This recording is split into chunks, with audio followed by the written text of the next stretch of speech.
Chapter 1. Somewhere in the East Sea. Suddenly, the tranquil surface of the sea erupted into tumult. The water stained a vivid crimson as a serpent-like sea creature, bearing a head, surged forth from the depths. Its body was marred with wounds, and it let out a thunderous roar towards the heavens before collapsing, blood gushing from its mouth, nostrils, and wounds, further tainting the surrounding waters. That a youth, no older than 17 or 18, with wavy, pale blue hair, emerged from the sea, swiftly swimming to the side of the majestic sea creature. Grasping its enormous fin with one hand, he propelled himself toward the shore. That on the beach, a group of approximately 10 young men were busily constructing a vessel. The boat was modest in size, measuring less than 10 meters in length. Around 7 or 8 meters in was a traditional sailing ship. Upon seeing the youth dragging the sea creature closer, they instinctively paused their work and turned their gazes toward the shore. "Loyan, you're back," one exclaimed, unable to contain his excitement. The boy, now on solid ground, smiled in response. "Uncle Poole, today I've caught quite a sizable one. You all can have the bulk of it. I only require a small portion," he declared. "You actually killed a sea beast?"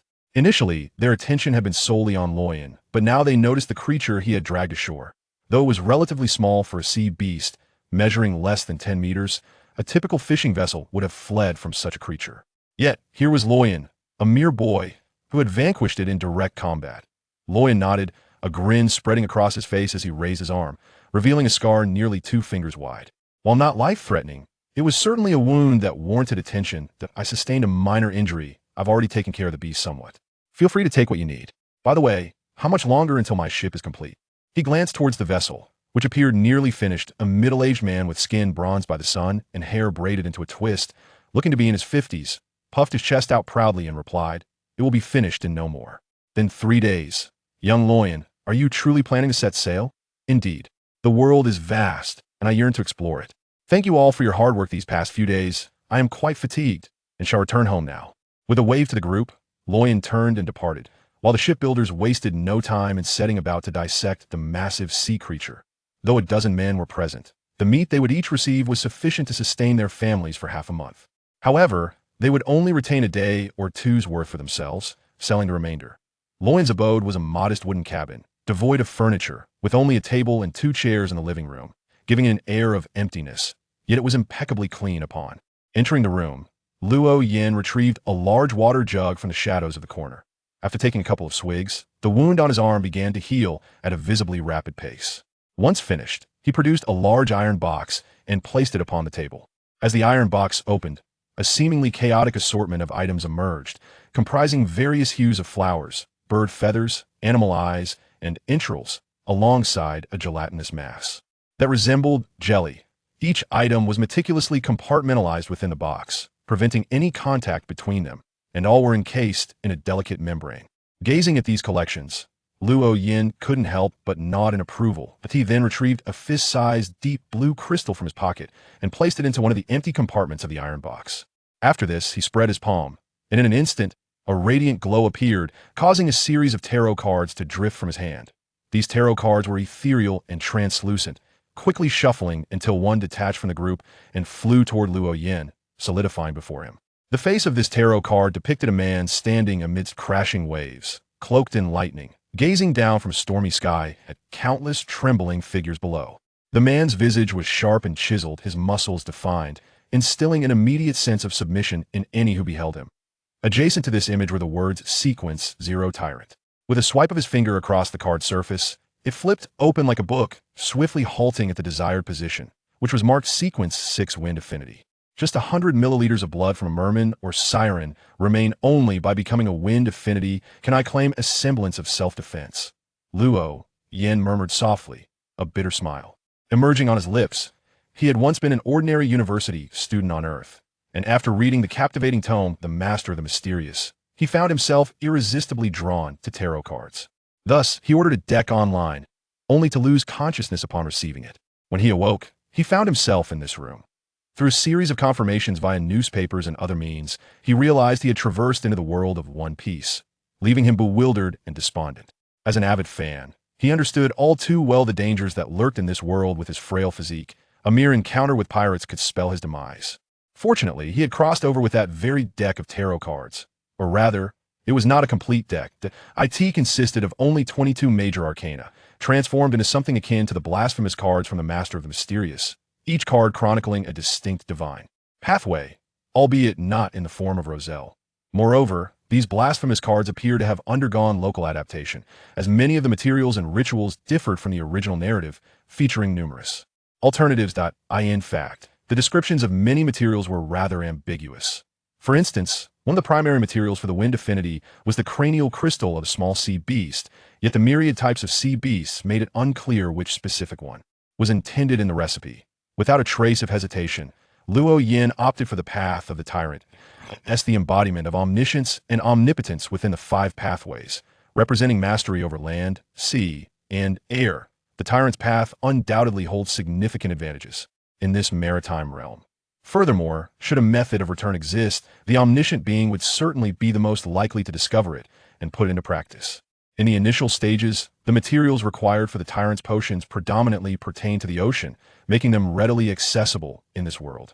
For instance, Luo Yin managed to gather all the components for the Sequence 9 Sailor Potion merely at a local market, without incurring any expenses, as they were composed of trivial items. The primary ingredient consisted of the swim bladder of a deep-sea fish, along with a crystalline substance extracted from the brain of a red octopus.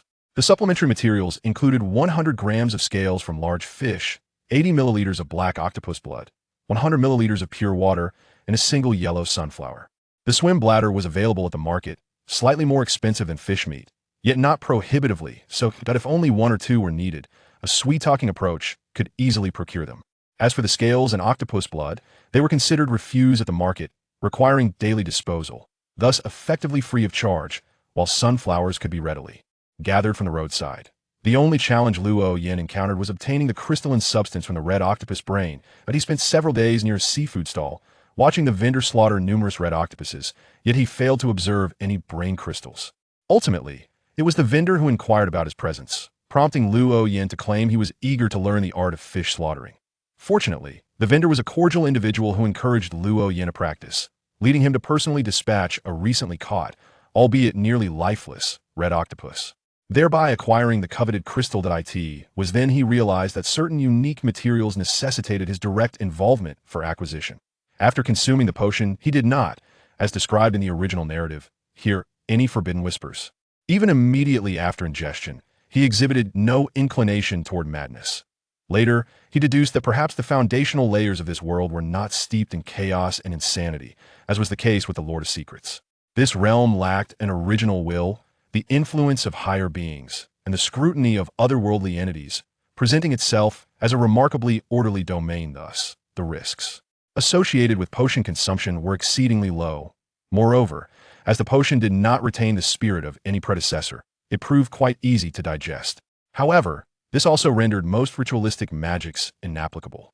Of course, Luo Yin himself possessed no knowledge of such ritualistic magic.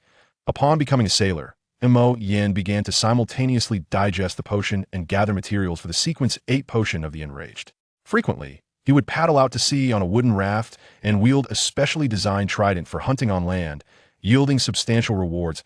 As he could not manage the abundance of his catch alone, he decided to share a portion with his neighbors, while entrusting them to assist in selling the remainder. This exchange fostered solid friendships with those around him, and it was these very neighbors who now aided him in constructing his ship.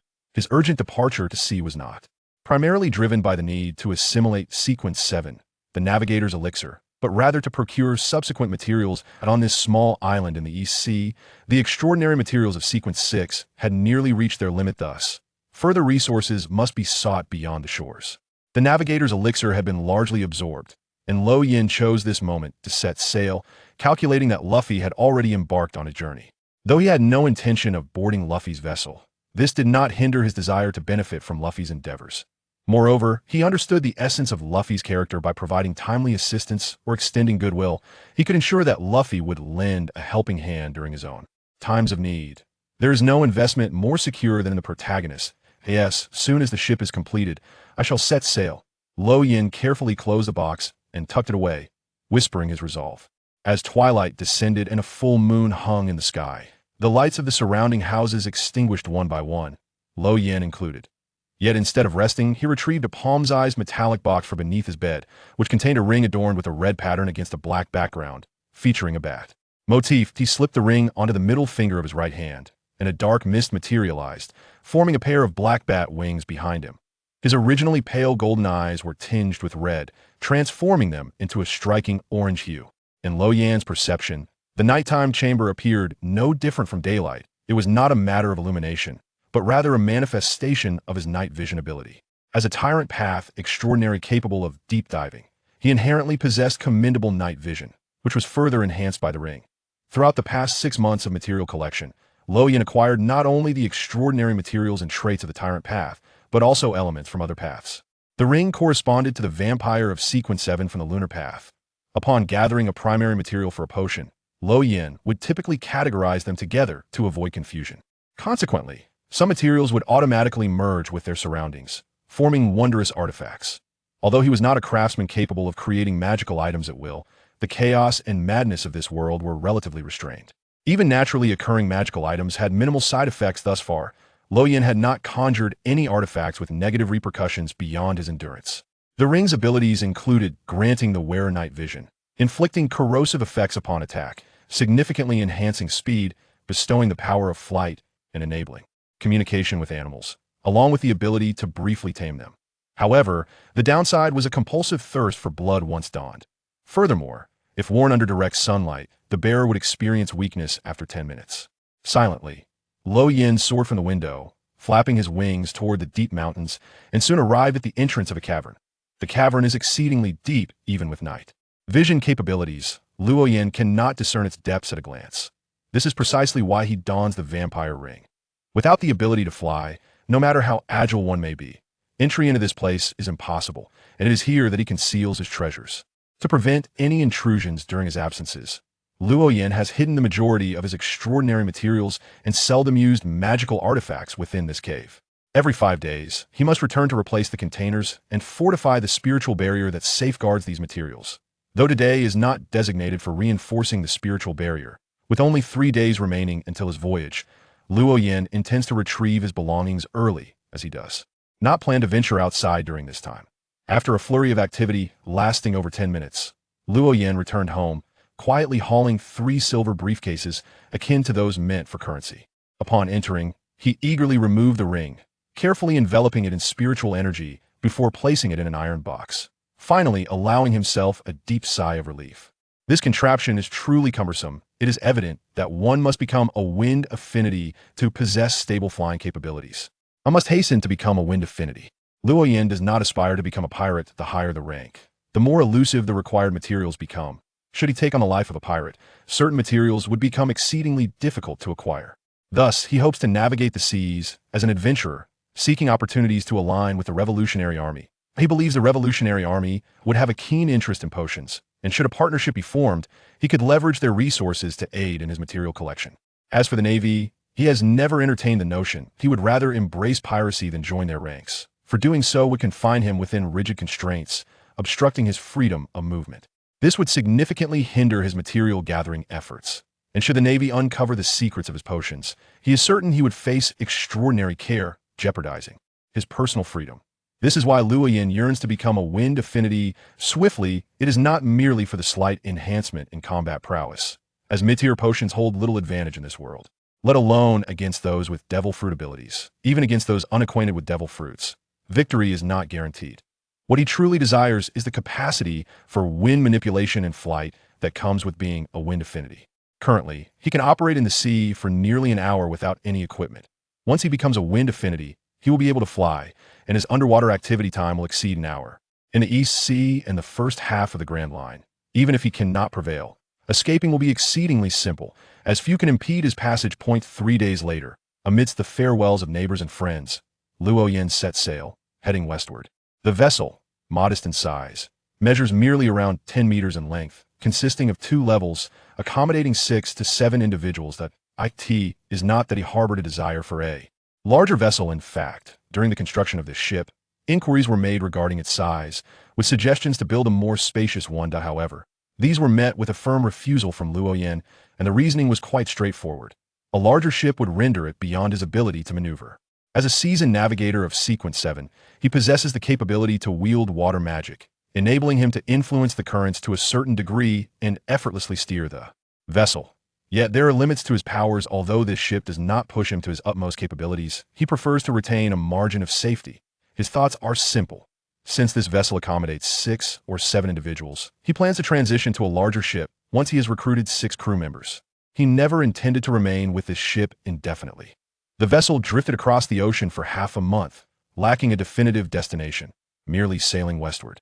Luo Yin sat cross-legged beside a beach chair on the foredeck. Before him rested an astrological sphere the size of a fist, its base adorned with a myriad of gemstones and scattered diamonds. He closed his eyes tightly, muttering incantations, his hands constantly rubbing the surface of the astrological sphere. Someone suitable to be my crew member. Someone suitable to be my crew member. Someone suitable to be my crew member. After reciting it 7 times, a flash of light swept across the surface of the astrological sphere. Luo Yin opened his eyes, exhaled slowly, and then ignored the astrological sphere. Directly getting up to lie on the lounge chair, his face slightly haggard. I need a real astrologer. Before that, I also need a ship's doctor, a shipwright, a cook, and a helmsman. Luo Yin murmured to himself in a barely audible voice. At first, he thought he would go with the flow, not having too much desire for crew members, believing it would all be a matter of fate. If he encountered someone, he did, and if not, he wouldn't rush it. He thought he should focus most of his energy on obtaining the blood of a fisherman. However, just 3 days at sea, he changed his mind. The difficulty of operating a ship alone was far beyond his imagination. It wasn't that the steps were overly complicated, but it was exhausting. As a sequence 7, he didn't have enough spirit to continuously control the water flow to accelerate the ship. Then there was the food. He had brought plenty, but they were mostly long-lasting items, like cured meats, smoked meats, sausages, and a good amount of rice and flour. However, due to his limited cooking skills, these items weren't very tasty. So on the 7th day, he could no longer bear it and began actively searching for crew members. Finding crew members on the vast ocean was not an easy task. The only method he could think of was divination, using it to determine a general direction and then following that direction.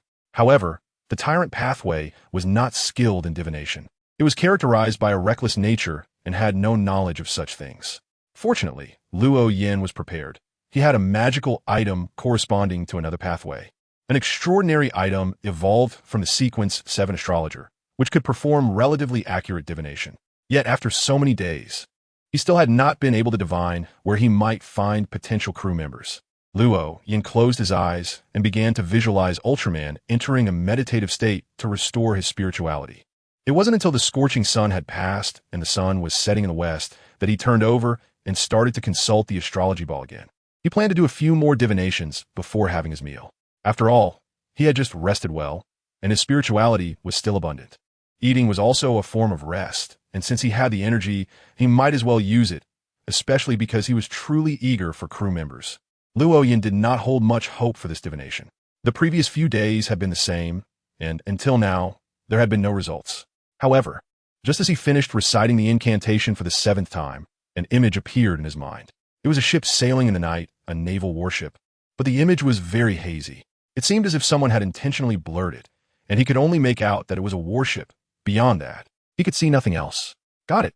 Luo Yin suddenly opened his eyes, revealing an unmistakable joy on his face. However, this joy quickly faded, and he gradually furrowed his brows. A warship? TSK. How could it be a warship? Luo Yin was caught in a dilemma. Even if the other party was a pirate, even a well-known big pirate, he would dare to directly snatch someone. After all, the pirates active in the EC were basically not strong. Even Fisher Tiger was already the ceiling. However, he really didn't want to rob a warship. It wasn't that he was afraid of not being able to defeat the Navy. Since the pirates active in the EC were not strong, it meant that the Navy dispatched here wouldn't be strong either. However, he didn't want to go out to sea as a pirate, at least not wanting to be on the bounty list before reaching Sequence 4. If he robbed a Navy ship here, then being on the bounty list would be a done deal. Ugh, this is just too frustrating. Luo Yin took a deep breath, still unable to make up his mind. Offending the Navy was something he did not want to do, but giving up like this was also unacceptable to him. After pondering for a long time, he shifted his gaze back to the astrological sphere, a slight smile curling at the corners of his mouth. Since he couldn't make a decision, he might as well consult the stars first. The sun gradually sank below the horizon, and a warship rose and fell with the waves.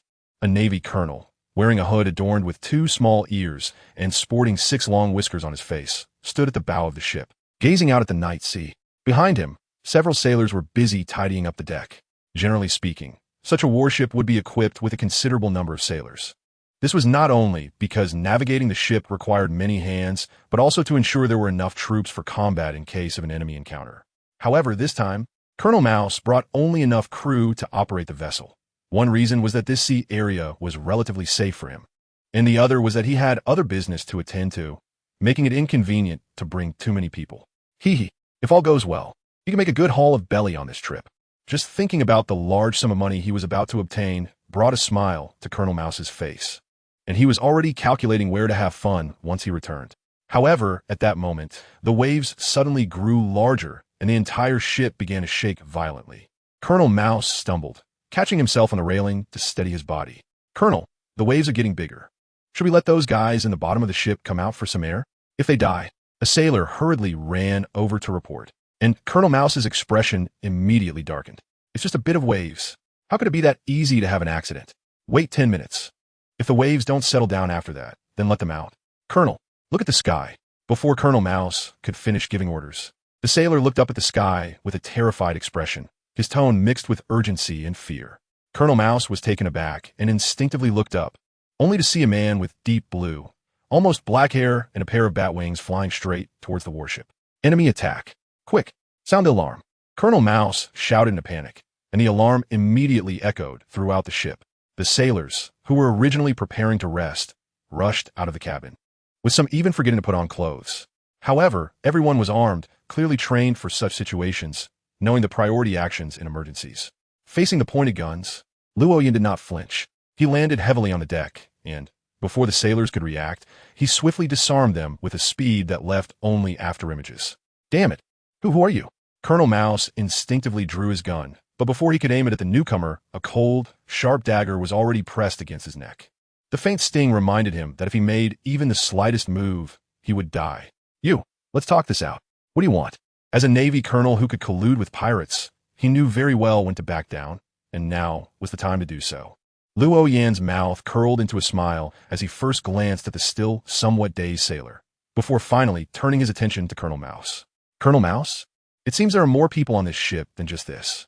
Bring everyone out." Luo Yan's glance just now seemed casual, but in fact, he was confirming whether there were people among the crew who could join him. However, there was no such person among these sailors, and his divination results pointed to this ship, which meant that someone else had not yet arrived. Colonel Mouse's body trembled slightly. A flash of struggle crossed his face, and then he looked at the sailor closest to him. "Quick, go and bring everyone out." In the face of life and death, he showed no hesitation at all. Although he did not know how the other party found out that there were slaves on his ship, nor did he understand what the other party intended to do, he knew that he had no right to bargain now. After receiving the order, the sailor did not dare to delay and quickly ran into the cabin. Luo Yan's smile became more pronounced as he glanced around a couple of times before sheathing the short blade back into his waist. "Feeling a bit tired," he said. "Bring me a chair."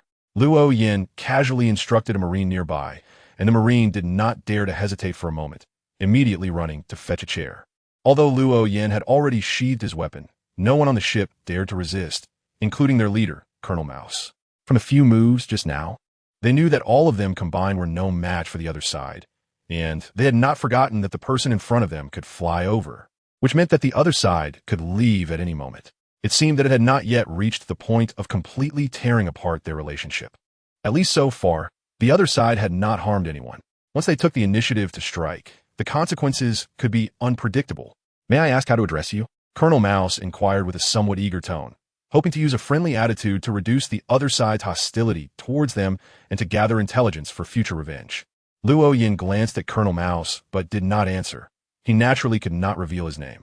Otherwise, there would be no need for disguise. Until now, he had not retracted his bat wings or used illusions to turn his hair a deep blue, almost black, because he did not want to be wanted by the Navy so soon. This was also the reason he made a strong entrance, but did not harm any Marines. "Where are you planning to go?" Luo Yin retorted, and Colonel Mouse's smile froze for a moment before returning to normal. "The next stop is Coco Island, and our warship is on patrol." "Oh, Coco Island." Luo Yin drew out a long sound, appearing calm on the surface, but feeling very delighted inside.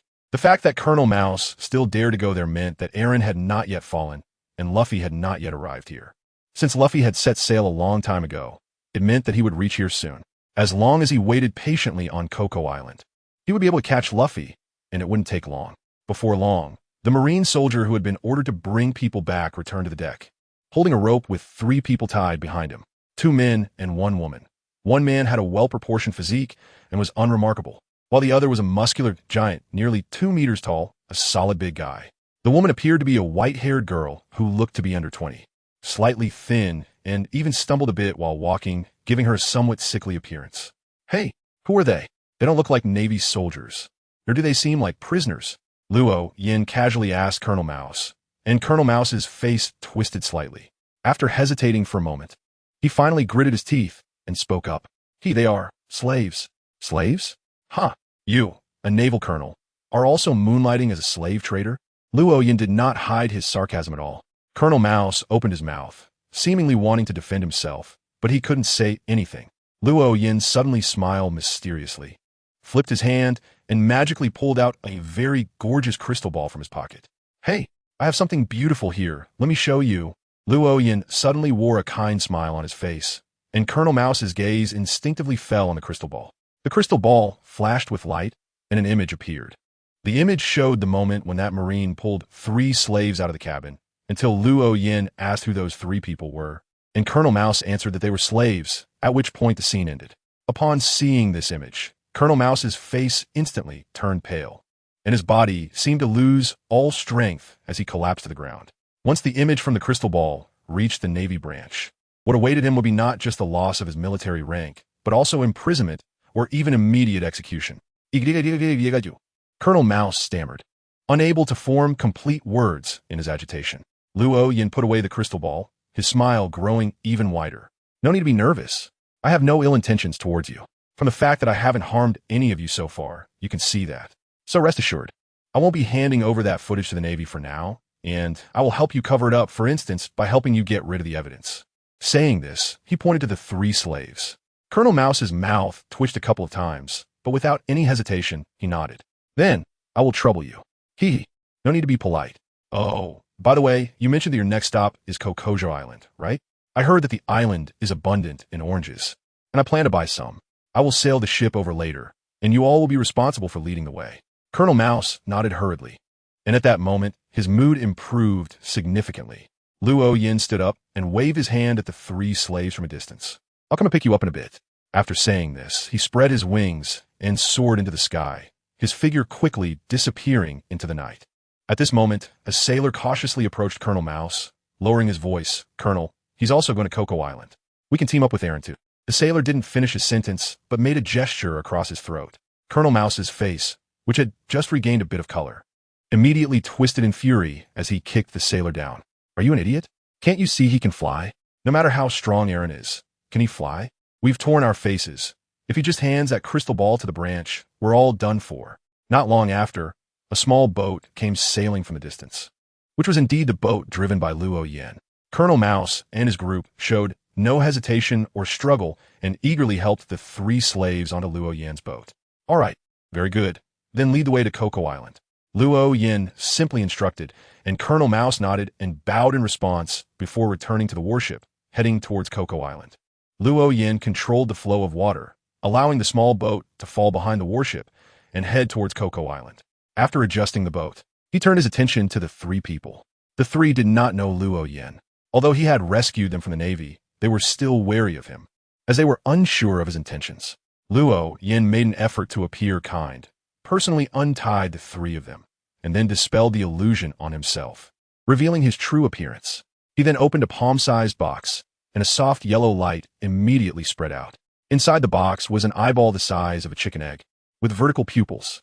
In that moment, as the light enveloped them, the 3 people's anxious hearts were soothed, and they inexplicably calmed down. This was also a magical item, corresponding to a hypnotist, but its main function was not to hypnotize others.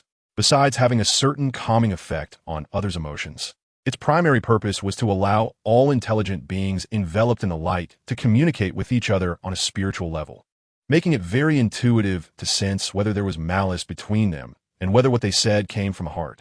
Ahem. Let me introduce myself first. My name is Luo Yin. I am an adventurer, and I am currently gathering companions. If you're willing to follow me, then we will be comrades in the future. If you're not willing to follow me, Then once we reach Cocoa Island, you can leave on your own. I can give you some money for your journey home or for your future living expenses. Of course, it won't be much, as I'm not wealthy either. The three had already been in despair. In their view, the best fate they could hope for in the future was to encounter a kind master who would prevent them from being abused to death. Now, they seemed to have been saved, rescued by this young-looking person in front of them, and the words of this young man were so sincere, without a hint of impurity. The three exchanged glances, and for a moment, no one spoke. Luo Yin urged them, quietly waiting. After a long while, the burly man spoke first. Will you really treat us as companions? Of course, didn't I just say that? Luo Yan's smile grew broader. He was now eager to have crew members. If the three of them chose to leave because of the flattering words he had just said, it would be a disaster. At least one person now seemed willing to follow him. Not to mention, just looking at this person's stature gave a sense of security. The other two exchanged glances after hearing this, and the white-haired girl also seemed to be interested. However, she only opened her mouth but didn't speak, as if there were still some reservations. Luo Yin paid attention to the other two while responding to the big guy. Although the white-haired girl's movements were very subtle, they were still noticed. Seeing this, he immediately directed his gaze towards her. Miss, do you have something to say? The white-haired girl trembled slightly, seemingly startled by Luo Yan's address, and then she became a bit shy. Why you have requirements for crew members, right? I haven't been very healthy since childhood, and I don't have any particular skills. Of course, I do have certain standards for crew members. But since my divination results tell me that you are suitable to be my crew, I believe you must have your own strengths. Since you brought up this topic, why don't you tell me what you can do, or what you used to do? Seeing that Luo Yin did not change his mind because of her words, the white-haired girl's eyes brightened for a moment but quickly dimmed again. I used to work as a caregiver in a hospital. My usual tasks were to help bandage wounds and change for drips, just some very basic things that anyone could do. As she spoke, her voice grew softer, and her head unconsciously lowered. To her, her previous job was something that anyone off the street could do. It had no distinguishing features and required no special skills. However, as Luo Yin listened, his eyes grew brighter. This was simply the best candidate for ship's doctor in his mind. While others might choose a proper doctor as their ship's doctor, he had many more options. After all, he had magical potions, and anyone who drank the apothecary's potion could become a top-notch doctor. So the person's former profession would matter. And the profession that matched best with a doctor was undoubtedly a nurse. As long as a nurse drank the apothecary's potion, they would become a good doctor who could take care of others. Great. From now on, you are the ship's doctor. Luo Yin slammed his palms together, making a loud bang, loudly declaring the status of the white-haired girl. The white-haired girl was stunned on the spot, unable to react for a moment. But I don't understand medicine at all. Don't worry. I will make you the best doctor in the world. Luo Yin patted his chest and made a promise. Then look at the big guy. What about you? What did you do before? The big guy, seeing Luo Yan's loose standards for selecting crew members, immediately gained confidence and slightly raised his head. I used to farm, specifically growing wheat and fruit trees. Besides farming, what else can you do? Nothing else. I can only farm. Captain, what position do you think I would be suitable for? The big guy did not notice the change in Luo Yan's expression and still appeared very confident. Luo Yan's mouth twitched as he turned his gaze to a seemingly ordinary young man. What did you do before? The young man, though not self-deprecating, lacked the big guy's confidence and stood up straight upon being asked. I used to be a bartender. I can, serve drinks. Serving drinks? Can you cook? When Luo Yan asked this, the young man's expression suddenly froze, and his gaze became somewhat evasive. I'm responsible for guarding the bar, cooking, and such are the things of the kitchen. Can you sing? Luo Yin was not disappointed that the other party couldn't cook and continued to ask questions. The young man's expression changed slightly, and he opened and closed his mouth a few times as if hesitating, before finally making up his mind. I remember a lot of song lyrics, but to say I can sing, Captain, I can cook. At that moment, the big guy suddenly interrupted loudly. Luo Yin frowned but still slowly nodded. All right, then you will be our chef for now. Saying this, he looked at the young man again. You are the helmsman. Huh? Why? Captain, I think I'm more suited to be the helmsman. Although the big guy had proactively claimed he could cook, he hoped to get the position of helmsman instead. He felt he was more suitable for it. As for why he suddenly admitted he could cook, he didn't know. He just felt he shouldn't hide it. Because he sang badly, Luo Yin explained very seriously. But the three of them were left with a head full of question marks. What necessary connection could there be between singing poorly and becoming a helmsman? If Luo Yin had made the white-haired girl the ship's doctor, that could at least be somewhat understandable. After all, nurses and doctors work together. Even if their relationship is akin to that of a dishwasher and a head chef, they still see each other every day and can learn something by observation. But singing poorly and being a helmsman are completely unrelated. Wait here, I'll be right back. Luo didn't give others a chance to ask questions and got up to enter the cabin, where he directly began brewing potions in the room. He needed to prepare potions for the three of them. One for the alchemist, one for the sailor, and one for the hunter. Originally, the big guy should have been more suited for the mother pathway, as he came from farming background and had some experience in cultivating plants. However, Luo really didn't want him to take that path. After all, he was currently in the startup phase, and the sequence 8 of the mother pathway was the healer, which would already overlap in function. At this early stage of entrepreneurship, he couldn't afford such luxury, and besides, the mother pathway would turn into a female at sequence 2. It seemed a bit early to talk about sequence 2 now, but if that time really came, Luo couldn't even begin to imagine what it would be like for such a rough and burly man to become a woman, which was why he hesitated. When the big guy mentioned that he could cook, Luo completely abandoned the idea of having him take the mother pathway. He certainly didn't want to one day eat beef grown from the ground or fish jumping out of melons. After Luo prepared the 3 potions and put them into metal bottles, he used his spiritual energy to create a simple barrier and quickly arrived on the deck. This took about 10 minutes. However, the 3 of them remained very obedient on the deck. To them, Luo was their savior. Even though they had just met, Luo words carried weight. Here, this is the potion, 1 bottle for each of you. Let me introduce it to you. You can think of the potion as something similar to a devil fruit. However, consuming the potion 1 tea result in being rejected by the sea. But in the beginning, it 1 tea be as powerful as a devil fruit. The potion is a system, and each has its own pathways. Luo distributed the potions to the 3 of them while introducing the potion system, its risks and characteristics. Finally, he glanced at everyone. Now that the potions are in your hands, whether to drink them is entirely up to you. At first, the 3 were very enthusiastic upon hearing the introduction. However, when they learned about the risk of losing control and turning into monsters after drinking the potion, they all hesitated. Captain, you said this potion isn't strong at first. Not as good as the devil fruit. Does that mean it's stronger than the devil fruit in the later stages? The one who asked was the big guy, while the other 2 appeared somewhat humble in front of Luo. Only the big guy spoke more, which is also why Luo decided to give him the hunter potion.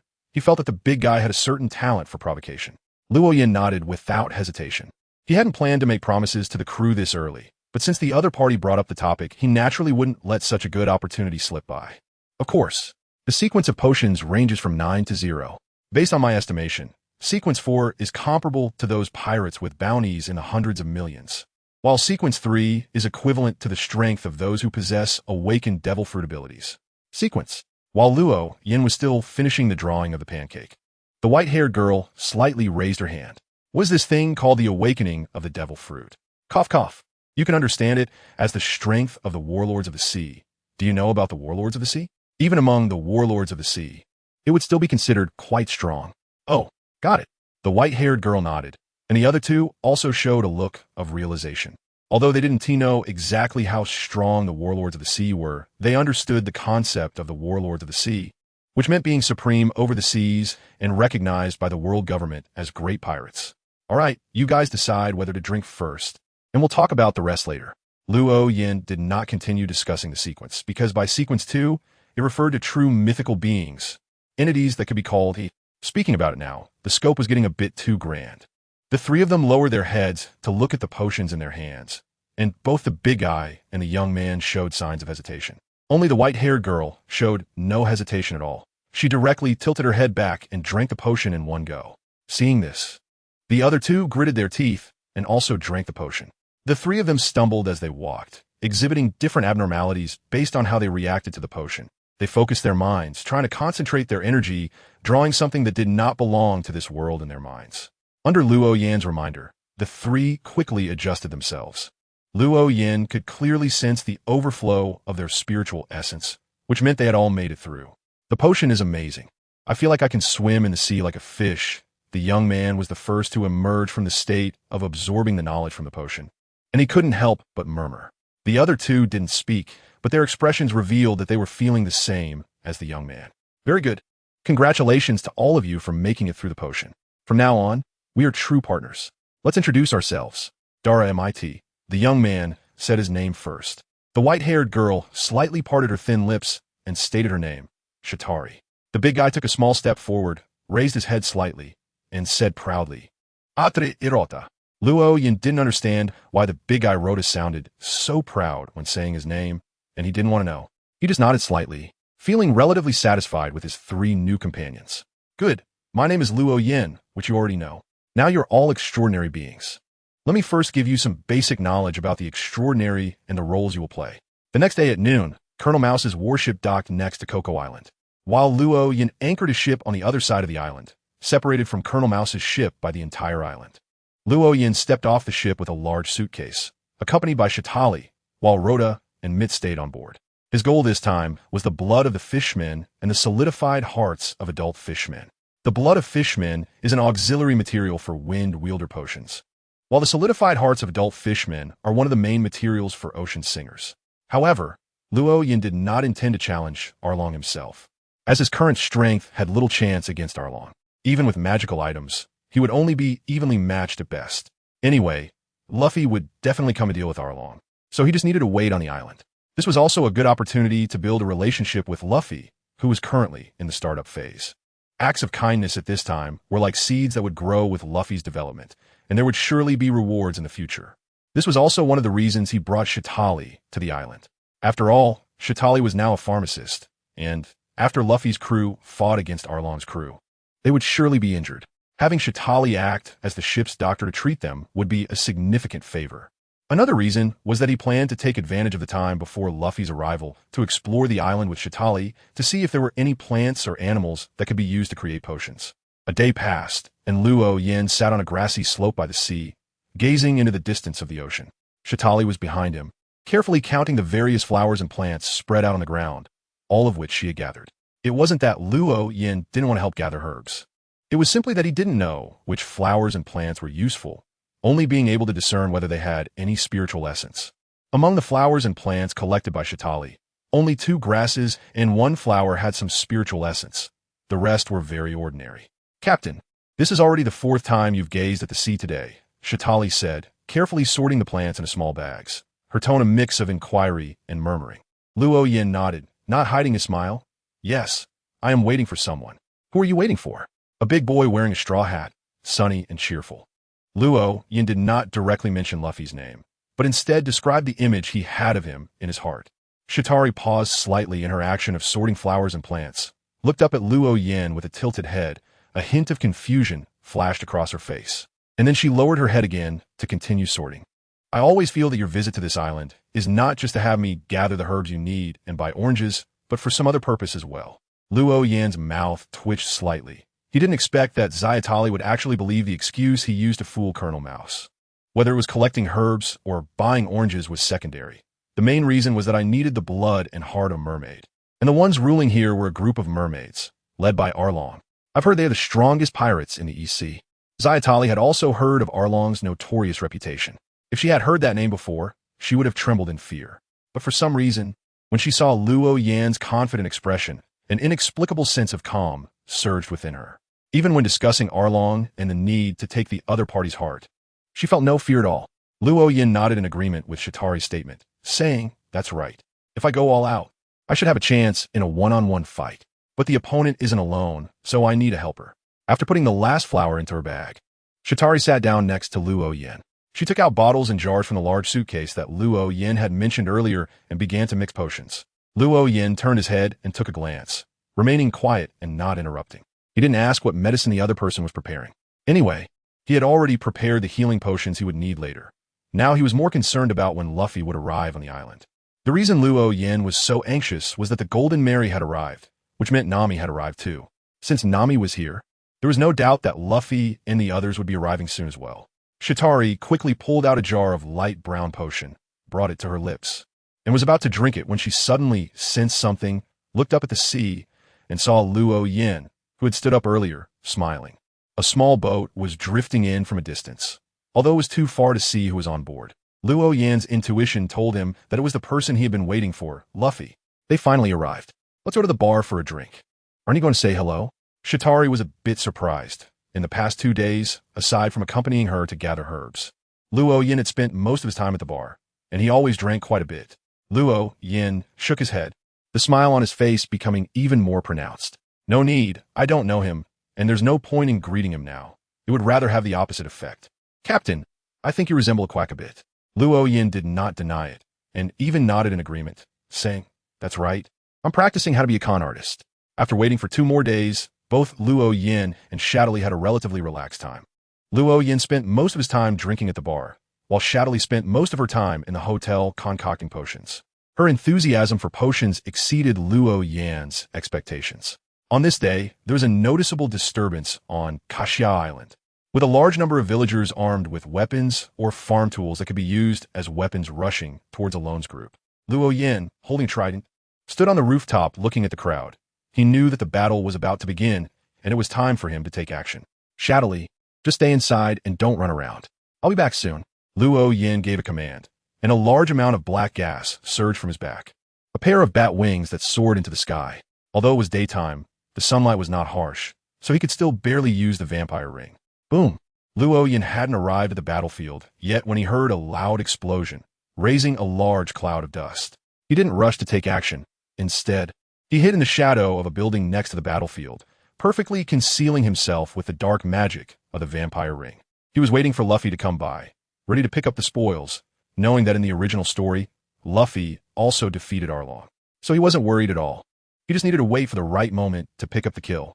At that moment, Luffy had already been thrown into the sea, Zoro was fighting with Kurob, and Sanji had jumped into the water to rescue him. Zoro's swordsmanship was quite impressive. Should I also learn some sword techniques? No. Swordsmanship doesn't really fit with my current path. The priority now is to learn Haki. Everything else can wait. Watching the battle, Luo Yan's thoughts began to wander, and he couldn't help but mumble to himself. The fight between Zoro and Kurob was becoming increasingly intense, and Luo Yin noticed a fishman minion lying not far from him, which caught him off guard. The recipe only required fishman blood. Wasn't this just perfect? Why do I have to wait for Arlong to die? When Luo Yin saw that the auxiliary material for the wind chosen required the blood of a fishman, and one of the main materials for the ocean singer was the solidified heart of a fishman, the first thing he thought of was Eren. He had been planning to scheme against Eren all along, but now he realized that he had fallen into a cognitive bias. Although fishmen are not as numerous as humans, there's still quite a few of them, and there is no need to insist on Eren's blood at all. Luo Yan's thoughts stirred as he activated the dark spell. Dark chains from the vampire ring. The shadows around him deepened, transforming into a black chain that extended towards the merman lying on the ground, silently pulling the merman into the shadows. The merman was already on the brink of death, his breathing barely perceptible, yet he still clung to his last breath, making him the perfect target for a finishing blow. If he were already dead, Luo Yin could only obtain blood, which was merely a supplementary material for the wind affinity. Only the merman he killed would have his heart solidified, allowing him to acquire extraordinary materials. Hey! Luo Yin chuckled softly and, without hesitation, plunged the trident into the fishman's throat. The already dying fishman showed no reaction and died on the spot, blood gushing out. Luo Yin did not waste any time. He took out a test tube from the dark pocket of his clothes and collected the amount he needed. Then, he took out other extraordinary materials from the small pouch at his waist and casually grabbed an empty wine jar nearby to concoct the potion. After mixing various materials together, a light blue liquid formed, which occasionally spun on its own as if a gentle breeze was blowing through it. Luo Yan's instinct told him that this was the potion of the Wind Wielder, without needing to transfer the potion to another container. Luo Yin tilted his head back and drank the entire potion from the wine jar. In that instant, he felt the wind, a wind that surged from all directions. As if his body had become hollow, the wind could penetrate his body directly, continuously transforming it. This process was not particularly painful, but the wind seemed to blow directly onto his soul, making Luo Yin feel his thoughts becoming chaotic and erratic, as if with one careless moment, his soul would be scattered, causing him to lose control and turn into a monster. He could only strive to focus his mind, resisting the winds that blew upon his soul. After an unknown amount of time, the wind gradually disappeared, and Luo Yan's thoughts began to settle. The first thing that caught his eye was the fishman's corpse lying on the ground, its left chest shimmering with a faint glow, a brilliance that clothes and skin could not conceal, a radiance belonging to the extraordinary. Luo Yin did not hesitate and immediately cut open the fishman's chest, taking out the already solidified heart and putting it into his small bag. Rubber, rubber. A loud shout came from a distance. Luo Yin looked up to see Luffy engaged in a fierce battle with Arlong. Arlong was somewhat arrogant and looked down on Luffy, not bothering to dodge Luffy's attacks. Luffy's punches hit Arlong, causing him to stagger back repeatedly. Luo Yin narrowed his eyes, and a whirlwind began to swirl around him without any warning, causing his body to gradually levitate. Arlong seemed to sense the danger, forcibly stopping his retreat and suddenly dodging Luffy's punch. Taking advantage of the moment, he turned back and saw a young boy with light blue hair wielding a trident approaching on the wind. There was actually a helper. Arlong felt a bit startled. Although he still didn't know how strong Luo Yan's combat ability was, just the fact that he could fly was enough to make him take it seriously. Huh? Who are you? Luffy was equally surprised by the sudden assistance, as he did not recognize the person coming in on the wind. However, Luo Yan did not answer Luffy's question, as this was a great opportunity he had found, and he definitely wouldn't waste a moment. Furious strike. Luo Yan's right arm muscles bulged noticeably as he gripped the trident, and lightning symbols appeared in his eyes. Mental piercing. Arlong, holding a droplet of water, was about to throw it at this ambusher when suddenly his head throbbed with pain, feeling as if countless steel needles pierced his brain, causing him to freeze. Suddenly, the trident pierced through Arlong's chest. His pupils contracted sharply as he spat out a mouthful of fresh blood, driven by the immense force of the trident. He staggered back several steps. Before he could steady himself, a sudden gust of wind arose without warning, and countless tangible wind blades mixed in, all targeting Arlong. Arlong screamed in agony until a wind blade slashed his throat. The fatal wound in his chest was already lethal, and with his throat cut open, he could no longer hold on, collapsing to the ground, blood pouring out and staining the earth red. Arlong is dead? Luffy stared blankly at Arlong, who lay silent before him, unable to believe that Arlong had died so easily and so quickly. In reality, Luo Yan's instant kill of Arlong wasn't as effortless as it seemed. He was slightly panting, and his expression was twisted with suppressed emotions. Ignoring everything else, he immediately unbuttoned his shirt and took out a silver-white medal with a sword design from inside, wrapping it in spiritual energy and placing it in his small pouch. This was a magical item corresponding to the interrogator, and to hunt Arlong, Luo Yan had used his strongest configuration. Not only did he bring a vampire ring, an interrogator badge, and a trident, but he also brought another magical item corresponding to the arsonist, which could use fire magic. However, the unexpected promotion prevented him from using that item. Sorry to interrupt your duel, but this fishman is my hunting target, and I don't want you to take him out. So I acted directly. After removing the interrogator badge, Luo Yan's twisted expression calmed down, and a smile appeared on his face. At this moment, Luffy finally reacted completely. Wow, that's amazing. I mean, you're really impressive. Luffy was not at all angry about having his target stolen. Instead, he looked at Luo Yan with shining eyes, as if saying, "Come be my companion." Sure enough, before Luo Yan could respond, Luffy invited him. "Do you want to be my companion?" "All right, I'm Luffy, the man who will become the Pirate King." As he spoke, Luffy straightened his back and slightly raised his head, exuding confidence. Luo Yan chuckled and shook his head, saying, "There's no need for companions. I have my own ship and my own partners, and I'm an adventurer, not planning to be a pirate." Luffy tilted his head slightly, looking somewhat confused. The term adventurer wasn't difficult for him to understand, but it wasn't something he was very familiar with. Nowadays, the vast majority on the seas are pirates and the Navy, and at most there are some bounty hunters. Adventurers have become rare and could easily be described as scarce. Adventurer? Yes, an adventurer, Luo Yan nodded and explained, sailing freely on the seas to search for lost treasures, experiencing the customs and cultures of different places. Don't you think that's a wonderful thing? Freedom, haha, that's really great. Luffy seemed to have a special feeling about the word freedom, and upon hearing it, a pure smile immediately appeared on his face. Luo Yan also showed a smile on his face, but it was not because of freedom. It was because all the goals of this trip had been achieved. Not only did he hunt down Arlong, but he also made a friend in Luffy, realizing the true meaning of being an investment protagonist. Although he could not be Luffy's companion, it did not prevent them from becoming friends. Let me introduce myself formally. My name is Luo Yan. Saying this, Luo Yan extended his hand to Luffy, who, not being pretentious, shook hands with Luo Yan. At that moment, Zoro, who had already been sent outside Arlong Park, walked in with somewhat unsteady steps, clearly badly injured. "Luffy, how is it? Is it over?" It turned out that the villagers gathered outside had noticed that there was no movement inside and wanted to come in to check the situation. However, they were stopped, and in the end, it was Zoro, holding on with great difficulty, who came in to check. When Luffy heard Zoro's voice, the smile that had faded immediately brightened again. "It's Zoro. It's over. Arlong is dead, but I didn't kill him." "He did," Luffy said, pointing at Luo Yan. Zoro immediately sized up Luo Yan, and at that moment, a cheer erupted from outside. Although it was Zoro who came in to check, several people followed him in, both to help Zoro, if necessary, and to understand the situation. Now that they heard Arlong was dead, they could no longer contain their excitement, and shouted out loud. "Arlong is dead. Arlong is dead. That's great, really great. The dark clouds that hung over us have finally dispersed. It's really great. It's good to be alive." After one cheer after another, some people gradually choked up, and tears began to slide down their cheeks. Luo Yan naturally heard the cheers of the crowd outside.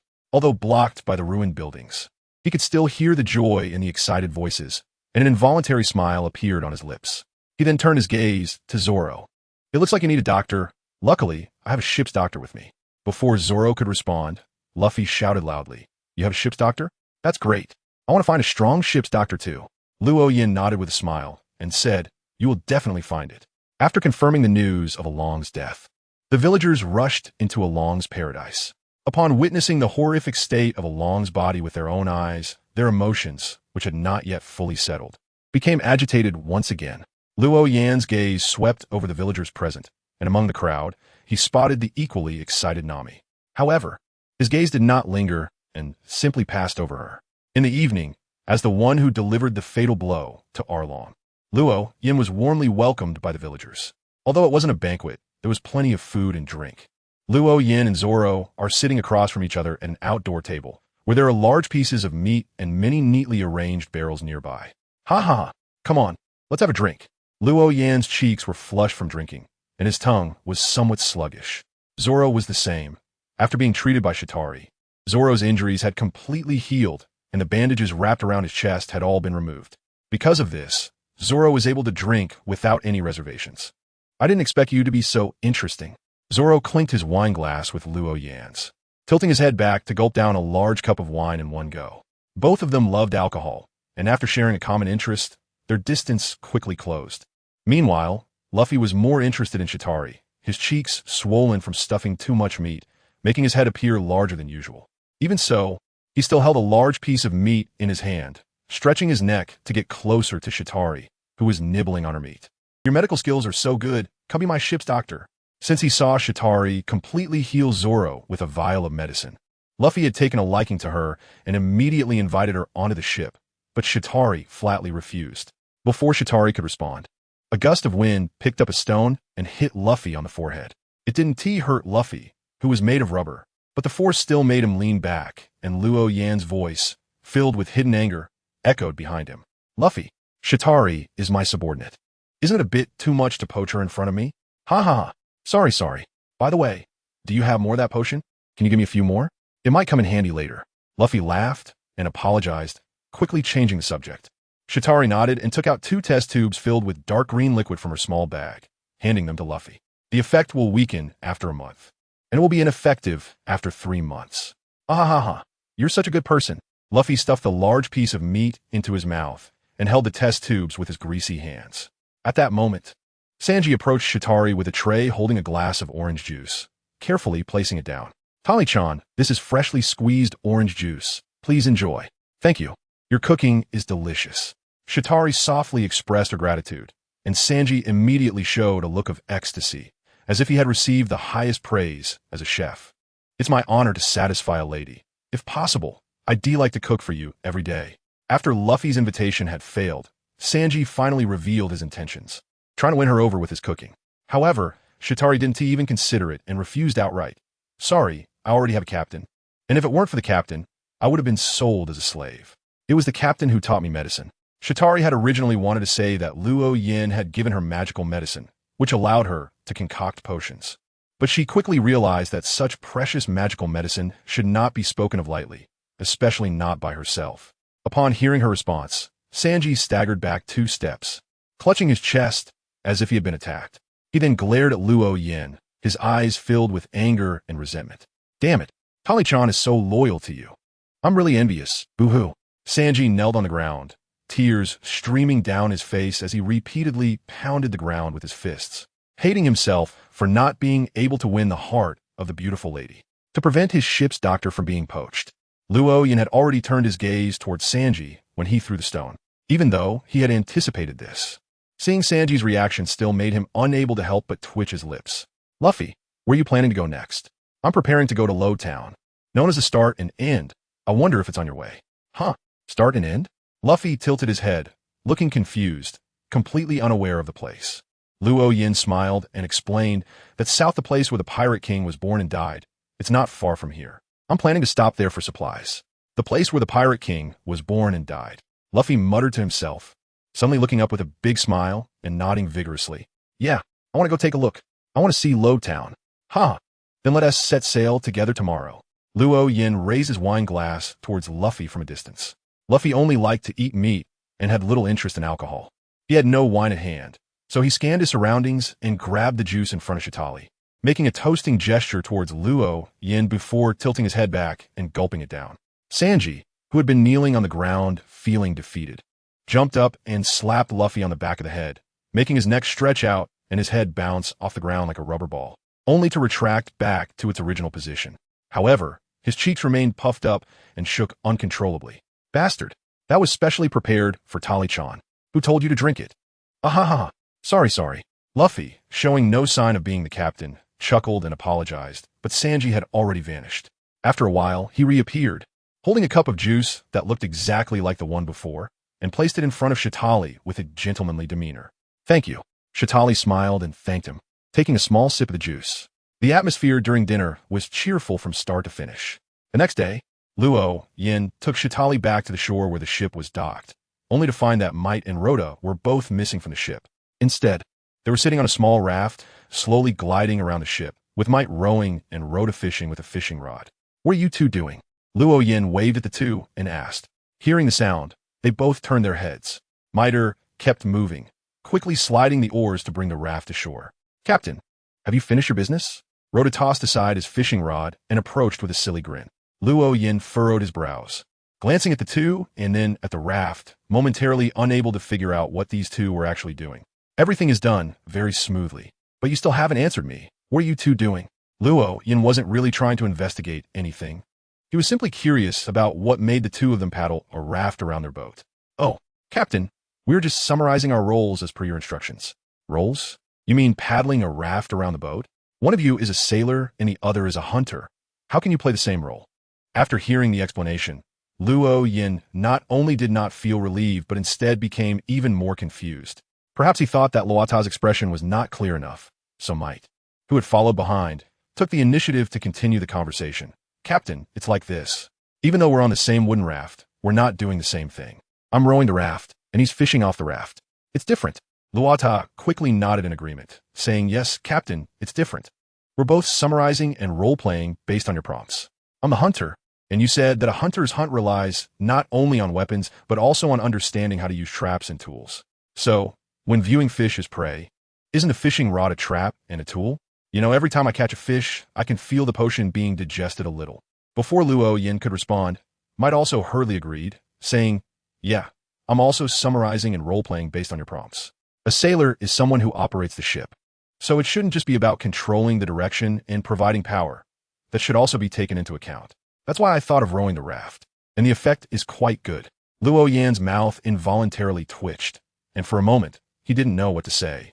So he could only clear his throat and change the subject. Ahem. Let's leave now, shall we? Set sail.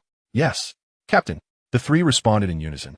And soon the four of them boarded the ship together, hoisting the anchor and setting sail away from Cocoa West Island, heading towards Rogtown. Accompanying Luo Yan's ship was another vessel, the Golden Mary of Captain Buggy, with both ships sailing side by side, maintaining a distance of 30 to 50 meters from each other. After fixing the course, Luo Yin didn't linger for long and returned to his cabin.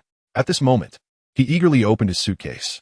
Inside, in addition to the magical items he had brought when boarding the island, there were now 2 hearts that had solidified as if wrapped in amber, a bag of blood, several scales, and a complete set of teeth. One of the hearts belonged to a merman soldier, while the others were all obtained from Alone. In fact, if he had searched carefully, he could have certainly acquired more extraordinary traits and materials. However, Luo Yin did not do so, as he was well aware of his current weakness. Without having complete self-defense capabilities, the matter of the potions could not be publicized. Moreover, since mermen were humanoid beings, he really had no reason to dissect and cut up so many corpses while protecting the secret of the potions. After all, mermen were abundant, and if he needed more in the future, he could simply go to Merman Island. For now, he only needed to obtain the materials necessary for his and MIT's advancement, and nothing else was required. The ship sailed on the sea for several days, during which Luo Yin took every opportunity to let the wind carry him up to fly around the ship in circles, practicing his performance. This caught the attention of Luffy on the neighboring ship, who watched with sparkling eyes and even tried to climb onto Luo Yin a few times, but was rejected each time. Rog Town, the place where Pirate King Roger was born and died. Luo Yin and Luffy's ship sailed into the port, and after just a brief greeting, they parted ways. After all, they had been together at sea for several days, and Luffy was eager to see the execution platform. After watching Luffy and his crew turn the corner into the street, Luo Yin smiled slightly and waved grandly to his 3 crew members. "Let's go. Time is spent. I'll cover the bill." "Great. Long live the captain." Rhoda cheered immediately, and Shatali and Mid also looked excited, especially Mid, since Shatali had gone ashore with Luo Yin on Coco Island, while he had a paddle on a raft. After asking a passerby for directions, Luo Yin led the 3 directly to the food market. Although he had spoken confidently, he didn't have much money on hand, so they needed to buy food first, and what was left could be used for other expenses. Fortunately, there were only 4 of them, so they didn't need to purchase too many ingredients. The 4 spent nearly 2 hours wandering the food market, each carrying several bags back to the ship. A large amount of fresh but hard-to-store ingredients filled the refrigerator to the brim, while the more durable items were piled in a corner of the kitchen. Boom! Suddenly, a loud noise echoed in the sky. Luo Yin looked up sharply and saw that the previously calm sky had turned overcast, with lightning darting through the dark clouds as if it would rain at any moment. "Captain, it looks like it's going to rain. Where are we heading next?" Rhoda emphasized the rain, not wanting to leave so soon. After all, it was not easy to find a city, and they'd spent all their time buying ingredients without being able to explore properly. If they set sail now, it would feel somewhat regretful. Luo Yin naturally understood the meaning behind Luata's words, and his purpose for coming to Rog Town was never to replenish supplies. The main reason was to see the dragon. Now that the weather had suddenly changed, it was obvious that the dragon had arrived, and he certainly couldn't leave at this time. "I'll give each of you 100,000 berries as activity funds. You can go explore, but you must return before dark. I have other matters to attend to." As he spoke, Luo Yin took out a stack of money from the inner pocket of his clothing and handed it to the 3 of them. A total of 300,000 berries, just enough for each person to have 100,000. Joy immediately appeared on the faces of the 3, and Luata unceremoniously grabbed the money in his hand. 100,000 berries wasn't a huge amount, but it was more than enough for them to enjoy an afternoon. "Thank you, Captain," Luata said, while distributing the money to the other 2. Luo Yin did not delay and immediately soared into the air towards the execution platform in Rog Town. Boom! Before Luo Yin could reach the vicinity of the execution platform, a massive bolt of lightning struck down from the sky, directly hitting the execution platform, which collapsed on the spot. Luffy grinned as he stood beside the ruins of the execution platform. Although he had scorch marks on him, he was uninjured. Beside him lay the charred and smoking figure of the clown buggy. Luo Yin immediately landed on the nearby rooftop, closed his eyes, and began to sense. At that moment, heavy rain poured down. Luo Yin, who originally wanted to rely on the wind to locate the dragon, was affected and had no choice but to give up. Being able to change the weather so easily is truly powerful. Luo Yin muttered to himself, but he wasn't discouraged. He rode the wind again, getting a bit closer to where Luffy was, though not too close. He just needed to keep a distant watch. He knew what would happen next. Smoker would capture Luffy, and Dragon would come to the rescue. As expected, Smoker indeed appeared and started fighting Luffy. Facing Luffy, who had yet to master Haki, Smoker was invincible from the start, quickly pinning Luffy down, and it looked like he was about to capture him. Just then, Luo Yan's spiritual intuition suddenly reacted. He turned sharply to see a figure cloaked in black, with their entire face shrouded in the shadow of the cloak, swiftly flashing through the rain. The speed was astonishing. In just a few breaths, the figure had crossed the street and grabbed Smoker's hand, which was about to attack Luffy. The government has always wanted your head." Despite being taken by surprise, Smoker showed no fear and even directly provoked the sudden appearance of Dragon. Lightning streaked across the sky, illuminating Dragon's face beneath the cloak. He bore no anger, but instead a rich smile. The world awaits our answer. With that, the heavy rain ceased, and a fierce wind arose. Everyone present was unable to withstand it, being thrown about. The pirates were flung to the edge of Lowtown, while the Navy didn't fly far, remaining nearby. Dragon's intervention immediately relieved all the pirates present. As a favor to the wind, no matter how loud his clothes rustled in the wind, the force that could blow away ordinary people could not shake Luo Yin at all. However, Luo Yin did not feel proud. Instead, a hint of fear surged from his heart. He could clearly gather information from the wind. Everyone who had just been blown away landed safely, with no one injured and no buildings collapsed. However, the coastal defense cannons deployed along the coastline had all been destroyed by the wind, without a single exception. This undoubtedly indicated one thing. Dragon's control over his power had reached a terrifying level. Even just a glimpse of it made Luo Yin feel fear. Soon, the fierce wind calmed down and the heavy rain fell again, but Luffy's group had already set sail on their ship, taking advantage of the wind. Smoker watched the Golden Mary fade away, his expression shifting between dark and light. Suddenly, he thought of something, and his face changed dramatically. At that moment, Dragon's somewhat arrogant voice rang out from the rooftop beside him. Go ahead, if that is how you plan to act. Why help that man? Smoker questioned loudly, but Dragon maintained his smile, his gaze fixed on the Golden Mary. What reason is there to stop a man from setting sail? Prepare the ship. I'm going to chase Straw Hat Luffy. Smoker made his decision without hesitation, and the astonished Navy beside him could do nothing to stop him. Dragon quietly listened, not intending to stop Smoker. He was only here to see Luffy off, and stopping the Navy from capturing pirates was not something the Revolutionary Army should do. Hey, Dragon chuckled softly, withdrawing his gaze and preparing to turn away. At that moment, a gust of wind slipped past the cloak and brushed against his temple, while a voice rang in his ear. I wonder if you have time for a few words? Dragon paused for a moment, then turned his gaze to see a boy with light blue, slightly curly hair, looking only about 17 or 18 years old, floating not far from him. Interesting. Then come with me. Without much thought, Dragon agreed, as he was certain that there was no one in Lowtown who could threaten him. The chances of it being a trap were virtually zero. Dragon vanished from the rooftop in a few flashes, entering a secluded alley, and Luo Yin hurriedly followed. After all, he had his eye on this potential benefactor and couldn't let him escape. After turning a few corners in the alley, Dragon slipped into an uninhabited small house, which contained only a few simple tables and chairs. Besides that, there was nothing else. Due to the gloomy weather, the light inside was very poor, and as he entered, Luo Yin saw Dragon lift his hood, revealing his tattoo-covered face. Do you need something from me?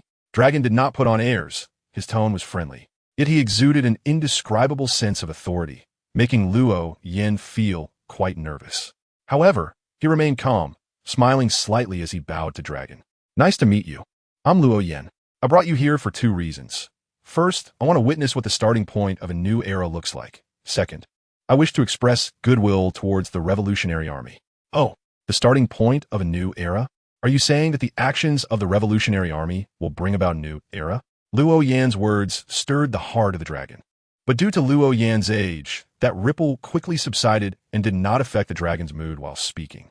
Luo Yan shook his head, then a hint of a bitter smile appeared. My divination and prophecy can only see the starting point in you, and I cannot see more, perhaps because the gap in strength between us is too great. Compared to you, I have seen more from that Navy officer named Smoker. Prophecy? Long precisely caught the key word, his eyes narrowing slightly, which was exactly what Luo Yan hoped to see. The bitterness in his smile faded away, leaving only pure joy. Yes, prophecy, this is one of my abilities. An interesting ability. So, I wonder if you can make a prophecy for me? Long's tone was filled with obvious doubt and testing. The word prophecy was indeed a bit too mystical, and even an ordinary person would have doubts, let alone the leader of the Revolutionary Army. Luo Yan seemed to have anticipated this, smiling and nodding. Of course, no problem. So, who is the subject of the prophecy? The world. Long answered without any hesitation, and Luo Yan clearly froze for a moment. Even he did not expect this answer. However, he quickly regained his composure and nodded in agreement. No problem. That is not a difficult subject. After speaking, Luo Yan slightly lowered his head and slowly closed his eyes. Long did not urge him and casually pulled a chair over to sit down. After about 2 minutes, Luo Yan opened his eyes, and immediately 2 streams of bright red blood flowed from the corners of his eyes, sliding down his cheeks like tears and dripping onto the ground. I saw it. Initially, Long was skeptical about Luo Yan's prophecy, but after seeing the blood, he felt that this kid seemed to have something. Naturally, Luo Yan did not truly have any prophetic abilities. His prophecy was simply the original plot of the story. He had long considered that given his current strength and age, it would not be easy to reap benefits from the Revolutionary Army. The most feasible method was to pretend to be a mystic. For someone who knew the original plot, prophecy was an excellent way to play the role of a mystic. As for the blood flowing from his eyes, that was quite simple.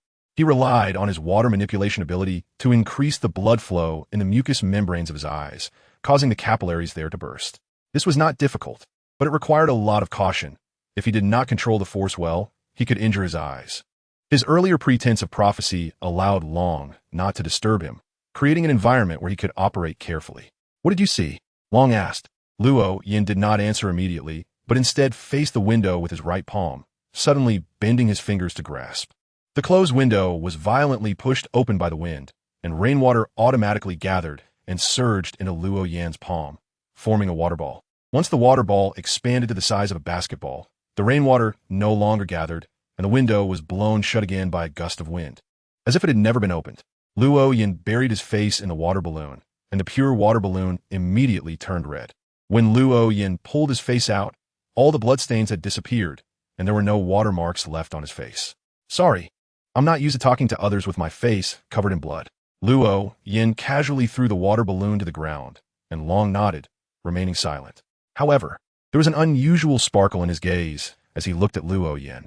Without needing Long to repeat the previous question, Luo Yan took the initiative to answer. "The tide of the times is rolling forward. Even you cannot stop it." "What do you mean?" "It means that even if you disband the Revolutionary Army now, the tide of the times will not cease because you have just released the last reins with your own hands." Lu Fei.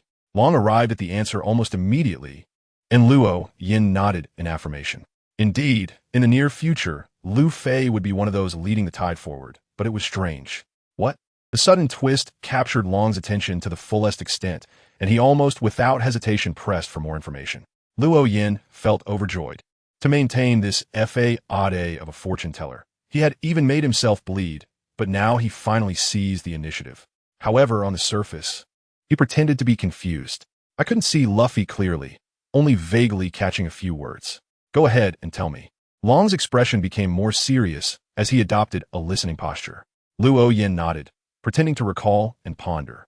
"The Free Warriors, the Sound of Liberation, Joy Boy, and Nika, these are the things I saw, and I could understand the earlier parts. But I didn't know the meaning of Joy Boy and Nika for the time being, and I wasn't sure if you had the answers." Of course, Lian couldn't possibly not know what it meant, but he deliberately said it this way, believing that as the leader of the Revolutionary Army, Dragon must know the name Joy Boy, although Nika has been deliberately concealed by the world government. Since Dragon is indeed opposing the world government, there is also a probability that he knows the significance of the name Nika. Luo Yan deliberately pretended not to understand, which made him seem even more like a charlatan. Sure enough, after listening to Luo Yan's words, Long's expression became quite serious, and for a moment, he even seemed a bit lost in thought. The effect was so good that it completely took Luo Yan by surprise. "You seem to know something?" Luo Yan seized the opportunity to press on, and Long came back to his senses, giving a slight nod as a confirmation. However, he did not intend to clarify anything for Luo Yan. Instead, he shifted the topic. "You previously mentioned wanting to express goodwill to the Revolutionary Army. I wonder what that goodwill is." Despite Luo Yan's efforts to disguise his excitement, his eyes couldn't help but light up for a moment. "Something that can significantly enhance the combat power of the Revolutionary Army in a short time." "Then what is the cost of enhancing that power?" Long remained very calm. He knew well that strength is something that must be earned through effort, and a significant enhancement in a short time would not come without a price. The most intuitive example is the devil fruit. When an ordinary person eats a devil fruit, they can experience a significant boost in strength in a short time. But they must then bear the cost of being rejected by the sea. It seems you have a lot of experience. After all, the devil fruit also fits what I just mentioned. I can concoct something called potion. Depending on the type of potion, drinking it can grant different kinds of special abilities, just like the wind and water control abilities I demonstrated earlier. Potion? Long murmured the name, searching his mind to confirm that he had never encountered anything similar.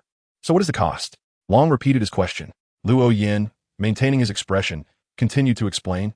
"Naturally, there's a cost. There's a risk of losing control and turning into a monster when drinking the potion.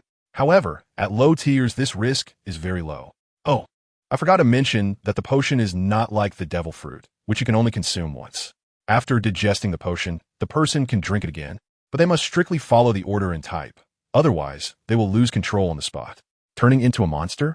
Long squinted as he scrutinized Luo Yin, seemingly trying to see signs of a monster within him. However, he did not observe any characteristics in Luo Yin that were not human. Luo Yin naturally knew what the dragon was thinking.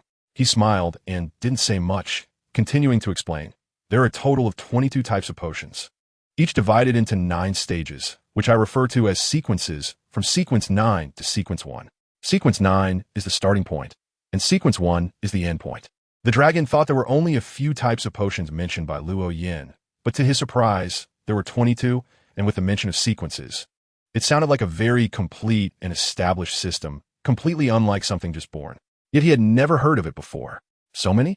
That's right. But not all of these 22 potions are suitable for the Revolutionary Army. Some potions can make people very evil. And I don't think you want to see anyone in the Revolutionary Army become like that. How can I believe what you just said?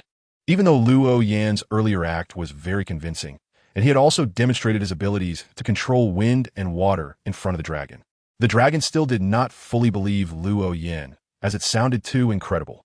This was also a development that Luo Yan anticipated. If the dragon directly believed him, he would instead suspect that the dragon had other motives. It's simple, just let someone try it out. I still have quite a few potions in my possession. The dragon fell silent, and after nearly a minute, he slowly nodded.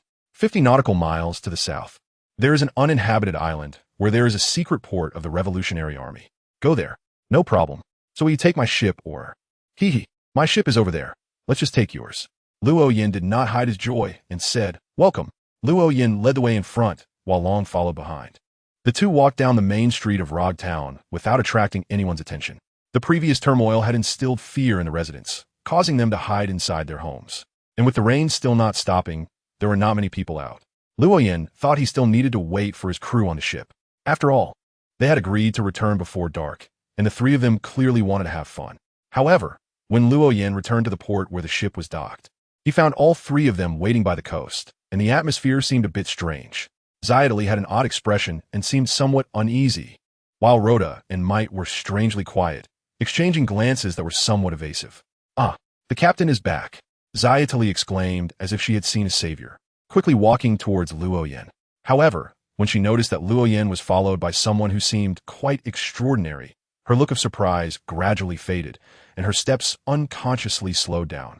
Zayatali, what is going on? And nothing. After stealing a glance at Long, Zayatali shook her head without leaving a trace. Seeing this, Luo Yin didn't press further and pointed along. This is Long from the Revolutionary Army. We're going to the Revolutionary Army's port next. Setting sail. Revolutionary Army? Zayatali looked at Long with a mix of surprise and shock, not expecting Luo Yin to have connections with the Revolutionary Army. After all, Luo Yin had previously said his goal was to be an adventurer. Long didn't pay attention to Zayatali's scrutiny. He glanced at her before looking at Rhoda and Might behind her. Your companions seem quite capable. Of course, they're my companions. Luo Yan's tone carried a hint of pride, yet he was well aware that Long's words were merely polite. How impressive could 3 sequence 9s really be? But he couldn't show that. He had to appear proud, as if his companions were truly exceptional. Long didn't say much more, simply watching Luo Yin quietly. And Luo Yin didn't waste time either, immediately boarding the ship to set sail. As soon as the sails were lowered, a gust of wind picked up, propelling the ship forward quickly. As someone who also possessed wind control abilities, Long could clearly feel that this wind was being manipulated by Luo Yin. He then moved to the edge of the ship and looked down, discovering that the water flow was no longer natural, actively pushing the ship forward. Being able to simultaneously control both the water flow and wind direction to propel the ship was quite useful, to say the least. Haha, of course. My sequence 9 in this pathway is called Sailor, a favored one of the sea. Even a sequence 9 who has just taken the potion can stay in the water for nearly 20 minutes without any equipment and possesses strong balance, moving on any ship as if on solid ground, no matter how strong the winds and waves. Sailor, favored one of the sea. Long murmured these words softly, his expression slightly changing. Can someone who has eaten a devil fruit still drink potions? It should be possible. At least there shouldn't be any issues before sequence 4. After sequence 4, I'm not so sure. Luo Yin has never experimented to see if someone who has eaten a devil fruit can drink a potion. However, he remains very confident because the potion materials prior to sequence 4 are almost entirely unrelated to devil fruits. But starting from sequence 4, it becomes connected to devil fruits. If the potion taken is not aligned with the devil fruit that person has consumed, then going half mad is the best outcome. Will the sea favor those it despises? The dragon asked again, and Luo Yin narrowed his eyes slightly, a hint of smile in them. After drinking the potion, a person's structure has already changed. Luo Yin did not directly answer Long's question, but he gave a very definite answer. A change in human anatomy means that the ability to survive in the sea will not disappear due to weakness, which implies that a devil fruit user who takes the sailor's potion will gain the ability to survive in the sea for nearly 20 minutes. This is significant for a devil fruit user. Despite smooth sailing, Luo Yan's ship still took nearly 2 hours to reach the uninhabited island mentioned by Long. In fact, this island can no longer be called uninhabited. After all, there are now Revolutionary Army activities on this island. However, this island originally did not have a name, and since it was previously referred to as an uninhabited island, it has not been renamed. Luo Yin spotted a massive sailing ship with dragon carvings on both sides docked next to the port of the deserted island, and there were quite a few people on the ship and on the island. Mr. Dragon. Luo Yan's ship had just docked and had not even come to a stop when a revolutionary soldier wearing a gray coat and the same color cap called out. Waving his hand, the dragon, who had been standing next to Luo Yin, suddenly disappeared and appeared in front of the revolutionary soldier the next moment. Thank you for your hard work. The dragon's response was calm, exuding a sense of authority, and the revolutionary soldier's expression immediately became solemn as he saluted the dragon. Then turned his gaze to Luo Yin and his group. Mr. Dragon, who are they? Collaborators, bring those 2 captives over, and then you all prepare to set sail. Yes. The revolutionary soldier saluted again and quickly ran up the ship. He soon came back down, followed by 4 people, 2 of whom were bound with their hands behind their backs and gagged, while the other 2 were escorting them. Mr. Dragon, the captives have been brought. Do you plan to interrogate them or dispose of them? You all go prepare. You don't need to worry about this. Yes. The 3 revolutionary soldiers did not say more and left in unison. After they had walked a distance, the dragon turned to look in Luo Yan's direction. At this moment, the ship had just stopped and had not yet dropped anchor. Seeing the dragon's gaze, Luo Yan did not hesitate and jumped off the ship with a silver briefcase. Coming to the dragon's side, do you intend to use them to test the safety of the potion? Luo Yan didn't need to guess to know the dragon's intentions. The dragon nodded, showing no intention of hiding anything. As you said, taking the potion carries risks. Without confirming the level of risk, I can't put my subordinates in danger. You can start by telling me the price of the potion. Regardless of the outcome of the experiment, I will buy the potion at the price you set. I won't let you suffer a loss. I refer to the ability brought by the potion as extraordinary, and the extraordinary will not disappear. It will only transfer from one thing to another. So even if they collapse into monsters on the spot, the potion will not be wasted. Luo Yin originally thought that Long would need further explanation, but Long nodded in realization. Like the devil fruit? After a devil fruit user dies, the fruit will reappear in the sea. Its powers do not disappear with the user's death. Right, but extraordinary won't be lost like a devil fruit. It's still here. Okay, then you can start. Long didn't waste time and directly let Luo Yin begin. Luo Yin immediately opened the suitcase and took out 2 metal vials. One filled with a potion as dark as coffee, and the other a light blue that shimmered with waves. Since they were brought here bound for an experiment, Luo Yin wouldn't be gentle with them. After removing the rags that were blocking their mouths, he directly shoved the vial openings into their mouths and pressed the vials, preventing them from spitting them out. Anyway, potions can't be avoided just because they don't want to drink them. They don't even need to drink them. Pouring the potion on them would work too, although that would take effect more slowly than drinking it directly. The 2 bound individuals began to struggle violently, their expressions twisting severely, but it wasn't due to pain. Rather, it was fear. They had no idea what they had ingested, but after taking the potion, they felt their changes. However, they didn't know whether these changes were good or bad, which is why they were afraid. Very smooth. They are already at sequence 9. One a sailor, the other an assassin. Sensing the spiritual energy starting to overflow from the 2, Luo Yin knew they had survived the potion and released his grip on the vials. The 2 immediately spat them out and, in perfect sync, bent down a cough. However, while coughing, the extraordinary who had taken the assassin potion suddenly stood up. The ropes binding his hands had been untied at some point. He swiftly dashed towards the depths of the island. As he stepped into the shadow of a tree, his figure vanished just like that. Oh! Long squinted his eyes, and Luo Yin only felt a gust of wind swirling beside him. When he turned to look, he found that Long had already disappeared. Boom!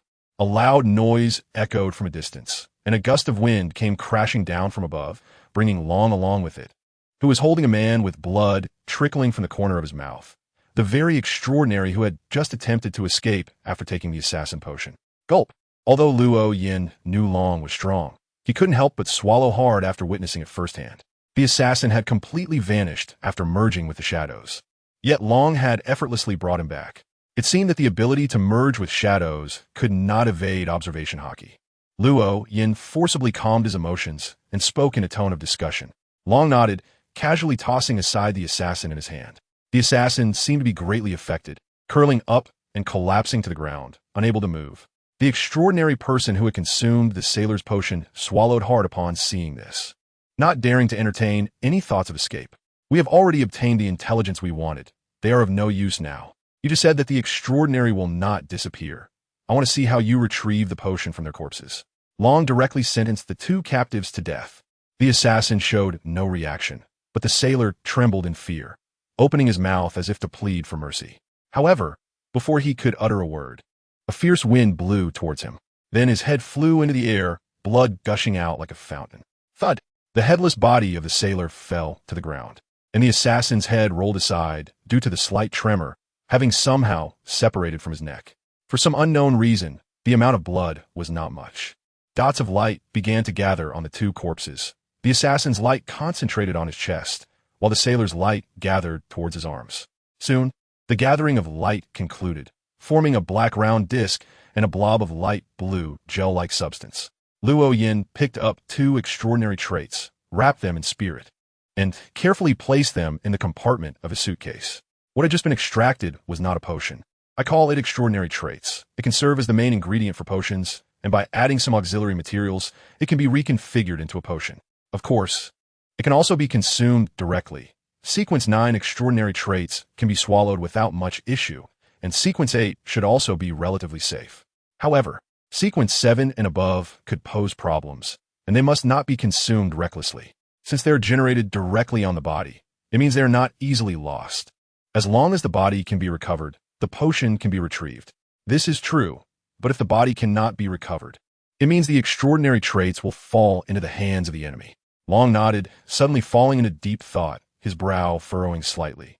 The recent experiment only revealed the risks of consuming potions, and the final outcome was much better than Long had anticipated. He was well aware of what kind of people these two captives had been and what they had experienced after being captured. Therefore, he believed that if these two captives could withstand the potions, the elite revolutionaries he would select in the future could certainly withstand them as well. What concerned him the most now was the so-called monsters. What exactly do you mean by losing control and becoming a monster? Unfortunately, there are no captives left on my ship. Luo Yin chuckled lightly, bending down to take out another bottle of potion from the suitcase. What's so difficult about this? Just grab an animal to drink the potion. Their intelligence is inferior to that of humans, and after drinking the potion, they won't know how to stabilize their minds and restrain their spirit, making it easier for them to turn into monsters. Can animals drink potions? The dragon was somewhat surprised, but not entirely astonished. Luo Yin first nodded and then immediately shook his head. It's not just animals that can drink potions. Anything can drink potions. In fact, if a potion is not consumed in time after being prepared, the bottle containing the potion will slowly absorb it. Now the dragon was shocked. It wasn't too unbelievable that animals could drink potions. After all, animals can also eat devil fruits, but if inanimate objects can consume potions, that is a different matter. Even inanimate objects can drink potions? Of course, I call those magical items, and I have quite a few in my possession that I can demonstrate to you later. All right, just wait a moment. The dragon didn't delay. Its figure suddenly disappeared and reappeared in less than 10 seconds, this time holding a seabird with black and white feathers, red legs, and a black long beak. Is this okay? The dragon asked while handing the seabird to Luo Yin. No problem. Luo Yin nodded, taking the seabird. Instead of pouring the potion in a tipping manner, he used his water manipulation ability to transform the potion into a stream of golden liquid that flowed into the seabird's mouth. Once the potion completely entered the seabird's mouth, the seabird, now free from any restraint, flapped around in Luo Yan's hand, but no matter how hard it flapped, it couldn't take off. Luo Yin naturally dared not let the seabird undergo a transformation in his hands, so he quickly placed it on the ground and stepped back. Time passed little by little, and a small tuft of golden fluff grew on the seabird's head, while the tips of its wings and tail feathers also gained a layer of golden edging. How was this possible? Luo Yan's eyes widened in disbelief. The seabird withstood the potion, which was beyond the dragon's expectations. But its reaction was not as intense as Luo Yan's. It merely raised an eyebrow slightly. The risk of consuming the potion seemed to be lower than I had imagined. What do you know? The potion I just gave it wasn't a sequence 9 potion, but a sequence 8 potion. This is not scientific, no. This is not mysticism. Where did you catch this bird from? Luo Yin, in order to ensure that the seabird would not withstand the potion and mutate into a monster, specifically gave the seabird the potion of the Sun Path Sequence 8, the Light Praying Man. However, the seabird surprisingly withstood it and directly became Sequence 8. Sequence 8? Can it skip Sequence 9 and directly consume Sequence 8? Of course not. Well, not necessarily. Directly consuming the Sequence 8 potion carries a risk of losing control that is several times, even a dozen times higher, which is why my reaction was so strong just now. The risk of consuming the potion is lower than I imagined, Dragon murmured softly, repeating the same words again. Then he looked at the seabird, which had already stood up from the ground. What do you plan to do with it? Luo Yin furrowed his brow, deep in thought. He naturally leaned towards recovering the characteristics. After all, this bird was caught temporarily, and it would be a huge loss if it escaped. However, the fact that this bird could withstand the impact of consuming a Sequence 8 potion directly indicated that it was somewhat special, and he felt it would be a shame to kill it. Just when Luo Yin was still indecisive, the prayer light bird had already begun to recover, flapping its wings and flying up. However, it did not leave. Instead, it landed on Luo Yan's shoulder. Once it settled, its small black eyes suddenly burst with golden light. The golden radiance emanated from the prayer light bird, and Luo Yin immediately felt warm all over, a sense of indescribable comfort. How? The prayer light bird let out a cry, and a visible wave of golden energy spread out, making Luo Yin feel a significant enhancement in both his strength and spirit. Luo Yin was stunned there, and the prayer light bird, seeing Luo Yin in a daze, pecked at the corner of his hair with its sharp beak. When Luo Yin came to his senses and turned to look, it raised its head very human-like, as if to say, "See, I'm amazing." It seemed to have gained wisdom, and it looked like it wanted to follow me. Is it because it knows that I gave it magical powers? Luo Yin felt certain in his heart and gently touched the tuft of golden fur on the head of the Qi Guang bird. From now on, you'll be called Boat. Jie. Boat called out again, the golden light on its body receding, its eyes returning to black, no longer showing any signs of the supernatural. Only a small amount of gold indicated its difference from other seabirds. Congratulations, it seems you've got a nice pet. It looks like I need to catch another animal. Long did not expect Luo Yin to keep the seabird as a pet, but he was not too surprised. Luo Yin smiled and nodded in acknowledgement. Long disappeared again and reappeared a little while later, this time bringing a wild boar. It was just over a meter long, appearing to be a juvenile wild boar. But perhaps due to its breed, it already had tusks about an inch long, giving it considerable offensive power. This pig should also be able to consume the magic potion, right? Long was not asking Luo Yin for an answer, but rather telling him that he wanted this pig to drink the potion. Luo Yin nodded, not wasting any words. He took out a bottle of potion from the box again, thought for a moment, and took out another bottle. One was pure gold, and the other was light blue. 2 completely different potions. Then Luo Yin directly poured the 2 potions together. At the moment they touched, the liquid briefly boiled. Then they fused together perfectly into a purple potion without needing to be stirred. Anyone who drinks this potion will lose control and turn into a monster. Luo Yin was very certain this time, because this bottle of potion was already a problematic potion. If a pig could withstand this potion, then he would need to relearn the basics of mysticism. Long nodded, his expression becoming somewhat serious. He was already prepared for battle. As soon as he encountered a mutated monster, he would strike to kill it to prevent any destruction. Luo Yin didn't say much more, taking a couple of steps forward and using his water control ability to guide the potion into the wild boar's mouth in thin streams. Before the wild boar could finish drinking all the potion, it began to twitch and fell to the ground, its eyes rolling back, drool dripping from the corners of its mouth, as if it were having a seizure. Once the potion was completely poured into the wild boar's mouth, Luo Yin hurriedly stepped back, fearing that the wild boar might suddenly lash out and hurt someone. The wild boar's suffering became increasingly apparent, and suddenly, the skin all over its body split open, revealing a mass of wriggling flesh and blood inside. Scales and feathers protruded from the flesh in a chaotic manner, as if they had been carelessly sprinkled on the mass. And at the top of the gathering flesh was a pig's head, a head devoid of skin, only muscles. Is this the monster of transformation? Long's expression was no longer calm. Even he was frightened. Bang! Before Long could launch an attack, the monster transformed from the wild boar suddenly exploded, scattering countless pieces of flesh and blood. It seemed that this transformed monster couldn't withstand the further impact of the potion. However, this was not the end. The scattered flesh and blood began to crawl on the ground like worms, leaving behind bright red bloodstains wherever they passed, reminiscent of a snail slime, which made Luo Yan's scalp tingle, let alone Long. As the leader of the Revolutionary Army, Long had always been a very decisive person, but now he seemed a bit at a loss. Fortunately, he didn't hesitate for too long. After crawling a short distance, the pieces of flesh suddenly fell still, and points of light emerged from the broken meat, gathering towards one of the wild boar's tusks. The tusk began to change, becoming straight and flat, eventually forming a dagger about the length of a palm. The tusk turned into a dagger, although Luo Yan had previously mentioned that even lifeless objects could consume the potion.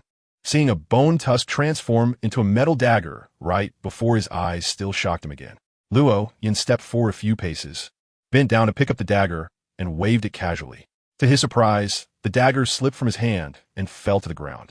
In that instant, the dagger had suddenly become extremely slippery. Luo Yan felt as if he was holding not a dagger, but a very slimy loach. What's wrong? Long had been focusing his attention on the dagger, so its slipping from Luo Yan's hand naturally caught his attention. Luo Yan picked up the dagger again, his expression becoming somewhat strange. Almost all magical items have negative effects.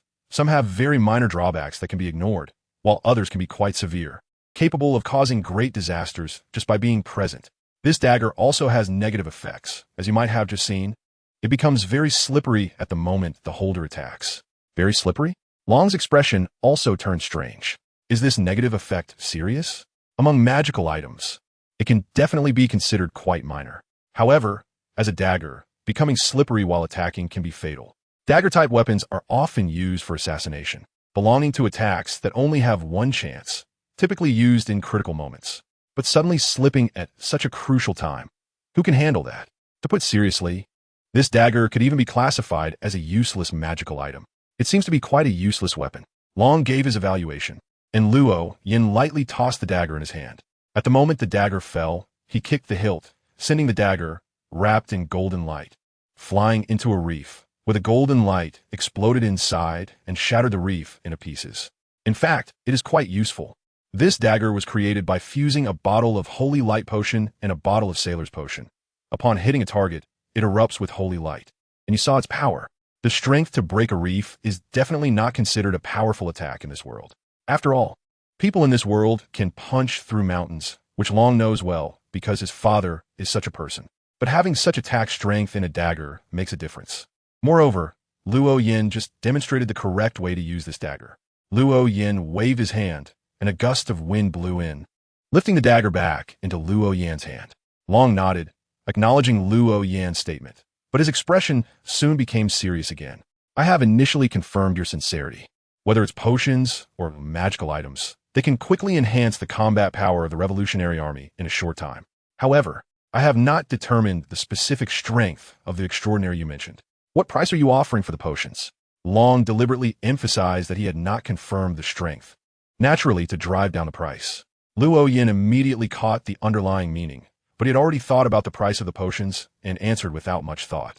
The price for a Sequence 9 potion is 10 million berry per bottle, and for a Sequence 8 potion, it's 30 million berry per bottle. Of course, you won't need the Sequence 8 potions yet. I can sell you 10 bottles first, and you can decide who gets to drink them. 10 million? A devil fruit costs only 100 million. Long raised his eyebrows. Even his voice increased slightly. He could see the potential of the Sequence potions. However, asking 10 million for just the starting potion of Sequence 9 was too expensive. What he wanted was not just one or two extraordinary beings, but an army of them. If a devil fruit user dies, their ability is lost, but the abilities of the extraordinary can be reclaimed. I can assure you that the potential of the extraordinary is definitely much higher than that, of the devil fruit users. This is because one of the main materials for sequence 3 potions is the devil fruit, and generally, 2 main materials are needed to concoct a potion. This means that a sequence 3 extraordinary is already stronger than a devil fruit user, and that's just sequence 3. There's still sequence 2 and sequence 1 above it. The devil fruit is a main material? Are you telling me this because you want the Revolutionary Army to help you collect devil fruits? Long immediately guessed Luo Yan's intention, and Luo Yan nodded without hiding it. This was one of the reasons he sought cooperation with the Revolutionary Army. High-sequence potions require a large number of devil fruits. It was unrealistic for him to collect a massive amount of devil fruits on his own, so he needed to leverage the power of others to help him accomplish this. The Revolutionary Army is not as dark as the government or as cunning as pirates, and they're also in an expansion phase while possessing a large amount of resources, making them undoubtedly the best choice. I hope the Revolutionary Army can help me collect devil fruits, and I will purchase them at 20% above the market price. Of course, I need to add potion payments as a payment method. Long suddenly fell silent, his gaze becoming sharp, staring intently at Luo Yan, making Luo Yan feel a bit uneasy. After a long while, he finally asked, "What is your purpose in going to sea?" Luo Yan was taken aback for a moment. Then he smiled, his smile very pure, as if it contained no impurities at all. "I will never join the world government, I can assure you of that. And this is also the reason I came to seek cooperation with the Revolutionary Army. Otherwise, why would I go directly to the world government? I believe the world government is more generous than the Revolutionary Army and can more efficiently collect devil fruits." Long fell silent again, and after a long while, he slowly nodded, convinced by Luo Yan. "The Revolutionary Army will help you keep an eye on the devil fruits. 10 vials of potion will cost a total of 100 million berries. Additionally, I want to purchase some magical items." Haha, no need to rush. What I want is not just berries. I hope the Revolutionary Army can help me build ship. Of course, it doesn't need to be delivered in a short time. You can think of it as a reservation. Furthermore, I need a material that can reflect sound. I heard that you have very powerful scientists in the Revolutionary Army. How about we discuss it on my ship? Long suddenly invited Luo Yan, which surprised Luo Yan for a moment, but then he immediately thought of something and smiled. "Sure, I also want to see how impressive the Revolutionary Army's ship really is." Long gestured for him to follow and then led the way, while Luo Yan silently followed behind. When they reached the ship, neither of them climbed the ladder. Instead, they flew directly onto the deck using their powers. Once on the ship, Luo Yan felt countless gazes from the Revolutionary Army members aboard. However, there was no hostility or suspicion in those gazes, only curiosity. Since Luo Yan had been brought on board by the leader himself, it meant that he had been recognized by the leader, and naturally, they could not harbor hostility. They were simply curious about how such a young guy could gain the leader's approval in such a short time. "Should we talk in the cabin or here?" "Let's talk here. The sea breeze helps me think more clearly." Long nodded and turned to a Revolutionary Army member, instructing him, "Bring a low table and prepare some snacks." "Yes." The Revolutionary Army member immediately saluted and quickly ran into the cabin. Soon, 2 Revolutionary Army members brought in a low table, and then another member wearing a white chef's hat came over, carrying a tray with pastries and tea, placing them on the low table. Luo Yan was not polite, sitting cross-legged beside the low table, reaching out to grab a piece of cake and stuffing it into his mouth. He then picked up the teapot to pour himself a cup of tea, taking a big sip to wash down the cake. The Revolutionary Army's chef is quite skilled. Since he had eaten someone else's food, he naturally had to praise it, and this was not empty flattery. Luo Yan genuinely thought the cake was delicious. Definitely the best cake he had tasted since his arrival in this world. Long smiled, sitting cross-legged opposite Luo Yan, picking up the teapot to pour himself a cup, but not drinking it. "How many magical items do you have there? And what are the prices?" Long went straight to the point without beating around the bush. Luo Yan wiped his mouth with the back of his hand, chuckling softly as he raised his teacup and took another sip. "I'm prepared to sell 5 magical items. 2 correspond to sequence 9, each priced at 12 million berries. 1 corresponds to sequence 8 at 34 million berries. 1 corresponds to sequence 7 at 80 million berries, and 1 corresponds to sequence 6 at 200 million berries. Of course, this is just my offer. You can bargain, and if you think they are not useful, you can choose not to buy them. I don't mind." Long glanced at the box by Luo Yan's feet and nodded, saying, "Are they all in that box?" "That's right." Luo Yan decisively opened the box and took out 5 items. A silver ring inlaid with a large pearl, a sheer glove that could expose the fingers, a black metal rod slightly longer than chopsticks, a red wrist guard, and a bowl. As he watched Luo Yin pull out one item after another, Long felt slightly distracted. He had thought Luo Yin would produce one weapon after another, but unexpectedly, none of the items seemed to enhance combat ability. Long's unspoken words had already conveyed a complete meaning. Luo Yin chuckled softly and first pointed to the ring. This ring allowed anyone to dive for 15 minutes without any equipment, but the downside was that the wearer would become very sensitive to dryness and easily thirsty, needing to drink water frequently. It corresponded to Sequence 9, the sailor, and cost 12 million berries. Long raised an eyebrow, and his gaze at the ring changed immediately. For a devil fruit user at sea, this was a divine artifact. Sure, 12 million berries, I'll take it. Long didn't haggle, and even thought the price was quite cheap. Luo Yin nodded slightly. He was not surprised by this outcome. He understood the significance of this item to devil fruit users. It was not just about 12 million berries. He believed it could sell for even 100 million berries. However, he did not raise the price arbitrarily. He had done all this to establish a connection with the Revolutionary Army. If the relationship between both parties were to break down over price, it would be a huge loss.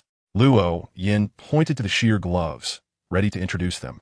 But Long suddenly spoke up. Aren't you worried that we might kill and steal? Luo Yin's hand paused in the air for a moment, then lowered, while a smile appeared on his face. Don't worry, have you forgotten? I'm good at prophecies. Since I decided to come meet you, how can I not make a prophecy in advance? Besides, can you really keep me here? The sailors of Sequence 9 can stay in the sea for 20 minutes. And I'm not just Sequence 9. I can dive into the deep sea at any time, unless you can instantly take me down. Of course, Luo Yin would not make predictions, but having the astrological ball, he did perform a divination for himself before landing in Road Town. And the result indicated that meeting with Dragon would not be dangerous. This is also why he didn't have much guard against Dragon from the very beginning. Moreover, knowing the plot, he understood what kind of organization the Revolutionary Army was, an organization that could definitely be called just with a very low probability of engaging in murder and smuggling. Indeed, the series of shocks had made me forget your strongest ability. Dragon smiled wryly and shook his head, signaling Luo Yin to continue with the introduction. Luo Yin raised his hand again, pointing to the sheer glove. This glove also corresponds to Sequence 9, and its potion is called Apprentice. It has only one ability, to open doors. It can unlock any door without a key, and it can also open a door on a wall where there is no door, allowing passage through. The negative effect is that it will make the wearer a complete klutz, a true klutz. What a practical ability. 12 million berry is not expensive. Dragon once again bought the glove without hesitation. For an ordinary person, this glove might only make them a skilled thief. But in the hands of the Revolutionary Army, it was different. As an organization aimed at overthrowing the country, there are many infiltration missions, and a glove that can open any door and pass through walls is simply perfect for stealth operations. Luo Yin nodded, without any hesitation, and directly pointed to the third item, which was the black stick. This stick corresponds to Sequence 8, and the potion is called Beast Tamer. After holding this stick, the holder can understand the words of animals and can command them through the stick, from elephants to mosquitoes. Of course, whether the command is successful ultimately depends on the communication between the holder and the animals, which includes, but is not limited to, verbal communication and physical communication. Oh, by the way, the holder can only command up to 3 animals at the same time, and the negative effect is that the holder's sexual desire will increase. So it is best used by married individuals who are with their partners. Of course, it can also be used by those who frequently visit the pleasure street. A glimmer flashed in Long's eyes. Just the ability to communicate with animals was already quite powerful, and being able to command 3 animals was also a very practical ability in some special missions. 34 million berries is a fair price. Long expressed his intention to purchase again, and Luo Yin nodded, then pointed to the red wristband. This wristband corresponds to Sequence 7, and the potion is called Arsonist. The wearer can use fire spells, such as Fire Crow, Fireball, and Flame Spear. It is truly a magical item that can directly enhance combat power. The negative effect is that the wearer will become unpleasant, and everything they say will have a provocative tone. So it is best worn by someone skilled, otherwise, they might be targeted and killed by enemies.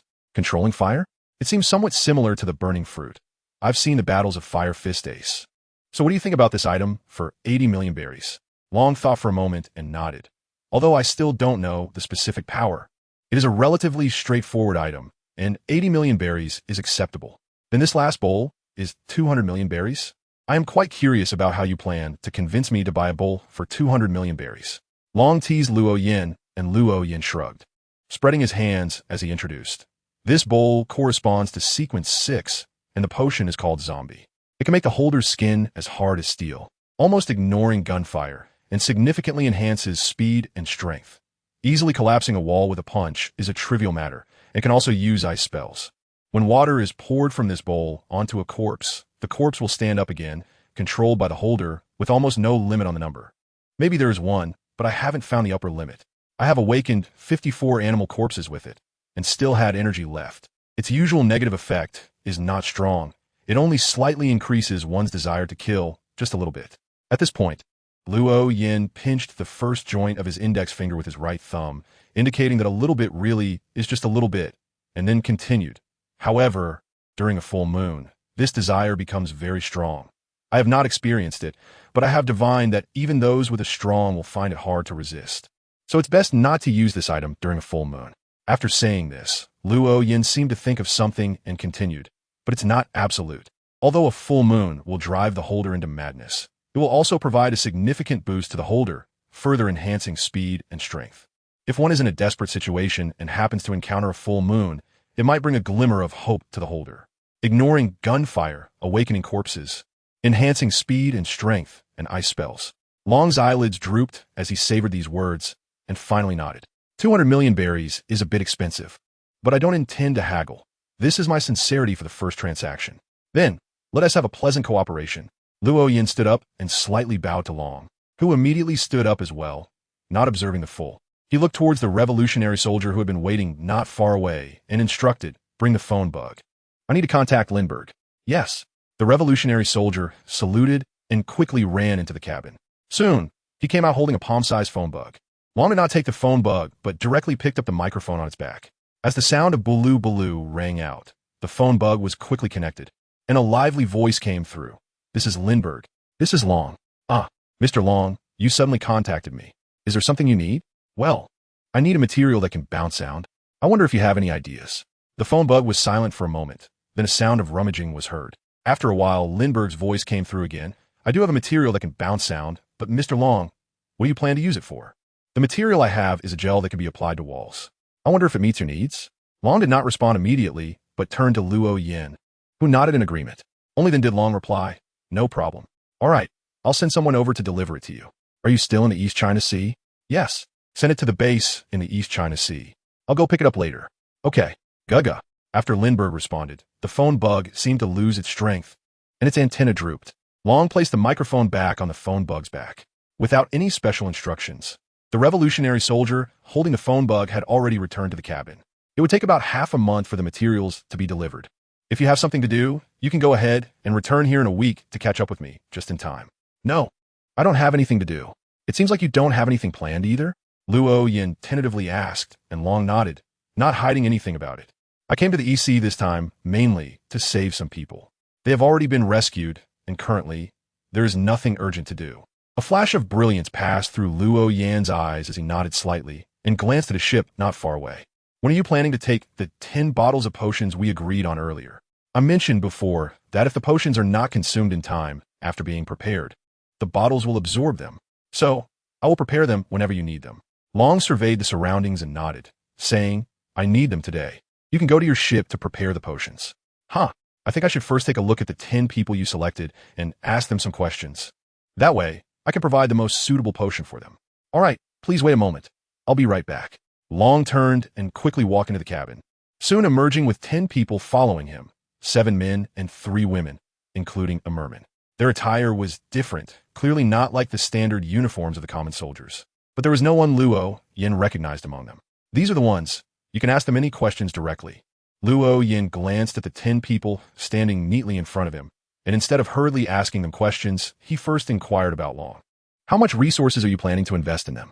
Do you intend to make them high-sequence powerhouses, specifically sequence 4 or above?" "Oh right, I forgot to mention. Sequence 4 represents a qualitative change, and the level of enhancement is quite significant. Just relying on extraordinary abilities, they could match a Navy Rear Admiral." "Is this question directly related to the present situation?" "Of course it is. It's crucial." Luo Yin gave an affirmative answer, and Long also immediately responded affirmatively. They are both quite excellent revolutionary soldiers and were originally key training targets. Even without the potion, they would still be prioritized for training. I understood. So I began to ask questions. The first question was, those who sing very well and those who sing very poorly, take a step forward. The 10 people who had just been very serious and standing straight were stunned on the spot, looking at each other with expressions of shock, not understanding what was happening, and Long beside them also looked confused. What kind of question is this? Oh well, anyway, just listen to me and don't worry about what the question is or whether it exists. Luo Yin asked again at this moment for people. 3 men and 1 woman took a step forward. I'll sing. The girl was about to start when Luo Yin interrupted her. It doesn't matter whether you sing well or poorly. That's not the point. You 4 stand aside. Luo Yin pointed to the left, and the 4 of them exchanged glances. Instead of feeling relieved, they became even more confused. It was clearly Luo Yin who asked about singing, yet now he said that whether it sounded good or not was not the key issue. However, they did not voice any objections and stood together on the left, while the remaining 6 moved a bit closer, rearranging themselves neatly. Luo Yin nodded and began to ask the second question. For the second question, is there anyone among you who is a transgender person or wishes to become one? Please step forward. Everyone was once again astonished, and this time, even Long couldn't help but twitch the corner of his mouth. Is this question also very crucial? Long asked again, and Luo Yin nodded, giving an affirmative answer. Among the 6, a burly man with abundant body hair took a small step forward and raised his hand slightly. I really admire Lord Ivan, and I hope to one day go to the transgender paradise and become a transgender. Wow, there really is someone. Luo Yin suddenly burst out with a curse. He was actually just asking casually, mainly because the Demon King was a Revolutionary Army officer, thinking there should be quite a few demons in the Revolutionary Army. But he didn't expect it to actually happen. You move to the right. Luo Yin pointed to his right, and the burly man nodded, stepping quickly to the side. For the third question, anyone among you with a special preference step forward. Any kind of preference will do, as long as it's special enough. The remaining 5 looked at each other, none of them stepping forward, as they all considered themselves quite normal, without any special preferences. As for whether this question was reasonable, with the groundwork laid by the first 2 questions, they actually found this third question quite normal. Luo Yin waited for a while and, seeing that no one stepped forward, nodded. All right, I understand your situation. I will prepare the corresponding potions for you. You can go get ready first. It's best to keep your mental state at its peak, and it would be good to take a nap first. The 10 of them looked at Long, and after receiving a nod from him, they returned to the cabin together. Once all 10 were inside, Luo Yin deliberately acted as if he had just remembered something, slapping his forehead. Oh, right. I forgot to tell them that in the next few days, they will be studying the mysticism course with my crew. Mysticism course? What is that? Although Luo Yin had already mentioned several new terms before, Long still showed a considerable degree of confusion. It's the basic knowledge that extraordinary individuals need to know. Do you think extraordinary individuals can rest easy after drinking potions? How to quickly digest potions, how to avoid losing control to the greatest extent, how to better utilize their abilities. These are all things that need to be learned. Long realized, so that's how it is. How long does it take to complete all the mysticism courses? How could you possibly finish it? Mysticism is a very vast subject. What I teach is just some common knowledge, which can be considered as after-sale service for selling potions. More in-depth knowledge of mysticism isn't something you can just learn whenever you want. Luo Yin deliberately made his tone sound dismissive, and Long raised an eyebrow, easily understanding Luo Yan's intention. What do you want? You really live up to being the leader of the Revolutionary Army, seeing through my little thought so quickly. I hope that while I teach the Revolutionary Army about mysticism, you can also teach me about dominance. This would be a mutual exchange of knowledge. What do you think? You really are something, but I want to audit your mysticism course too. Long chuckled and presented his condition. Luo Yin not only did not feel troubled, but was actually very pleased. If Long also developed an interest in mysticism, future cooperation would be much easier. Furthermore, teaching each other would quickly strengthen their relationship. No problem. Starting tomorrow, I'll teach mysticism in the morning, and you'll teach me dominance in the afternoon. Long nodded and then looked down at the 5 magical items placed on the table. With a wave of his hand, a gust of wind lifted the items and floated them in front of Luo Yin. I didn't bring that much belly on my ship. We can settle the payment for the materials for the sound rebound later. For now, you can keep the items. Luo Yin nodded, and without being polite, directly put the 5 magical items back in the suitcase. Then he waved to Long and the other revolutionaries on the ship. I'll head back to my ship first. Let those 10 people come over in 2 hours. I'll give them the potions. No problem. After receiving the reply, Luo Yin didn't linger and immediately soared into the wind, flying toward his ship. "Captain, are you okay?" As soon as Luo Yin landed on the deck, Shatari and Rhoda approached him, both showing obvious concern. Might was in the cockpit, preparing as per Luo Yan's instructions. Although a divination had been done in advance, it was not infallible. If the negotiations fell through, Might would have to leave immediately. Luo Yin turned his head to glance at Porter, who was still standing on his shoulder, and chuckled as he shook his head. "It's nothing." The conversation went very smoothly. "By the way, let me introduce you. This is our new companion, Porter." Luo Yin introduced the light bird Porter to Shatari and Rhoda. Shatari glanced at the bird, which gave off a warm feeling, and subtly frowned, seemingly not very fond of it, while Rhoda showed great interest in it. "Captain, is this bird also an extraordinary being?" That's right, and it's even more powerful than you. It's a Sequence 8 light bearer, or to be precise, a light bird." "Sequence 8? Just this bird?" "Captain, you can't be joking, right?" Rhoda directly questioned, but Luo Yin didn't want to explain too much. He casually handed Porter to Rhoda and strode towards the cabin. "I have no reason to lie to you. Get ready. We're going to stay on this island for a week. Later, you two will disembark to set up tents. I need to prepare potions, so don't disturb me for an hour." "Hey, all right, Captain," Rhoda casually replied and focused all his attention on Porter. Shatari stared at Porter for a long time, but the more she looked, the tighter her beautiful brows furrowed, until she shook her head sharply and withdrew her gaze. "I'll go tell Miter." After saying that, Shatari ignored Rhoda and walked towards the cockpit. Shatari thought her discomfort with Porter was just an illusion, as she didn't dislike birds. In fact, she had raised birds when she was young, and moreover, Luo Yin had clearly stated that Porter was a companion. However, after careful observation, she found that she really couldn't bring herself to like this bird. An underlying feeling of disgust kept surfacing in her heart. Rhoda was unaware of Shatari's inner turmoil. To him, informing Miter was a normal task. After all, since there was no conflict, there was no need to be ready to leave at any moment. Moreover, Luo Yin mentioned setting up tents, so it was natural to have Miter come help. 2 hours later, Shatari, Rhoda, and Miter had cleared a large area on the coast and set up the first tent. Luo Yin sat on a small stone. In front of him was a large wooden stump, nearly a meter in diameter, serving as a table. On the stump were 10 bottles of potions, and standing in front of him were 10 people, the very ones chosen by the dragon earlier. There were 4 bottles of Sailor's Potion, 3 bottles of Hunter's Potion, 1 bottle of Assassin's Potion, 1 bottle of Sleepless Potion, and 1 bottle of Corpse Collector's Potion. Each of you 10 can choose 1 bottle for yourselves. But before that, I still want to make some recommendations. The 10 people looked at each other, and after a moment of eye contact, they all nodded in agreement, without anyone raising any objections. Seeing this, Luo Yin was very pleased and began to make his recommendations. "I asked earlier, so I'll start directly. For the 4 of you who sing well, and those who sing poorly, I recommend you drink the Sailor's Potion. Because in this sequence, once you reach Sequence 5, singing becomes a means as well, and beautiful and unpleasant singing can produce different effects." The 10 people all realized this, and at that moment, they understood the purpose of Luo Yan's first question.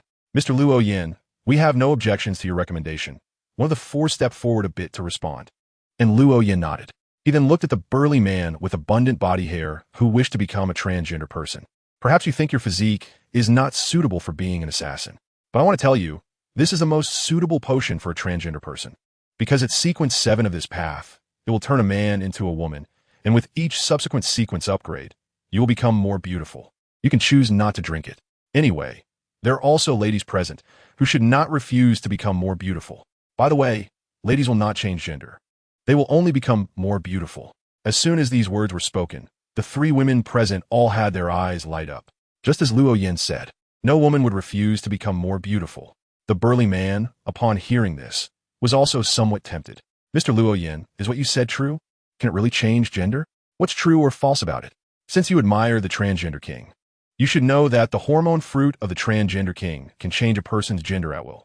Changing gender is not such an incredible thing. You are right. I am willing to drink this potion. This way, I can get closer to Lord Yuan."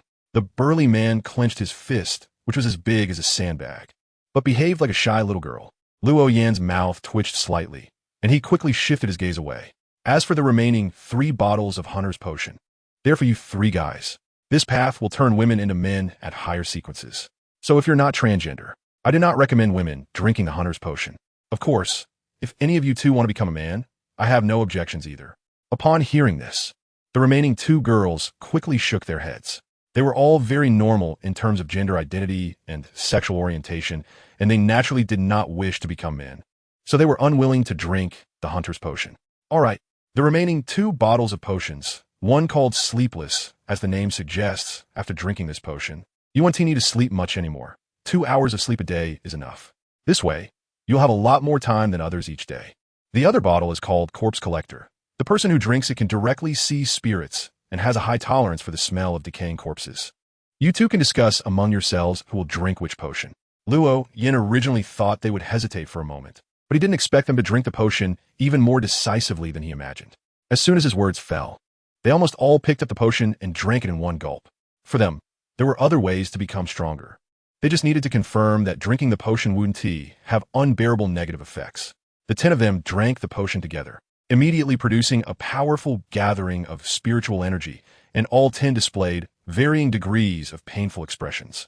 Luo Yin immediately reminded them to stabilize their minds, to visualize things that do not exist in reality in their minds, and to gather their spiritual energy. Luo Yan's voice thundered like a clap of thunder in the ears of the 10 people, but the effect was very noticeable. Their distorted expressions were effectively alleviated, and the abnormalities caused by the potion gradually subsided. All 10 successfully became extraordinary beings. Congratulations, you are now extraordinary beings. You must have gained some knowledge from the potion and learned the basics, such as what abilities you have obtained. I won't say much more today. You just took the potion, and your spiritual essence is still very apparent. You should all go rest. Remember to come here tomorrow morning for lessons. I will teach you the necessary knowledge.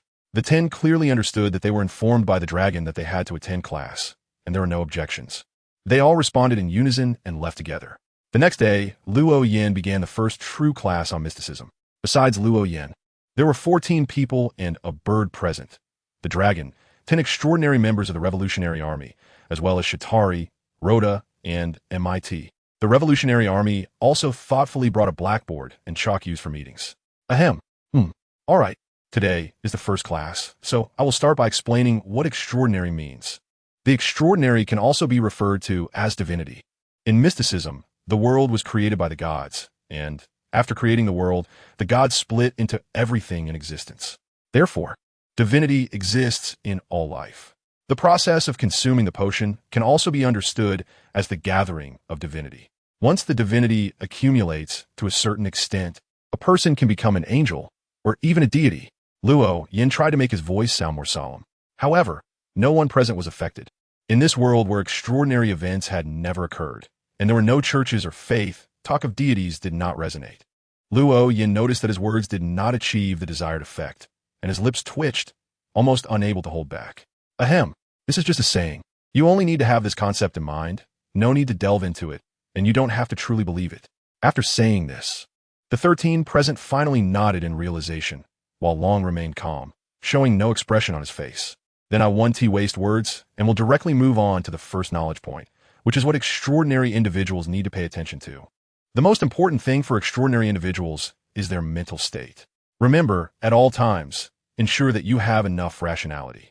Once the extraordinary individual's mind collapses, losing control is not far behind. Luo Yin began to speak at length, and this time, everyone, including Long, listened very attentively. Because this was solid, practical information, Luo Yin spoke passionately for over an hour, taking sips of water 7 or 8 times during the talk. All right, today's lesson ends here. We'll continue tomorrow. After taking another sip of water, Luo Yin announced the class was over. The students reluctantly got up, clearly engaged throughout the lesson. Even Shatari and her 2 companions, who had heard similar knowledge before, were equally attentive. The knowledge Luo Yin shared was fascinating to them. The 10 members of the Revolutionary Army left together, while Shatari and her companions also boarded their ship to prepare lunch. Luo Yin, on the other hand, planned to fly and explore the island. He wanted to both digest the wind affinity potion and see if he could find any extraordinary materials on the island. However, as the wind started to rise, the voice of a dragon suddenly echoed, "Do gods really exist?" Luo Yin was taken aback for a moment, and the swirling wind immediately dissipated into nothingness. I thought the first person to ask this question would be my subordinate, but unexpectedly, it was you who brought it up first. God truly exists. Luo Yin nodded with a serious expression, giving an affirmative answer. Even though gods do not exist at present, he could not deny the notion that they do. He needed the Revolutionary Army to believe that gods truly exist, as this was his preparation for securing an anchor for the future. Similarly, this was also the reason he was so enthusiastic about teaching the Revolutionary Army. Is that so? Then, what is the name of that deity? Is it related to the celestial dragons? God creates everything and is related to all life. In the eyes of the divine, a pig and a celestial dragon are essentially no different. Both are weak and insignificant beings with little divinity. The dragon fell silent for a moment, nodded, turned to leave, but suddenly remembered something and casually tossed out. In the afternoon, I will teach you hockey. Thanks. Luo Yin cheerfully expressed his gratitude and began to explore the island with the wind. The island was not large, and the vegetation was not dense. Although there were some materials rich in spirituality, there were no extraordinary creatures. And it was possible that any more powerful beings had already been cleared out by the Revolutionary Army. In the afternoon, Long began to teach Luo Yin hockey as agreed, starting with armament hockey. Thus, Luo Yin spent a regular 7 days on this island. After 7 days, the two ships set sail together. During these days, Luo Yin had almost covered the basics of mysticism, although it was only the basics, as he had to keep some things to himself. As for the progress in learning hockey, Luo Yin was somewhat disappointed. Up to now, his armament hockey was still at a theoretical level, and he had not yet been able to use hockey in practice. Luo Yin lay on the beach chair on the front deck, gazing at the blue sky. After smacking his lips a couple of times, he couldn't help but let out a long sigh. Being domineering is really not that easy to learn. What should I do? Luo Yin turned over in distress and happened to see Shitari walking out of the cabin with 2 glass test tubes, one containing a dark green liquid and the other a deep purple liquid. Captain, you seem troubled? Shitari asked curiously, looking at Luo Yin. Luo Yin nodded and returned to his previous position.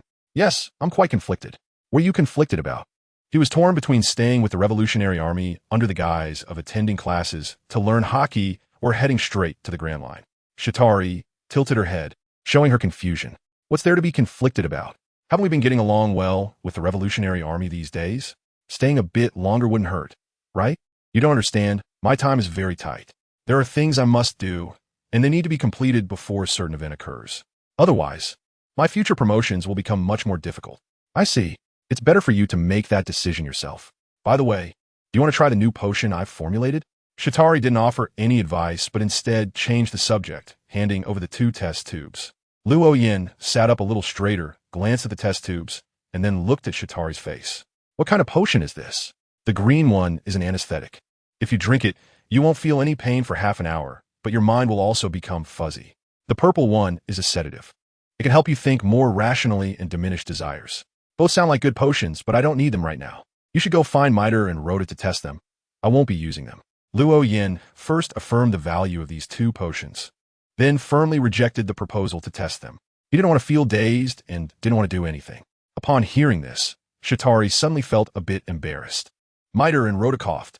In short, none of them were willing to test the potions in the near future. What happened? Luo Yin sensed something was wrong. Shitari hesitated for a moment, but decided to be honest. Miter asked me to concoct a potion to enhance that particular ability, and I did, but it wasn't very successful. He tried it, and then he got beaten up by Rhoda. That particular ability? Which ability? Why did Rhoda beat him up? Luo Yin was completely confused and had no idea what was going on. Xiaodali bit her lip lightly, and her cheeks turned crimson. It was about that aspect, becoming even more intense in bed. Oh, so what you said isn't that successful, right? The potion I concocted can enhance that ability, but it's more of an aphrodisiac. After MIT drank it, he lost control, and when I saw things going wrong, I rushed to find Rhoda. As a result, MIT actually wanted to go after Rhoda and ended up getting beaten. That's why I quickly prepared 2 more potions to solve MIT's problem. But I was afraid that giving it directly to MIT would lead to more accidents. The more Xiaodali spoke, the quieter her voice became, and her head unconsciously lowered. Only then did Luo Yin suddenly understand. I get it. After you explained it this way, I dare not try the potion even more. You should just give it to MIT directly. I won't try it. Hiss. Wait, something's off. How did MIT have a nerve to come to you for this potion? Loyan didn't think much at first, but later realized something was off. Mitter, a big man, was looking for a female potion for Xiaotali in that regard, which was basically telling Xiaotali that he wasn't very capable. Luo Yin believed that if this kind of thing happened to him, he would definitely be too embarrassed to do such a thing. When Xia Tali heard this, her face turned even redder. Back in Logtown, didn't you give us 100,000 berries? Mitter and Rhoda went to Happy Street, and I heard that Rhoda was dragged out by Mitter, which made Rhoda particularly unhappy. So, right in front of me, he said that Mitter wasn't capable in that regard, making Mitter wish he could dig a hole and bury himself. Later, he asked me to concoct a potion for him. Wow, there's such a thing? It seems I missed a good show when I went to find a dragon. While those two were having fun at Happy Street, where did you go? Me? I went to the herb shop to buy herbs. Luo Yin suddenly realized that Xia Tali hadn't mentioned going to the island to gather herbs during those days on the deserted island. It turned out she had already bought a lot of medicinal herbs and didn't need to gather more. Still, as I said, I won't try the medicine. You could just give it directly to MIT or let Rhoda drink it. All right, Captain, you accompany me over there. Rhoda is watching over MIT. Okay. Luo Yin agreed to accompany Xia to avoid becoming a guinea pig, following her into the cabin and arriving at Rhoda's room. At a glance, he saw Mitt lying on the floor, his face bruised and his hands and feet bound, with Rhoda standing beside him. Captain, you're here. This Mitt actually tried to assault Xia, and I gave him a beating. As soon as Rhoda saw Luo Yin, he directly reported the incident, slightly distorting the facts. Xia opened her mouth several times to say something, but couldn't get the words out. Observing this, Luo Yin understood that Rhoda's accusation might not have distorted the truth. He just didn't know that Mitt had taken medicine. Ahem. Rhoda, you go check if the ship has deviated from its course. Okay, Rhoda replied and left the room. Once the door closed, Luo Yin signaled Xia to give Mitt the medicine. Xia hesitated for a moment, but then stepped forward and poured 2 tubes of medicine into Mitt's mouth, followed by another tube of healing potion. The bruises on Mitt's face disappeared at a visible speed, and he quickly regained consciousness. However, after waking up, Mitt looked dazed, like a salted fish that had lost its dreams. After a preliminary voyage, Luo Yin's ship docked at a bustling city port, which was much more prosperous than Rogtown. But Luo Yin didn't know where this place was. The streets of the city were filled with revolutionaries holding guns, clearly indicating that the area had been completely occupied by them and had become a stronghold. As soon as the ship docked, the revolutionaries came to greet them, led by a burly man with a bushy beard who weighed at least 300 pounds. However, the mass on him was pure muscle, giving him a powerful presence just by looking at him. Mr. Long. The bearded man bowed as he approached. Long nodded and turned to Luo Yin, who had just disembarked. Go to the warehouse. I can go by myself. They've worked hard, so arrange for them to rest. Yes, the bearded man replied, and arranged for Long's crew to rest. Long then led Luo Yin to another port on the edge of the city, where the defenses were clearly tighter than that of the docking port, with at least hundreds of guards visible, indicating it was an important warehouse. Wait a moment. I'll go get the items. Long didn't let Luo Yin and the others approach the warehouse, but asked them to wait over 100 meters away. Luo Yin had no objections. He didn't expect to enter the revolutionary warehouse anyway. Soon, Long returned from the warehouse, followed by a dozen people. 4 of them were carrying 2 boxes, while the rest were in groups of 3, carrying 7 or 8 large wooden barrels. Long himself was holding a small golden box. Everything is here.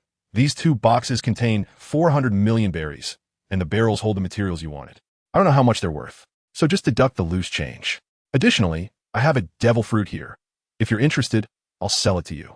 As he spoke, Long opened the box he was holding, revealing a round devil fruit inside. What kind of fruit is this? It's a paramecia-type secret fruit. The person who eats this fruit can make others keep secrets. This is the introduction from the Devil Fruit Encyclopedia. I'm not very clear on the specifics. Luo Yin squinted his eyes, reached out to take both the box and the devil fruit. I'll take this fruit. Name your price. 120 million. Long clearly had the price figured out in advance, reporting it without any hesitation. Luo Yin nodded, agreeing to the deal, then looked down at the 2 large boxes filled with berries. I'll take 1 billion berries, and the rest will count as a deposit for the ship. If it's not enough, once those 10 people finish the potion, I'll come back to pay the balance. No problem. You can contact me with this.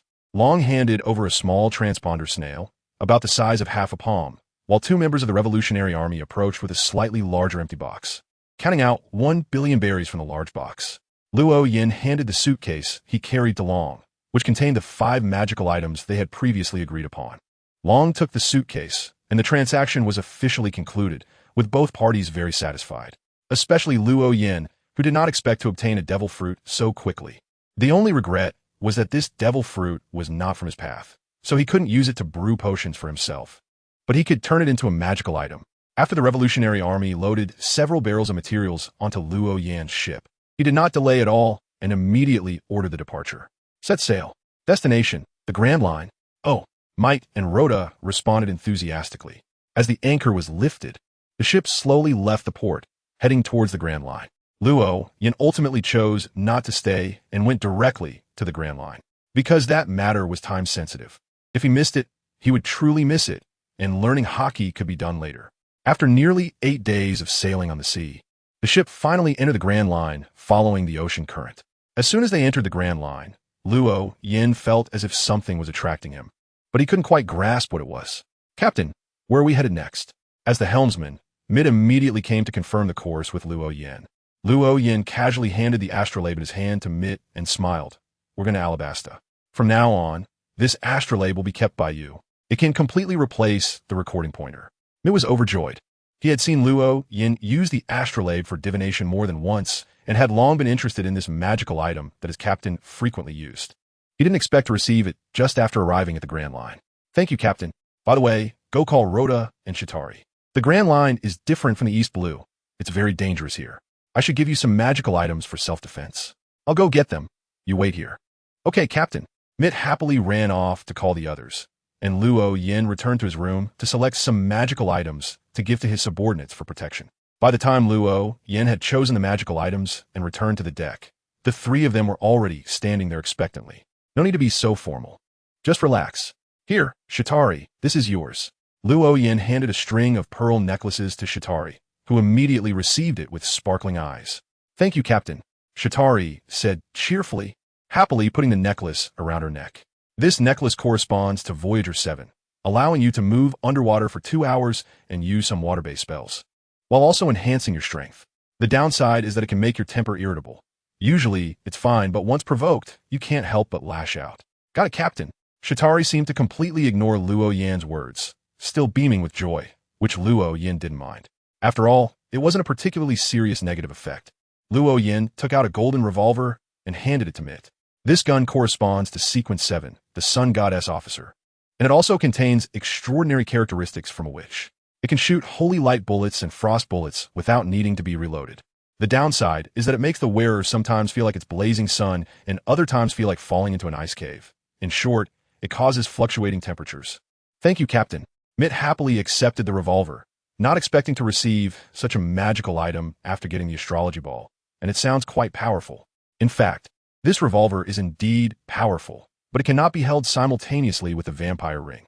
Otherwise, once the feeling of blazing sun occurs, he would directly weaken while wearing the vampire ring. Before becoming a Wind Chosen, Luo Yan had to give up this gun to gain the ability to fly. And after becoming a Wind Chosen, he had the Wind Blade as a ranged means, which is no less powerful than this gun, so it was no longer needed. Then, Luo Yan handed a copper mirror to Rhoda. This mirror corresponds to Sequence 6, the Dawn Knight. It is a defensive magical item that can emit light to form a wall of light.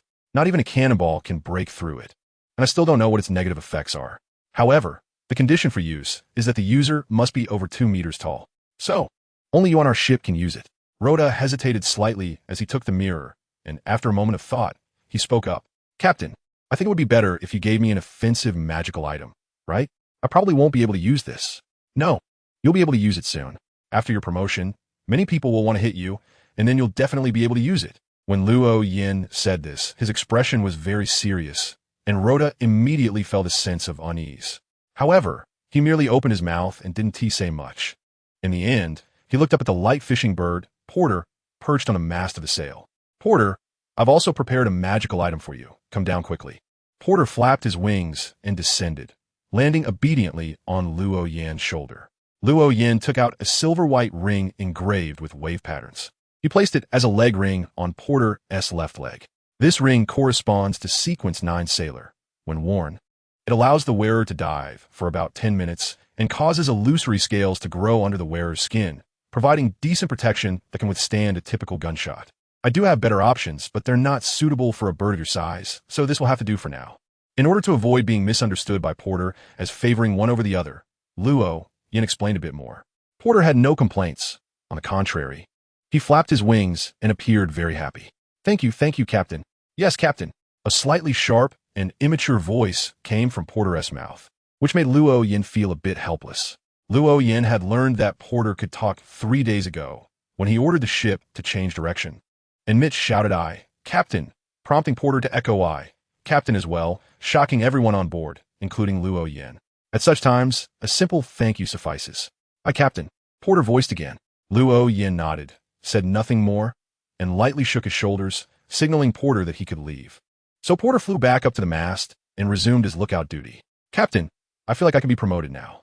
Just as Luo Yin was about to return to the cabin, Shatari suddenly called out to him. Luo Yin was taken aback for a moment, then calculated the time slightly. It had been over a month since Xiatali became an extraordinary being. During this month, Xiatali had been studying potions, and in this world, the digestion of magical potions was relatively easier. It was quite normal for her to have fully digested a Sequence 9 potion in a little over a month. "All right, if you think it's fine, I can prepare a Sequence 8 potion for you. However, before taking the potion, you need to adjust your state first." "Okay, thank you, Captain." Upon hearing that she could advance, Xiatali did not hide her joy, and MIT, who was nearby, stepped forward immediately. "Captain, I can also advance. In fact, I felt that I had completely digested my potion 4 days ago, but I didn't want to mention it since I hadn't found an opportunity to repay you." MIT lowered his head somewhat sheepishly, and Luo Yin was not surprised by this outcome either. During this time, MIT had been steering the ship and had played the role of sailor very well, so it was quite normal for him to digest the potion faster than Xiatali. "So Rhoda, how about you? How's your potion digestion going?" Since the 3 of them had taken the potion together, it was natural for Luo Yin to ask the last one. Rhoda scratched the back of his head in a somewhat awkward manner, looking a bit shy. "Captain, even though I fish every day, it's not up to me whether I catch anything, and relying solely on fishing to digest the potion is really..." Luo Yin nodded, understanding Rhoda's meaning. He glanced over the 3 people present, thought for a moment, and said, "Find an island with many animals to dock."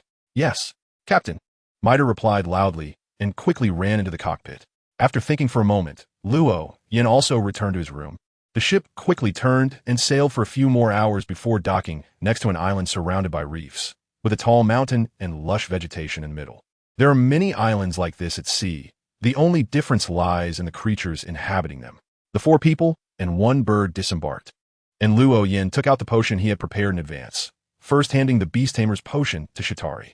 "This is your Sequence 8 potion, named Beast Tamer. After drinking this potion, you will be able to understand animal speech, tame them, and command the tamed animals, and your strength and physique will also be greatly enhanced.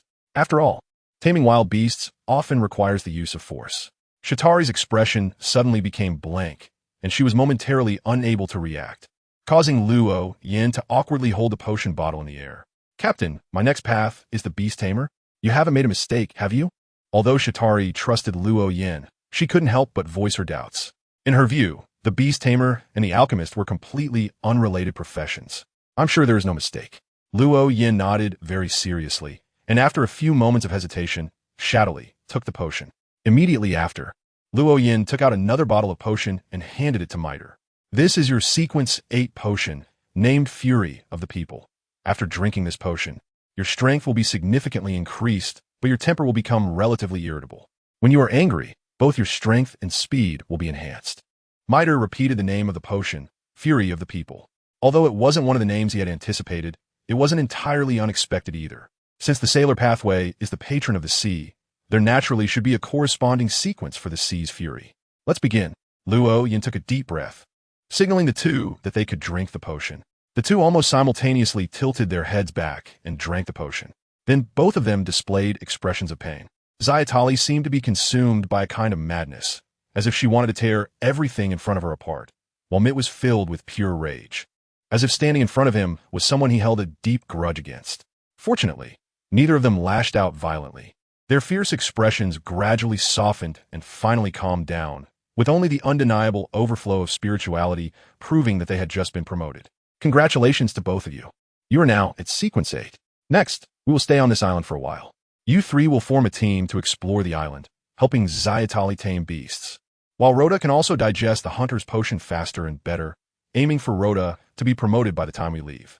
Captain, don't you have important matters to attend to?" Is it okay to stay on this island? The question came from Xiatali, and Luo Yan's lips curled into a slight smile, tinged with bitterness. Although it is indeed an important matter, before that, I must be promoted and finish digesting the potion.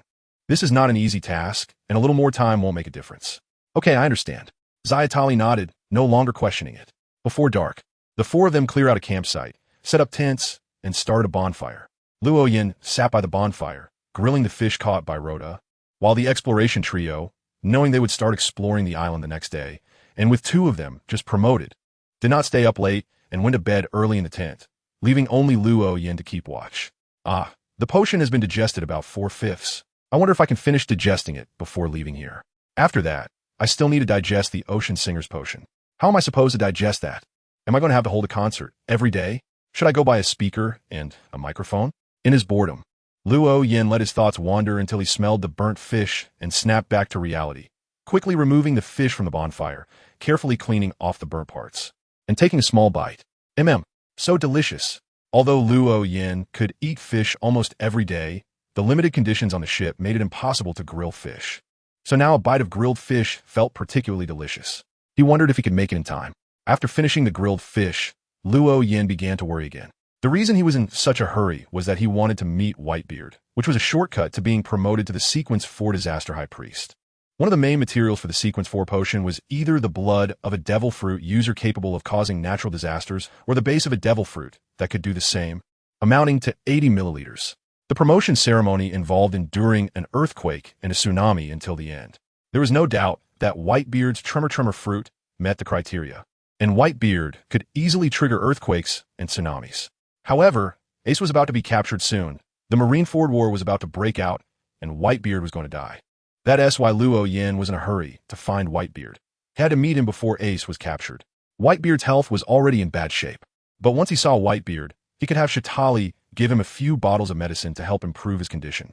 Whitebeard would definitely be willing to help Luo Yan trigger a small earthquake and tsunami.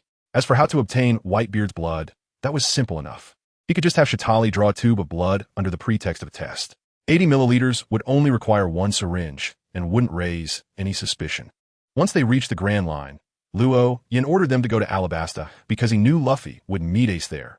If he could seize this opportunity and have Luffy make a connection, everything else would become much easier. But all of this depended on Luo Yan being able to digest the Ocean Singer potion before everything happened. If he missed that chance, it would be difficult to gather the materials, let alone encountering an earthquake and tsunami. If he went several years without encountering them, wouldn't that mean he couldn't be promoted for years? And when the world situation becomes chaotic, how could a Sequence 5 survive? Thinking of this, Luo Yan felt a sense of urgency and realized he couldn't waste any time. He immediately flew into the air and began to digest the potion. The next day, the trio began exploring the island. Luo Yan didn't idle either. He rode the wind, watching from high above. Whenever he felt his spiritual senses were lacking, he would land on the treetops to listen to the sounds carried by the wind to keep track of the trio's situation. He made sure the three never noticed him. He didn't want them to know he was watching from afar, as that would give them a false sense of security. The exploration by the trio went more smoothly than Luo Yan had imagined. Although there were many formidable beasts on the island, such as tigers nearly 2 meters tall when on all fours, elephants over 4 meters in height, and rhinos with eyes red as if they were constantly in a frenzy. The three of them managed to overcome the challenges safely through cooperation and the magical items they had acquired, collecting a lot of extraordinary traits along the way. Luo Yan had specifically informed the three about this aspect before. After all, they would need to trade with the Revolutionary Army in the future, and Dragoness' intention was to form an extraordinary army, which required a large number of extraordinary traits. Luo Yan couldn't collect them all by himself. Since there were extraordinary individuals besides himself, it would be impossible to keep the extraordinary materials and traits a secret, so it was better to just be straightforward about it.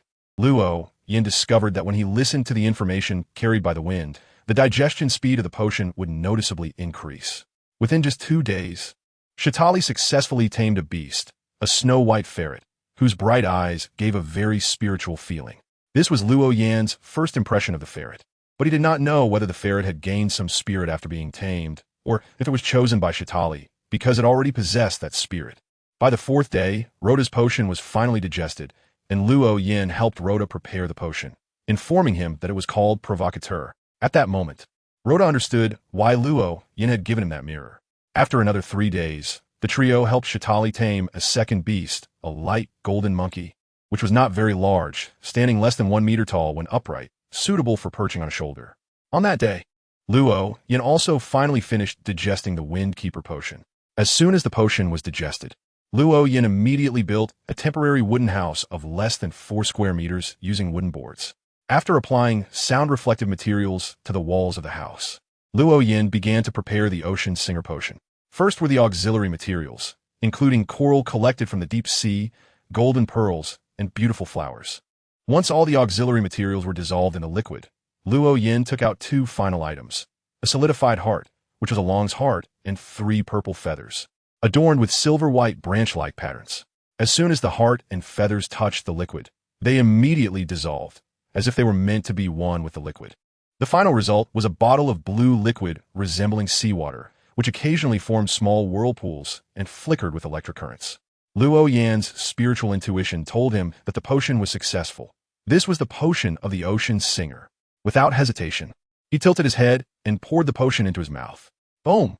Luo Yan only felt a loud rumble in his head, and then the potion inside him began to swell, rampaging through his body. In the end, he couldn't help but let out a heavy hum. Visible sound waves spread out from his mouth, and he immediately felt a moment of distraction, as if part of his soul had left his body along with the sound waves.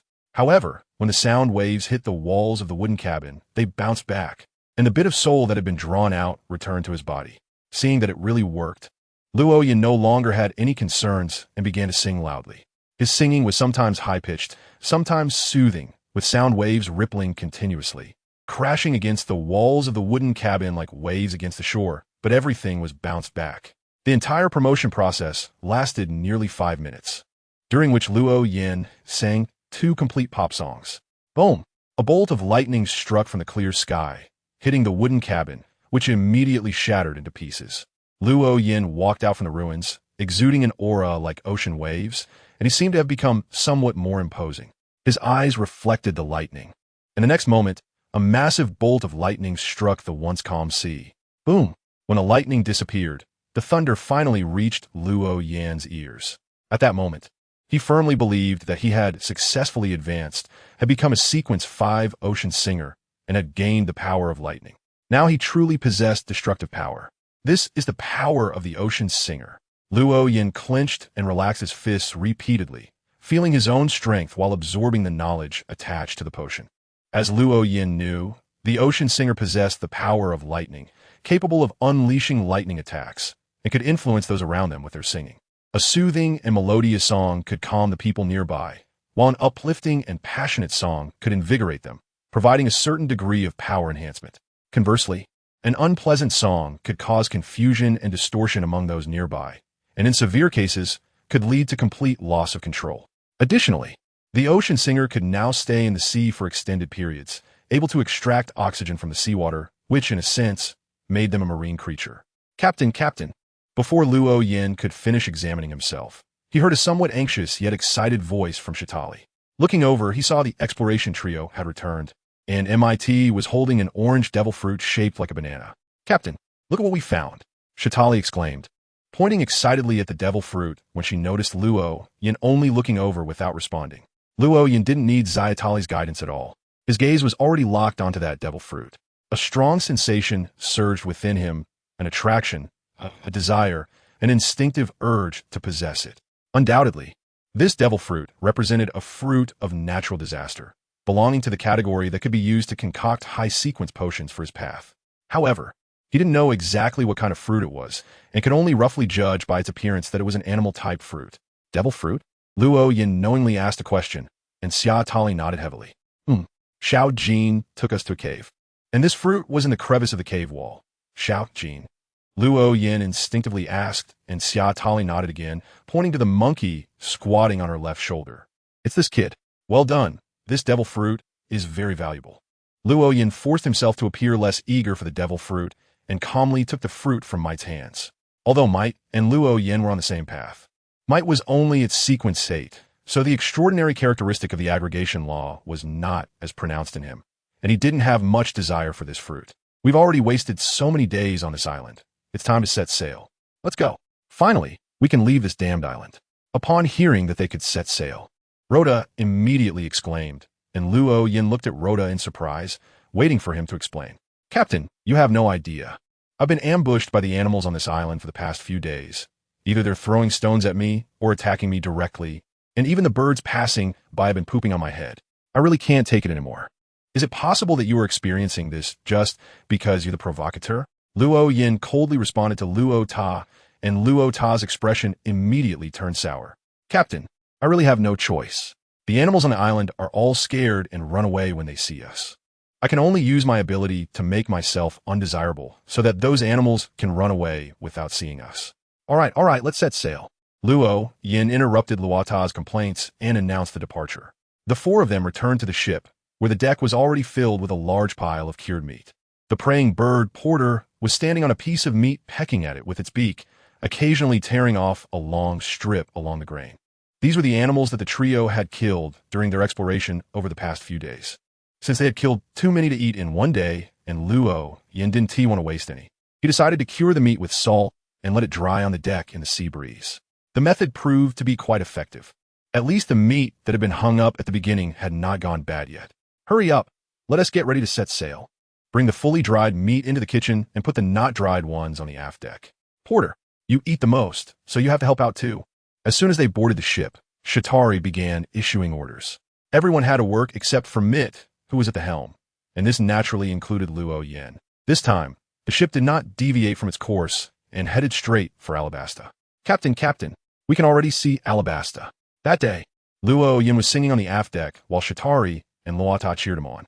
Only Mitt, after securing the ship's helm, occupied the deck chair that Luo Yin had placed on the foredeck. Porter, who was responsible for lookout duty, descended from the mast, his voice cutting through Luo Yin's singing. Luo Yin stopped and looked up at the circling Porter. Are you sure it's Alabasta? Can you see the sheephead ship?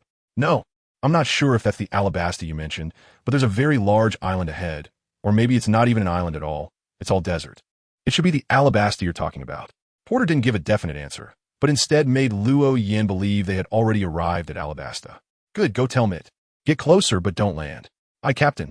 Porter flew to the front deck, while Shatari looked at Luo Yin with some confusion. Captain, are we not landing? Although there's still plenty of cured meat, we've already run out of fresh vegetables and fruits. Shouldn't we go replenish some? No, if you want to go up, you can go, but I'm not going. Luo Yin rejected Zayatali's proposal without a second thought. He had no choice but to refuse. As an extraordinary being of this path, he simply couldn't stay in the desert, not even for a day. But Zayatali opened her mouth to say something, but didn't finish her sentence. Porter came to the front deck and saw that Rotor was already lying on a lounge chair asleep, blissfully unaware of anything, with a happy smile on his face. Wake up, get up. The captain wants you to come over. Porter pecked MIT's nostrils, but MIT merely sniffed and turned over. What are you waiting for? At this time, you should just hug me. Hee. MIT mumbled, his smile growing more pronounced, with a hint of mischievousness mixed in his happiness. Get up. Porter raised his voice and, curling his claws, aimed for MIT's face and struck. Ow. MIT let out a cry and jumped up from the lounge chair, instinctively touching his face, only to find his hand covered in blood. What the hell? Stupid bird. What are you going crazy for? As a member of the Furious People, the combination of waking up grumpy and being injured was enough to make him angry. However, Porter clearly had experience. He had already elevated his body when MIT screamed, keeping himself out of reach. What kind of idiot dream were you having? The captain said to approach Alabasta, but not to dock, and to look for a ship with a sheep's head. What? Alabasta? MIT immediately forgot his anger, taking a few steps forward and indeed seeing land near the coastline ahead. Have we finally arrived at Alabasta? That's great. I heard it's a member country of the world government. There must be bustling big cities, and certainly lively streets and beautiful women. MIT became more and more excited, wishing he could land immediately, while Porter's eyes, as black as beans, openly revealed a look of disdain. You idiot. Didn't you just hear? The captain said no landing. What? What did you say? Why can't we land? Why? MIT could hardly control his emotions. If he were talking to a person instead of a bird, he might have already grabbed their neck. How should I know? Go ask the captain. Why are you asking me? I'm just relaying the captain's orders. Damn it. You stupid bird. All you do is sleep and eat all day, and you don't even know this. What use are you? MIT cursed at Porter and quickly rushed past the cabin to the rear deck, having already put away his anger. Captain, Alabasta is right ahead. Are you saying we won't land? Don't we need to replenish supplies? Luo Yin first nodded, then shook his head. It's not that simple. Did you not gain the corresponding knowledge when you drank the sailor's potion? Sailors are extraordinary beings who are close to the sea and dislike dry environments. Alabasta is a country in the desert, and I definitely won't go there. MIT's gaze showed obvious daze, and after a few movements of his lips, he suddenly clenched his teeth. Captain, I believe those are all challenges that can be overcome. Extraordinary beings should challenge themselves and improve themselves. Luo Yan's mouth slightly opened, and his eyes widened, as if he was meeting Might for the first time. You, how could you say such a thing? After spending some time together, Luo Yan had roughly figured out the personalities of his three subordinates. Shatari was more meticulous and introverted, and also quite gentle. Even when affected by the negative effects of magical items, she wouldn't randomly hit anyone. Rhoda was usually diligent. Whatever task he was asked to do, he would take it on, and he was responsible for most of the physical labor on the ship. However, he had a big mouth and spoke without thinking. Might, on the other hand, was more smooth-talking. Except for steering the ship, he liked to involve Rhoda and Shatari in whatever he did, and he was definitely not a person of great righteousness. Captain, you underestimate me. I've grown a lot during this time. Okay, Might replied, raising his head, a mix of dissatisfaction and pride in his voice. Luo Yin almost believed it, but just then Luata's slightly simple-minded voice rang out. Miter, I see you can't hold it in anymore. Want to go to Happy Street, right? You said you can't do that, so going is just a waste. Miter didn't give Luata a chance to finish speaking and punched him right in the nose. Luata flew back, blood spraying everywhere. Phew, you bastard. I told you to keep your mouth shut. Keep your mouth shut. Just with that one punch, Miter wasn't satisfied and went up to land a few more punches, leaving Luata with dark eyes, a swollen head, and blood at the corners of his mouth, looking absolutely miserable. Even Luo Yin felt a bit unable to watch. All right. Miter, you, stop for a moment. Once we find Luffy's ship and finish my business, we'll spend a day on the island. Okay. Miter shook his bloodied fist and happily ran into the cockpit to take the helm. Looking at Luata, who was still on the ground, struggling to get up, Luo Yin couldn't help but click his tongue. TSK, I said, why don't you pick someone with a better temper to provoke? Provoking a furious person? Aren't you just asking for a beating? But Captain, I didn't provoke Miter. I was just speaking the truth. You really are suited for this path. Luo Yin didn't know what to say anymore, so he simply fell silent. Shadali took out a test tube containing a light red liquid from her pocket and handed it to Luata. Luata took it, opened the cork, and gulped down the entire liquid in one go. The injuries on his face visibly improved at an astonishing speed. It's okay. Thanks to your willingness to be a test subject, the healing potion I've formulated is already 60 more effective than at the beginning. Shadali's eyes sparkled with a smile, leaving it unclear whether she was comforting or mocking him. Luata, feeling a bit better, stood up and didn't get angry at Shadali's words. Instead, he suddenly fell into thought. Shadali, I just thought of a question. Can you concoct a potion that can enhance my defense? Enhance your defense? But didn't the captain give you a defensive magical item? Speaking of which, it seems you never used that item whenever you got beaten up. After what Shadali said, Luo Yin became curious too. Yeah, what's up with that? Didn't I give you a magical item? Why aren't you using it? Captain, you don't understand. Think about it. If I used a magical item while getting hit by Miter, then Miter might also use a magical item to attack me afterward. What if I don't react in time and get killed? If I don't actively use the magical item, no matter how angry Miter gets, he will only hit me with his fists, and I'll only suffer superficial injuries. Anyway, with Shadali's potion, I can recover quickly. Hiss, the way you put it does make some sense. Luata, I really misjudged you. Turns out you're not stupid after all. Because Luata often got beaten up and had a silly demeanor, he gave the impression of not being very clever, but unexpectedly, he saw things so clearly. Luata raised his head proudly, yet dissatisfied, saying, Captain, what do you mean by that? I'm not stupid. I'm quite smart. All right. You should go take care of your injuries. Okay, Captain.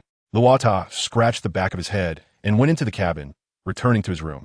Luo Yin then picked up the microphone again, preparing to sing another song, while Shadali continued to support him, sitting on a small stool waiting for him to sing. The ship, under Miter's control, gradually approached Alabasta. However, it didn't continue to circle around Alabasta as Luo Yin had suggested. Instead, it stopped less than 50 meters from the Alabasta land. Seeing the ship had stopped, Luo Yin also ceased singing and turned to look in the direction of the cabin. As expected, Miter came running over with a big smile on his face. Hee hee, Captain, didn't you say you want to find Luffy and their sheephead ship? I just used the astrological ball in the cockpit to divine, and our ship just needs to stay here, and we can meet Luffy's ship in 4 days. Luo Yin suddenly realized and nodded, saying, That's right, I almost forgot about that. Since that's the case, let's stop here and drop the anchor. Hey, sure, Captain. Since we've anchored, can I? Mid asked with a slightly awkward expression. This time, Luo Yin didn't refuse. You should do a divination first before you go, to confirm that it's safe. Luffy and the others are in Alabasta, which means things here have become unstable. Try not to get involved. I don't have the ability to fight in the desert. Luo Yin earnestly reminded, and Mi Ti's eyes became even brighter, with an uncontrollable smile on his face. Captain, don't worry, I already did a divination before coming here. We will land this evening and definitely won't encounter any danger before returning tomorrow afternoon. By the way, Captain, why don't you come along? Since we are landing in the evening, there won't be any sun to cause discomfort. We can stay overnight at the festival and come back tomorrow morning, avoiding the hottest time of the day. I won't go. Luo Yin didn't resolutely refuse MIT, and although MIT felt a bit disappointed, he didn't insist and returned to the cabin after acknowledging him. It would be nonsense to say that Luo Yin had no thoughts at all. After all, at the age of 18 or 19, he was at a time of youthful vigor. However, as the captain, he had to maintain a certain level of authority, and he had clearly stated before that he wouldn't go ashore. If he changed his mind over something like this, it would be too embarrassing. At least he felt it would be very embarrassing. So even for the sake of face, he absolutely couldn't go.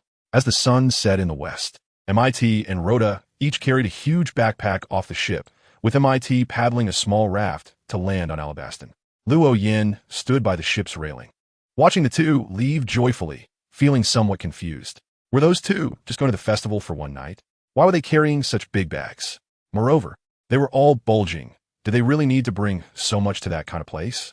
Although Luo Yin had never been to such places, he had lived 2 lives and still had some understanding that usually one only needed to bring money to such places. He hadn't heard anyone say that they needed to bring other things. After thinking for a while without coming to a conclusion, Luo Yin gave up and lay back on his deck chair, enjoying the cool evening sea breeze. When the sun had completely set, the Lightbird porter stood at the top of the cabin, glowing with golden light, illuminating the entire ship. This was Porter's role, praying for light and spreading it as night fell. Although such light wasn't suitable for rest, it had one advantage. Mosquitoes would gather towards Porter. Captain, are you hungry? I made dinner. Shatari came over with a large plate in one hand, placing it beside the deck chair. On the plate was a large shrimp weighing about 10 pounds. Luo Yin nodded, sitting up slightly to eat the shrimp. For the two of them, who didn't have much cooking skills, steamed shrimp or steamed crab was considered a good meal. Because the flavor of these two foods was already quite good, they only needed to be cleaned. If it were fish, it would require more complicated preparation, and different types of fish had different cooking methods, which was far beyond what Shatari and Luo Yin could handle. Captain, they all want to play, why don't you go? Shatari pulled over a chair and sat down next to him, casually asking as she watched Luo Yin eat. Luo Yin almost choked but forcefully swallowed the meat in his mouth, coughing a few times before recovering. He then slightly raised his chin. Oomph. Do I look like someone who would go to that kind of place? I think so too. You are a captain after all. Zayatali nodded in agreement, lifting Luo Yin high up. Luo Yin's mouth twitched, feeling somewhat trapped, and a hint of regret surged in his heart. Great, what a mess. Now that I'm stuck here, how will I dare to go to Joy Street in the future? What a loss. Luo Yin felt in his heart, but his face still maintained its pride. By the way, Xia, have you eaten? I've already eaten. Oh. Luo Yin finished his meal, blew the sea breeze, and went back to his room to sleep. The next morning, as soon as he got up, he went into the water and caught 2 big shrimp and 2 big crabs for breakfast. For a sea singer, diving deep to catch seafood was too easy. While Luo Yin, Shatali, and Porter were having breakfast on the front deck, Mit and Rhoda appeared on the shore, shouting from the beach. Captain, Lil Xiao, we're back. It was Rhoda calling out, his slightly rough voice easily reaching Luo Yin's ears. Luo Yin turned to look and saw that the two were still carrying their bags. Not only that, but behind them was a huge wooden cart piled high with things over 2 meters tall, which left Luo Yin stunned. Weren't you supposed to be out having fun? Why did you buy so much stuff? Hee hee. Captain, this time we didn't just go to have fun. We also made a big business deal. Captain, could you help us? There's too much stuff on this wooden cart. We're afraid it will sink as soon as it hits the water. Luo Yin nodded and waved his hand towards the wooden cart in the air. A strong wind suddenly arose, sweeping the items off the cart, one by one, onto the ship's deck. After two-thirds of the items from the cart were carried away, Luota and Might pushed the cart into the water and swam to the side of the ship. Luo Yin then manipulated the water flow to lift the two of them and the cart onto the ship. So what were you doing? Where are all these things? Luo Yin got straight to the point, and Mitei chuckled, putting down the large backpack on his back. As he unzipped it, a cascade of gleaming gold coins spilled out. Hee, Captain, we've earned 7,400,000 berries this trip. After deducting the things we bought for Xiaoxia, we still have 440,000 berries left. How about that? Impressive, right? After saying this, Mitei proudly raised his head, while Luo Yin was both shocked and confused. What did you sell? How did you make so much? I didn't hear anything about it before. Mitei's smile faded, and his expression suddenly became awkward. He licked his lips and glanced at Xia Tali, whose face was already flushed red. Her mouth slightly opened, trembling a few times. And then she suddenly strode towards the wooden cart. I need to check the things I want first. Clearly, Xia Tali did not want to answer Mitei's question.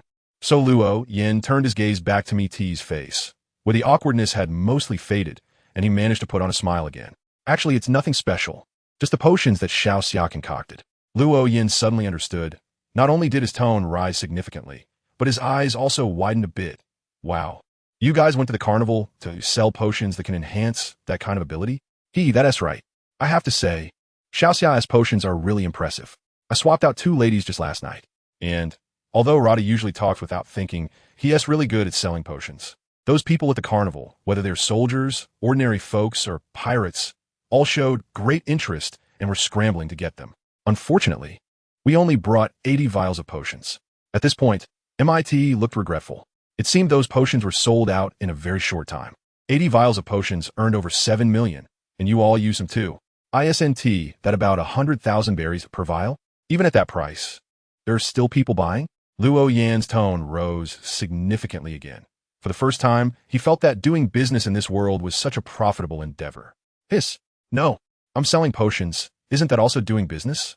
Just as he was marveling at how MIT and the others could make money, Luo Yin suddenly realized that he seemed to be doing the same thing, and compared to the profit from potions, it seemed that the profit from magic potions was even higher. The magic potions sold to dragons were worth 10 million belly each. However, only he knew that the cost of those potions was just the price of a meal. The materials could be bought at the market, which was essentially just the price of a meal. Yet, they were worth 10 million. Doing business is truly wonderful. Luo Yin couldn't help but sigh. The others listened to his back-and-forth remarks, a bit confused, but no one questioned him. They had more important matters at hand, which was dividing the money.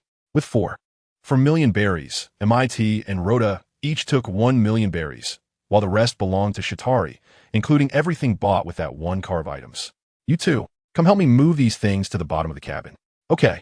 Shatari commanded MIT and Rhoda to help, and the two, who had just enjoyed a carefree night, showed no signs of fatigue as they eagerly assisted.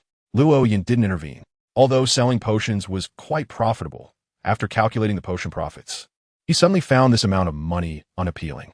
3 days passed in the blink of an eye, during which MIT and Rhoda went out for leisure twice more. After all, they had money now, and in this world, hiring was not illegal and could even be considered quite common. There were many pirates at sea, especially on the Grand Line, where these pirates lived dangerously with their lives hanging by a thread, not knowing when they might die.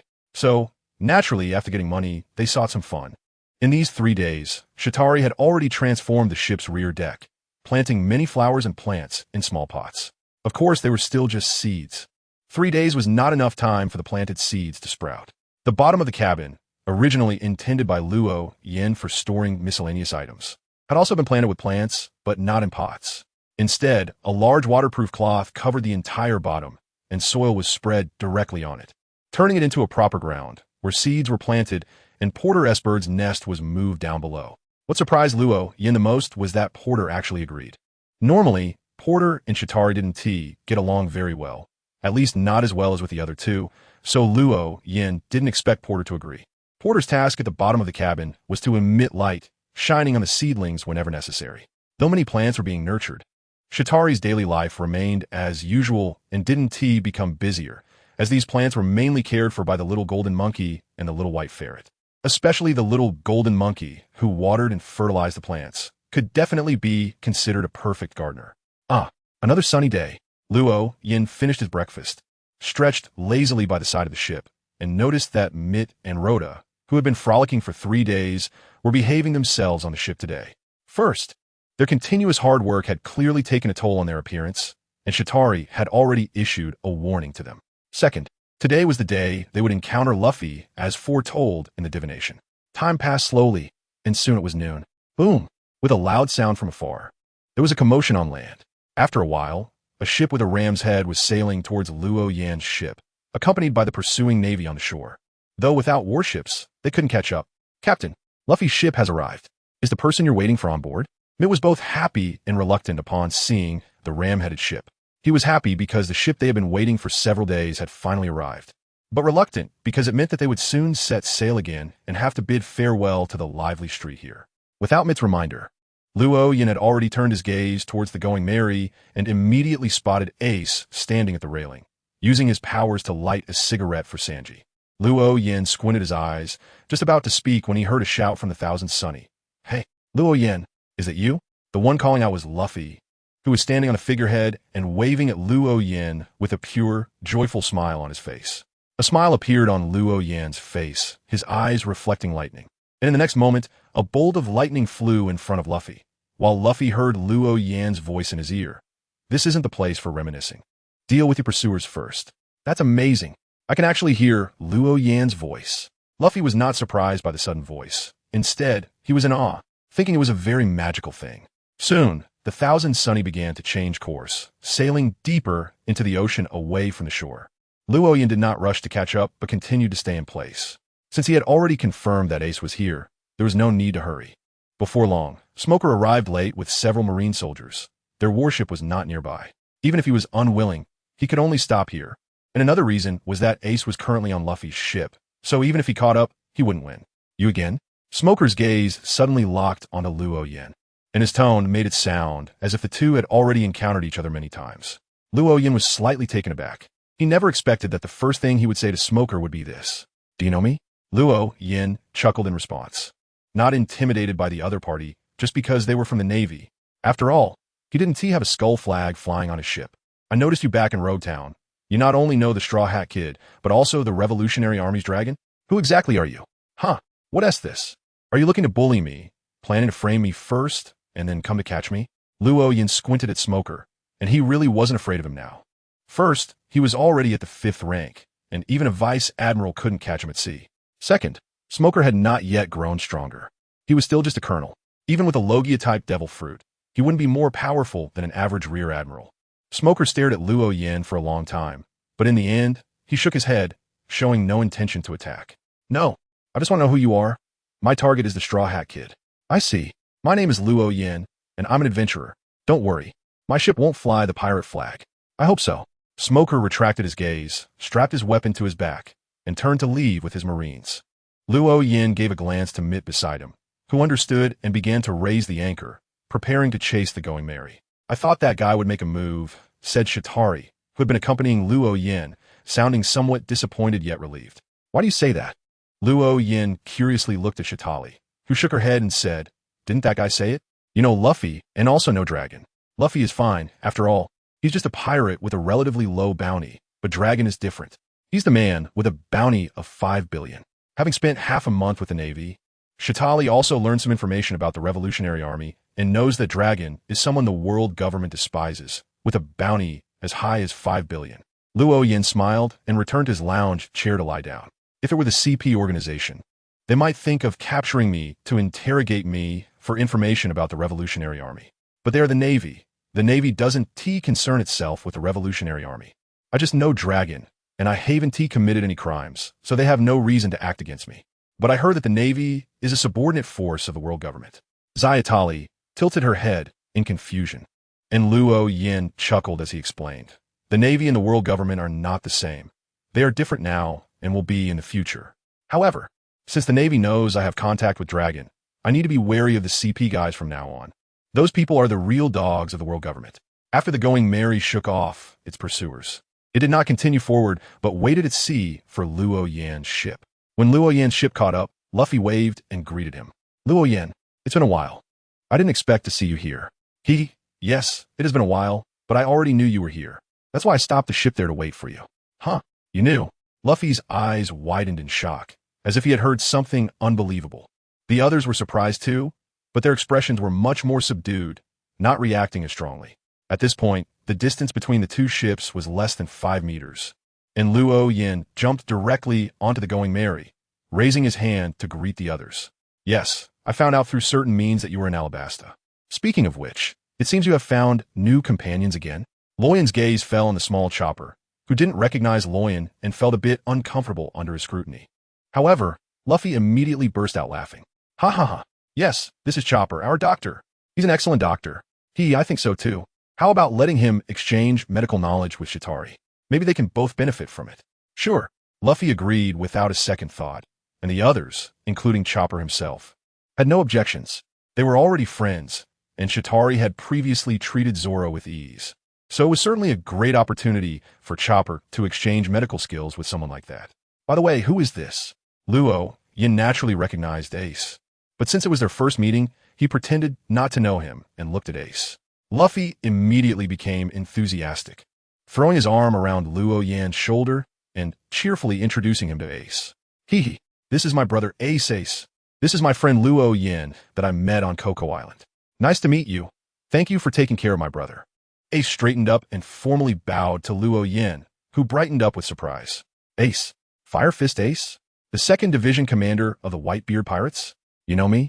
Of course, Fire Fist Ace's reputation is well known across the seas. To be honest, I came to the Grand Line this time to see Whitebeard, but I didn't expect to run into the 2nd Division commander of the Whitebeard Pirates here. Going to see Pops? Ace's expression became slightly serious. What do you need? Just a small matter. I need a localized earthquake and tsunami to do something, so I wanted to ask Whitebeard for help. Ace nodded in realization, but then his brow furrowed slightly. Pops hasn't been in good health lately. If you just go to him for help, he probably won't agree. Unless you can join the Whitebeard Pirates. But I just heard Luffy say that you are an adventurer and don't intend to become a pirate. Not in good health? I'll bring my ship's doctor with me. She's an excellent doctor. If we can improve Whitebeard's condition, we should be able to get his help, right? If you can improve Pop's condition, then of course that would be no problem. But there are also quite a few skilled doctors in the Whitebeard Pirates.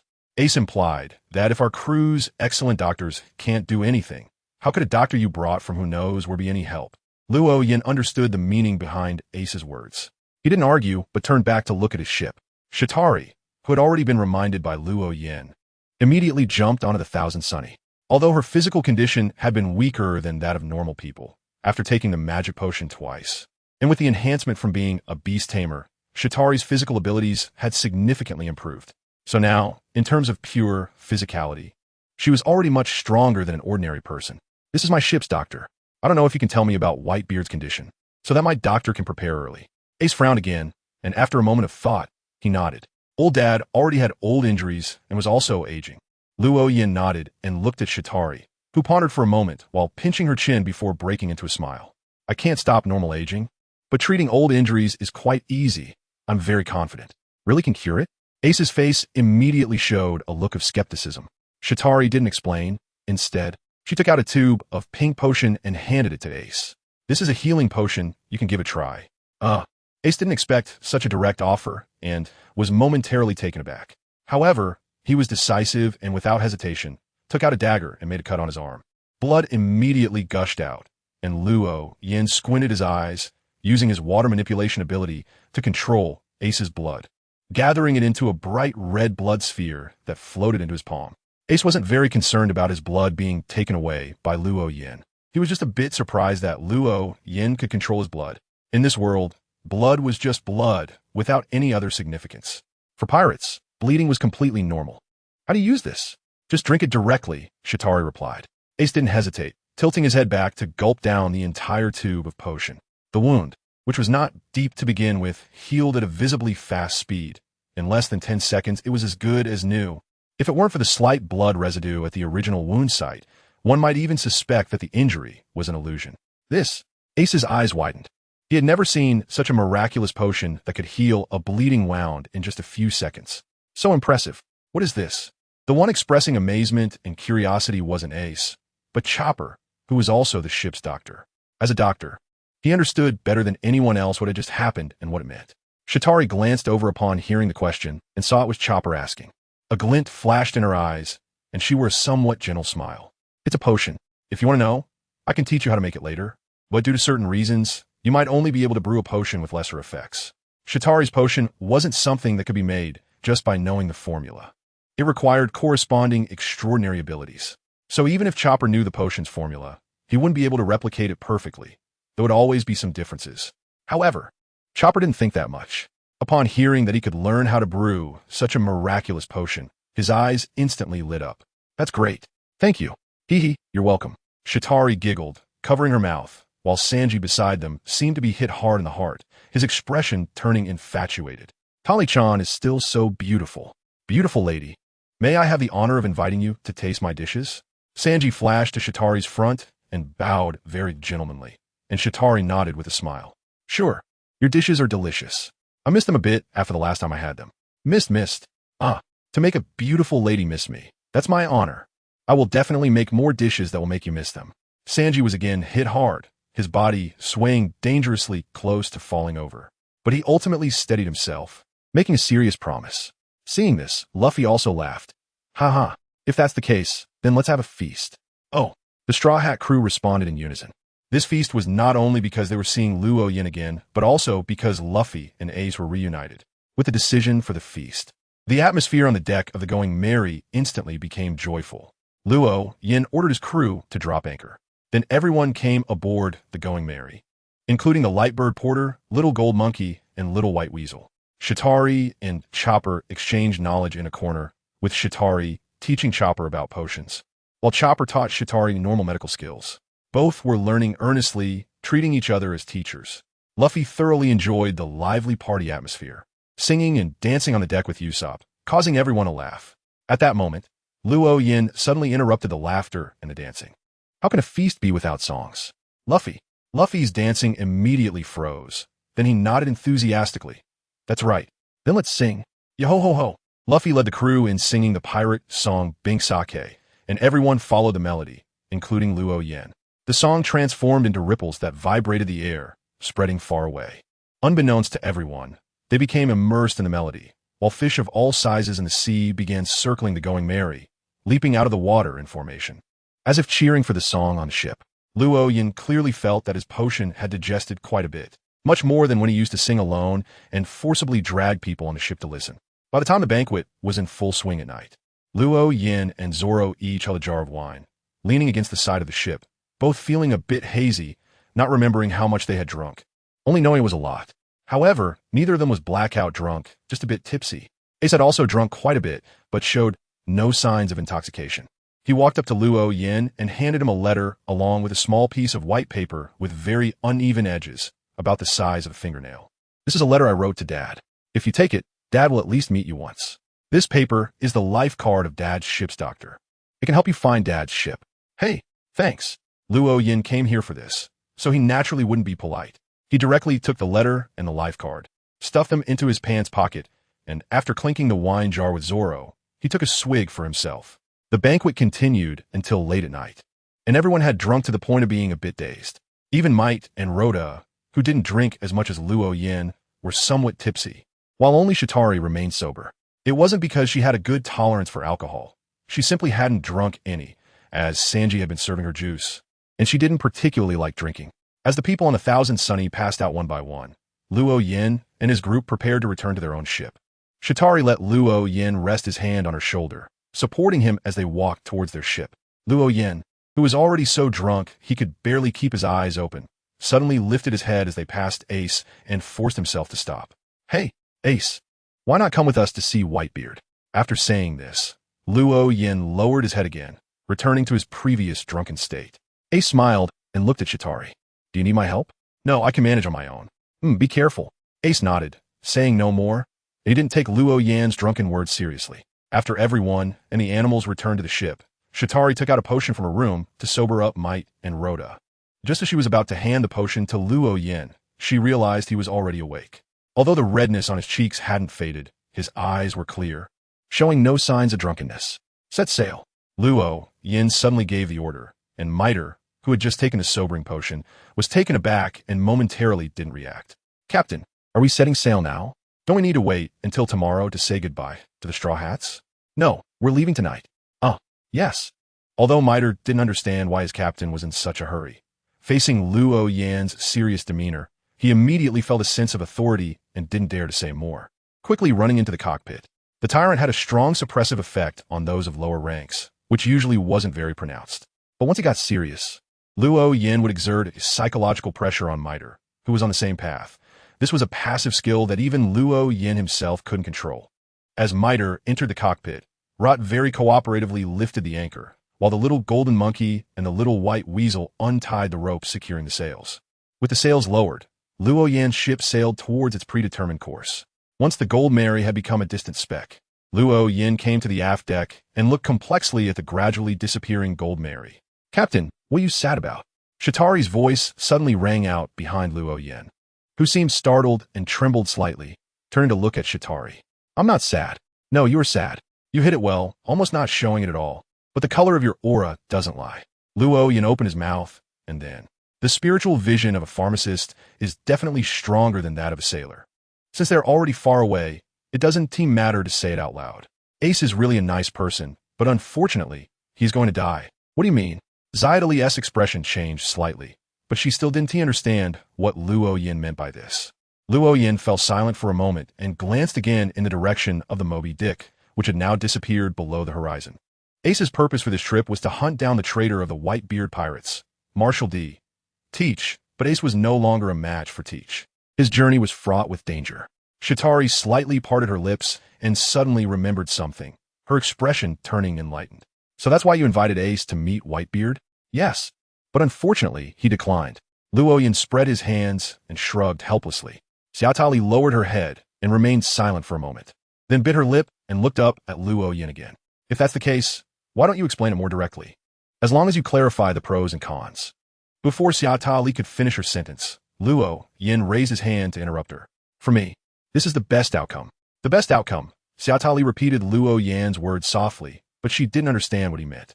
Seeing her confusion, Luo Yan suddenly relaxed his tone and comforted her. "All right, don't think too much about it. You'll understand in the future, and it won't take long."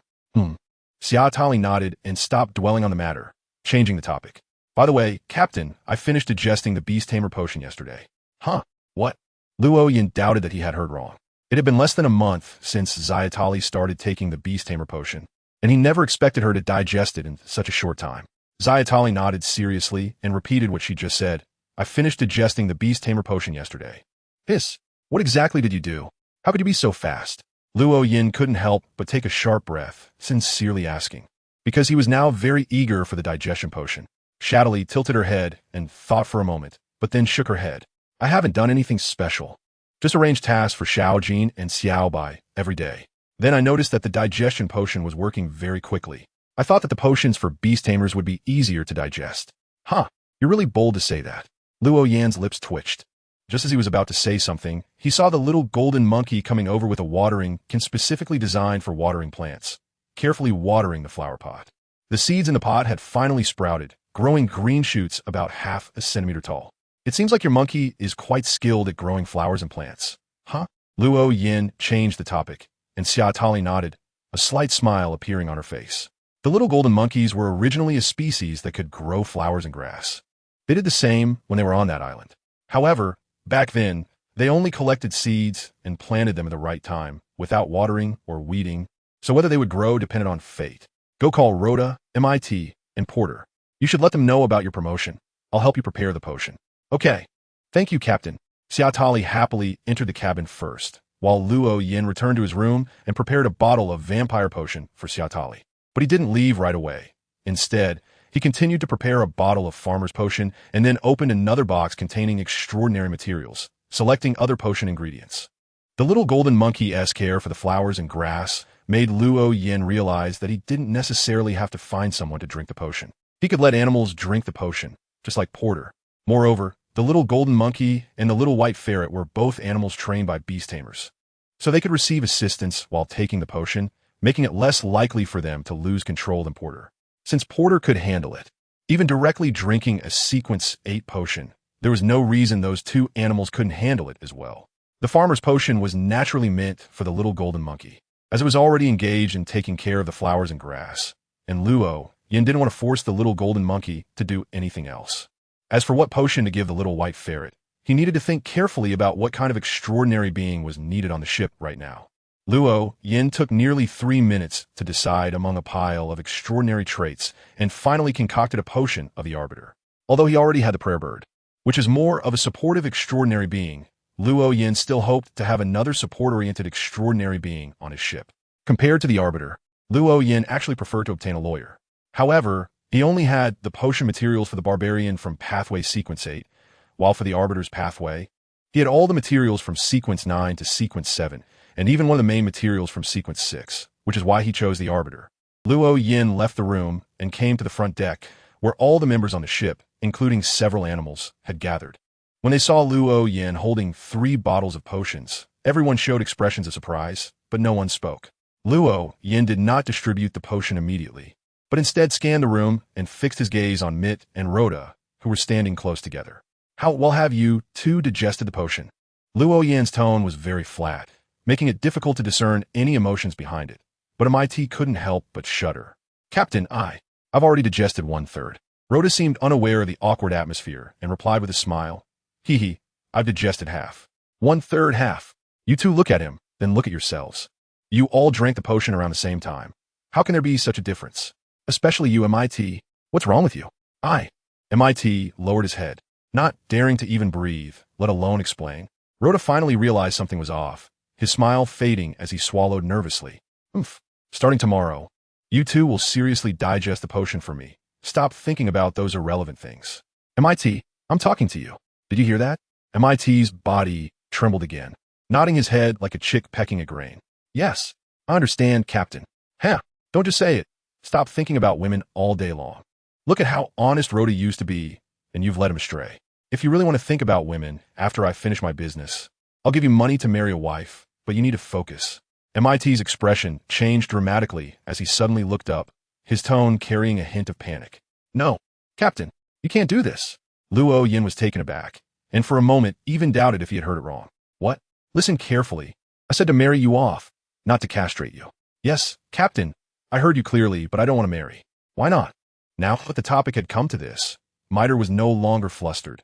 He slightly raised his chin, looking a bit smug. Captain, you might not know since you haven't been there, but during the Festival of Joy, there are all kinds of women. As long as you pay enough, those women will line up for you to choose from. Hey, let me tell you, just a couple of days ago, stop. You stop right there. I asked you why you don't want to get married, and what are you talking about? Luo Yin noticed that the conversation was gradually drifting toward inappropriate topics, so he quickly called for a stop and forcibly steered the discussion back. MIT had to stop his endless chatter and helplessly spread his hands. Captain, isn't it obvious? Once I get married, I can't go to the carnival anymore. No matter how beautiful my wife is, there will come a day when I get tired of her, and she will eventually grow old. I'm quite devoted. I only like girls between the ages of 17 and 22. Luo Yin coughed lightly from his lungs, momentarily unsure how to respond. You just forget it. Do whatever you want. In the end, Luo Yin compromised and decided not to concern himself with Mite's matters anymore, turning to look at Shitali. Here, these 3 potions. One is for you, the Sequence 7 vampire potion, and the other 2. One is for the farmer, give it to your monkey, and the other is for the arbitrator, give it to your ferret. Shitali paused with her hand raised to take the potion, her eyes widening slightly, her lips moving. Vampire? Yes, just as the potion's name suggests. Drinking this potion will turn you into a real vampire. Shitali bit her lip, struggling to swallow, and lowered her raised hand slightly. To become a vampire. Does it mean I need to drink blood? Luo Yin nodded, his expression becoming more serious. Indeed, after becoming a vampire, human food will no longer be a necessity. You will prefer blood that is full of spirit. For instance, human blood. Of course, if it's just to fill your stomach, blood without spirit, like that from cows and sheep, is also acceptable. But that cannot be consumed for long, or else you will become weak. This. Shitali was momentarily thrown into confusion. She had just been looking forward to what her Sequence 7 would be, but now that she knew, she felt anxious. In her understanding, vampires only existed in legends and were rather evil beings. She had never imagined that one day she would become such an evil entity. Luo Yin tilted his head, expressing his confusion with a nasal tone. Shatari seemed startled, trembling slightly all over. Then she bit her lower lip tightly, looking at Luo Yin with a hint of grievance. Captain, do you want me to drink this bottle of potion? Huh, isn't that obvious? I don't want you to drink it. Why would I brew it? Shatari's face suddenly turned pale, her eyes vacant, and her voice became dreamy. I thought the apothecary leaned towards justice. Luo Yin realized the problem when he saw her like this. Did you misunderstand something? It's also my fault for not explaining clearly. This vampire isn't the kind of vampire you imagine. They don't need much blood. They drink about 1 or 2 cups a day. And if it's just for the feeling of fullness, they can eat normal human food as well. The main purpose of drinking blood is to prevent weakness. As for the source of the blood, you can buy it directly from the hospital. Zayatali's eyes suddenly regained focus, as if she had come back to life. Really? Why would I lie to you? Besides, vampires are long-lived beings, with a lifespan of about 300 years, and they will make you more beautiful. Also, you only start aging at the end of your life. In other words, after you drink this potion, you will become more beautiful than you are now. And this beauty will last for at least 200 years. Zayatali's eyes widened again, even more surprised than when she first learned that her next stage was becoming a vampire. Not just her, but MIT and Rhoda also stared wide-eyed. Captain, why didn't you say this earlier? If you had told me sooner, I would have chosen this path. Rhoda spoke up, not afraid of Luo Yan's anger, and immediately started complaining. Luo Yan's lips twitched, wishing he could kick him. What is it to you? If you want to live long, hurry up and digest the potion. When you advance to sequence 4, you can also live for hundreds of years. Stop making noise here. Really? Captain, can you live for hundreds of years at sequence 4? How many hundreds? Rhoda's eyes sparkled, completely unconcerned about the anger in Luo Yan's tone. Luo Yin couldn't help but twitch his lips, but thought that maybe this could motivate these two, so he patiently explained. Generally, ordinary extraordinary beings can live about 200 to 300 years at sequence 4, and about 500 years at sequence 3. As for Xia's path, sequence 4 can live up to 1,000 years. I'm not really sure about sequence 3, but it's definitely a long time. 1,000 years? Captain, are you stupid? Why didn't you choose this path? Luo Yin was so angry that he almost wanted to slap him a few times. But in the end, he held it in, taking several deep breaths to calm himself down. Because once they reached sequence 2, time no longer held any significance. As long as they weren't killed, theoretically, they wouldn't die. Moreover, if they made certain preparations in advance, even if they were killed, it wouldn't be impossible to revive. Is that for real? Captain, you can't be talking nonsense, can you? Damn you. Luo Yin finally couldn't hold back any longer and kicked Luota in the chest, sending him straight into the sea. After this outburst, Luo Yin felt his mood calm down and looked back at Shatari. Have you made up your mind? Do you want a drink? At this moment, Shatari was no longer hesitant and decisively nodded her head. All right, since the captain wants me to become a vampire, then I will become a vampire. Luo Yin nodded and handed the potion to Zayatali. Zayatali took the 3 bottles of potion and first distributed them to the 2 animals she had tamed, then tilted her head back and downed the vampire potion in one gulp. The 2 animals did not immediately consume their potions. Instead, they held them and stared at their master.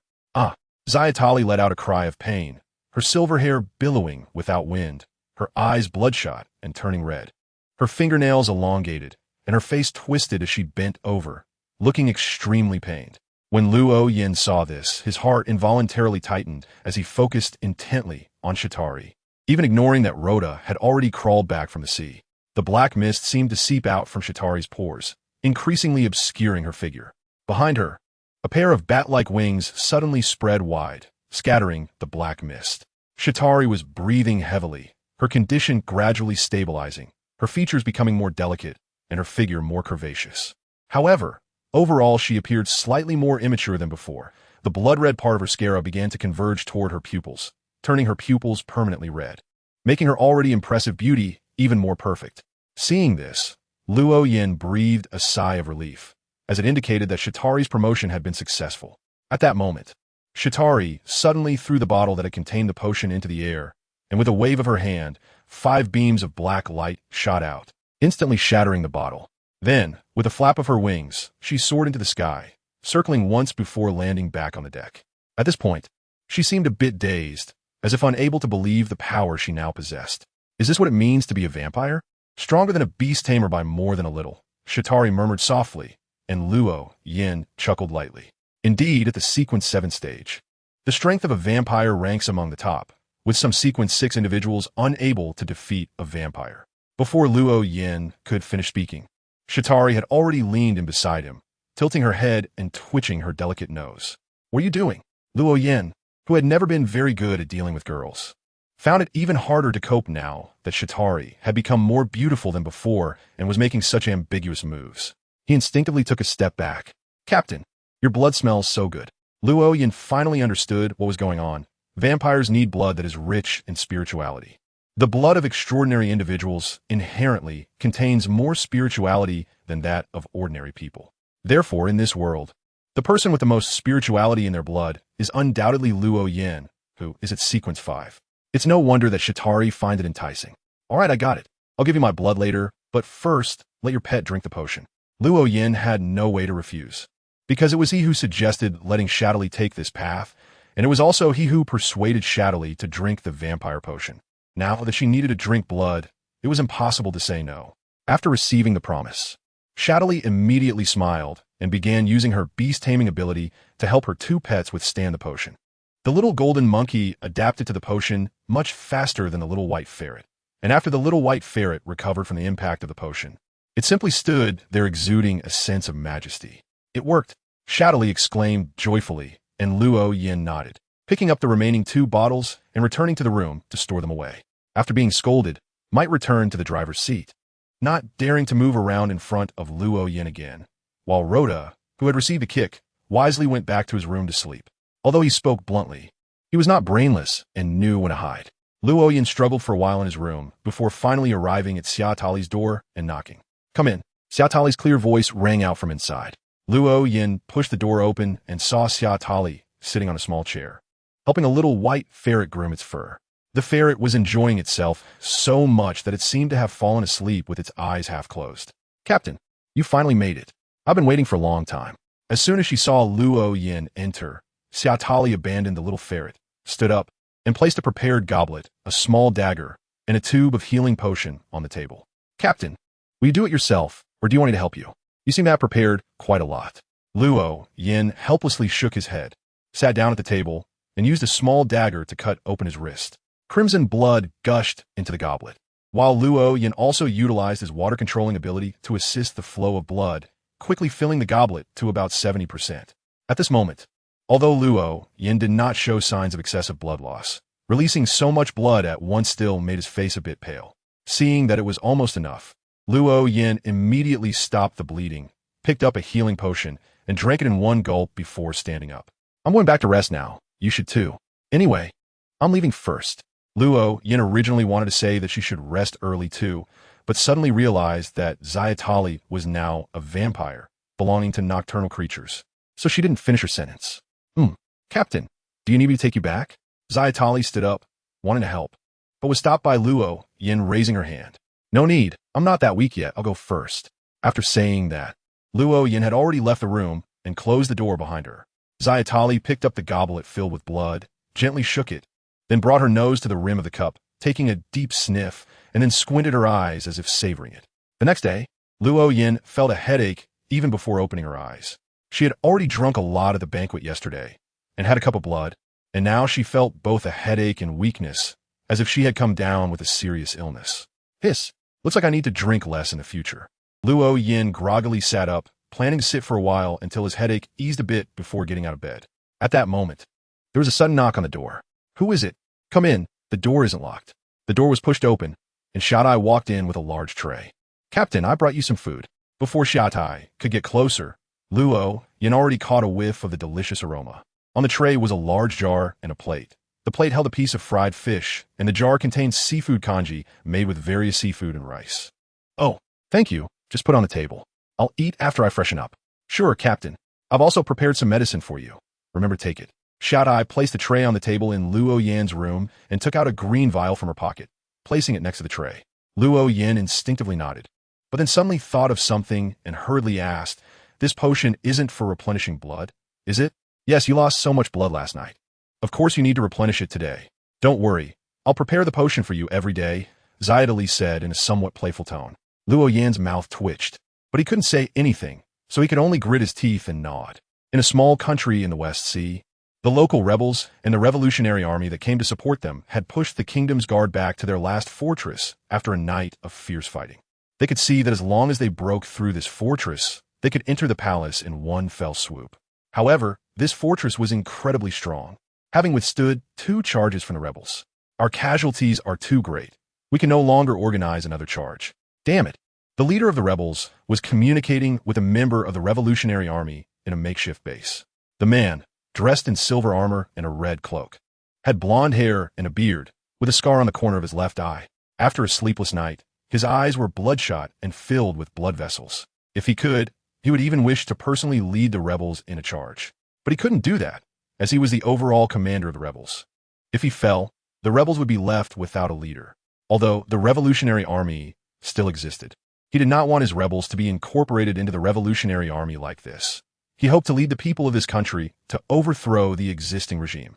The member of the Revolutionary Army had sunken eye sockets and heavy dark circles around his eyes, and he too had not slept all night. Compared to the rebels, the losses of the Revolutionary Army were minimal. The rebels had not gained complete trust in this country. Therefore, the role of the rebels in this war was merely to provide strategic and logistical support, and they did not need to engage in close combat with the enemy. Bring. Just as this member of the Revolutionary Army was about to respond, the telephone bug on the table suddenly rang, and he immediately picked up the receiver. This is Roland. Long's voice was very calm, but Roland, the member of the Revolutionary Army, was startled and quickly stood up straight, as if Long were standing right in front of him instead of on the other end of the telephone bug. Mr. Long, do you have any orders? Well, how is the situation on your side? The last fortress is difficult to crack. The rebels' 2 charges have been blocked, and the casualties among the rebels are significant. Hand the telephone bug to Milka. Yes. Roland did not dare to be slow, immediately handing the telephone bug receiver to the nearby rebel leader. The rebel leader swallowed hard, and after a moment, took the receiver. I am Milka. I am Long. It seems your attack is not going smoothly. Do you need the Revolutionary Army's assistance? Long's tone remained calm, but Milka felt a bead of sweat form on his forehead, and his hand holding the receiver trembled involuntarily. What is the cost? After breaking into the palace, the king must be alive and handed over to me, and if there are any devil fruits in the palace treasury, they must be sold to me at a discounted price. Get it to you? Milka was taken aback for a moment, seeming to struggle to comprehend, and just then, Long's voice came through the telephone bug again. I have arrived. Bang! Roland, who was listening nearby, hurriedly stood up, knocking his chair to the ground and colliding with the cup on the table. But he had no time to care about those things. Immediately rushing out of the base to look around, Milka was also startled, quickly pressing the receiver back onto the telephone bug and following closely behind Roland. The two soon saw Long, cloaked in black, on a protruding spot next to the base. Mr. Long, Roland instinctively shouted, but Long did not turn around. However, his voice had already echoed in their ears. Organize the troops. Once the fortress gate opens, charge in. The gate opens? Both were somewhat confused. Just then, intense gunfire erupted again, and they both looked towards the fortress. They saw a man with brown hair, bare-chested, muscular, charging towards the fortress with a bowl in hand, sprinkling water from the bowl onto the corpses on the ground as he ran. He moved agilely, dodging most of the bullets, but still, several bullets struck him. Yet, none of these bullets could penetrate his body. His skin was like steel, with sparks flying from where the bullets hit. He soon reached a point less than 20 meters from the fortress gate, where the corpses were few and scattered. The water in the bowl had already been spilled. He gradually slowed his pace, and the corpses that had been doused with water slowly rose. Their eyes were blank, devoid of life, resembling walking dead. The corpses are standing up. Someone on the fortress shouted this, instantly causing chaos among the fortress's defensive forces. The gunfire became denser and more urgent, and the targets were no longer the muscular man, but those staggering walking dead. The transformation of corpses into walking dead did not increase their defensive power. Bullets could penetrate their bodies, but they could not stop their unsteady steps. Even if their heads were blown off, they still steadfastly moved forward because they were already dead. Just as all the guarding forces were drawn to the walking dead, the tightly shut metal gate of the fortress opened. Stepping out from within was a woman dressed in a knee-length beige skirt and a white shirt, wearing black round-framed glasses, with a glove exposing her fingers on her right hand. Bastard! Before the woman could fully push open the door, a furious shout came from behind her, followed by a man nearly 3 meters tall, wielding a spiked hammer. He rushed up to the woman, raising the giant hammer, which was 3 times larger than her head. and swung it down towards her, as if intending to smash her into a pulp. The woman instinctively turned around, but had already lost her chance to evade. At that moment, a burly man with thick body hair suddenly emerged from the woman's shadow, wielding a large axe. The sudden change caught the 3-meter man off guard. The burly man struck the 3-meter man's arm with the axe, directly severing it. The hand, gripping the hammer, along with the hammer itself, fell due to inertia, but was kicked away by the burly man. The 3-meter man was both shocked and enraged, taking half a step back to adjust his body. But the burly man did not give him a chance. With a flash of cold light, the 3-meter man's neck was sliced, and his head was sent flying into the air, spraying blood. Charge! The muscular man with the bowl raised it high, and those walking dead, who had just been staggering, suddenly became agile, charging into the open metal gate, followed closely by the rebels. The fortress was soon breached, and the cries of battle spread to the palace. Long quietly watched all of this, his face showing no signs of joy. Instead, he appeared particularly grave. Even a layer of gloom had settled over his eyes. Extraordinary beings. Magical items. Luo Yin, which side will you ultimately stand on? Long came here specifically to bring the extraordinary beings to participate in real combat. The 3 who had just broken through the fortress were the extraordinary beings who had consumed the magic potion. They carried magical items and effortlessly broke through the fortress that the rebels had been unable to conquer for so long, which was enough to prove the power of the magic potion. However, this was exactly what Long was worried about. He had already witnessed the potential of this suddenly emerging system. Yet so far, Luo Yin had not taken a clear stance. Despite having expressed goodwill to the revolutionary army and being somewhat moved by Luo Yin's previous words, it was still not enough. Luo Yin remained a presence to be wary of. Unless one day Luo Yin did something that threatened the world government. Unbeknownst to him, Luo Yin's ship had been drifting at sea for a month. Since Mit performed daily astrology to chart their course, they had not encountered any enemies or landed on any islands during this month, heading straight for their destination, Sabaody Archipelago. After all, the Whitebeard pirates were currently occupying the New World, and to enter the New World, they needed to go to Sabaody Archipelago to coat their ship. One day, after singing until he was tired, Luo Yin lay on a lounge chair, with a drink laced with a potion beside him. A while ago, he could still drink fruit juice, but after a month of drifting, the fruits had long been consumed, leaving him with only the diluted wine used as drinking water. Of course, there was more than just wine for drinking on the ship. There was also quite a bit of fresh water. However, most of that fresh water had been taken by Shatari to water her flowers, and some had to be reserved for cooking, leaving little for drinking. Fortunately, when it rained, Luo Yin could easily collect rainwater with his abilities, and usually, after the next rain, he could fill the ship's freshwater reserves, so he wasn't worried about running out of fresh water. Boom!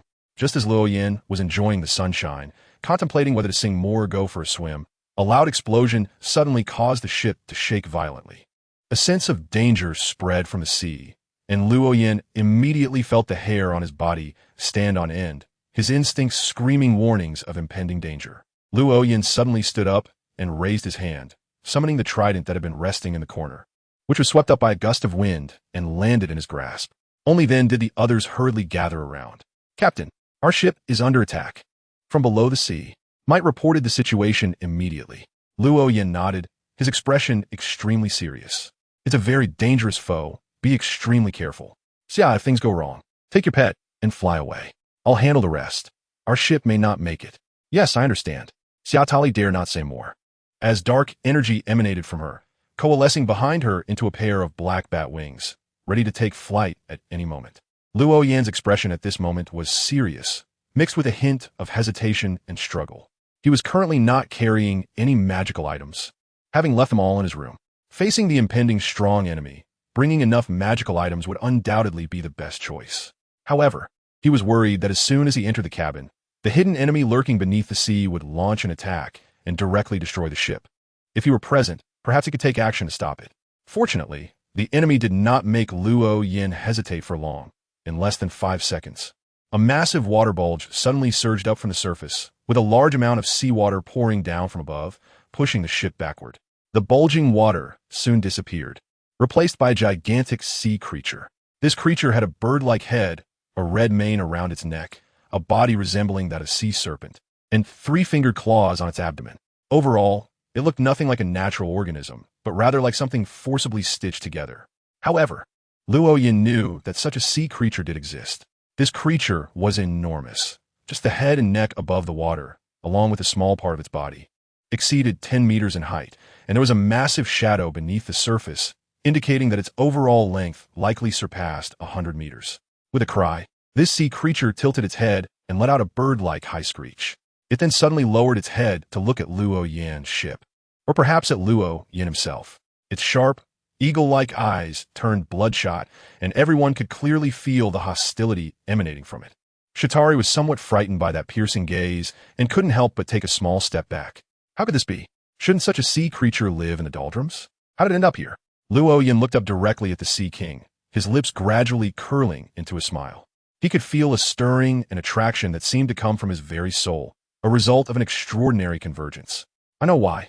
This guy's coming for me. I'll draw it away while you take the opportunity to sail far away. However, Captain Shatari instinctively wanted to dissuade him, but the words got stuck halfway, because it seemed that this was the best choice for now. Otherwise, they would probably have to wait for the ship to be destroyed and everyone to perish. Porter, come assist me, Luo Yan shouted without looking back. Compared to when it first boarded the ship, Boater had grown significantly larger and trembled slightly, its eyes resembling black beans, revealing an undeniable fear. Yet it still obeyed the command, flapping its wings and landing on Luo Yan's shoulder. Luo Yan immediately soared into the sky, flying towards the side of the ship. The Sea King's gaze was fixed on Luo Yan, and upon seeing this, it immediately followed suit, creating a path for the ship. Previously, the Sea King did not attack recklessly because it sensed a certain threat from the people on the ship. At that time, there were many people and animals on board, but now Luo Yan had come out alone. Although he was the greatest threat, he was also what it craved, so it could no longer hold back. A column of water suddenly erupted from the surface of the sea, blocking Luo Yan's path. Luo Yan stopped and turned to face the Sea King. With a cry, the Sea King's fierce light intensified, and it opened its massive beak, intending to swallow Luo Yan whole. In that instant, a fierce wind arose, and Luo Yan swayed like a leaf in the wind, dodging the deadly bite. Boat! Ga! Luo Yan shouted loudly, and Porter let out an instinctive bird call. Golden light burst forth from its body, and visible golden ripples spread out, scattering brilliance onto Luo Yan's skin. Drink! Luo Yan let out a roar, and at the same time, lightning reflected in his eyes. Several bolts of thunder, as thick as arms, struck down on the head of the Sea King, instantly scorching its once smooth hair to a charred black. The Sea King let out a painful cry, and its massive serpent-like body began to thrash, stirring the seawater and creating huge waves, some of which exceeded 10 meters in height. If they were to crash onto the shore, it could definitely be called a disaster. Luo Yan dodged the waves crashing towards him while continuously attacking the Sea King with lightning and wind blades. Almost all of his attacks hit the massive target. However, due to its sheer size, these attacks were not enough to inflict fatal damage. No, at this rate, I will definitely be worn out. I need to come up with a solution. Luo Yan's sense of crisis grew stronger. If this stalemate continued, the final result would be that he would exhaust himself and fall into the water, being swallowed whole by this Sea King. Even if he wanted to escape, this Sea King could always. If you have the ability, come and catch up. Luo Yan made up her mind and decided to take a gamble, letting the wind wrap around her as she flew quickly. The Sea King, upon seeing this, immediately swam its massive body to follow behind. Luo Yan consumed his spiritual energy and physical strength in running, not because he truly wanted to escape, but rather in hopes of finding an island where he could settle down. Battling the Sea Kings in the ocean was far too unwise. If he could lure the Sea Kings ashore, he might have a chance. With this thought in mind, Luo Yan made his decision. After flying for just a few minutes, he spotted a small island. The island had sparse vegetation, and most of its surface was exposed black rock, with hardly any animals visible, only the occasional sea bird descending. After falling, Luo Yan quickly ran towards the center of the island. The Sea King chased the shore, but did not follow onto the island. Instead, it completely submerged into the water. The sea surface briefly calmed down, and then the entire island began to shake, as if an earthquake had suddenly occurred. Damn, that guy wouldn't be crashing into the island from the seabed, would he? Luo Yan couldn't help but curse. He didn't expect that sea creature to not come up. However, he was in a hurry. Although the island wasn't large, it wasn't small either, and the underwater part would definitely be larger than the part above water. Even though that sea creature was huge, it wouldn't be easy for it to smash the island. Instead, he could take a break on the island. After all, he could fly. If the island sank, he could just find another one. After realizing this, Luo Yin simply found a crooked tree to lean against and sat down to rest. Just as he was wondering if he could take a short nap, his senses were suddenly triggered. He looked up and saw a black dot in the sky. With his eyesight, he could clearly see that the black dot was shadowy. How did she get here? What is that? Luo Yin stood up abruptly, squinting to take a closer look, and noticed that Zayatali was holding a silver suitcase, which was obviously taken from his room. This guy, Luo Yin, felt a mix of helplessness and gratitude. In such a situation, he truly didn't expect that Shatali would take the risk to come and bring him something. Shatali's flying speed was not slow, and she quickly landed in front of Luo Yin. She was a bit out of breath, but visibly relaxed after seeing that Luo Yin was fine. Captain, are you okay? I'm Fina. How did you get here? Where's the ship? Captain, don't worry. Maud has already taken the ship far away. You didn't bring any magical items in your haste, and I didn't know which ones you usually use, so I brought the box where you keep your magical items. As she spoke, Shatali handed the suitcase in her hand to Luo Yin. He nodded, took the box, and quickly opened it. Upon seeing the contents inside, his eyes instantly lit up. Great. You take this and hide with Porter for a bit. After that, it will be the real battle. Luo Yin took out a spherical object resembling an eyeball from the box and handed it to Zayatali, then stuffed the porter into Zayatali's arms. Zayatali remembered this item. It was the same orb that Luo Yin used for illumination when they were just rescued. Captain, you need to be careful. Zayatali took out a few potions and handed them to Luo Yin. Then, without hesitation, she flew up again with the porter. However, she didn't go too far, just flew higher to ensure that the sea creature couldn't reach them. Porter, what did you do? Why doesn't the captain want you by his side anymore? After confirming that her height was temporarily safe, Zayatali immediately questioned the porter, who felt both wronged and relieved at the moment. I don't know. I was just blessing the captain the whole time. I wasn't slacking off. Oof. Zayatali didn't believe the porter's explanation, but she also knew it wasn't the time to pursue such matters. She merely snorted coldly and said nothing more.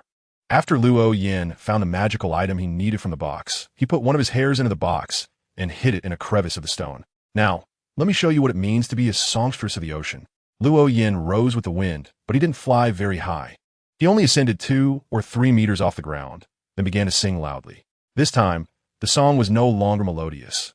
Almost every word was off-key, mixed with a metallic quality. Visible ripples spread from Luo Yin, resonating with the sea, causing the ocean's waters to carry the sound deep into the depths, where various fish became frenzied and started attacking each other. Screech! The sea kings suddenly burst from the surface, exuding a violent aura, while the waves began to crash against the island's shore, one wave higher than the next, as if signaling an impending disaster. In the sky, Shatari nearly fell from the air upon hearing the maddening sound, but fortunately, the eye-like bead in her hand emitted a dim yellow light that enveloped her, the hypnotist's calming presence helping her resist the madness, though it couldn't block her hearing. The captain's singing was just too awful. Had he injured his vocal cords just now? After Luo Yin became an ocean singer, he often sang on the ship, and the songs he sang were quite pleasant, with mostly positive effects. Some songs had a slow rhythm, allowing people to forget their fatigue, while others had a passionate and stirring rhythm that made one feel invigorated. However, there had never been a song so unpleasant that it drove people to madness upon hearing it. The Sea King could no longer tolerate it. It leaned forward and stepped onto the land, its serpent-like body writhing as it fully came ashore. Measuring over 150 meters in length and more than 10 meters in diameter, an absolute behemoth. Although the ocean singer had the ability to summon lightning, its intensity was not very high. It was sufficient for attacking people, but utterly ineffective against a creature exceeding 100 meters in size. The true core ability was the singing itself. Luo Yin didn't sing at the beginning because he was afraid of provoking the sea creatures, which could lead to the ship being overturned. But now that they have arrived on the island and the ship is far away, there is naturally no need to worry about the sea creatures going mad. Screech! The sea creature let out a loud cry, its massive beak aimed directly at Luo Yin, who swiftly dodged by shifting his body. However, he was soon overshadowed by a gigantic shadow. It turned out that at some point, the sea creature's enormous tail had come directly above him. Oof. It seems you still have a bit of rationality left. Luo Yan's singing continued, but he sneered coldly in his heart, using the wind again to propel his body and evade the attack. Boom! The tail slammed hard against the ground, causing the entire island to tremble. At that moment, the massive head of the Sea King had yet to lift, and Luo Yin floated behind it, his left hand splayed open. Mental piercing. Screech. Although the attack was not visible, the Sea King's reaction was immense. It suddenly raised its head and twisted awkwardly to turn around, opening its mouth in an attempt to swallow Luo Yin. Luo Yin seized the opportunity, and the muscles in his right hand gripping the trident visibly bulged. Silver lightning surged into the trident, causing it to immediately glow with a white light, with electric snakes flickering on its surface from time to time. Go! Luo Yin directly threw the trident, which was charged with lightning, into the mouth of the Sea King. The Sea King suddenly closed its mouth, and a bright white light spilled out from the gap in its mouth. The tip of its beak happened to bite down on Luo Yin, and the immense force crushed him completely, truly shattering him like glass being struck hard. No blood was shed, only countless fragments fell. However, before those fragments could hit the ground, they had already transformed into points of light and dissipated into nothingness. Luo Yan's figure emerged from the void, and at this moment, he held an ancient-style mirror in one hand and a strand of Sea King's mane in the other. Just a single strand of mane was surprisingly as thick as a chopstick. Luo Yin placed his mane against the surface of the mirror, which surprisingly absorbed it as if it were water. The mane dissolved and disappeared in the mirror, and the complete figure of the Sea King was reflected within it. Luo Yin shouted loudly and threw the mirror high into the air. In the next moment, a bolt of lightning, as thick as a person's arm, struck down heavily on the mirror. At the same time, countless electric snakes spread across the Sea King's body, seemingly originating directly from the Sea King itself. The number of electric snakes was so great that they almost covered the entire body of the Sea King. This was a curse from the witch, which could inflict the same harm on the cursed target as the mirror, regardless of size. As long as the target's bodily fluids, flesh, or hair were placed in the mirror, causing it to reflect the entire body of the target, the effect would take place. The Sea King opened its mouth wide as if to let out a cry of pain. However, the trident that Luo Yin had thrown earlier seemed to have damaged the Sea King's vocal cords, preventing it from making any sound, and instead, it spat out a mouthful of black smoke. The Sea King's body rolled in agony, and Luo Yin did not pay attention to the falling mirror, instead rushing towards the writhing Sea King. The Sea King seemed to sense the danger from above, enduring the pain and swinging its tail to strike at Luo Yin. Luo Yin did not hesitate to choose to abandon the dive and evade the strike. The sea creature seized the opportunity, twisting its body to try to escape back into the sea. It now realized that it was impossible to consume the human in front of it, who was extremely attractive to it. Staying on land would definitely lead to death. Only returning to the sea could ensure its survival. Luo Yin exerted great effort to get this Sea King creature onto the shore, so naturally, he would not let it return to the sea. He suddenly dropped in front of the Sea King creature, drew a rusted, blood-stained, broken knife from his waist, and plunged it fiercely into the ground. Great Flame Realm. Flame Emperor. Flames erupted from the broken knife, first forming a giant fire circle that completely enclosed the massive Sea King creature. Then, the fire circle rose to form a high wall, and finally, a huge fireball burst forth from the ground, slowly ascending. During this process, the Sea King creature was completely engulfed by the fireball. Boom! When the height of the fireball completely surpassed the firewall, it exploded like fireworks, scattering sparks that ignited the few plants on the island. The firewall seemed to lose its support and quickly extinguished, revealing the Sea King creature trapped inside. At this moment, the Sea King creature was entirely charred, and the aroma of cooked meat mixed with a burnt smell wafted out. Luo Yan's condition wasn't any better. His right hand, gripping the broken sword, was burned and his entire arm was covered in scorch marks. Those that didn't know might think he had just been standing inside the fire circle instead of outside it. Crack! The already rusty broken sword seemed to be unable to withstand it any longer and suddenly shattered into countless specks of light. Luo Yin was somewhat dazed, and he didn't even take the first moment to tend to his injuries, just staring blankly at the light particles that were gathering again. It broke? Why? Luo Yin didn't understand, because according to his knowledge of mysticism, to shatter extraordinary properties, one should require angel-level power, which corresponds to sequence 2 strength. However, he had just used Ace's blood, that is, the ability of the flame fruit, to forcibly unleash an attack at the half-body level. And yet this knife, condensed from extraordinary properties, actually shattered, with the extraordinary properties within it breaking down into the most basic points of light. These points of light eventually coalesced into a heart engulfed in flames, adorned with flame patterns resembling the surface of the flame fruit. Regardless of all that, in any case, I won. Although he paid a great price, Luo Yin was still very happy. Because he won, and this extraordinary property derived from the Sea King class could very well be another main material for the disaster high priest. If that's the case, as long as he can convince Whitebeard, his sequence 4 potion would be secured. Luo Yin fell to the ground with a thud, took out the potion left by Shitali from the inner pocket of his clothes, and tilted his head back to pour a whole bottle into his mouth. Instantly, most of the burn marks on his right hand fell away, revealing the fresh flesh that had just grown underneath. With his injuries alleviated, Luo Yin let out a slight sigh of relief, knowing he was definitely not going to die. He then took out all the potions from his inner pocket and lined them up in front of him. However, just one glance was enough to reveal his disappointment. None. There were 5 potions in total, and after removing the one he had just consumed, there were 4 left. Among these 4, 2 were healing potions, and 2 were potions for restoring spiritual energy, none of which were what Luo Yin needed. He was looking for a calming potion because he had just used that mirror, the one corresponding to the pleasure witch. That mirror had 3 effects, a mirror double, a curse, and pleasure. Luo Yin had already used the mirror double and curse effects, and the pleasure effect was aimed at the user.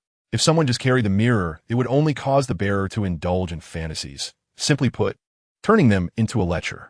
This wasn't too serious, but once the double or curse ability was actively used, the mirror would impose a pleasure on the user. This pleasure was not something one could just endure. It was definitely more terrifying than a strong aphrodisiac. Luo Yin had once tested its effects and had been weakened for 2 whole days afterward, which was why he never dared to touch the mirror again. This time he used it because he had no other choice. After all, he was facing a creature equivalent to a half-sequence 4 Sea King, and secondly, he had an apothecary who could make calming potions. The calming potion had already been tested on Mitt and was definitely effective, but Shitali hadn't brought him any calming potions. Captain, Shitali hurried over to check on the situation as soon as the battle ended. However, when Luo Yin heard her voice, his body trembled, realizing something was wrong. Captain, are you all right? Shitali saw Luo Yin slumped on the ground, still bearing scorch marks, and worriedly approached him. Shitali was already a pretty girl with good looks, and after becoming Sequence 7, she transformed into a beautiful vampire with red eyes and white hair. Even more attractive than before. Under the influence of the pleasure, Luo Yin's gaze froze, and his breathing unconsciously became heavier. Don't come closer. Seeing Shitali about to approach, Luo Yin quickly shouted to stop her. Shitali didn't know what was happening, but immediately halted. Captain, your condition is very unusual. Through her spiritual vision, Shitali could clearly see that something was off with Luo Yin. Luo Yin struggled to avert his gaze, looking down at the ground. I need a calming potion. Give me a calming potion. But I didn't bring any. I have to go back to the ship to prepare it for you. Then go back to the ship now, and come find me once you've prepared the potion. Shitali opened her mouth as if to say something else, but closed it again when she saw Luo Yin's state. She took a few steps back to maintain distance from him, and then turned to Porter, who was perched on her shoulder. Go find a ship, fly south. With your speed, you should be able to find it within an hour, and then get Mitt and the others to bring the ship over. But the captain asked you to find the ship. Although Porter was not entirely opposed to this arrangement, he still voiced his doubts. Shitali's expression darkened immediately. Are you stupid? The captain is already confused. Can he still make clear judgments? What if another Sea King shows up while I'm looking for the ship? Even if you stay here, can your little body carry the captain away? If I stay here, at least I can fly away with the captain in case of danger. Though scolded, Porter wasn't angry because Mitt often scolded him like this, and he had grown used to it. He nodded in realization, thinking Shitali made a valid point. Yeah, that seems to be the case. I'll go now. You be careful too. After saying that, Porter flapped his wings and flew south. Because of Luo Yin's earlier words, Shitali didn't dare to approach and help with his injuries. But sitting idle wasn't an option, so she thought about cleaning the battlefield first. When Mitt brought the ship over, they could take Luo Yin on board and leave without wasting any more time. Though the battlefield was chaotic, Shitali, relying on her Sequence 7 intuition, easily found the suitcase Luo Yin had hidden in a crevice of the rocks, and then, following her intuition, found the mirror that had been slightly charred by lightning. She bent down to pick up the mirror, and just as her fingers touched it, images involuntarily flashed through her mind. As an apothecary, Shitali understood very well the state Luo Yin was in and why he had told her not to come closer. She had been saved by Luo Yin, who then gave her potions that allowed her to gain a new life, and she had already developed feelings for him deep down, although she hadn't even realized it herself until now. However, under the influence of the mirror, The images that surfaced in her mind were all inappropriate scenes involving her and Luo Yan. What am I thinking? No, this is taking advantage of someone in distress. This isn't right. Why do I have these fantasies? Shatali shook her head vigorously, trying to shake off the chaotic images. But no matter how hard she tried, it was futile. Those images were fixed in her mind like they were carved in stone, and they kept multiplying. No, something's wrong, it's this thing. Shatali finally realized the core of the problem and quickly threw the mirror away. Sure enough, as soon as the mirror left her hand, those images vanished. It really is this thing. Shatali calmed herself down, first opened the suitcase, and then quickly placed the mirror inside to avoid being affected again. After doing this, Shatali began to collect useful items from the island. Although the island was desolate and had just suffered from battle damage, there were still some materials containing spiritual energy. Throughout this process, Shatali kept a distance of over 100 meters from Luo Yan to avoid triggering him. Over an hour passed, and Luo Yan's ship slowly approached the shore. Porter flew straight towards Luo Yan, clutching a vial of potion in his claws. "Captain, I brought the potion you wanted." As he got closer, Porter couldn't wait to shout, and Luo Yan, who had been resting against a rock with his eyes closed, opened them and immediately saw Porter flying over. "Great, hurry up and give it to me." "Here." Porter didn't land, but simply lowered his flying height so that the potion hung just within Luo Yan's reach. Without a moment's hesitation, Luo Yan reached out to grab the potion, opened the lid, and tilted his head back to drink it down in 2 gulps, finishing it completely. The restlessness inside him gradually calmed, and the desire in his eyes slowly faded away. Although the effect had completely disappeared, he could fully suppress it now. Good. Let us clean up the battlefield and leave quickly." Luo Yan let out a long sigh and instructed Porter, who immediately went to convey Luo Yan's orders. The battlefield had already been cleaned up, and only the area near Luo Yan was left untouched. After Luo Yan took a pale blue translucent scale from the giant sea creature and the remains of the burned heart from the broken rusty knife, there was nothing else left. However, Miter and Rhoda had cut off quite a bit of meat from the sea creature to use as food for the next few days. The ship resumed its journey, and after Luo Yan drank a vial of healing potion, he returned to his room to sleep. It wasn't just because he had gone through a fierce battle and was injured and needed rest. The calming agent from Xiatali also had a significant effect. Xia, there should be quite a few magical items in this box, right? We usually don't get a chance to see them. How about taking this opportunity to open the box and let us take a look? Luo Yan returned to his room in such a hurry that he even forgot to take the suitcase back from Shatali. As a result, Shatali, who returned to the ship with the suitcase, was encouraged by Rhoda, being the one on the ship who feared the captain the least. Rhoda had no qualms about satisfying his curiosity by sneaking a peek at the mysterious items inside the suitcase. Upon hearing this, MIT also became interested and hurried over. "Yeah, since the captain didn't say we couldn't look, we just want to see. We definitely want to touch anything. What do you think?" MIT had a look of someone eager for excitement, as he was usually the most afraid of Luo Yan on the ship. If it weren't for Rhoda taking the lead, he would never have dared to encourage it. But since Rhoda had initiated it, even if Luo Yan got angry later, he would only go after Rhoda first. Shatali frowned slightly, feeling a bit dissatisfied. She had planned to return the suitcase to Luo Yan's room immediately and then go to sleep herself. First of all, it was still daytime, and since becoming a vampire, her biological clock had unknowingly changed, making her sleep during the day and be active at night, which provided a bit of safety when the ship sailed at night. Secondly, she was already feeling a bit tired from the influence of Luo Yan's singing. But suddenly, Shatali thought of something, and her frown relaxed, even breaking into a faint smile. "All right, since you want to see, I'll let you see. Actually, not only can you look at it, but you can also hold it and examine it closely, but you can only hold each item for a minute at most. After all, I don't know the negative effects of these items. Holding them for too long might cause problems." "Great. Hurry up, open it." Rhoda rubbed his hands together eagerly, almost wanting to grab the suitcase directly. Shatali didn't say anything else and directly opened the latch of the suitcase. As soon as it was opened, Rhoda and MIT's eyes immediately locked onto the mirror with charred marks on it. Although they hadn't seen the other items, this mirror stood out clearly with its burn marks. Seeing this, Shatali's smile grew even wider. "Let me tell you, you weren't there at the time, so you didn't see how crucial this mirror was in killing that sea creature. I don't know what method the captain used, but he struck the mirror with lightning, and as a result, that sea creature was hit by the lightning all over and sustained heavy damage. So this mirror must be very powerful. Oh, no wonder the mirror is black. It was struck by lightning. Can I pick it up and take a look? Unsurprisingly, the least astute among the three, Rhoda, was led by Shadowly and became very interested in the mirror. This was something Shadowly had intentionally guided, so she didn't refuse and nodded readily. Of course, didn't I say so before? All right, then I'll take a look. Rhoda didn't hold back and reached out to take the mirror in his hands. However, just 3 seconds after picking it up, his smile froze, and his face turned red and pale in turns. No, no. Rhoda seemed to have been stimulated by something, throwing the mirror away and quickly retreating, leaving MIT, who stood beside him, utterly confused and not understanding what had happened. Not only him, but even Shadowly was a bit surprised. She had only wanted to use the mirror to induce inappropriate fantasies in Rhoda, so that later, when Rhoda provoked her, she could use this as a counterattack. But she hadn't expected such a strong reaction from him. What is wrong with you? The first to ask this question wasn't Shadowly, but MIT. As he spoke, he unconsciously took a small step toward Rhoda, which made Rhoda even more agitated. Stop. You stay right there. I warn you, don't come any closer, or I'll hit you. What is wrong with you?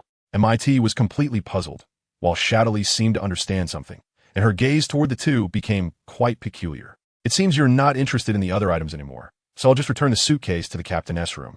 Shadowly quickly withdrew her gaze, bent down to pick up the mirror, and while holding it, she also experienced some fantasies, but having gone through it once before and being mentally prepared, she didn't show any abnormality. She very normally placed the mirror back in the suitcase and finally closed the latch. In the following days, the atmosphere between Rhoda and MIT became somewhat strange, and even Luo Yin noticed it. However, when Luo Yin inquired, both of them remained silent. One was equally confused, and the other was tight-lipped, while only Shadowly was secretly laughing. Whenever Luo Yin asked Shadowly, Rhoda would interrupt loudly, as if someone had stepped on his tail, making the atmosphere even more awkward. Fortunately, this bizarre atmosphere didn't last long. After a few days without anyone mentioning it, things moved on. Captain, we have already spotted Shambody Island. The lookout, Porter, flew down from the mast and landed on the small table next to Luo Yin's deck chair. Luo Yin pulled away the black cloth that was serving as an eye mask and stood up to look ahead. Sure enough, just as Potter had seen, there was a Shamboli Island in front with very large trees and a lot of bubbles rising. Finally arrived at Shamboli Island, little ones, move closer, prepare to land. Luo Yin immediately shouted loudly, but no one responded. Mitt was in the cockpit, which had practically become Mitt's room. He had even set up a makeshift bed there. Once the usual route was established, he would sleep in the cockpit. Since the mirror incident, Rhoda had suddenly become very obedient to Shitali, basically doing whatever she said. He was currently in the bottom of the ship, assisting the little golden monkey in taking care of the plants. Shitali was sleeping in her room because it was daytime, and the sun was shining brightly today. For vampires, this was quite bad weather, so it was natural to hide in their rooms and sleep. Luo Yin, who did not receive a response, was not embarrassed. Rather, he had gotten used to being alone on the deck. He decided to call them, preparing to go ashore. Okay, Captain. Porter flapped his wings and was the first to go to the cockpit. After waking Mitt, he went to the bottom of the ship to notify Rhoda. Luo Yin also kept busy, knocking on Shitali's door to wake her up. The ship slowly sailed into the port of Shambody Island, which, as the entrance to the New World, was a bustling little island located beneath the Red Earth continent. The port was always busy with ships, whether merchant vessels or pirate ships. When Lu Yin's ship docked at the harbor, right next to it was a gray pirate ship that was 2 or 3 times larger. However, he was worried about his ship being attacked. Although there were many pirates here, the area had always been under the control of the Navy, and the island had ample naval forces. In the absence of grievances, no pirate would idle around and cause trouble. As soon as he got ashore, Luo Yin handed each of Rhoda and Miter 500,000 berries, then sternly instructed, "You two, take the money and go have fun wherever you like. After you're done, come find me. By the way, Miter, take the astrological ball with you and use divination to locate me later. Xia, and I will handle business." Miter and Rhoda were taken aback when they received the berries, not because they were surprised that Luo Yin would let them go have fun. After all, they had often gone to the pleasure street when they were in Alabasta, and, after drifting at sea for so long, they finally had the chance to go. Naturally, they wanted to go. They just didn't expect Luo Yin to give them money. They had made quite a bit during their time in Alabasta, and still had plenty left. Enough for the pleasure festival for sure. Hey, thanks, Captain. Although they didn't know why, the two certainly wouldn't be foolish enough to ask. They happily took the money and ran off to have fun. Let us go. Time to handle business. Luo Yin turned his head to glance at Shitari, then strode forward. Shatari quickly followed, unable to hide her curiosity as she asked, "Captain, why did you send those two away?" "Hey, it's not really sending them away. I'm just afraid that Gairota might get beaten to death. So I let him hide for a bit first, and we'll talk after we make contact with the other party." Beaten to death? Shatari tilted her head in thought, but couldn't figure out why. However, her confusion didn't last long. After walking for less than half an hour, Luo Yin arrived at their destination, the bar called the Shakedown. "Do we really have to go in there?" Shatari hesitated upon seeing the bar's name. Luo Yin chuckled and jokingly said, "Now you see why I wanted Rhoda to hide, right? Just by the name, you can tell the people inside aren't good folks, and I might not be able to handle them right now." As he spoke, Luo Yin pushed open the bar door, and the bell above jingled as it swung open. Shaking off the smoke, Shaki behind the bar looked up. "Oh, we have a guest. What would you like to drink?" "A beer, please." Luo Yin strode forward and sat down at the bar. Xiachi nodded, turned around, and placed a glass of beer on the bar. Luo Yin didn't hesitate, picked up the beer, and drank down more than half of it in one go, 1,000,000 belly. Seeing that Luo Yin had already drunk, Xiachi squinted her eyes and smiled as she revealed the price of the beer. At the entrance, Shadowly, who had just walked in, hesitated for a moment. Upon hearing that a glass of beer costs 1,000,000 belly, she widened her eyes, doubting whether her ears were having issues. "Huh, that's not expensive at all." Luo Yin didn't think it was expensive. Instead, he laughed heartily and directly took out the prepared money, placing on the table as if it were not 1,000,000 belly, but just 100 belly. Xiaqi's squinted eyes slightly opened, as if she was just beginning to assess this guest, and at the same time, her hand moved without hesitation, directly picking up the 1,000,000 belly and putting it away under the bar. "One interesting young man," Xiaqi said, while pinching the cigarette with the index and middle fingers of her right hand and exhaling a big puff of smoke. Luo Yin picked up his glass and downed the remaining half a cup of beer in one go, letting out a long burp. "Burp, this beer is quite strong. Hee hee. Of course, this is good beer. So, little brother, do you need anything else?" Xiachi didn't delay for long and got straight to the point. Someone who could come to this bar and spend 1,000,000 berries on a drink couldn't possibly be here just to drink. There must be another purpose. Luo Yin understood the meaning behind Xiaqi's words, and the smile on his face remained unchanged. "I want to go to the New World and need to coat the ship. I believe you can definitely help me, boss." Xiachi flicked the ash from his cigarette, took another drag, and exhaled slowly. "I know a coder. If I calculate the time, he should be arriving soon, assuming he hasn't gone missing. So, all I need to do is wait here?" "That's right." Luo Yin nodded and turned to look at the slightly dazed Shatari who had been standing behind him. "Come over and sit down. Why are you standing?" Shatari hurriedly snapped back to reality, taking 2 steps at a time to sit down at the bar. Luo Yin first nodded his chin at Xia Talalai, then looked at Xiachi. He handed her a glass of juice. "Hee hee. It's really rare to come to a bar to drink juice." Xiachi said this, but her hands were quick, and she soon placed a glass of orange juice in front of Xia Talalai. However, Xia Talalai didn't dare to drink it after all. She had just heard the price of that beer, so she looked at Luo Yin with a pleading gaze. Luo Yin smiled gently and took out another 1,000,000 berries to place on the bar. "Just drink it. It's just a glass of juice." Saying this, Luo Yin pushed the berries forward, indicating to Xiachi that she could take the money, but Xiachi shook her head. "This glass of juice is free. Consider it a gift for this lovely little one." "Thank you." Although Shadowly was still a bit hesitant to drink the juice, she quietly expressed her gratitude. Her fears stemmed not just from the 1,000,000 berries for the previous beer, but also because Luo Yin had mentioned before they entered that he might not be able to take on the opponent. "Hee hee, what a polite child. You don't look like pirates." Xiachi asked affirmatively, and Luo Yin nodded calmly. "Well, we are adventurers." "Adventurers? I thought you were revolutionaries." Xiachi joked, and Shadowly's previously relaxed expression suddenly tensed up as she looked up at Xiachi in shock, while Luo Yin remained very calm, even carrying a hint of a smile in his words. "Let me think. This information should come from the revolutionaries, am I right?" The smile on Xiaqi's face suddenly stiffened. Then she broke into a more obvious smile. "It seems you have quite an impressive information network. This information is quite obscure and generally not accessible to ordinary people." Luo Yin shook his head, leaning back slightly, glanced at the ceiling, then suddenly sat up straight and looked at Xiachi. "I don't have any intelligence channels. I just use my brain. When I was in Rodtown, I made a deal with Long, and at that time, I was quite sure no one was following us. But when I was in Alabasta, a naval colonel named Smoker knew about this matter. I didn't think much of it at the time.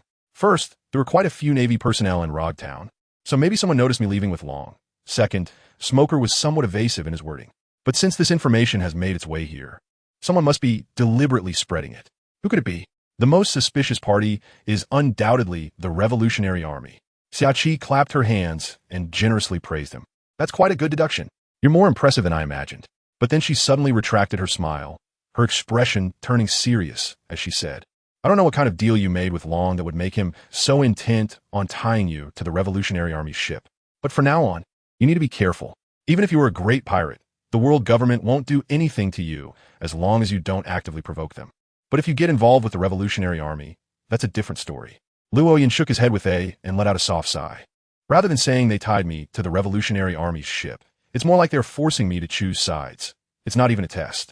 Truly worthy of being the leader of the Revolutionary Army. Luo Yan's was indeed heartfelt. After confirming that the intelligence came from the Revolutionary Army, he had already guessed Long's intentions. The information about Luo Yan's dealings with the Revolutionary Army was secretly and precisely spread, attracting attention from all sides, and it was likely to catch the attention of the world government. Once the world government took notice, it had only two choices. First, release goodwill, send someone to make contact and implement an amnesty. Second, release malice, issue a direct warrant, and carry out an assassination. If they released goodwill, Luo Yin would show a tendency to cooperate, and the Revolutionary Army would immediately cut off contact with him to avoid infiltration. If they released malice, then Luo Yin would undoubtedly be pushed closer to the Revolutionary Army, which was what Long hoped to see. Therefore, no matter how the world government reacted, it would help the Revolutionary Army confirm whether Luo Yin could be trusted. Xiaoqi once again pinched the cigarette with her fingers, exhaled a puff of smoke, and seemed to suddenly remember something, raising her eyebrows and saying, Oh right, I have another piece of information. I heard that the Revolutionary Army has expanded its territory in the West Sea again. Moreover, the person who broke through the last stronghold used a special ability, similar to a devil fruit ability, but it doesn't belong to the devil fruit powers. The Revolutionary Army has given this ability a name called Extraordinary. I wonder if you know about it? The bar fell into a brief silence. Shatari looked at her captain with her mouth slightly open, genuinely feeling a bit anxious this time, and the sudden quiet only heightened her panic. But soon she saw her captain break into a grin. Hey, there's one thing I want to confirm. How do you think the Revolutionary Army's intelligence capabilities are? Luo Yin suddenly changed the topic and asked a question that seemed completely unrelated to what had just been discussed. Xiaoqi was briefly taken aback, then replied, Of course it's very strong. Without a powerful intelligence system, how could the Revolutionary Army continue to grow? They're facing the rulers of this world. After all, then I won't worry about it. For me, this is a good thing. Luo Yin shrugged, looking very relaxed, as if it was truly just a trivial matter.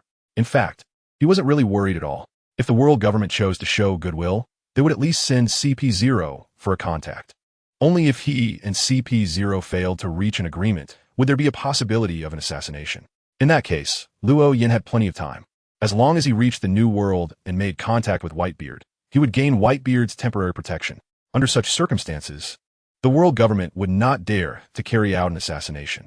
By the time he left Whitebeard's protection, Luo Yin would have already reached Sequence 4, marking a qualitative leap in his advancement. At that point, even if he faced an admiral at sea, he might not win, but he could definitely escape. Moreover, once his negotiations with CP0 fell through, Dragon would know that Luo Yin was aligning with the Revolutionary Army and would definitely provide some assistance. If not sending someone to rescue him, at least giving a warning in advance. Attempting to assassinate a Sequence 4 with a warning is simply out of the question. After all, a Sequence 4's high sensitivity would inherently alert them to danger. If the world government initially released malicious intent, then the Revolutionary Army would definitely still provide a warning. After all, Luo Yin still had the transponder snail that Dragon gave him. This is why Luo Yin confirmed the intelligence capabilities of the Revolutionary Army with Shuki. After receiving a positive response, he felt reassured, though he still needed to remain vigilant. As for why Luo Yin said this was a good thing for him, it was because he needed an anchor in the future. What is the best and fastest way to obtain an anchor? Undoubtedly, it is by saving others from suffering. So where are the people suffering? Following the Revolutionary Army is definitely the right choice. If people weren't unable to bear suffering any longer, who would be willing to ignite the flames of war? Countries that would spark a revolution are undoubtedly places where the lower class suffers greatly. By saving suffering and spreading faith, he could naturally gain followers and obtain the anchor needed to become an angel. Shuki nodded, not saying anything further. She wasn't curious about why Luo Yin considered it a good thing. She would provide intelligence and warnings. First, she had received information about Luo Yin in advance and developed a certain interest in him. And second, she had received 1,000,000 berries from him. Dingling.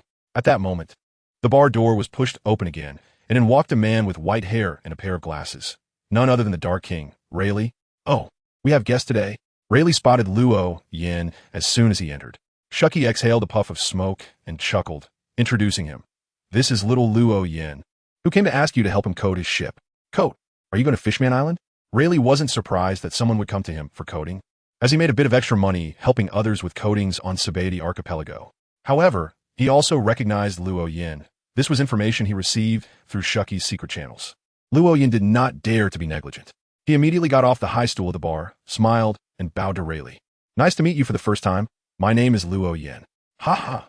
No need to be so formal. I'm just a coding craftsman. Rayleigh replied with a cheerful smile, like an ordinary old man. However, Luo Yin's attitude remained serious, even more so.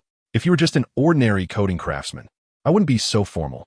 But standing before me is a living legend, the right hand of the pirate king Joel D. Roger, the Dark King Rayleigh.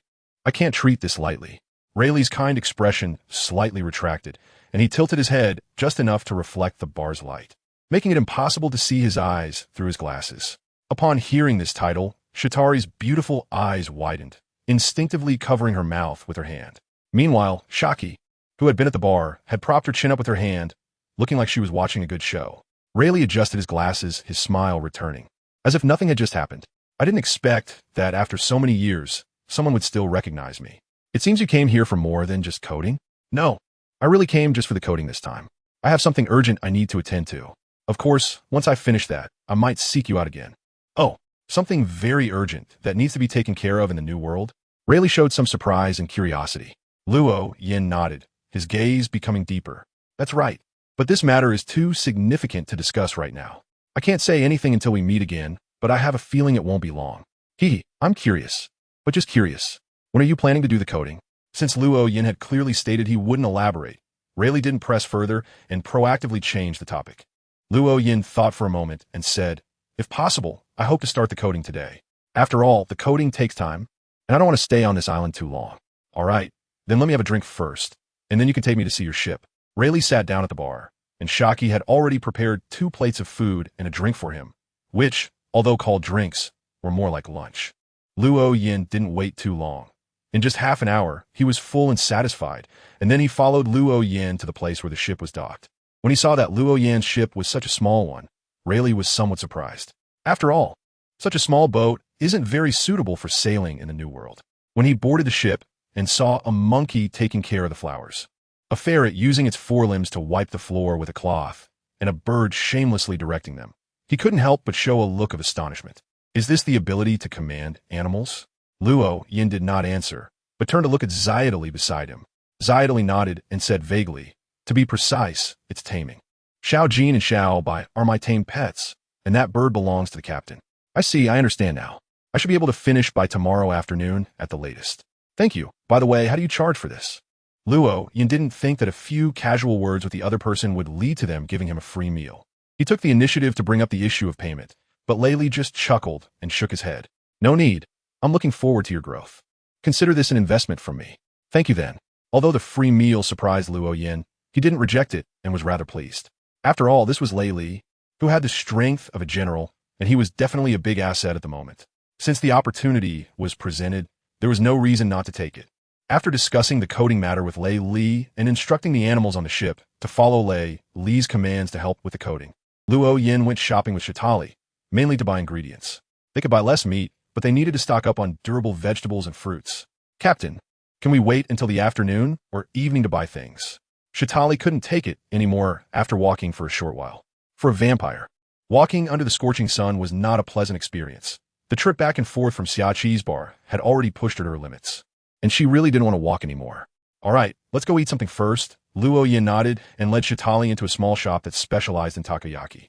The storefront was quite narrow, just wide enough for 4 people standing side by side, and inside, a man and a woman were busy, with a delicious aroma wafting in from a distance. Boss, 2 orders of takoyaki and 2 cups of juice, please.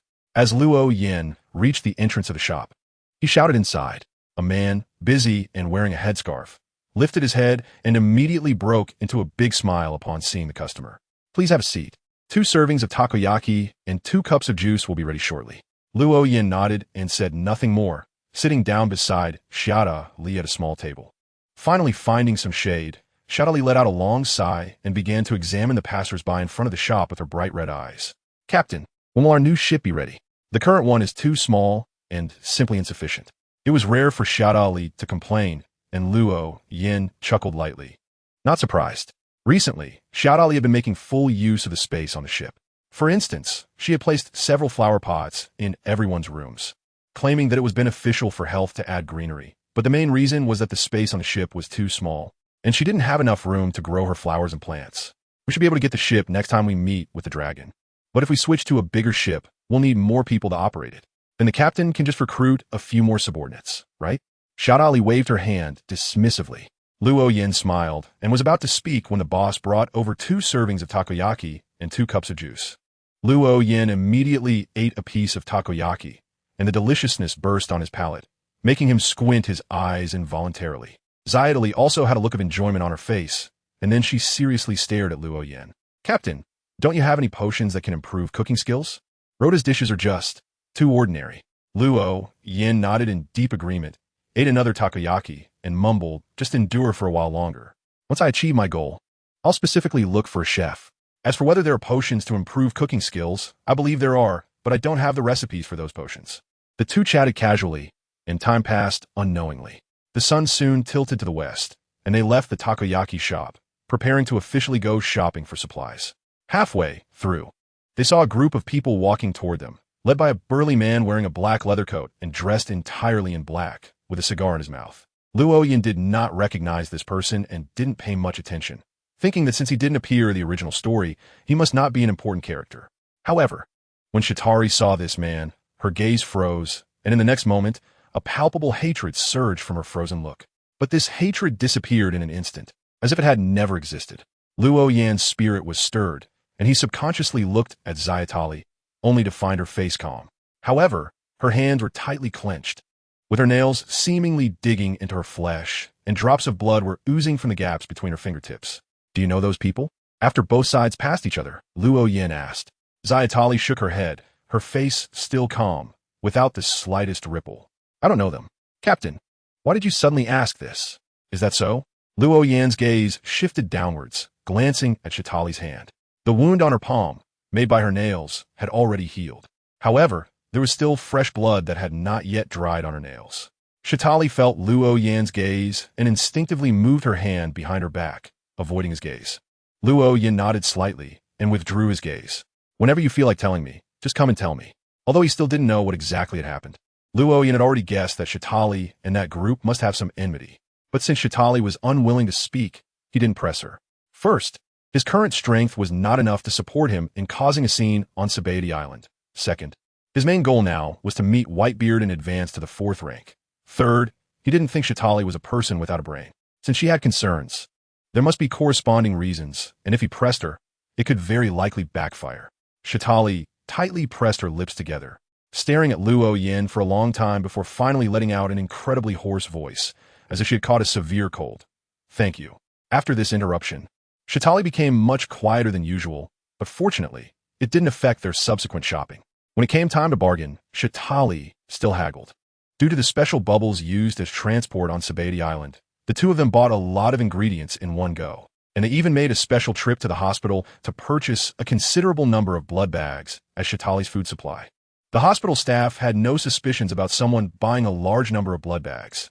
In this pirate-infested world, injuries and bleeding were commonplace, and many pirate crews would store blood bags for transfusions. When the two returned to the ship, Rayleigh was still busy. To avoid disrupting the construction, after putting away the ingredients, Luo Yin took out a tent and set up a simple campsite on the shore. Since fires were restricted on the island, they couldn't light a bonfire, which took away some of the camping atmosphere. But for Luo Yin, who had night vision abilities, it didn't matter much. At night, with the moon bright and stars sparse, Rayleigh had already gone home. Luo Yin sat in front of his tent, watching Chitali, who was also sitting in front of her tent, smacking her lips. Mitter and Rhoda are really something, enjoying themselves with women while I'm here sleeping in a tent. Just thinking about how Mitter and Rhoda might be having a good time in some luxurious room at the festival made Luo Yin grit his teeth in anger. He thought those two would be back by evening at the latest, but it was already late at night, and they still hadn't shown up. Given the situation, they probably wouldn't return tonight. Shitali wasn't as angry as Luo Yin. Instead, she covered her mouth and chuckled. Captain, you could go to the festival overnight. I'll keep watch here. Who do you think I am? Do you think your captain is the kind of person who would go to the festival? If the person urging him from across was Rhoda or Mitter, Luo Yin might have considered it, but since it was Shitali, and not to mention she was a girl, he had already pretended to be a gentleman in front of her once before. Now, if he showed any hesitation, it would be like slapping his own face. So he had to be upright. Shitali's eyes curved slightly, her smile growing, as if she could see through Luo Yan's facade, but chose not to expose it. Luo Yan already possessed night vision, so the darkness didn't obstruct his sight at all. He watched the changes in Xiatali's expression and gradually felt he couldn't hold on any longer, so he simply dove into the tent and went to sleep. As for keeping watch, it was naturally left to Xiatali, who was active at night. The next noon, Luo Yin sat on the grass by the coast, while the little golden monkey diligently massaged his back. Xiatali was using a small comb to groom the little white ferret, and Porter was flying around, trying to pierce the bubbles that popped up from the ground with his sharp beak, but instead he was wrapped in the bubbles and floated upwards. Both humans and animals were quite bored, but no one complained, as the coating would be completed in less than an hour. Captain, we're back. At that moment, a somewhat rough shout rang out. Luo Yin merely turned his head to glance and didn't look again. The one shouting was naturally Rhoda.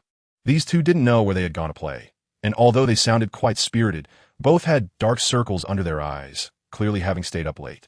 You two really came back just in time. If you had been any later, we would have left you behind, Xiatali said, somewhat dissatisfied that they had taken so long to return.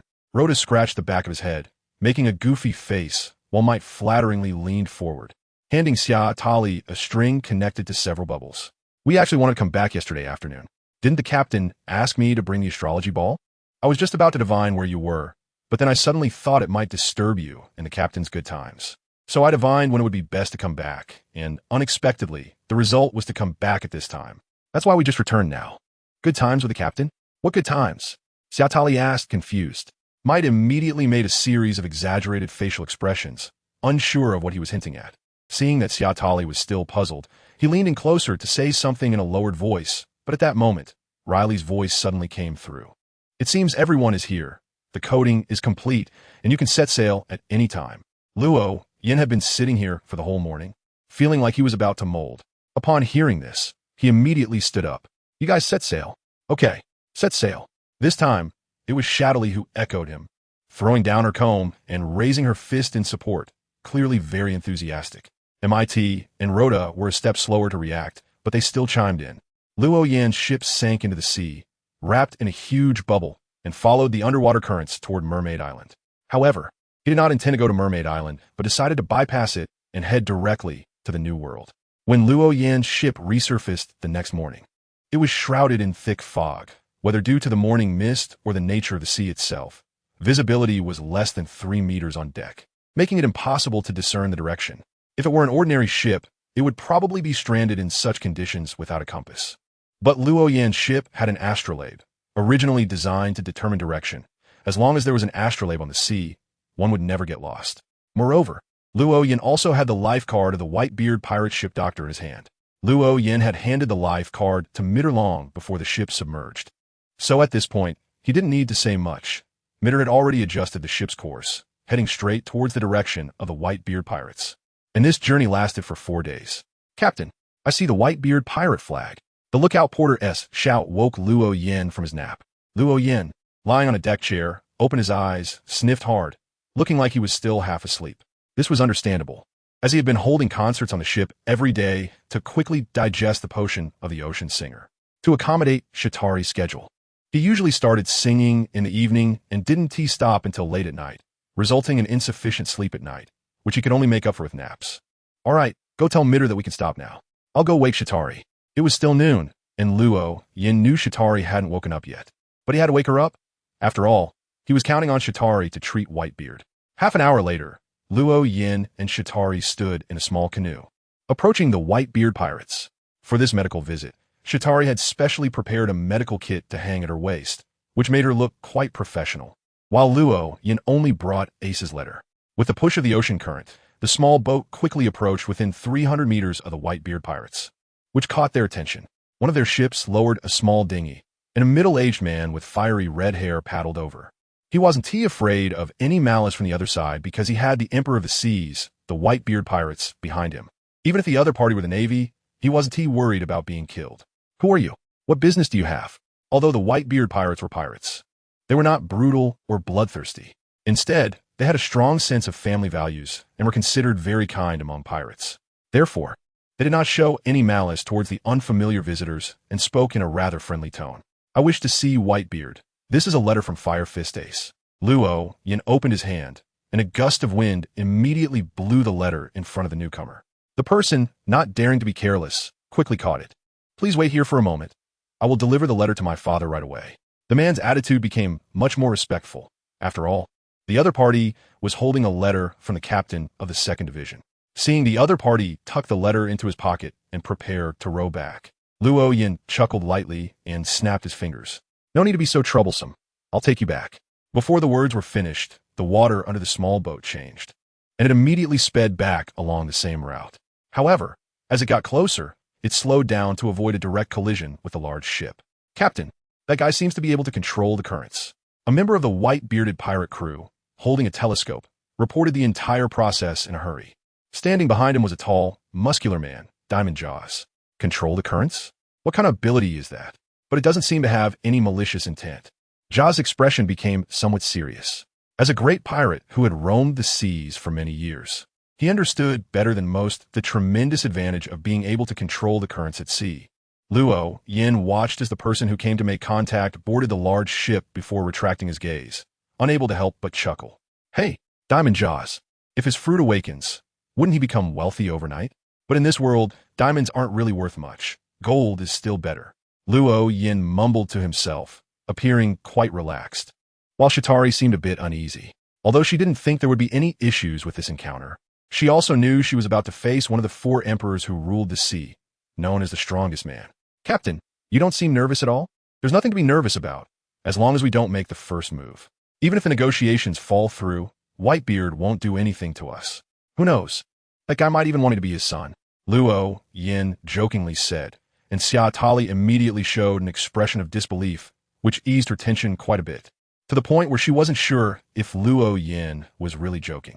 The Whitebeard side didn't make Luo Yin wait too long.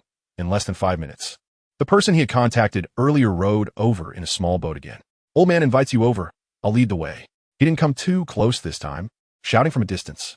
Luo Yin immediately manipulated the sea currents to follow. The 2 small boats passed through several escort ships and arrived at the flagship of the Whitebeard pirates, the Moby Dick, where Whitebeard was. The ship had already lowered the soft ladder, but Luo Yin chose not to climb the ladder. Instead, he used the strong wind to lift himself and the guide, while Xiaotali immediately spread her wings. The 3 landed almost simultaneously, and it was the first time the guide was blown away by the wind, landing with slightly weak legs and almost losing his balance, but fortunately, he was supported by Luo Yin. Xiaotali didn't retract her wings immediately. Instead, she scanned the surroundings before folding them away. Kula-la-la-la, what a cocky little brat. Whitebeard's voice sounded first, and perhaps having received news from Ace. There was a hint of barely perceptible joy in his tone. Luo Yin then looked ahead at the giant, burly figure of Whitebeard, the man known as the strongest. He was sitting in a massive recliner, with an 4 drips stand beside him, currently administering fluids to Whitebeard. This is our first meeting. I am Luo Yin. Although he was certain that the other party wouldn't easily make a move, Luo Yin still didn't dare to be rude and slightly bowed to Whitebeard. Whitebeard sat up a bit, the corners of his mouth curling into a crescent shape, revealing his signature smile. I've read Ace's letter. Thank you for delivering it. He mentioned that you wanted to ask for my help. Whitebeard skipped the pleasantries and got straight to the point, and Luo Yin nodded immediately. Since the other party was so direct, he didn't plan to beat around the bush either. I need an earthquake and a tsunami. It's not about destroying anyone. Rather, I need to do something during the earthquake and tsunami, so I would like to ask for your help. An earthquake? Karalalala. That's very simple. For me, it's just a matter of throwing a punch. But as you can see, my physical condition isn't great. Helping you would be quite a burden for me. So what can you offer in return for this burden? As Whitebeard said this, the cadre members standing on both sides all grinned, as if they had prearranged this or received some kind of order. Luo Yin had already anticipated this point. He remained calm and was about to speak out his bargaining chip when he suddenly heard the old man with the white beard laughing. Kid, come be my son. Luo Yin couldn't help but twitch the corners of his mouth. He had anticipated that the old man with the white beard would pull a stunt like this, but he didn't expect it to happen so quickly and so directly. On the side, Shatali was even more shocked. She thought Luo Yin's earlier words were mostly jokes, but she didn't expect them to come true so soon. Luo Yin naturally could not agree to be Whitebeard's son, so he shook his head without hesitation and said, "No, I refuse. I am an adventurer, and I don't want to be a pirate." This statement seemed to trigger a switch, and the previously smiling Whitebeard's expression immediately darkened. He suddenly stood up, drew the kanji unki beside him, and raised it with one hand, making it spin rapidly in his palm. The spinning motion created a whirlwind around him, causing some of the subordinates present to squint their eyes. Shatali's expression changed drastically. Her body bent slightly, and the wings that had just been tucked away spread out again. Her crimson eyes glowed with a hint of red, as if she would charge out at any moment. Luo Yin extended his hand to block Xiatali's path, while his other hand pressed in front of him, causing the raging wind to suddenly stop. Whitebeard squinted his eyes, tightly gripping the Tsongyun Chia, and forcefully struck it down to the ground, creating a visible shockwave that spread out. However, this circular shockwave actively avoided Luo Yin and Xiatali, not even lifting the corners of their clothes. Whitebeard's grim expression gradually returned to a crescent-shaped smile. Well, you have some skill. Are you really not planning to be my son? Really not planning to. And I think even if I agreed to be your son, it wouldn't benefit you much personally. I have brought you something you desire more. For example, allowing you to live longer and improving your condition. This statement immediately caused a stir on the ship. Not only the small fry, but even the officers could no longer maintain their composure and began to whisper among themselves. As members of the Whitebeard pirates, they all knew that Whitebeard's health was deteriorating, and he often needed infusions to alleviate it. It was feared that he had only a few years left to live. And now a kid out of nowhere was claiming he could make Whitebeard live longer and improve his condition. Naturally, they were skeptical. Whitebeard's smile gradually faded, his expression becoming serious, and he appeared even more imposing. I think you know what you're talking about. I am very aware of my health condition. This is not something an ordinary doctor can solve. Luo Yin did not respond to Whitebeard but turned to look at Shatali. Shatali, very cooperatively, took a step forward to stand level with Luo Yin. She raised her head and fearlessly met Whitebeard's gaze for a moment, but then she became somewhat hesitant. "Captain, he is plagued by injuries and illnesses, and he is also getting old. Even if I heal him, he can only live for another 20 years at most." 20 years? Are you serious? The first question was not Whitebeard himself, but Marco, the Phoenix, who had been standing not far from Whitebeard. He was the captain of the First Division, Whitebeard's closest person, and also served as a sort of ship's doctor, so he was definitely the most aware of Whitebeard's condition. Even he thought that Whitebeard had only a few years left, yet a girl who looked to be under 20 boldly claimed 20 years. How would he not feel suspicious? Shatali tilted her chin slightly and smirked, looking at Marco with a somewhat arrogant demeanor. "I am very confident in my potion. If you don't believe me, you can find someone to try it." Saying this, Shatali took out a vial of pink healing potion and continued, "This is a healing potion. The injured can try it. If there are no injured, you can cut yourself and then drink the potion." A small minion stepped forward, wanting to take the potion, but Marco was quicker, stepping in front of Shatali and taking the potion in his hand. "I'll do it." Saying this, he unhesitatingly used a small knife to cut a 10-centimeter long gash on his arm, blood immediately gushing out. Luo Yin wished he could catch the blood, but there were too many people around, and he really didn't know how to explain, so he forcibly held himself back. The others were not particularly worried about Marco. They all knew his abilities. Even if the potion didn't work, Marco could quickly heal the wound with his own powers, so there wouldn't be any problem. Marco did not hesitate and tilted his head back to drink the healing potion. As the cool liquid flowed down his throat, he immediately felt the pain in his arm subside. Looking down, he saw the wound visibly healing at an incredible speed. In just a few seconds, the 10-centimeter long cut had completely healed. If it weren't for the blood around the wound still being wet, he would even suspect that the injury was just an illusion. How is this possible? How can there be such a potion? Marco's Phoenix Flames could also heal wounds quickly, but when used for others, it was never this fast. The main point was that this was a potion completely unrelated to fruit abilities, which greatly expanded the possibilities. Seeing Marco, who had doubted her, so astonished, Shatali immediately showed a satisfied smile and raised her chin a little higher. How about it? Now you should believe I can heal Whitebeard, right? Marco opened his mouth, but did not respond directly. Instead, he turned to look at Whitebeard. Dad, her potion is indeed very miraculous. Maybe, before Marco could finish his sentence, Whitebeard waved his hand to interrupt him and then laughed. Kuaha! Little girl, is he your captain? Shatali was taken aback for a moment, not quite understanding what Whitebeard meant, but she still nodded in response. Yes. Oh really? What a pity. Whitebeard's face showed an unmistakable disappointment, but he quickly returned to normal. Then let's give it a try. I don't need 20 years. If you can give me 10 more years, I will be very grateful. All right, then please lie down. I need to draw some blood for a checkup before I can prepare the specific potion based on your condition. Whitebeard nodded, stepping back to sit in the recliner again, while handing the polearm to the side. An unknown minion immediately caught it and placed it properly.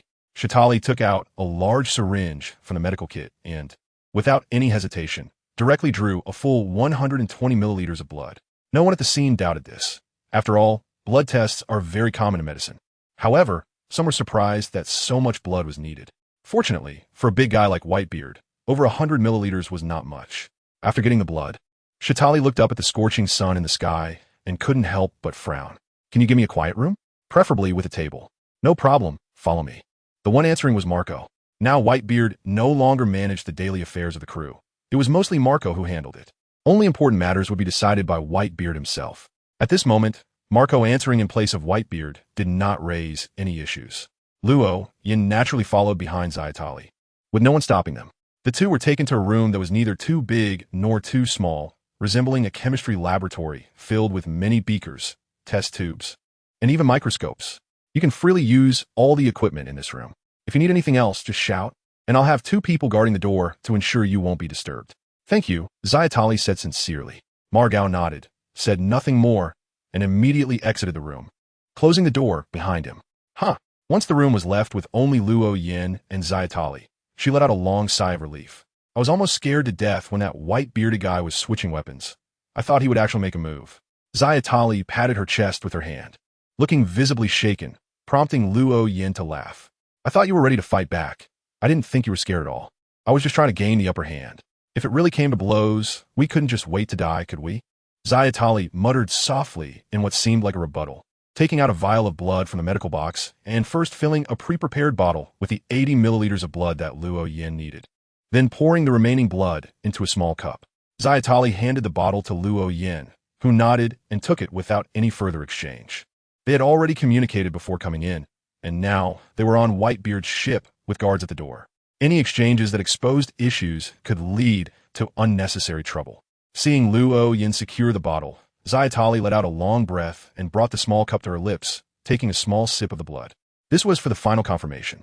As a pharmacist, Zayatali had already grasped Whitebeard's condition when observing him with her spirit vision earlier, which is why she had said he was plagued by injuries and illnesses. Vampires are quite sensitive to blood, and taking a sip was akin to a blood test. It could be more accurate than using ordinary machines. After confirming Whitebeard's condition, Zayatali wasted no time.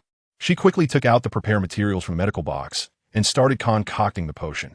In just about 10 minutes, she had prepared 5 vials of potion. Zayatali shook the light green potion in her hand, which seemed full of vitality, and said happily, "Done." Great. Seeing Zayatali's confidence, Luo Yin felt a wave of joy. He didn't need her to fully heal Whitebeard. As long as his condition improved, that would be enough. He believed this wasn't a difficult task for a pharmacist. Zayatali opened the door, and the 2 pirates guarding it immediately turned to look at her. Is there something you need? The pirates lowered their postures, not daring to show any disrespect. After all, she was preparing potions for Whitebeard, which directly related to the future of the Whitebeard pirates. No, the potions are ready. Please show us the way. That was fast. The 2 pirates showed surprise and a hint of doubt, but did not dare to be negligent, immediately leading the way. They were led back to the deck, where an old ship doctor with all white hair was re-administering 4 fluids to Whitebeard. When everyone saw the 2 come out so quickly, they were all taken aback, with Margao being the first to approach. Is there something you need? He immediately thought of what Zayatali might need, and came out himself, as it would be unclear to ask the 2 guards. But Zayatali shook her head and took out the 5 prepared vials of potion from the medical box. The potions are ready, a total of 5 vials. However, only 4 should be needed to heal Whitebeard. The extra 1 can be consumed for reinforcement. Or, if anyone is still unsure about the potion, they can also give it a try. But those in good health should avoid drinking too much. Half a vial is enough, or they might experience nosebleeds. That was quick. Margao took the potions and handed them to the ship doctor who had been administering the 4 fluids to Whitebeard. The ship doctor took the potions, giving 4 to Whitebeard while taking 1 into the cabin, clearly to analyze it with more precise instruments. Zayatali said nothing further. After all, she had been the one to suggest trying it out. Analyzing the potion's components was a safer method than tasting it directly. Before long, the ship doctor emerged from the cabin. His face lit up with an indescribable joy. "Old man, I've confirmed it. The potions are basically fine. At least taking them won't make things worse." Whitebeard nodded and turned to Zayatali. "How should this potion be taken?" As an elderly man plagued by injuries, Whitebeard had undergone too many treatments over the years, and asking the doctor before taking new medicine had become a habit. Zayatali secretly let out a breath of relief and replied calmly, "Take 1 vial every 3 days. After 4 vials, you should be healed. Of course, if you're not healed, you can contact me, and I'll prepare more." "Okay." Without hesitation, Whitebeard immediately pulled out the stopper of 1 vial and tilted his head back to drink it. As he swallowed, his complexion visibly improved. A glimmer of light flickered in Whitebeard's murky eyes. Even as one of the 4 emperors, he experienced an indescribable joy. "I feel much lighter. Old man, please don't get up yet. I need to check you first." The ship doctor quickly stopped Whitebeard as he prepared to remove the 4 needle and stand up. He took out a stethoscope, blood pressure monitor, and a series of instruments to conduct a detailed examination. The more he checked, the more astonished his expression became. "How is this possible? How can this be? The old man's body is almost healed." "Oh." At this announcement, everyone on the ship, except Luo Yin and Zayatali, cheered. This meant that the captain of the Whitebeard pirates, their old man, could lead them across the seas for much longer. "Does this mean those bothersome things can be removed?" Whitebeard eagerly pulled out the syringe and stood up, a tremendous aura instantly radiating from him, causing the cheering pirates to quiet down and look at him nervously. The corners of Whitebeard's mouth gradually curved into a crescent smile. His signature grin. "Boys, let's have a feast." "Oh." The pirates erupted into even louder cheers, and the joyous atmosphere spread throughout the ship. Luo Yin finally smiled, and at that moment, Whitebeard looked over again. "Kid, when do you need an earthquake?" Luo Yan's smile became a bit more restrained, but it didn't disappear completely. He still wore a faint smile. He tilted his head back and met Whitebeard's gaze fearlessly, and then his smile gradually widened again. What could be more important than holding a banquet? "Hooray. Well said. You should have companions, right? Call them all over. Even though today is a banquet for pirates, we won't refuse the participation of friends." If possible, Luo Yin certainly hoped that Whitebeard would hold the ceremony for him as soon as possible. However, his Ocean Singer potion was still lacking a bit of digestion, so he couldn't hold the ceremony just yet. But he wasn't worried. With the experience from the last banquet with Luffy and the others, he believed that as long as he sang at the banquet, he would be able to complete the final digestion. After all, with the large number of members in the Whitebeard pirates, the effect would undoubtedly be even better. Luo Yin did not return to his ship to inform Rhoda and MIT, as Shitari could communicate with Xiao Jin and Xiao by using her beast tamer abilities and relay the message. When Luo Yan's ship approached, and all members boarded the Moby Dick, the banquet officially began. Today was a celebration for everyone. Ypsilonohoho, ypsilonohoho, ypsilonohoho, ypsilon. The singing echoed on the ship, and Luo Yin naturally seized the opportunity to enjoy the magic potion, singing along with a large group of pirates. As the songs reverberated, schools of fish began to circle the Moby Dick, occasionally splashing water as if cheering for the songs, and sometimes leaping out of the water as if dancing to the music. It seemed as if the fish were guided by the melodies, jumping rhythmically out of the water in increasing numbers, creating an astonishing spectacle. Look at the fish in the sea," shouted a pirate who had not yet fully immersed himself in the festive atmosphere. Upon hearing this, everyone turned their gaze to the sea, their eyes wide with astonishment. At that moment, Luo Yin felt something within him shatter, breaking into countless stars. Then these stars gradually fused with his flesh and soul, and he knew he had fully digested the magic potion. The banquet continued from noon until deep into the night, with most pirates passed out on the deck. However, as a Yonko pirate crew, It was essential to have some members remain sober. Among them was Marco. He was currently directing some pirates who hadn't drunk much at the banquet to dismantle the decorations. As for those who were drunk, they could lie sprawled across the deck as they pleased. The only ones still sober on Luo Yan's side were Shatari, who enjoyed drinking juice, and Xiao by the ferret. Even Porter and Xiao Jean the monkey had succumbed to the festivities. Shatari did not bring the intoxicated crew members back to the ship, but instead moved all of them to a corner of the deck, where she and Xiao Bai stood guard.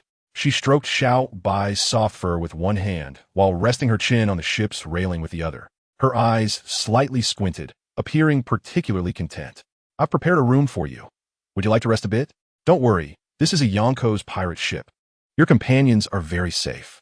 After making arrangements for the dismantling, Marco came to Shatari's side, indicating that she could go rest. After all, she was the one who treated Whitebeard, and the entire Whitebeard pirates owed her a debt of gratitude. Naturally, a place to stay should be arranged while she was still sober. Shatari paused for a moment while stroking Xiao Bai, turned to glance at Marco, then shook her head, her smile growing wider.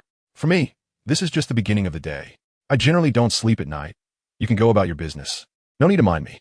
Is this one of your devil fruit abilities? Not needing to sleep at night?" Shatari had already shown her vampire traits when she first boarded the ship. Of course, in this world, having wings growing from one's body was not considered an extraordinary thing, as the existence of devil fruits made everyone believe it was just Shatari's ability. Shatari shook her head, denying Marco's speculation, but she did not explain further, maintaining her silence. Marco had thought Shatari would elaborate, so he waited for a moment but received no explanation. He could only smile wryly and went to arrange for the night watch. As he left, he casually mentioned, "The room I've arranged for you is the fourth one on the left side of the cabin. If you're tired, you can just go directly." Shatari did not turn back, but still said thank you. The next day, Luo Yin woke up from his hangover. Before even opening his eyes, he felt a throbbing pain in his head and something heavy on his chest. When he opened his eyes, he found a monkey's head resting on his chest. Luo Yin casually pushed the monkey brain aside, sat up, and shook his head vigorously, tried to recall what exactly happened last night. But all he remembered was drinking with a large group of pirates, and after that, everything was a blur. "Hiss, did I drink so much that I blacked out?" At this moment, a delicate white hand handed him a glass of water. Luo Yin instinctively reached out to catch it and looked up to see that it was Shatari who was offering the water. "Shatari, do you have any potions to relieve a hangover headache?" "Give me one." "Yes, but I don't want to prepare it for you." "Why?" Luo Yin had not completely recovered at this time, so he did not notice the displeasure on Shatari's face. Although Shatari had been very composed on the white-bearded pirate ship, she was actually quite nervous, especially after Luo Yin, whom she relied on, got drunk. She felt somewhat anxious, and, after guarding the night under such circumstances, it was natural for her to harbor some resentment. Wasn't this the price that should be paid? Indeed, it seemed that she shouldn't drink so much in the future. Luo Yin finally came to his senses and realized his mistake. He quickly followed Shatali's lead and continued speaking, which eased her expression considerably.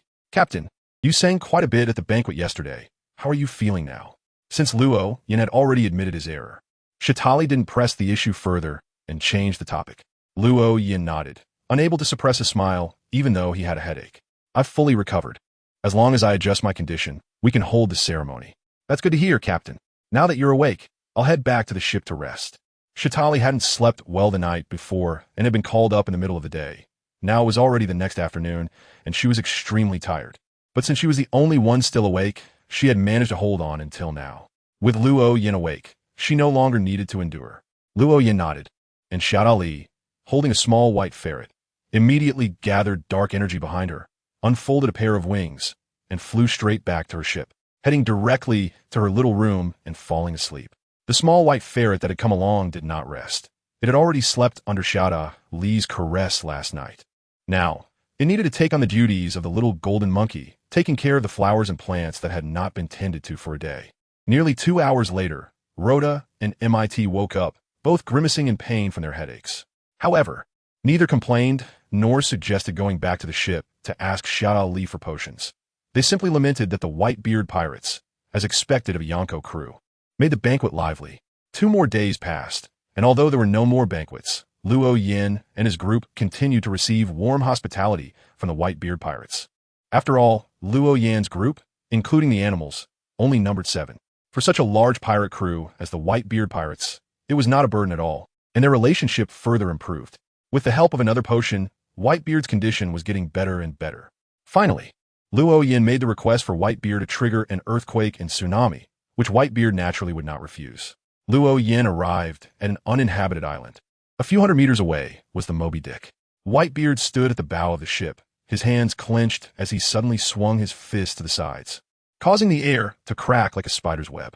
The ground began to shake, and the waves seemed to be lifted by an invisible force, transforming into towering waves dozens of meters high that surged towards the island. Boom! The first wave crashed against the island, producing a tremendous sound, and the rocks along the shore, whether from the tremor or unable to withstand the impact of the waves, shattered in large numbers. After feeling the tremors beneath his feet, Luo Yin immediately took out the pre-prepared disaster high priest potion from his pocket and poured it into his mouth. In an instant, he felt a surge of ferocity, as if it came from the giant sea creature, from the ocean itself, or perhaps from within himself. His thoughts seemed to explode, shattered by the ferocity, and he was on the verge of losing control. At that moment, a sense of danger came from all directions, a combination of his sensitivity to the changes in the ocean and a premonition of danger. The simultaneous influence of danger and ferocity reached a certain level of equilibrium, and Luo Yan's shattered thoughts gradually returned. He dared not slack off for even a moment and immediately meditated, focusing his thoughts to remain clear-headed. Outside, the earthquake and tsunami continued. The entire island was shaking violently, with waves reaching over 10 meters high, crashing one after another. At that moment, the island seemed like a small boat in a storm, at risk of capsizing at any moment. In fact, if Whitebeard wished, he could directly make the island disappear. However, he controlled his strength well, keeping the earthquake and tsunami at a level that would not destroy the island. Through relentless effort, Luo Yin finally regained control of his body. His thoughts became clearer, and he gradually suppressed the ferocity, his eyes regaining their clarity. A wealth of knowledge flooded into Luo Yan's mind. Knowledge inherent to the disaster high priest potion, signifying that he had successfully ascended and become a true demigod. From this moment on, the ocean would be at his command, and even the generals could not stop him. Boom! With a loud explosion, Luo Yan had already arrived hundreds of meters above the Moby Dick, flying at a speed that could surpass the speed of sound. Just as Whitebeard was preparing to throw another punch to maintain the earthquake, he suddenly stopped, looking up at Luo Yin in the sky. It seemed that there was no need for the earthquake and tsunami anymore. Luo Yin slowly landed on the deck of the Moby Dick and sincerely bowed to Whitebeard. "Thank you for your help. I have completed what I needed to do. Although I don't know exactly what you did, I can feel that you seem to have become much stronger all of a sudden." Whitebeard's expression was serious as he examined Luo Yin intently. Luo Yin smiled and did not directly answer the question. Instead, he shifted the topic. "I saw some glimpses of the future, about your future." "Oh, do tell." Luo Yan's words successfully piqued Whitebeard's interest. He had no doubt about seeing the future. This was something achievable when observation hockey reached its peak. "I saw you being pierced by a knife, yet you did not attack him. Instead, you embraced him with your hands. I couldn't see the person's face clearly, only vaguely noticing a long knife. In any case, be cautious of those around you. They may not be traitors, but at least they have been deceived." "I see. Thank you for the warning, but it's a pity you are unwilling to become my son." Whitebeard once again expressed his desire to take Luo Yin as a son, but Luo Yin just smiled and shook his head. "My fate is not with the pirate crew. My business here is done, and it's time for me to leave. Perhaps we will meet again by chance." Saying this, Luo Yin pressed his right hand to his chest, slightly bent down, and performed a bow. Whitebeard paused for a moment and then extended a piece of trimmed white paper. "This is my life card. If you encounter trouble, you can come find me." "Thanks." Luo Yin did not refuse Whitebeard's kindness. After all, even if Whitebeard died, the remnants of the Whitebeard pirates still had considerable fighting strength. Luo Yin was once again lifted by the raging wind and flew towards a ship, quickly landing on the deck. Zayatali, Rhoda, and Mit were all waiting on the deck, and upon seeing Luo Yin fly in, they immediately approached. "Captain, are you all right?" "Congratulations, Captain." The three spoke in unison. Luo Yin smiled and nodded, glancing back at the distant Moby Dick before turning to Mit. "Set sail. Let's search for islands with unique flora and fauna." "Yes, Captain," Mit replied and quickly returned to the cockpit. The ship set off, heading into the unknown. Now that he had become Sequence 4, there was no longer such urgency. He could drift at sea for a while. This would allow him to collect some extraordinary materials and traits to prepare for the promotion of his crew and future crew members. Additionally, he was waiting for news, specifically news of Ace being captured. Previously, Loyan had kept a low profile to avoid attracting the attention of the Navy because he was still very weak at that time. But now, it was different.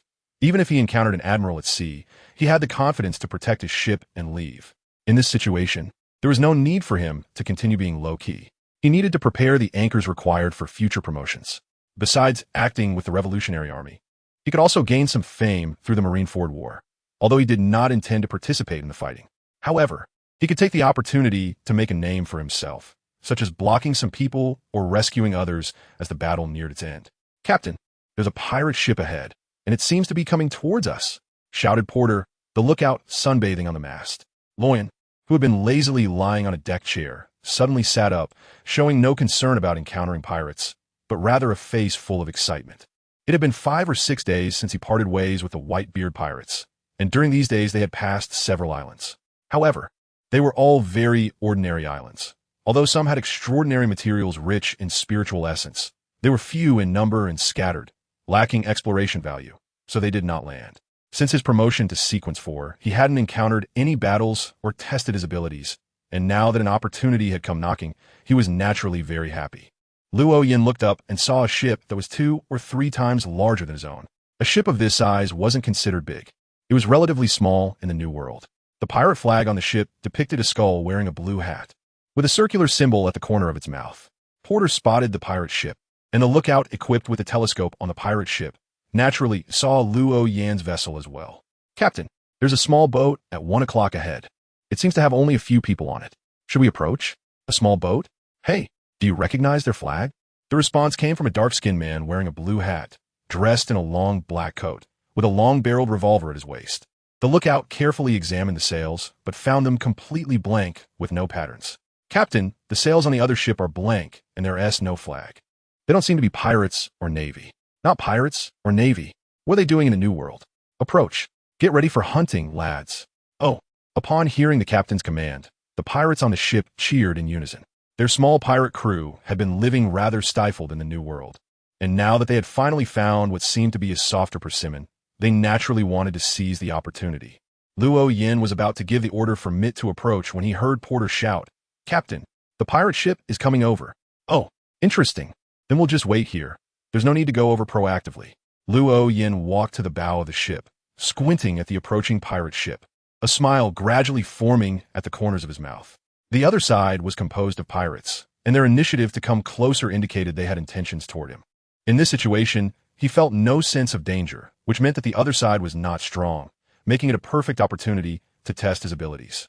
The pirate ship quickly approached within a dozen meters, a group of fierce-looking pirates standing at the ship's rail, their cannons aimed at Luo Yan's small boat. They looked at Luo Yan's ship as if it were a lamb ready for slaughter. "Ha ha ha, so it's just a little kid. Hey, kid, hand over everything valuable on your ship. Then come aboard mine and work as a laborer, and I'll spare your life. If you do well, I might even let you join my pirate crew." The captain of the blue-hatted pirate crew did not immediately order an attack. Instead, he first conducted a probe to confirm whether the other side was indeed an easy target. Luo Yin felt quite good at the moment. Since the other party didn't take action directly, he also had no intention of striking first. With a smile, he looked up at the captain in the blue hat. "What pirate crew are you? Are you famous? I don't want to join a nameless pirate crew." Upon hearing this, the blue-hatted captain immediately lifted his head proudly, and the surrounding pirates burst into laughter. "Listen up, kid, we're the Blue Hat Pirates. I am the captain of the Blue Hat Pirates, Blue Hat Caddy, a notorious pirate with a bounty of 87 million berries." Luo Yin pinched his chin and nodded slightly. An 80 million bounty isn't considered high in the New World, but it's not at the bottom either. However, if the captain of a pirate crew has such a bounty, it means that the overall strength of this pirate crew is at the lower end in the New World. 87 million. Luo Yin quietly repeated the bounty of the blue hat captain before asking again. "So, are you a devil fruit user?" "Hey, of course. I'm the misfortune fruit user. If you try to resist, you'll become unfortunate." "Misfortune? Is that a kind of aggregation too?" Luo Yin smiled, and in his smile was pure joy. Boom! Several bolts of lightning as thick as water barrels struck down, instantly smashing the pirate ship to pieces. Some pirates were killed on the spot, and the rest all fell into the sea, including the captain. Luo Yin didn't hesitate. and immediately jumped into the sea, quickly swimming to the side of the captain. As a devil fruit user, the captain was sinking in despair, struggling in the water. When he saw Luo Yin swimming over, he struggled even more, reaching out to grab Luo Yin, not knowing whether he hoped for Luo Yin to save him or wanted to drag Luo Yin down with him. Luo Yin still maintained a smile on his face. He didn't open his mouth, but the surrounding water began to vibrate automatically, producing sound. What a pity. You didn't have time to make me unlucky. Thank you for specifically delivering your ability to me. I will make good use of it. Captain Blue Hat instantly widened his eyes in disbelief as he looked at Luo Yin. He instinctively opened his mouth to say something, but only let out a breath, and seawater flooded into his mouth, intensifying the choking sensation. Luo Yin did not allow him to continue suffering and despair. He brought his 4 fingers together and thrust them into the chest of the blue-hatted captain, piercing through and shattering his heart. Blood surged forth as the blue-hatted captain stared wide-eyed, the blood spilling from his mouth and nose drifting into the sea, transforming into red threads that eventually merged with the vast expanse of crimson. Luo Yin retracted his palm, grabbing the shoulder of Captain Blue Hat and flying out of the water to land on the deck. Dots of light began to gather, quickly forming into a shiny black object resembling stone, a characteristic of the bad luck fruit. With a creak, the cabin door was pushed open, and out came Shitali. Unfortunately, most of her blood had been lost, and the remaining blood was mixed with seawater. "Captain, you didn't leave me any," Shitali complained to Luo Yin, not hiding her dissatisfaction.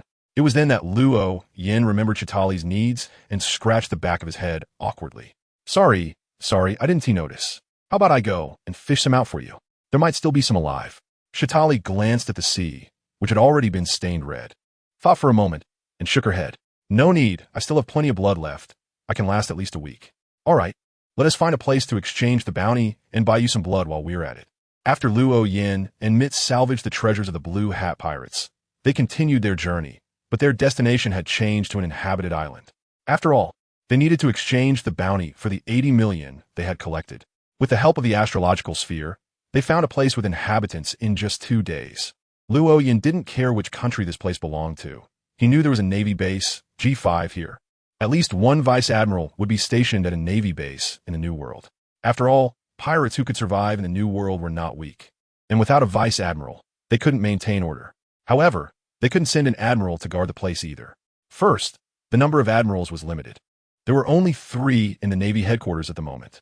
Second, the New World was the territory of the 4 emperors, and sending an admiral could easily provoke them, leading to a large-scale battle, which was not what the Navy wanted to see. Upon landing, Luo Yin alone carried the body of the Blue Hat captain to the bounty exchange department of the Navy base, while the others accompanied Chitari to buy fresh blood. Along the way, many people saw Luo Yin carrying the corpse, but no one was surprised or stopped.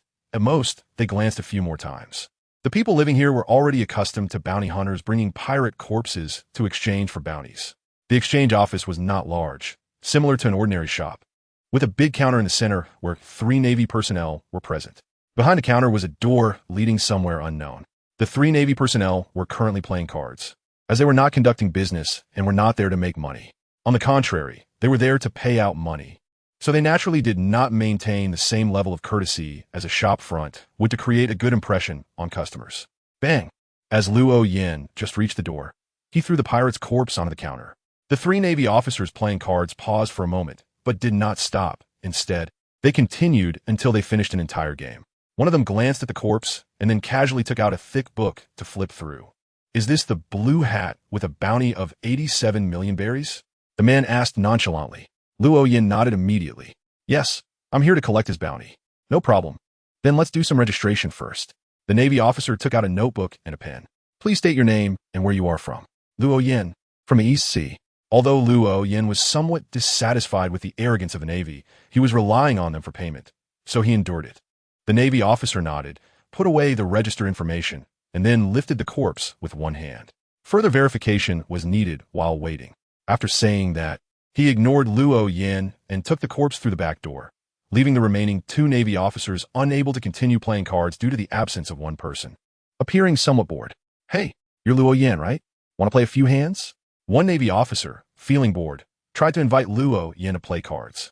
Luo Yin shook his head, walked to the wall, crossed his arms over his chest, leaned against the wall to rest, while recalling the intelligence about G5. The original work didn't provide much information about G5. Only later did Smoker appear after going to G5, and by that time, G5 had already been reorganized by Smoker. It was said that before that, G5 was very chaotic. So this is what G5 is like. Luo Yan's quiet murmuring was overheard by two sailors, who immediately frowned. The sailor who had just invited Luo Yan to play cards raised his voice significantly. What do you mean by that? Are you dissatisfied with our G5? Luo Yan glanced at the person but did not speak. The Navy officer, seeing that the other party did not respond, although his expression worsened a few more shades, did not say anything further. After nearly 5 minutes, the Navy officer who had gone to the back to confirm the body returned, still holding a bag in his hand. "This is your bounty," he said, casually tossing the bag onto the counter. Anyone who didn't know might think the bag contained not money, but a pile of garbage. The bag slid across the surface of the counter to the other side and finally fell to the ground. Luo Yan waved his hand, and a gust of wind immediately lifted the bag, bringing it to his face. Luo Yan opened the bag and took a glance inside, and his brows immediately furrowed. Because there was not 80 million in there at all, nor even 70 million. At most, there was only 60 million. The amount of money seemed off, right? Luo Yan asked in a deep voice, but the three sailors completely ignored him and continued to play cards, as if Luo Yan did not exist. Luo Yan's brows gradually furrowed, and an invisible pressure began to fill the small room. At this moment, he felt like a harbinger of a storm, as if heavy rain, lightning, and fierce winds would all descend upon this place in the next moment.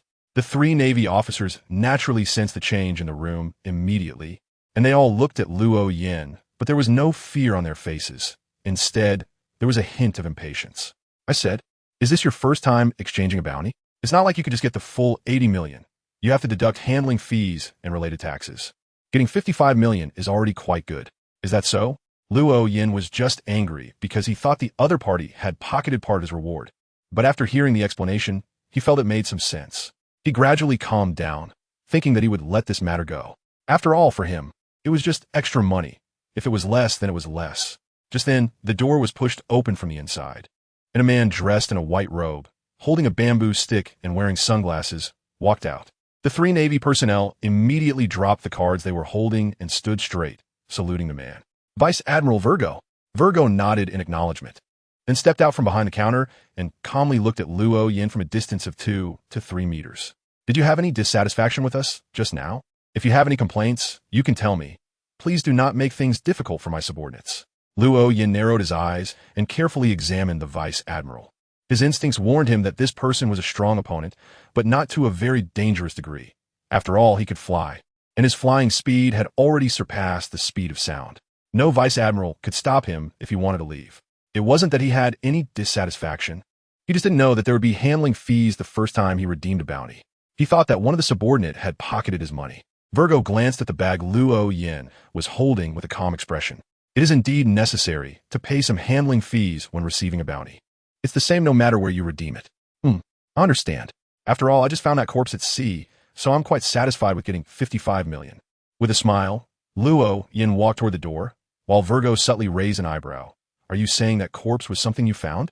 Luo Yan's footsteps paused just as he stepped out the door. He didn't turn back, but there was a hint of a smile in his words. "What's wrong? Is it because I didn't personally kill that pirate? So you want to reclaim the bounty?" "No, I just hope you can tell me who killed that pirate." "Who knows?" Luo Yan shrugged and walked away confidently. Virgo did not stop him, standing there quietly, watching Luo Yan leave, not knowing what he was thinking.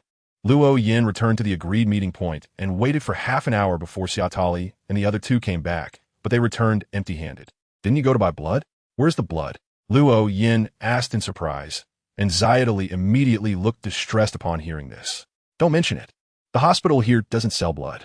They say we need a Navy certificate to get it." Were we supposed to get a Navy certificate? Although it was somewhat unexpected. It made sense, as this place was guarded by G5 and was definitely under the complete control of the Navy. In a new world, those in need of blood were likely either the Navy or pirates. The Navy could easily obtain a certificate, so without one, they wouldn't sell it. "I see. Then there's no other way. Let's go. If it comes to it, we can find a group of pirates to kill and collect some blood." Xiaotali still didn't look very happy, but with no better options, she could only nod in agreement. Luo Yan's ship set sail again, gradually leaving the island behind. Virgo was standing on the shore, watching the sailing ship depart, holding a din-din mushy in his hand. Luo Yin came to me to exchange for a bounty. Just off my place, Virgo said calmly. Laughter immediately came from the din-din mushy. Fu-fu-fu. What do you think of that guy? I haven't fought him, so I can't be sure, but he gives me the feeling of a raging storm. He must not be weak. Do you need me to send someone to follow him? Seeing Luo Yan's ship about to disappear over the horizon, Virgo hurriedly asked. The din-din mushy laughed again. Fu-fu-fu. No need. I only asked you to pay attention to him because the Revolutionary Army has been quite active lately, and some old-timers want me to provide some intelligence. I just happened to receive information about his connection with the Revolutionary Army recently. I see, then forget it. Virgo nodded, his expression no longer so serious. As he put away the din-din mushy and returned to G5. On the ship, Luo Yin had been standing at the stern. Looking back at the island they had just left since the departure. Although Virgo's observation was relatively discreet, for a demigod of Sequence 4. Such a lack of concealment in mystical observation could not escape his spiritual intuition. He had long sensed Virgo's covert gaze. However, he did not expose it. He did not want to engage directly with the Vice Admiral of the Navy, especially since Virgo was not only a Vice Admiral, but also a person connected to Doflamingo, which made things too complicated and troublesome. "Huh, Virgo," Luo Yin shouted and turned back to the cabin. Captain, big news, big news." That day, Luo Yin was in his room researching how to make talismans with extraordinary materials and metals, when he heard loud shouting outside the door, followed by a series of knocks. "Stop knocking, the door isn't locked." Luo Yin shouted at the door in annoyance. Just as he had finally gotten a clue, the knock on the door interrupted his thoughts. The door was pushed open, and the visitor was a little golden monkey with Porter standing on its shoulder. At that moment, the little golden monkey was holding a newspaper, but it was Porter who was shouting. "Ace has been captured?"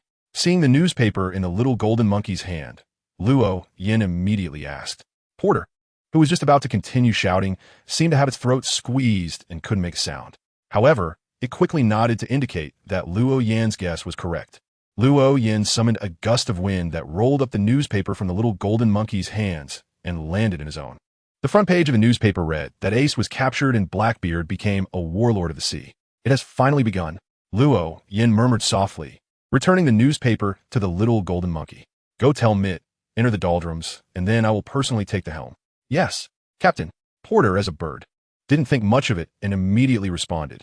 The little golden monkey was even more prompt, quickly leaving after helping Luo Yin close the door. Luo Yuan took a deep breath, closed his eyes, and began to use his spiritual energy to outline a pattern symbolizing a tyrant on a crystal stone rich in spirituality. This pattern was not difficult to identify. It was on the back of the tyrant card. With the final stroke, the crystal changed, becoming a silver-white talisman, the Thunder Talisman. When activated, it could unleash a demigod-level lightning strike, belonging to a truly high-level talisman. Who finally succeeded? Luo Yin let out a long sigh of relief. After just making a talisman, he surprisingly felt a bit mentally exhausted. In the past, Luo Yin didn't engage in such things because he was still quite weak. Not to mention whether he had enough spiritual energy to create talismans. Even if he could make them, they would be of little use and wouldn't have any powerful effects.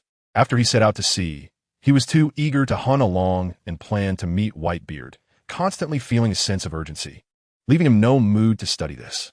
Now that the urgency had passed, and with Luo Yin having become a high-tier powerhouse, the talismans he created also possessed considerable power, making it natural for him to begin his research. In the windless zone, Luo Yan's ship had its sails furled, relying entirely on the currents controlled by him for propulsion.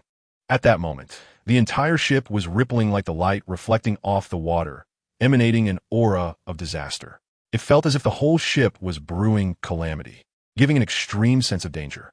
This power originated from the sea, and the sea creatures within it were more sensitive to this aura. As a result, very few sea creatures would dare to attack the ship. Propelled by the currents, the ship was moving at an incredible speed, reaching the vicinity of Nine Snake Island in just one day. From a distance, Luo Yin spotted a Navy warship drifting not far away. It seemed he hadn't arrived too late.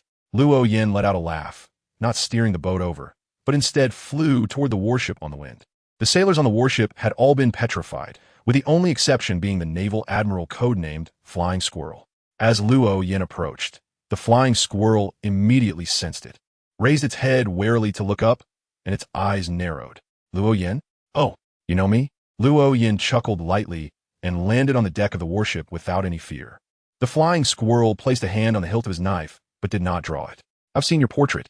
Huh. Good thing it's just a portrait and not a wanted poster.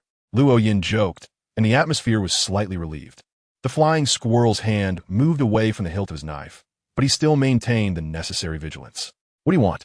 Luo Yin did not respond immediately, but instead walked over to a petrified marine and carefully examined the exquisite stone statue. If this were not a real person turned to stone, it would be a nice piece of art. How long have you been here? Were they petrified? The flying squirrel furrowed his brow slightly, but still did not hide the truth. We just arrived today. They were petrified 2 hours ago. I see, I understand now. Don't worry, Hancock will definitely agree to the summons. The flying squirrel's brow furrowed even deeper. A shadow cast over his face as his hand moved back to the hilt of his knife. What exactly is your purpose? At that moment, Luo Yan's instincts issued a warning, indicating that the flying squirrel was already considering taking action. Oomph. Luo Yan immediately snorted coldly, and this sound was like thunder striking the ear of the dormouse, causing his brain to buzz and momentarily lose focus. Are the Navy this arrogant? What have I done to offend you? Do you really want to fight me? You better think it over. At sea, I fear no one. A terrifying aura emanated from Luo Yan, making him seem like a walking disaster, as if he could erupt at any moment. The dormouse's gaze sharpened slightly, and he slowly lowered the hand that was resting on the hilt of his sword. Why are you here? Seeing the dormouse retract his stance, Luo Yan also restrained his aura, a hint of a smile on his lips. Just passing by. As he spoke, Luo Yan glanced at the crimson sunset and the sun about to sink below the horizon. It was getting late. It seemed he would have to spend the night with a bunch of rocks. Luo Yan diverted the topic with a mocking tone, but the squirrel's expression remained unchanged, still maintaining a vigilant stance towards Luo Yan. It's not a big deal. Why do you think Hancock will definitely agree to gather? It's a feeling. My instincts in this regard have always been quite accurate, so I think you can trust me. Huh. The squirrel scoffed and did not respond. Just as Luo Yan was about to speak, he suddenly sensed something and looked up, only to see a slightly plump black bat flapping its wings and flying over. Luo Yan raised his right hand, and the bat immediately landed in the palm of his hand. Then, it surprisingly opened its mouth and emitted Shatali's voice. Captain, it's time to go. Got it, I'm on my way. Luo Yan gently tossed the bat in his hand, but the bat did not fly away. Instead, it transformed into black light and dissipated. My companion urged me, and it was time for me to go. Goodbye. Luo Yan smiled and was quickly lifted by the wind back onto the ship, but Xiatali was not on board. As soon as he spotted the warship, Luo Yan had sent Xiatali to land on Nine Snake Island to find Luffy. Just now, what Xiatali said was merely a code. If she found Luffy, she would say it's time to go, and if she couldn't find him, she would say, where are you? The signal brought by the bat was it's time to go, which meant that Xiatali had found Luffy. Luo Yan controlled the ship to circle to the other side of Nine Snake Island, thus ensuring that there was the entire Nine Snake Island between his ship and the warship, making sure that his meeting with Luffy would not be discovered by Vice Admiral Mongoose. After waiting for about 10 minutes, Shatari brought Luffy to the coast, accompanied by 2 members of the Nine Snake Pirates, one fat and one thin. Luo Yan found them somewhat familiar, but couldn't remember their names. Luo Yan, ha, that's great. Luo Yan, can you take me to Sabedi Archipelago? My companions and I have agreed to meet at Sabedi Archipelago. Upon seeing Luo Yan, Luffy didn't exchange any pleasantries and directly made his request without any hesitation. Luo Yan tugged at the corner of his mouth, trying to smile, but could only manage a bitter smile. Luffy, take a look at this newspaper first. Luo Yan casually threw a newspaper, and the wind automatically delivered it to Luffy's face. Luffy was taken aback for a moment. His smile quickly faded, and he became serious. He unfolded the newspaper and immediately saw the news that Ace had been captured and was about to be executed. This news had already been published yesterday, but because they were in the doldrums, the newspaper hadn't been delivered promptly, so Luffy was still unaware of it. Execution? What does execution mean? Doesn't that mean Ace can't escape anymore? Luffy became agitated, unable to control his emotions as he shouted at Luo Yan. The 2 members of the Snake Princess pirate crew who had followed him were also stunned, not understanding why Luffy suddenly became so emotional, but they wisely chose not to speak. Luo Yan nodded, his expression very serious as he said, That's right. Ace has been captured. He will be publicly executed in 6 days. He should first be sent to the underwater prison before being escorted to Marineford. I have to save Ace. Please, Luo Yan. Luffy earnestly pleaded with Luo Yan, but Luo Yan shook his head. Even if I can take you to the underwater prison, I can't help you get in. Pirates can only enter the underwater prison if they are captured. Even so, Luffy, don't rush. I can't get you safely into the underwater prison. But there is someone who can. She's on this island. The Empress, Boa Hancock. Go ask her. She will definitely help you. Luo Yin wore a long-lost smile of a con artist, and Luffy was taken aback, seemingly skeptical. Hancock can help me enter the underwater prison? Why? You'll know when the time comes. Also, I've seen some things. You will have extra opportunities in the underwater prison. One of the people you save will eventually become your companion, but I don't know exactly who it will be. Luo Yin once again displayed his mysterious traits, speaking half a sentence and leaving the other half unsaid. Luffy, aside from fighting, was practically an idiot in other aspects, and he wasn't in the mood to ponder over those words. He only remembered that Hancock could help him. I understand. I'll go ask her now. Thank you, Luo Yin. Huh. Go ahead, I should leave too. Xiao, let's go. Chitauri nodded, spread her wings, and flew onto the ship. Luo Yin controlled the sea currents to support the ship, once again advancing at an incredible speed, leaving Amazon Lily. Luffy immediately returned, deciding not to attend the banquet he was supposed to go to. He wanted to meet Hancock right away. On the ship, Luo Yin played with the first talisman he had made, a slight smile on his lips, feeling very pleased. Chitauri stood beside him, occasionally twitching her nose as if sniffing for something. Captain, did you just come to deliver information to Luffy? Hey, even if I hadn't come to deliver information, he would know in a few hours anyway. After all, it's just a newspaper. I came to Amazon Lily just to have Luffy owe me another favor. If that's the case, why not help him a bit more? Chitauri asked, somewhat puzzled.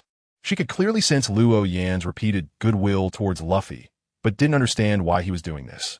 In her view, Luffy wasn't particularly strong, and there was no need to go to such lengths to win him over. And since he chose to win him over, why not be more thorough about it? Luo Yin smiled, caught the talisman he had thrown up, and handed it to Zayatali. I can only do this much. If I help him any further, I will be in danger. The underwater prison is not something I can break into right now. Guarding it is a strong warrior comparable to a general. As for Luffy, don't worry, he'll be fine. After all, he is Luffy. Luo Yin originally wanted to say, he is the main character, but changed his words at the last moment. Chitauri didn't say much more, although she had interacted with Luffy a few times and they could be considered friends. Their relationship was still far from the point where they would take huge risks for each other. Since Luo Yan's help was limited, she had no further thoughts on the matter. Captain, I'm hungry, Chitauri suddenly said out of the blue, startling Luo Yin and causing an uneasy feeling to well up inside him. W, what do you mean? As he spoke, Luo Yin unconsciously took a step back, distancing himself from Chitauri. Chitauri took out a vial containing a light purple liquid with a few twinkling stars inside, looking somewhat dreamy. Captain, this is a blood-replenishing potion. I see. Luo Yin ultimately did not refuse, took the potion, and prepared to get a cup or something to draw some blood from Chitauri. However, he did not expect Chitauri to suddenly pounce on him, hugging him tightly, tiptoeing, and biting down on his neck. Luo Yin only felt a slight numbness in his neck, without any pain. Instead, he sensed a moist and soft touch, and combined with their current position, the atmosphere seemed very ambiguous. Soon after, Luo Yin distinctly felt his blood flowing out. The process was not quick, but the sensation was very clear. This did not last long. In less than half a minute, Chitauri released her mouth. Her lips were not stained with blood, but they appeared slightly redder than usual. Thank you, Captain, Chitauri said seriously as she bowed to Luo Yin and then quickly ran away. Luo Yin instinctively touched his neck and found only a little moisture remaining, with no wound. No, he needed to find a hospital to buy some blood. Luo Yin secretly made a decision and accelerated the flow of water around the ship a bit more. By the time it was late at night, after sailing for half a day, the ship finally left the doldrums and returned to the first half of the Grand Line, not far from Sabaody Archipelago. It was also quite close to the Navy headquarters, and, generally, it only took less than 2 hours for a regular ship to get there, even faster with favorable winds and currents.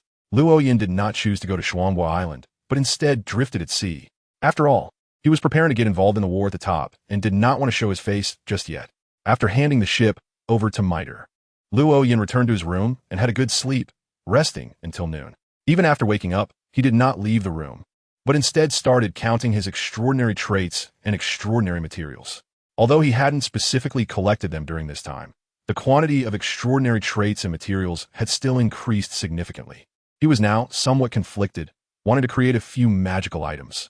Since he was preparing to get involved in the war at the top, it was only natural to make as many preparations as possible when resources were available. Although he didn't have a craftsman, it was still quite easy to turn extraordinary traits into magical items. The simplest way was to brew the extraordinary traits into potions, letting them sit in a container or pouring them directly onto an item, allowing them to combine, thus transforming the extraordinary traits into magical items. The role of a craftsman was that they could shape the magical items into the desired forms. The method of combining potions with items yielded results that were too random and generally had more negative effects. Additionally, a craftsman could create magical items using only extraordinary materials, without needing extraordinary traits. However, these magical items would have a time limit, typically lasting only 1 to 3 years. TSK. I must cultivate a craftsman. Luo Yin clicked his tongue, secretly making up his mind that if there were a craftsman on the ship at that moment, he wouldn't need to worry so much. Although he thought this way, there was indeed no craftsman, and he could only find a way by himself. After pondering for a long time, Luo Yin finally dug out the heart that was burning with flames from a pile of extraordinary traits. This was originally a trait of an arsonist. However, after killing that giant sea king and being affected by Ace's blood, it had transformed into this. Although it looked normal, Luo Yin didn't want to use this trait to brew potions for Rhoda's promotion to arsonist. After all, there was a certain risk involved, and he still had more than one arsonist material in hand, so there was no need to take the risk. Therefore, using this trait to create a magical item became a good choice. The one putting in the most effort in the top war was Akainu. If I got involved, I would likely be struck by him. In addition to having the ability of flames, arsonists also possess high flame resistance. Hopefully, I can create a defensive item with high flame resistance. Luo Yin muttered to himself and made a wish, taking out a large bowl to start mixing the potion. First, he added the auxiliary materials, then the main ingredients. Finally, a bright red liquid appeared in the bowl, with a faint mist swirling on its surface, constantly changing like drifting clouds. Defensive item. Luo Yin looked around but couldn't find anything suitable in the room. Finally, he set his sights on the chair beneath him. This piece of wood is nice. Without hesitation, Luo Yin directly removed the wooden board from the seat of his chair and poured the potion onto it. The potion splashed but did not spread out. Instead, it gathered together, forming a giant circle that occupied most of the wooden board. Luo Yin carefully placed the wooden board on the floor. Without a chair, he simply sat down and began to carve a pattern symbolizing a tyrant into the metal, intending to combine it with extraordinary materials to create a few more charms. During this process, the potion on the wooden board gradually diminished, not evaporating, but seeping into the wood little by little. Just as Luo Yin finished the third charm and was working on the fourth, the door creaked open and Shatari walked in. "Captain, good morning." Shatari entered the room holding a goblet filled with blood, looking listless, her steps even somewhat unsteady. "Isn't it only noon? Why are you up so early today?" Luo Yin was a bit surprised. According to Shatali's routine, she usually slept in the morning and didn't wake up until the afternoon, so she should still be sleeping now. Shatali sat down beside Luo Yin without any decorum, gently placing the goblet in her hand on the floor and letting out a light sigh. "Captain, I'm hungry. I can't sleep." "Hungry?" Luo Yin nodded, not particularly surprised. Shatali had drunk a little of his blood just yesterday and hadn't drunk any more since then. It had been over 10 hours now, so it was normal for her to be hungry, but he was very puzzled. "Don't you have blood?" Upon hearing this, Shatali immediately wrinkled her nose in disdain. "This is fish blood, not good to drink, especially fishy." "Fish blood?" Luo Yin sniffed carefully and indeed detected that the blood in the cup had a hint of fishy smell in addition to the metallic scent. "Are you really in such a dire situation? That shouldn't be the case, right? No matter what, you could at least find Luata and might. You shouldn't have to drink fish blood." This remark seemed to trigger a switch, and Shatali immediately began to complain. Those two took advantage of the situation, saying that if I wanted to drink their blood, I had to trade for it with potions. I don't want to suffer that loss, and besides, their blood isn't even that good. Luo Yin couldn't help but twitch the corner of his mouth, and his butt instinctively shifted to the side, creating some distance between him and Shatali. "What brings you to me?" Luo Yin tentatively inquired, while his mind quickly formulated reasons to refuse, not because he was stingy, but because he needed to maintain his condition in preparation for the upcoming war on the summit. He had to ensure that when the war broke out, he would be in the best state possible. He wasn't sure if he could maintain his condition after being influenced by Shatali again. Shatali noticed Luo Yin's vigilance, but she didn't mind. She picked up a goblet and took a small sip. "Don't worry, Captain. I'm just here to take a sniff. You smell better, and drinking fish blood with your scent will make it easier to swallow." Luo Yin was taken aback. He never expected that Shatali had come here to smell the scent. "Really? There's such a saying?" Yeah, it's just like how the aroma of delicious dishes makes you hungrier when you're eating. By the way, Captain, I just want to confirm. Is there anything you need me to do in 5 days? Shatali put down the goblet, and her expression became serious. Luo Yan's expression immediately became serious. You need to stay out of the battlefield. You have flying abilities. I might need you to support me from the air later. Okay, I understand. It seems I can only drink fish blood for the next few days. Fortunately, after some large fish have exhibited extraordinary traits, the residual blood still retains some spiritual essence. Although it's still inferior to human blood, it won't make me weak in the short term. I'll save the blood from Xiao Jin and Xiao to ensure I can maintain sufficient strength at that time. Although Xiao Jin the monkey and Xiao by the marten are animals, they have already become extraordinary beings. And the spiritual essence in their blood is even higher than that of ordinary people, allowing for a quick recovery of Xiatali's condition. However, since both animals are small, I can only take a little blood at a time, so I'll need to accumulate it through multiple sessions. Fortunately, Xiatali, as a vampire, has plenty of ways to keep the blood fresh. This is knowledge that comes with the potion making. When Xiatali mentioned the two animals, Luo Yin suddenly remembered something. Oh, speaking of which, what's going on with MIT and Rhoda? It's been so long, and they still haven't come to ask me for potion upgrades. Haven't they digested everything yet? Luo Yin remembered that when Shatali was taking the vampire potion, Rhoda had already digested half of it, and might have digested a third. Now that so many days have passed, and Luo Yin even scolded them at the time, Rhoda should have finished digesting it by now. But there hasn't been any news yet. Shatali pouted again, her expression showing some disdain. Who knows? Those two have been getting lazier lately. I asked them to do something, and they're unwilling to do it, far worse than Xiao Jin and Xiao Bai. Luo Yin subconsciously recalled that he didn't think MIT and Rhoda had become lazy. It was MIT who had been steering the ship all along, and he was doing quite well at it. Rhoda had been the one cooking, and although the food wasn't particularly delicious, there was always enough of it. After a moment's thought, he understood the reason. It was likely that the little golden monkey and the little white ferret were too capable. As their owner, Shatali naturally ordered them to do things, and these two animals would execute the tasks without hesitation, creating a noticeable difference compared to the others. I should ask those two how well they digested the potion. Speaking of which, how has your potion digestion been? Since the topic of potion digestion came up, Luo Yin casually inquired about Shatali. Shatali's expression immediately turned sour. Captain, I'm a vampire. I've been on the ship and couldn't even summarize the rules of acting, but after I drank your blood last night, there is a noticeable digestion of the potion. You see, by the end of her sentence, Shatali showed an expression of hope, and Luo Yin nodded in acknowledgement. Once the matter with Ace is resolved, I will have deeper cooperation with the Revolutionary Army, and then you will have the opportunity to act. Oh, Shatali responded, her tone clearly filled with disappointment. Luo Yin pretended not to notice and continued carving the metal in his hand. Time passed slowly as Luo Yin focused intently on carving the metal. Fortunately, most of the metal was primarily tin, which was relatively soft and easier to carve. Although he wasn't very skilled yet, he managed to complete the production of all the charms without any major mishaps. By this time, the sky had darkened.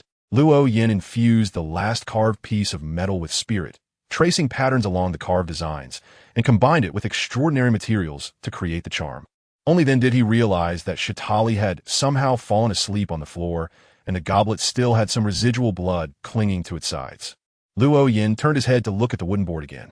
The potion on it had already disappeared by 70 to 80%. In less than an hour, it should be completely absorbed by the board, and then transformed into a magical item. Huh. Luo Yin let out a sigh, stood up, and, after a moment of hesitation, he picked up Xiatali, preparing to take her back to her room. As soon as he stepped out, he saw Rhoda carrying a large yellow fish. Captain, we're having fish tonight. What's wrong with Xia? Rhoda curiously examined Xiatali, and Luo Yin immediately recalled the earlier incident with the potion digestion. It's nothing. She just fell asleep. By the way, how's your potion digestion going? It's been so long, and there's been no news at all? It's almost done, almost 90 digested. It'll be fully digested soon. Well then, Captain, I'm going to cook. Rhoda seemed unwilling to discuss the matter further, striding towards the kitchen with the large yellow fish. And Luo Yin didn't say much more, taking Xiatali back to her room. After dinner, Luo Yin returned to his room and immediately noticed a rusted broadsword lying where the wooden board had been placed earlier. The sword was about 5 meters long and nearly 40 centimeters wide, but it was covered in rust, as if it could break at any moment. Luo Yin bent down to grasp the sword's hilt and immediately felt its intense heat, as if it were a red-hot branding iron, extremely hot to the touch. He quickly released his grip and looked down, finding that his hand was unharmed. The sensation of burning seemed to be merely an illusion. He frowned and gripped the hilt again, feeling the scorching sensation return. However, he did not let go. Instead, he lifted the sword and placed it on a chair frame that was missing a wooden plank. As soon as he released his grip, the burning sensation vanished, and his hand remained unburned. After repeated experiments, Luo Yin could basically confirm that as long as he held the hilt, it felt like gripping a red-hot branding iron. But this burning was only a mental phenomenon. It was not real burning and would not cause any actual burns. Luo Yin determined through simple divination and demigod-level spiritual intuition that the main ability of this sword is fire. It can unleash fiery slashes and, when thrust, can condense into a large sword of fire that flies out and explodes upon encountering resistance. Not bad, he remarked. After confirming the sword's basic abilities, Luo Yin tried strapping it to his back and found that there was no burning sensation while it was there. Only when holding the hilt would it scorch the wielder. For a demigod, this was bearable. 5 days later, in the waters near Marineford, Luo Yin's ship floated calmly on the tranquil sea. Suddenly, the ocean became violent. A massive tsunami forming suddenly, sweeping toward Marineford as if to engulf it entirely. Luo Yin knew this was a declaration of war from Whitebeard. It had finally begun. Luo Yin stood on the deck, gazing at the towering tsunami in the distance, slightly squinting his eyes. Just as the tsunami was about to crash down and shatter Marineford into pieces, an extreme cold erupted from the center of the tsunami's target, instantly freezing the tsunami and also freezing a large area of the surrounding sea surface. Fortunately, Luo Yin's ship was at a safe distance and was not affected. "Captain, has it started?" Shatari hurriedly rushed out of the cabin, feeling the tremors of the ocean. Although she had mentally prepared herself, she still showed a look of horror when she saw the frozen tsunami in the distance. Luo Yin nodded, a faint smile on his face. "You go prepare, bring all the magical items I gave you, and act with me." "Okay." Shatari quickly returned to her room to get ready, while the others did not come out and stayed in their respective positions. Luo Yin had already made arrangements in advance. This time, only he and the flying-capable Shatari were participating in the operation. Although Porter also had flying abilities and impressive support skills, Luo Yin did not plan to bring him along. Firstly, Luo Yin's main purpose this time was to make a formal appearance in front of the world, not to turn the tide of battle. Secondly, Porter was too small to carry many magical items, and his presence would not guarantee safety. This time, he provided all the people and animals on the ship with corresponding magical items for sailors, and not just one each, so that they could directly abandon ship and dive into the sea when under attack. For this, he had already hidden extraordinary traits and materials in the cracks of the seabed. Even if the ship were to be attacked by the Navy and sunk, he would not feel regret. Luo Yin leaned against the ship's railing, tilting his ear to listen as the gentle sea breeze carried the voice of Trafalgar Law to him. Although he couldn't see it with his own eyes, Luo Yin could imagine the current situation in Marineford based on the sounds and the original text. A few minutes later, Shatari came back to the deck, and she felt noticeably different from before. Her cheeks were slightly flushed, and there seemed to be a glimmer in her eyes, making her appear even more charming, all thanks to the effects of the magical items. After successfully creating the flame greatsword, Luo Yin had made several more magical items. Aside from those distributed to other members through the Sailor's Path, most were given to Shatari, with only a few kept for himself. If you find it uncomfortable that the main character hasn't appeared yet, you can take off the magical items for now. No need. These magical items have created some balance, and I don't need to expend much effort to resist. Then just as Luo Yin opened his mouth, he sensed something and turned his head to the sea, chuckling lightly. "Looks like an interesting fellow is coming. I'm going for a swim." Shatari nodded without saying anything, and Luo Yin didn't explain further as he leaped into the water. While he couldn't move at supersonic speeds underwater like he could in the air, he was still quite fast, certainly faster than an ordinary ship or submarine. Soon, he found himself in front of a yellow submarine. The people inside the submarine seemed not to notice Luo Yin at first. By the time they reacted, it was too late to evade him, and just as they were about to collide, the sea current suddenly changed. A current, unknown in origin, surged from below, forcing the submarine to rise rapidly. In just a few seconds, the submarine surfaced from dozens of meters deep, and Luo Yin also emerged, standing on the water's surface rather than flying. The hatch of the submarine slowly opened, and the first to emerge was a large white bear, followed by a man wearing a white hat and holding a long knife. Trafalgar finally rescued. The white bear, Beepo, sprawled out on the deck as if it had finally come back to life. Law merely glanced at it before locking his gaze onto Luo Yan. When he clearly saw Luo Yan's appearance, his pupils constricted sharply, and he struggled to control his expression. It wasn't a fishman. Initially, the members of the Heart Pirates thought the submarine had been intercepted by fishmen. After all, in their understanding, only fishmen could move freely in the water and influence the currents. But standing in front of them now was not a fishman, at least not one that looked like one on the surface. It seems my earlier actions have caused some misunderstanding. This should help clarify things a bit. As he spoke, Luo Yan's body slowly lifted off the water's surface, floating in the air. Law's previously calming expression nearly faltered again.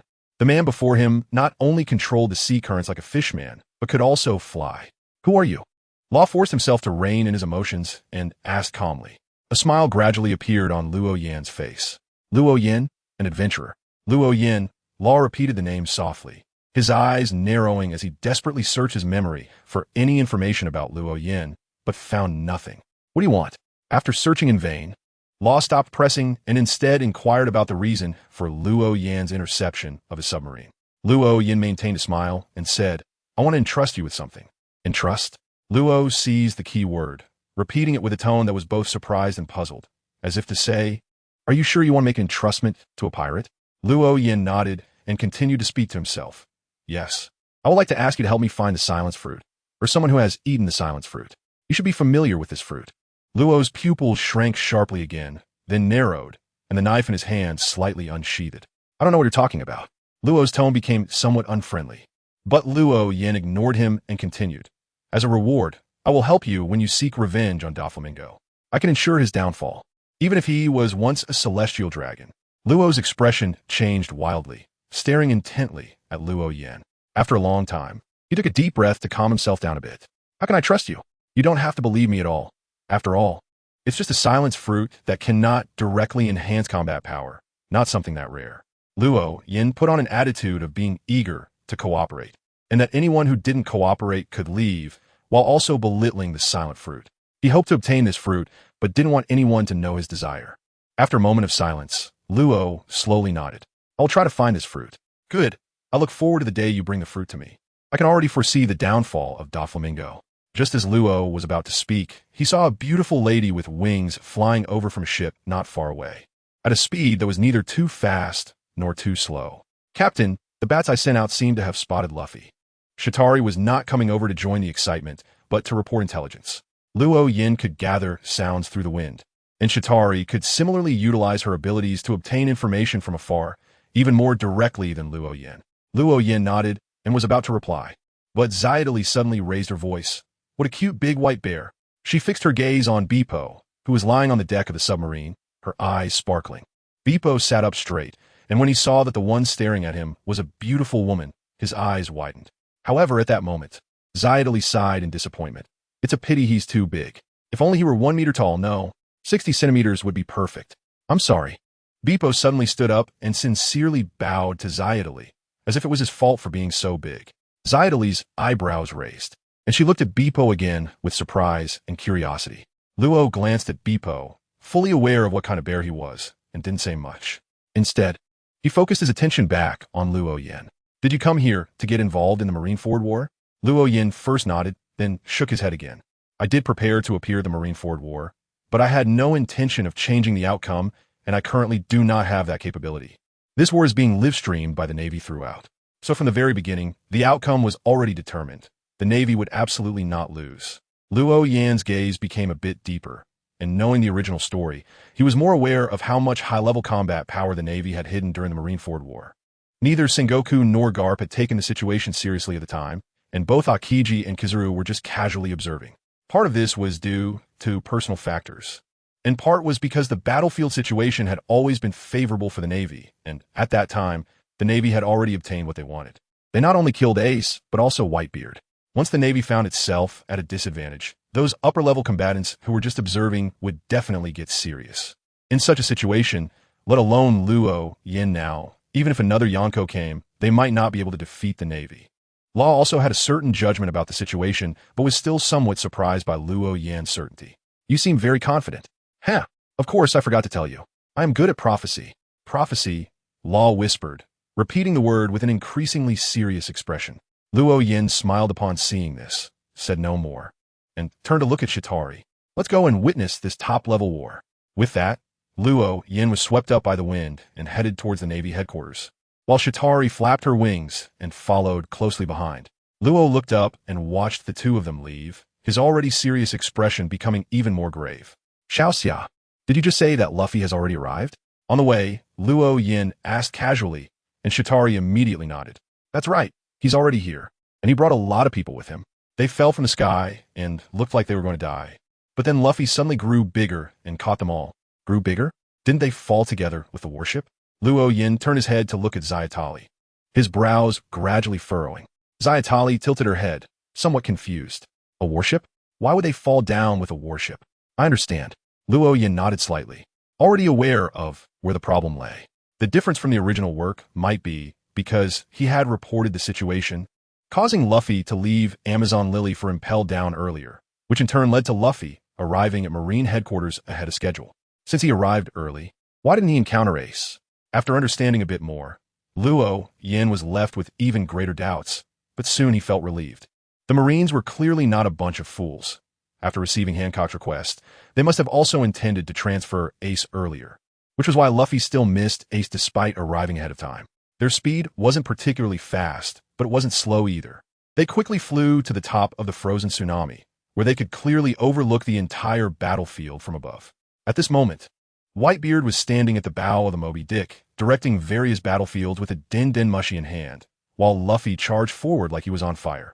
Accompanied by Jinbei and the Okama King Ivankov, Luo Yan sat cross-legged leisurely, knowing that the war had just begun and it was not yet time for him to take action.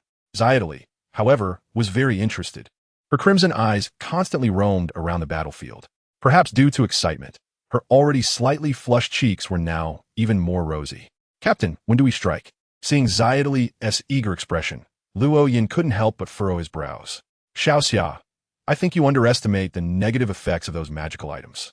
Zayatali suddenly came to her senses, quickly calming herself and examining her state, soon realizing the problem. Captain, Zayatali wanted to explain something, but was stopped by Luo Yan's hand gesture. It's fine. Just make sure you don't enter the core of the battlefield.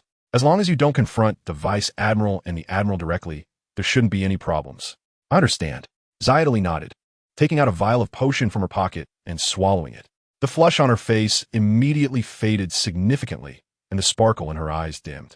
The reason she dared to carry many magical items at once was mainly because she could stabilize her condition with the potion, ensuring that she would maintain her composure at critical moments and wouldn't make wrong judgments due to the negative effects of the magical items. The intensity of the war gradually increased. First, the 7 warlords took the stage, and soon Kizaru could no longer sit still, wanting to go straight for Whitebeard, but was blocked by Marco, who kicked him away. This kick significantly boosted the morale of the pirates, prompting them to launch a larger-scale charge. Before long, Squard climbed aboard the Moby Dick. Even from a distance, Luo Yan could still see every detail and hear their every conversation. Is it starting? Loyan squinted his eyes and observed more carefully as Squard stepped towards Whitebeard, suddenly thrusting the long knife in his hand. Clang! Accompanied by the sound of metal clashing, Squard's long knife was knocked away, and his face instantly turned pale, his body trembling with fear. He thought that since the assassination had been uncovered, he would face Whitebeard's boundless wrath. However, the anger he imagined did not come.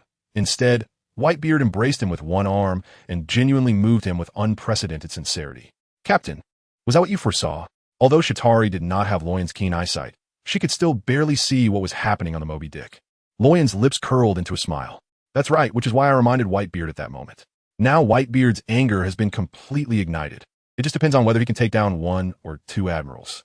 Luo Yan put on a look of someone who enjoys the spectacle, while Shatari waved her hand, condensing a mass of black mist in front of her. Several round bats flew out from the black mist and quietly landed on the battlefield, serving as her eyes. Just as Luo Yan had predicted, Squard's actions completely enraged Whitebeard. Whitebeard officially joined the battle, and from the very beginning, he unleashed a destructive power that the Navy had not anticipated, nearly overwhelming even the combined efforts of the three admirals. Standing on the execution platform, Sengoku, who was commanding the various divisions, immediately wore an extremely serious expression. What was going on? How could Whitebeard be in this state?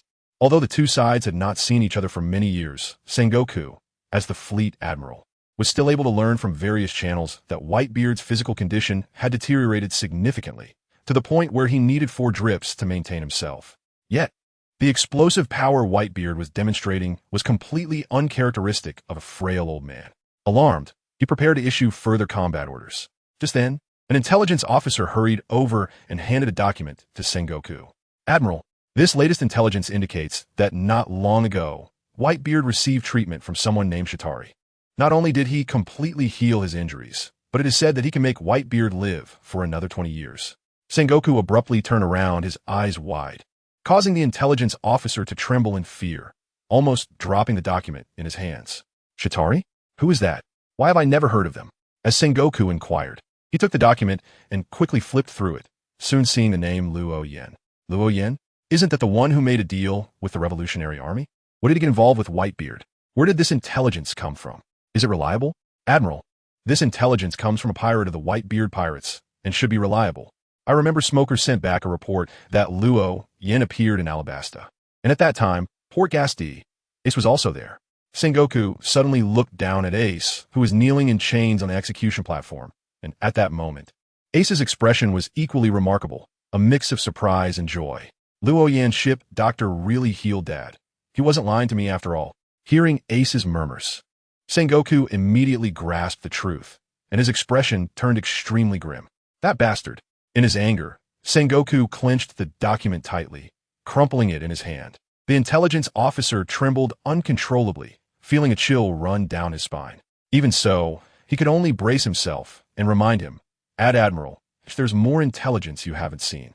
Sengoku's face twitched as he flipped the crumpled document to the next page. An elixir?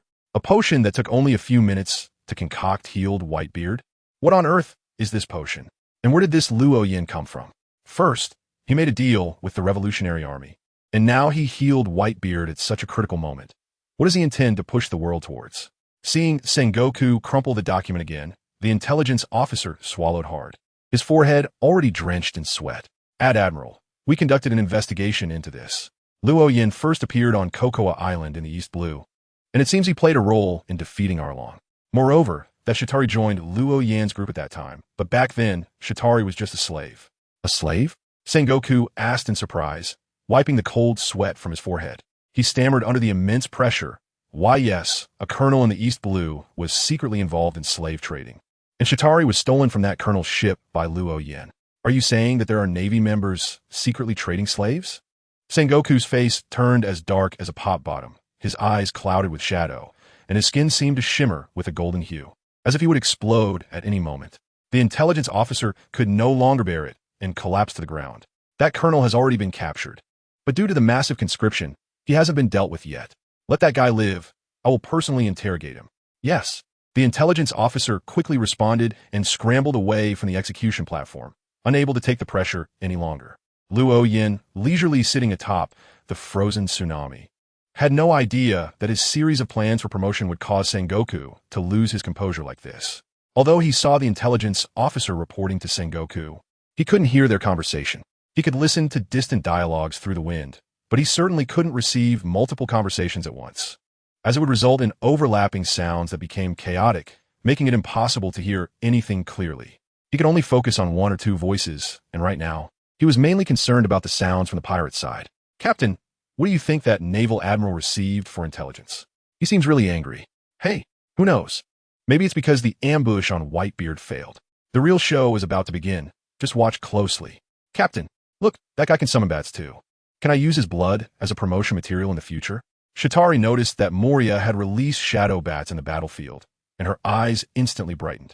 Luo Yen followed the gaze and then smiled and shook his head.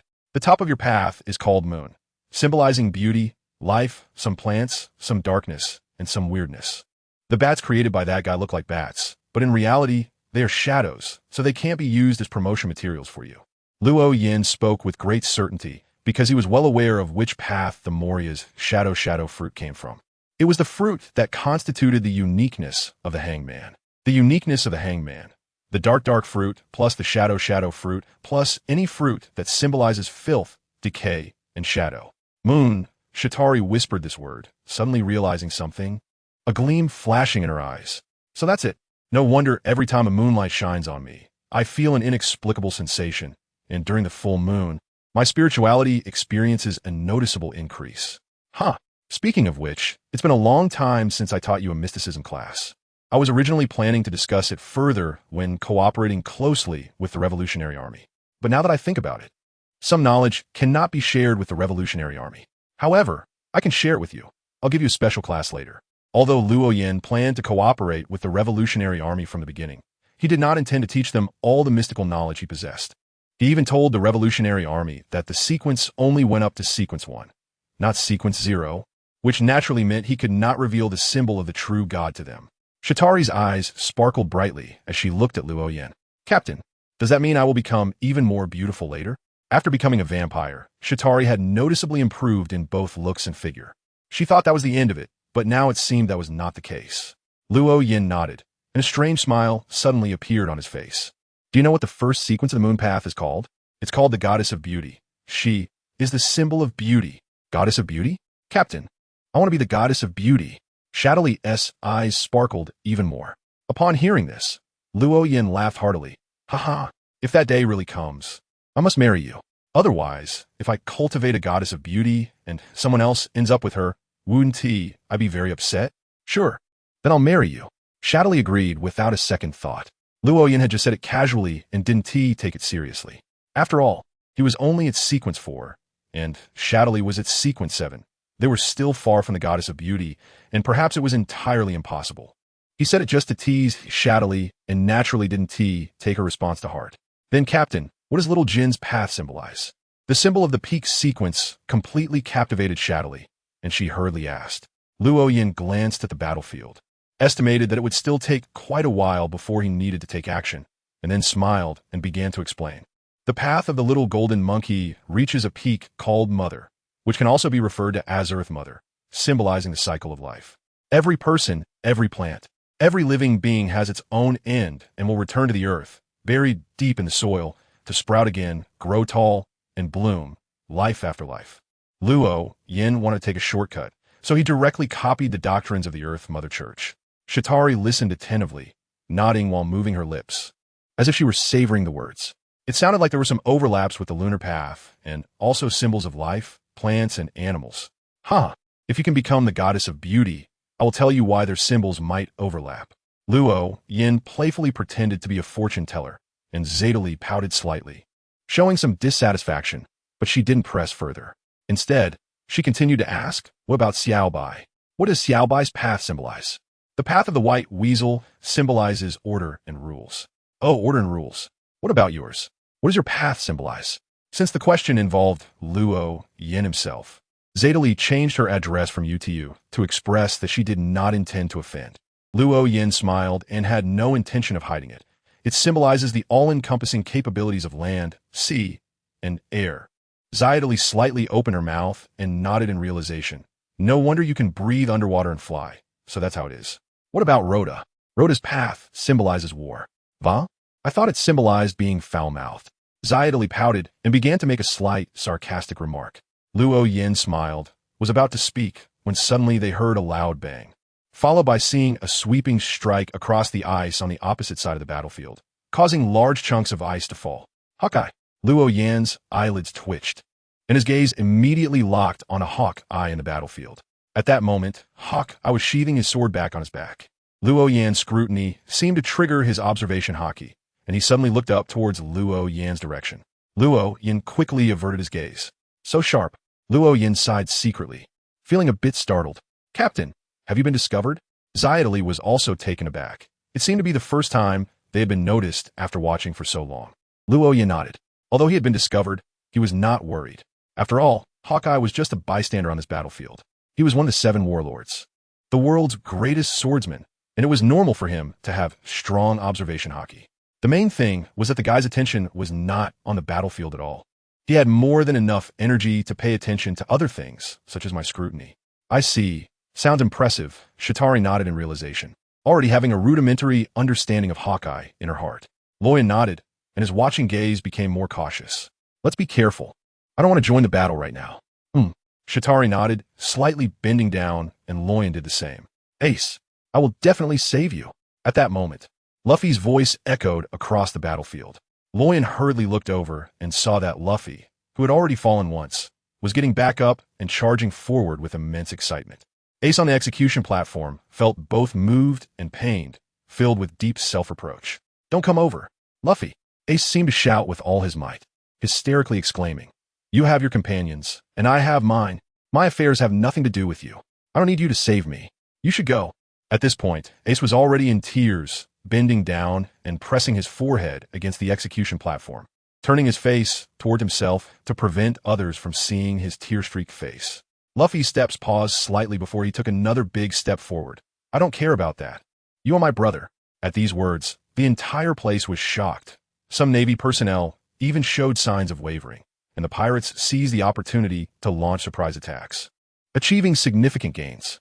Sengoku saw the Navy side in disarray and immediately stepped forward, using the transponder snail in his hand to broadcast.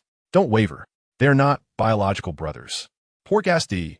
Ace's father is the pirate King Roger, while the Straw Hat Kid's father is the Revolutionary Army's Monkey D. Dragon. Wow. At this announcement, both the Navy and the pirates were in an uproar, with discussions even drowning out the battle cries.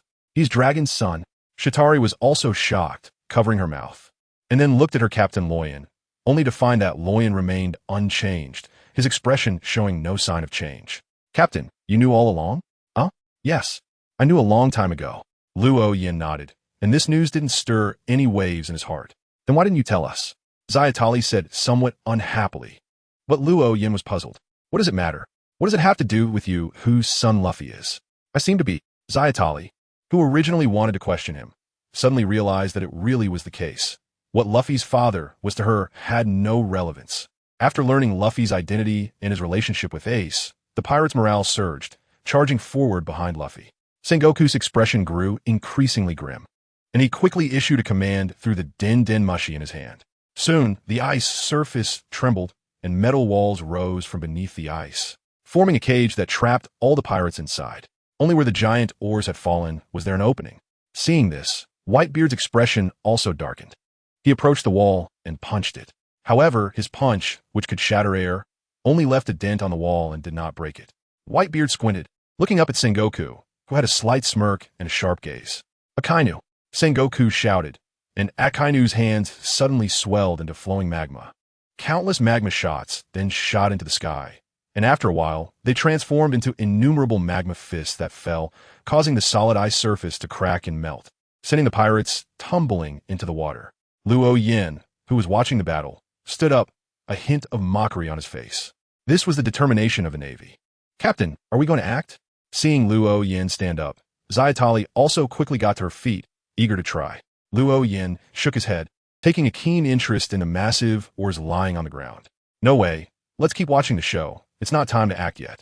Saying that, Luo Yin sat back down, and Zayatali's face showed undeniable disappointment. Then she seemed to think of something, hurriedly took out a vial of potion from her clothes and drank it, the flush on her face fading a bit more. The direction of the war was similar to what Luo Yin knew from the original story. With Jinbe's help, Luffy broke through the blockade into the plaza first, and Squard brought the last ship hidden under the sea with Or's assistance, bringing the war to a fever pitch.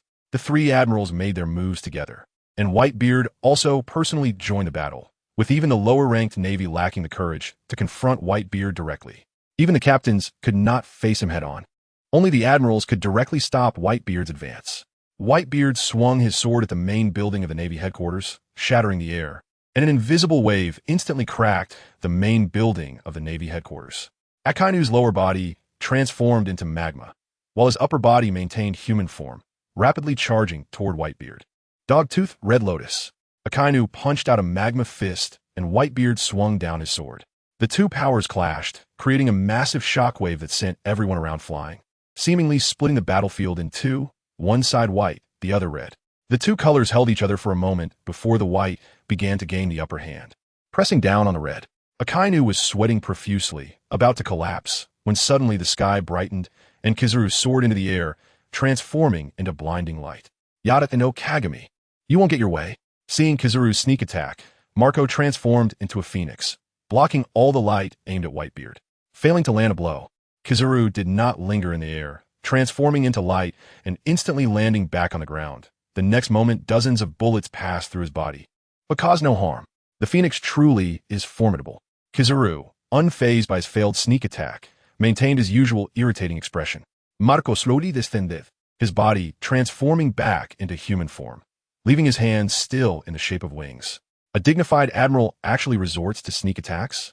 Ha ha ha. I didn't sneak attack. If it were a sneak attack, how could you have the chance to block my attack? Is that so? I don't believe it. Marco took the initiative to attack Kizaru, who did not back down, transforming into light and appearing in front of Marco in an instant. Their fists and feet collided, and as a Logia user, Kizaru did not fall behind against Marco, a Zoan user in physical combat. Boom! The ground shook, and Akainu was sent flying, blood spilling from his mouth and nose despite being a Logia user. In contrast, Whitebeard seemed unaffected, stepping forward to finish off Akainu. However, at that moment, several ice spears flew in from the side, and Whitebeard immediately changed the direction of his slash to shatter the spears. BCH Zue. A massive ice bird spread its wings and flew toward Whitebeard. Whitebeard clenched his fists, bent his arm, and swung his punch, splitting the air, and the ice bird disintegrated under the invisible force, turning into ice shards scattered on the ground. Ice ball. Akiji jumped high and raised his hand toward Whitebeard, a giant ice ball forming in the air and crashing toward Whitebeard. He aimed to attack while Whitebeard was still recovering from breaking the ice bird, and it looked like he might succeed. However, Whitebeard suddenly kicked up the Tsong Yuncut with his foot toward the ice ball, easily splitting in two, and the momentum continued toward Akiji. Whitebeard stepped forward and leapt high, grabbing the Tsong Yuncut, his blade raised, while Akiji had no means of movement in the air. Aurora. Akiji's body transformed into an ice statue. Whitebeard slashed down, splitting the statue in half, which fell to the ground and shattered further. One piece of ice quickly spread and expanded, soon forming a new complete ice sculpture, which then transformed back into Akiji, appearing unscathed. Ace, I'm coming. Just as Whitebeard was deeply engaged in battle, a stone path had somehow been laid to the execution platform, and Luffy was racing up the platform. Oh no, this won't do. Kizaru, who was competing with Marco in physical combat, suddenly exerted force to push Marco back. His body turned to light, seemingly about to fly away. But at that moment, Whitebeard had somehow arrived behind him, slashing down, causing Kizaru to fall to the ground. His light form interrupted. You should stay here. Whitebeard. Luffy had now become the focus of the entire battlefield, with many Navy soldiers turning their cannons to aim at him, wanting to shoot him down. Just then, Carp, who had been sitting in a chair, suddenly broke through the road and blocked Luffy's path. This seemingly obstructive action made the Navy side hesitate, fearing to fire their cannons in case they accidentally hit Carp, preserving the already damaged road. Carp. Seeing Carp make a move, Whitebeard finally showed a worried expression. As a contemporary, he naturally knew how strong Carp was. If Carp was determined to stop Luffy, there would be no possibility for Luffy to break through. However, it proved that his worries were unnecessary. After arguing with Carp for a while, Luffy directly punched Carp off the road. Countless Navy soldiers gasped in shock, and those controlling the cannons even forgot this was their last chance to stop Luffy, who finally reached the execution platform. Luffy took out the key from his clothes, preparing to unlock the sea stone handcuffs that bound Ace. At this moment, Kizaru raised his hand to concentrate light at his fingertips, intending to shatter the key. But Whitebeard swung his sword once again to interrupt him, and the key was inserted into the lock. For a moment, the execution platform shone brightly, and Sengoku's physique rapidly expanded, revealing his fruit form, Buddha Sengoku. Hey, not bad. Seeing the sea stone handcuffs being unlocked, a smile finally appeared on Whitebeard's face. As for Sengoku, he was not worried. Sengoku, I'm not dead yet. Whitebeard shouted from a distance, striking his signature pose once more, delivering a punch to the base of the execution platform, causing it to explode on the spot, and the entire execution platform quickly collapsed. Sengoku, who was about to attack Luffy and Ace, suddenly lost his balance and failed to launch an attack in time, giving Luffy and Ace a chance to escape. Damn it, is Whitebeard this strong? Are they really going to win? Seeing this scene, Luoyin couldn't sit still. He didn't want Whitebeard to leave here alive. Because the tremor fruit was the key to his ascension, he didn't want to have to plan an operation against Whitebeard in the future. If Whitebeard died here as in the original story, then Luo Yin would need to plan an operation against Blackbeard, and by then, he could find more allies to help. Not to mention that he might have already become familiar with the Revolutionary Army and could call upon their assistance. Luffy's crew and Whitebeard's remnants would surely also be able to be called upon. However, if Whitebeard left alive, and he wanted to act against Whitebeard, the remnants of Whitebeard would definitely be gone. Instead, they might become enemies, and Luffy would likely not be able to be called upon. After all, there was a relationship with Ace. Captain, you. What's wrong? No, nothing. Captain, do you want Whitebeard dead? Chitauri was now completely confused about Luo Yin's true intentions and could only tentatively ask. Luo Yin's expression became serious. After hesitating for a moment, he decided to speak up. If Whitebeard dies here, Luo Yin ultimately did not directly or indirectly take action. On the contrary, he even directly helped Whitebeard. If Whitebeard really leaves alive, he must plan an operation against Whitebeard, and planning requires helpers. I don't want him to die. I need him to die. Don't you understand? One of the materials for my promotion to sequence 4 is Whitebeard's blood. Chitauri's pupils suddenly constricted, and her face changed dramatically. You mean the tremor fruit? Yes, that's what I need. So for me, it's best if Whitebeard dies here. Chitauri's pupils lost focus, looking a bit dazed, but she quickly regained her composure. So, when I asked you why you didn't stop Ace at that time, is that how you would answer me? That's right. If I'd stopped Ace, none of this would have happened. So who would kill Whitebeard? Chitauri nodded slightly, but then immediately frowned beautifully. In that case, why did you want to heal Whitebeard and even reminded him? Luo Yin's gaze became somewhat complicated as he took a deep breath and sighed deeply. Xia, you must remember that the moment you take the potion, your enemies are often already determined. As for my need for Whitebeard, I must rely on him to quickly advance to rank 4. It's not just about the potion materials. More importantly, the promotion ritual requires that one consumes the potion during an earthquake and tsunami and persists until the end, without Whitebeard to preside over the ceremony for me. How can I advance? If I'm still just rank 5 now, I have no right to get involved in this matter. Furthermore, I hope that a great admiral will die in this war. Zayatali nodded in realization, no longer confused. So you're worried that Whitebeard is too strong and will achieve final victory? Indeed, it looks like the pirates are going to win. No, the Navy will not allow failure. Although Whitebeard's performance has exceeded Luo Yin's expectations, he remains confident that the Navy will not fail. Because the world government will not allow the Navy to fail, the world will not allow the Navy to fail, and the Navy will not allow itself to fail. Buddha, Whitebeard, and Sengoku finally faced off directly. Sengoku thrust a palm at Whitebeard, who met it with a blade swing. The collision of shockwaves and vibrations caused the entire Navy headquarters to tremble, as if the whole island might collapse and sink at any moment. But neither side backed down. They continued to clash again and again, with the successive earthquakes causing some weaker Navy and pirates to lose their footing and fall to the ground. Kizura tried to take advantage of the situation for a sneak attack, but was blocked by Marco. Akiji and Akainu charged towards Luffy and Ace together. Akiji's face expressionless, while Akainu's murderous intent was palpable. He truly wanted to kill those two. Luffy, you go first. Seeing the two admirals coming after them, Ace immediately stopped to let Luffy escape. But Ace was alone, and he could only block one admiral. Ice Bird. Akiji was the first to strike. A giant ice bird swooping down. Ace did not hesitate and immediately used his fruit ability. Fire Fist. Boom.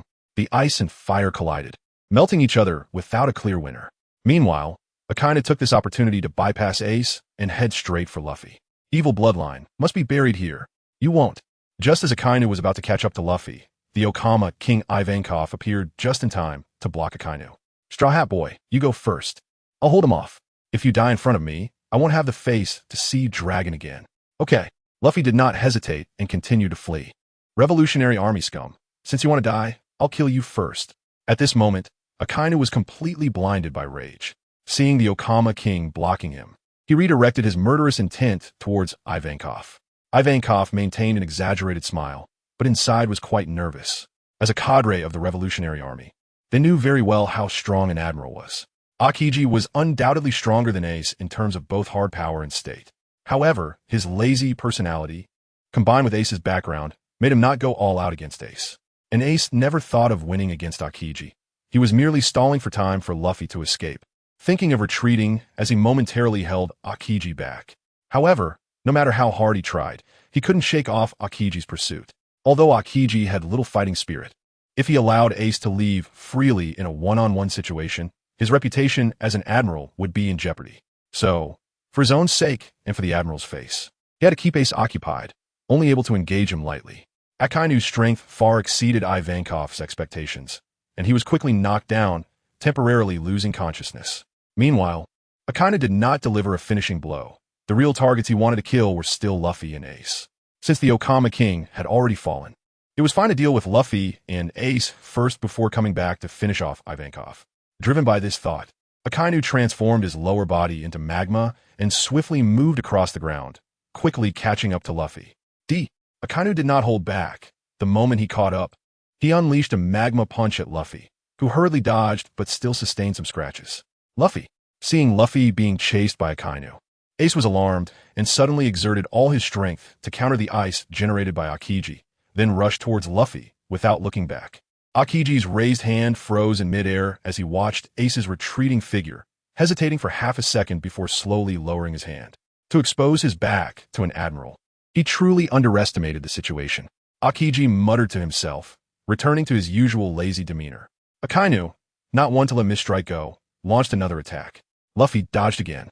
Although he barely avoided it, his body was already at its limit, collapsing to the ground and failing to get back up. This is where it ends for you. From above, Akainu swung his fist down.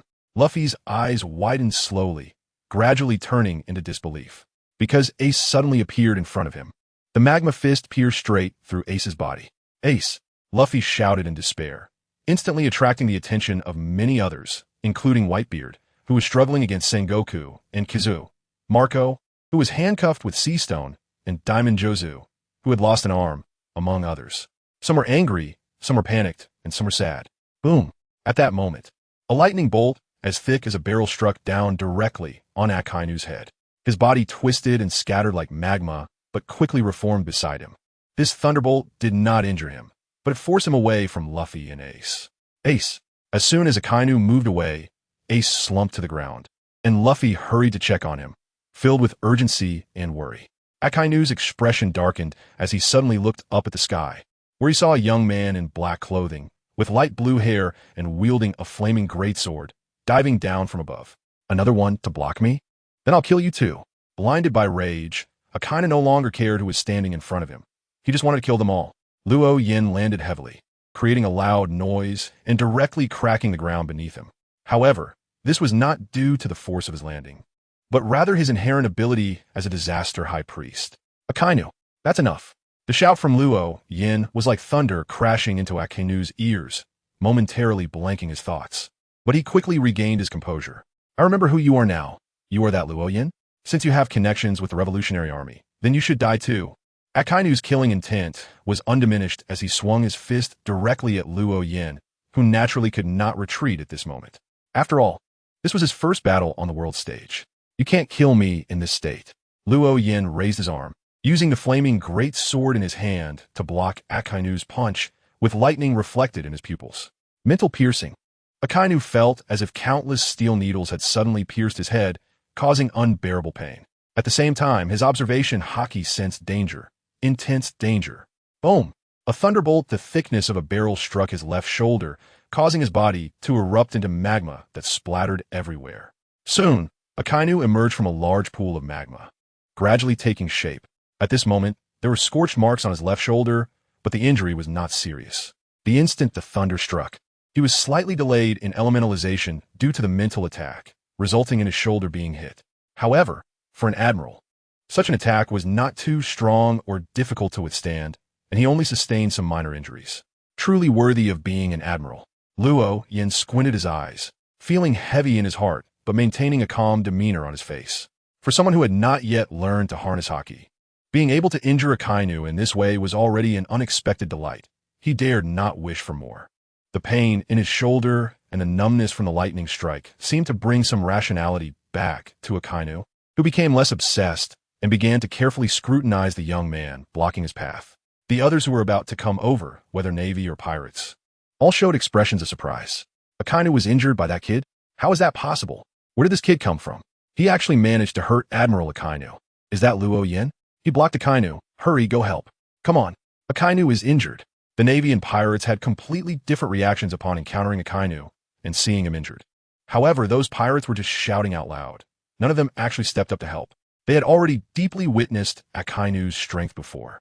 Was that a mental attack just now? It could indeed have some effect in a surprise attack, but you 1T get a second chance. Akainu's expression darkened. His gaze cold and fierce. He still harbored considerable killing intent towards Luo Yin. Luo Yin understood this without Akainu having to say it. After all, the opponent was an admiral, and under vigilant circumstances, trying to pierce through and affect the opponent's intangibility with a mental attack was simply a dream. You want to kill me?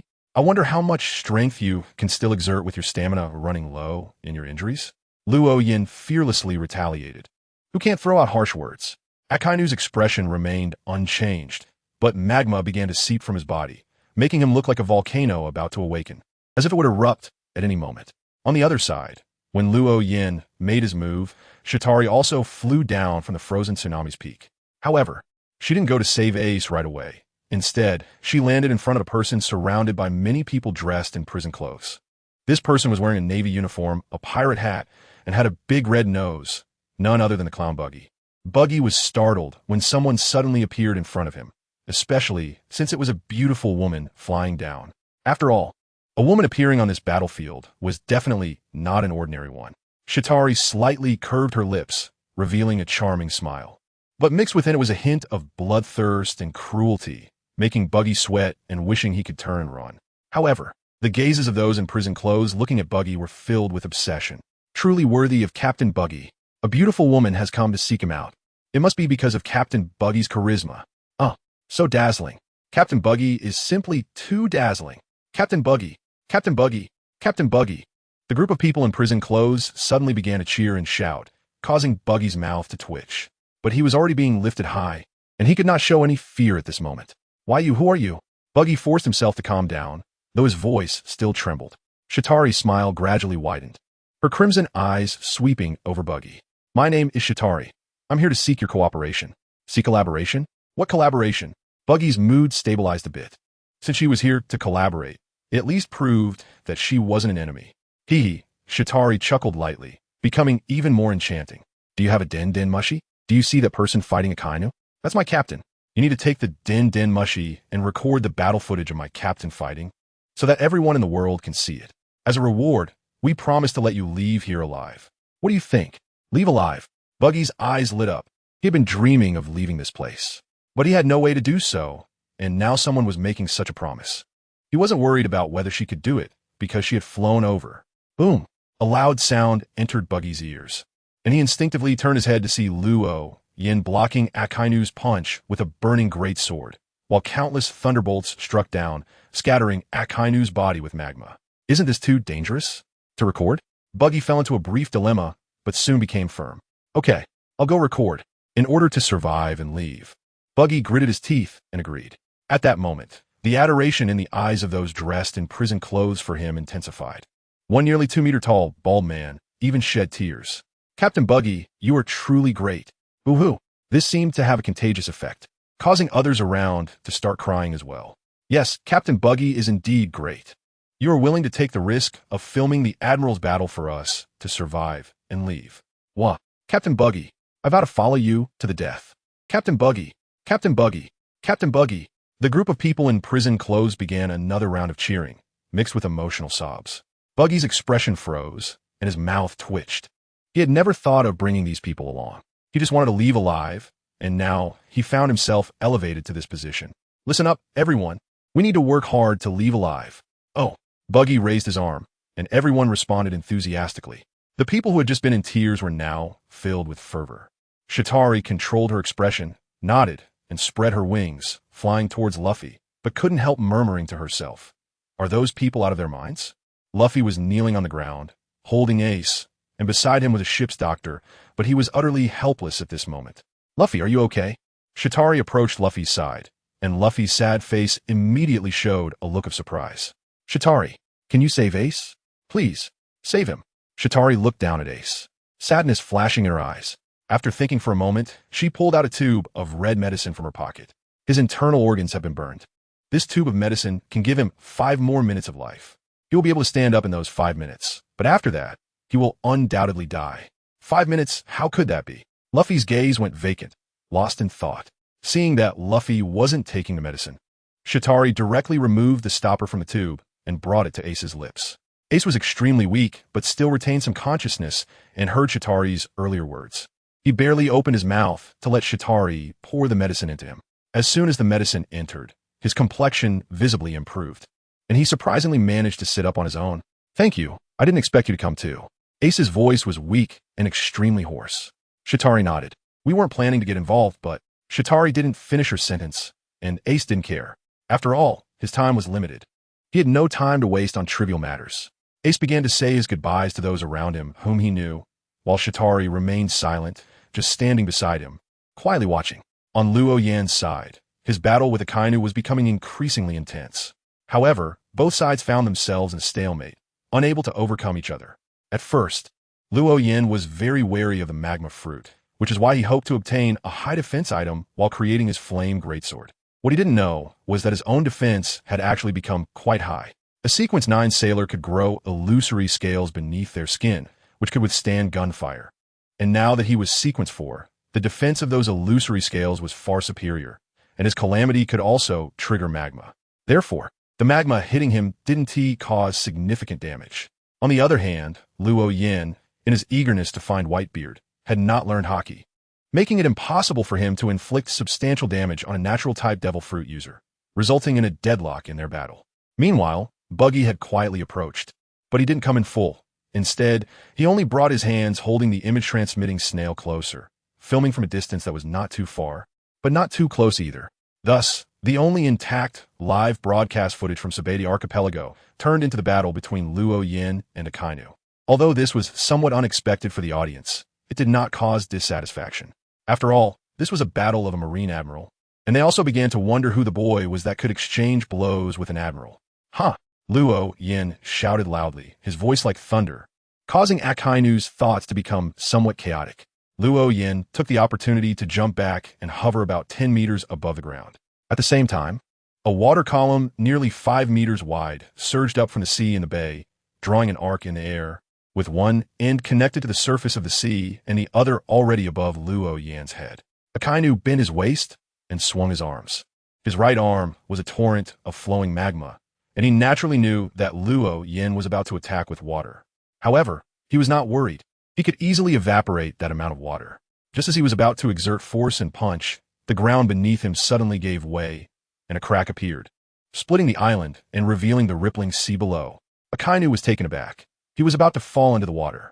His left hand finally grasped a protrusion, and the magma covering his right hand quickly fell away. He grabbed the rock's outcrop with both hands, but before he could exert force, a massive shadow enveloped him. Akainu. The nearly 5-meter-wide water column fell from the sky, aimed directly at Akainu's head. If it hit, Akainu would be smashed directly into the sea. Freeze time. Just then, a lazy yet timely voice rang out, and the water flow, which had fallen to less than a meter from the ground and was about to enter the crack, was instantly frozen, while countless ice blades flew towards Luo Yan. Luo Yan's gaze sharpened, and countless wind blades appeared out of thin air, colliding with the ice blades and scattering ice shards everywhere.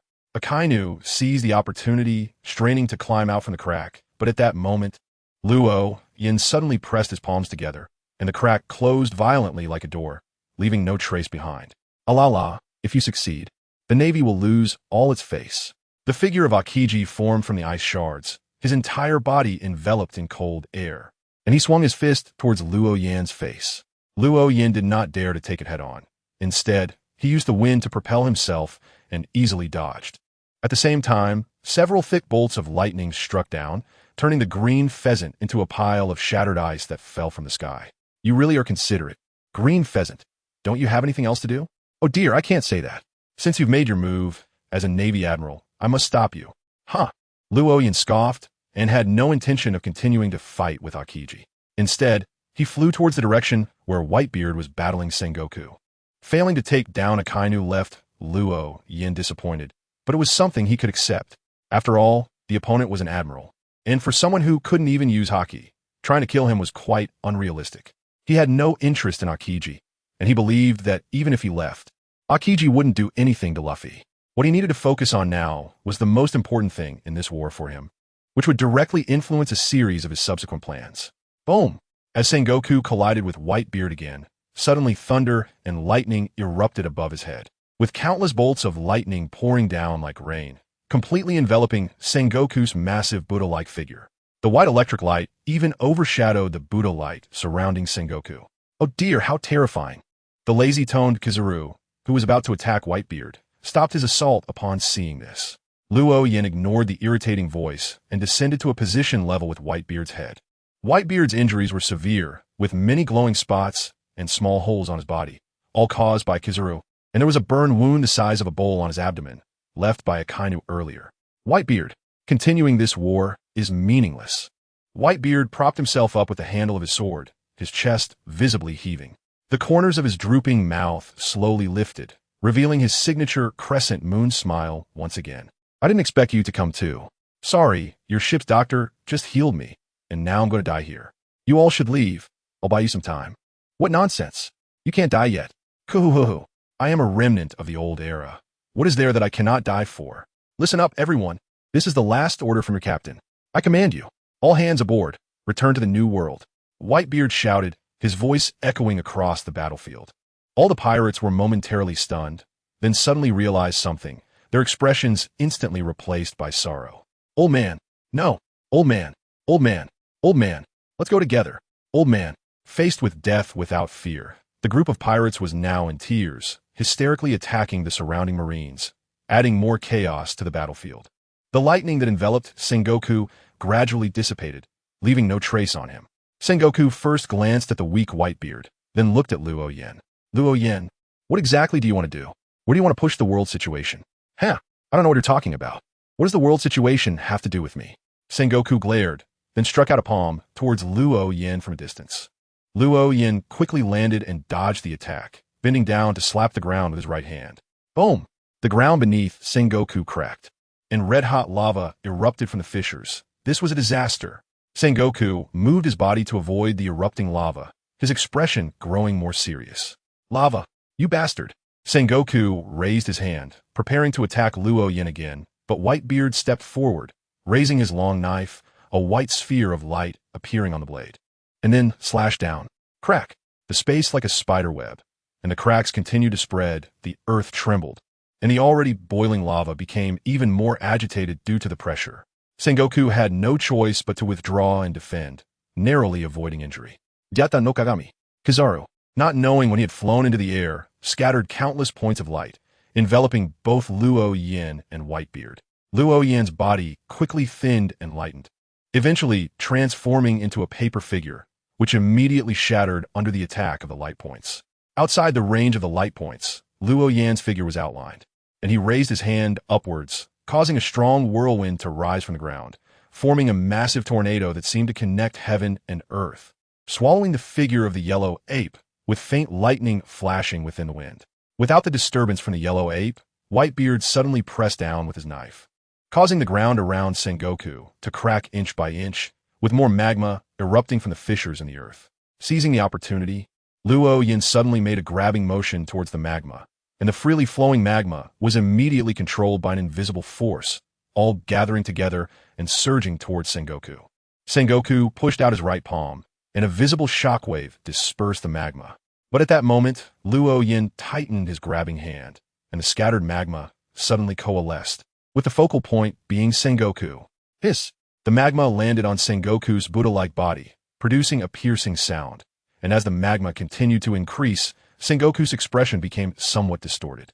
Kid, don't underestimate people.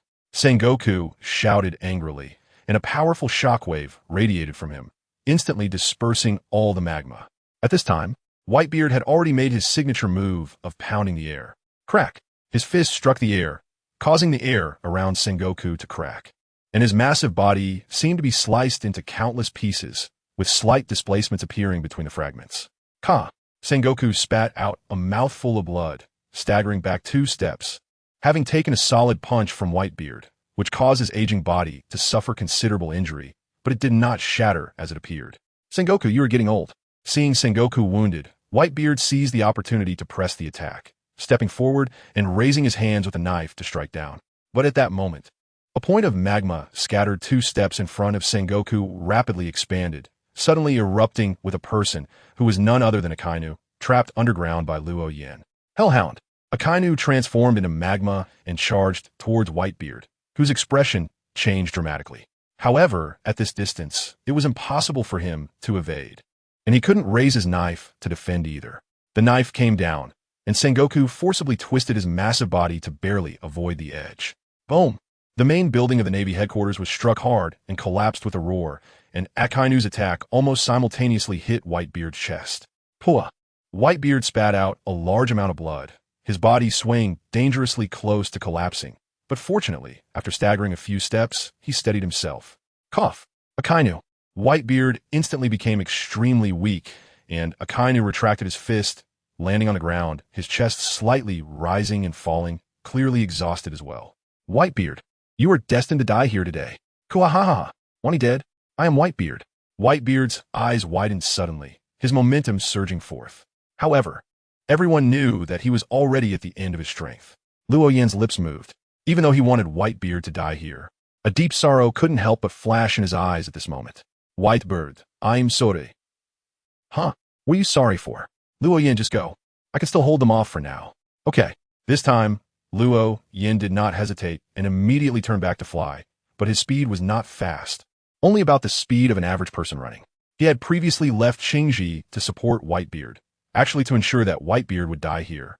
To send him off for the last time, he had locked Akainu underground and had used his disaster summoning magma with such effort while supporting Whitebeard just to make Akainu emerge from that magma. He believed that as an admiral, a powerful user of Kinbunchika Haki, and a Logia-type user of the magma fruit, Akainu would surely sense the magma he summoned. In the end, his goal was achieved. Akainu emerged from the magma and delivered the most fatal blow to Whitebeard. After that blow, Whitebeard was basically doomed, and Luo Yan naturally did not need to stay there any longer. Want to leave? Not a chance. Seeing Luo Yan trying to escape, Akainu transformed his lower body into magma and surged forward to chase after him. Luo Yan didn't care about this. If he really wanted to leave, aside from Kizaru possibly blocking him, no one else could stop him. Ace! At that moment, a mournful cry echoed. It was Luffy's voice. Luo Yan knew without guessing that Ace was dead. Akainu's pursuit of Luo Yan's body momentarily paused, and without much hesitation, he directly changed direction toward Luffy. Although he was already consumed by rage, his intelligence had not diminished. He clearly understood that killing someone who could fly and was not weak was very difficult. Even at his peak, he might not be able to do it, let alone in his current state, so he decisively chose to kill Luffy instead. Luffy's body had already exceeded its limits due to Ivankov's hormones, and now with Ace dying in front of him, he could no longer hold on and lost consciousness. Luffy-kun. Jinbe, who had arrived late, immediately picked up Luffy and ran, while the others scattered in panic. Chitari picked up Ace's corpse and flew alongside them. Thank you for Mr. Ace's corpse. Jinbe did not turn his head and calmly thanked Chitari, who shook her head and glanced back, seeing Akainu getting closer and closer. That guy Akainu has gone mad. Can you, the fat fishman, fight against him? Chitari did not know Jinbe's name and just called him a fat fishman based on his appearance. Although Jinbe was surprised by the nickname, it was not the time to discuss this. He shook his head, a bitter expression appearing on his face. I may have been a warlord of the sea, but I know the gap between me and an admiral. Is that so? Then it's troublesome. I can hold him off a little, but I absolutely want to fight to the death for you. Ah, thank you very much. Jinbe certainly did not expect Chitari to fight to the death for him. After all, he didn't even know her, and he could understand Chitari saying she would only hold him off a little. Akainu was an admiral of the Navy, and not just anyone could stop him.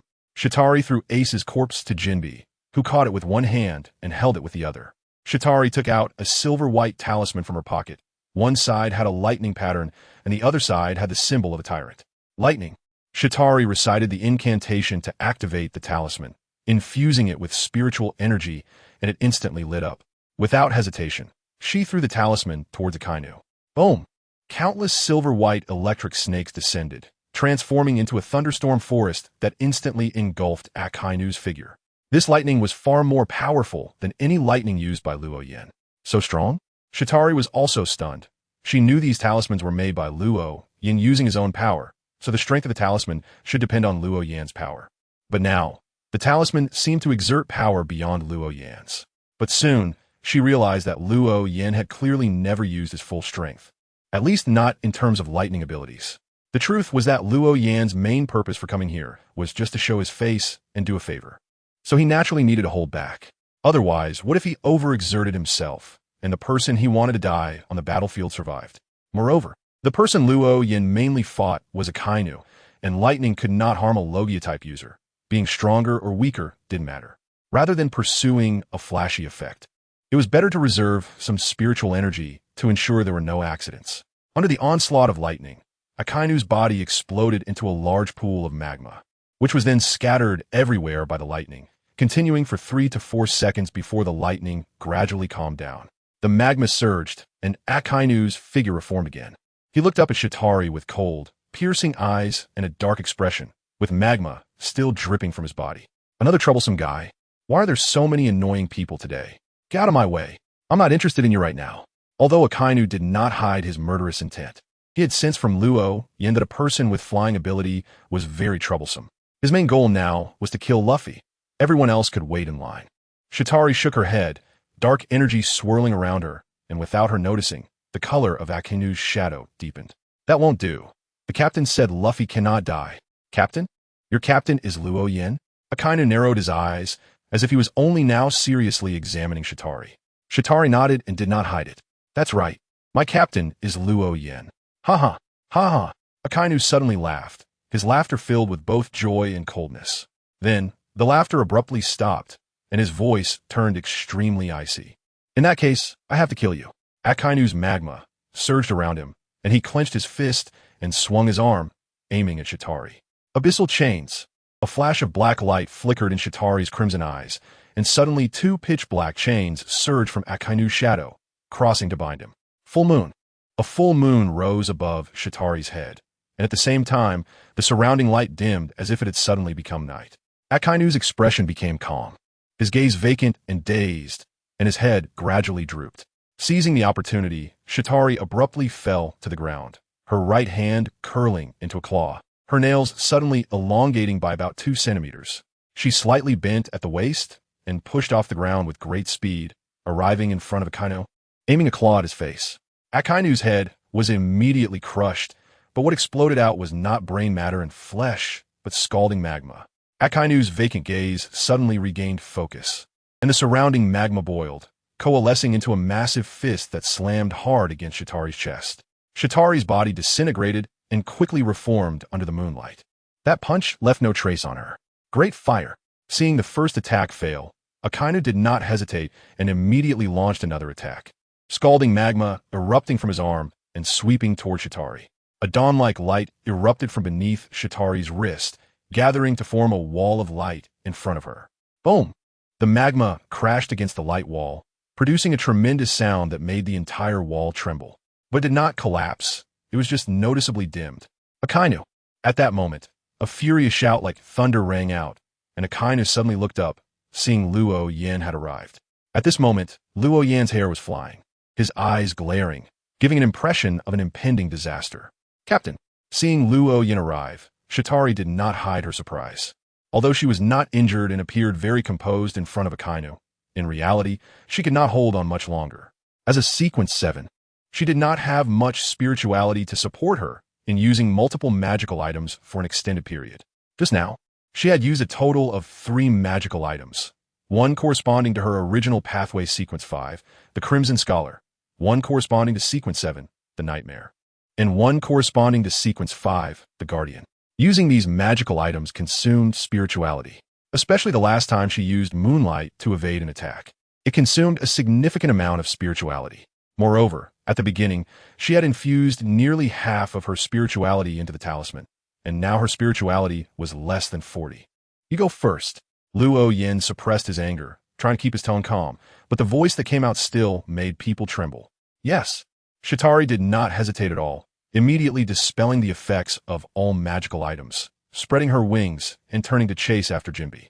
Akainu fixed his gaze on Luo Yin, his expression fluctuating. He really wanted to continue hunting down Luffy, but he no longer had the strength to defeat Luo Yin. Not only was he physically exhausted, but he also had injuries from Whitebeard's attack. Luo Yin, I remember you're not a pirate. Why are you helping pirates? Because I want to. What is it to you? Didn't you just try to kill my subordinate? Huh, you're all a nuisance. If it weren't for you, I would have killed that straw hat kid long ago. Who can you blame for your own incompetence? If you had killed Luffy before I arrived, there wouldn't be so much trouble. Akainu, you've already done enough. More than your two. Luo Yin was speaking when he suddenly stopped, looking up towards the direction where Whitebeard was. At that moment, Whitebeard and Sengoku had ceased fighting. Whitebeard had reached his limit, and Sengoku was also severely injured. As for Kizaru, after escaping the tornado created by Luo Yin, he left to deal with the fodder and did not attack Whitebeard again. Luo Yin stopped because Blackbeard, the guy who gained the most from the Marineford War in the original story, had arrived. Ha ha ha, old man, you really look quite pathetic like this. Blackbeard spread his hands and walked towards Whitebeard, followed by a group of strong individuals who had escaped from impelled down. Whitebeard's murky eyes sharpened again, and the nearly exhausted strength surged from somewhere within him. Teach. Old man, I'm here to send you on your way. Blackbeard laughed wildly, as if he had already obtained what he wanted. Whitebeard appeared in front of Blackbeard in a flash, wielding his blade and striking down fiercely. A black vortex appeared in Blackbeard's palm, and he raised his hand to block the strike. The white sphere covering the blade quickly shrank and soon disappeared. Ha ha ha. Old man, it's useless. My ability can even devour vibrations. Everyone in this world can call me old man, except for you. Teach. You have no right. Whitebeard threw his Bicento into the air and swung his fist towards Blackbeard, but it was still blocked by Blackbeard's dark fruit ability. Just as Blackbeard was feeling triumphant, the Bicento fell, and Whitebeard caught it and slashed forward. It hurts, it hurts. Blackbeard fell to the ground, writhing in pain, and Whitebeard seized the opportunity to lean down and grab Blackbeard's throat, the white sphere spreading outwards. No, old man, I'm your son. You can't kill me. Blackbeard seemed to sense Whitebeard's determination to kill him and began to cry out for mercy. However, Whitebeard remained unmoved, pressing his palm down fiercely, causing the ground around them to collapse and shatter. Blackbeard's eyes rolled back, nearly losing consciousness, but he ultimately persevered. Whitebeard, who had already reached his limit, no longer had the strength to kill Blackbeard, spitting out a mouthful of blood and releasing his grip on Blackbeard's throat, staggering back a step. Blackbeard hesitated no longer and immediately pulled out the gun he had tucked at his waist, firing it repeatedly at Whitebeard. Whitebeard's body swayed left and right from the gunfire, seemingly on the verge of collapsing, but in the end, he stood firm, his body straight. The great treasure. It truly exists. Whitebeard issued his final words, his voice echoing across the battlefield, and then he stood still, losing all movement. Sigh. Luo Yin let out a long sigh, and it seemed that all his violent rage left his body with that sigh. Then he turned his head to look in another direction, where a huge red sailboat slowly sailed into the bay, flying the pirate flag of the red-haired pirates, representing another Yonko pirate crew. It seemed that the war was about to end. Luo Yin fell to the ground, lightly laughing as he looked at Akainu. Akainu remained silent, looking at the ship with an extremely serious expression, fully aware of what the ship represented. The ship slowly came to a stop, and the members of the red-haired pirates, led by Shanks, stood at the edge of the square. Everyone, why not give me some face and call a truce? If anyone wants to fight, they can come at me, said Shanks, his voice not loud and lacking any particularly oppressive aura. Yet everyone simultaneously stopped, as these were the words of one of the four emperors. Akainu's expression grew even darker, but in the end, he remained silent. Luo Yin no longer looked at the red-haired man, but instead focused his gaze on the white-bearded corpse covered by a black cloth, under which was also Blackbeard. In the original story, the red-haired man appeared only after Blackbeard completed the theft of the Tremor fruit and even briefly fought against Sengoku. It seems that he has arrived earlier than in the original. In fact, it's because Whitebeard is in much better condition than in the original, resulting in his death occurring later, which makes it seem like the red-haired man arrived earlier. If Blackbeard were to be killed here now, a thought flashed through Luo Yan's mind, and his eyes unconsciously narrowed. But he quickly regained his composure, not to mention that this was a direct slap in Red-Haired's face. The strong fighters guarding the advanced city were not so easy to break through. He could only shake his head and dismiss the thought from his mind. The black cloth covering Whitebeard was lifted, and Blackbeard walked out with a beaming smile. He had obtained what he wanted, but due to Red-Haired's prior warning, he did not demonstrate his abilities. Sengoku, who was resting on a stone, looked at Blackbeard and then at Red-Haired before slowly standing up. I agree, everyone. The war is over. This is a victory for the Navy. Oh, as soon as Sengoku announced it, The vast majority of the Navy erupted in cheers. They were not only celebrating their victory, but also that they had surviving on the battlefield where the four emperors clashed with the Navy headquarters. Heh! Luo Yin chuckled lightly, shook his head, and turned to leave. He did not go to meet Chitauri, but instead walked in the direction where Buggy was. At this moment, Buggy was still holding the image phone worm. Although he had accepted Chitauri's deal, he had only filmed the battle between Luo Yin and Akainu. He did not have the courage to approach when Luo Yin went to help Whitebeard, so he did not record that. The arrival of Shanks naturally caught his attention, and he was even prepared to rush over and cling to Shanks' thigh. However, at that moment, he caught a glimpse of Luo Yin walking towards him out of the corner of his eye. Yes, it was that Luo Yin, the one who had made Akainu suffer. Buggy secretly swallowed and couldn't help but take a small step back. He was very afraid that Luo Yin was coming to cause him trouble since he had not captured the footage of Luo Yin helping Whitebeard. But soon he calmed down because his good buddy Shanks was also there. He believed that as long as he shouted, Shanks would definitely come to save him. "W, what do you want?" Despite feeling that there was no problem, Buggy couldn't help but stutter as he looked at the approaching Luo Yin. Luo Yin's face gradually revealed a smile, a friendly smile, or at least that's what he thought. "Clown Bucky, right?" "Yes, it's me. What do you want?" "Hee hee. No need to be nervous. Have you accepted Chitali's commission?" Luo Yin certainly knows that Zayatali and Baki made a deal, because that was what he asked Zayatali to do.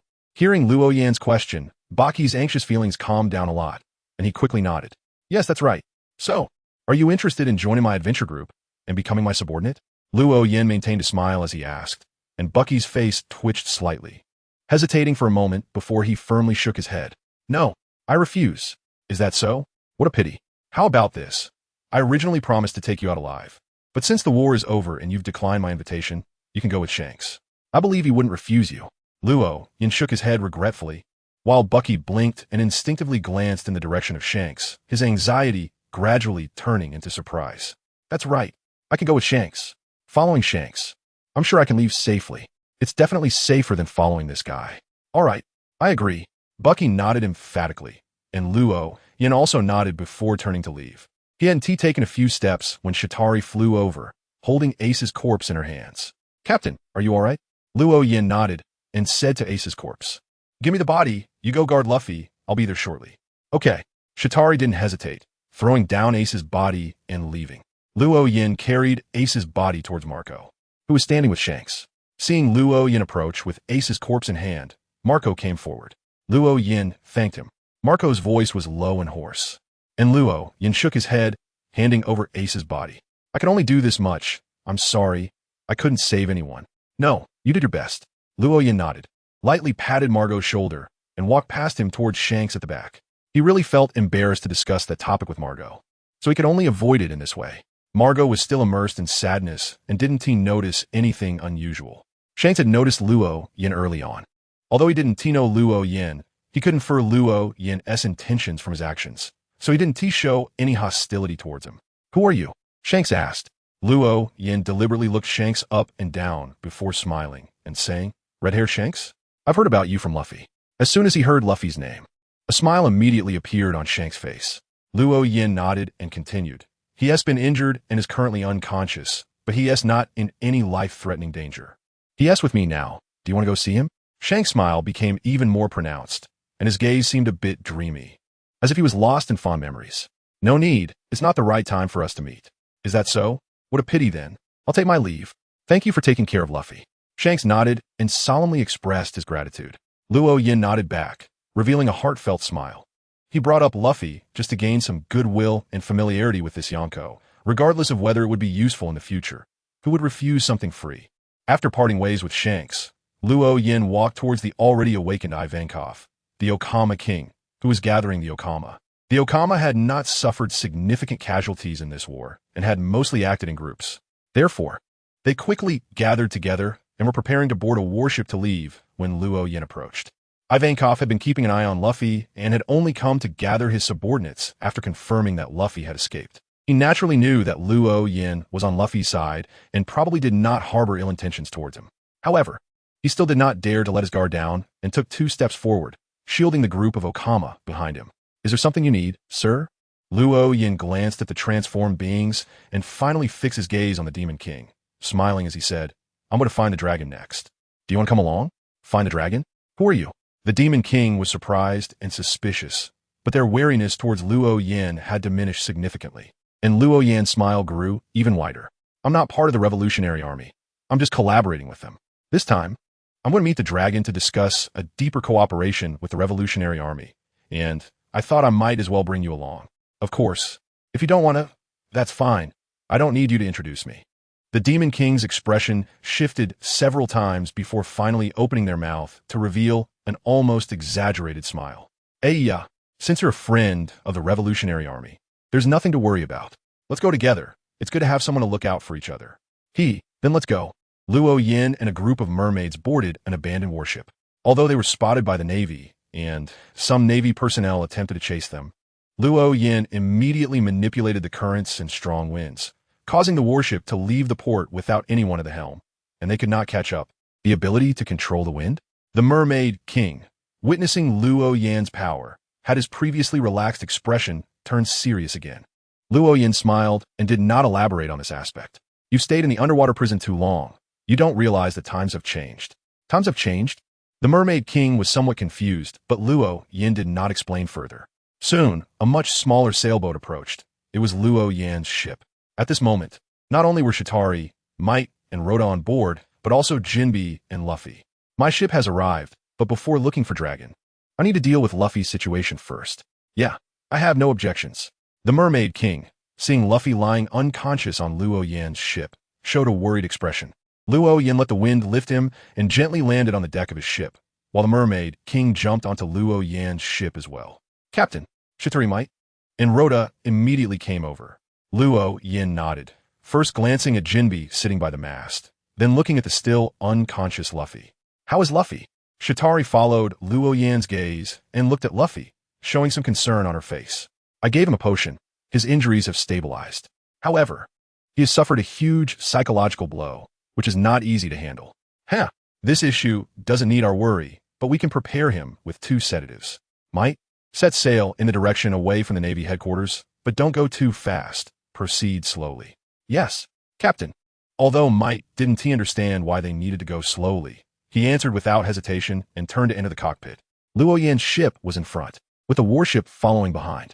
The Demon King, worried about Luffy's situation, did not return to the warship but stayed on Luo Yan's ship. Suddenly, a ringing sound of a transponder snail came from Luo Yan. He reached into the inner pocket of his clothing and took out a very small transponder snail. This is Luo Yan. On the other end, a voice immediately responded, "This is Dragon." Dragon?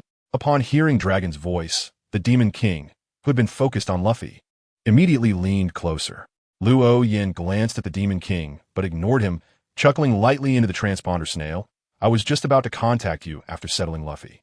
I didn't expect you to reach out to me first. So, is there something you want to discuss? There was a silence on the other end for 2 or 3 seconds before Dragon spoke again. The 10 individuals have completed the digestion of the potion. I contacted you to continue our transaction regarding the potion. Is that so? Have they finished digesting it? That's much slower than I expected. Luo Yan's tone became teasing, and even his eyes couldn't help but narrow. The voice on the other end of the phone remained silent for a while, this time longer than before. Sorry. Since it's an apology, it should come with sincerity. I can't discern sincerity from such a light statement. I will show you the sincerity you will be satisfied with. The dragon replied quickly and confidently. Luo Yan smiled and proactively shifted the topic. The Demon King Ivankov is also on my ship. Would you like to say a few words to him? As he spoke, Luo Yan turned to look at the Demon King beside him. On the other end of the phone, the dragon's voice sounded again. Okay. Luo Yan handed the phone bug to the Demon King, who immediately took it and walked to a corner to talk quietly with Long. Luo Yan wasn't interested in eavesdropping, so he lay down on his own recliner. After experiencing the war at the top, he felt a bit tired and was ready to take a rest. Just then, he heard a protest from his stomach. Turning his head, he saw Jinbe sitting next to the mast, looking over with some embarrassment. Sorry, it's fine, I'll go get you something to eat. Luo Yan smiled, got up, and walked into the cabin. He rummaged through the refrigerator and pulled out some jerky, then returned with a jar of wine and placed it in front of Jinbe. The most abundant food on the ship was fish, but since Jinbe was a fishman, Luo Yan wasn't sure if fishmen had any taboos about eating fish, so he took the jerky, which was not very tasty but suitable for emergencies. Thank you, Jinbe said seriously, then grabbed the jerky and stuffed it into his mouth. As a fisherman, Jinbei's biting power was much stronger than that of an ordinary person. Therefore, the hard jerky was like regular food to him. As for the taste, that was not a problem at all. During his time in the underwater prison, he had eaten some unpalatable things, and after experiencing a great battle, he was so hungry that he could feel his stomach touching his back, making the jerky taste incredibly delicious. It even made Luo Yin, who was watching from the side, start to doubt whether the jerky was really that good. Seeing that Jinbei's pace of eating the jerky had slightly slowed down, Luo Yin asked, "Jinbei, I have something I'd like to ask you." Jinbei took a big gulp of wine, nodded while continuing to stuff jerky into his mouth. "I don't dare to say I'm giving advice. Just go ahead and ask." "Well, I want to know if you know of a sea monster called the deep sea ruler, the Odorat sea monster." Jinbei's motion of eating paused for a moment. He looked up at Luo Yin, quickly chewed, swallowed, and then took another sip of wine. "I know of the deep sea ruler. There are records of it in our Fishman clan's texts, but I'm not sure if it's the Odorat sea monster you're referring to. Is that so? Can you provide more details?" Luo Yan's eyes lit up, and his body leaned slightly forward. Although Jin Ping didn't know why Luo Yin was so interested in this. Since he had received a favor from him and was still eating his food, he didn't ask too much. While reminiscing, he said, "The Odorat sea monster is a creature with 10 legs and 2 heads, resembling an octopus. Its whole body is covered in hard scales, and where the octopus's suckers would be, there are only hard bone spines. Each of its 2 heads has only one enormous eye, which has the ability to control ocean currents and dominate other marine creatures. Even the ferocious sea kings would bow down in its presence." Luo Yin nodded, feeling even more delighted in his heart. Just the ability to dominate other marine creatures was enough for him to confirm that this was what he wanted. That was one of the main materials for the Sea King of Sequence 3, which was also why he had just personally gone to find food for Jinbei.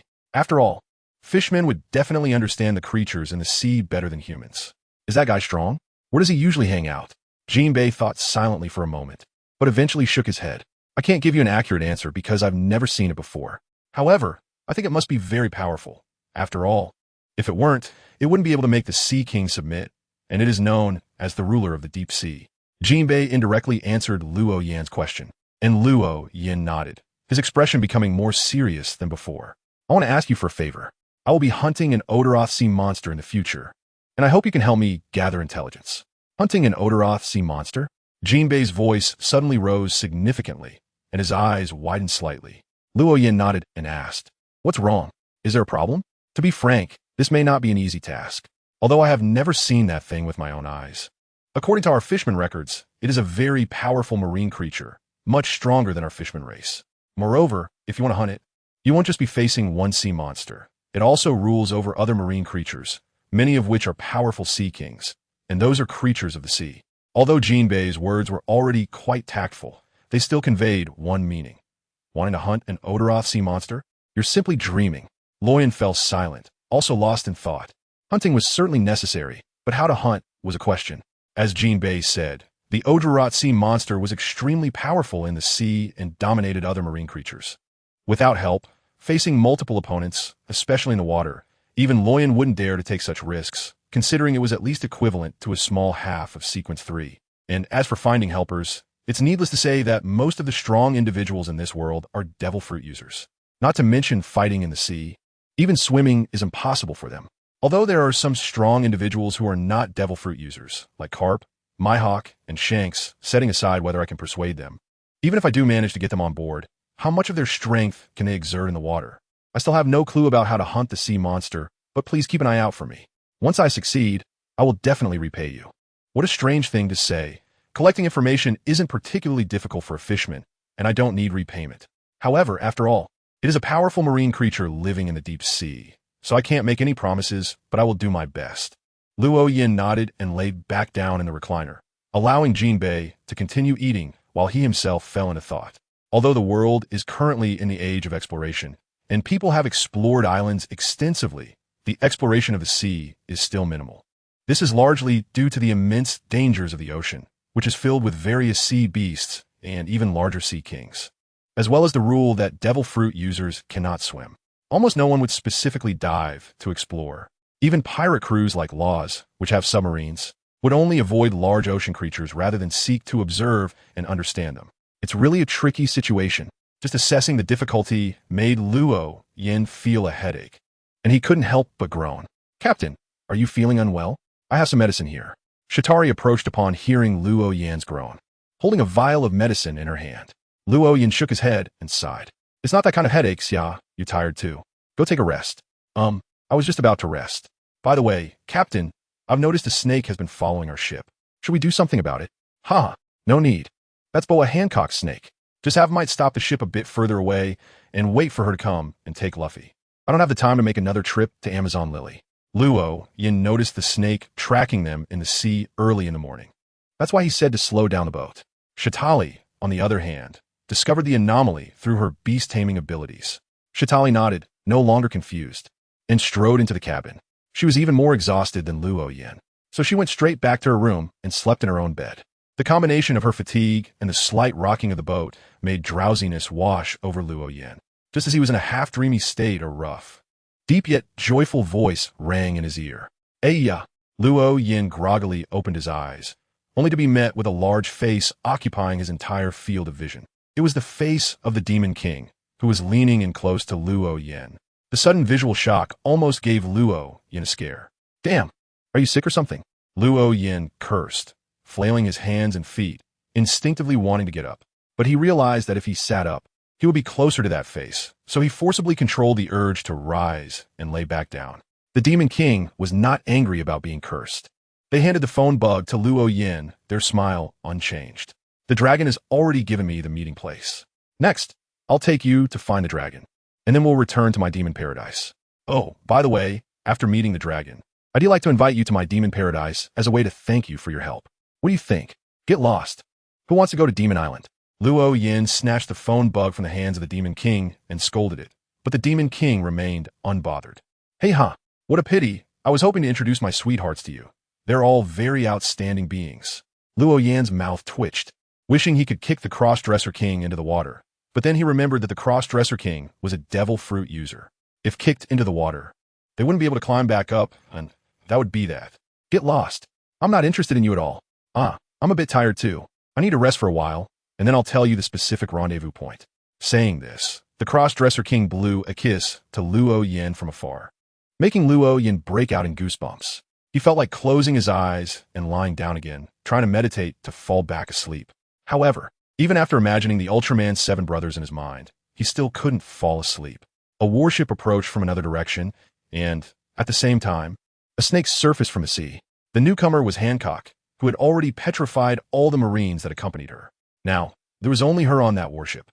Luo Yan handed Luffy over to Hancock and also gave her 2 healing potions and 2 sedatives. Jinbe, feeling uneasy about Luffy, decided to leave Luo Yan's ship as well. As soon as the outsiders left, the king of the mermen immediately approached, seemingly having transformed into a curvaceous lady with long eyelashes due to being scolded by Luo Yan earlier, and her voice had become gentle. "Hey, Luo Yan boy, we can set off to meet the dragon now. He is currently at a secret base in the West Sea." "The West Sea? Got it. Let's find an island to replenish some supplies before heading to the West Sea. There aren't many supplies left on my ship, and I also need to retrieve some things." Luo Yan's belongings are still hidden in the crevices of rocks at the bottom of the sea. Naturally, he cannot meet the dragon without retrieving them. The demon and human king first nodded, then shook his head. In fact, there is no need to replenish supplies. There are plenty of resources on that warship, enough for all of us for at least 3 months. Once you retrieve your things, we can head directly to the West Sea. "All right, let's do it that way." Luo Yan nodded, without any doubt. After all, it was quite normal for such a large warship to have a lot of supplies on board. Half a month later, Luo Yan docked near an island in the West Sea. This island had a small mountain, lush vegetation on the mountain, and the area at the foot of the mountain was covered in green grass. Among all the islands Luo Yan had seen, this one was definitely a beautiful place. As soon as he disembarked, Luo Yan squinted his eyes. He could already tell the location of the Revolutionary Army from the gentle breeze blowing towards him. There weren't many members of the Revolutionary Army on this island, just a little over 200, less than 300 people, and they all lived in caves, with the entrances covered by dense vegetation. Without prior knowledge, it would be very difficult for anyone landing on the island to find the Revolutionary Army. Finally here, before Luo Yan could actively search, a sudden gust of wind howled, and before he could see the figure, he heard the sound first. Then, a figure cloaked in black slowly descended amidst the wind. Luo Yan's mouth twitched. He remembered that the dragon in the original work didn't seem to be like this. Could it be that it was inspired by my act of playing a mystic, and now it's putting on a show too? Luo Yin secretly cursed in his heart, but there was no change in his expression. He didn't expect you to come in person. It's not our fault for being slow. It's quite a distance from the Grand Line to here, and half a month is already fast. You have become much stronger than last time. Long awkwardly changed the subject, and Luo Yin shrugged with his hands open. When I came here, I noticed that there is a large island to the north of this island. That seems to be a country. Luo Yin also changed the subject and began to probe the purpose of the Revolutionary Army establishing a secret base here. Long nodded, not intending to conceal this matter. Indeed, it was a country that was not yet a member of the world government. That country had long since decayed, and the lower-class people lived in dire conditions. In recent years, in order to become a member of the world government, that country had been producing weapons for the world government and had intensified the exploitation of its people to gather the heavenly gold. The Revolutionary Army hoped to save the people of that country. Luo Yin nodded, but his expression quickly became strange. A country capable of manufacturing weapons, and you revolutionaries only sent a few hundred people? Long slightly raised his head, his eyes emerging from the shadow of his hood. An outsider bringing a powerful army to forcibly overthrow a decaying government is not a revolution, but an invasion. Only when the locals rise up in resistance can it be called a revolution. Moreover, the Revolutionary Army is still in the infiltration stage. Having too many people would only make them easier to expose. You specifically arranged this meeting with me. For what purpose? I saw your battle at the naval headquarters and know that the extraordinary individuals do indeed become strong after they grow. Although their combat power is limited in the early stages, they can be very useful in certain aspects, such as covert infiltration. Luo Yin immediately understood the dragon's intention. Clearly, the dragon hoped that Luo Yin would concoct a sequence potion suitable for this purpose for the Revolutionary Army, which is why they directly agreed to meet in this place. You said before that you needed to apologize to me properly, right? Luo Yin suddenly changed the subject. Although he was willing to sell more potions to the revolutionaries, he was naturally seeking an explanation since the revolutionaries had previously tested him, causing him some trouble. Long had already prepared for this, and he nodded, saying, "Follow me." With that, Long began to walk towards the interior of the island, with Luo Yin, Shitali, Rhoda, the king of transgenders, and 3 animals following behind. The transgenders stayed by the shore and did not follow. Long led the group along a small path up to the mountainside, arriving at the entrance of a cave, which was obscured by thick trees on both sides. Even someone with flying abilities would not notice it from above. At the cave entrance, 2 guards were stationed, not outside the cave, but about 4 to 5 meters inside. As the group passed through the entrance, they walked for several dozen meters before the area suddenly opened up. Inside the mountain was a vast cavern, brightly lit. Even so, it was impossible to see the end, and there were many stone-built houses, forming a small settlement. Wow, this place is indeed luxurious. You revolutionaries know how to enjoy yourselves. Creating such a space wasn't difficult. It only took half a day's time to develop it. Everything else here is fine, but unfortunately, it cannot receive radio signals, so another hidden location must be found outside to set up a radio station. As Long explained, he had already brought everyone to the entrance of a house. He pushed the door open, revealing piles of dried meat inside, with a table in the center that had 3 yellow boxes on it. Luo Yan's eyelids twitched, and he already had a guess in his heart. Long strode into the room and opened the 3 boxes one by one, each containing a devil fruit, 2 from the zoan type and 1 from the paramecia type. Here are 3 devil fruits, just as your compensation. I wonder if you're satisfied? Luo Yan actually thought that Long would use devil fruits to apologize. After all, he clearly stated at that time that mixing potions required devil fruits, and in his imagination, Long would at most bring out 1 devil fruit. After all, devil fruits are not something you can find everywhere. The cheapest one sells for at least 100 million berries. However, he didn't expect the other party to be so generous, presenting 3 at once. Although he was very pleased inside, Luo Yin tried to control his expression and said calmly, "Aren't you going to introduce these fruits to me?" Seeing Luo Yan's reaction, Long confirmed that Luo Yin had accepted his apology, and a rare smile appeared on his face. The paramecia-type fruit is the light fruit, and it is said that the person who eats this fruit can emit light at will, causing everything they touch to glow. The 2 zoan-type devil fruits include 1 that is the bug fruit in its larval form, which is said to awaken into a moth and gain the ability to fly. The other is the mouse fruit in bat form, which not only has the ability to fly, but also possesses night vision. Light-emitting larvae bats? These fruits are really quite useless, huh? Luo Yin was actually quite satisfied with these 3 fruits. However, he didn't want Long to think he was too pleased, so he scoffed. Long's expression remained unchanged, still calm, clearly having anticipated Luo Yan's reaction and already prepared his response. Devil fruits are inherently rare. Finding 3 of them is already quite difficult, and one of them even grants the ability to fly. Your potion is so miraculous that it might be able to maximize the potential of these fruits. All right, you don't need to explain. I know what you're thinking. If your revolutionary army obtained powerful fruits, they would definitely prioritize their own people consuming them. How could they possibly give me any? Although these 3 fruits are pretty useless, I still accept your apology and will take them.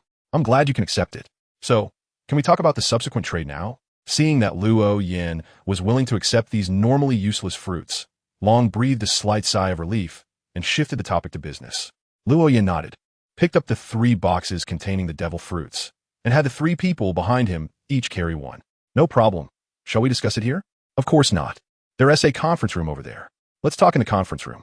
After following Long to the designated conference room, Luo Yin didn't hold back and directly sat down at the table, with the 3 followers sitting on either side of him.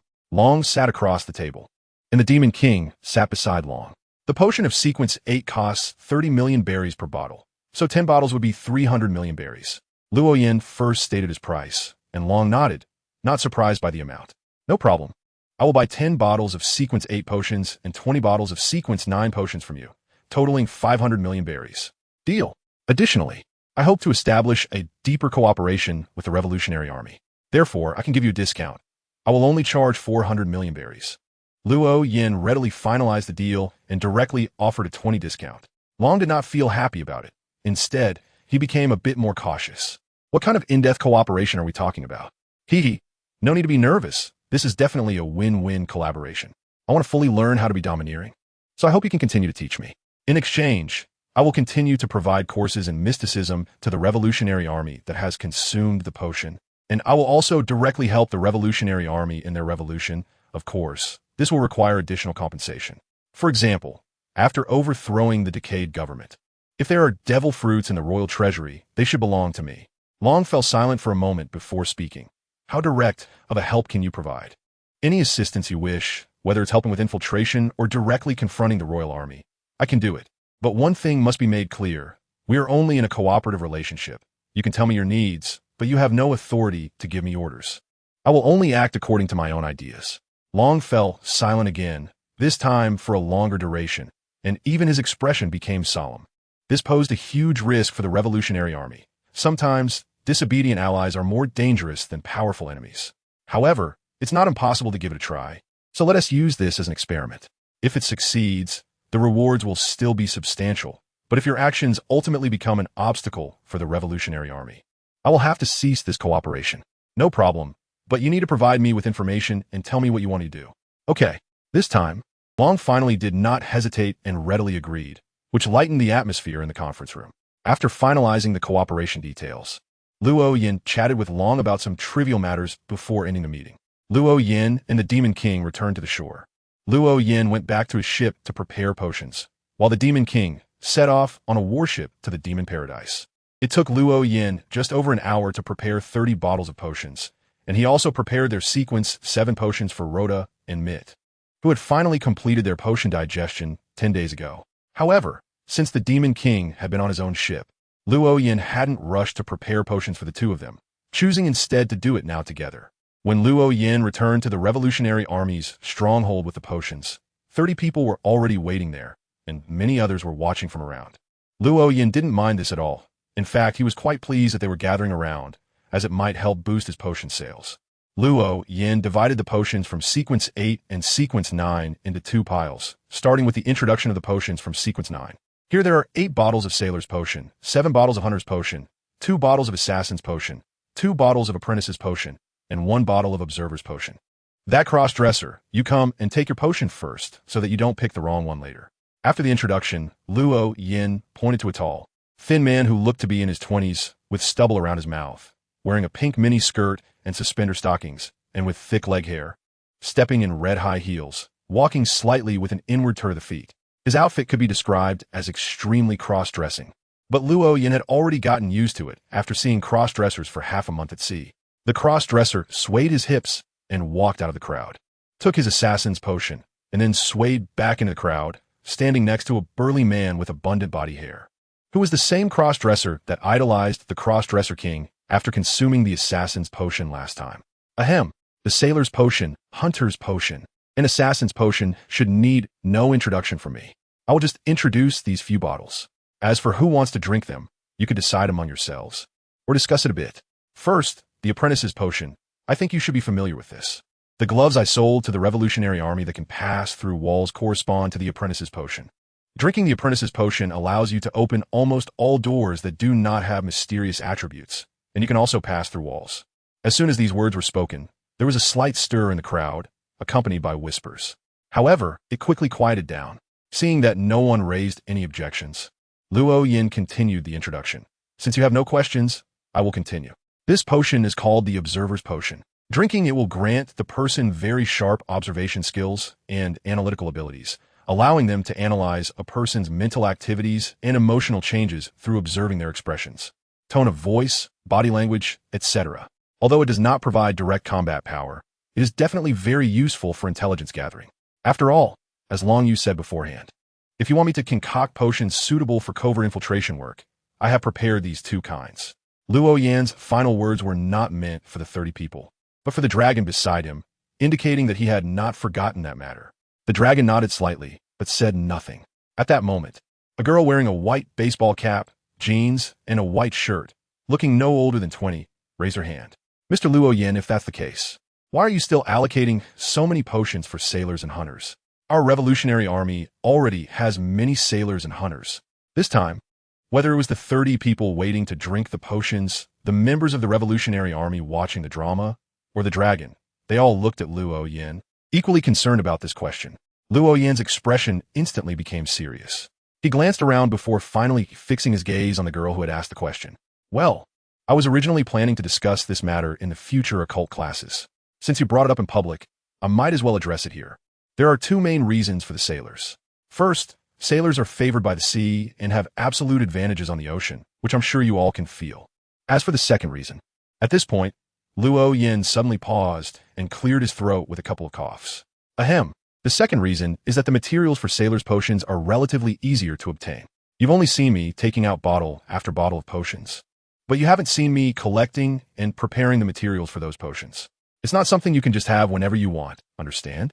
Everyone showed a look of realization, understanding the reasoning behind it. Seeing that no one objected to his explanation, Luo Yin continued. As for the hunters, there are so many of them too, and this is also for the future development of the Revolutionary Army. War is an unavoidable process for revolution, and the path of hunters symbolizes war. And war is the art of gathering people, something all hunters must remember, or else they will suffer greatly in the future. Luo Yin tried to make himself sound earnest and sincere. Once again, everyone was taken aback, and this time even Long noticeably nodded his head, his lips moving as if he were murmuring to himself. All right, come and take your potions. Everyone stepped forward to collect the potions they wanted, and the 20 bottles were quickly taken. They were not in a hurry to drink, as they had all been warned in advance about this matter. Once the potions of Sequence 9 were taken, Luo Yin turned his attention to the potions of Sequence 8, which included 4 bottles of Fury of the People, 3 bottles of Provoker, 1 bottle of Instigator, 1 bottle of Midnight Poet, and 1 bottle of Gravedigger. Next up are you, those who drank the Sailor Potion last time. Come and take your Sequence 8 potions. As soon as he finished speaking, 4 people stepped forward. Luo Yin handed the 4 bottles of Fury of the People to them and introduced, your Sequence 8 potion is called Fury of the People. As the name suggests, after drinking it, you will become more easily angered than you are now. When angry, your strength and speed will increase, giving you a good burst of power. The 4 exchanged glances, surprised to see the name of their Sequence 8 potion. However, as they had already taken some mysticism courses with Luo Yin, they knew they had no other choice, so they said nothing more and returned to their previous positions with the potions in hand. Without Luo Yin calling out, 3 people took the initiative to step forward from the crowd. Luo Yin smirked slightly and handed the 3 bottles of Provoker to them. Your Sequence 8 is called Provoker. After drinking the potion, your ability to provoke others will be significantly enhanced. By the way, here's a piece of advice. It's best not to provoke the fury of the people, especially when your numbers are at a disadvantage. This is a bloody lesson. If you don't believe me, you can ask him. As he spoke, Luo Yin pointed to Rhoda, who was standing next to him. Before the three could ask, Rhoda jumped out on his own. Captain, how can you say that? I've never provoked that bastard MIT. Also, I feel like ever since I became a provoker, everyone's attitude toward me has changed. Even you sometimes don't give me a good face. Luckily, I'm quite magnanimous. Otherwise, I would have been angry a long time ago. Luo Yin didn't pay any attention to Rhoda, but looked meaningfully at the three hunters. Do you have anything to say? The three of them exchanged glances, and one of them opened his mouth but couldn't find the words. Seeing that Luo Yin was ignoring him, Rhoda raised his voice slightly. Captain, why are you ignoring me? And you guys, weren't you going to ask me something? Go ahead. We already know, one of them replied softly, causing Rhoda to pout. Normally, he would have said more, but the occasion wasn't suitable, so he forced himself to hold back. The three hunters stepped back, and Luo Yin picked up the insider potion, looking at the burly, hairy hermaphrodite. This is yours. The potion is called the Insider, as the name suggests. Drinking it will give you the ability to incite others. If used well, this ability can play a crucial role in the revolution. Thank you, Lord Luo Yin, the burly, hairy hermaphrodite said shyly, stepping forward to take the potion. The half-month of interaction with the hermaphrodite had allowed Luo Yin to remain composed. But he couldn't keep his heart calm. Waves of emotion surged within him, almost giving him goosebumps. All right, next, this is yours, the Sequence 8 Gravedigger Potion. Luo Yin picked up the Gravedigger's Potion and handed it to the corpse collector miss from the Revolutionary Army. She was the most visibly changed among the Revolutionary Army. Easily distinguishable from others, her skin was pale, as if anemic, and her eye sockets were somewhat dark, completely different from the last time they met. Thank you. The person stepped forward and took the potion without saying much, seemingly very introverted. Finally, without Luo Yin needing to say more, the remaining girl took the initiative to step forward, and Luo Yin handed her the Midnight Poet's Potion. This potion was called the Midnight Poet, and if you had a talent for writing poetry, it would be easier to digest. Of course, it was also fine if you couldn't write poetry. Simply memorizing poetry would suffice. Thank you. The sleepless miss seemed a bit out of it, and after Luo Yan's reminder, she suddenly snapped back to reality to express her gratitude. After finally distributing the potions, Luo Yin then handed the arsonist's and navigator's potions to Rhoda and Mida respectively. After doing all this, he didn't rush everyone to take the potions, but instead took out a prepared silver knife and began to construct a spiritual wall. The last time 10 people drank the potion, it triggered the surrounding spirituality, and this time there were more people and a higher sequence. To avoid any accidents, Luo Yin decided to seal off the surrounding space with the spiritual wall, and this was also his intention to show off a bit, enhancing everyone's curiosity about mysticism. As the spirituality surged out from the ritual knife, Luo Yin began to circle around everyone. When he returned to the starting point, although there was no visible change, everyone felt as if they were isolated by invisible walls. All right, you could drink the potion now. The Sequence 9 potion will be taken in 2 batches, 10 people per batch, and the Sequence 8 potion will also be in 2 batches, 5 people per batch. When drinking, stand a bit apart from each other to avoid affecting others. Everyone began to consume the potions, and the process went smoothly. After all, they were just low-sequence potions. Once all 30 people had finished taking the potions, Rhoda and Miter began to consume theirs. Miter's situation was somewhat better. After drinking the potion, he quickly recovered from his detached state. However, as soon as Rhoda drank the potion, he was unexpectedly ignited, becoming like a human torch, which shocked everyone present. Some even began to suspect whether the potion was problematic, but fortunately, he calmed down shortly after and successfully advanced.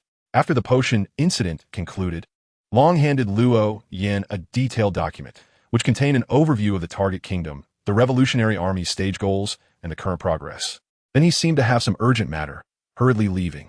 Luo Yin and his companions returned to the ship with 400 million berries, and the four began to discuss their specific action plan, which lasted from the afternoon into the deep night. The next day, Luo Yin came alone to the sky above the kingdom, overlooking the entire realm. This kingdom is located on a huge island rich in iron ore, which is why it can manufacture weapons for the world government.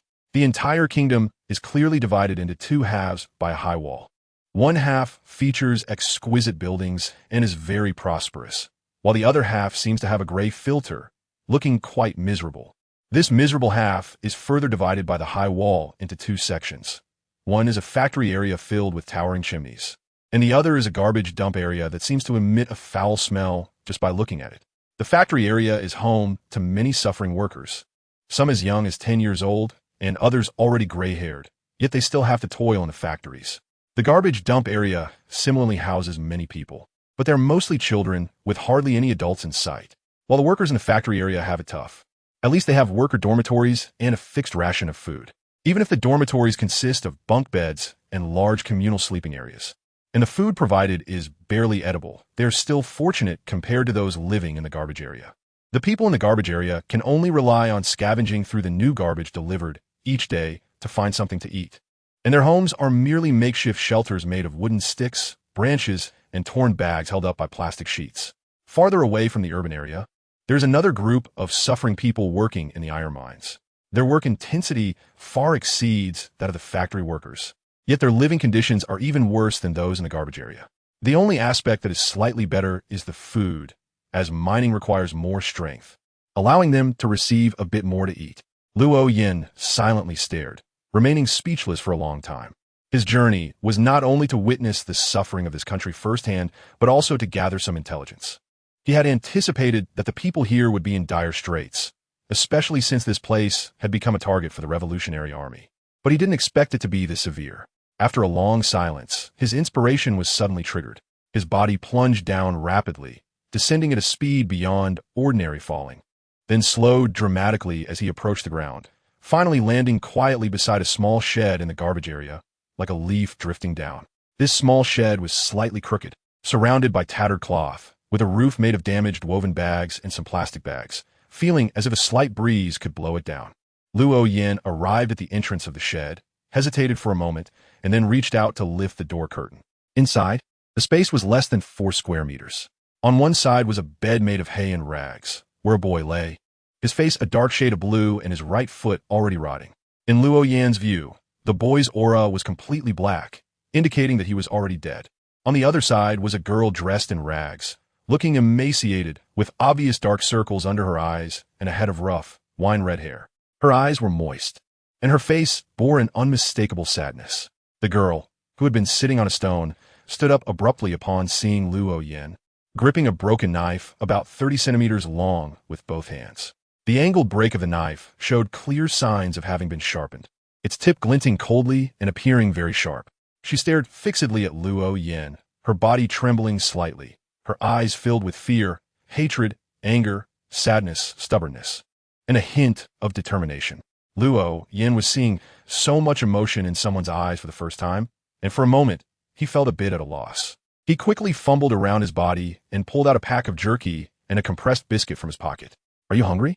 I have something to eat." Luo Yin pushed the food forward, hoping to help the girl relax and to gather some information.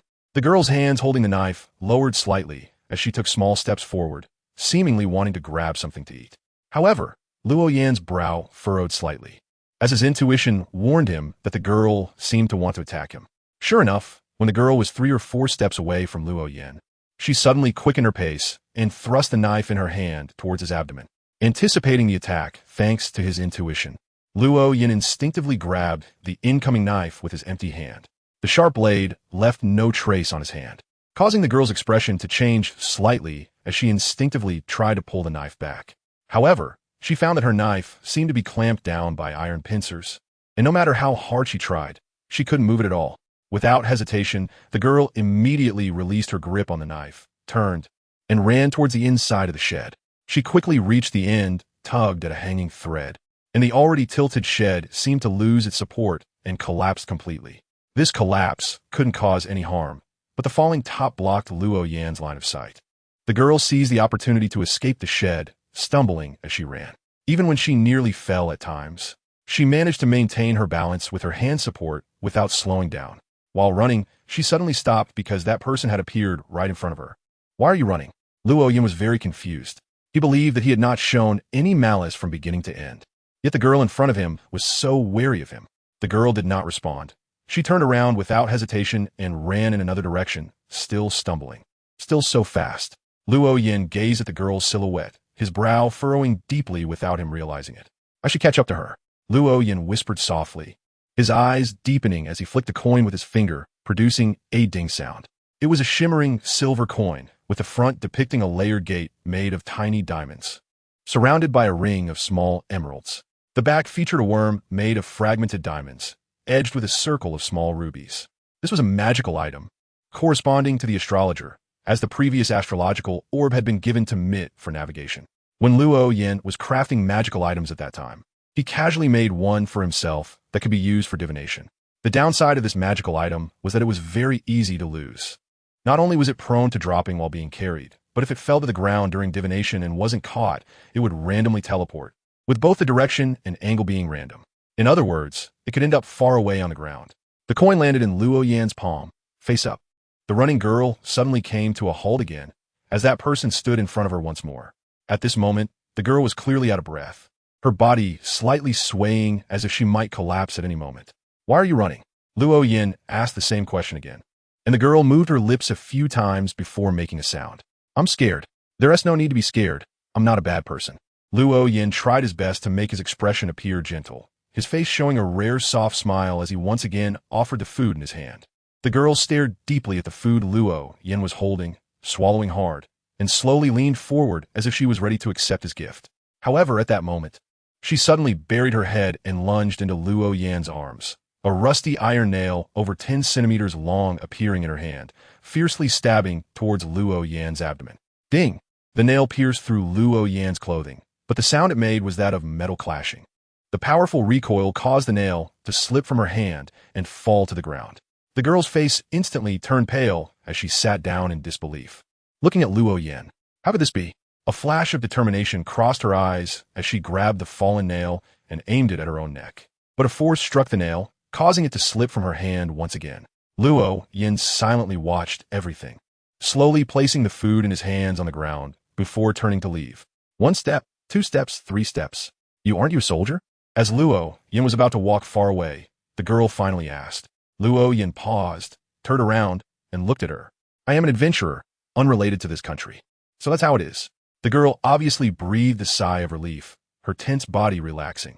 She leaned forward to pick up the compressed biscuits and a small bag of jerky, carefully cradling them in her arms. "Thank you."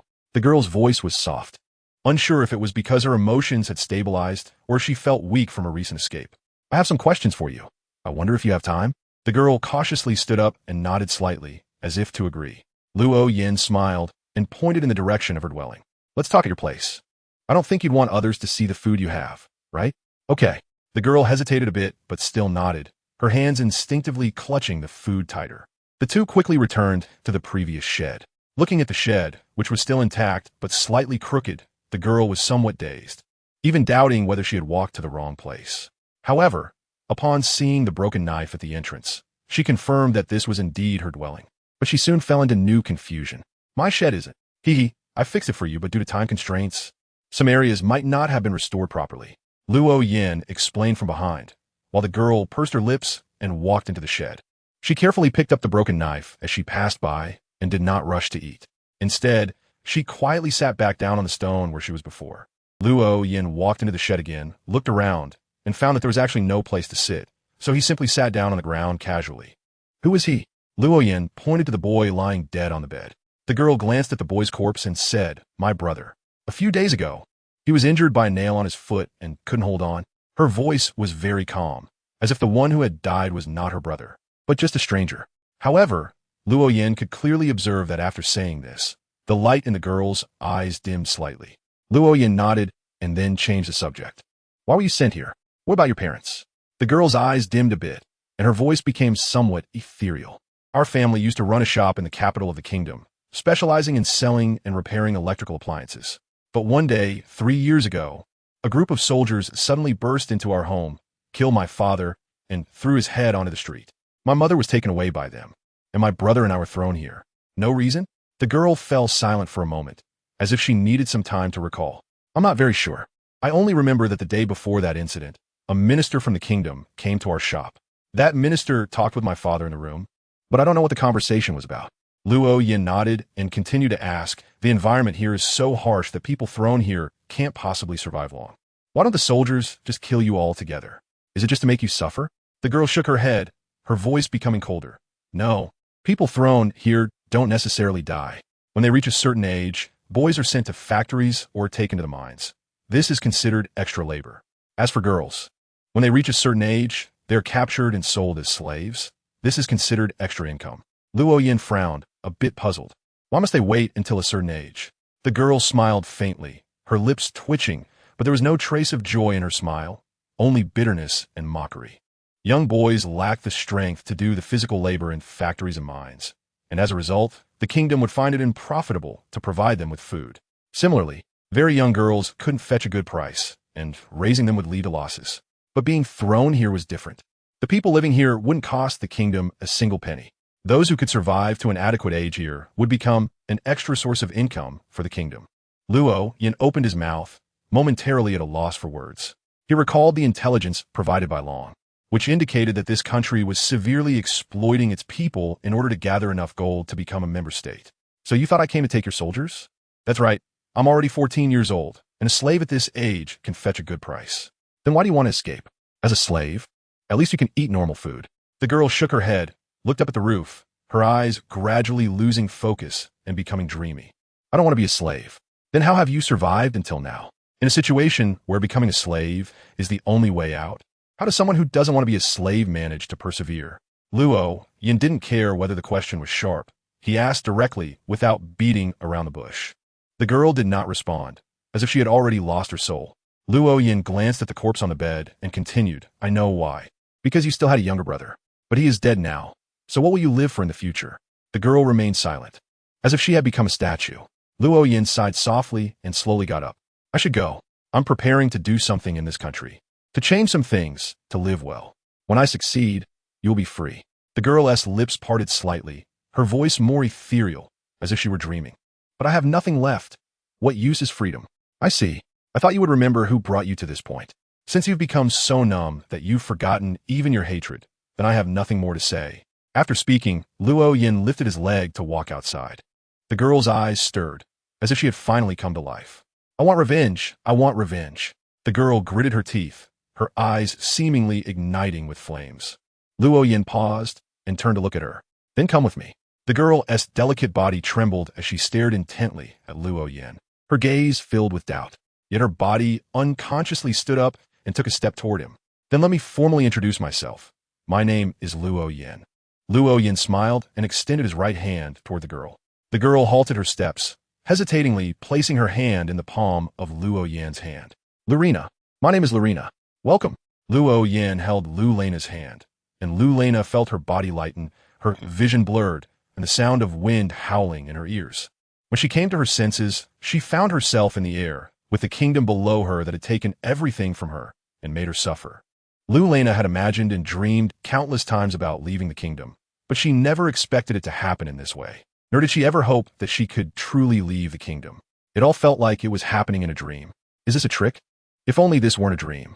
Luo Yin suddenly tightened his grip on Lelena's hand, the pressure of their fingers causing her some pain, while at the same time, she heard Luo Yin's voice by her ear. Despite the loud wind, his voice remained incredibly clear. In dreams, one doesn't feel pain. Yes, you don't feel pain when dreaming. So this must all be real. Lelena murmured softly, and even though the wind was blowing against her face, her eyes began to grow warm. Luo Yin quickly brought Lu Lena back onto the ship. As soon as they landed, Lu Lena stumbled and nearly fell, but fortunately, Luo Yin was quick to catch her, preventing her from falling. Captain, you're back? Who is she? On the deck was only MIT, as he hadn't needed to steer the ship for some time and rarely got the chance to come up to the deck.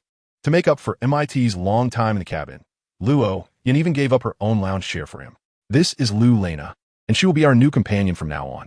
Please go tell Rhoda to make some porridge in the kitchen. I'll take her to see Xiao Xia for a health check first. New companion. MIT immediately stood up from the lounge chair and began to look Lu Lena up and down. Lu Lena shrank back a bit in fear behind Luo Yin, and MIT immediately frowned. Lulu, oh, I'll call you Nana from now on. Don't worry, even though I like to go to Happy Street to find girls. I'm very loyal. I only like girls aged 17 to 22. You're too young. Are you out of your mind? I told you to go find Rhoda, and here you are rambling. Luo Yin was about to kick him, thinking that he had just brought someone here and MIT was talking nonsense. But MIT had a serious look on his face. Captain, I'm just worried about you bringing us together, so I want to emphasize this matter again. I'm trying to bring you two together.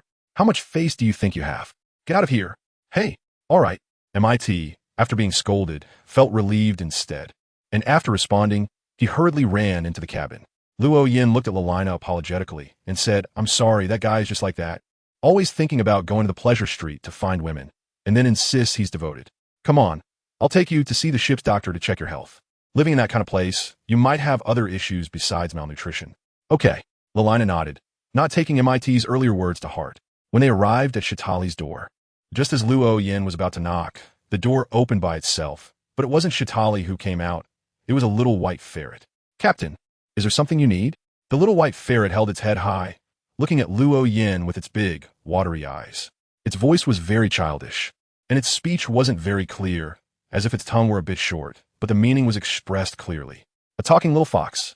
Lelina's eyes widened in surprise as she looked at the little white ferret, which immediately became dissatisfied. I'm a ferret, not a fox. Seeing the little white ferret's puffed up appearance, Luo Yin couldn't help but laugh and asked, Little White, is Xia still not up? The master has only been asleep for less than 3 hours.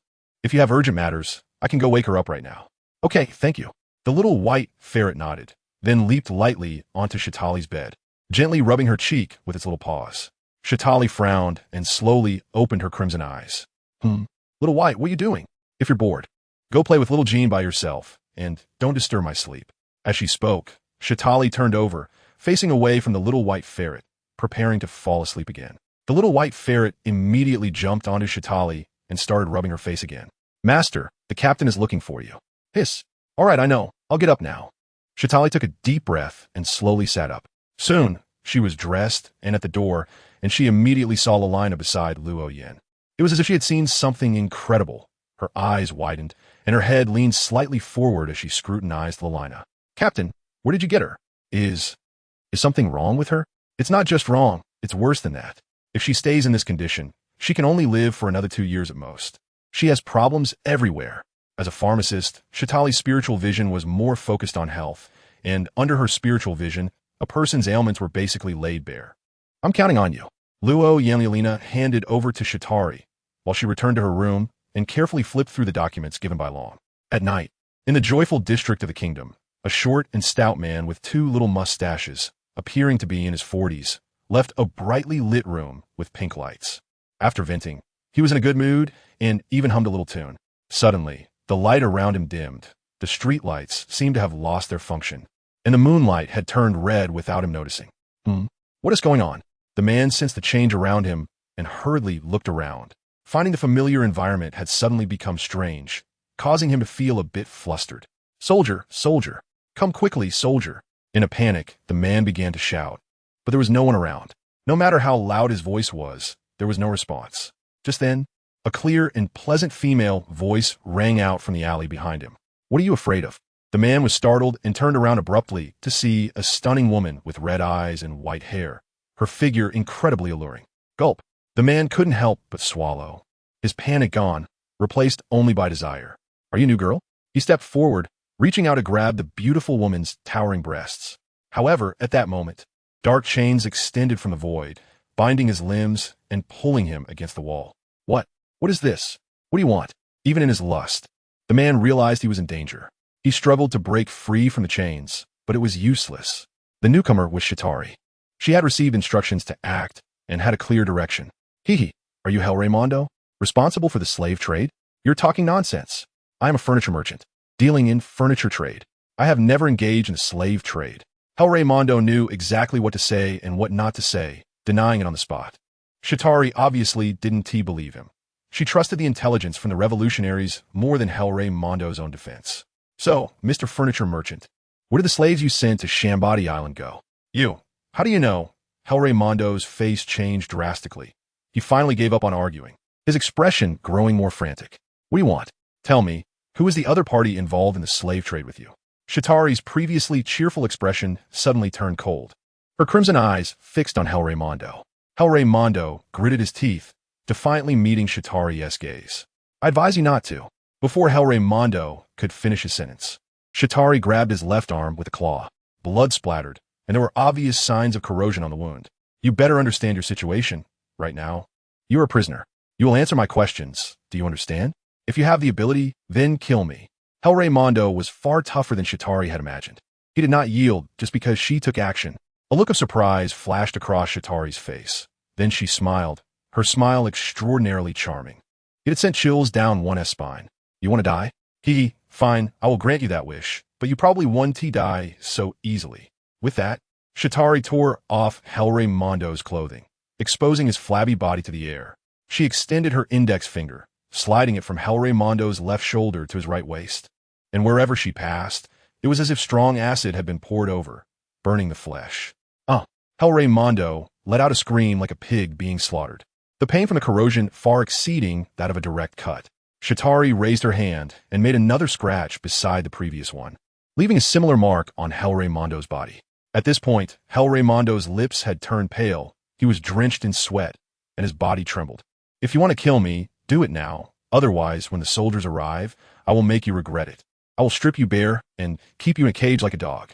Mondo tried to provoke and threaten Shitari with words in hopes of getting a quick end. But Shitari was unaffected and scratched Mondo again. If you were hoping for soldiers to come to your rescue, you might not have the chance. Haven't you noticed that the moon is particularly different tonight? Saying this, Shitari pointed to the sky. Mondo instinctively looked up and saw that the usual crescent moon had turned into a blood-red full moon. Then kill me. I want to say anything. Don't waste time. I have plenty of time. Wasting a little is no problem. As she spoke, another corrosive mark appeared on Mondo's body. His muscles spasmed uncontrollably from the intense pain, his face growing even paler. You seem to be reaching your breaking point. Don't worry. I'm a doctor. I will heal you right away. Shitari smiled sweetly, took out a vial of green potion from her pocket, removed the stopper, and poured the green liquid over Mondo's wound, which instantly healed at a visible speed. In just a few breaths, it was completely healed, and the previous wound had grown even more tender skin. See, now you can't die. With that, Shitari scratched Mondo's skin again. Mondo let out an even more mournful scream. Although it was the same scratch, the pain this time was several times worse than before. Shitari's smile grew even sweeter. But to Mondo, it became increasingly terrifying. I added something else to the potion, which will make your nerves more active and your mind clearer, making it harder for you to faint from pain. Also, you must have already felt it. Your perception of pain will be heightened. Now, let us continue. Saying this, Shitari scratched Mondo again. Mondo was sweating profusely, his body shaking like a sieve. If he weren't hanging by the chains, he would have collapsed to the ground by now. Oh dear, I came out in such a hurry that I'm a bit hungry. I should eat something first. Saying this, Shitari magically produced a goblet. Then she scratched Mondo's wrist. This time there was no corrosion, and bright red blood gushed out, filling the goblet. Mondo watched as his blood filled the goblet. Then Shitari drank it in one gulp, finally spitting a bit of blood foam onto his face. TSK. Not good at all, but it's enough to fill my stomach. I suddenly don't want to kill you anymore. What do you think about me keeping you in a cage like a dog, as emergency food? No, you can't do this, you can't. By the time Shitari raised her head to drink the blood, Mondo had already lost his ability to manage his expression. And now hearing this made him completely lose control, his emotions collapsing on the spot. Don't worry, I will give you a bigger cage. And I will also prepare blood-replenishing potions for you. Oh, I forgot to tell you, I'm very good at potion making. Kill me, please kill me. Mondo became increasingly agitated, struggling again to break free from the chains, but still failed. Shitari took out a scalpel, gestured it towards Mondo, then placed it on his abdomen and made a gentle cut, opening a wound about 0.5 centimeter deep and 10 centimeters long. Mondo let out a scream, his body shaking even more violently, his face now filled with fear. Shitari, however, appeared very serious at this moment. She used her left thumb and index finger to pry open the wound, using the scalpel to slowly cut through the fat, deepening the wound. Although I am skilled at concocting potions, I don't actually know much about human anatomy, but now I finally have a practice subject, TSK. Don't move. I wouldn't want to accidentally cut into your intestines. You'll have to clean that up yourself, and I won't help you. It's too disgusting. Why? Mondo's voice suddenly became very hoarse, weak, and appeared extremely exhausted. Shitari paused her actions, raised her head, and looked at Mondo's face in confusion. What do you mean, why? Why? With such a large wound, is there only this little blood? Mondo hoped that after Shitari cut him, he would die from blood loss. However, his wound only seeped a little blood, hardly flowing at all. Oh, that? Don't worry, I won't let you die from blood loss. I consider myself quite good at controlling blood. Helamondo's face turned completely pale. He trembled as he spoke. The other party involved in the slave trade with me is CP0. Those slaves were eventually offered to the celestial dragons. Helamondo initially preferred to die rather than speak because it involved the celestial dragons. He certainly didn't dare to reveal it, fearing he would anger them and be captured as a slave. He would rather die than be a slave to the celestial dragons. But now he felt that being a slave to the celestial dragons was better than his current situation. He thought that after he confessed, Shatari would respond in some way, at least stop the knife in her hand. However, Shatari just waved her hand dismissively. Oh, I don't care about that anymore. Anyway, information like this can be asked by someone else too. I only care about your body structure now. Helamondo was stunned, even doubting whether he had misheard. No, you can't do this. You can't do this. He completely lost control of his emotions. He risked offending the celestial dragons by confessing, only to receive such a light, dismissive response, and his situation had not improved at all. He struggled again, this time more violently than before, yet still unable to break free from the chains. Shatari frowned, stood up straight, and looked at Helamondo with annoyance. What is wrong with you? Didn't I say not to move? Now I can't even use the knife. Forget it, I'll just tear it with my hands. It's about time anyway. Saying this, Shatari used both hands to gently rip at the wound, directly tearing open Helamondo's belly, revealing the pale intestines clearly visible in the abdominal cavity. My belly. I beg you, please stop tormenting me. I'll do anything you want. I beg you. Helamondo cried out in pain, tears streaming down his face. This was the most miserable he had cried since birth. Shatari gathered a ball of black energy in her hand and, under Helamondo's terrified gaze, placed it inside his abdominal cavity. Then she took out a vial of potion, holding it in one hand while pinching Helamondo's wound with the other. Open your mouth. Drink it. Okay, I'll drink. Helamondo hurriedly nodded, opening his mouth wide. Shatari shoved the vial's opening into Helamondo's mouth, and without her needing to say more, Helamondo gulped down the potion completely. All of Helamondo's wounds visibly healed at a rapid pace, completely recovering within just a few breaths. Since you can help the kingdom sell slaves to the celestial dragons, you must have some status in the kingdom, right? I'll give you one day to prepare 2 identities for me. They don't have to be particularly good. I'll come to find you tomorrow night. Of course, you could also tell the kingdom about today's events and prepare a trap, but if you fail to catch me, I don't need to elaborate on the consequences, do I? After saying this, Shatari unfolded a pair of bat wings from her back and soared into the sky, disappearing into the night in an instant. The red moonlight gradually faded, and the moon returned to a white crescent. Helamondo's body softened, and he collapsed to the ground, gasping for breath. After a long while, he barely managed to stand up. At that moment, a cool breeze blew past, and he shivered, realizing that his clothes had been torn, leaving him bare-chested. He had not walked far when a teasing voice came from behind him. Oh, ISNT this, Mr. Mundo. What happened? You came out without clothes? Helamondo turned to see a man in his 30s, of medium build, with 3 earrings on each ear and a buzz cut. With blonde hair. Plumbing? Why are you out so early today? Is it that area not working anymore? Hey, how can you say that? My father is a doctor and has some research on that area. I don't know which bastard stole my clothes, making me walk home in the cold. Helamondo feigned anger, and the man called Huaming smiled and leaned in closer to Helamondo. Want to come to my house and get a piece of clothing? If you go back like this, your servants might suspect you were sneaking around with some lady and ran out without even having time to put on your clothes. Helamondo pretended to ponder deeply for a moment before nodding. All right, I just happen to need to find your father for something. Then let us go together. Huaming seemed eager to ingratiate himself with Helamondo and was very friendly towards him. The two walked together, chatting and laughing, appearing very harmonious. Under the cover of night, Shatari stood on the rooftop of a tall building, quietly watching the two. It was only after they disappeared around the corner that she flapped her wings and left the kingdom. On the ship, Shatari slowly descended. Luo Yin and the others had long been waiting here, including Lurina. How did it go? Seeing Shatari return, Luo Yin was the first to ask. Shatari nodded, a faint smile on her face. Very smoothly, I have obtained definite information. Those people were sold to CP0, and part of them ended up in the hands of the celestial dragons. Celestial dragons? Upon hearing this news, Luo Yin frowned deeply. This outcome was expected, and Luo Yin's frown was for the slaves. Falling into the hands of the celestial dragons was completely different from falling into the hands of ordinary people. It seemed that rescuing the slaves was unlikely, At least not at this moment. What about the identities?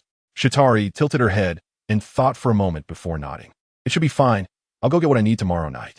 All right, tomorrow night, I'll act with you. I'll watch from the air to prevent any accidents, and then it'll be up to you too. Saying this, Luo Yin turned his gaze to Rhoda and Mitt, and their expressions immediately drooped.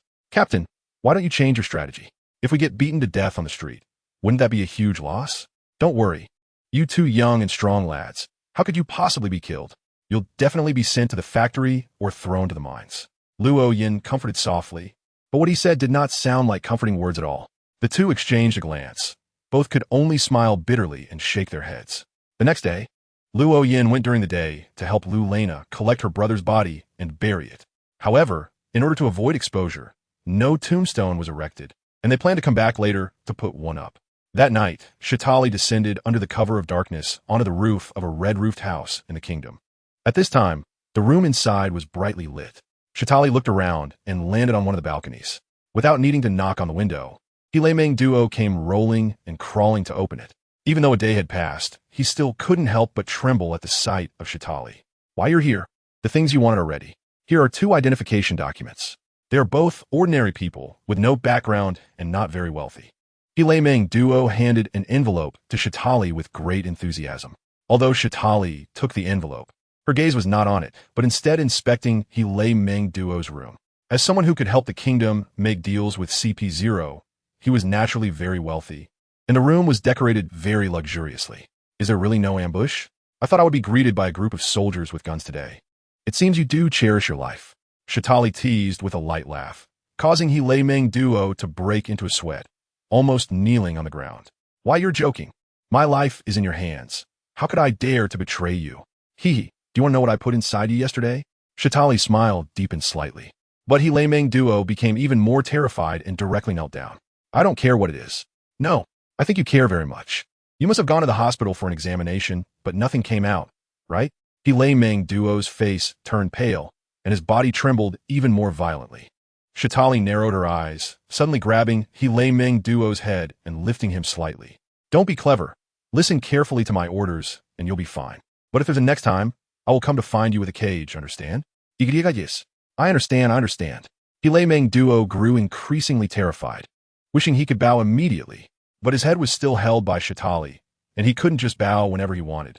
Shatali released her grip, threw a piece of paper onto the ground, and her body was enveloped in black mist as she transformed into a bat and scattered away, leaving her voice echoing in Hilemeng Duo's ears. These are the things you need to do next. If you do well, I promise to let you go. If not, I will make you suffer more than death. You can also try to resist, but I guarantee that will be the choice you regret the most in your life. As the voice echoed, Hilemeng Duo's gaze fell on the paper, his expression gradually freezing. He slowly knelt down, staring at the paper for a long time, like a statue, before finally picking it up and rising slowly. On the way back, Luo Yin looked at Shatali and curiously asked, "What did you do to that guy? You scared him so much that he seems to have a psychological shadow about you now." Although it was Luo Yin who had asked Shatali to take action yesterday, he only mentioned the target and the goal he wanted to achieve. As for the process, it was entirely up to Shatali. When Shatali returned, there was no sign of anything unusual, and he thought she had just intimidated him a bit. Now it seemed that was not the case at all. Shatali shrugged, her crimson eyes appearing somewhat eerie in the darkness. I didn't do anything. I just dissected him a bit and then healed him. Dissected? You mean live dissection? Luo Yin was stunned, staring wide-eyed at Xiatali, who shook her head and said nonchalantly, "Of course not. I also used some potions. Anyway, that guy was somewhat cooperative, so the subsequent actions should go smoothly. I hope so." Luo Yin hadn't even thought about the next course of action. His mind was filled with imagining how Xiatali dissected others. The next noon, at the entrance of the most luxurious and tallest building in the Joy District, Mitt and Rhoda were thrown out in disheveled clothes. They were immediately surrounded by 3 burly men and a heavily made-up old woman. The old woman held a long pipe in one hand and pointed at the 2 of them with the other, her expression twisted with anger. "You 2 ordered so many of the best girls and dared not to pay. Don't you see where this is? You're practically asking for death. Now immediately, pay up, or I'll send you to the mines." As the old woman spoke, the 3 burly men stepped forward, tightening the encirclement. Mitt and Rhoda slowly got up, then suddenly turned and ran. The 3 burly men immediately stepped forward, grabbing the back of their collars, and then began to beat them, knocking them to the ground, clutching their heads and crying out in pain. "Oh, what's going on here? Why are you fighting in broad daylight?" At that moment, Helimondo stepped out from the crowd with his hands behind his back, followed by several soldiers. The three burly men immediately stopped their beating, but still held the two down firmly. The old woman, seeing Helimondo, had lost all trace of anger on her face. She walked gracefully, swaying her hips, to stand in front of Helimondo. "Mr. Mondo, please come in. Don't let two shameless rogues ruin your mood." El Mondo, as a person who sold slaves for the kingdom, had a lot of say in the Joy District. With just one word from him, he could provide many girls for the Joy District, and he was a regular there, so almost no shop would refuse him. Helimondo smiled at Mitt and Rhoda and asked, "What did they do to make you all act like this?" As soon as the old woman mentioned Mitt and Rhoda, her face immediately darkened. These two came to our shop early in the morning, ordered 12 girls at once, and then refused to pay after they were done. It's simply shameless. The Joy District usually had people at night. During the day, especially in the morning, it was the least crowded. Even those who stayed overnight had gone back by this time, making it the most leisurely time for the girls in the shops. If it were night, it would be impossible to order so many girls. Oh, coming to the Joy District to play early in the morning is quite rare. If they refuse to pay, that's a significant loss. How do you plan to handle it? What else can I do? I can only hand them over to the soldiers and let them notify their families to come and pay for them. The more the old woman spoke, the worse her expression became, because if she did that, even if the money came, she would still need to give the soldiers a tip for handling the matter. If no money came, she would at least have to treat the soldiers to a night of fun, and no matter how you counted it, she would be at a loss. Family? I know these two. They're just brothers with no other family. Since they have no money on them, it's useless to look for anyone. How about this? I'll make a call and send them to work in the factory as laborers. Then the factory will give you 50,000 belly as compensation. How does that sound? The old woman thought for a long time in silence before reluctantly nodding. 50,000 belly was indeed too little, just enough to pay for an average girl. But she also knew that if she disagreed, not only would she not get the 50,000 belly, but she would also have to pay extra. "All right, then thank you, Mr. Mondo." "Ha ha ha. No need to be polite, but you have to let Xiaoqing come and accompany me well." Helimondo laughed heartily as he walked into the shop, while the old woman's face twitched, trembling with anger. Her gaze towards Mitt and Rhoda filled with resentment. Xiaoqing was considered one of the top girls here, costing over 500,000 belly. Helimondo's earlier implication was clearly that having Xiaoqing accompany him was his way of thanking her. In other words, Helimondo only spent 50,000 belly to sleep with a girl worth over 500,000, and that 50,000 was paid by the kingdom's factory, so he didn't have to spend a penny himself. And yet, they still had to thank Helimondo, and the cause of all this was Mitt and Rhoda. The two freeloaders. Beat them hard. The more the old woman thought about it, the angrier she became, and she nearly spat out the command through clenched teeth. The three burly men, receiving the order, prepared to act. However, the soldiers who had come with Helimondo immediately stepped forward to block the burly men. "Don't hit them. Since Mr. Mondo said to send them to the factory, we can't let them get hurt. Otherwise, it will affect work efficiency. If they get disabled, they won't be valuable." You. The old woman was so angry that her face turned red, pointing at the soldiers but unable to say a word for a long time. Finally, she stepped forward and began to punch and kick Rhoda, and this time the soldiers did not stop her. After the old woman vented her anger, the two were taken away by 4 soldiers, leaving the Joy District and heading towards the factory area. The factory area was located in the west of the kingdom, separated by a huge city wall with several iron gates on the wall. Generally, the iron gates opened twice a day for the overseers to come and go, but when newcomers were sent in, the main gate would also open. After the soldiers handed the two over to the factory overseer, the heavy gates slowly opened, and they were sent into the factory area. Awaiting them was a burly man with a thick beard, holding a long whip. Without a word, the bearded man began to lash out at the two. "You two remember, here my word is everything. You must obey orders at all times, even if it means death. Do you understand?" As he whipped them, he explained the rules of the place. The two jumped around, nearly dodging most of the lashes, but the bearded man didn't seem to mind too much.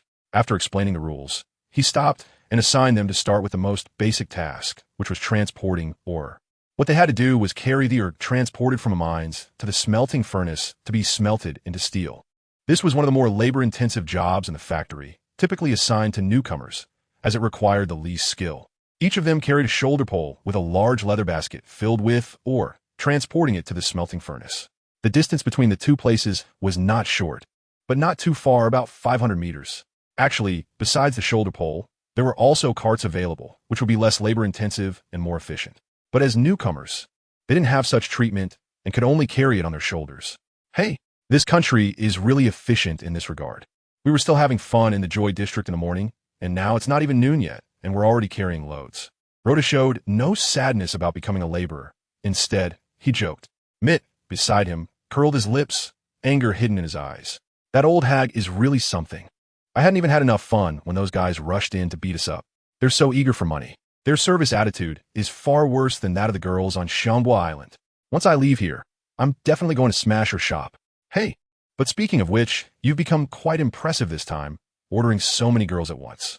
In the past, you might not have been able to handle even one.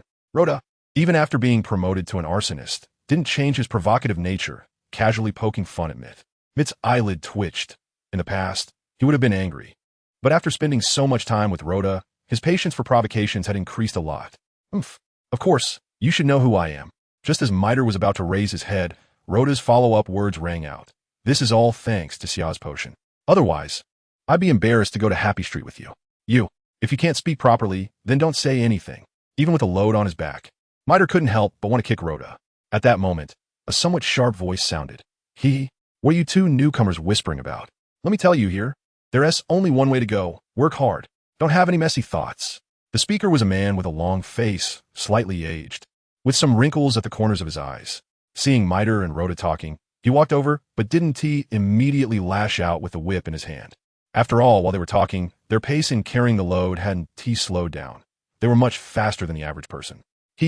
Hard work, supervisor. Rhoda changed his demeanor as soon as the supervisor approached, nodding and bowing as he moved closer, simultaneously reaching into his clothing to discreetly slip 210,000 berries notes into the supervisor's hand.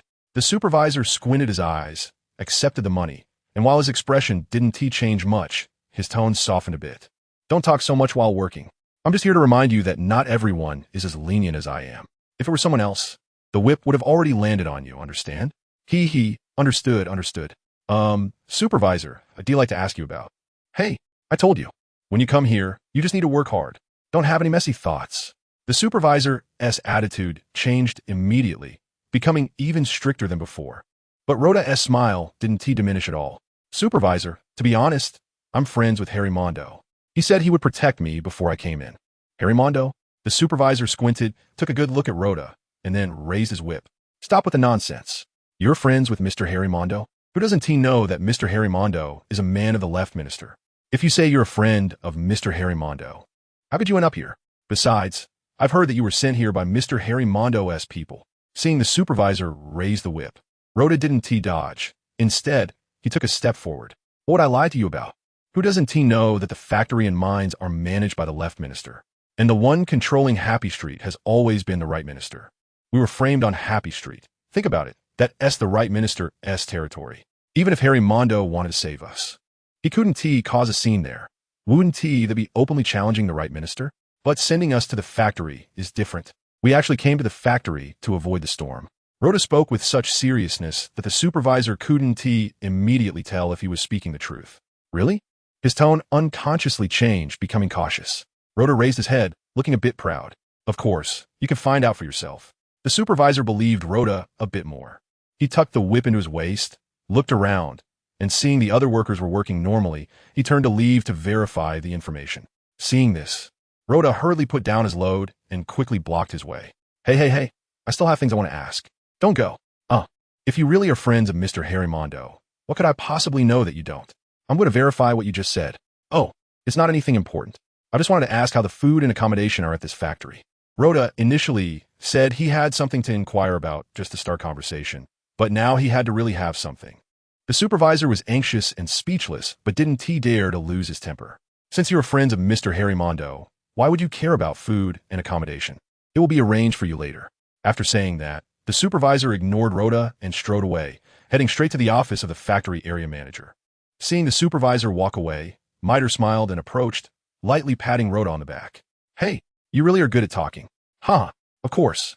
Don't forget who sold those potions. I may not be able to swim like you, but when it comes to eloquence, Not even 10 of you could match me. Rhoda was quite pleased with himself, while Miter rolled his eyes, barely holding back the urge to do so. The long-faced supervisor arrived outside the office, just in time to run into the burly, bearded supervisor who was sent to whip them. The burly supervisor had just come out of the office and walked over upon seeing the long-faced supervisor. "I was just about to find you.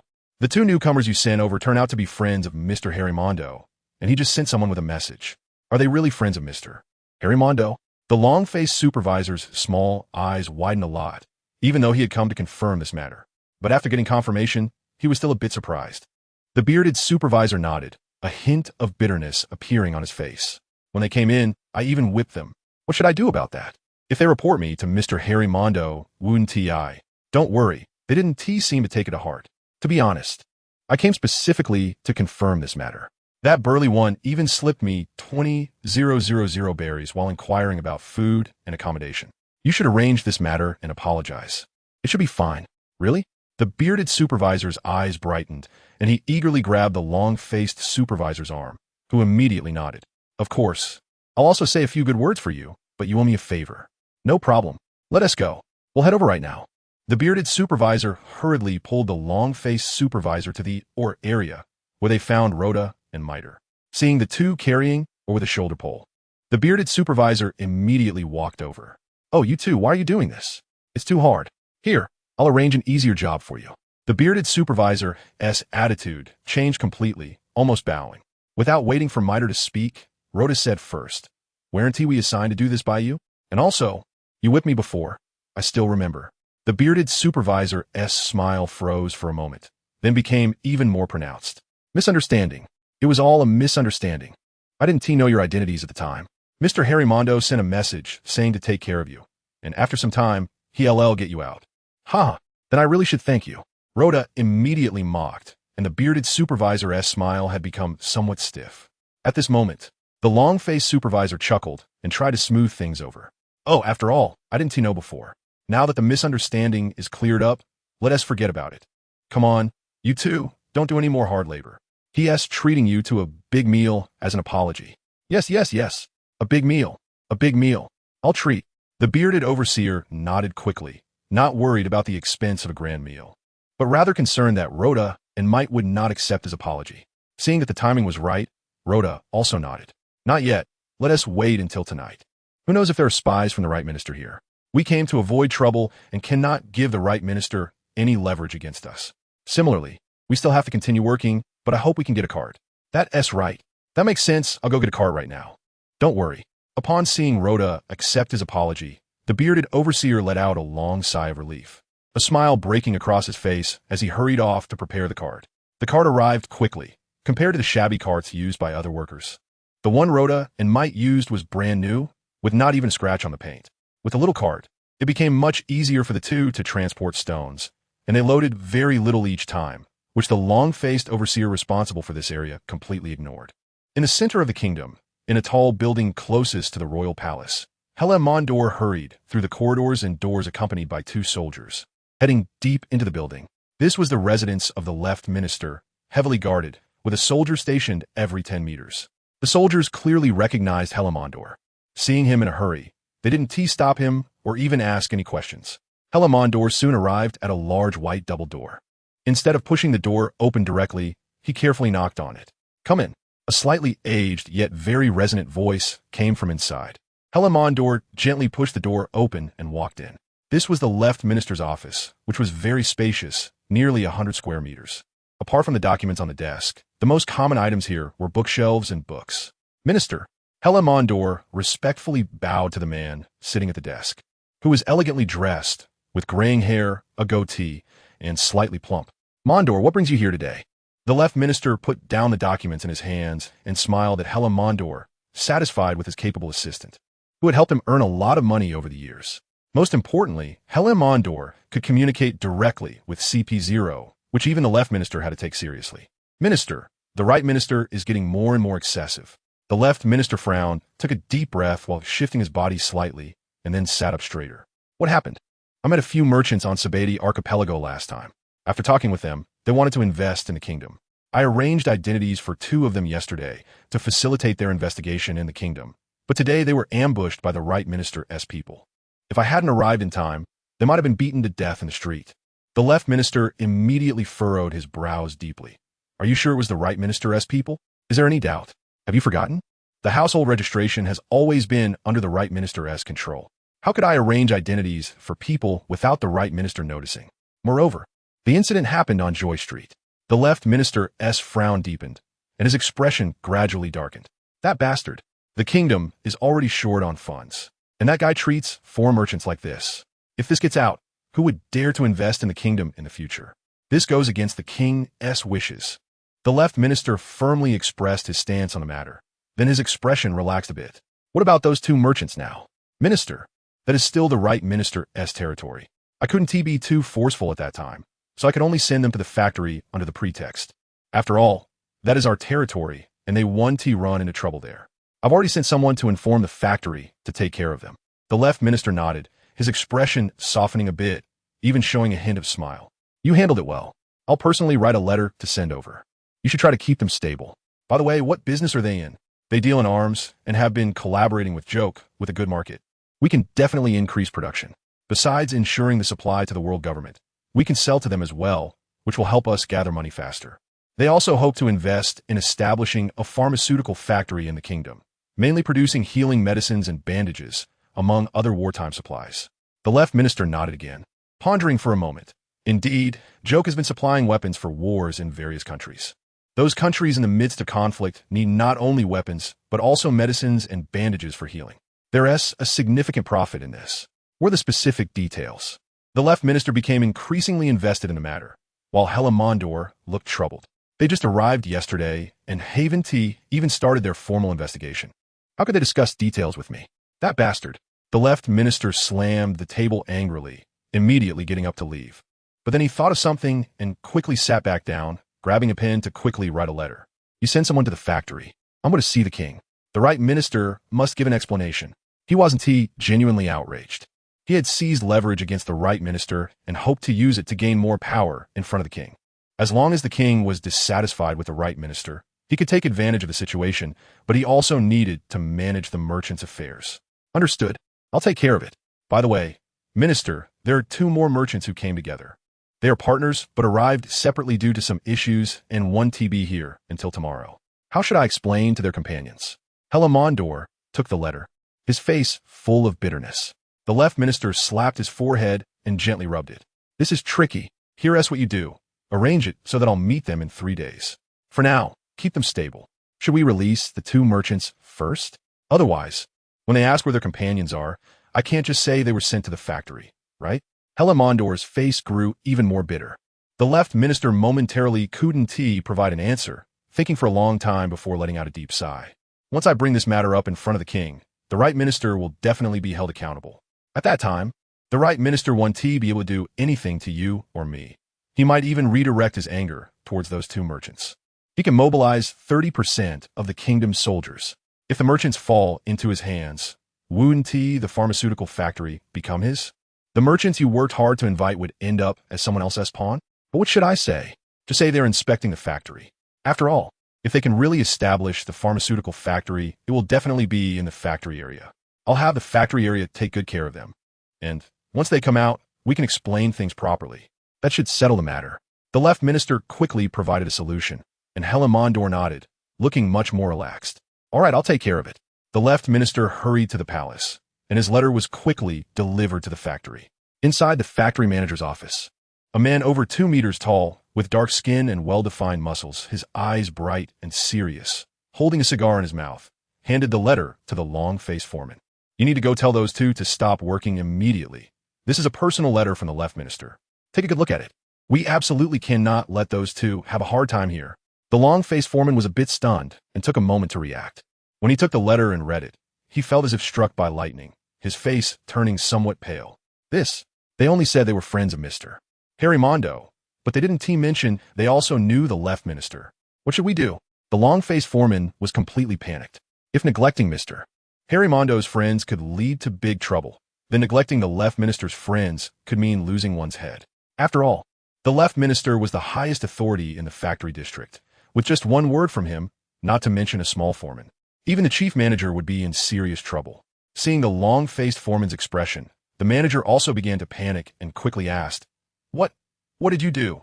Manager, here's what happened. The long-faced foreman recounted the events of the day, and the manager's expression shifted from dark to bright, finally breaking into a smile. It's fine. Since they aren't pursuing it, then there's no problem. Didn't we say we would invite them to dinner? Make it a lavish one, and have the expenses reimbursed to me. Remember, make sure to mention me specifically. The long-faced foreman immediately understood the manager's intention and smiled back. Rest assured, I'll say all those good dishes were arranged by you. Manager, very good. Go take care of it. While the foreman was busy trying to please Rhoda and Mito at the palace, the left and right ministers were busy attacking each other. The left minister accused the right minister of despicable tactics, claiming he had sabotaged the businessman he had just brought in from Shambodi Island for investment. The right minister countered that the left minister was harboring criminals and had forcibly taken away those causing trouble in his territory. Both sides held firm to their claims, arguing fiercely, and aside from not resorting to street insults, they had said everything else. Other officials were already aware that the left and right ministers had always been at odds, so it was not surprising that this happened. The king did not take the ministers' dispute seriously, sitting above as if watching a play. When both ministers grew tired of arguing, he finally stood up to mediate, smoothing things over and bringing the argument to an end. It seemed that the matter passed just like that. In the evening, Luo Yin and Xia Tali sat in the dining room of the Helray family, where a long table was set with various exquisite and delicious foods. Helray, like a servant, humbly filled the goblets in front of Luo Yin and Xia Tali with wine. Xia Tali swirled her glass, letting a bit of wine cling to the wall of the cup, took a delicate sip, and elegantly set the glass down. Her ruby-red eyes swept over Helray, and a slight smile gradually formed at the corners of her mouth. How is the situation in the palace? Helray quickly bent down in a bow, wiping the fine sweat from his forehead with the back of his hand, and said, The left minister and the right minister had a big argument in front of the king. Although the matter itself ultimately came to nothing, the factions on both sides have already shown deeper rifts. That's not enough. You are also considered part of the Helray faction. You should exert more effort in this matter. Do you understand? Yes, I understand. I'm already preparing. In 5 days, I will hold a banquet and invite the left minister's faction over. Very good. You may leave now, Xia Tali said lightly, as if giving an order. Helray, as if granted a reprieve, bowed once more and hurriedly left. Once Helray left the dining room and closed the door, Xia Tali let out a long sigh. Her elegant demeanor completely vanished. She leaned forward, her eyes sparkling brightly as she looked at Luo Yin and asked, How is it, Captain? Elegant, quite elegant. Luo Yin nodded while pushing a piece of grilled steak that he had been eyeing for a long time in front of himself. Without needing a knife to cut it, he simply pierced it with a fork and took a big bite. So delicious. This is so much better than what that guy Rhoda makes. Luo Yin mumbled indistinctly, his eyes squinting. Xia Tali pouted and reached for a crab leg that was about the same size as her arm. Captain, take your time eating. No one is competing with you. Just don't finish it all. We still need to pack some to take home. I know. Nana is just a child and can't eat much. Plus her body is still too weak to handle such a lavish meal. You understand that you can't replenish what is lacking, right? As for those 3 animals, they eat even less. Don't worry, I have it all under control. Luo Yin had already finished a large piece of meat and was reaching for other food. Helray, having a psychological shadow from his experience with Shadowly, had prepared a full table of food, but even after Luo Yin and Shadowly had eaten freely, they had only consumed 1/3 of it. However, the remaining food was not left for Helray. Instead, it was all taken back to the ship along with the table. When Helray entered the restaurant with a bottle of sparkling wine, he found the empty dining area and was momentarily perplexed. Did they eat so much food? Not a single bit was left. What about my table? Was my table eaten too? While Luo Yin and Xia Tali were enjoying a feast at Helray duo's home, Rhoda and MIT were also being treated quite well at the factory. The bearded foreman and the long-faced foreman invited the two to a private room behind the foreman's canteen, ordering a large table of dishes. Although it wasn't as luxurious as Helray duo's home, the food was fragrant and appealing, making one's appetite soar just by looking at it. Gentlemen, there were misunderstandings before, and I apologize to both of you here. The bearded foreman raised a glass of wine to the two, who also graciously lifted their own glasses. Rhoda smiled and said, It's nothing, don't worry. We didn't take it to heart. It's all in the past. However, I do have a favor to ask of you too. Upon hearing this, their expressions immediately became serious, and the bearded foreman patted his chest firmly. If you're asking for a favor, don't be polite. Just say what you need. How could I? We came here to invest in establishing a pharmaceutical factory and also to procure weapons. Originally, we planned to leave these matters entirely to Meng Duo. But since we're here, we thought we could take a look around and assess the situation. What do you think? I thought it was something serious. This is a small matter. I'll personally accompany you for the inspection. The bearded foreman readily agreed, and Rhoda immediately smiled, but still declined the foreman's offer to accompany them. The two sides quickly became familiar, began toasting and drinking, and after eating and drinking enough, they were arranged into a separate foreman dormitory.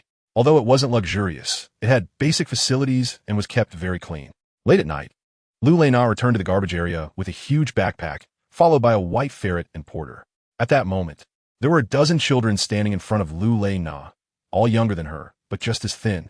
They stared at her with wide eyes, their gaze seeming to emit light in the darkness. I have food here. Lu Lei-na placed the backpack on the ground, unzipped it, revealing it was full of food and water. The water was just ordinary bottled fresh water, while the food consisted of fish and meat patties packed in plastic bags. These meat patties were cut evenly, each about the size of a palm and 2 fingers thick. They weren't cooked with much care, merely fried in oil and sprinkled with a bit of salt. But even so, it was enough to send the children present into a frenzy, as it was clean and fresh food. Everyone's eyes were fixed on the meat in the backpack, as if they wanted to swallow it with their gaze alone. A boy of about 10 could no longer hold back and dashed forward, reaching for the backpack, prompting the others to do the same, fearing they would miss out on the meat. Stop! At that moment, a youthful voice rang out, and an indescribable authority enveloped everyone present. It was the authority of the arbitrator. The white ferret perched on Lu Lei-na's shoulder scanned the group of children with piercing eyes, and none of them dared to move. They felt their legs were as heavy as lead, and some were even trembling under the weight of that authority. Lu Lei-na's body also trembled slightly, but not from the authority. She was scared. When everyone rushed towards her just now, she was almost blank-brained with fear. It wasn't until the white ferret spoke that she regained her thoughts. Taking a deep breath to stabilize her emotions, she said, I will distribute food to you, but each person gets only 1 piece of meat and 1 bottle of water. You also have to listen to me. You must tell all the other children here about the food you get from me. I will come back with more food tomorrow. Remember, all the children. But you must not let the soldiers who come to collect the garbage know. If the soldiers find out, I won't come back again. Do you understand? These children had no hesitation. Food and water were the most important here. They would be willing to do anything for something to eat, let alone just listening to her. Seeing everyone nod, Lu Lei-na finally sighed in relief and began distributing the food and water. After distributing, she didn't linger, zipped up the backpack, put it back on, and quickly left. Once she was out of the children's sight, a gust of wind lifted her up into the sky, quickly taking her out of the kingdom's range. 3 days later, Luo Yin was dressed in a black formal suit with a red bow tie, and his long blue hair was neatly groomed. Xiaodali wore a long black evening gown, adorned at the chest with a thumb-sized sapphire. Her white hair flowed down smoothly, and she held a pure white mink in her arms, looking extremely noble. The two of them were led by Meng Duo to the kingdom's most luxurious restaurant. Inside, ministers was already waiting. As Meng Duo pointed the way, he quietly reminded them, and Luo Yin slightly nodded without speaking. Xiaodali seemed to focus all her attention on the mink in her arms, completely ignoring him. Meng Duo felt relieved rather than dissatisfied.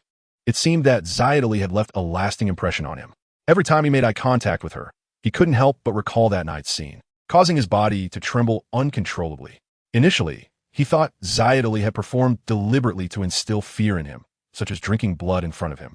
However, just yesterday, she had him by several blood bags at the hospital and proceeded to drink several bags right in front of him. Since then, he was certain that Xiaodali was not a normal person and might not even be human, but rather a monster in human skin. No matter how beautiful she appeared, he could only feel profound fear. Meng Duo pushed open the door to the private room, which not only contained ministers but also 2 guards, both clad in armor and wielding long swords. Xiaodali glanced at the 2 guards, her nose slightly wrinkling, and her brows furrowing for a moment before relaxing again. Ha ha ha. You finally arrived. I've been waiting for quite some time. Seeing Meng Duo bringing them in, ministers was stood up with a smile, and for a brief moment, his eyes lit up when they fell on Xiaodali. Come sit down and talk. Minister Zhua invited them to take a seat while Lei Meng Duo, very tactfully, stood to the side. He was originally qualified to sit down, but out of fear of Xiaodali, he didn't dare to. Minister Zhua didn't think much of it, simply feeling that Lei Meng Duo was particularly sensible today. I heard that you two are here to invest. May I know how to address you? Anderson, Lolita, Luo Yin, and Xia Ta Li took turns to introduce themselves, and the left minister nodded, maintaining a smile on his face. I am the left minister of the kingdom, primarily responsible for the kingdom's factories and mines. I heard that you want to invest in establishing a pharmaceutical factory. This falls within my management scope, so I came here personally to discuss it. The left minister very naturally and subtly included the future pharmaceutical factory within his management jurisdiction. This way, as long as the negotiations went well, he wouldn't have to worry about the right minister snatching the pharmaceutical factory away. He knew very well how much profit a pharmaceutical factory could bring with the right channels, and he had already calculated how much he could gain from it. It would definitely not be much less than from a weapons factory. Luo Yin nodded and smiled as well. In these days, Mr. Mondo has taken me around, and I've noticed that the people in this country don't live so easily. I've heard that my other two companions are conducting inspections in the factory area, but there hasn't been any news from them for several days. I wonder if the minister could share something? Haha, of course. In fact, I've already chosen a location for the pharmaceutical factory, right in the factory area. This way, we can directly draw workers from the factory area, making management more convenient. Moreover, the land in the factory area is cheap and labor costs are low, so building the factory there will significantly reduce costs. It's precisely for this reason that your two companions have been stuck in the factory area. Luo Yin showed a look of realization and nodded slightly, saying, So that's how it is. I wonder when I can go see for myself. It would be good to confirm the situation of my two companions. Ha ha ha. Of course. No problem. You can go see any time. Just let Mondo take you. Minister Zhua agreed to Luo Yan's request while giving a knowing glance to Lei Mondo. Lei Mondo understood and nodded, stepping forward and saying, Minister, besides building the factory, they also plan to purchase a batch of weapons. Oh, is that so? Minister Zhua asked, feigning surprise as if he had just learned of this matter.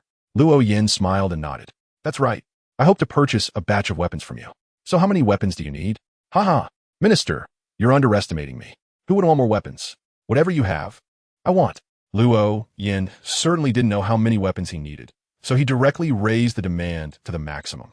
The left minister's eyes lit up again, and his smile became even harder to conceal. Good, I will do my best to provide for you. But you should also know that our kingdom has always cooperated with the world government, so the weapons must first satisfy the world government. No problem, I said. Whatever you can provide, I will take. Luo Yin remained generous as ever, and the left minister nodded in satisfaction. Just about to speak when the door to the private room was pushed open. A man dressed as a steward entered from outside and leaned close to the left minister's ear to whisper a few words. The left minister nodded, his expression unchanged. I apologize, gentlemen, but I need to attend to some matters regarding the weapons and pharmaceuticals factory. You can discuss in detail with Mondo. I have prepared a meal for you both, so let Mondo accompany you for the meal. I truly have urgent matters to attend to. It's all right, Minister. You can go about your business. Luo Yin waved his hand indifferently, and only then did the left minister get up and leave with the steward. The two guards immediately followed, and soon the private room was left with just Luo Yin and his two companions. Hey, this left minister really doesn't want to share any benefits with the right minister at all. Luo Yin wore a playful smile, while Lei Mondo looked bitter and explained. A few days ago, the left minister and the right minister had a quarrel in front of the king, and their relationship is currently at its most tense. How could they possibly share benefits now? He naturally wants to keep you firmly on his side. That's exactly what I want. After dinner, you should stoke the fire and discuss that proposal with the left minister. Yes, I understand what to do. Lei Mondo was very clear about the consequences of his actions for the kingdom, but he was already on board, and he had been forcibly tied to the ship. It was not something he could just leave. After dinner, Luo Yin and Xia Ta Li returned to the accommodation arranged for them by Lei Mondo, while Lei Mondo went alone to the left minister's residence. The left minister was still in his office dealing with matters. He actually had no urgent business. That was just an excuse. He knew very well that it was best for a businessman to negotiate with other businessmen. He only needed to express his stance. When he saw Lei Mondo come in, he immediately put down his work and looked at him with a barely concealed smile. Mundo, how did your discussion go? Lei Mondo bowed to the left minister and placed the documents in his hand on the minister's desk. Minister, regarding their weapons, they are willing to pay a deposit of 1 billion bailey up front. but they must see the goods within 2 months. As for the pharmaceutical factory, they presented 2 options. One is for the cost of building the factory, and they will be responsible for the subsequent production of medicine. But in that case, they would take the larger share of the profits.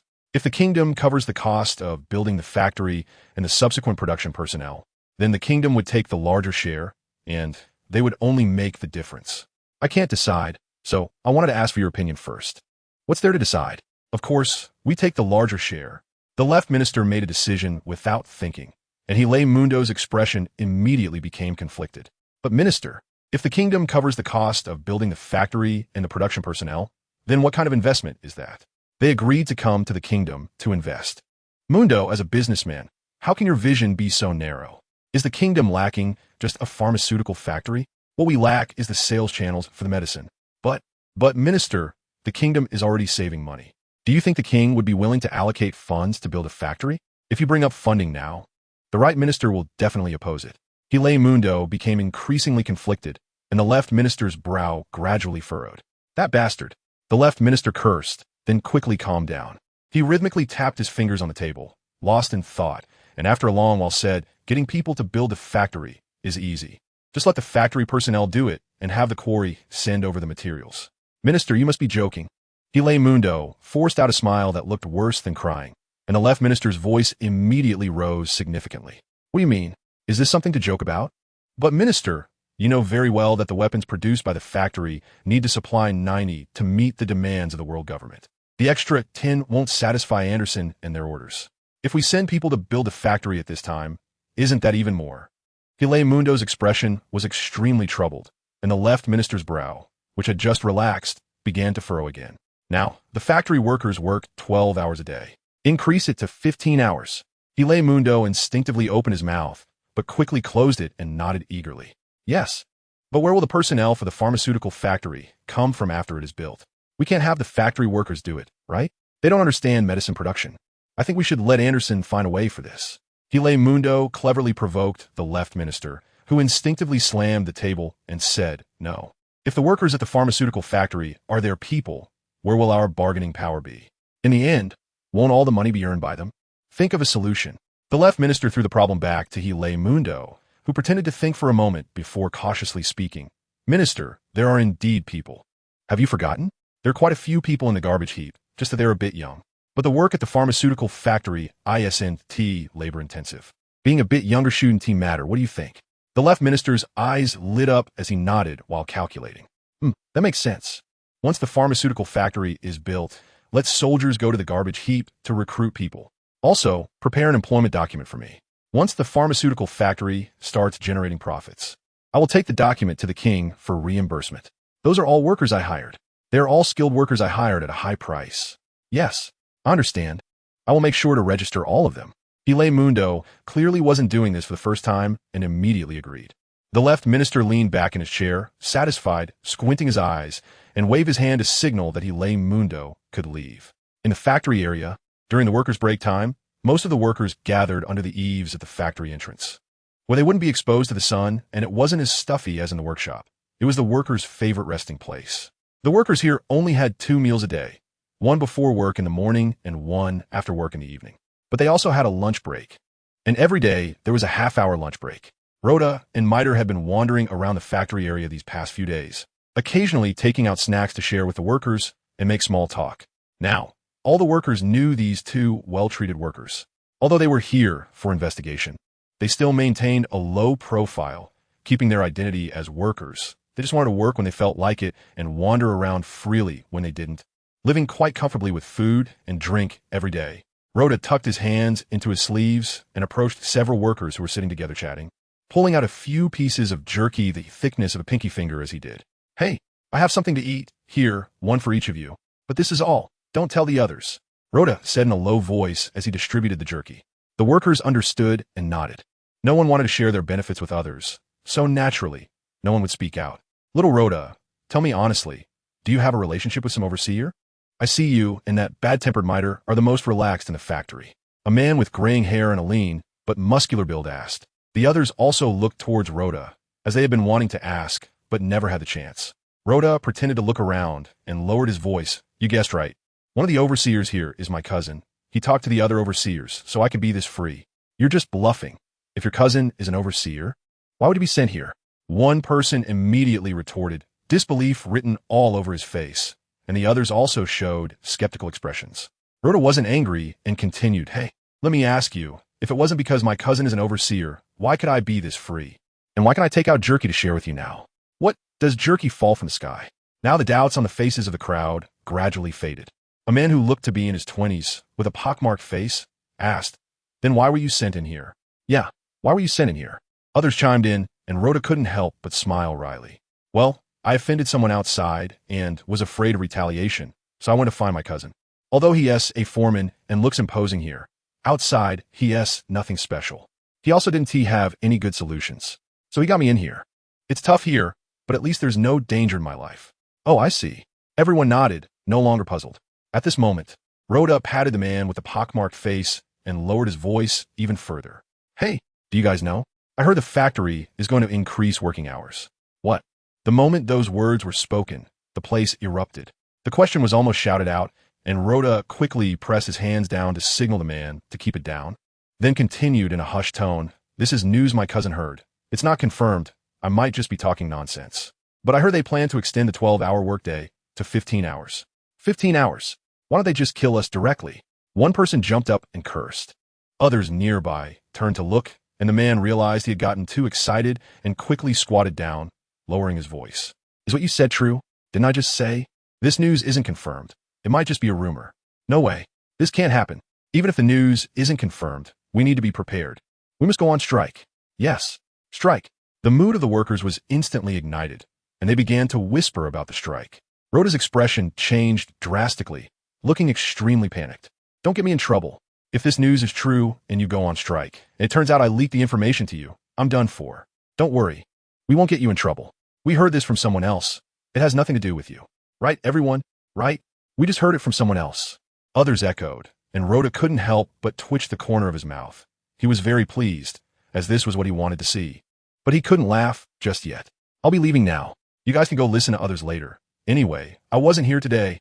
After saying that, Rhoda quickly got up and left, afraid of getting involved with these people. The group looked at each other, and after making eye contact, they dispersed and blended into other crowds. In the reception hall of the Right Minister's residence, a group of people had gathered. Besides several real power holders from the Right Minister's faction, there were many wealthy individuals from society, mainly the heads of large hospitals and major merchants. Minister. The Left Minister is planning to build a pharmaceutical factory in the factory area, and he intends to directly draw manpower from there without letting us participate. ISNT, that a blatant slap in your face. A big merchant protested. At this moment, a faction member also stood up. That's right. The Left Minister is being too excessive. He previously sent Hellemund to provoke us, and now he's pulling the stunt. Clearly, he doesn't take you seriously. Since it's a pharmaceutical factory, it should be managed by the hospitals, and the workers should come from the hospitals, not from the arms factory. How can those people make pharmaceuticals? Exactly. Do those people understand pharmaceuticals? This absolutely cannot happen. It must be our hospital providing talent. Yes, it must be the hospital that provides people. Everyone chimed in, and the Right Minister's expression grew increasingly grim. He was also very angry. He had long-standing grievances with the Left Minister. They usually maintained a facade of cordiality, but the event from a few days ago had already slightly torn that mask. Now, with the Left Minister pulling this stunt, it was clear he was not taking the Right Minister seriously. Oof, too much. I'm going to find a king. Saying this, the Right Minister was about to get up and leave, but was stopped by a young man in his 20s, wearing a dark green coat and tall black boots. Minister, wait a moment. I heard the reason the Left Minister is doing this is because there's a merchant with a pharmaceutical sales channel who was brought in by Hellemund. The Left Minister certainly doesn't want to share the profits. But if we can persuade the merchant, it would be different. The Right Minister narrowed his eyes and nodded slowly. All right, then I'll leave this matter to you. Go and arrange to meet that merchant and have a good talk. If soft methods don't work, then use hard ones. As he spoke, the Right Minister made a gesture across his throat, and the man's face changed drastically at the sight. Minister, that won't do. That merchant has a powerful background. He is an important partner of Joke. Joke is not only one of the 7 warlords of the sea, but I also heard he was once a celestial dragon. If we provoke him, our country will be finished. What did you say? A celestial dragon? At this point, not only the Right Minister, but everyone present changed their expressions, and for a moment, no one spoke. After a long time, the right minister finally said with a serious face, "Try to win that merchant over. If that doesn't work, think of another way. After all, a pharmaceutical factory can't be built in a day or two. Yes, I'll take care of it." The man bowed and quickly left the right minister's residence. Shortly after, an invitation was delivered to Luoyin. After instructing Helamond, Luoyin took Shitali and went to the appointment. It was still the best restaurant in the kingdom, but this time there was no one to lead them. Luoyin and Shitali pushed open the private room door and saw the man who had previously given advice to the right minister. Luoyin recognized him. He was one of the 30 people in the Revolutionary Army who had consumed the magic potion, and he had consumed the sailor potion. I didn't expect it to be someone familiar. Upon seeing the visitor, Luoyin, who was already relaxed, felt even more at ease. He casually found a seat to sit down. Shitali, still very polite, greeted the man before sitting down. The man quickly stood up and bowed to Luoyin. "Mr. Luoyin." Luoyin nodded while pressing his palm down. "No need to be so polite, just sit down and talk." "Well, let's get the dishes served first. Bring out the best and most expensive ones, since you can reimburse them when you go back, right? Let's eat and chat." "All right, it's all ready." Seeing Luoyin so easygoing, the person's expression relaxed, and a slight smile appeared on his face. In fact, it wasn't just false politeness. Extraordinary beings of the Tyrant Path are very sensitive to the aura of higher-ups, especially those of their own path. This also leads to a strong sense of restraint that higher-ups of the Tyrant Path have over lower-ups. This Sequence 9 sailor found it difficult to appear calm in front of a Sequence 4 disaster high priest. He could only relax when the latter showed a friendly demeanor. Soon, the dishes were all served, filling up a large table. Not to mention 3 people, even 10 wouldn't necessarily finish it all. However, Luoyin wasn't worried about waste, as leftovers could be packed to take away. These days, Lu Lena had been distributing food daily, and with the help of the little white ferret, she had completely taken control of the group of children in the garbage area. What surprised Luoyin was that there were actually over 1,000 of them, which was the number that had survived. He couldn't even imagine how many people had been there before. "Go ahead and speak. Don't worry, I've checked. There are no watchers around." Luoyin ate while speaking, and the sailor nodded and began to talk. The right minister was very dissatisfied with the actions of the left minister, but they dared not be too radical yet, still in the stage of verbal threats. "Hey, that's enough, as long as we ensure that the right minister cannot provide timely support at the beginning of the operation. I don't expect those 2 ministers to strangle this country to death through their infighting, but the Revolutionary Army must guarantee that they provide timely assistance in the initial phase. Otherwise, once it gets suppressed, it will be difficult. You can rest assured about this. Mr. Long has instructed that you will lead the affairs of this country, and we will do our utmost to cooperate." Luoyin nodded, not only satisfied with the attitude of the sailor, but also with the attitude of the Revolutionary Army. "You can push hard into the mining area. It's already remote and doesn't have high walls separating it, so it's relatively easy to infiltrate. Once the factory area is in action, the Revolutionary Army can join forces with the people from the mining area to provide support, and then this plan will be a success." As he spoke, Luoyin's tone became somewhat excited. After all, it was his first time planning a national subversion operation. However, the sailor shook his head. "Mr. Luoyin, if it's just like that, it's not enough. The people from the factory area and the mining area, combined with the support of the Revolutionary Army, indeed have the strength to overthrow this country. But these people are still not enough. However, you don't need to worry. We will carry out actions in this regard to ensure that there are no accidents. You just need to inform us 2 days before the operation." "Good. Since you say so, I'll leave it to you." The 2 sides quickly reached an agreement and left after having their fill. After all, the sailor had come with a mission and needed to return to report. When Luoyin returned to his residence, he Lameng Duo had been waiting there for a while. At first, he seemed a bit anxious. However, upon seeing Luoyin approach, his expression immediately relaxed, and he walked over briskly. "You finally came. The left minister instructed me to handle the pharmaceutical factory matters entirely, and I need to come up with a plan by tomorrow. What do you think I should do?" "What to do? Wasn't it already decided?"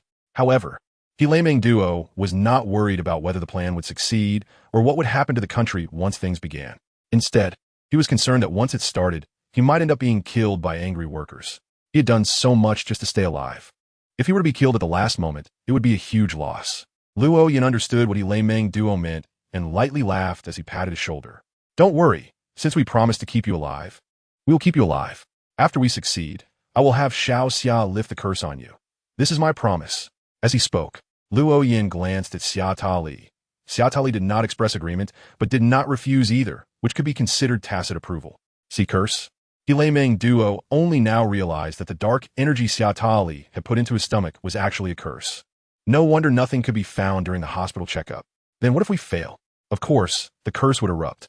Luo Yin shrugged indifferently, as if discussing something completely unrelated to him, which in fact it was. He Meng Duo's face instantly turned pale, and he swallowed hard, tentatively asking, "Then if the curse breaks out, what will happen to me? How would I know? I'm not a vampire. You have to think about Xia." Saying this, Luo Yin turned to look at Xia Tali, and upon hearing the word vampire, He Meng Duo's already pale face lost all color.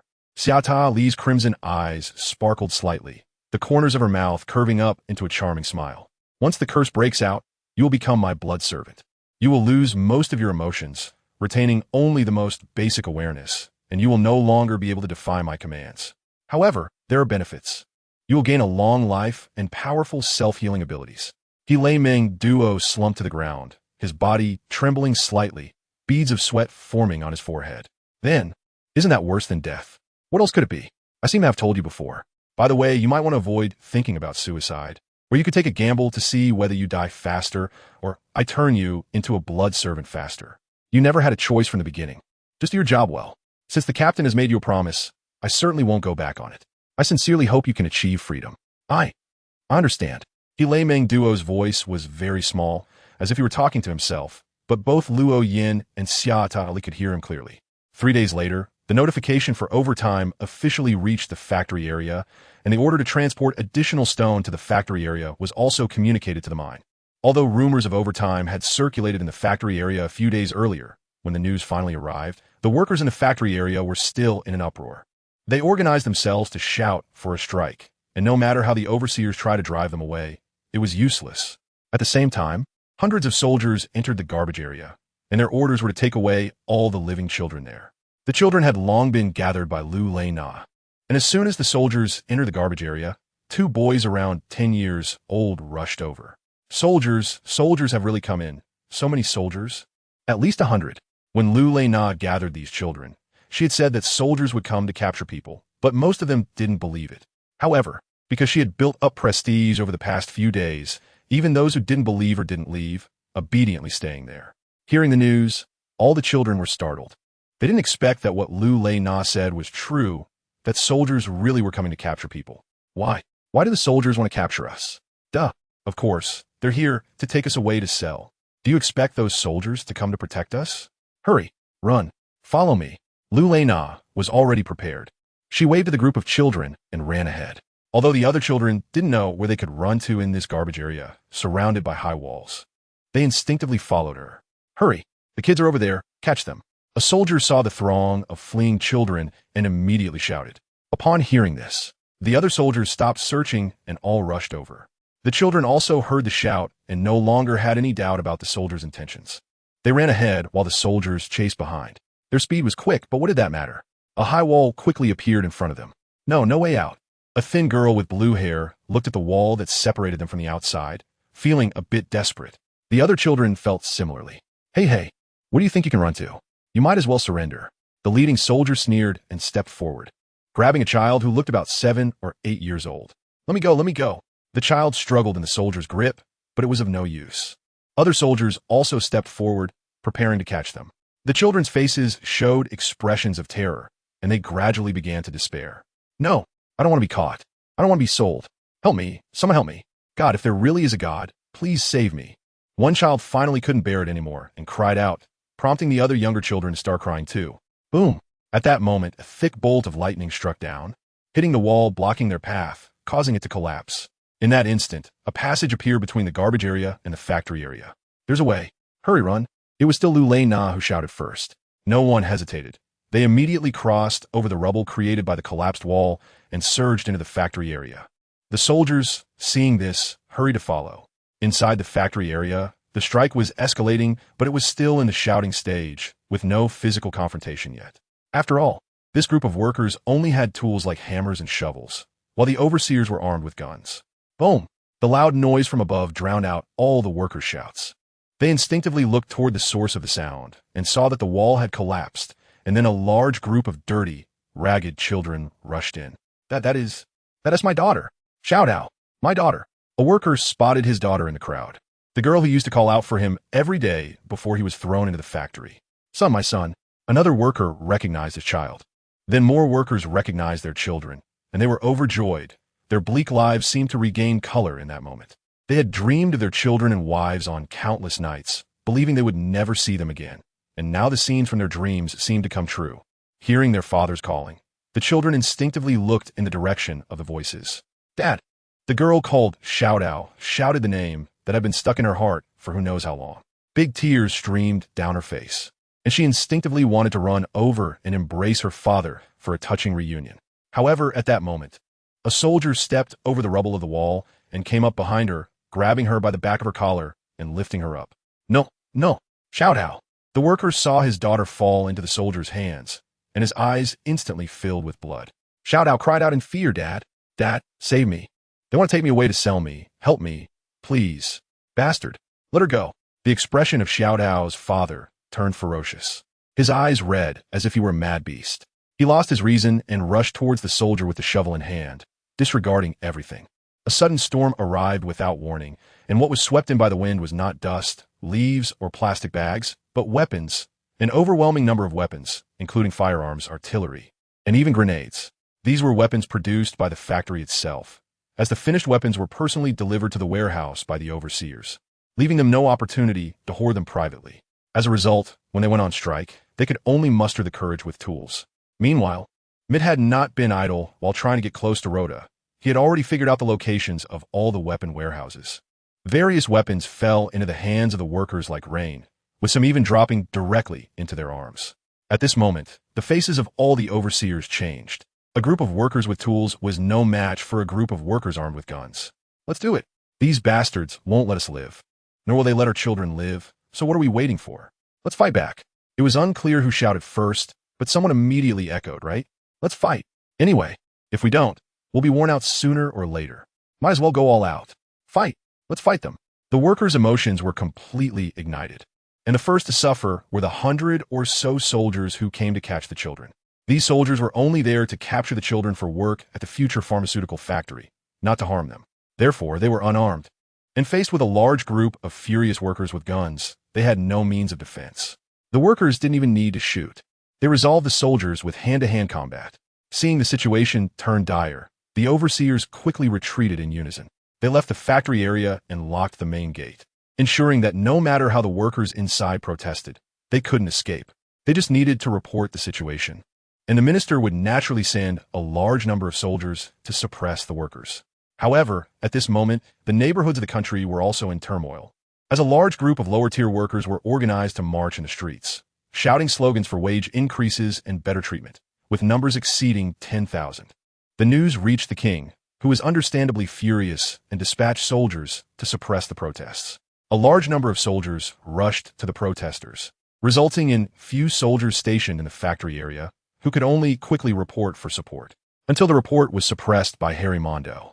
It wasn't that Harry Mondo stopped others from reporting. Rather, he appeared at the right place at the right time and took it upon himself to report directly to the left minister. Then he ran away. He certainly couldn't stay within the kingdom, especially as he saw the workers about to break out of the factory area. As someone who had long been involved in the slave trade, he didn't know how many wives and daughters of the factory area he had sold. If the angry workers saw him, it would undoubtedly end badly for him. This led to the news of the workers' rebellion reaching the right minister, while the left minister was still unaware.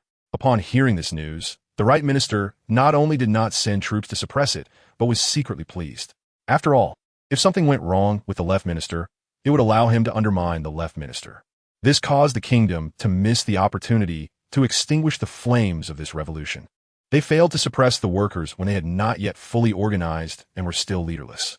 The people in the factory area quickly dealt with the soldiers who were capturing children, and most of the children found their fathers. The few who did not were taken to a corner by Lorena, not hindering the workers' actions.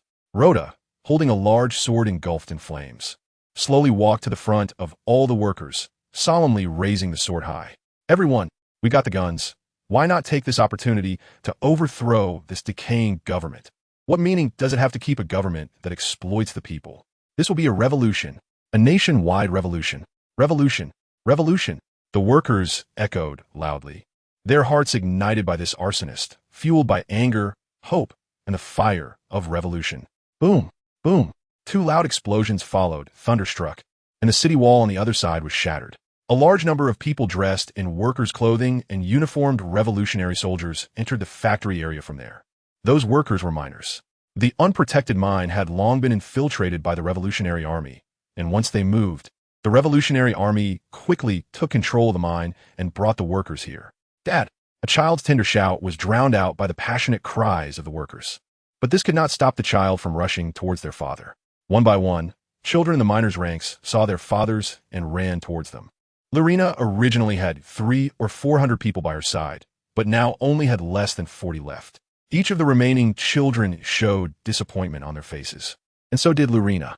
Although she had long known that her father was dead, seeing so many children reunite with their fathers still stirred envy and longing within her. At that moment, a hand rested on her head from behind.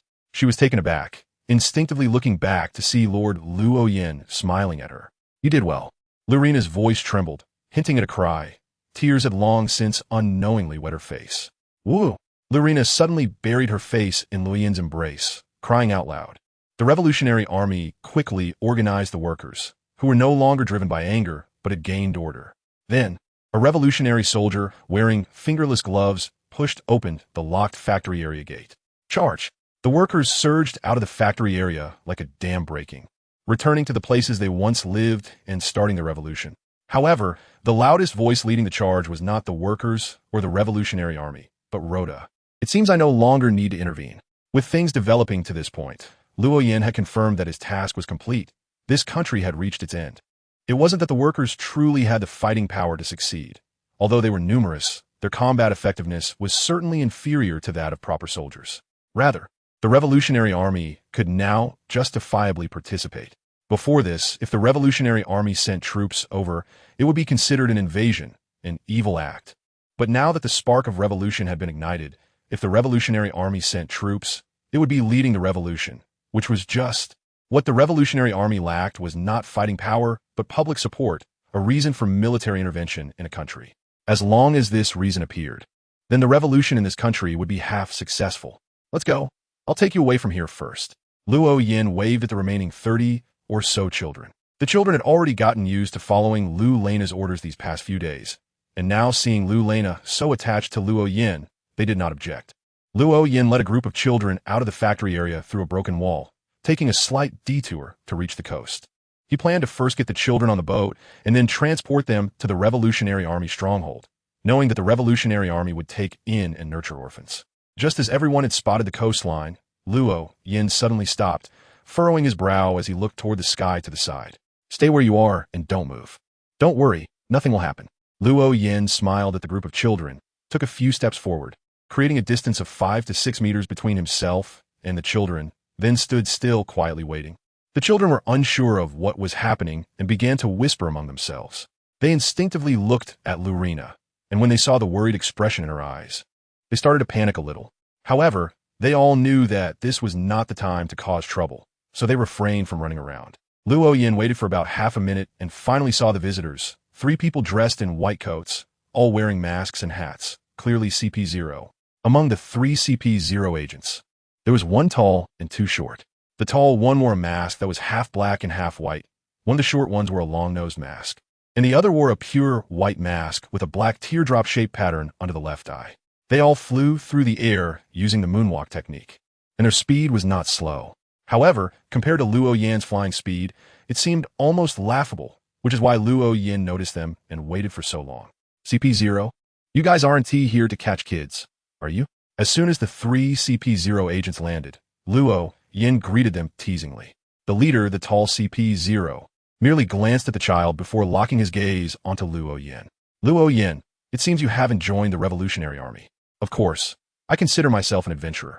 Then, I represent the world government to extend an invitation to you, inviting you to become one of the 7 warlords of the sea.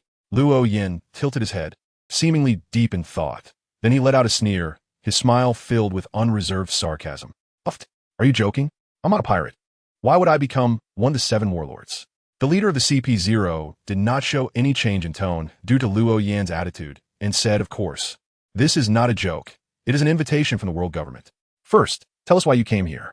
Luo Yan suddenly changed the subject, not because he wanted to avoid the issue of the 7 warlords, but because he couldn't agree to it. He was unsure if the other party would still respond after he refused, so he asked first. The leading CP0 seemed to have anticipated Luo Yan's question and answered without concealment. This country has dealings with us, CP0, so naturally, we have people infiltrated within it. And your actions are not discreet enough. TSK, since you've already discovered me, why not give this country a heads up? If you had warned them in advance, perhaps things wouldn't have escalated to this point. Saying this, Luo Yan pointed towards the direction of the kingdom, where revolutionary battles were taking place. The leading CP0 glanced over, his tone still unchanged. This country is not a member of the world government, and even if it were, CP0 has no obligation to protect them. That is true. After all, you're the dogs of the celestial dragons. So what is your answer? The leading CP0 seemed to have lost patience and pulled the topic back. Luo Yan's face broke into a smile, filled with disdain. The 7 warlords of the sea? Huh. If you invited me to be your king, I might consider it. But as for this so-called warlord, the leader of CP0 nodded slightly, his tone still calm. I see. Now that you've refused, what do you plan to do? Are you going to fight me here and try to kill me? No, we haven't received that order, but since you asked, I will naturally tell you. With that, the leader of CP0 reached into the inside of his clothing and pulled out 2 wanted posters, placing them on the ground. Luo Yan casually made a move, and a gust of wind delivered the wanted posters to his hand. It was the wanted notice for Luo Yan and Xiatali. Adventure Luo Yan.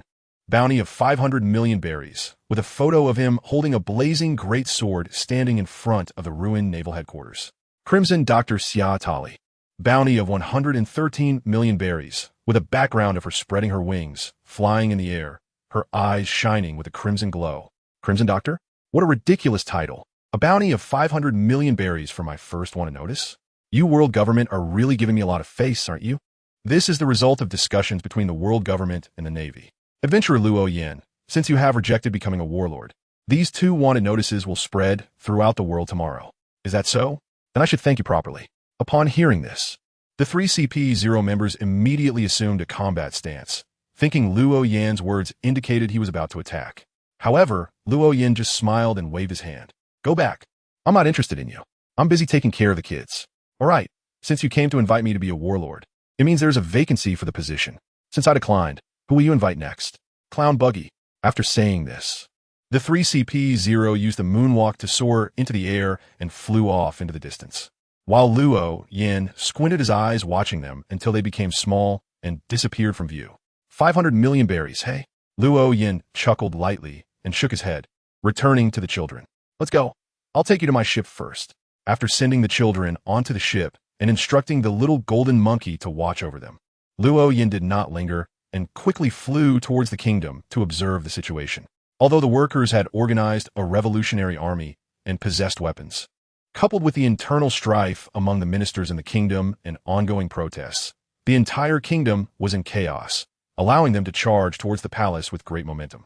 However, the king quickly made a counter-response. The soldiers adjusted their positions much faster than anticipated, effectively fortifying the palace, making it impossible for the revolutionary army and the workers to break through. After several attempts to storm the palace, the workers tragically found themselves unable to breach the soldiers' defenses, and casualties began to mount on their side. Damn it, is this how it ends? One worker, witnessing many of his fellow workers fall, cursed in frustration, his eyes reddening, whether from anger or sorrow at the sight of his companions' deaths. No, there is still a chance. We just need to seek help from the revolutionary army. Request assistance from the Revolutionary Army. The Revolutionary Army? Some workers who had been in the factory for a long time had never even heard of the Revolutionary Army, leading to a moment of confusion. The worker who suggested seeking help from the Revolutionary Army nodded and continued, "If we fail now, we will all die. In that case, we might as well ask the Revolutionary Army for help and overthrow this king together." That's right. Request help. Right now. Another worker echoed, and while some of the others hesitated, they all knew that failure meant death. None of them wanted to die. They had taken up arms to live better lives. Now that they had come to this point, there was no reason to give up, and they began to rally together. But even if they sought help now, would it be too late? No, it's not too late. The Revolutionary Army has already arrived. As long as you wish, I can bring them over right now." At that moment, a man dressed as a revolutionary soldier approached, speaking earnestly. The workers looked at him, then at each other, and all nodded heavily. The revolutionary soldier did not delay and immediately fired a signal flare into the sky. Boom! The signal flare transformed into a burst of light, exploding in the air like fireworks. Soon, from the woods between the mine and the factory area, one revolutionary soldier after another emerged, like bamboo shoots after rain, seemingly endless. The Revolutionary Army had secretly deployed a significant force in the outskirts of the country, ready to enter the city's districts as soon as the signal was given. At that moment, they were the saviors the workers had hoped for, not invaders recklessly invading another country. The Revolutionary Army's flag must always represent justice. These revolutionary soldiers quickly entered the king's city along the breached walls, and seeing real reinforcements, the workers, who had begun to waver, were encouraged and fought even harder, momentarily holding their ground against the soldiers. However, Luo Yin in the sky did not focus on those people. Instead, he directed most of his attention to Rhoda. Since inciting the workers, Rhoda had been charging ahead and had now plunged into the midst of the soldiers. Holding a flaming great sword, flames surrounded him, and anyone he struck would ignite. He charged forward like a madman, completely unbothered by whether he was surrounded. At first, some soldiers sought to achieve glory by sneaking up behind Rhoda for a surprise attack, but whether using spears for close combat or gunfire, they were all blocked by a beam of dawn light that seemed to emerge from nowhere, unable to break through. Now the soldiers were somewhat frightened. Who wouldn't be afraid of a crazed fighter with seemingly impenetrable defenses? Fear paralyzed the soldiers, which only made it easier for Rhoda. Just as Rhoda was charging through unopposed, the man dressed as a steward who had accompanied the king on the city wall leaped down, landing in front of Rhoda.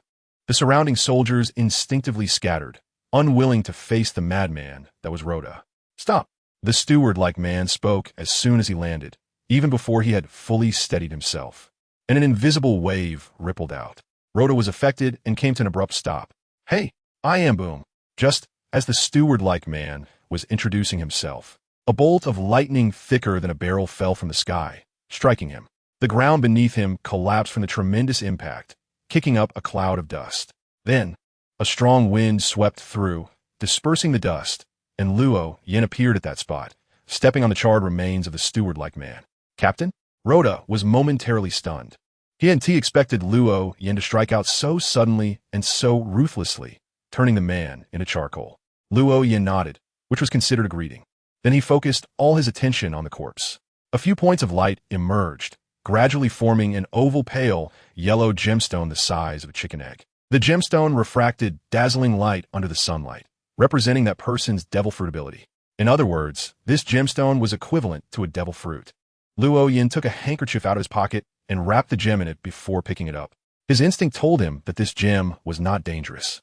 However, to be safe, he still did not handle it directly. "Since I have taken action, I might as well go all the way." As he spoke, Luo Yin had already raised his head to look at the king on the palace wall. The king finally realized that his reliance had been easily taken out, and he didn't even have time to finish his self-introduction. He was so frightened that he was trembling all over. Dead. Kierji is dead, just like that. Easily taken down. The king was completely panicked, but Luo Yin did not pay much attention to him. He had personally witnessed the suffering of this country and knew that all this suffering stemmed from this king. Since that was the case, this king could not be forgiven. "You all should be buried." Luo Yan's words sounded like a declaration, and as soon as he finished speaking, the ground began to tremble. The entire kingdom shook. It was an earthquake, a sudden earthquake without any warning. The soldiers and workers engaged in battle found it hard to maintain their footing due to this unexpected quake. First, some dilapidated buildings began to collapse, followed by cracks splitting open in the earth. No matter where the cracks appeared, they all spread in the same direction, towards the palace. When numerous fissures converged at the palace, scalding magma erupted from the cracks, spewing forth like a volcanic eruption, completely sealing off the palace. No one could enter or exit the palace now, unless they could fly or force their way through the magma. But that was not the end. After the palace was completely isolated, the clear sky suddenly darkened, as if a storm was imminent. However, the imagined downpour did not arrive. Instead, what came was a thunderstorm far more terrifying than any rain. Countless bolts of lightning descended upon the palace like the roots of a giant tree. The palace was not destroyed instantly, but was shattered piece by piece, layer by layer. It was as if someone was using a knife to slowly carve away at a cake from the top down. Everyone was stunned, whether soldiers, revolutionaries, or workers. None had witnessed such a spectacle. Some stood frozen in place, some trembled all over, and some simply knelt on the ground, watching the palace gradually collapse. No sounds of despair or pain emerged from the palace, as they were all drowned out by the thunder. The catastrophe lasted nearly 3 minutes.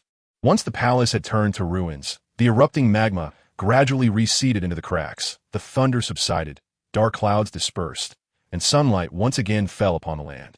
Everything seemed to return to the way it was a few minutes ago, but the palace had become a heap of rubble.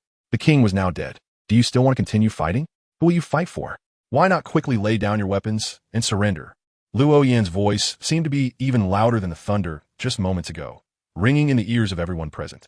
At the same time, an indescribable feeling emerged in everyone's hearts, as if they were being looked down upon by a king, or as if a disaster was about to erupt. It made their instincts tremble, a tremor that couldn't be controlled merely by strong will. It was as if it stemmed from their very instincts. I surrender. I surrender. A soldier could no longer suppress the fear within him, throwing his weapon to the ground. With one leading the way, others quickly followed suit, tossing their weapons aside. As the saying goes, when soldiers are defeated, they collapse like a mountain. The wave of surrender soon swept over all the soldiers, and they all chose to surrender. It's over. Seeing the outcome decided, Luo Yan sighed in relief, retracting his imposing aura. Everyone present suddenly felt lighter, the heavy burden on their hearts dissipating into thin air. Just a moment ago, he could clearly sense that his disaster high priest potion had digested a significant portion. Clearly, playing the role of the disaster high priest required not only creating disasters, but also making people feel the disaster. The more people who feared the disaster, the more the potion would digest. This was one of the rules Luo Yan summarized for his role. Captain, you're amazing. Rhoda scampered over, his face even showing a hint of flattery. Luo Yan smiled, about to speak, but Rhoda continued, Captain, if I had known it was this easy, why do we have to take such a big detour? We could have just taken out the kingdom's high-ranking officials directly if we were flying the pirate flag. Then of course we could do that. But this time we're working for the Revolutionary Army. This is their justice. Huh, that's so troublesome. Does this mean the Revolutionary Army will have to act like this in the future? Rhoda immediately frowned. Luo Yan replied irritably, You're not part of the Revolutionary Army. So why do you care? Don't worry, I won't take on such commissions in the future. Sigh, that's good. The captain is wise. Rhoda instantly changed his expression, smiling again. And Luo Yan couldn't help but roll his eyes. At that moment, Shadowy landed quickly beside Luo Yan, flapping her wings. She glanced at the now ruined palace and frowned deeply. Captain, you were too impulsive. What's wrong? Shouldn't I have taken action to kill that king? Does the dragon still need to keep this king for something? But he didn't say anything before. Luo Yan looked confused, while Zidali shook her head and said seriously, Captain, I just asked the left minister, and the treasury of this country is inside the palace. I'm afraid it has already been destroyed by you. What? What did you say? Hurry up. Hurry and look for it. Luo Yan jumped up as if his tail had been stepped on, and then hurriedly ran towards the ruins of the palace. He couldn't afford to be anxious. He had originally planned to make a big profit from this operation. After all, this country had been selling arms, contributing to the heavenly gold of the celestial dragons, and one could imagine it wouldn't be a small amount. If it were all wiped out by a lightning strike, that would be a huge loss. Luo Yan followed his spiritual intuition and quickly rummaged through the ruins to find a 3-meter by 3-meter by 3-meter metal safe. Due to being struck by lightning, the surface of the safe had scorch marks and dents. However, it was not damaged, and the handle on the safe door, resembling a steering wheel, was also intact. It was undoubtedly a qualified safe. A safe? Huh, I'm going to get rich. Luo Yan's eyes brightened as he directly lifted the safe and flew it into the air, heading straight for his ship. He didn't want to greet the Revolutionary Army right now. He preferred to hide the good stuff first before anything else. Greetings could wait. Shadowy was momentarily stunned when she saw Luo Yan flying away with such a large safe, but she quickly reacted and said to Rhoda, You go talk to the leader of the Revolutionary Army here. It's best if they don't remember there's a treasure vault. If they do, just guide them to think that the vault was destroyed in a lightning strike. Do you understand? Hey, who do you look down on? Leave it to me. Rhoda confidently patted his chest, assuring that everything was under control. Only then did Shadowy flap her wings and chase after Luo Yan. Back on the ship, Luo Yan let the children enter the cabin first, and then carefully placed the huge safe on the foredeck. The entire ship noticeably tilted forward a bit, but not by much. Although this safe was made of solid metal, it was designed to store things and wasn't solid inside, so its weight wasn't excessively heavy. Luo Yin held the astrological coin in one hand, while the other hand became ethereal and transparent, slowly reaching towards the safe door. For a safe that lacked any mystical enhancement, it was very simple for an apprentice to open it, completely ignoring the password. However, just as Luo Yan's hand touched the safe door, ready to pull it open, his spiritual sense was stirred. His intuition told him that there was someone inside the safe. Someone? Luo Yan's brows instantly furrowed deeply, but he didn't find this situation particularly surprising. After all, at that time, in order to better digest the potion, he specifically allowed the palace to melt little by little rather than being destroyed instantly, which gave the people in the palace a lot of room to maneuver. When it was determined that escape was impossible, finding a sufficiently sturdy box to hide in was a good idea, and clearly, the kingdom's treasury met this criterion. Could it be the king? The first thing Luo Yin thought of was the king. After all, not everyone is qualified to know the password to the treasure vault. Ding! As he thought, Luo Yin flicked the coin in his hand, and it flipped continuously in the air before landing back in his palm, this time with the reverse side facing up. This meant that the person hidden in the safe was not the king. Not the king? Who could it be? Now Luo Yin was a bit curious. He was about to open the treasure vault, but thought that if a person with a certain level of danger came out, it would be problematic. It wasn't that he was afraid that the other party could threaten him, but he was worried that the other person might take him down with them, considering that this ship not only held all of Luo Yan's possessions, but also dozens of children. After thinking it over, Luo Yin lifted the safe again, planning to open it on the shore to ensure everything would be foolproof. At that moment, Shatali finally arrived. She had seen Luo Yin place the safe on the deck and now lifted again, feeling puzzled. "Captain, what are you doing?" "It's nothing. I just found out that there's a person in this safe, and I'm worried there might be an accident, so I've decided to open it on the shore." "A person?" Shatali was taken aback, leaning slightly forward to get closer to the safe and then wrinkling her nose. "It's a woman. There shouldn't be any problems, right?" "A woman? You can smell that." "Of course, Captain, don't underestimate a vampire's sense of smell. Distinguishing between men and women is child's play." Luo Yin nodded, still choosing not to take the risk, and brought the safe to the shore. Xiaotli was also curious about what was inside the safe, and hurriedly followed. Luo Yan's hand became transparent again as it reached for the vault's handle, which resembled a car door handle. After grasping the handle and pulling back, the heavy vault door opened without making a sound. The first thing that caught the eye was a thick layer of banknotes, piled together to nearly a meter in thickness, covering the entire floor of the vault. Following, there was a large pile of gemstones, red, yellow, blue, green, and a variety of others. Then, there was a person. Just as Shatari had said, a woman. She had long green hair, wore a white court gown, and around her neck hung a string of pearls. Or rather, a girl, as she looked no older than 25, probably around 22 or 23. Although she was older than Luo Yin, she could still be referred to as a girl. Most strikingly, this girl wore a pair of golden handcuffs. The chains were long enough to allow her hands to open freely, but being locked meant she was still restrained. How could someone who could enter the royal treasury be in handcuffs? Luo Yan's expression suddenly became strange, and next to him, Xiaotali also looked puzzled, clearly surprised by this unexpected development. The girl in the safe saw the door of the safe open, but what greeted her was not the familiar palace, but rather rocks and a beach. Her face showed obvious panic, and her body instinctively shifted backwards. Ugh! The girl let out a pained groan as she moved slightly, as her back seemed to have bumped against something sharp or uncomfortable. "Who are you?" Luo Yin didn't give the other party a good expression and directly asked. After all, this person was from the royal palace, and being able to hide here at least meant they were a member of the royal family. I am Princess Libinal." "Princess? I didn't expect that king to care for you so much. At the most dangerous moment, he actually let you hide in here instead of himself. But wait, this place is so spacious. Not to mention 2 people, even 3 or 5 could hide here. Why didn't he come in with you?" "No, that's not it. My room is right next to the treasury, and when I heard the Revolutionary Army was coming, I hid in here." "What happened afterward?" "I heard a loud noise from inside here." Princess Libinal's tone was somewhat urgent, but Luo Yin didn't pay much attention to what she was saying. He was already considering how to deal with her. Currently, there were 2 options. One was to kill her directly, which would be safer to eliminate future troubles. The other was to hand her over to the Revolutionary Army, believing they had the capability to ensure Libinal wouldn't retaliate against him. However, this would make it difficult to keep the matter of the safe a secret. He wasn't worried about the Revolutionary Army, discovering he had taken the safe.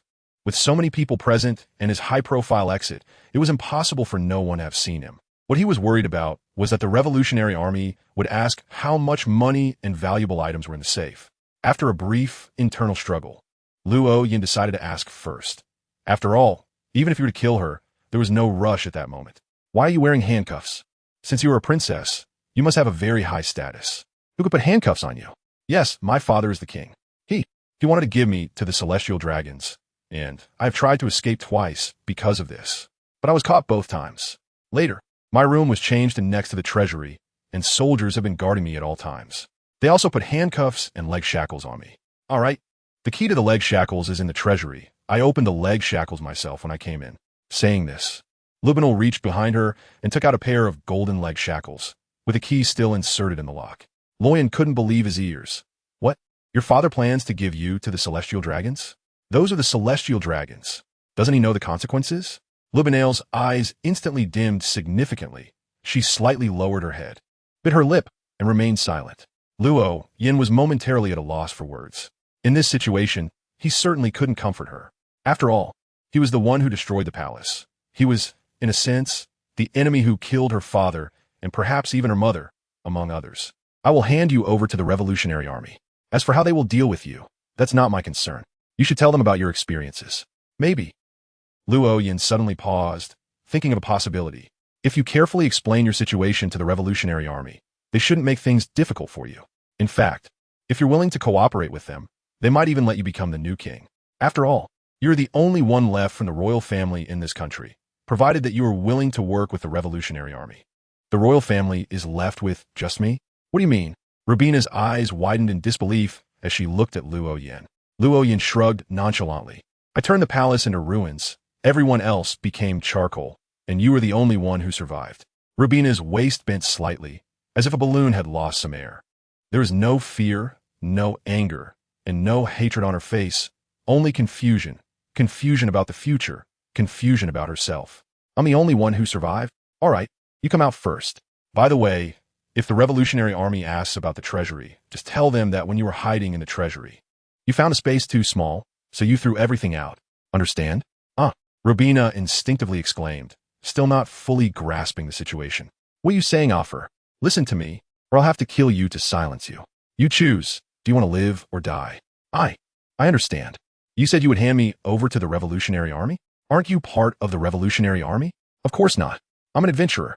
I'm only in a cooperative relationship with the Revolutionary Army. Now hurry up and come out. I still need to check how many valuable things are in here. Luo Yin urged again, and Lubiner carefully got up, jumping down from the stacked Baileys, the chains of the handcuffs clinking and clattering against each other in the process. Luo Yin glanced inside the safe and found that there were no extra boxes, which meant there were no devil fruits. What a pity, no devil fruits. Luo Yin couldn't help but mutter, and Lu Bina instinctively replied, there were originally 2, but half a year ago, they were given to CP0. What the hell, what a waste. You actually gave away a devil fruit? You could have at least given it to a loyal subordinate. If it were a powerful fruit, there might have been a chance of resistance today. Why is it that the 3 CP0 agents who came to find me aren't devil fruit users? Luo Yin wished he could summon the spirit of the king and scold him for giving away such a good thing as a devil fruit. Captain, let us move the items first, so we don't attract the Revolutionary Army. Seeing Luo Yin's distressed expression, Shadowly tactfully changed the subject. Luo Yin suppressed the sorrow on his face, nodded, and with a wave of his hand, a strong wind swept through, lifting the cash, gems, and a small amount of gold from the safe and sending them flying towards the ship at sea. Meanwhile, in a snow-covered country, Dragon stood on the balcony of a tall building, the snowflakes having turned the top of his hood white. But he didn't care. He held a wanted poster in his hand, a smile that was hard to conceal on his face. Dragon, you seem very happy. The voice of the she-male king came from behind him. Dragon did not turn around and casually tossed the wanted poster, which the wind carried directly into the she-male king's hands. Luo Yan's actions had already succeeded, and the world government had issued a bounty on him. This meant that he would no longer have the possibility of siding with the world government. A person like him, even if he merely refrained from siding with the world government, was enough to make us happy. Moreover, for now at least, he was still in a cooperative relationship with us. I really don't know what Luo Yin is plotting. His actions are beneficial to us, but I can never guess his intentions. That doesn't matter. As long as he doesn't stand with the world government, he can do whatever he wants. The she-male king nodded and tucked the wanted poster into his pocket. So what do you plan to do, now that his stance has been confirmed? We don't have to be so wary of him anymore. I will directly invite him here. Let Sabo go pick him up. Sabo has been clamoring to meet him. Brew, brew, brew, brew. Just after clearing out the safe, Luo Yin heard the long-awaited phone bug ringing. He took a few steps to sit on a rock and took out the small phone bug, placing it in his palm. This is Luo Yin. I am Dragon. The voice of Dragon on the other end of the phone bug was very flat, completely lacking the happiness he had just shown. Luo Yin had already anticipated that Long would call him, so he wasn't surprised. I've finished my tasks on this end. You should already know, right? Of course. This time it's thanks to you. On behalf of the Revolutionary Army, I express my gratitude. Your actions allowed the Revolutionary Army to complete this revolution at a minimal cost. There's no need for thanks. Let's not get into that.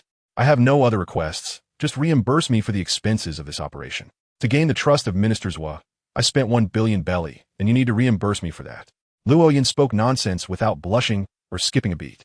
Although he had promised the left minister a billion deposit, he hadn't actually given it yet when the revolution broke out. Of course, even if he really wanted to give it, he couldn't come up with 1 billion Baileys. Haven't you already obtained the kingdom's treasury? The money should all be there. It's better that you don't mention this. Just mentioning it makes me angry, you know? I happily rummaged through the treasury, and when I opened it, I was dumbfounded. There was no money inside, only a living person. A living person? The voice from Longside finally showed some fluctuation, mixed with a hint of confusion. Luo Yin nodded heavily, as if the dragon was standing right in front of him, and he could really see himself nodding. Yes, there is nothing in the treasure vault. Just one person, the king's daughter, who is right here with me. If you don't believe it, you can ask her. The voice on the other end of the phone bug fell silent for nearly 5 seconds before speaking again. I've sent the Revolutionary Army's staff over. You can tell him the specifics. I can't figure out the situation over the phone bug, and I have other matters to attend to, so I'll hang up now. Click. The call ended, and the phone bug's tentacles immediately drooped down. Luo Yin, who had just opened his mouth, had to close it again.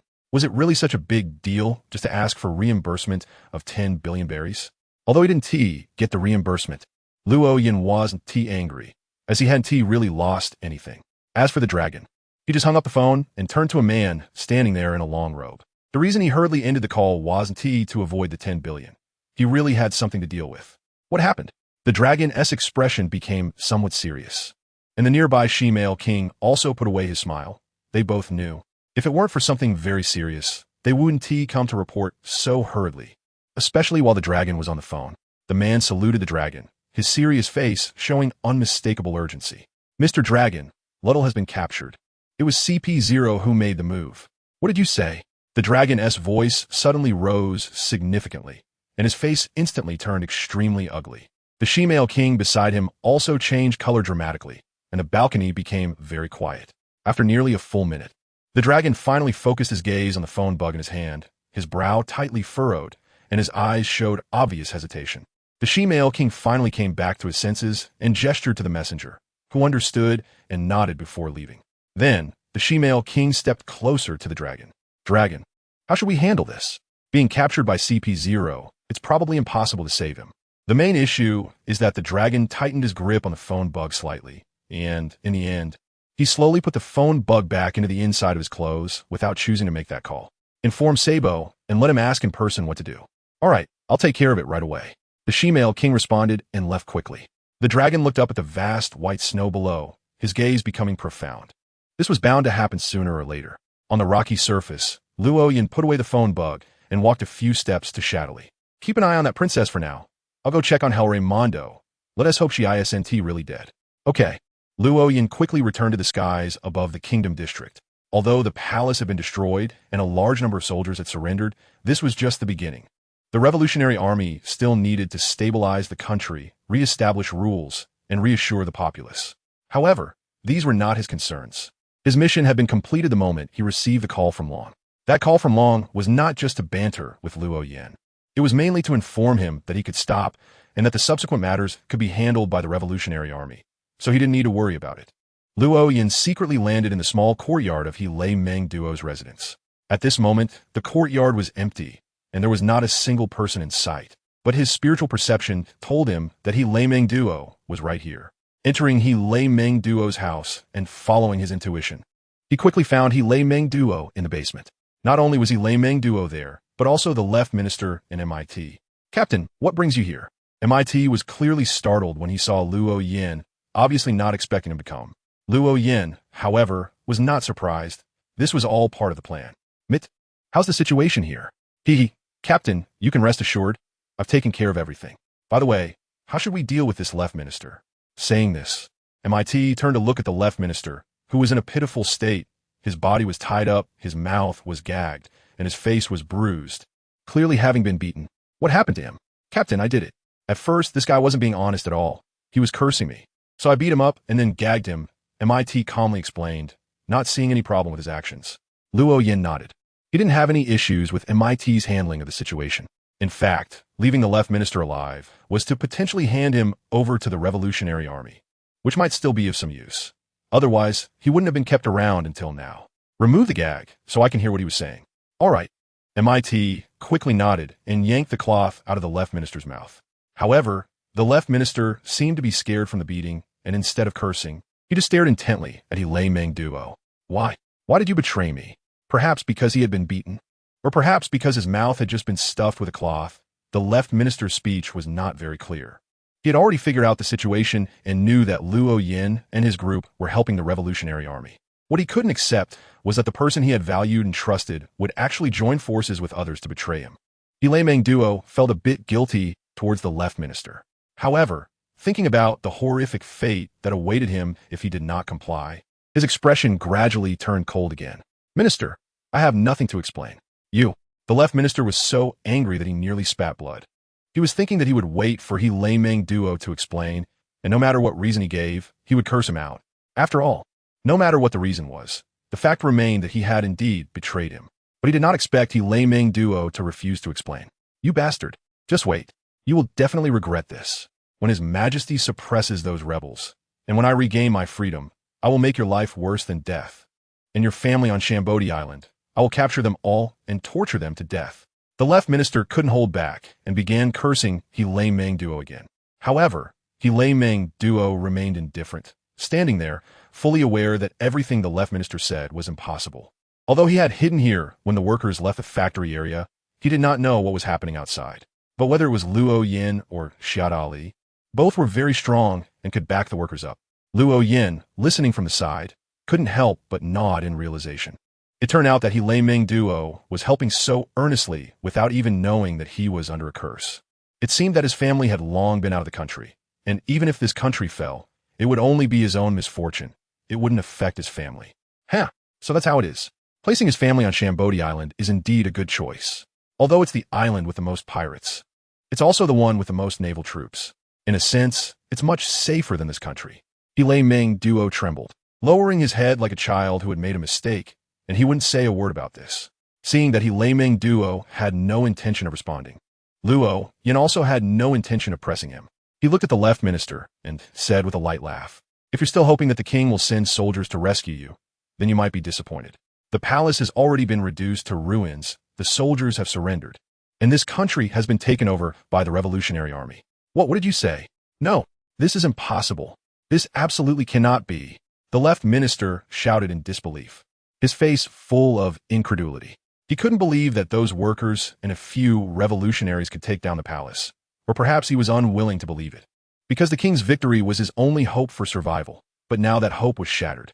After shouting a few times, the left minister's voice grew quieter, and his face turned ashen. Luo Yin signaled to MIT, "Hand him over to the Revolutionary Army along with Lei Meng Duo. As for how the Revolutionary Army deals with them, it has nothing to do with us." After giving these instructions, Luo Yin left and returned to the ship. He still needed to handle the children's matters. After all, with so many children, a single monkey wouldn't be able to take care of them. After sailing to the island where the Revolutionary Army had a stronghold, Luo Yin had the dozens of orphans and the princess taken away by the stationed Revolutionary Army, leaving only Lu Lena behind. On the ship, Lu Lena sat cross-legged on the deck, looking anxious, while Luo Yin's expression was very serious. "Lo, Lord Luo Yin." Lu Lena could no longer endure the atmosphere and softly broke the silence. Luo Yin took a deep breath and forced himself to calm down. "Xia said your body has been adjusted well enough. You can now withstand the potion. So, now you have a choice. Drink the potion and gain strength to become more powerful. But this strength comes with risks. If you lose control, you will become a monster. You must think carefully. Lulena had long known about the potion, and Shada Li had also told her about its risks. But she still nodded without any hesitation. Yes, Lord Luo Yin, I want to gain strength. All right, then you have 3 choices. The first is to become an apprentice. The second is to become a reader. And the third is to become a generalist. Lord Luo Yin, I have a question. Just as Luo Yin was about to introduce these 3 paths to Lulena, he was interrupted. However, he was not angry and simply nodded. You can ask, Lord Luo Yin, do I only have 3 choices? But I heard Sister Xia say that there are a total of 22 paths. Ahem, of course not. You don't only have these 3 choices. The reason I listed these 3 first is that I currently need extraordinary individuals from these paths. I'll introduce these 3 paths to you, and if you don't want to choose any of them, I can tell you about others. Luo Yin is quite respectful of personal opinions regarding the choice of paths. After all, this is a matter that concerns one's entire life. Lulena nodded and then asked, which path does Lord Luo Yin hope I choose the most? The generalist. Luo Yin answered almost without hesitation. He really wanted to have a craftsman. A craftsman could not only make magical items using extraordinary materials, but also take on the work of a shipwright. On the sea, the most important roles are the shipwright and the ship's doctor. Everything else can be managed, but these 2 cannot be compromised. Then this is my choice. Lurena nodded heavily, her face showing a pure smile. Luo Yin was taken aback for a moment, then nodded in agreement. All right, I will give you the potion of general knowledge, and I will train you to become a great scientist. Of course, before that, you need to be my shipwright. Scientist? That doesn't sound very impressive, Lurena said, unable to help but voice her doubts despite her earlier enthusiastic agreement. Luo Yin chuckled and said, don't underestimate the power of science, especially when it can combine with the mysterious. In the future, you might become my support. I will do my best.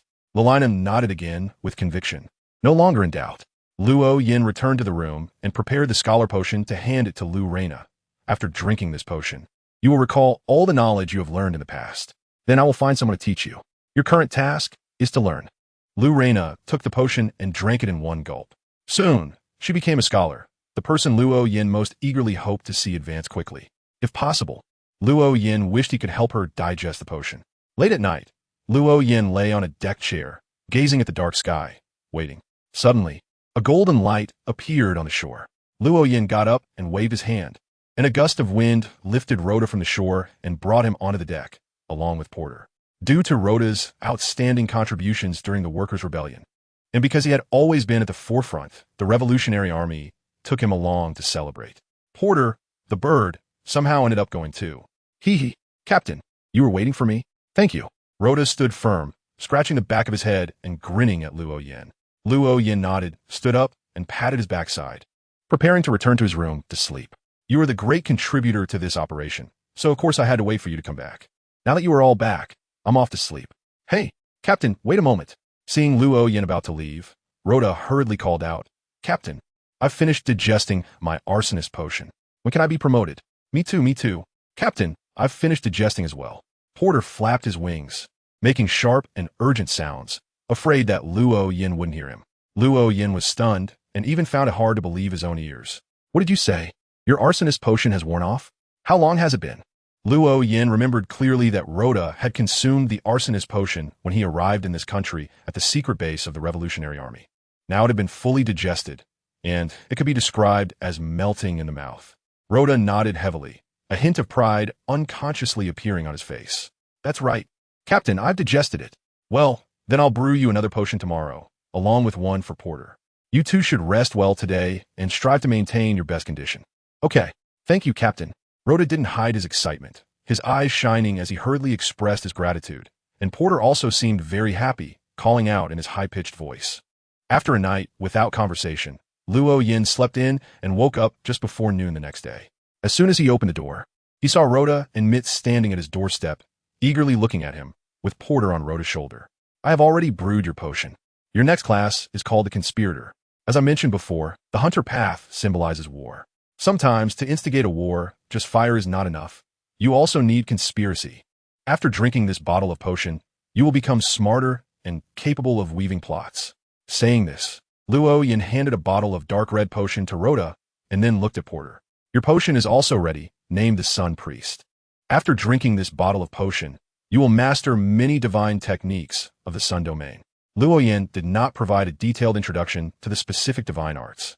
Firstly, he didn't remember them very clearly, and secondly, this knowledge was inherent to the Potion Guild, so there was no need for him to elaborate. Thank you, Captain. Porter lowered his head and said his thanks very earnestly. Luo Yin nodded and brought a person and a bird to the deck, personally overseeing their promotion. Their promotions went quite smoothly, as they had all fully digested the potions. Even Porter, who had directly consumed a Sequence 8 potion to become a Radiant Bird, had a very smooth experience. For the next 2 days, Luo Yan's ship anchored by the shore of a small island with a secret Revolutionary Army base, waiting for the Revolutionary Army members to arrive. However, what Luo Yan did not expect was that instead of the Revolutionary Army, he would encounter Luo's submarine. That day, Luo Yan was still resting in his usual manner on the lounge chair when a scene suddenly appeared in his mind. A yellow submarine was approaching. With the potion significantly digested, Luo Yan's abilities had also improved.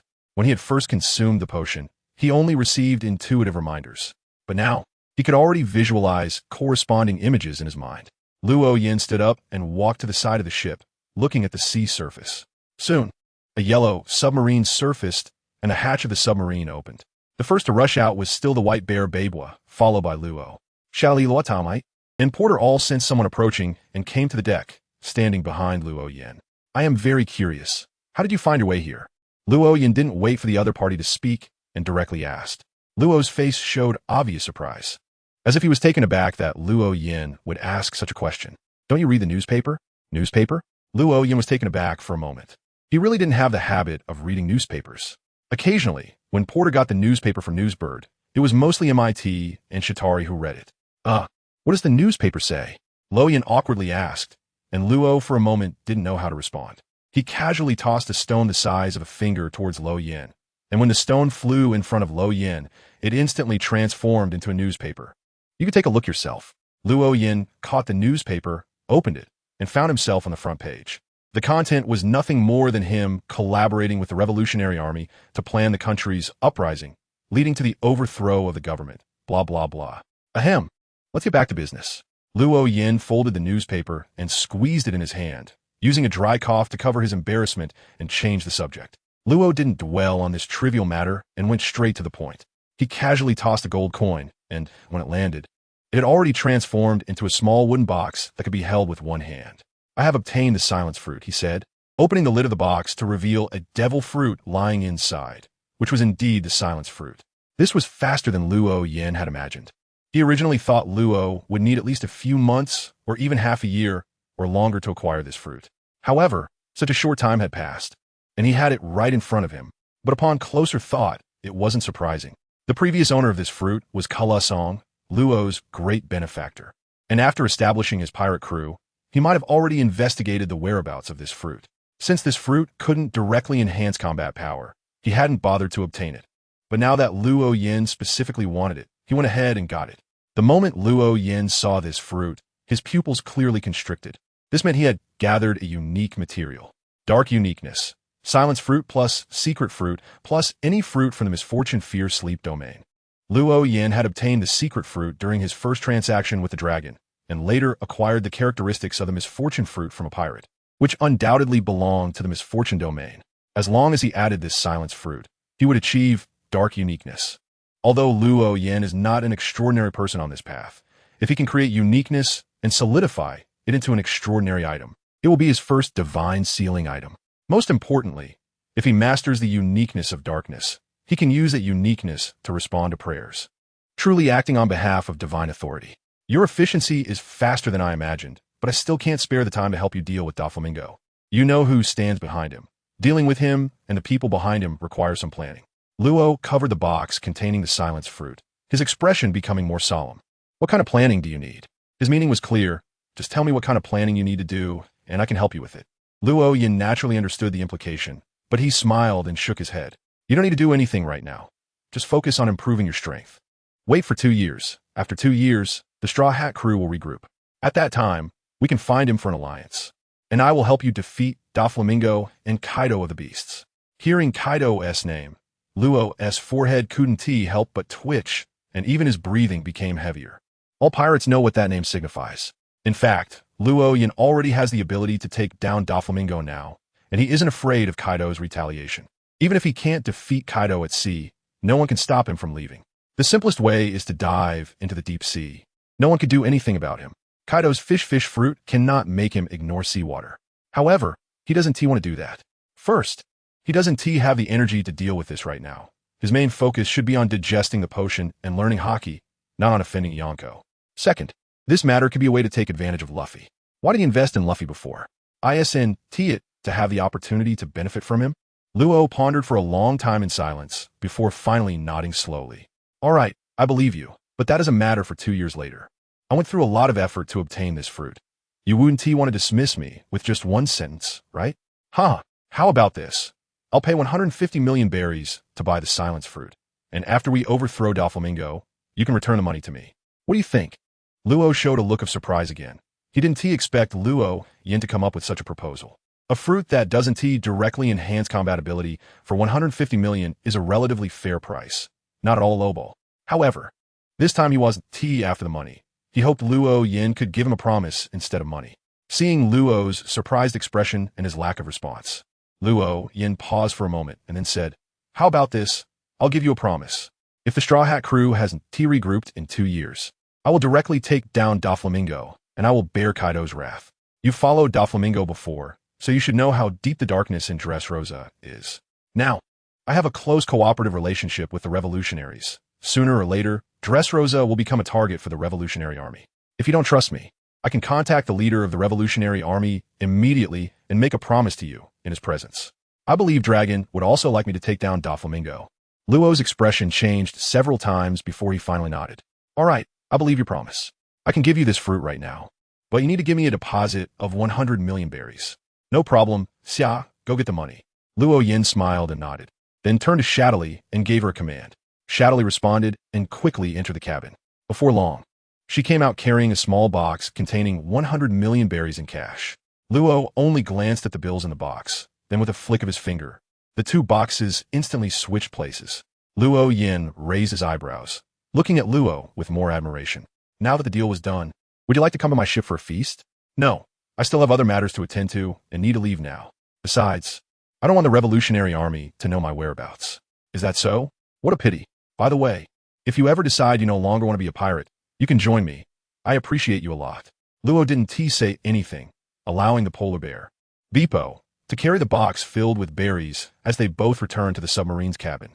The submarine dove down, and the surface of the water quickly returned to calm. Luo Yin couldn't wait to hold the silent fruit in his hand, and a smile unconsciously appeared at the corners of his mouth. "Captain, you seem very happy. I didn't see you this happy when you got the devil fruit before. Hee. This fruit is of great significance. Might take the ship somewhere else to a deserted island." "All right, Captain." Mai didn't ask why and quickly ran into the cockpit. Luo Yin returned to his room, locked the door, and spread his hands. Several cards flew out, and one of them floated in front of him, then unfolded. Sequence 0, Darkness, 3 copies. Sequence 1, Calamity Night traits plus Dark Uniqueness. Dark Uniqueness, Silent Fruit plus Secret Fruit plus Calamity Fear plus Sleep Domain, any one fruit. After confirming the recipe again, Luo Yin placed the 3 fruits into 3 different boxes, supported them with wind, and made them float in front of him. Then he searched for some low-sequence auxiliary materials from the Dark Path. Although he had obtained the recipe, Luo Yin still didn't know how to fuse the 3 demon fruits together. He couldn't just use a blender to juice them, right?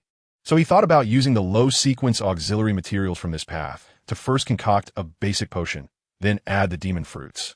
If it was meant for someone to drink, it would definitely be problematic, but if it was just to create uniqueness and solidify it, Luo Yin felt it shouldn't be a big issue. After all, they were all materials from this path, and even if it ultimately failed, it wouldn't cause any conflict or additional madness. After roughly counting the materials, Luo Yin took some with him, dispersed the blasphemy card, and opened the door. At this time, the ship had already reached an uninhabited deserted island, which had almost no green plants. Instead, there were many corals, barnacles, and oysters. The highest point of the island was only 2 or 3 meters above sea level, meaning that during high tide, the entire island would be completely submerged. "You all leave. Go further away, at least retreat 10,000 meters." After instructing, Luo Yin flew to the island, and it was the first time the others saw him so formal and serious. Although surprised, no one raised any objections at that moment. The boat began to move away, and Luo Yin arranged the materials in front of him, preparing to start the crafting once the boat was far enough. It wasn't that he didn't want his subordinates to see him create the uniqueness, but he had done a divination beforehand, which indicated that there were risks involved in making the uniqueness, and the risks were not small. For someone like him who had divine qualities, there were considerable risks. For others, it would likely be an insurmountable danger, so Luo Yin had to be cautious. Huff! Luo Yin took a deep breath and exhaled, tossing the astrology coin into the air with a ding, performing another divination. This time he was divining the level of danger he faced, and once again, the result indicated a certain level of danger, but not enough to be fatal. After the ship completely vanished from the horizon, Luo Yin began to prepare a potion. As he added various auxiliary materials, a pool of black liquid formed in the basin used for mixing. Then, Luo Yin opened the box containing the devil fruits, throwing in the first fruit, which vanished as if it had evaporated. However, through his spiritual vision, Luo Yin could clearly see that the properties contained in that fruit had merged into the black liquid. Seeing this, Luo Yin no longer hesitated and tossed in the other two fruits as well. Instantly, the darkness in the basin spread out, resembling the deepest, purest blackness. Gushing forth like a spring, the basin disappeared, the ground of the island vanished, and even the seawater that came into contact with the darkness was gone. At that moment, Luo Yin had already flown into the air when he threw in the other two devil fruits, as his intuition was frantically warning him that he would die if he hesitated even for a second. Given that he had already divined a dangerous situation, he naturally did not hesitate. The darkness continued to expand and gradually became ethereal. Even when he stared intently, there were times he felt that the darkness might not exist at all. There was nothing there. The situation had already exceeded Luo Yin's control. Just as he was contemplating how to wrap things up, the sky suddenly turned dark. It was not that the sunlight was blocked, but that true night had arrived. The stars twinkled in the night sky, but there was no moon. Luo Yin's first reaction was to wonder if he had been consumed by darkness without realizing it. However, he quickly realized that it was just that night had fallen, and this darkness was not limited to this sea area. At that moment, the entire world had suddenly plunged in a night at noon, and no one knew what had happened. But everyone understood that something must have occurred. Otherwise, this situation would never have arisen. Luo Yin noticed that the commotion was becoming increasingly intense, even affecting the entire world, which made him feel a bit worried. He began to reflect on whether he had been too hasty, thinking that he shouldn't have jumped straight into pursuing uniqueness, but should have taken it step by step. Perhaps if he had waited until he became an angel before seeking uniqueness, such a situation might not have occurred. But the events had already unfolded, and it was too late for regrets. The night did not last long. It only maintained for half a minute before the sunlight pierced through the darkness, spilling back onto the earth. The darkness, akin to spring water, quickly shrank under the sunlight, soon condensing into one form, transforming into a bony ring. This ring resembled a loop formed by the vertebrae of a small snake, with a black gemstone the size of a pinky on top. This gemstone only revealed itself when observed closely. Otherwise, it seemed non-existent. Within the gem were countless points of light, as if the entire night sky had been encapsulated inside. The ring floated silently in the air, and just by looking at it, Luo Yin felt his soul calm down.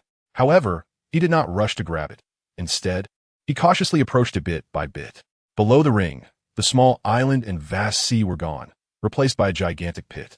Strangely, the surrounding seawater that had risen did not flow into the pit to fill it, resulting in a noticeable fault at the edge of the pit.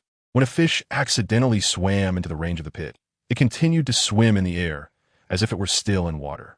However, it wasn't long before the fish vanished, as if it had never existed. As Luo Yin cautiously approached, he witnessed the entire process of the fish inadvertently disappearing, which caused him to halt his descent, unsure of what to do next. Could it be that this thing could only be looked at, but not obtained?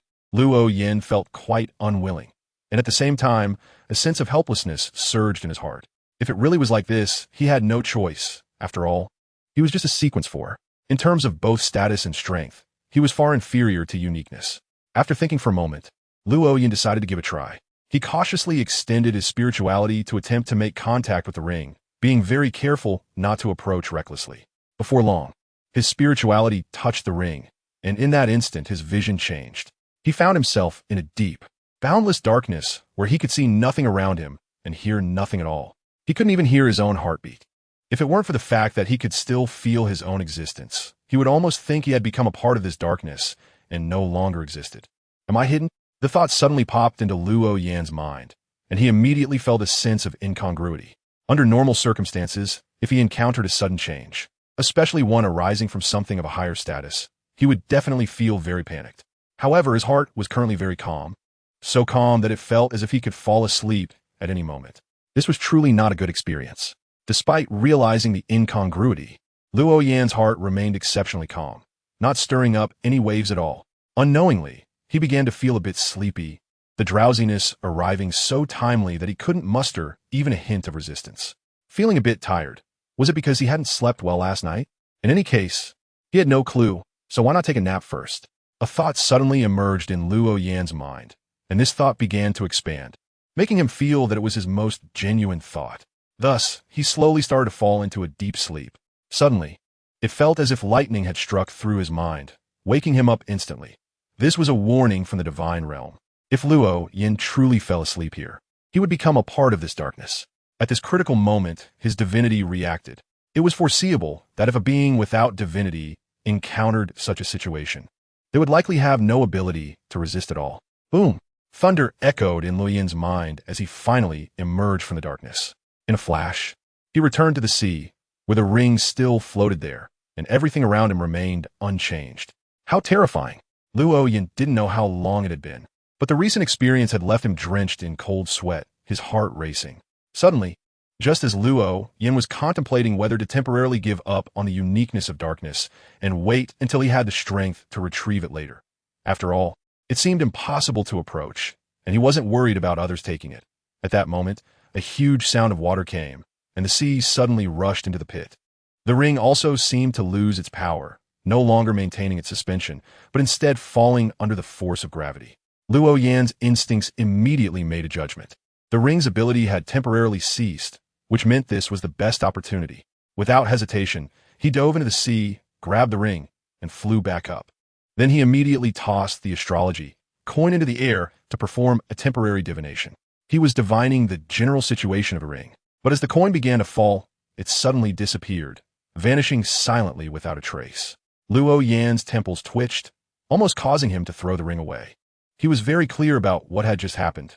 The divination of the astrological coin pointed to the ring, only to be struck back by the ring, which directly led to his being obscured. Damn it, how could I dare to carry this?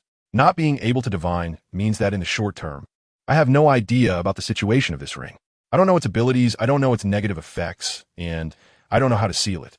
Who would dare to carry this thing in such circumstances? It could disappear silently at any moment.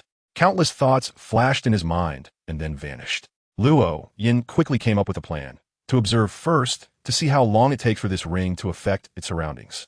After making the decision, Luo Yan didn't hesitate to let go and allowed the ring to fall into the sea while he floated on the surface, waiting and using his control over the ocean to observe the situation of the ring.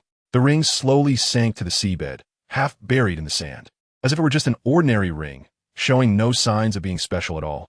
Luo Yan patiently waited without a hint of impatience, while also pondering other possibilities in his mind. Since divination was not an option, what other ways could confirm the condition of the ring? Spiritual intuition? What good is that? I'm not a diviner, and my spiritual intuition doesn't lean towards divination. Moreover, even a sequence 4 diviner wouldn't be effective when faced with uniqueness. Luo Yan shook his head secretly, dismissing many of his thoughts. Suddenly, a flash of inspiration crossed his mind, leading him to a possibility: to pray to the ring, hoping that the ring could respond to him. Theoretically, a sealed item of sequence 3 should be able to respond to a prayer. So as a unique ring, it should also be able to respond to one. TSK, but I don't know the incantation.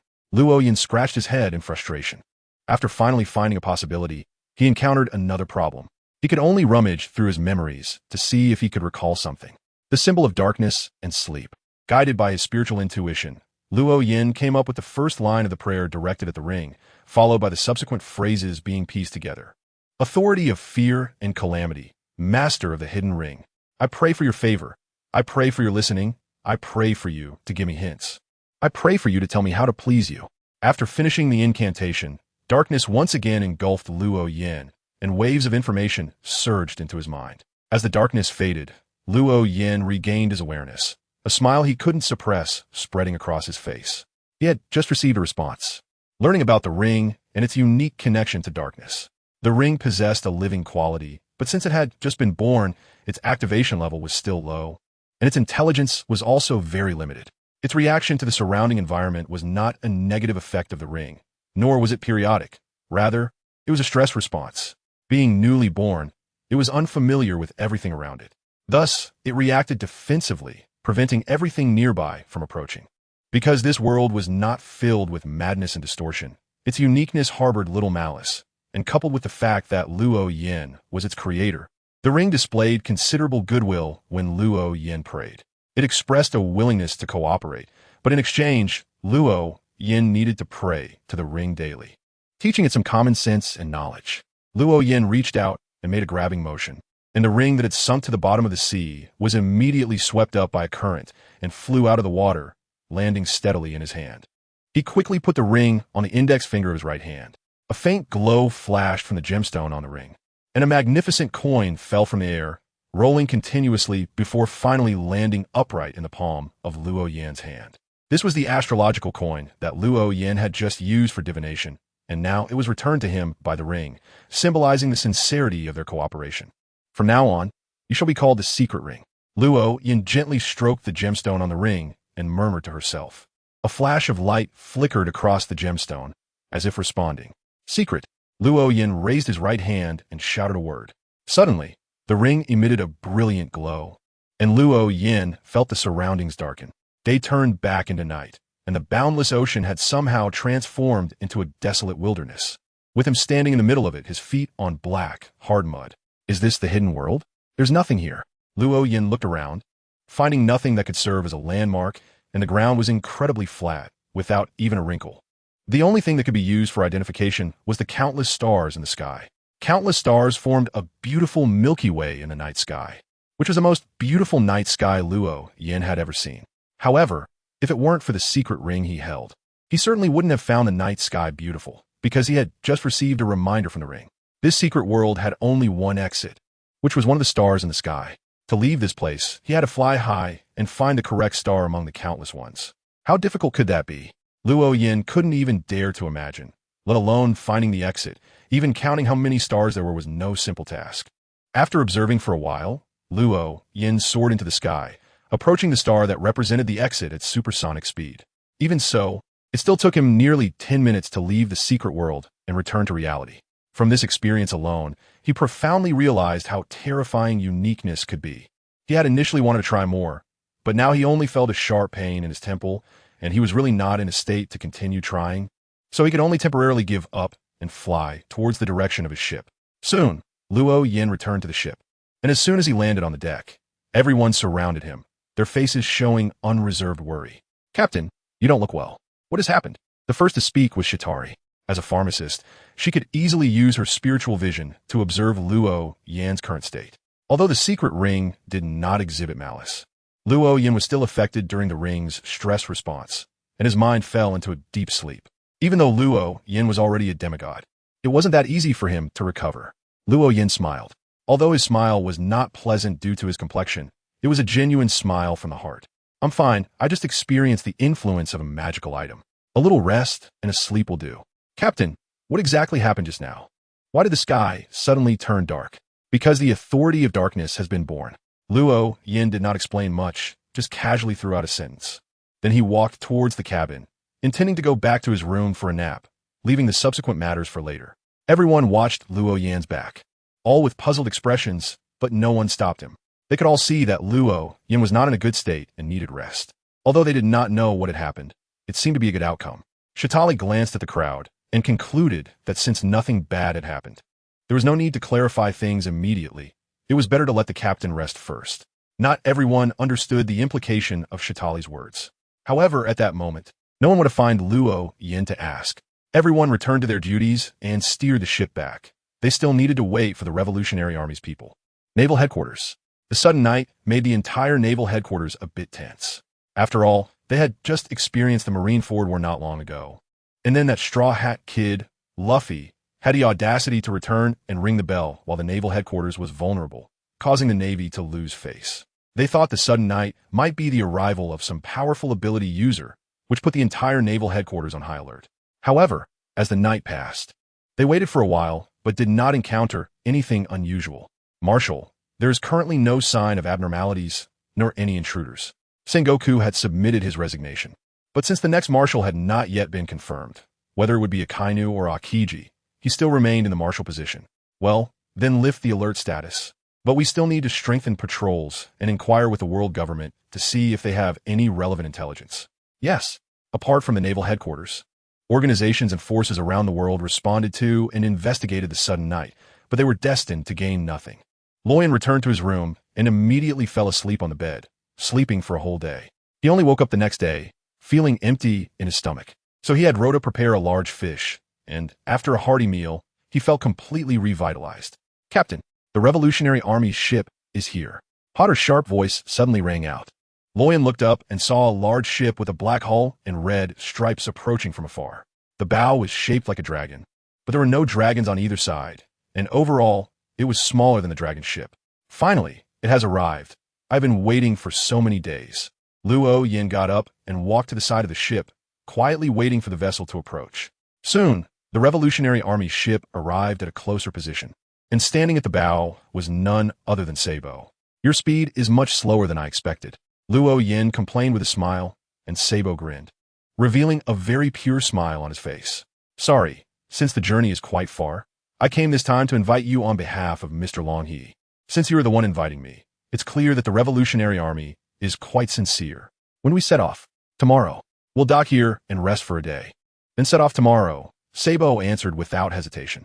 Luo Yin nodded, not opposing this. As long as you decide. I originally wanted to invite you to my ship for a visit, but it seems you need to disembark more. Haha, sitting on the shore is fine too. As Sabo laughed, the ship had already docked, with a long ladder set up on the shore. Dozens of people disembarked from the ship, orderly getting to work, setting up temporary shelters on the shore. Luo Yin and his group also got off the ship. The revolution here had been successful, so the Revolutionary Army no longer needed to remain secretive and could appear openly in prominent places. Luo Yin was leisurely standing by the shore, contemplating whether to find some oysters in the crevices of the rocks to eat. The food he most often consumed at sea was naturally fish, and to be honest, he rarely ate oysters. These things grew on the rocks, while the boats mostly floated on the sea, so they weren't something he could get any time. At that moment, Sabo suddenly approached with a serious expression, and there was no one following him. He was alone. Luo Yin let out a nasal sound to express his confusion.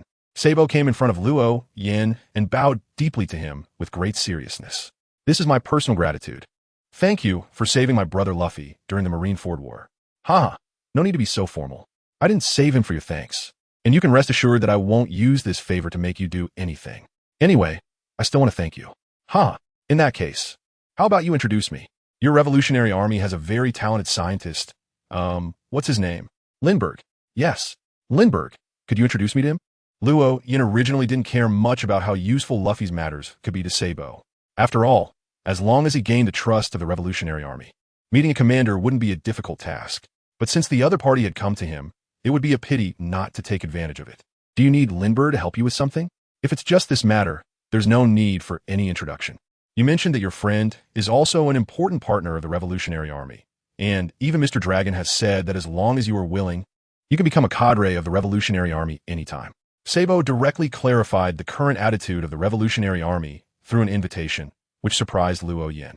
Although he had been working on the relationship with the Revolutionary Army during this period, and even took on a troublesome task to come here for that purpose, he didn't expect such a significant advancement in the Revolutionary Army's attitude towards him.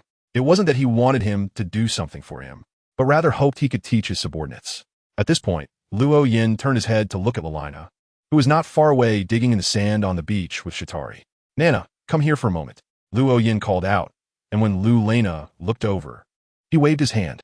Lu Lena immediately handed the small bucket in her hand to Shitali and quickly ran over. Lord Luo Yin, did you call for me? Luo Yin smiled and placed his hand on Lalina's shoulder, looking back at Sabo. I hope Lindbergh can teach her mechanical development knowledge. Not to let her join the Revolutionary Army, but for private instruction. For this, I'm willing to pay the corresponding price. Sabo observed Lelina for a moment and then nodded with a smile. No problem. I will personally take her to find Lindbergh when the time comes. However, whether Lindbergh accepts her is not something I can decide. Although he is usually very enthusiastic and willing to help everyone fix broken machines, he does have certain requirements for those he teaches. If someone lacks talent in mechanics, he is not very willing to teach. Don't worry, she must have talent. Otherwise, I wouldn't go to such great lengths to help her find a teacher. All right, I'll take care of this matter. Sabo nodded, confirming the arrangement. And Luo Yin smiled as he patted Lelina's shoulder. Okay, go have fun. Thank you, Lord Luo Yin. Lelina nodded and quickly ran toward Shitali, picking up the bucket again to continue fishing for sand white. It wasn't that they really wanted to eat sand white. According to Shitali, it was a form of therapy. Although the potion had already healed Lelina's issues, her previous tragic experiences had left deep scars in her heart. Before taking the potion, this wasn't too big of a problem, as it could heal slowly over time. But now that Lelina was an extraordinary person, Shitali was worried that she might have issues. So she often took her out to play. By the way, there's one more thing. Sabo suddenly withdrew his smile and became very serious. Luo Yin was taken aback, and his smile also faded. What is it? An extraordinary person who has consumed the potion has been captured by CP0. Well, this was bound to happen sooner or later. Luo Yin was not surprised at all by this situation. After all, extraordinary individuals had already played a role in the revolution, and the world government would definitely take notice and take action. As for whether there would be any problems, Luo Yin was completely unconcerned. Even if the world government cultivated their own extraordinary individuals through the collection of relics, so what? At most, they would only produce a sequence 8, which was nothing to worry about. Moreover, Luo Yin never intended to keep the potion formulas to himself. At the appropriate time, he was prepared to publicize low-sequence and even mid-sequence potion recipes. As for what constituted the right time, that would naturally be after he became an angel. By then, he would be a truly hidden presence, capable of influencing the extraordinary individuals who had followed his teachings. The more extraordinary individuals there were, the more people he could influence. Seeing Luo Yin so calm, Sabo felt a bit relieved. Although Mr. Long had said the same thing, the potions originated from him. So do they need to prepare for a response? A response indeed. Luo Yin looked up and thought for a moment, then shook his head. No need. Even if we stop the leak of the potion this time, it will definitely leak in the future. This is unavoidable. Moreover, what I provided is a finished potion, and the person who got caught doesn't know the formula. This means that the world government can at most cultivate one extraordinary being, whether it's sequence 9 or sequence 8. Neither of them would be a very difficult opponent. Of course, if the person who got caught is very important to the Revolutionary Army and is a key target for their training, then I can only say it's a pity. Luo Yin shrugged casually, indicating that he didn't really care about the matter. No matter how it was handled, it was the Revolutionary Army's business. Sabo nodded, his expression completely relaxed. I understand. I'll convey your message. Well, now that we've finished discussing serious matters, how about we chat about something light? Like Luffy? Luo Yin invited Sabo, and as soon as Sabo heard Luffy's name, his eyes lit up. Great. I'm very interested. Let's find a place to sit and talk. The two of them walked over to a flat reef and sat down, starting to chat, which quickly brought them closer together. The next morning, two ships set sail together from the island. At this time, Sabo's ship not only had the dozens of crew members he brought, but also the group of children previously handed over to the Revolutionary Army by Luo Yin, along with the princess. It was expected that Sabo would take the children with him, as the Revolutionary Army trains children to become the main force in the future. However, taking the princess along was unexpected. Nevertheless, he didn't ask too much. After all, the people had already been handed over to the Revolutionary Army, and how they arranged things was their freedom. The two ships sailed on the sea for 4.5 days, eventually arriving at an island covered in white snow. From a distance, it looked like a white island. Captain, do you need to add another piece of clothing? Luo Yin stood at the bow of the ship, gazing at the increasingly close white island. Suddenly, he heard Shitari calling from behind him. He turned to see that Shitari had changed into a fluffy beige coat and was wearing knee-high leather boots. I don't need it. You all should keep warm. Okay. Shitari didn't say much more. As an extraordinary person of Sequence 7, she had developed a certain resistance to the cold, much more than an ordinary person, and she could clearly feel this herself. Therefore, she knew that Luo Yin would definitely be more resistant to the cold than she was, so it was reasonable for him not to wear extra clothing. As soon as the ship docked, a large group of revolutionaries in coats arrived. However, they were not there to welcome Luo Yin. They had received news in advance to pick up the children from Sabo's ship. Sabo, however, quickly came over to lead Luo Yin. I'll take you to see Mr. Long directly. Thanks for your trouble. Sabo led a group of people along the cleared path, occasionally encountering passing revolutionaries who would greet Sabo. Luo Yin could clearly see the admiration in the eager gazes of these revolutionaries, indicating that Sabo had quite a good reputation among them. It looks like you are quite popular. Luo Yin casually joked, and Sabo suddenly felt a bit embarrassed. I was just a bit impulsive during the battle. It doesn't count as a welcome. Luo Yin only smiled at Sabo's explanation and didn't say much more. The group quickly arrived in front of a tall building. There were no revolutionary soldiers at the door, and the main entrance was simply open, as if welcoming anyone to enter.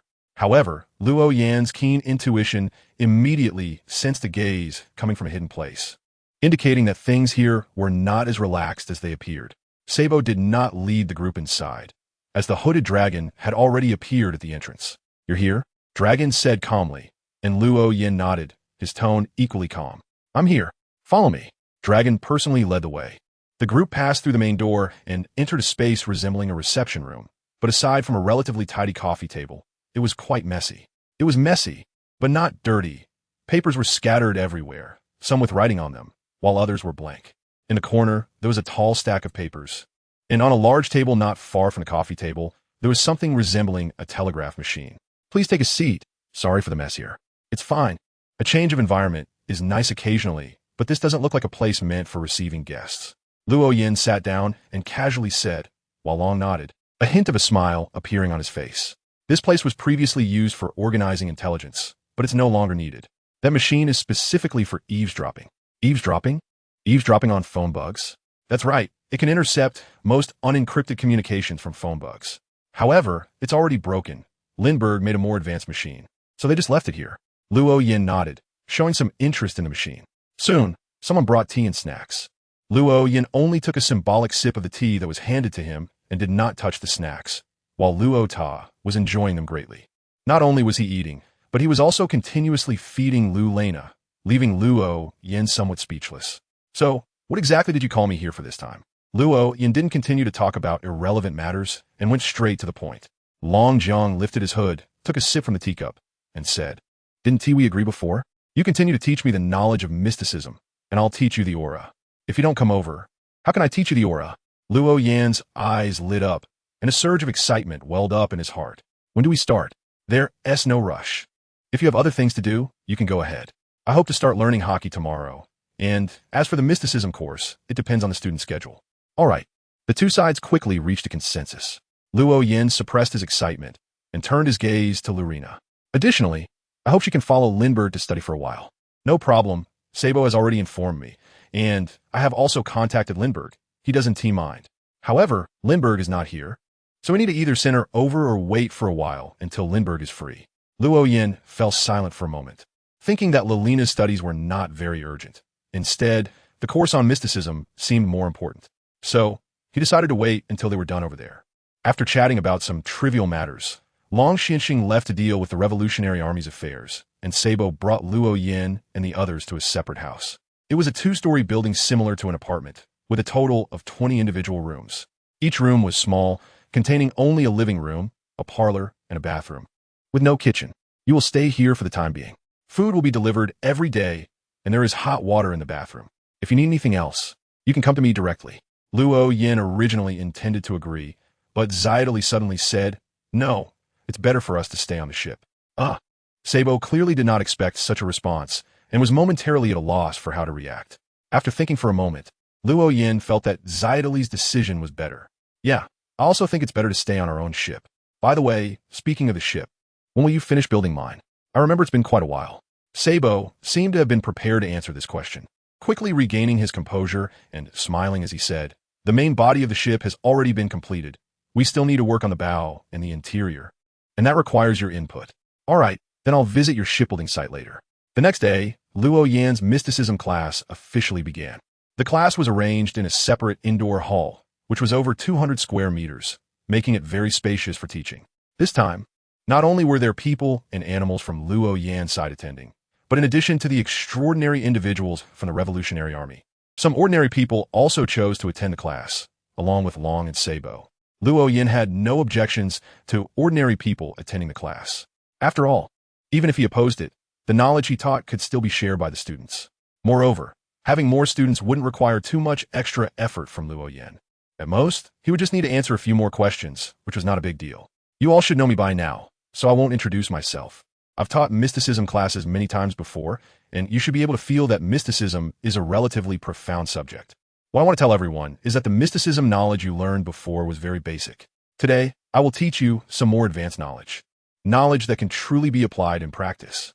Luo Yan's speech was powerful and smoothly aroused the interest of those present, but no one interrupted at that moment. Luo Yin glanced around, nodded in satisfaction, and continued.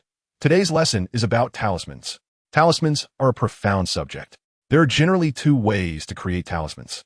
I will first explain the first method, which is to make them using spiritual materials.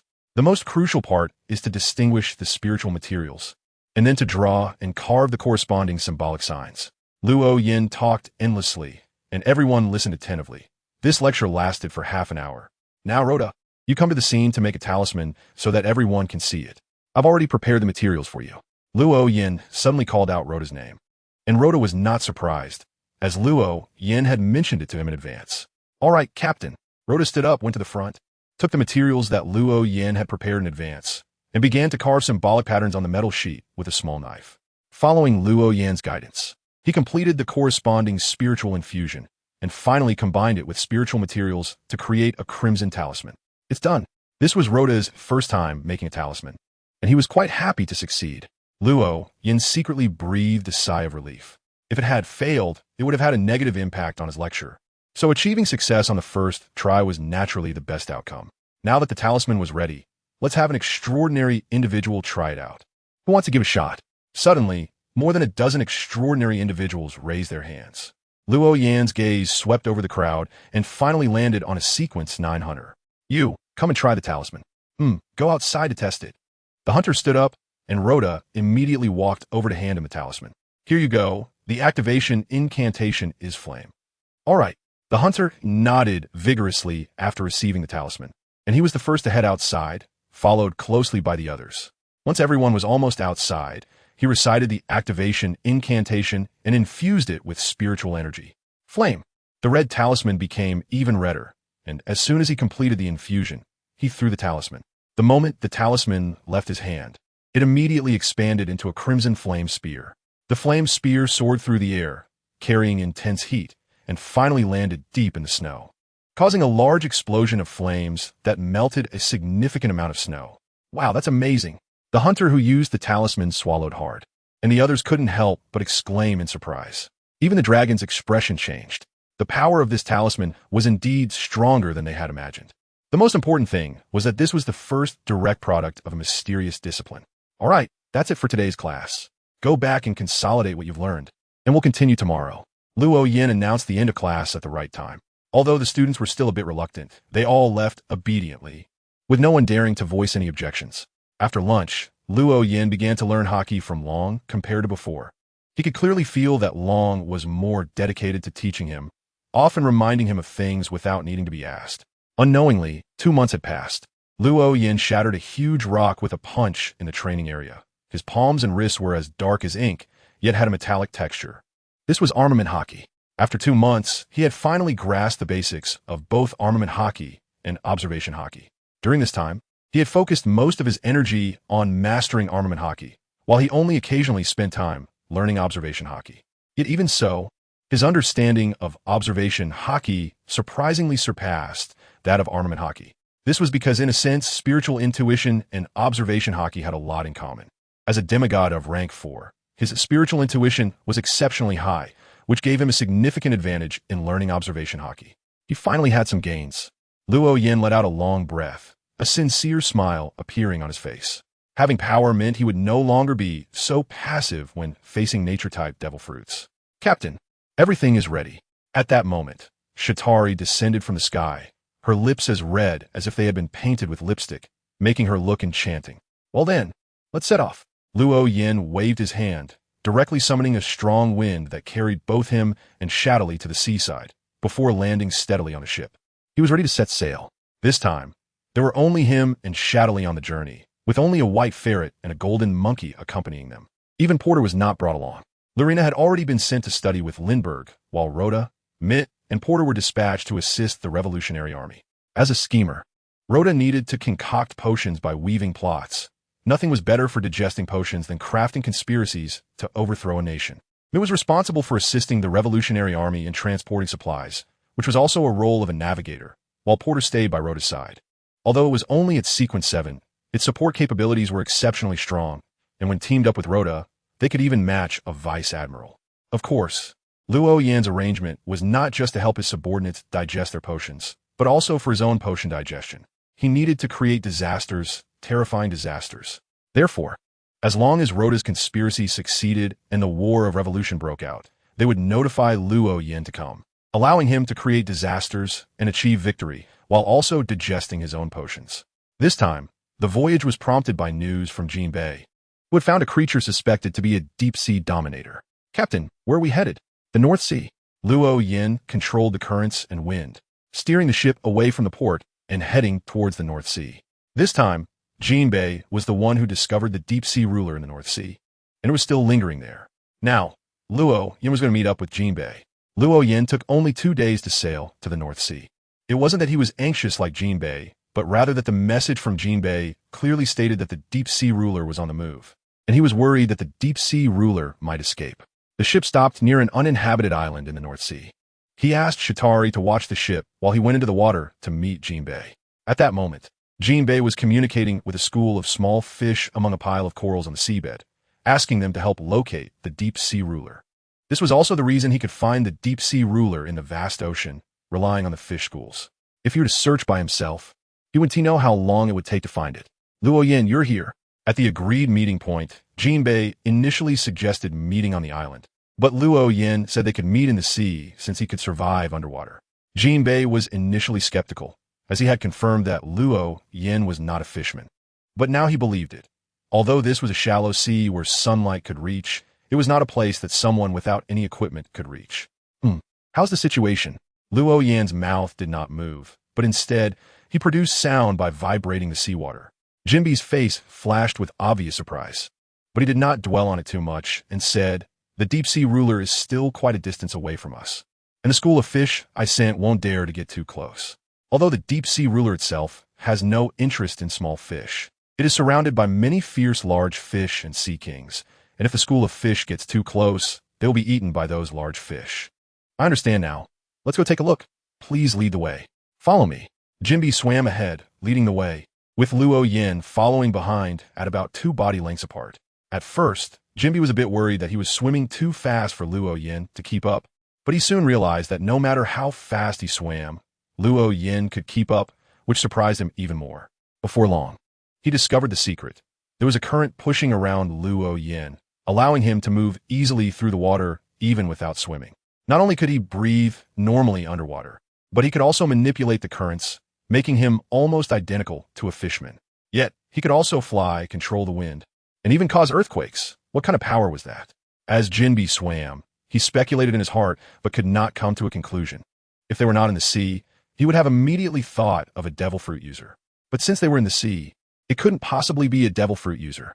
The two swam for more than 10 minutes, entering the deep sea, where sunlight could no longer provide illumination. However, Luo Yan, possessing night vision, could still see very clearly. "We can't get any closer. If we do, we'll be discovered." Jinbei stopped and reminded him. Luo Yan also halted and looked up, seeing only a few massive shapes swimming far ahead. It was easy to identify that there were 3 giant sea fish and 2 sea kings, and even further away, there were more huge shapes congregating. But due to the obstruction of their sight, they could not see what exactly they were surrounding. After thinking for a moment, Luo Yan casually reached into the water, and soon a 2 to 3 meter long red octopus swam over. This octopus was not controlled by Luo Yan, it was merely carried by the current.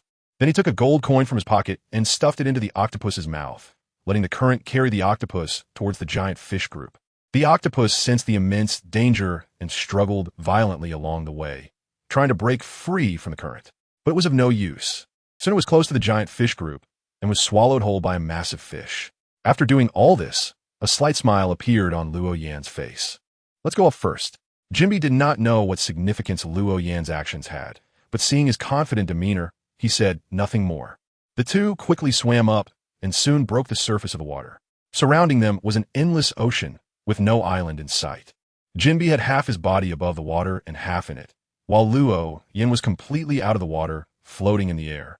Luo Yan, what do you plan to do? Once they reached the water surface, there was no need to be so cautious anymore. Jinbe immediately asked. Luo Yan thought for a moment, took out the astrology coin from his pocket, and tossed it. He was divining the whereabouts of his gold coin. As the astrology coin flipped in the air, images immediately appeared in his mind. Dozens of giant fish over 100 meters long, and at the edge of the image was a gigantic tentacle covered with sharp bone spurs. Just one of those bone spurs was dozens of meters long. But it was impossible to judge how large the deep sea ruler actually was. It's that big? Luo Yan grabbed the astrological coin, his eyes wide with disbelief. Jinbe, seeing this, immediately became confused. What's wrong? What's so big? I mean the target, the size of the deep sea ruler. I can't use divination to observe the entire deep sea ruler. I can only see a part of tentacle. Just the bony spikes on the tentacle alone are dozens of meters long. Jinbe fell silent for a moment, his expression becoming somewhat serious. I don't know how you confirmed this information, but I think it's probably correct. I specifically went to the palace to find relevant documents, and they record that the deep sea ruler is gigantic and can easily sink an entire island. This is somewhat troublesome. Luo Yan murmured softly, although that's what I said. I'm not feeling any frustration. It's expected that the target would be tricky, and being able to ascertain its whereabouts is already something to be happy about. Could it be lured to the surface? After thinking with no results, Luo Yan asked Jinbe, who shook his head directly and firmly, saying no. Not only can it not be lured to the surface, it won't even rise to the shallow sea. That's also why I'm commanding the fish in the shallow sea. Luo Yan's expression didn't change much. He just nodded slightly. I understand. Please go to my ship and tell my companion Shatali to land and take a temporary rest. I'll be there shortly. Have you thought of a solution? Sort of. You don't need to worry about this matter. Consider it a favor I owe you this time, and I will repay it in the future. Jinbe stared at Luo Yan for nearly 3 seconds before diving back into the water, returning in the direction he came from. Luo Yan sensed that Jinbe was moving away through the subtle changes in the ocean currents. Once Jinbe had distanced himself enough, a faint light flickered across the ring on his finger, and his body began to fade away like a pencil drawing being erased, disappearing bit by bit until he was in a state undetectable by the outside world. Telling Jinbe to notify Shatari was naturally Luo Yan's excuse to send him away. Although secrecy is not easily exposed, he still did not want to reveal too much in front of Jinbe.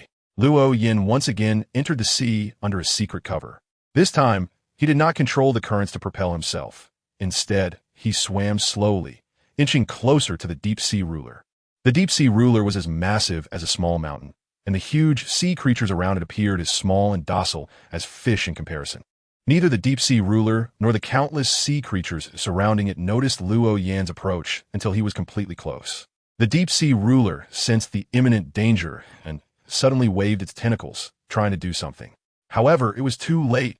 Its gigantic body, as large as a small mountain, was quickly erased and vanished in an instant. The ocean creatures under its control immediately fell into chaos, becoming violent and starting to attack each other, while Luo Yan quickly left under the cover of secrecy, unnoticed throughout the entire process. Luo Yan's figure was quickly outlined in the air, having exited the stealth state, while the deep-sea sovereign was locked away in a hidden space.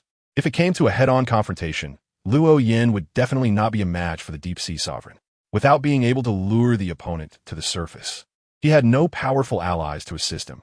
On the contrary, the deep-sea sovereign had many followers, and a normal sequence 4 would have no chance at all. But with the stealth ring, it was different. Luo Yan had silently locked away the deep-sea sovereign, and that was the power of uniqueness. Stealth. Luo Yan's body was erased once again, and this time he found himself in the air of a hidden space. Below, the deep-sea ruler was frantically slapping its tentacles against the black hard ground, stirring up dust, but that was all it could do. It couldn't inflict any damage on this vast space. Although the deep-sea ruler was large enough, it appeared somewhat insignificant here. Luo Yan speculated that this should be the embryonic form of a divine kingdom, or rather, an incomplete divine kingdom. And even if the divine kingdom is not complete, it is not something that a deep-sea dominator, equivalent to a half-sequence 3 extraordinary being, can shake. At first, Luo Yin intended to bring the deep-sea dominator into this hidden world and then face it in a 1v1. But now he realizes that it seems unnecessary to do so.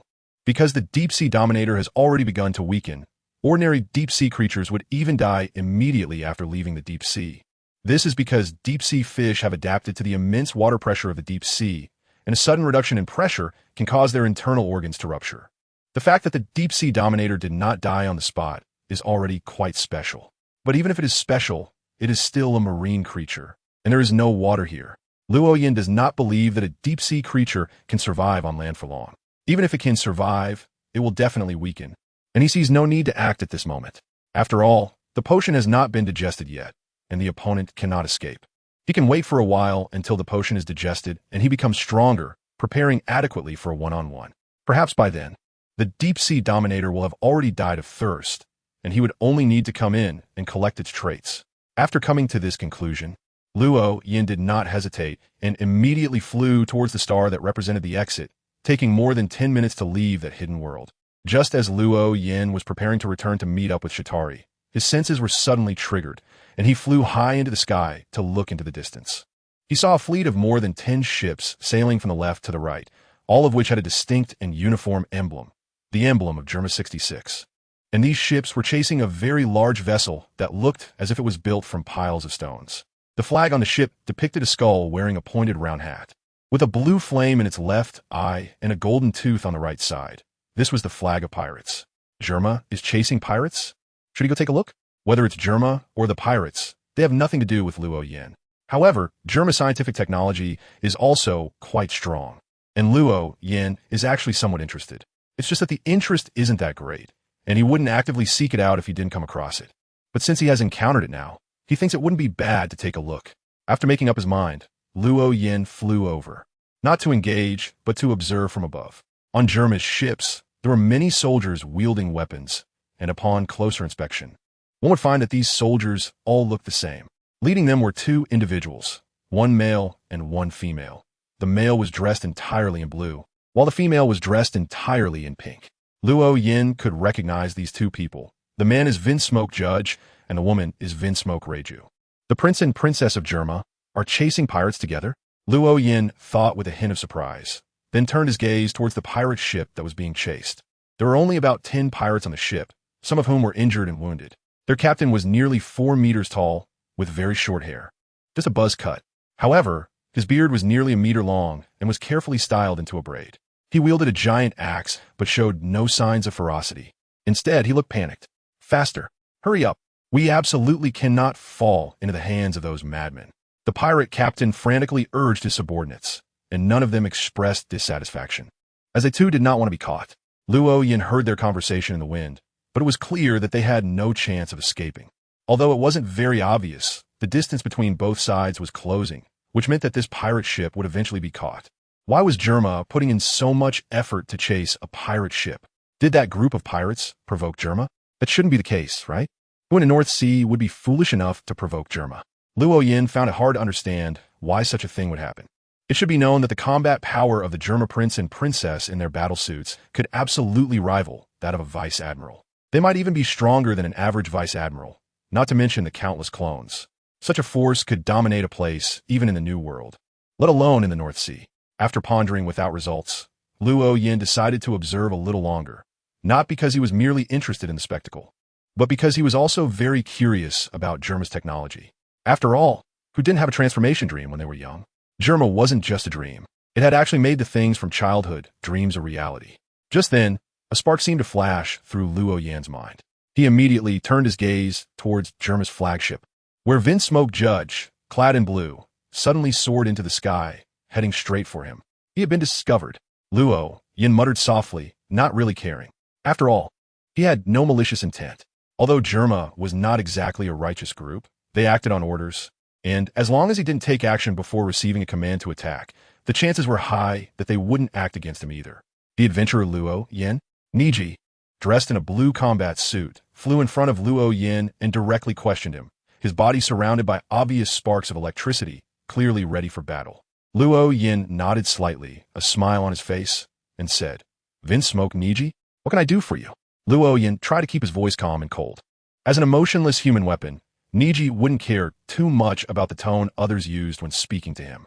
The corners of his mouth were always raised, as if he carried some sort of delight. It was nothing serious. He just noticed you and wanted to confirm it first. After all, according to the intelligence, you are a very dangerous person. Huh, don't worry, I'm not interested in your target, but I'm quite interested in your Germa. I just wonder if there's an opportunity to visit your Germa kingdom. Visit the kingdom? Niji's brows furrowed slightly. He had only come to confirm whether Luo Yin harbored malicious intent, but he didn't expect such a response. What do you want to do? Niji's smile gradually faded, and though his tone remained calm, it now carried a clear sense of caution. I don't want to do anything. I'm just simply curious. I have always been very curious. For example, I'm also very curious about why you're chasing pirates.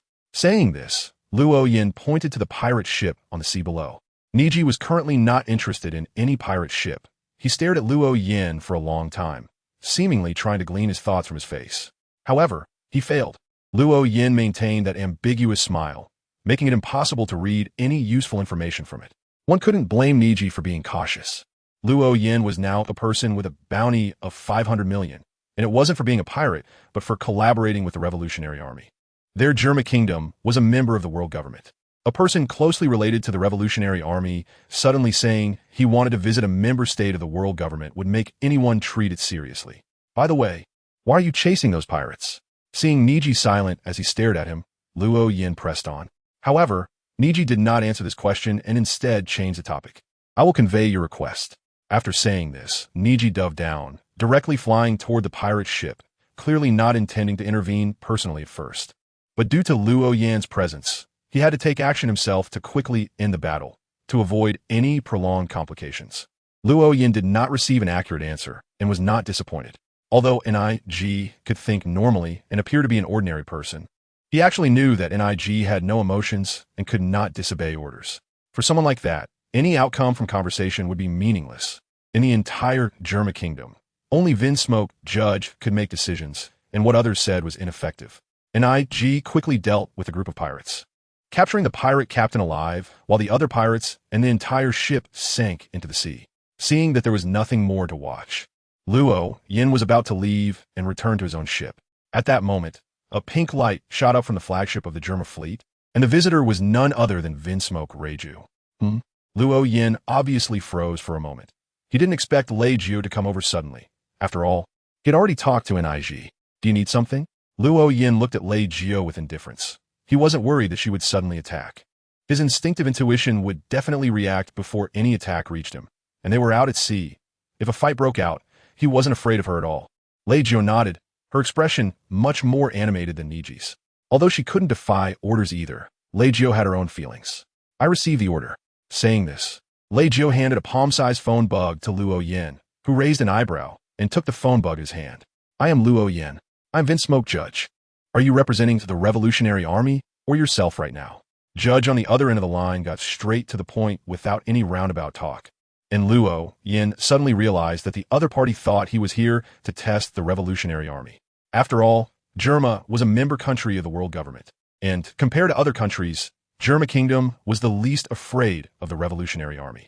It wasn't that they considered themselves strong and didn't care about the Revolutionary Army. Rather, Judge had unprecedented control over the entire kingdom. Even if the Revolutionary Army wanted to infiltrate, they couldn't, let alone incite a revolution. Of course, I am representing myself. Although my relationship with the Revolutionary Army is quite good, I am not part of the Revolutionary Army. I believe you see my bounty. Even the world government doesn't consider me part of the Revolutionary Army, so how could I represent them? After a moment of silence, Judge on the other end said, Then what do you want to do? I have an interesting item here. This is a bracelet that allows the wearer to move freely in water for half an hour and can temporarily enhance their strength and speed, providing a certain amount of explosive power. I wonder if you would be interested in studying it? I've heard of it. It's something referred to as a magical item. There are a few in the Revolutionary Army, and according to my intelligence, these magical items also came from you. Judge threw out some intelligence he had, which was both a test and a kind of goodwill, letting Luo Yin know how much information the world government had about him. Luo Yin wasn't surprised that information would leak. After all, even extraordinary beings had fallen into the hands of CP0, so the intelligence regarding magical items couldn't be hidden. Is this news you got from the world government? That's right. I heard it was obtained by CP0. To be honest, I was very interested in those magical items when I got this news, but I just never had the opportunity. I didn't expect you would contact me actively. If possible, I would like to cooperate with you, and as for the conditions, we can negotiate. You contacted me actively? Wasn't it you who reached out to me? Luo Yin was confused, but he didn't dwell on this detail. He smiled at the phone bug and said, I met a very interesting guy in the first half of the Grand Line. His name is Sanji. I wonder if you have any impression of him.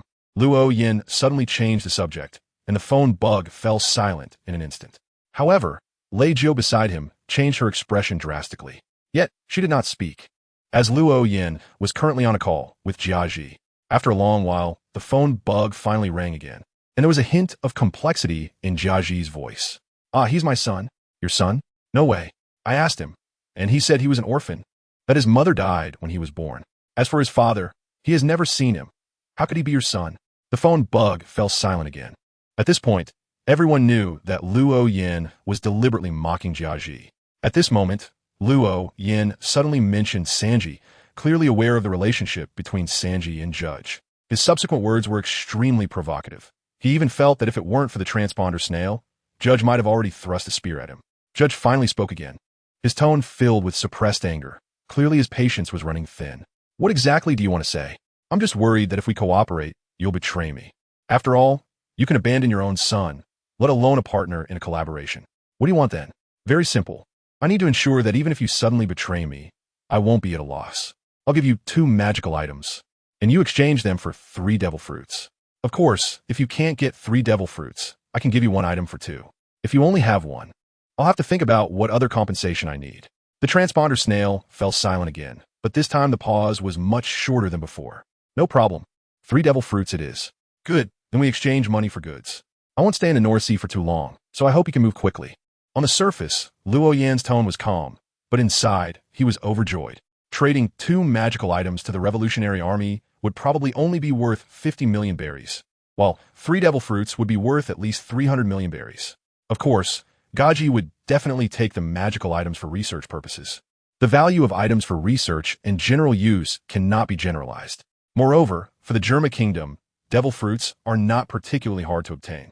Germa can now be said to dominate the North Sea, and acquiring a few devil fruits is quite simple, due to their battle suits. Germa has almost no need for devil fruits. The battle suits already provide powerful combat capabilities, and there is no need to consume a fruit that would turn them into useless beings. As for the soldiers below, there's even less need. Most of Germa soldiers are artificial clones, mere cannon fodder, and no one would feed devil fruits to cannon fodder. Additionally, Luo Yin was not simply looking to acquire a few devil fruits. He also wanted to see what could be obtained from the magical items using scientific methods, and whether it was possible to replicate magical items without extraordinary properties. All right, I will send the devil fruits over tomorrow, and for now, let Reiju be the contact person. How does that sound? No problem, let's do it that way. Luo Yin shrugged and returned the phone bug to Lei Jiu. As soon as the phone bug reached Lei Jiu's hand, its tentacles drooped down. The call had already been hung up. Have you really seen Sanji? As soon as the call ended, Lei Jiu couldn't wait to ask, her eagerness unabashed. To her, Sanji had always been her brother, and she had only been able to gather limited information about him from newspapers. Now, she finally met someone who had seen him. Yes, I've seen him. Not only have I seen him, but I also know where he is now. You should know about the incident where the celestial dragons were attacked on Sabeti Archipelago. Sanji is the cook of the Straw Hat crew. They were sent flying to different parts of the world by Bartholomew Kuma, and I happen to know their exact location. Where is he? Lei Jiu asked impatiently, but Luo Yin just smiled and shook his head. If you want to see him, you might as well give up on that thought. He is in an area controlled by the Revolutionary Army, and I don't think they would welcome you. Lei Jiu's expression gradually became more restrained, though she tried to hide it. However, Luo Yin still saw a hint of disappointment on her face. I've been out for a while. I should head back. By the way, what did Gaji mean when he said for you to be a liaison? Are you going to follow me? This is the order I received. Lei Jiu quickly adjusted her demeanor and spoke calmly. Luo Yin thought for a moment and decided it wasn't a problem, so he nodded. All right, then you can follow me for now. It's only for a day anyway. Saying this, Luo Yin flew towards his ship, and Lei Jiu hurriedly followed behind. Both of them flew quickly, and soon they saw the island where the ship was docked. Although Luo Yin had told Shitali to camp as a way to placate Jinbei, Shitali had vaguely guessed this. Nevertheless, she executed the order without fail, setting up a tent on the shore, and a campfire was lit next to it. At that moment, she was grilling fish with Jinbei by the campfire. Captain, are you all right? As soon as Lien landed, Shatari quickly walked over, took a brief look, and then let out a sigh of relief. Meanwhile, Jinbei immediately fixed his gaze on Reiju. Germa? Are you Germa? Jinbei's tone was clearly uncertain. He didn't live in the North Sea and wasn't very familiar with Germa, so recognizing her was already quite impressive. Reiju was also a bit surprised to see Jinbei here, but she didn't show it too obviously and just nodded slightly in response to his inquiry. Yes, I am Vinsmoke Reiju. So it really is Germa. Leonkun. Weren't you supposed to deal with the Sea King? How did you bring back a Germa? Jinbei turned to Lu Yin, unable to figure out the connection between dealing with the Sea King and bringing back a Germa. Luo Yin chuckled and said, after dealing with the deep sea ruler, I happened to see Germa's fleet, so I went over to take a look.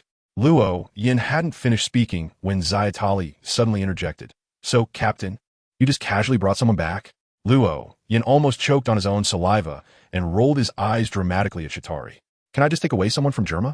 Besides, she is the princess of the Germa kingdom. She's just here as a liaison, temporarily following me for just one day. A princess? She doesn't look like a princess at all. She seems more like a formidable character charging into battle. Although Shatari didn't understand the Germa kingdom or this person named Reiju, her intuition told her that Reiju was quite a powerful individual. Luo Yin nodded and said, that's right, she's very strong. You definitely can't win against her. TCH. Shatari immediately pouted in displeasure and turned her head away. Luo Yin didn't say much more, and after chatting with Lei Jio for a bit, he returned to the ship alone. Before long, he flew down holding a black glove and directly threw it to Jinbei. This is a gift for you. Once you wear this glove, you will find it harder to get angry than usual.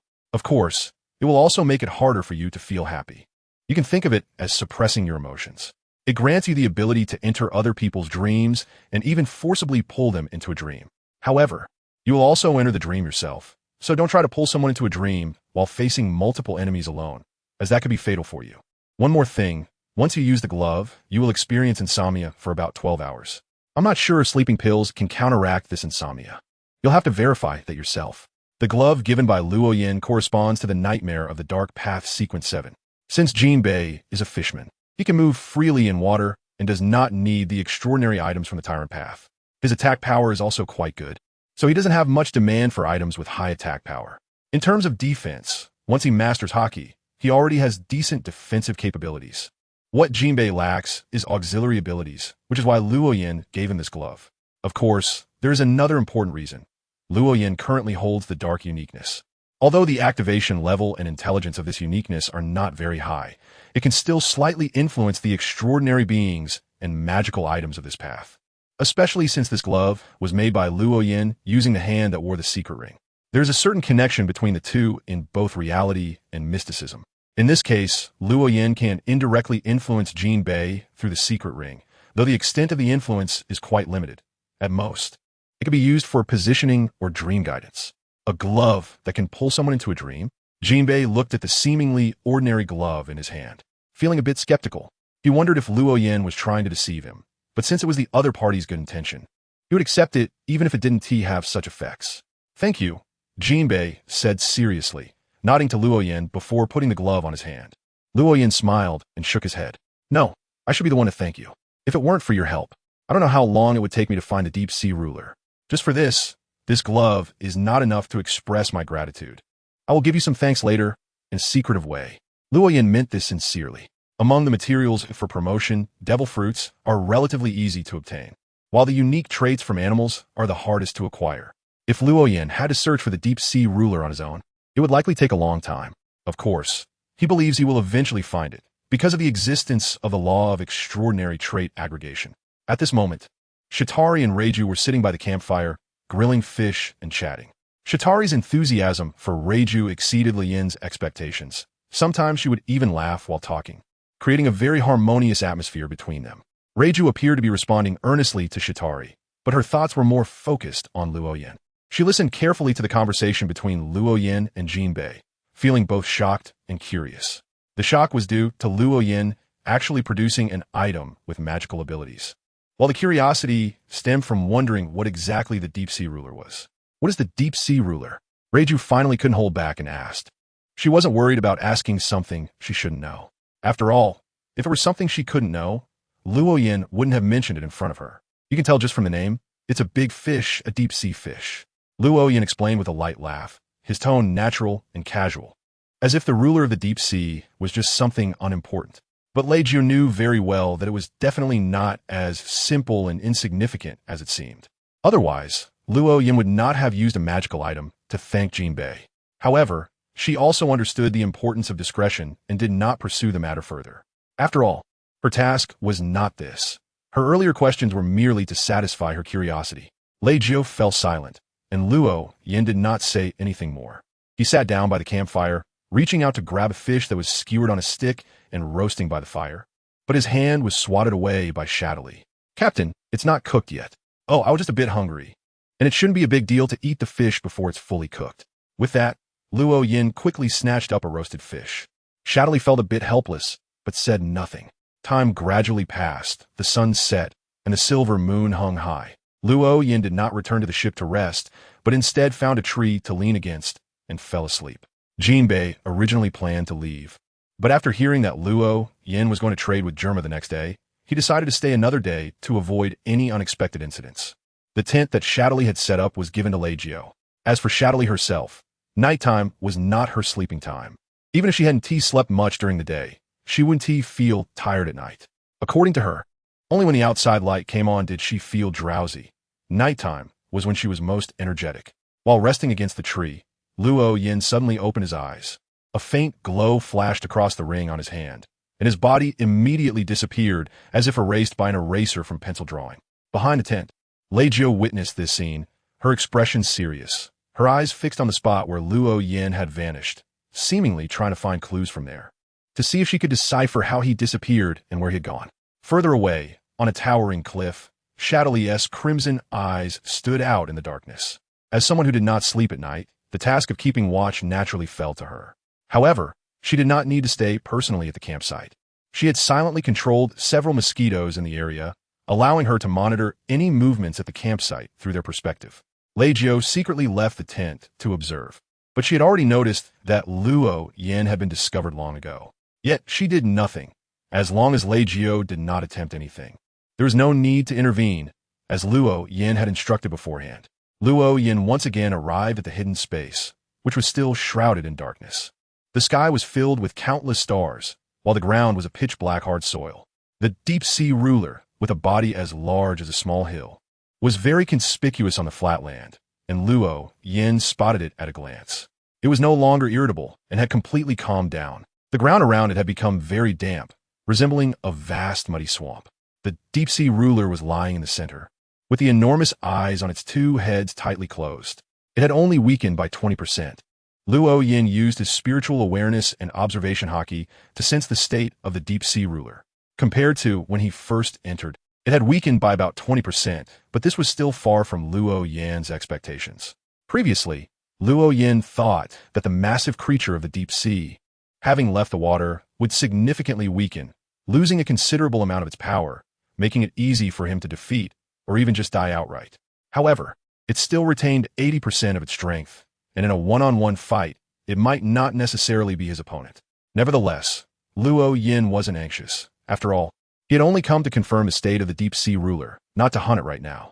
While pondering, Luo Yin reached out with his right hand towards the deep-sea ruler, intending to provoke it with a lightning strike to further confirm its condition. After all, he could fly, standing on the invincible ground, and occasionally provoking the opponent might help wear it down, creating favorable conditions for his future hunt. However, he swung his hand down, but the lightning did not descend, nor did thunder sound. Luo Yin was startled and quickly clasped his hands together, trying to create an earthquake, but in the end, nothing happened. No way. Is my ability suppressed? Is it suppressed here? Luo Yin's expression gradually turned grim. This was an unexpected situation for him. However, after thinking it over, he came to a conclusion. According to his judgment, this was an incomplete divine realm. But even if it was incomplete, it was still a divine realm, with its levels and ranks clearly defined, and it was filled with the divine power of dark pathways. For Sequence 4, to provoke a disaster in the divine realm was unrealistic. It would definitely be suppressed. If Luo Yin truly mastered the dark uniqueness, perhaps he could loosen the restrictions in this regard, allowing external forces to seep in and bring about disaster. But right now, Luo Yin had only reached an agreement with the dark uniqueness, being able to utilize it rather than truly mastering it. Moreover, the activation level of the dark uniqueness itself was not high, so wanting it to change the divine realm would likely be asking too much. After contemplating, Luo Yin opened his right hand, curling his fingers, and a small whirlwind appeared in his palm. Fortunately, the power of wind was still usable. Seeing this, Luo Yin breathed a sigh of relief. Then he couldn't help but chuckle inwardly, thinking that his verification of the wind was meaningless. After all, his current ability to fly still relied on his control over the wind. If he couldn't use the power of the wind, he wouldn't be able to fly at all. Then Luo Yin opened his mouth, trying to sing, but found that he couldn't make a sound at all. No matter how hard he tried to vibrate his vocal cords, no sound came out, as if silence had become the rule here. Luo Yin wasn't particularly surprised by this. He clearly remembered that one of the main materials of the dark uniqueness was the fruit of silence. Although it had ceased to be the fruit of silence after becoming a uniqueness, it was normal for the uniqueness to have such tendencies. There would always be some influence. It seemed he needed to prepare more, and if it really came to it, he would seek help. Luo Yin continued to make attempts while calculating, and he discovered that many of his abilities were suppressed, such as lightning strikes, earthquakes, volcanic eruptions, roars, singing, and so on. Only his abilities in the wind domain seemed normal. After all, the essence of wind is the movement of air. Although this was a divine realm, there was still air present, and people could breathe normally here. What Luo Yin did was simply to make the air flow. He did not touch the divine realm itself. Abilities like lightning strikes, earthquakes, and volcanic eruptions would affect the divine realm itself, so it was normal for the realm to respond and suppress them. As for abilities related to sound, such as roars and singing, they were suppressed due to the nature of the divine realm itself, which was formed from the material of the silence fruit, naturally tending toward silence. Forget it, he would see how it goes later. After roughly testing which of his abilities would be suppressed, Luo Yin left this secret world through the exit star. In the outside world, Luo Yin's figure was quickly depicted again. He was still under that tree, still lying down and sleeping, and everything was just as it was when he left, as if he had never been away. Lei Jiu watched as Luo Yin was erased and then depicted again, more puzzled than ever. However, she did not do anything. She just observed for a while before quietly returning to the tent. The night passed without a word. When half of the sun rose above the horizon, Luo Yin also opened his eyes. Although he had been sleeping against the tree, he still slept very well. Ever since he took control of the uniqueness of darkness, the quality of his sleep had greatly improved.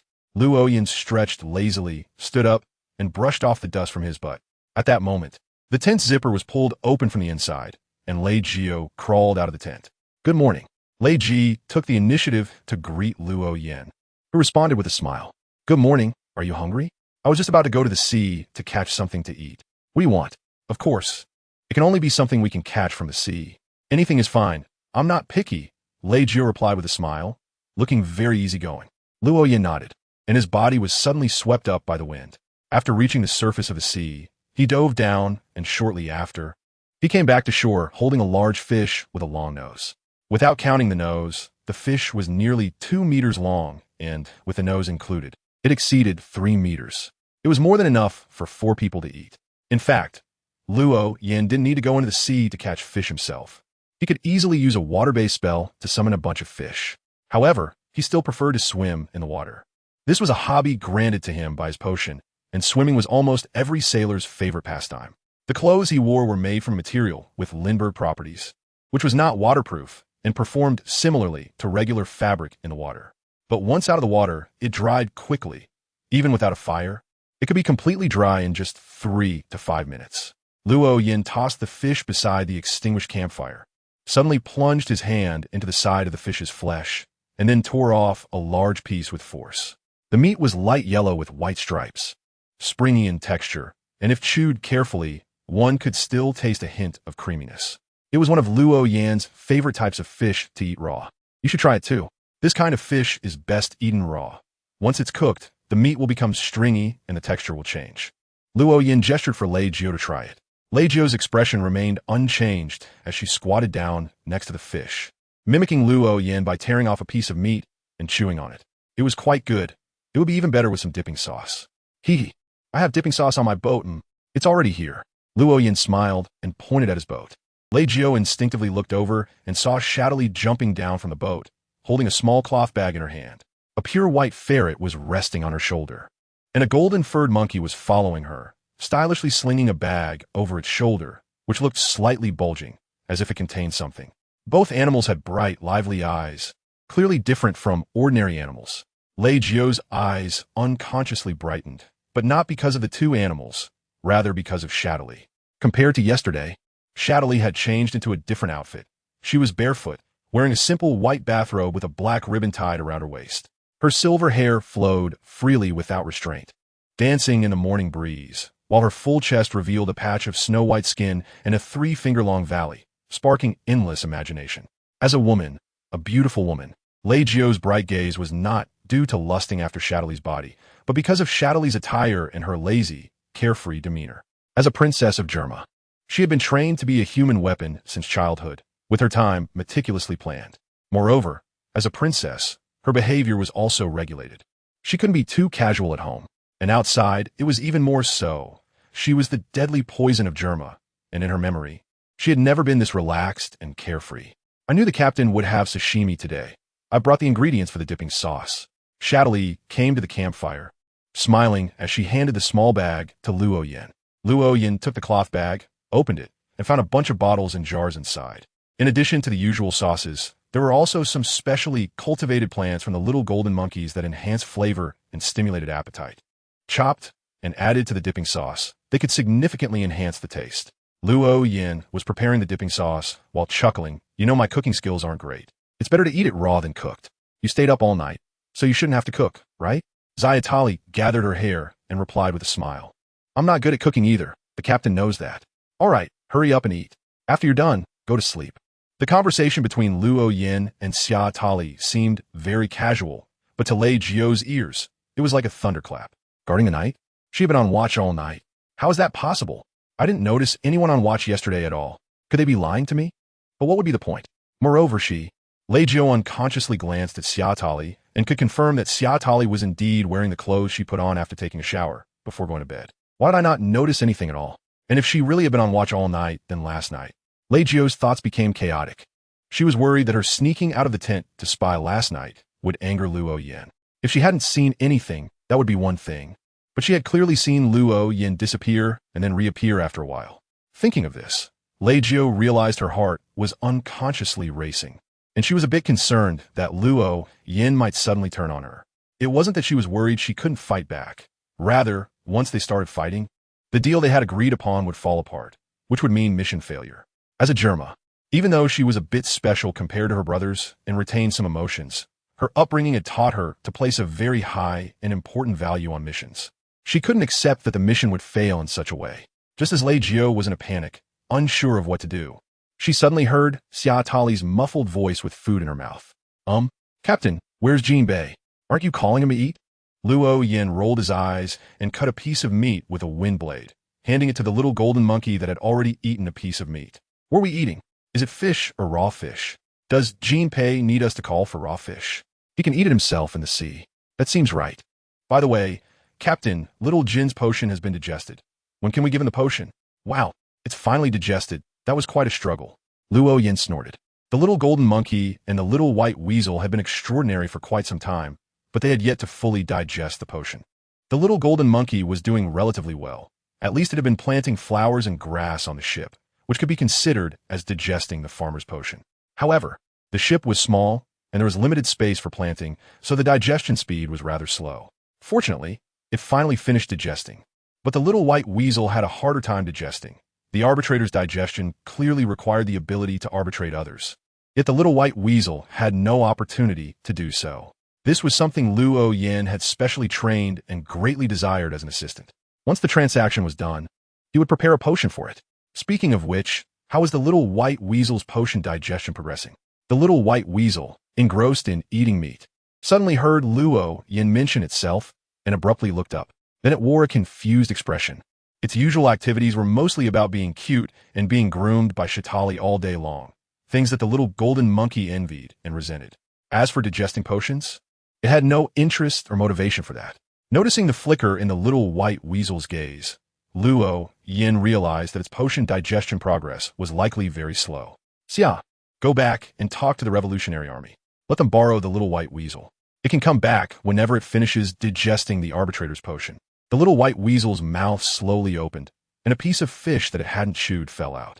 It looked up at its master with a dazed expression, hoping that its master could say something to help.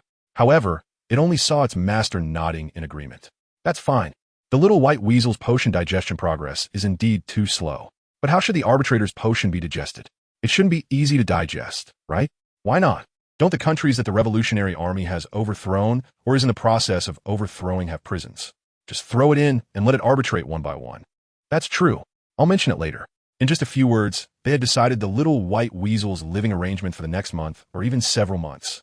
Instantly, it felt that the meat in its bowl was no longer tasty. Its beautiful master had changed, and even the sky seemed to have darkened significantly. The little golden monkey, on the other hand, was overjoyed, almost bursting into laughter. The little white weasel's dejected expression looked to it like robust herbs, ripened wheat, and blooming flowers, so beautiful and charming. As if the sky had become a bit brighter. Lai Jiao quietly ate breakfast, her face expressionless, as if she didn't care about the conversation between Luo Yin and Shitali. However, her ears unconsciously perked up, and she memorized the important information from their dialogue. What potion, what digestion, what arbitrator, these were all crucial intelligence. Part of her mission this time. However, these were merely supplementary parts, not essential tasks. Captain, I'm tired. I'm going to sleep now. Shitali simply took a few bites and yawned, not acknowledging the two animals, and returned to the ship. For her, human food was not essential. It was just some snacks, and there was no need to take it seriously. Compared to eating, she needed sleep more at the moment. Luo Yin was also well aware of Shitali's routine, so he naturally wouldn't stop her. Once everyone had eaten their fill, the little golden monkey and the little white weasel skillfully tidied up, packing the bottles and jars into their bags and neatly arranging the leftover plants. After that, they returned to the ship with their things, leaving only Luo Yin and Lei Jiao on the island. Brew, brew, brew, brew. The sound of the phone bug suddenly rang out, and Luo Yin instinctively touched his chest, where there was a phone bug inside his clothing. However, this time it wasn't that phone bug that was ringing. Lei Jiao took out her phone bug, stood up, walked aside, and quietly answered the call.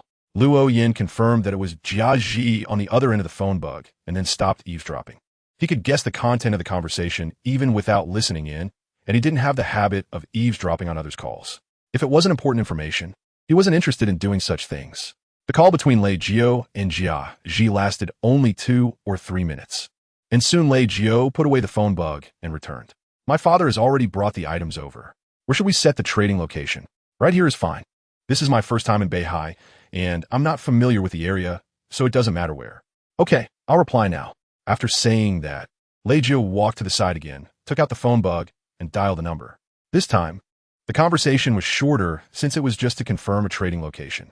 Lei Jiao returned once more, and this time neither side was speaking, making the atmosphere gradually feel a bit awkward. Luo Yin was currently contemplating how to deal with the deep sea ruler. Should he bring trustworthy people into the hidden space to besiege the deep sea ruler, or should he find a place to release the deep sea ruler? Luo Yin was not inclined towards the first choice, as the secret space involved too much. Even if it was a dragon, he didn't really believe in it. And aside from the dragon, there were only his few subordinates left. But what could these subordinates do? They were not even enough to withstand a tentacle of the deep sea ruler. The second choice seemed better than the first, but in reality, it was not. Although the first choice had many issues, it had one advantage. It allowed for many trial and error attempts. After all, if they couldn't win, they could just run away, prepare again, and challenge it once more. The deep sea ruler wouldn't escape. However, if the deep sea ruler was released, it would be different. The deep sea ruler, trapped in the secret space and weakened, would undoubtedly crave water. Once released, it would definitely do everything it could to return to the sea. And once it returned to the sea, it would be vast and boundless, making it difficult to catch it again. Lei Jiao remained silent, because she felt that her actions during the night watch with Shitali would make Luo Yin dissatisfied. She couldn't help but feel a bit uneasy, and now that Luo Yin was also silent, she didn't dare to speak up, which made the atmosphere quite delicate. Ugh, headache. Luo Yin couldn't come up with a good solution for a moment, so he frowned and rubbed his forehead. Lei Jiao's expression shifted, sensing her opportunity. What are you worried about? Lei Jiao asked somewhat eagerly, hoping to mend the relationship between the two sides. This was not only because of the mission, but also because Luo Yin knew Sanji and was aware of his whereabouts. She had always been concerned about her brother. It's nothing. I'm just preparing to deal with a tricky guy later, and I haven't finalized the action plan yet, so it's a bit of a headache. Luo Yin revealed a bit. Not because he trusted Lei Jiao, but because he sensed the urgency and eagerness in her tone. He thought about whether he could take advantage of the situation. Even if he couldn't, it didn't matter. After all, the information he disclosed was trivial. If needed, you might consider commissioning our Germa. Lei Jiao answered without a second thought, which surprised Luo Yin. He had expected her to first inquire about what the tricky guy was, evaluate it herself, and then provide a suggestion, but instead, she gave a suggestion right away. However, upon reflection, he understood. Germa's actions were all under the command of Kaji. If it were small targets that could be easily eliminated, there might not be an issue. But if it were a tricky, big target, orders would definitely need to be obtained. Since it was something that even Luo Yin found tricky, it was certainly not a small target and would require Kaji's orders to act. Therefore, the risk assessment and rewards would naturally be discussed by Kaji. This was also Lei Jiao's hint, suggesting that Luo Yin could bring up this matter in future negotiations. Luo Yin chuckled softly but didn't respond. Instead, he closed his eyes to rest. Lei Jiao opened her mouth, and a look of hesitation appeared on her face. After a moment of struggle, she bit her silver teeth and called out to Luo Yin, if possible, could you help me deliver a letter to Sanji? Luo Yin opened his eyes and immediately saw that a letter without a seal had appeared in Lei Jiao's hand at some unknown time. Okay, Luo Yin was very straightforward. For him, this was just a small effort. Anyway, Demon Island was the territory of the Revolutionary Army, and even if he didn't have time to deliver the letter himself, he could have someone from the Revolutionary Army, like a demon, pass it on. As he spoke, Luo Yin opened his hand, signaling Lei Jiao to give him the letter. Lei Jiao was taken aback. She didn't expect Luo Yin to be so agreeable, and for a moment, she couldn't react. Thank you. Lei Jiao handed the letter to Luo Yin, who glanced at the unsealed envelope, thought for a moment, and suddenly reached out to make a grabbing motion to the side. A branch of a small tree in the distance was severed by an invisible blade of wind, and juice immediately began to seep out. This juice seemed to be controlled by an invisible hand, detaching from the cut and flying towards Luo Yin. As the juice approached, Luo Yin retracted his grabbing motion and directed the juice towards the envelope's opening. The juice landed on the seal, spreading evenly, and then Luo Yin pressed the seal shut. This juice was not as thick as glue, but it had a certain stickiness, and once dried on the paper, it provided a good adhesive effect. Thank you. Lei Jiao's lips moved, but in the end, she only managed to utter those two words. Luo Yin casually placed the envelope into the inner pocket of his clothing. Don't worry, I don't have the habit of peeking at others' letters. In a country seemingly perpetually shrouded in black mist, the people living there generally suffer from lung diseases, with the only difference being the severity. This country is a heavy industrial nation. The black mist is a result of massive industrial waste emissions. Life here is not particularly hard. The factories need workers, and the unemployment rate is quite low. Although the wages offered by the factories do not make one rich, a single person's earnings can usually support two people. This means that in a family of 4, as long as 2 members work in the factory, the household's basic needs are covered. With some thriftiness, they might even have some savings to enjoy a good meal during holidays or buy new clothes for their children. Moreover, the healthcare system in this country is quite good, especially regarding lung diseases. There are various effective medications for lung conditions, and they are very affordable. Factory workers suffering from lung diseases can even receive subsidies. Therefore, despite the harsh living environment, the people in this country are relatively happy. On the surface, there seems to be no oppression in this country. People live for themselves, making it difficult for revolutionary sentiments to take root. However, the Revolutionary Army needs to gain control of this country, not only because it is directly controlled by the world government, even though it is not a member state, but also because the Revolutionary Army desperately needs its industrial facilities. If they could take over this country, it would not only deal a huge blow to the world government, but also yield significant gains for the Revolutionary Army. Therefore, to instigate a revolution in this country, underhanded methods must be employed. In a small room, Rhoda sat on the sofa with his legs crossed, reading the day's newspaper under the light. After carefully scanning it and not finding the content he wanted, he couldn't help but sigh and turn to glance out the dim window, cursing quietly. This country is really unfortunate. They have to keep the lights on during the day, or they can't even read the words. Rhoda is one of the main operatives in this country. This time, the Revolutionary Army deployed 2 squads, one specialized in infiltration and the other led by Rhoda himself, to incite a revolution in a country with little oppression. Normal methods would not work. Conspiracies would be necessary. As a schemer, Rhoda was naturally summoned by Long. To ensure the operation went smoothly, Long arranged for Rhoda to have two capable assistants. One was the instigator demon, and the other was a technician responsible for monitoring and decoding communications for the Revolutionary Army. Both elite individuals. While Rhoda was troubled, the door was suddenly pushed open, and in walked a sturdy man with thick hair and a somewhat awkward gait. He was the instigator, a demon. Since the return of the Demon King, this demon had become even more flamboyant. His mannerisms and way of speaking often made ordinary people uncomfortable, but since it was a mission period, this demon's attire was relatively normal, and he behaved like a man in public, though his true nature was hard to hide in private.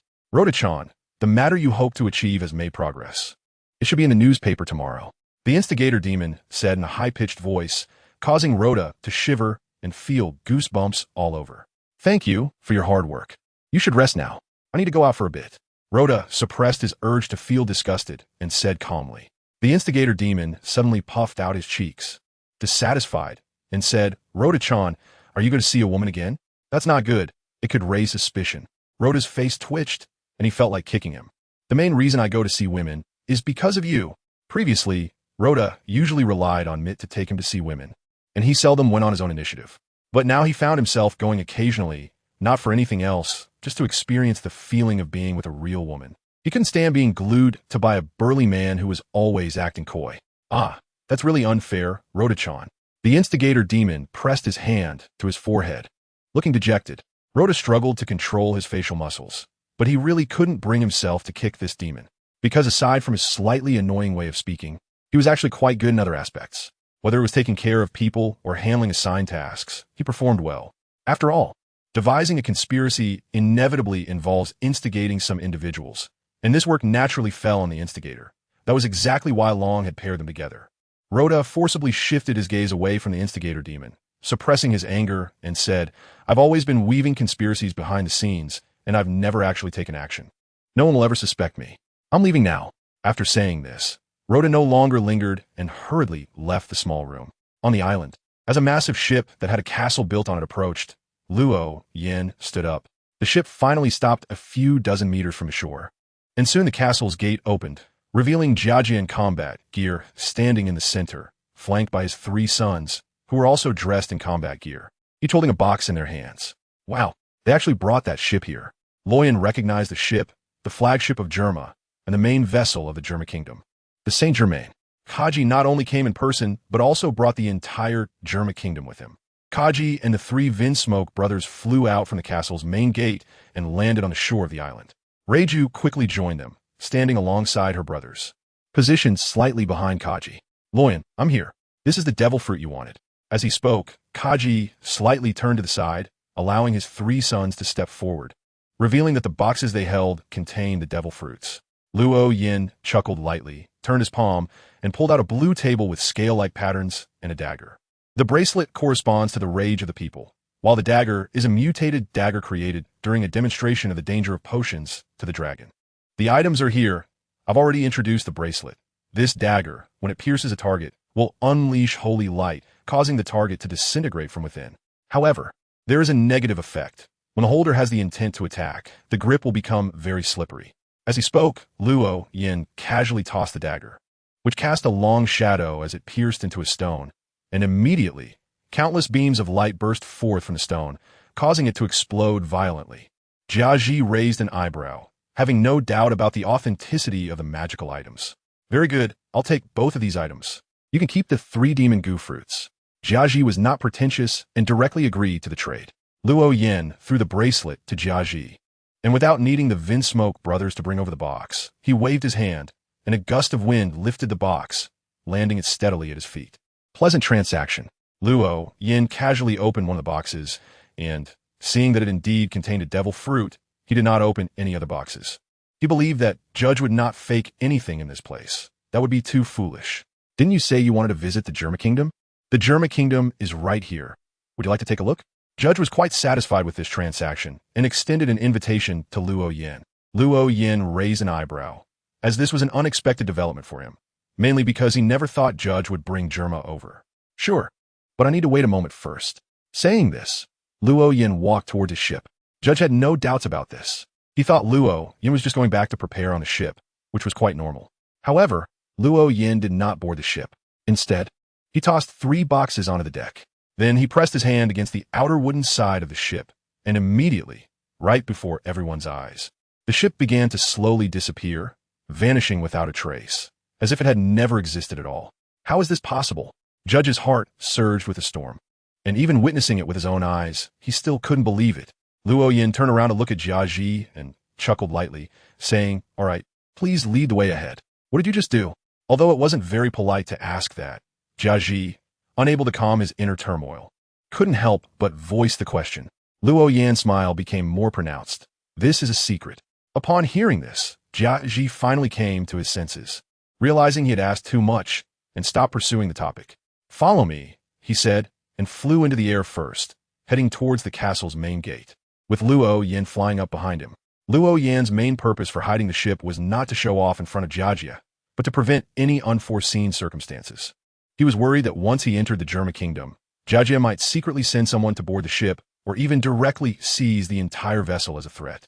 Luo Yan has already stored most of the extraordinary traits and materials in the divine kingdom. After all, secrecy itself is a form of sealing, and the status of the divine kingdom allows for maximum suppression of those extraordinary traits. The main reason is that it is safe enough there. However, a small portion of extraordinary traits and materials has been left on the ship. The main reason is that Shitali is still sleeping on the ship, and her condition is not good enough now. Plus, she is only sequence 7, making her no match for the battlesuit. Once Germa makes a move, the success rate is quite high, and Luo Yin cannot leave such a significant hidden danger. He does not trust the character of Gaji, and he even suspects that there are traps set within the Germa kingdom. The invitation itself carries intentions, but he is not worried about his safety. Even if the 3 generals ambush him, no one can stop him if he wants to leave. Flying behind Luo Yin is Lu Jiao, and behind them are the 3 brothers. Among the 3 brothers, the Blunijia deviated slightly from the flight path, deliberately passing over where the ship had been docked before. He confirmed that the ship had indeed disappeared, and it was not simply cloaked. These are 2 completely different concepts. After everyone entered the gate slowly closed. On the ship, Shitali, who had just fallen asleep, was suddenly awakened. She sat up abruptly and looked out the window, only to find it dim outside, as if it were already night. "Is it dark?" "Xiao Bai, how long have I been asleep?" The little white ferret, which had been curled up in a small nest on the table, was also startled by the sudden change, looking somewhat confused and completely unaware of what had happened. "No, I don't know either. I just fell asleep." Shitali did not continue to ask. She tightened the collar of her robe, turned over, got out of bed, and strode out onto the deck. The surroundings were quiet, almost no different from a usual night, with 3 boxes quietly placed on the deck. Shitali walked over and opened one of the boxes, discovering a devil fruit inside. A devil fruit? The captain left this here? Where did the captain go? Shitali looked around, but could not find Luo Yin. Then she suddenly thought of something and looked up quickly. The sky was filled with stars, more beautiful than usual. But Shitali felt that something was wrong. After careful thought, she finally realized what the problem was. There was no moon. As a nocturnal animal, Shitali often gazed at the night sky. As an extraordinary being associated with the moon, she was always sensitive to it. Now, in this night sky, there was no moon, just endless stars. No moon. Suddenly, Shitali thought of something, and her expression relaxed slightly. She remembered clearly that there had been a time when it suddenly got dark. That was when the captain took several devil fruits and a pile of materials to create magical items. It also got dark suddenly that time, and there was no moon in the sky. The captain's explanation was that the authority of darkness had emerged. The authority of darkness. Shitali murmured softly. Behind her, the little white ferret quickly jumped out, looking a bit anxious.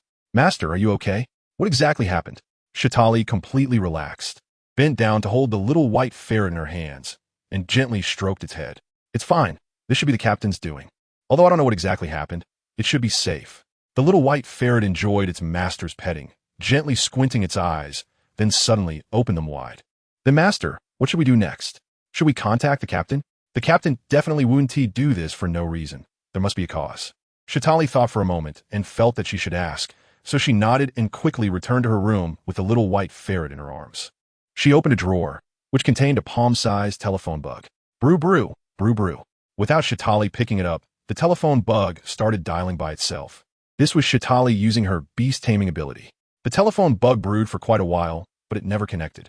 During this time, Shitali not only tried to contact Luo Yin, but also tried to reach out to Rhoda, Might, and even finally the dragon, but none of them could be reached. No, we can't connect at all. We seem to be isolated by some kind of power. Shatali shook her head helplessly and closed the drawer. The little white ferret looked out the window at the endless sea and then looked up at its master's beautiful face and said, "But master, we seem to still be able to move freely. The sea outside is real.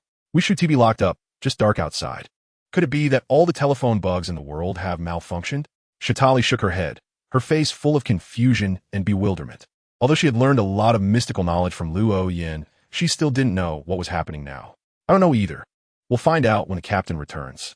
We'll just wait patiently." "Then, master, do you want to continue sleeping?" Shatali glanced out the window, shook her head, and said, "I can't sleep anymore. I'll change my clothes and go out to look at the stars." Luo Yin walked on the land of the Jielma kingdom, where soldiers standing at attention were seen everywhere. The most notable feature of these soldiers was their uniformity. Whether in posture, clothing, height, or appearance, they were all identical. "Are these artificial humans?"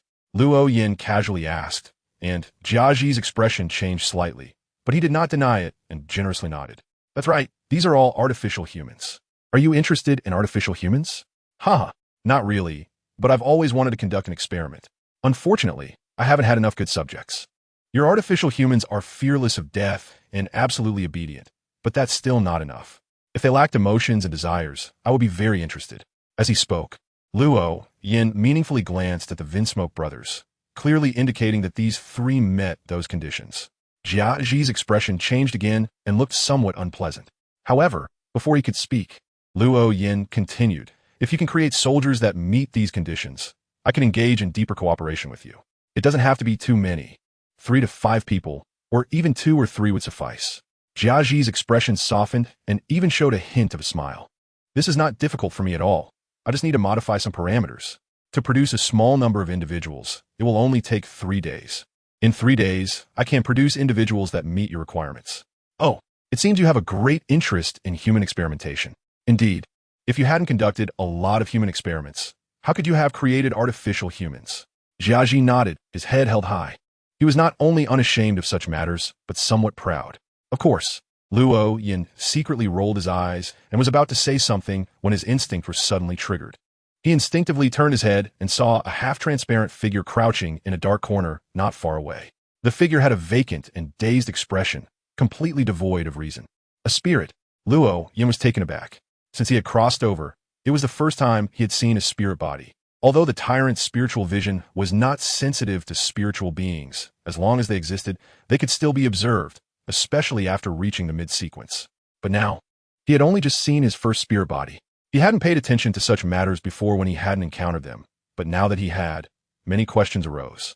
It should be noted that this world did not have churches specifically for the souls of the dead, and with pirates rampant, many countries were in a state of war, filled with suffering everywhere. Yet even so, there were still no spirit bodies. What was going on? Why had he never seen a spirit body before? And why was he seeing one now? Luo Yan's powerful spiritual intuition told him that this was definitely not a coincidence. There must be some reason behind it. "What's wrong with you?"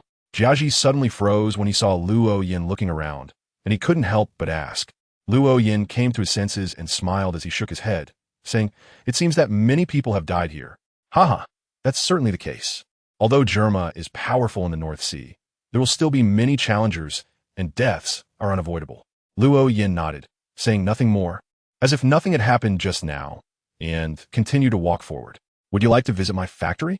Jiaji pointed to a huge building, which was clearly the android factory.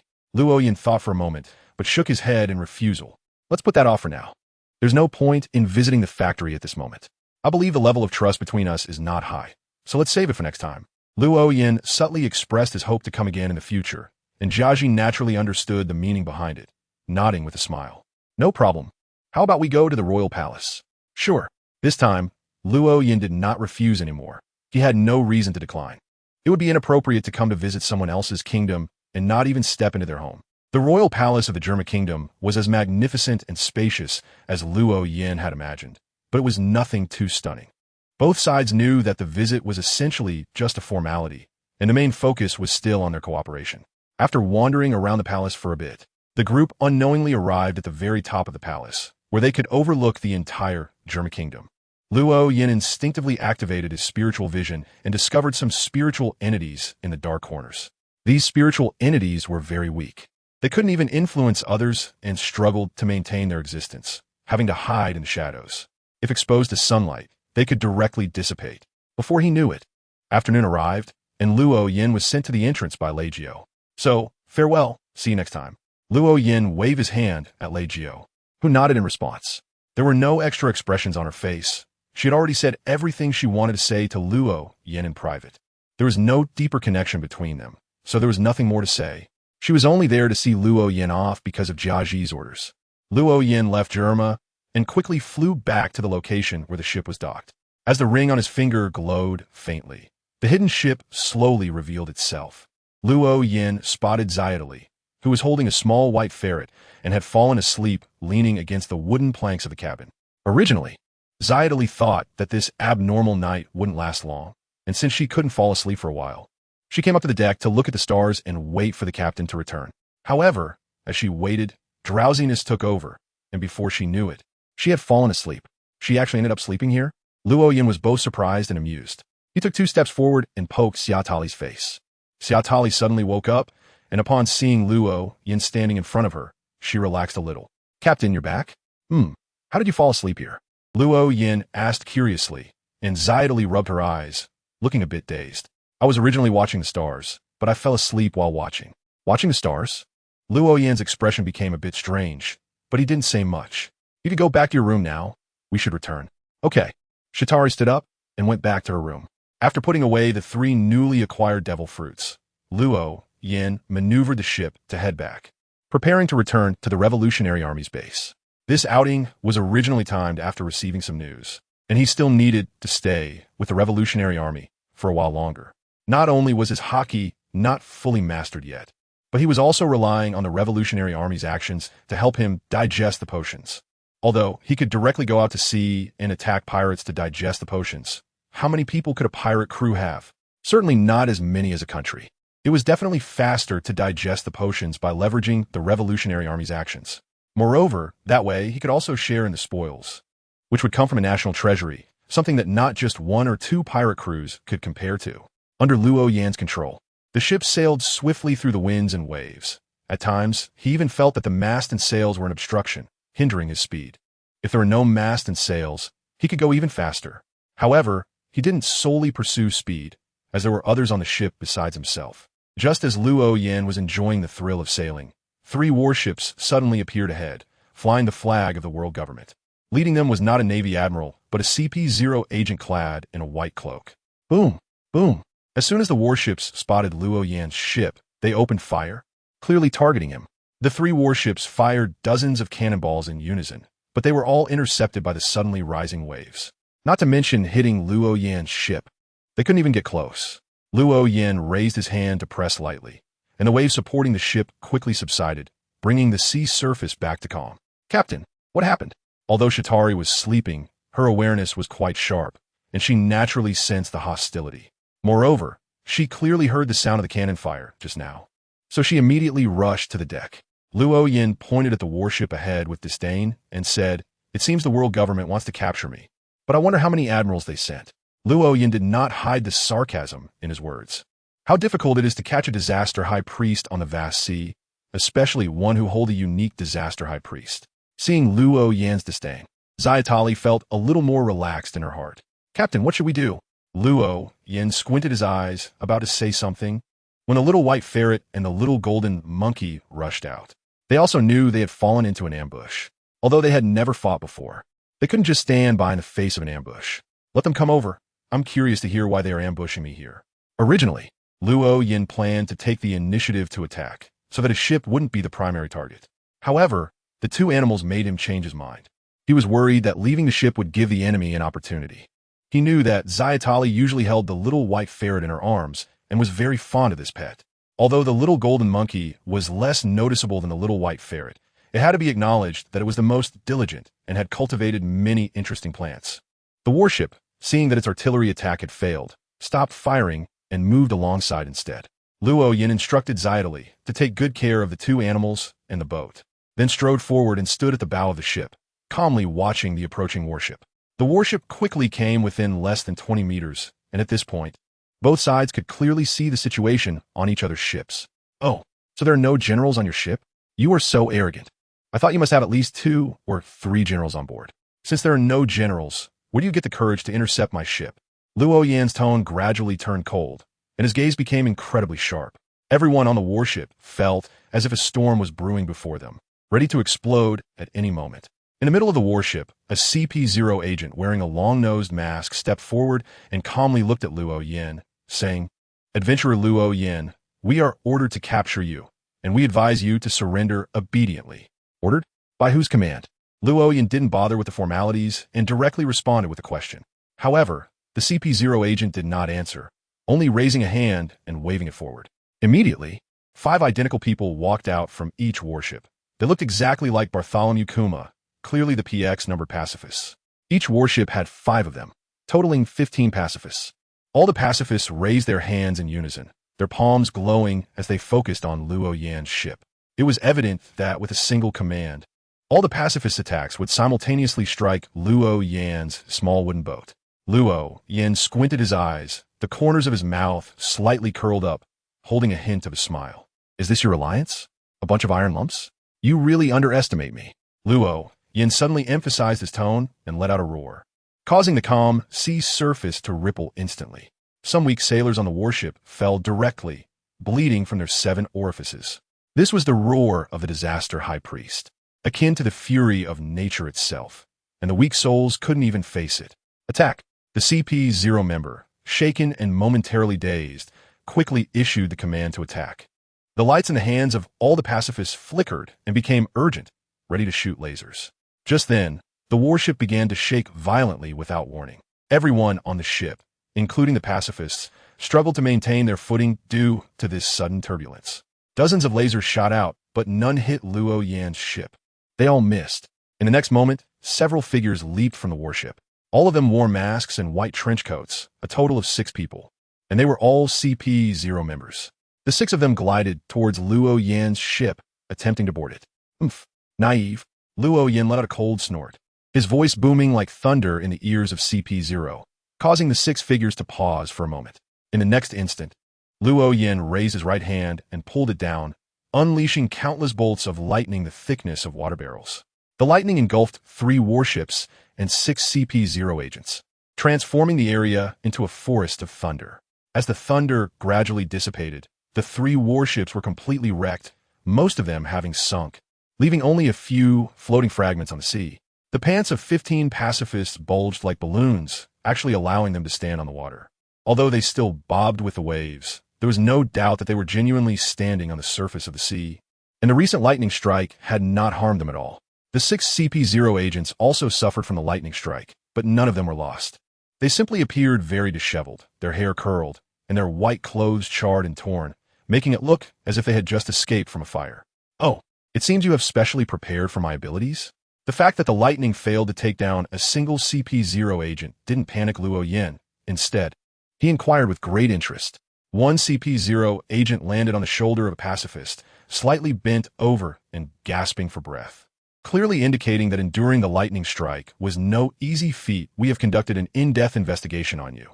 Your main abilities are lightning strikes and triggering small-scale earthquakes, causing the ground to crack and magma to surge forth. These pacifists have specialized lightning protection, and this is the sea. Even a Kainu cannot bring magma from the seabed to the surface. Adventurer Luo Yan, you won't escape today." Listening to the CP-0 agent's serious explanation, Luo Yan was momentarily taken aback. What was he talking about? Did he think I couldn't exert my full strength at sea?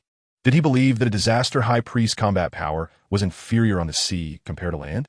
Luo Yan's mouth twitched, and he tried hard to hold back. But in the end, he couldn't help it and burst into laughter. "Ha ha ha, ha ha." He held his belly, laughing so hard that he bent over, tears of laughter streaming from the corners of his eyes. You ha ha. You won't be trying to kill me with laughter as one of your tricks, right? I have to say, this move of yours is very effective. I'm almost laughing myself to death. Ha ha ha. What do you mean? What I mean is, the ocean is actually my home turf." Saying this, Luo Yan raised his right hand, spread his fingers, turned it to the right, and then suddenly clenched it into a fist. The waters where the pacifists were located began to swirl, spinning faster and faster, and in no time, a vortex formed. The 15 pacifists, who had already been temporarily modified to operate at sea, couldn't resist the vortex. Not to mention them. Even a warship wouldn't be able to withstand it. They were pulled toward the center of the vortex by the current, unable to resist at all.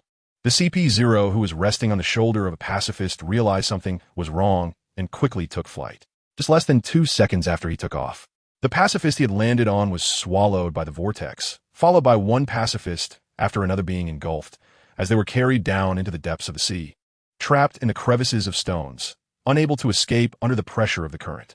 Luo Yin had no intention of destroying these pacifists. The cost of such a thing was equivalent to a warship.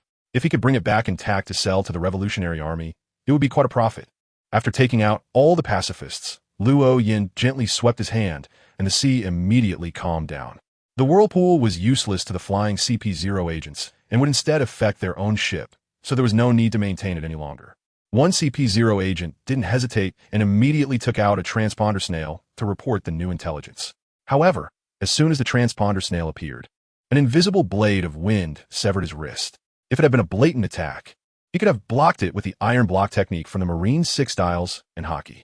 But he was in a hurry to report and was caught off guard by the invisible wind blade, leaving him no time to react. Oh no! The CP-0 agent was startled and bent down to grab his fallen hand and the transponder snail. However, a sudden gust of wind blew in, directly sweeping the transponder snail into Luo Yan's hand. The CP-0's transponder snail? It should be able to connect to CP-0, right? Interesting. I'll take it for now. So, may I ask who sent you to capture me? The reason Luo Yin has not resolved these CP-0 agents for a long time is that he wants to find out who is trying to capture him and how they know he is here. These are things that need to be clarified. After exchanging glances, the 6 CP-0 agents rushed towards Luo Yan's ship without any hesitation. Even if it seemed that the mission had no hope of success, they still chose to act. That is CP-0. Unaware of their impending doom, Luo Yin let out a cold snort, and the world suddenly changed color.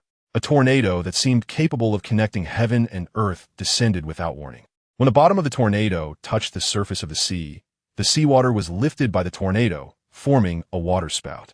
6 CP-0 members struggled in the wind. Their legs lifted as if performing high knees, tried to use moonwalk to escape the tornado's pull. But the effect was minimal, and they continued to be drawn closer to the tornado. Hey! Just as it seemed the tornado was about to swallow the CP-0 members, Luo Yin suddenly laughed. Immediately, the immense suction force vanished, and all the CP-0 members sensed an unprecedented danger. Their reactions were surprisingly unanimous. Iron Block. All the CP-0 members activated Iron Block and fully unleashed their armament hockey to protect their bodies. Boom! The tornado connecting heaven and earth exploded with a deafening roar, with countless blade-like wind gusts and water droplets, which had become more powerful than bullets due to their high speed, exploding simultaneously. A gust of moist wind brushed across Luo Yan's face, tousling his hair as the exploded water droplets fell like rain. The 6 CP-0 members were neatly arranged on the deck, each with numerous small wounds on their bodies, and, as they were laid down, blood stained a large area of the deck. Of the 6 CP-0 members, 3 were already dead, and the other 3 were severely injured. If left unattended, they would die within half an hour.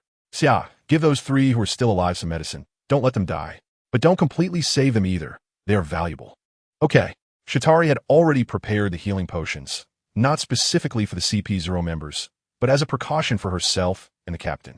She thought that with the other side having 3 warships and a large number of people, it would be a bit difficult to handle.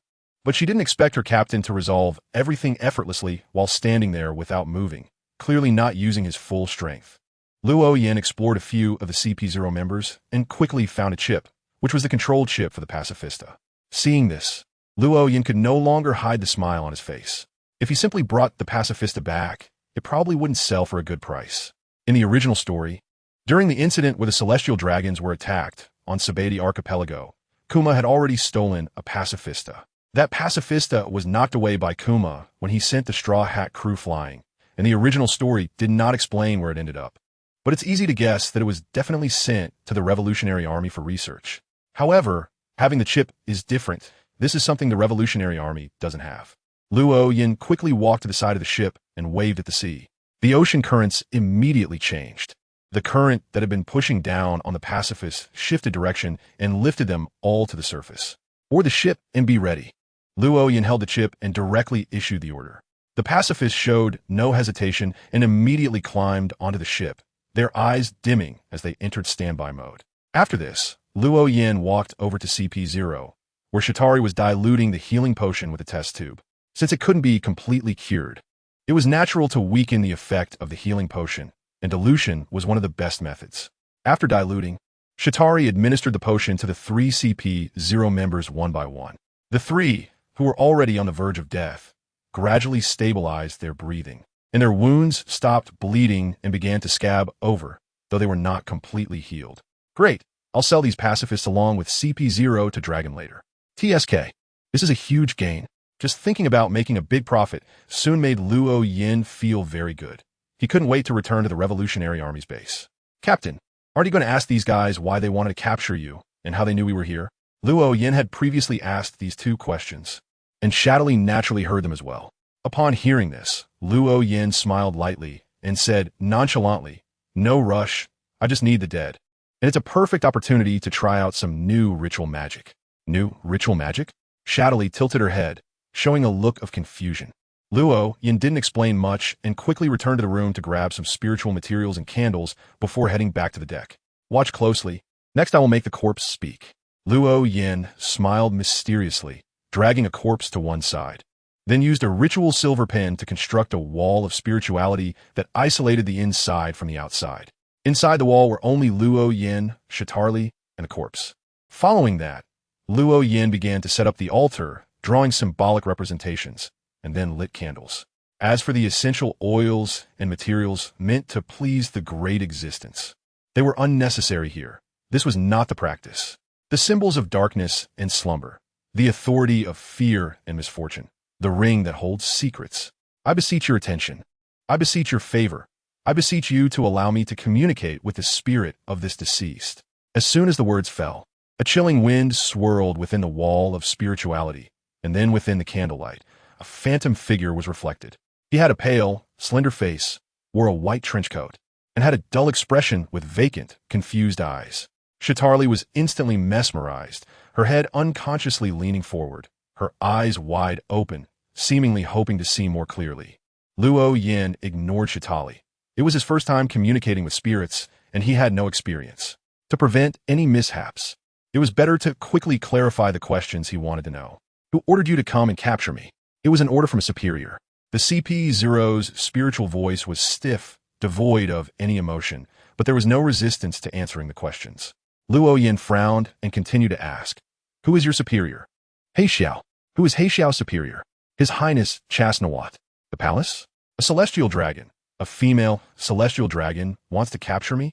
Luo Yin easily identified the other person's identity just by their name, which made him frown. "How did you know I was here?"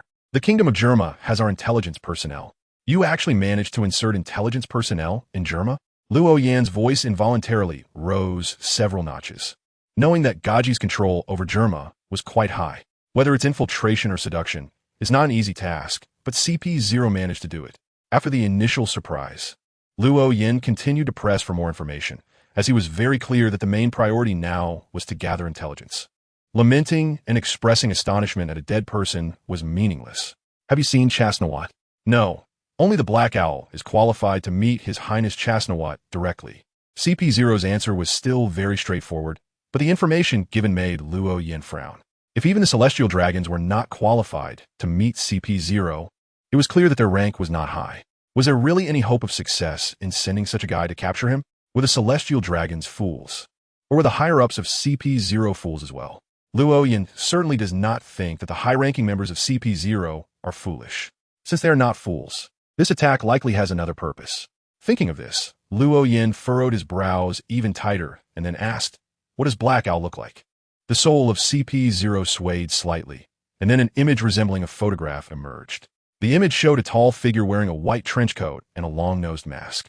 The mask, besides the long nose, was divided into black and white sections, with a large smiling face. The smile on the white part was black, and the smile on the black part was white, creating a very symmetrical appearance, which at least looked quite pleasing to Luo Yin. Luo Yin recognized this person at a glance, without needing to think back, because this person was also lying on the deck at that moment. And it was exactly the CP0 member who had been ordered to capture them at the beginning. It seems further confirmation is needed, Luo Yin murmured, ending the spirit communication. Without the support of the ritual, the spirit of this CP0 member quickly dissipated, returning to nothingness. He was not worried about any questions he might have missed. After all, there were still 3 survivors, and he could communicate with them later if he remembered anything he overlooked. Since the other party had already made a move against him, he naturally wouldn't hold back. He felt no psychological burden about forcibly communicating with them. In the upcoming journey, he needed to be more cautious. As soon as he said this, Luo Yin suddenly thought of something and immediately dispelled the wall of spiritual energy. He then raised his right hand, and as the ghostly light flashed across the ring, all the pacifists and CP0 members quickly disappeared as if they were erased by an eraser from pencil drawing, vanishing in an instant. "Captain, what are you doing?" After witnessing the spirit communication, Shatari was no longer surprised by Luo Yan's actions, only filled with confusion. She did not understand the reason behind Luo Yan's actions. Luo Yin shook his head helplessly and said, "If we were just sailing on the sea, it wouldn't be so complicated. But we're heading to the Revolutionary Army's stronghold next. Who knows if these CP0 and pacifists have tracking devices on them? If we end up exposing the stronghold, because of this, wouldn't Dragon come after me? I'm still counting on doing business with him." Xiaotali suddenly realized and nodded, then curiously asked, "Captain, have you hidden the pacifists and CP0? Was that really safe? What if the tracking devices are very advanced? I think it's better for us to directly contact the Revolutionary Army, set a meeting point with them, and have them send technicians over to confirm." Normally, Xiaotali's suggestion would be quite good. Although it would be a bit troublesome, it would absolutely guarantee no issues. However, Luo Yin just curled his lips. "If CP0's tracking devices can really penetrate and locate us, then I admit defeat. Come on, I'm using the uniqueness that governs hidden authority. If CP0's tracking devices are that powerful, what's the point? I might as well just give up right here." Seeing Luo Yan's disdainful expression, Xiaotali realized that her captain was very confident in his methods, so she stopped talking and began directing the 2 animals to clean the deck. This time, Luo Yan didn't speed up the ship, but focused all his energy on confirming whether there were any trackers, through the feedback from the wind and ocean currents. He confirmed that there were no trackers in a large area around him. Then he got 3 tubes of healing potions from Xiaotali and entered the hidden space. Inside the hidden space, the pacifists were lined up neatly, with 3 corpses and 3 severely injured individuals arranged separately, a meter apart. Originally, Luo Yin hadn't planned to bring them inside, so he had Xiaotali not fully heal them and keep them in a comatose state. But now that they were already here, he didn't need to be so cautious. He planned to wake up the 3 surviving CP0 to see if he could extract some extra information from them. Since these 3 CP0 survived the same attack, it meant they were stronger than the other 3. At least their defenses were tougher. Perhaps they would know more. If he couldn't get any information, it didn't matter. He could always communicate with spirits at any time, and doing so here was much easier than outside, as he could force the communication without a ritual. As long as he had 1 living person to sell to Dragon in the end, the extra 2 weren't that important.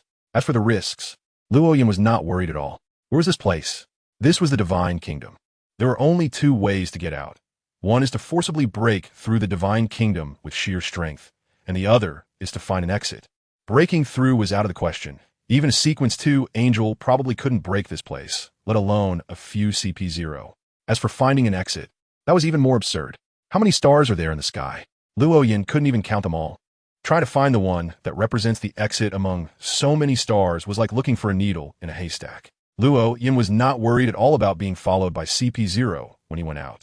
His speed could surpass the speed of sound, making it impossible for CP0 to track him. Even if they managed to follow him, the secret ring would give feedback when passing through the exit, giving Luo Yin enough time to respond and remedy the situation. After entering the hidden space, Luo Yin directly landed in front of 3 severely injured CP0 members. He took out a vial of medicine, lifted the mask of one of them, and poured the contents down his throat. This was the CP0 member who had initially come to capture Luo Yin. After lifting the mask, Luo Yin finally saw the true appearance of this CP0 member. His face was sharp-featured, with black hair and brown eyes. There was a noticeable stitch scar on his left cheek and a circle of stubble around his mouth, while his chin was clean-shaven. The wounds on his body, which had already formed scabs, quickly healed, with the scabs falling off to reveal fresh, fair skin. Soon, This CP0 member slowly regained consciousness. At first, he was confused, completely unaware of what had happened or where he was. He only remembered feeling an unprecedented danger while desperately fighting against a tornado, then using an iron block, and then losing consciousness. Now, upon opening his eyes, he saw a sky full of stars, surrounded by darkness, as if he were in the night. "Where is this?" the CP0 member asked hoarsely. Luo Yin smirked coldly, casually kicking him lightly with his foot. "All right, stop pretending to be dead. I know your state better than you do. Pretending is pointless. Get up." Hearing Luo Yan's voice, the CP0 member shifted his gaze to Luo Yan. Upon seeing his face, he was immediately startled and sat up, but then confusion appeared in his eyes. This was not the ship he had imagined, nor an interrogation room, but a desolate and dark wilderness. The ground around him was flat and hard, with only a small hill visible in the distance. However, due to the distance and lighting, he could only see the outline of the small hill and could not make out its details. "Adventurer Luo Yin, where is this place? What do you want to do?"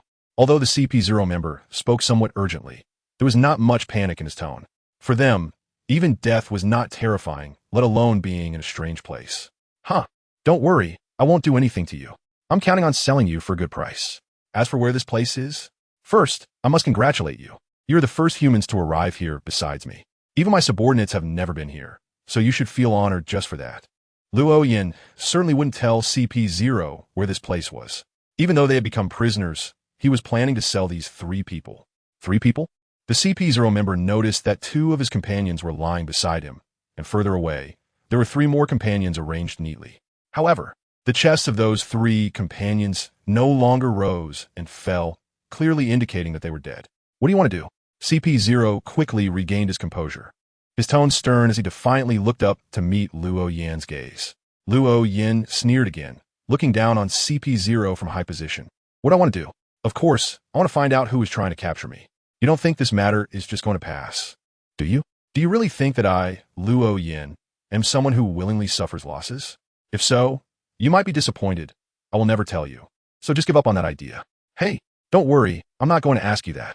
I already know who wants to capture me. It's that celestial dragon named Charlos, isn't it?"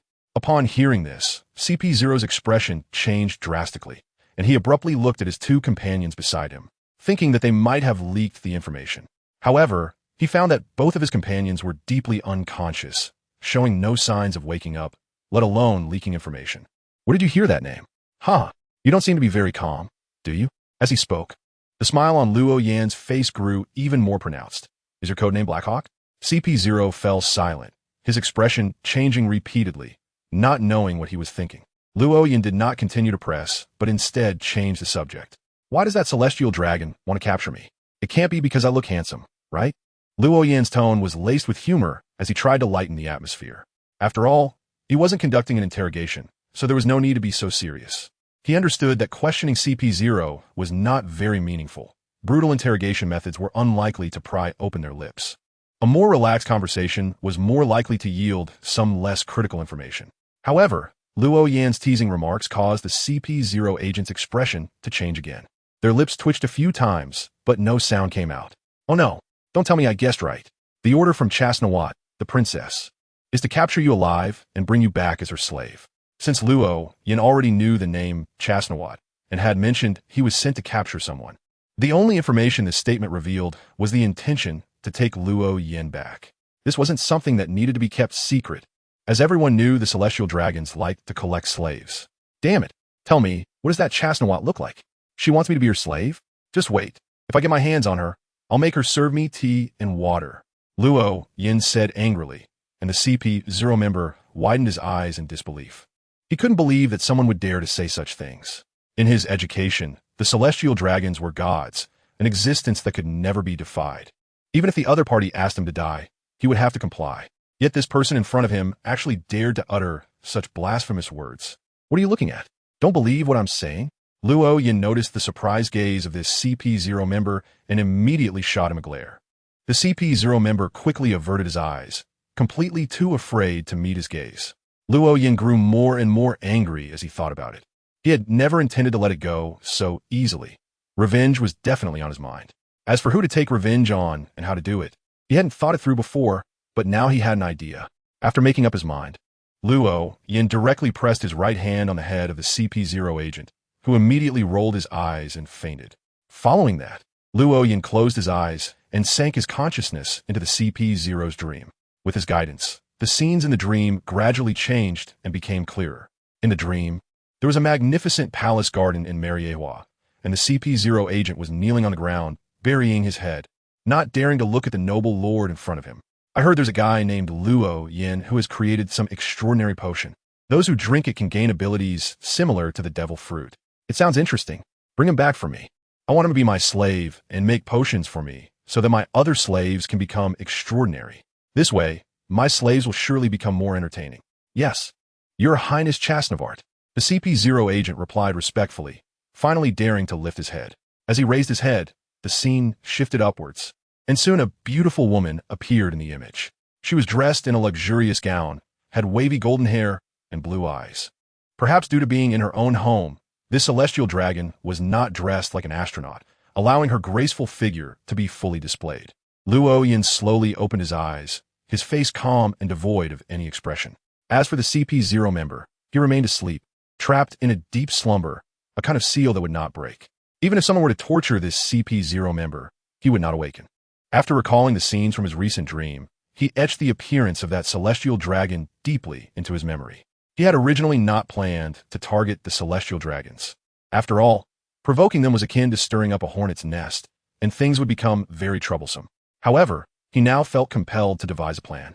Nevertheless, he did not intend to seek revenge immediately, as his primary focus was still on becoming stronger. Being at sequence 4 was somewhat insufficient. It wasn't that his combat power was lacking. He could face admirals at sea without fear of losing, but rather that his own level and status were still too low. Even possessing a unique object with good intentions did not allow him to fully unleash its power. After making his decision, Luo Yin took a piece of paper from his pocket, tore it into shreds, and placed the fragments one by one on the pacifist and all the CP0 members except for the sleeping one. Once he completed this, he immediately flew towards the stars that symbolized the exit. When he emerged back onto the deck, it had been completely cleared. At that moment, Zayatali was standing at the bow of the ship, gazing into the distance, seemingly lost in thought. Xiao Xiao, what are you thinking about? Luo Yin suddenly asked, and Zayatali turned her head to take a look, shaking her head with a solemn expression. Captain, I smell blood. Blood? In which direction? That way. Zayatali pointed, and the next moment, a breeze blew from that direction, adjusted by Luo Yin using his own ability. Zayatali immediately closed her eyes and took a deep breath, then opened her bright red eyes and said, The blood of many people is mixed together. It might be a pirate clash or a battle between the Navy and pirates. Isn't that very normal? There are pirates everywhere on the sea now, so whether it's a pirate fight or a battle between pirates and the Navy, it's quite common. Luo Yin shrugged. His interest in the matter suddenly diminished greatly, but shaddily shook her head. But Captain, I always have a feeling that I should go take a look. Luo Yin's eyebrows immediately raised. He didn't think that this was Shatali making excuses. The sudden feeling was likely the result of extraordinary abilities combined with spiritual intuition. Since it was such a gathering ability, it meant that there was a good chance that there were promotion materials after Shatali. All right, let's go take a look. Luo Yin made the decision without any hesitation. After all, he didn't have much of the materials for the sequences behind Shatali. He only had one set of materials for the potion professor, and that was it. Moreover, one of the main materials and one of the auxiliary materials were obtained by Shatali herself. Otherwise, he wouldn't have any at all. As for the materials for the Deep Crimson Scholar Potion, he actually had 2 sets. However, one of them had already turned into a magical item, which was currently held by Shatali. There weren't many materials left for the Sequence 4 potion, just 2 auxiliary materials. After making the decision, Luo Yin was about to change direction when he suddenly thought of something, pressed his hand against the deck, and the entire ship instantly entered stealth mode. Let's fly over. Since they're fighting over there, our little broken ship might get hit if we're not careful. Luo Yin was certainly not worried about his ship, but rather wanted to hide his identity. He had already been targeted by the celestial dragons and didn't want to attract the attention of the Navy as well. If it were a pirate skirmish, that would be one thing, but if it was truly the Navy fighting against pirates, intervening with his ship could very likely provoke a response from the Navy. This time, Luo Yin deliberately slowed down the process of his stealth ship, giving Zayatali ample time to react. She promptly spread her wings and flew into the air.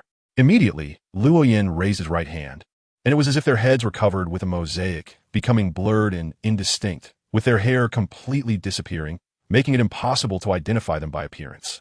We will act according to the situation when the time comes, and if the Navy is involved, we should try not to reveal our identities. All right, I understand. The two flew towards the direction of the battle, and it took them more than 10 minutes to arrive, of course accommodating Zaitali's speed. If it were just Luo Yin, he could have arrived much faster. Both of them hovered in the air, observing without getting close to the battlefield.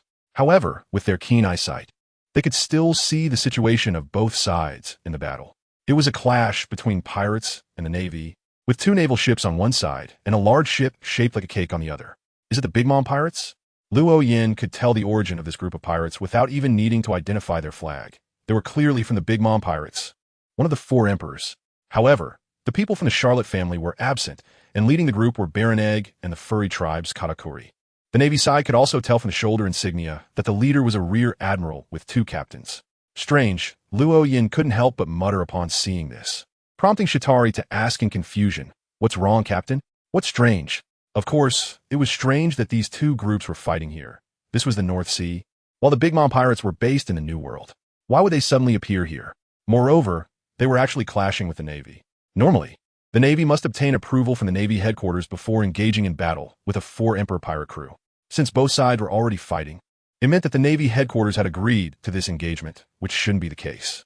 The more Luo Yin explained, the tighter his brows furrowed, and Zaitali couldn't help but feel even more confused. Why shouldn't they? Did the Big Mom pirates dare to retaliate against the Navy? That's hard to say. The Big Mom pirates wouldn't dare to attack the Navy headquarters, but taking out a few branches in the New World as revenge is still possible.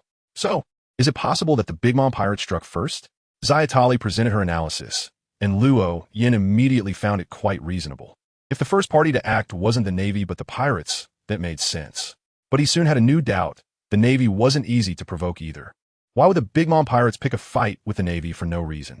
In any case, the battle had already begun, and it was pointless to speculate here. They would find out later by asking. Since there were so many doubts, and it was hard to understand, Luo Yin decided not to think too much about it. Zaitali nodded and also stopped dwelling on it. The battle continued, with the Navy clearly having the advantage in firepower, bolstered by a vice admiral, and they were superior in upper-level combat strength. Even if the outcome had yet to be decided, if the fighting continued, the defeat of the pirates would be a foregone conclusion. It seemed the Navy had to win. They had to seize the moment and deliver a crucial blow at the right time, or else it would be for nothing. Seeing the pirates on the verge of defeat, Luo Yin reminded Zaitali, who nodded, her expression turning very serious as her crimson eyes fixed on the fur tribe member, Bascamus, who was facing two rear admirals alone. Bascamus had visible wounds on him, blood staining his clothes, and he was injured. Yet, despite this, he still held the advantage against the two rear admirals, suppressing them. However, because there were other Navy soldiers backing them up, he couldn't take down the two rear admirals. Battling a vice admiral was Baron Egg, who was facing a towering man nearly 4 meters tall, wielding a massive iron comb. With each swing of the comb, Baron Egg dared not take it head-on, only able to evade, remaining in a state of suppression throughout the engagement. Zaitali was unconsciously enveloped in dark energy, ready to deliver a fatal blow to Bascamus at the most critical moment. That was the source of her attraction, the material for her subsequent promotion. She was particularly certain of this. Compared to Zaitali, Luo Yin wasn't as focused. He didn't plan to help her directly, at most. He would conceal her actions so that neither side would know it was Zaitali. After all, this was her material for promotion. He couldn't just prepare all the promotion materials for his subordinate, right? Subordinates always needed to stand on their own, and this operation was a great opportunity for training. Therefore, Luo Yin focused his attention on the overall battle situation, especially that cake ship with a face.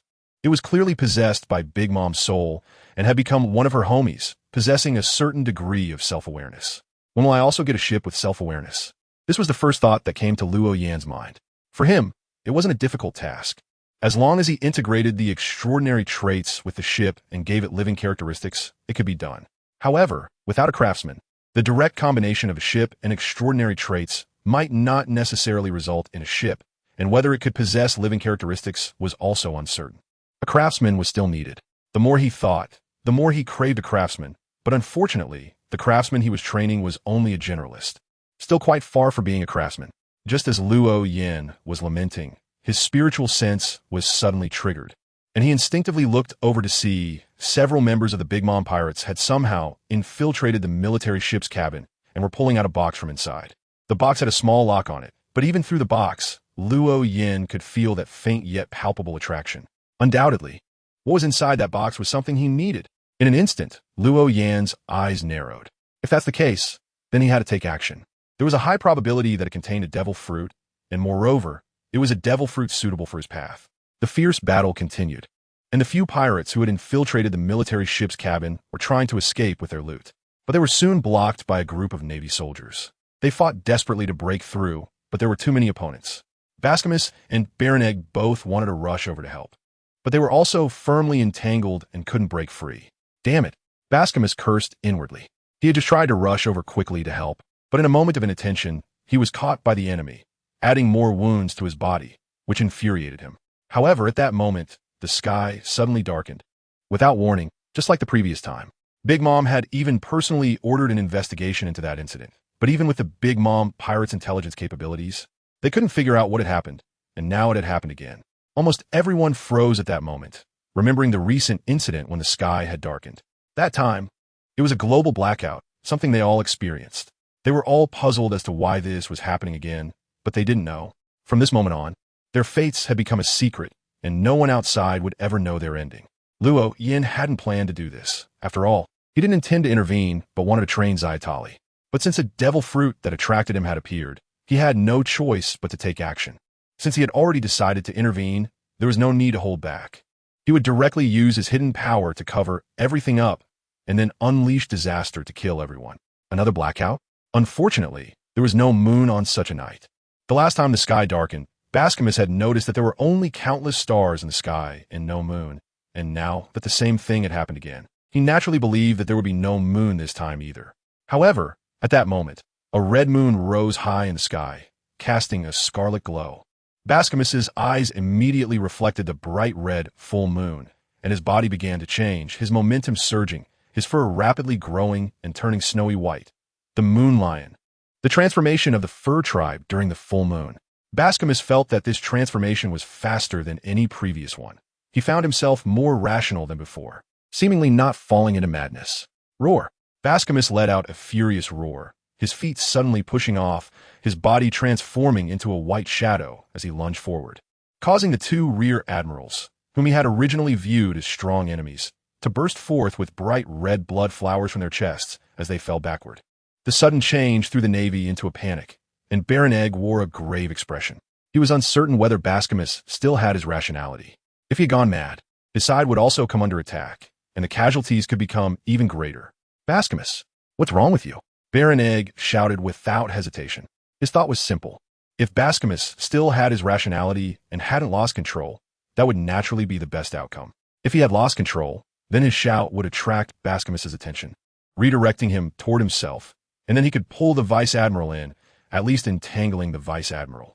He might even have a chance to escape and complete his task. Hee. Baron Egg, I'm fine. Bascamus turned his head and flashed a fierce smile at Baron Egg. However, this caused Baron Egg to have a glint in his eyes, which meant that Beckmus retained his sanity even after transforming into a moon lion. This significantly increased their combat power. Great. Beckmus seized this opportunity to take down these Navy men. After saying this, Baron Egg vigorously engaged with the Vice Admiral he was fighting, making the Vice Admiral anxious. He never expected such a sudden reversal. They had been gaining the upper hand, and suddenly the opponent transformed. In the air, Shatari was even more bewildered. The red moon was, of course, her doing. When Luo Yin initiated his secret maneuver, she knew her captain was also ready to strike, so she didn't need to hold back and prepared to attack directly, counting on her captain to back her up. She then used her magical item, which corresponded to the sequence of 5 Deep Crimson Scholar, to summon a full moon to amplify herself. As a result, she did receive an amplification, but it seemed the target's amplification effect was even greater, with his combat power increasing several times. What was going on? Shatari stared in shock at Beckmus below, who was crazily slaughtering the Navy, momentarily unsure of what to do. At this moment, Luo Yin chuckled and said, This is a characteristic of the fur tribe. They transform into moon lions during a full moon, greatly increasing their speed and strength. However, their sanity decreases. If a fur tribe member has not undergone professional training, transforming can be very dangerous. They will attack any nearby creature until they exhaust themselves to death. Full moon transformation? So that's how it is. Shatari then realized, but she became conflicted about whether to retract the full moon. In her current state, she could use moonlight to reorganize when attacked, which was a very strong means of survival. Once she retracted the full moon, she would no longer be able to use moonlight. Luo Yin noticed the struggle in Shatari and couldn't help but chuckle again. You decide how to deal with that moon lion. I'll go take care of the others. After saying that, Luo Yin dove directly towards the warship. Shatari frowned, thought for a moment, then clenched her hand, quickly retracting the bright red full moon into her palm. Her choice was to store away the full moon, as its enhancement to the moon lion far exceeded its enhancement to her, which she couldn't accept. Anyway, she still had other means of survival. Losing the moonlight transformation wasn't a big deal. Beckmus rampaged aboard the warship, killing everyone who got in his way, and he was about to reach the target box when the red moon suddenly vanished. Beckmus's fluffy fur quickly shrank and returned to its original state in an instant. What happened? The moon is gone? But it's not dawn yet. Beckmus instinctively looked up. The sky was still filled with stars. The night had not passed. However, the red moon that had given him power had already disappeared. Boom! At that moment, a bolt of lightning descended from the sky, striking the pirate holding the box directly. Beckmus's pupils constricted sharply. As the lightning faded, a man with a pixelated face appeared, and the box naturally fell into his hands. Who is that? Beckmus instinctively shouted. Luo Yin chuckled lightly, and the pixelation gradually faded until it disappeared. He had concealed his identity because he initially didn't plan to intervene, nor did he want to offend a Yonko at this moment, especially since he was already being targeted by the celestial dragons. But now that he had taken action and turned this battle into a secret, such concealment was meaningless. After all, he didn't intend to leave any survivors. Adventurer Luo Yin. As someone who had shown up during the Marine Ford War and received a bounty of 500 million berries for his first bounty, Beckmus certainly recognized him. He just didn't expect to encounter him here, and moreover, for Luo Yin to instantly snatch away the target from his side. Luo Yin gently tossed the entire box, and it vanished like a pencil drawing erased by an eraser, disappearing inch by inch in the blink of an eye. Upon seeing this, Beckmus turned fierce. Adventurer Luo Yin. That is something my mom specifically wanted. Are you preparing to go against her? Beckmus was well aware of his current state. He was already injured, and after just transforming into a moon lion, his stamina was severely depleted. In this condition, trying to snatch the target back from a bounty-hunted adventurer worth 500 million was extremely difficult. He could only bring up Big Mom, hoping to instill some fear in his opponent. However, Luo Yin scoffed. Am I supposed to give what Big Mom wants? As a pirate, do you really need me to explain the rules of the sea to you? Fine. Adventurer Luo Yin, just wait. Just wait for my mom's revenge. Saying this, Beckmus took out a Den Mushi, preparing to make a call to complain, but Luo Yin remained unfazed. The Den Mushi Baloo rang many times, but no one answered. Eventually, the Den Mushi seemed to tire, and its antenna drooped down. How could this happen? Why isn't anyone answering the phone? Damn it. Of all times, Beckmus's expression grew even more ferocious, while Luo Yin's smile slowly widened. Just as Beckmus was about to say something, he suddenly felt a sharp pain from behind. Shatari had appeared behind Beckmus at some point, and a piercing strike entered Beckmus's body from behind. This strike was not just a simple thrust. It was the vampire's corrosive claw, an attack with strong corrosive properties. Beckmus screamed in agony, spitting out a mouthful of blood as Shatari forcefully pulled her hand out, a large amount of blood flowing out with it. She brought her blood-stained hand to her lips and gently licked it, revealing a blissful smile. What delicious blood, truly worthy of being from a moonpath creature. Beckmus turned sharply to look at Shatari, his fierce face now clearly showing pain. You are the Crimson Dr. Shatari? Damn it. Why? Are you preparing to go against my mom? Beckmus was heavily injured and realized the situation was dire, so he could only once again bring up Big Mom, hoping to invoke some caution in his opponent. However, Shatari knew that at the moment night fell, the fate of these people had already been sealed. Go against Big Mom? No, I just simply want to eat you. You have no idea how delicious you are.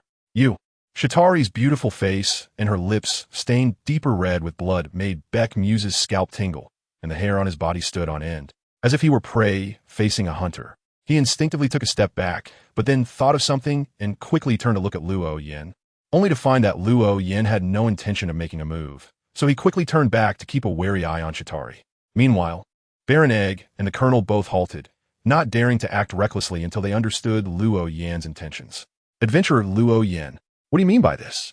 Our Big Mom pirates have never offended you. Why are you attacking Beckmuse? Seeing his comrade ambushed and seriously injured, Baron Egg was very angry and immediately questioned Luo Yan, while Luo Yan was thinking about something else. The egg fruit that Baron Egg had eaten could hatch and be reborn after suffering serious damage, no matter how many times it fell. As long as it was not interrupted during the transformation, it could stand up again. This clearly corresponded to the cycle of life.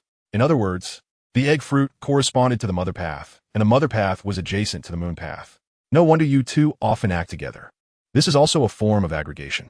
Luo Yan couldn't help but murmur to himself, which only made Baron Egg even angrier. He was clearly questioning the other party, but the other party completely ignored him. Bastard! Baron Egg's face twisted in anger, but he didn't rush to attack. The situation was already very dire. What he needed to do first was not to vent his anger for Beckmuse or to retrieve his target, but to find a way to escape. Only by leaving alive and reporting to Big Mom could he regain his footing. On the other side, the Vice Admiral's expression was also very grave. Luo Yan and Shatali's actions had indeed dealt a heavy blow to Beckmuse, which helped the Navy in this regard. However, Luo Yan had taken their escorted items, which was a very clear act of hostility. Adventurer Luo Yan, what exactly are you here for? Offending both the Navy and the four emperors at the same time is not a wise choice. The bounty on you is the will of the world government. The Navy only targets pirates. His meaning was very clear. You have already severely injured Beckmuse, and your relationship with Big Mom has been irreparably damaged. There is no room for negotiation. But we are different. As long as you return the items, the Navy will not pursue you. This was a very obvious show of goodwill. But since Luo Yan had already decided not to leave any survivors, he wouldn't spare anyone and naturally wouldn't listen to these words. It wasn't that he was bloodthirsty, but he was very aware of Big Mom Pirates' intelligence capabilities. If he let this group of Navy go, then the Big Mom Pirates would inevitably find out that he was the one who acted. Moreover, his important trump card would be exposed to the Navy and the world government, which he could not accept. Do you think the starry sky is beautiful? Luo Yan suddenly looked up at the sky, saying something completely irrelevant. Both the General and Baron Egg frowned, not understanding what Luo Yan meant. However, since the Navy had not yet turned hostile, the General restrained his temper and replied, "It's beautiful, more beautiful than usual nights." Yes. So you wouldn't think that my appearance and the sudden arrival of the night are a coincidence, would you? From the moment you laid eyes on this night sky, you were destined to die. Luo Yan's voice was very calm, yet it sent a shock through the hearts of those present. The expression on the General's face instantly turned extremely grim, and Baron Dandan's face also changed dramatically. Then he gritted his teeth and made a decision. Navy, we abandon this mission. You and we will join forces to take down this guy first. All right. The General did not hesitate and immediately nodded in agreement. Since Luo Yan had clearly stated that he would be an enemy to both sides, it was only natural for them to join forces against him first. Luo Yan naturally anticipated that things would develop in this direction. He was indifferent, his body slowly floating up, and a violent aura instantly swept through the area. Boom! The tranquil night sky echoed with a tremendous thunder. Countless electric snakes slithered through the air, and the sea became tumultuous as well, with waves crashing one after another, causing the warships to sway continuously. I will sink you to the bottom of the sea. Luo Yan's voice was like the giant hammer of judgment, with countless thunders falling down. The three ships were instantly enveloped in electric light. The only area free of lightning was the small space where Shatari and Beckmuse were fighting. Beckmuse watched as the thunder consumed his companions and the ship, his eyes turning red with rage, and he accelerated his attacks on Shatari. However, all of this was in vain, as Shatari's battle with Beckmuse mainly focused on defense and evasion, without any active offense. She was well aware that Beckmuse was already gravely injured. As long as she kept evading him, he would soon exhaust himself, and there was no need for her to inflict new wounds on him. Moreover, she could take the opportunity to collect a bit more of his blood, which she considered a good thing. At least she thought it tasted quite nice. Beckmuse attacked wildly, but suddenly his foot slipped, losing balance. Not because he had reached his limit, but because the ship tilted, and he couldn't stabilize himself in time. Under the strikes of the thunder, the three ships were rapidly disintegrating. After a while, the thunder gradually subsided. More than half of the three ships had sunk, and very few people survived. Only Baron Egg, Beckmuse, and that rear admiral remained, while everyone else had perished in the thunder forest. The rear admiral was completely charred, with hair more frizzy and curled. Clearly he hadn't survived by evasion, but had endured it with his own dominance. As for Baron Egg, he could no longer be called that. He had already hatched into the little Viscount chick. Beckmas clung to a charred floating plank, drifting on the sea, gasping for breath, in very poor condition. Shatari, who had flown into the air when the ship began to capsize, suddenly dove down. Beckmas gritted his teeth and glared but was too weak to resist, only able to watch helplessly as Shatari drew closer. Then a piercing hand penetrated his throat. Beckmas opened his mouth and spewed a mouthful of blood, his eyes rolling back as he lost consciousness. Beckmas. The little Viscount chick watched helplessly as his companion was killed, having no means to intervene. He was now standing on the bow of the sinking warship, a considerable distance away from Beckmas, separated by the seawater. As a devil fruit user, he could not cross the sea in between. A glow representing extraordinary traits converged towards Beckmas's eyes, and when the glow completed its gathering, Shatari directly dug out his eyes, which were one of her main materials for advancing to Sequence 4, a pair of solidified eyes from the fur tribe. Captain, I'm done here. Shatari carefully stored the eyes away and calmly spoke to Luo Yin as if nothing had happened. Luo Yin nodded, turned, and looked at the little Viscount chick and the rear admiral. Now it's your turn. Do you have any last words? If not, I will send you on your way. The two remained silent, showing no intention to speak. Luo Yin nodded, slowly raised his right hand, preparing to bring down disaster once more, when suddenly the rear admiral spoke up. Wait, adventurer Luo Yin. Luo Yin's hand paused in midair, looking at the rear admiral with a questioning gaze. The rear admiral hesitated for a moment, gritting his teeth, and finally said with determination, Why? I want to know why. What exactly is the purpose of this operation? Offending both the Navy and the 4 emperors at the same time? Was it just to obtain that devil fruit? Or was it for revenge against the world government? I thought you would beg for mercy, but I didn't expect you were just trying to understand the reason. But what do you mean by revenge against the world government? Could it be that the world government has another agenda? That devil fruit is wanted by the world government. We are escorting the devil fruit for them. This operation not only offends both the Navy and the 4 emperors, but also the world government. And the rear admiral paused for a moment, then continued. And the celestial dragons. That devil fruit will ultimately be handed over to the celestial dragons by the world government. After saying this, the rear admiral seemed to lose all strength, collapsing onto the dilapidated deck. Luo Yin squinted his eyes. His first thought was not that it was a coincidence, but rather suspicion. Do you think I will believe such nonsense? If the celestial dragons want a devil fruit, do they really need a vice admiral like you to escort it? Isn't CP0 a better choice? Even if you don't want to die, you should find a better reason, right? I really can't believe this reason. To be honest, you might as well beg for mercy. Maybe I would soften my heart and let you go. What I'm saying is true. I'm not a vice admiral from the Navy headquarters or various branches, but a vice admiral stationed at the Holy Land. Sometimes the celestial dragons directly order me to do things. Luo Yin suddenly realized, but soon became puzzled again. But what does this have to do with me? Are you trying to use the celestial dragons to pressure me? You can't possibly think that I would be afraid of those stupid pigs, right? Luo Yin did not hide his contempt for the celestial dragons, and the general opened his mouth but did not speak.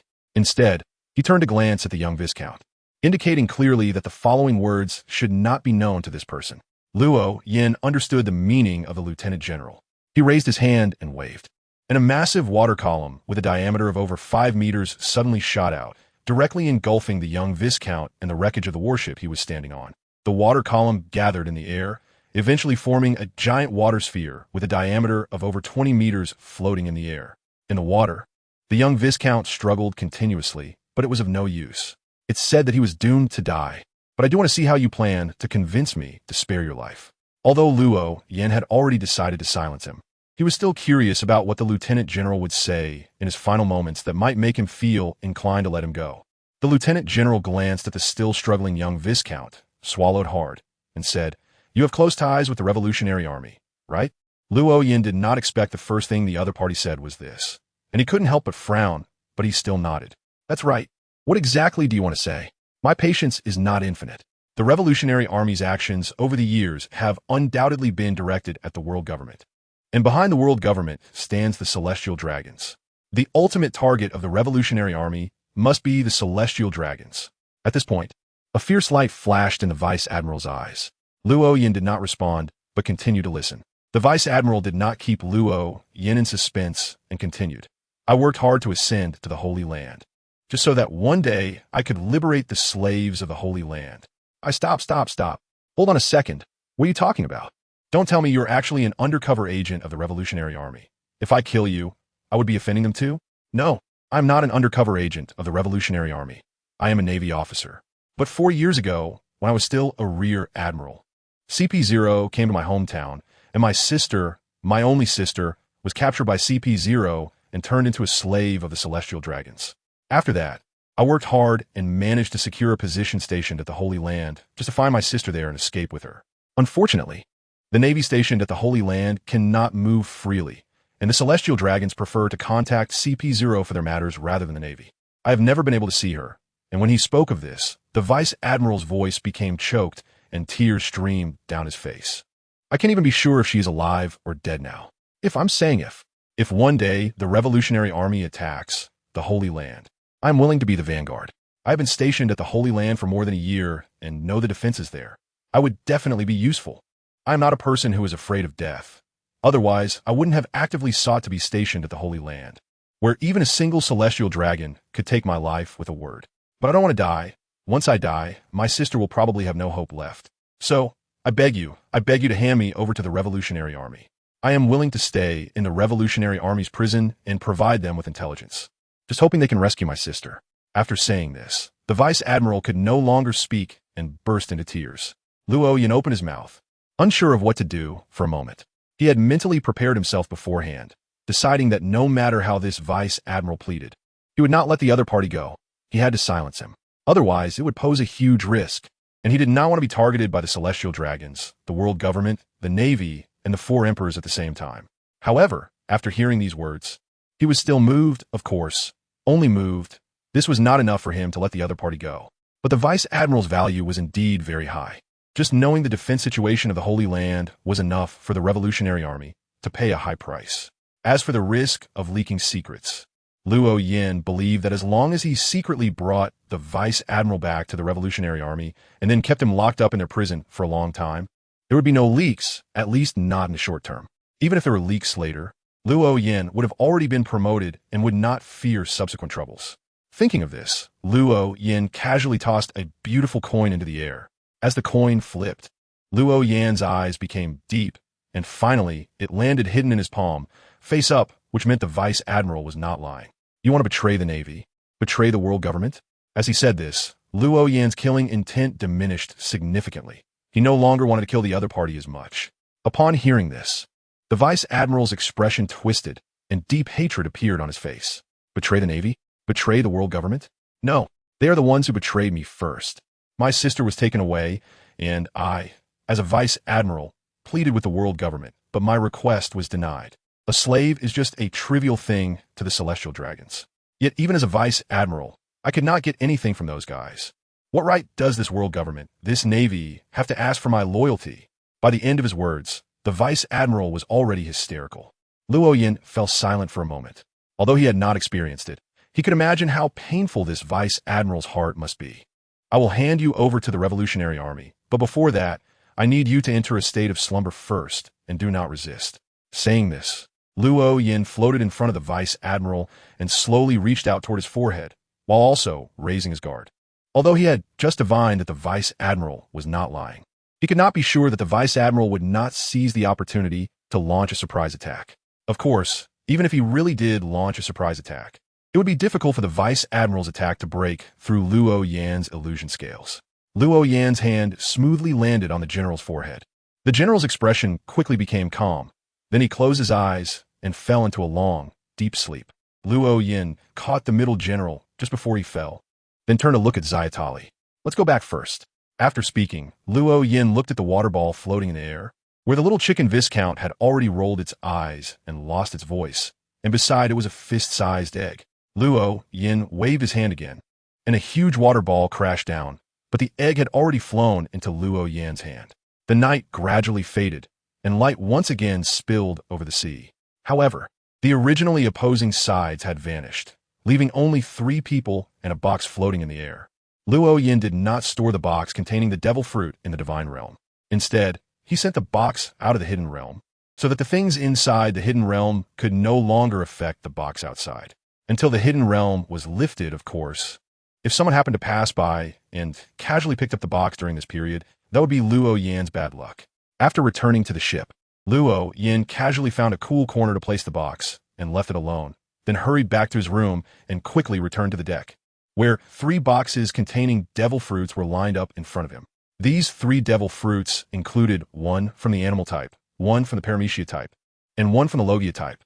The animal type was found by Zayatali, Rhoda, and MIT in the cave on the deserted island. And Luo Yan knew at that time that this was material for his subsequent promotion. The logia type was the one escorted by the Major General, while the paramecia type was one of those traded by Gaji. All 3 represented natural disasters.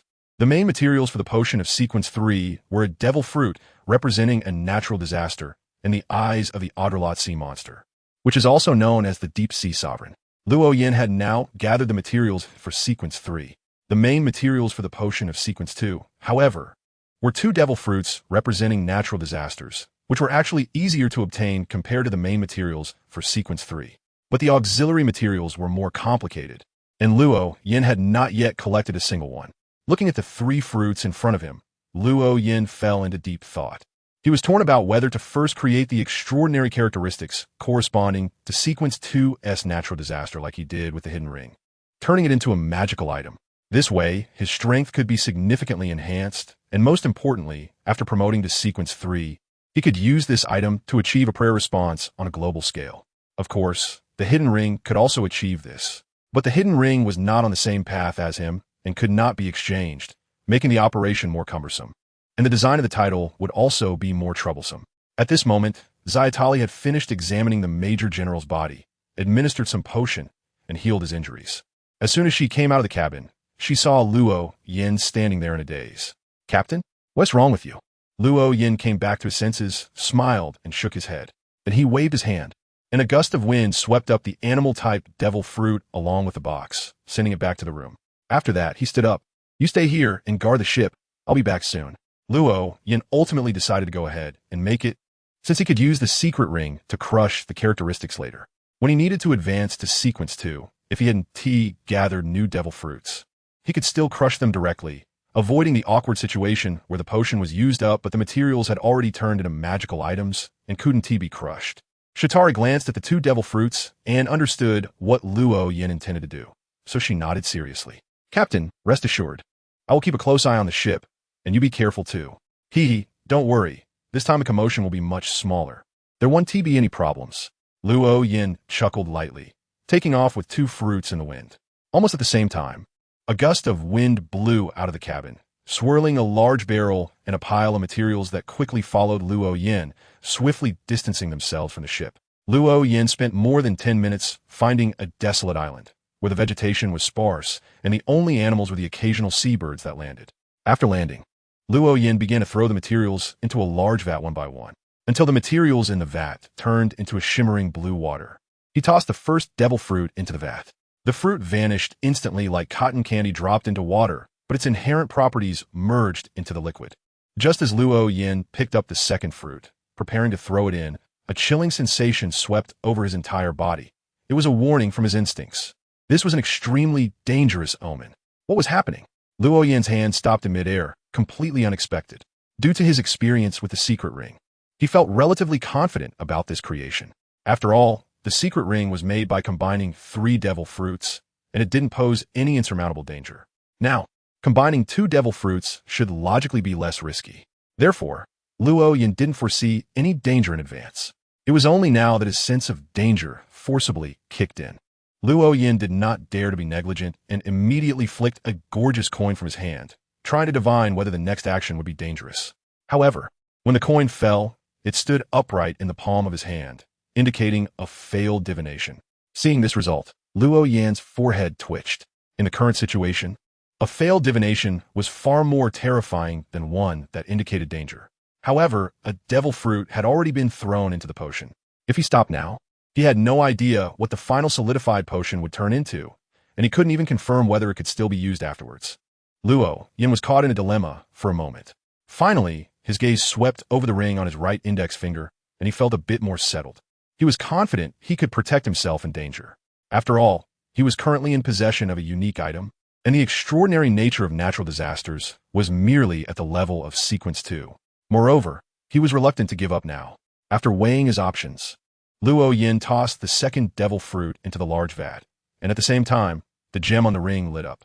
The second devil fruit disappeared as it fell into the water like cotton candy, and the blue liquid suddenly began to boil, producing countless steam. The vat could not withstand the sudden pressure and exploded, sending a vast amount of steam spreading, covering the entire island. The few plants on the island were instantly carbonized, and the exposed rocks melted like candles, turning into scalding magma. The sea began to shake, and the calm surface of the ocean started to boil, with waves rising higher and higher, quickly forming gigantic waves over 10 meters tall. These massive waves crashed against the island, seemingly trying to suppress the terror brewing on it. But it was all in vain. Boom! With a loud bang, the entire island erupted like a giant volcano, spewing forth scalding magma. The diameter of the magma column was comparable to that of the original island, shooting straight into the sky as if it wanted to connect heaven and earth. The sky also seemed to be enraged, unleashing countless bolts of lightning that struck the top of the magma column, shattering it and sending scorching magma flying in all directions. But that wasn't the end. The tsunami did not subside due to the volcanic eruption. Instead, it grew larger and larger, with waves crashing higher and higher against the small island, producing a massive amount of smoke as seawater met magma. The smoke rose and spread, and just then, the wind picked up. The howling gale came without any warning, sweeping away the mist to distant places. The flora and fauna on the surrounding islands quickly withered upon contact with the mist carried by the wind, as if their moisture had been instantly drained. Clearly, this mist was not just ordinary volcanic smoke, but had been infused with toxic fog that carried mystical damage.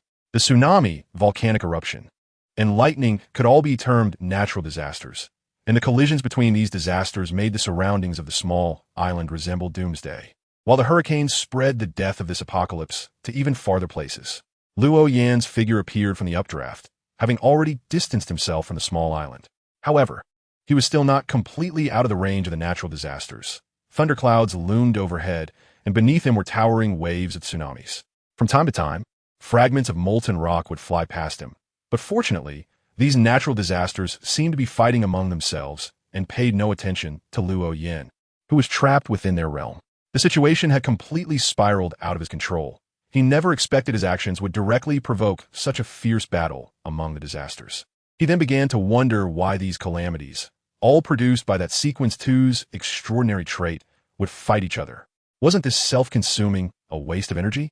At the same time, Luo Yan could clearly sense that at the very center of these disasters resided a twisted, violent, and terrifying existence, which was evidently the extraordinary trait itself. However, he couldn't understand why it was so distorted from the moment it was born, completely different from the hidden ring. What was going on? Why was it like this? This was the first time Luo Yan had created such a twisted magical item, or rather, a sealing item. Just by sensing it slightly, his spiritual intuition told him that the object formed by the Sequence 2 extraordinary trait was something that had to be sealed, an existence he absolutely could not utilize at his current stage. What exactly went wrong? Luo Yan asked again, but still did not get an answer. This time, his production process was exactly the same as the last time he made the secret ring, yet the difference between the two was so vast. Luo Yan had little time to think because the speed of the hurricane was extremely fast, carrying the mist and spreading at an alarming rate. If not stopped in time, the consequences would be unimaginable. He raised his right hand high and frantically infused spiritual energy into the ring. Conceal. The ring glowed brightly, and the dark light spread out, causing everything covered by the light to disappear. The most intuitive feeling for Luo Yan was that the howling hurricane vanished, followed by the towering waves beneath his feet. Once the ghostly light seeped into the erupting magma, concealing a small part of the magma column, all disasters suddenly ceased. The electric snakes, swirling in the air, gradually faded away, the violent sea calmed down, and the erupting magma column seemed to lose its support and collapsed with a loud crash. The natural disaster was halted, but the traces left in the wake of the disaster remained. The original location of the island was now only bubbling hot magma, and the once living plants and animals had lost their lives forever. Fortunately, Luo Yan acted in time, preventing the disaster from spreading too far. Before Luo Yan could breathe a sigh of relief, the ring on his finger suddenly vibrated a few times, transmitting a sense of dissatisfaction and feedbacking a message. Due to Luo Yin forcibly shoving the natural disaster into the divine realm, it had placed a significant burden on the already partially activated concealment ring. Before the disaster could be expelled from the divine realm, the power that the concealment ring could exert would decrease by more than half. Therefore, the concealment ring urged Luo Yin to come up with a plan quickly, either finding a place to contain the disaster or hastily concocting it into a potion to drink. Upon receiving this message, Luo Yin couldn't help but twitch his face. Contain the disaster? How could that be done? It couldn't be placed anywhere. And as for concocting it into a potion to drink, that was even more absurd. He hadn't even finished digesting the sequence 4 potion yet. How could he drink a sequence 2 potion? That would be seeking death, the symbol of darkness and slumber, the authority of fear and calamity, the ring that governs secrecy. I pray for your favor. I pray for your listening. I pray for you to bestow power to crush the disaster and separate its madness. Luo Yin responded to the secret ring with a prayer, expressing his hopes that the ring could directly shatter that characteristic and allow it to reassemble into a less crazily distorted seal. Soon, new information appeared in Luo Yin's mind, and the secret ring responded. The madness of that sealed object comes from its very characteristic, and even if it were shattered and reassembled, the madness could not be separated out. At this point, Luo Yin was completely bewildered. The madness stemmed from the characteristic itself, which meant that the problem lay with that characteristic, not with the form-sealed object. However, that characteristic was something he had just created and had not been contaminated. So this situation shouldn't have occurred.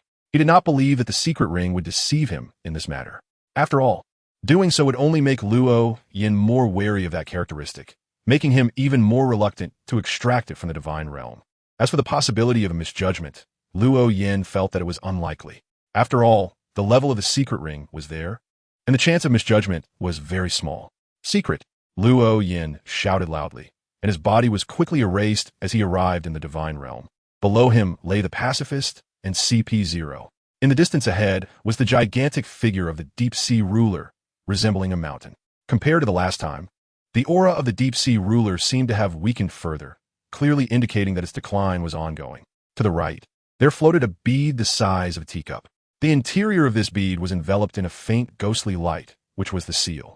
As soon as he entered the divine realm, he received a prompt from the ring that the bead could replicate the environment within a certain range proportionally.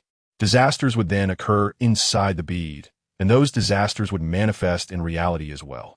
Currently, the bead was sealed by the ghostly light, so no images appeared inside. Once the seal was broken, it would act like a raging beast, activating immediately and continuously unleashing calamities, making it completely unusable. Now, Luo Yin only felt regret. A deep regret for being too arrogant and acting without divination beforehand. Otherwise, it wouldn't have developed into this situation. But now, it was too late for regrets. As for finding a place to store such a thing, Luo Yin definitely wouldn't do it. Where could such a dangerous object be safely placed? Only this place could accommodate it. The only thing that made Luo Yin feel fortunate was that the path of darkness was also quite adept at sealing. After all, secrecy itself is a form of sealing, giving it a certain advantage over sealing objects.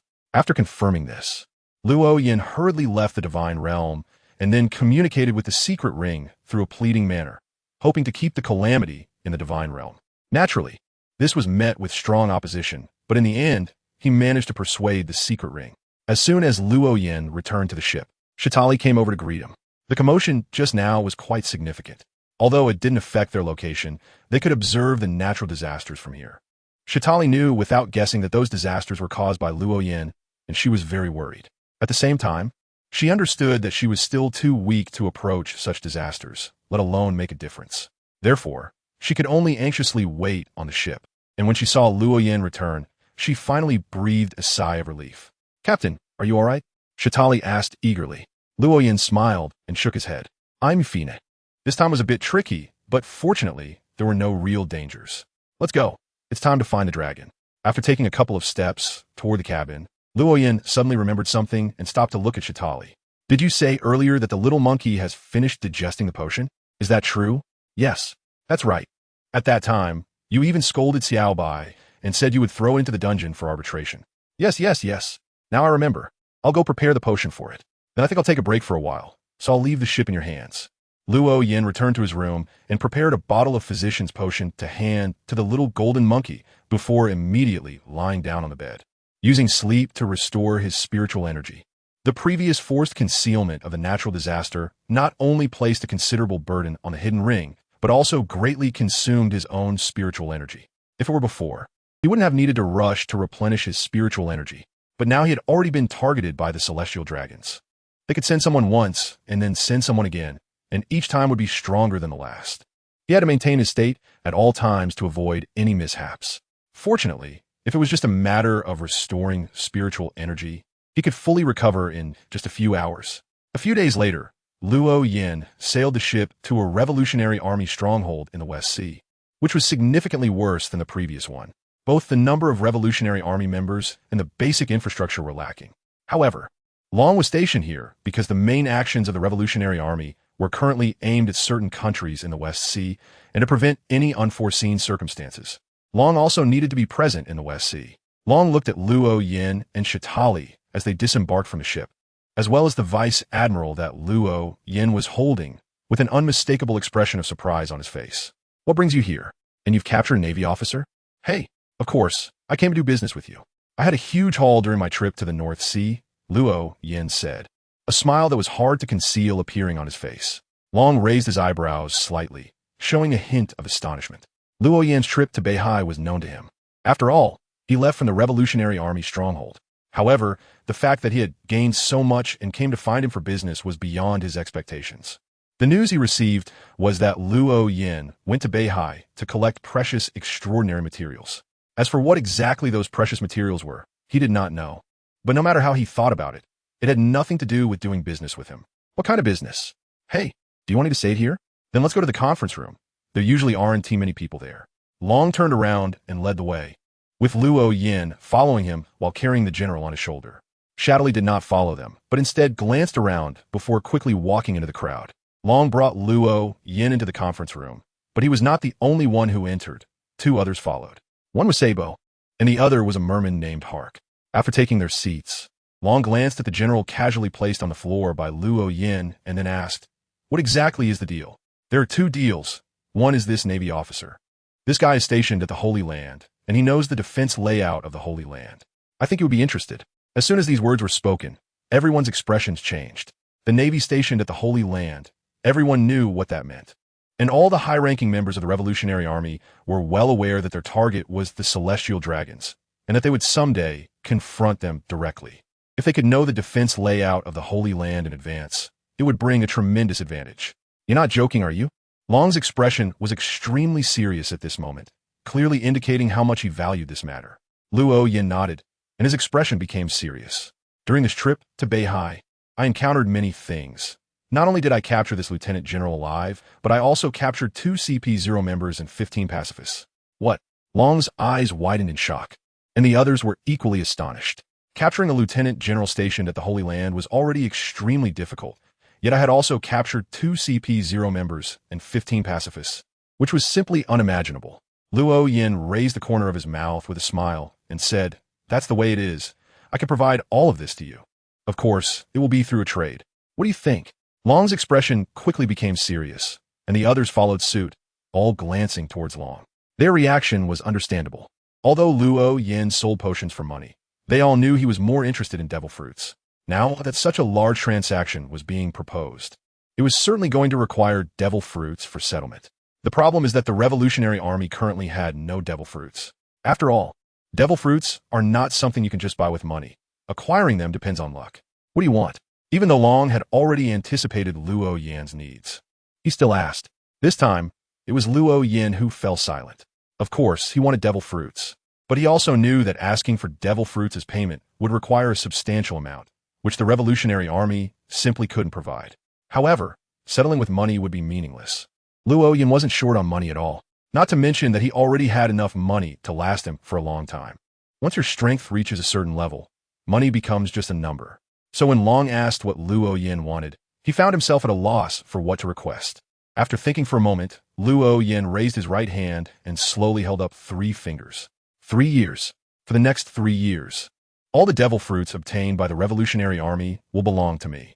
I don't need you to send someone to look for them. It could just be based on luck. How about that? Long's serious expression relaxed slightly, but he still looked somewhat concerned. If that's the case, it will be very difficult for our revolutionary army to enhance our combat power. Hearing this, Luo Yin was not at all displeased by Long's hesitation. Instead, he smiled, fully aware of what Long was implying. I can sell you more potions at half the price. All right, then it's settled. Long agreed without any hesitation. So quickly as if worried Luo Yin would change his mind. Luo Yin was very pleased, not only because he secured a stable source of devil fruits, but also because this situation was exactly what he hoped for. Although he was still only a sequence 4, laying out plans in the extraordinary world takes time. Waiting until sequence 3 or even sequence 2 to start planning would be too late. Then let us find a secure place to confine him. He has fallen into a deep slumber in a sealed state. As long as I don't lift the seal, he wants to wake up. Also, prepare a separate room for me. I need to release CP0 and the pacifists, and a ritual is required. A ritual? Although Luo Yin had attended many mysticism classes, and Long had never missed a single session, now the extraordinary beings in the Revolutionary Army knew how to make talismans and gather extraordinary materials, but Luo Yin spoke very little about the knowledge of rituals. This was somewhat unavoidable. Although some rituals could be directed towards oneself, most rituals pointed towards great existences. The problem is that there are no great existences in this world. The only thing that could be called a great existence, capable of responding to rituals, is probably the ring that Luo Yin wears. In this case, it was difficult for Luo Yin to teach about rituals. Of course, this was also a clever tactic on his part. If he became sequence 3 and could respond to requests, he could then teach those rituals that could be directed towards himself. Wouldn't that just bring the anchor? That's right. A ritual. I've sealed those things away, and to break the seal, a corresponding ritual must be performed. Follow me, Long said as he stood up and left the room first, with Luo Yin following closely behind, and others trailing behind them. After a few minutes of walking, they arrived at a dilapidated little house that looked abandoned. Inside, there was nothing but a rural staircase passage. The stairway was somewhat dark, but there was a faint light coming from the depths. Long entered first, and Luo Yin followed without hesitation. At the bottom of the stairs was a long corridor, with a Revolutionary Army soldier standing guard every 10 or so meters. All the soldiers who saw Long immediately stood up straight and saluted. The level of security here was the highest Luo Yin had seen in the Revolutionary Army. When they reached the end of the corridor and turned a corner, Luo Yin understood why. Because this was a dungeon. The dungeons were lined on both sides of the corridor. Each cell was not small, about 10 square meters, with very uniform furnishings, a stone bed, a stone table, and a movable stone stool. Luo Yin raised his eyes and looked ahead, estimating the length of the corridor. He figured there were about 50 or 60 cells here, which wasn't a large number, and they weren't all occupied. Even if each person had a single room, it still wouldn't be full. There were only a dozen or so people in the entire dungeon. They behaved themselves in their cells without shackles, and showed no intention of escaping. I plan to keep that Navy officer and the CP0 person here. As for the pacifists, they need to be sent to Lindbergh. Long led the way while explaining, and Luo Yin followed behind, glancing around as he walked. He soon stopped in front of an empty cell. This one will do. I will hold the ritual here. Do we need to step aside? Long asked, though his flickering gaze betrayed some anticipation. He wanted to see what kind of ritual Luo Yin was going to perform. However, Luo Yin simply chuckled, casually released the vice admiral, and strode into the cell, leaving the bar door open. You don't need to step aside, because you can't see or hear anything. After saying this, a faint ghostly light enveloped the entire cell. This light was very subtle, hardly affecting visibility. However, at that moment, Long and the others could no longer see Luo Yin, who had just entered. He vanished before their eyes. This was naturally due to Luo Yin using the secrecy of the hidden ring, and doing so was also to elevate his own prestige. After all, once he advanced to sequence 3, he would need to start preparing to gather followers. If his prestige didn't rise, who would believe in him? Long stared fixedly at the cell door, his expression fluctuating. He realized that he not only couldn't see Luo Yin with his eyes, but even his powerful observation hockey couldn't locate where Luo Yin was. Yet his instincts and what he had just seen told him that Luo Yin was still in this cell and hadn't left. What kind of power is this? It seems different from his usual style. Long couldn't determine what this hidden power was. He could only tell that it didn't match the style Luo Yin had previously displayed. Inside the cell, from Luo Yin's perspective, Long and the others were still standing outside.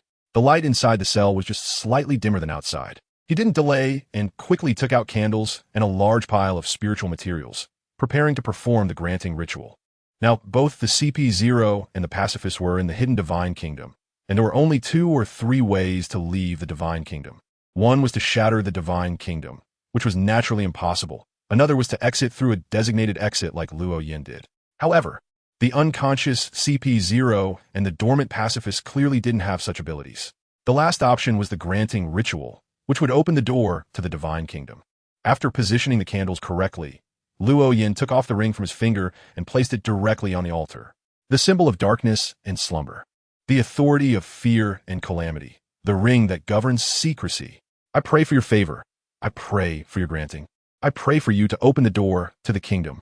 As soon as he finished speaking, a candle flame suddenly expanded and formed a heavy, pitch-black door. Following that, all the neatly arranged spiritual materials on the altar burst into light points and surged into the door.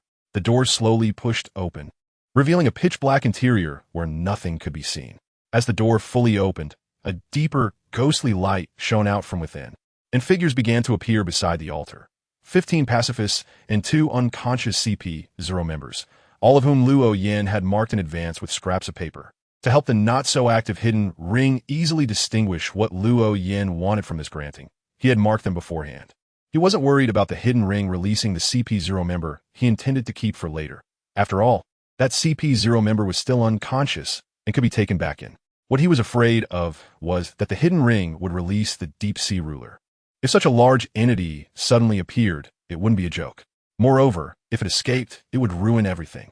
To prevent such an occurrence, he had to mark it. It wasn't a complicated mark anyway. Thank you for your granting, and praise your existence. Luo Yin sincerely thanked the ring, extinguished the candle flames in order to conclude the ceremony, and then picked up the ring again to wear it on his hand. The faint light in the cell gradually dissipated, and Luo Yin, along with a large number of shadowy figures, slowly emerged. Long and his group watched in disbelief as Luo Yin entered alone, and after a short while, so many pacifists and 2 CP0 members appeared, their eyes widening in astonishment. It really happened. Although they had mentally prepared themselves to some extent, Long couldn't hide his shock when he witnessed the result with his own eyes. Luo Yin walked out of the cell and casually tossed the chip controlling the pacifist to Long. I'm leaving this with you. The rest is up to you. I'm a bit tired and need to rest. With that, Luo Yin strode towards the exit of the dungeon. However, as he passed by the lieutenant general, a flicker of light flashed from his ring. The lieutenant general, who was in a deep sleep, immediately frowned, and the muscles on his face twisted slightly, as if he were caught in a nightmare, ready to wake up at any moment. After Luo Yin left the prison, he went straight back to the ship. Although with his current status, it would be completely fine for the Revolutionary Army to arrange a comfortable room for him, he still felt that staying in his small cabin was more reassuring. Time passed little by little, and half of the sun had already dipped below the horizon. The clouds in the western sky were a fiery red, and after disappearing for an entire afternoon, shadowy finally reappeared. However, the little white ferret was no longer there, and she had a rather large cloth bag on her back. Captain, I have sent the little white ferret out as you instructed, but I didn't send it to the cell. Don't worry, it has assured me that it will digest the potion within a month. Hee. I don't care how long it takes to digest the potion. Luo Yin said this, but he was quite happy inside. At least that little white ferret, which stuck to Shadowy all day because of its cuteness, was making an effort. He truly hoped to cultivate a high-sequence judger to become an extraordinary being. Captain, do you have any plans next? As she spoke, Shadowy fixed her hopeful gaze on Luo Yin. Luo Yin shook his head, took a few steps back, and lay down on his lounge chair. Not for now. I'm just waiting for news from Rhoda. I'm waiting for him to call me over to bring down the disaster and digest the potion. Speaking of which, it's been so many days already. Why is there still no news? Luo Yin has now gathered all the potion materials for Sequence 3. Although one of them is still alive, at least it is in hand, and what he lacks is the digestion of the potion. His potion digestion progress is definitely very fast. However, since it has only been a short time since his promotion to Sequence 4, he has only digested a little over 1/3 of it, and not yet half. So he is still far from complete digestion. Upon hearing this, Shatali's eyes lit up. Captain, can you accompany me to finish digesting the potion during this time? I have already digested 3/4 of it, and as long as I play my part well, it won't take half a month to finish. Luo Yin was not surprised by this request, as Shatali had already been promoted to Sequence 7 for a while. And seeing that Rhoda had already reached sequence 6 and had a very good digestion environment, it was normal for Shatali to be anxious. All right, we'll set off tomorrow. You can choose the destination. Great. Thank you, Captain, Shatali exclaimed, nearly jumping up with joy, and then she returned to her room with a beaming smile and anticipation. That night, under the bright moon and sparse stars, Luo Yin, accompanied by 2 Revolutionary Army members, once again arrived at the dungeon. The 2 Revolutionary Army members led Luo Yin directly to the cell door where the Major General was held. Perhaps due to having been asleep for a long time, the Major General showed no signs of drowsiness even at night. He sat on the stone bench in the cell, staring blankly. When he saw Luo Yin, he perked up, quickly standing and walking to the bar door. Before the Major General could speak, Luo Yin took out a potion from his pocket, contained in a metal bottle, and handed it through the gap in the bars. Drink this. What is this? The Major General took the potion, but did not drink it immediately, although he was sure that Luo Yin would not give him poison. After all, if the other party wanted him dead, he would have been dead long ago, and there would have been no need to come now with poison to kill him. He still needed to clarify what exactly Luo Yin was giving him. Luo Yin's lips gradually curled up, yet there was no trace of smile. You'll know what it is after you drink it. Don't worry, it's definitely a good thing. I could sell this to the Revolutionary Army for 10 million berries, so consider yourself lucky. The general glanced at Luo Yin's face, then at the potion in his hand, steeling himself as he opened the lid and drank it down. As the potion went down, the general's expression began to twist, but it wasn't long before he returned to normal.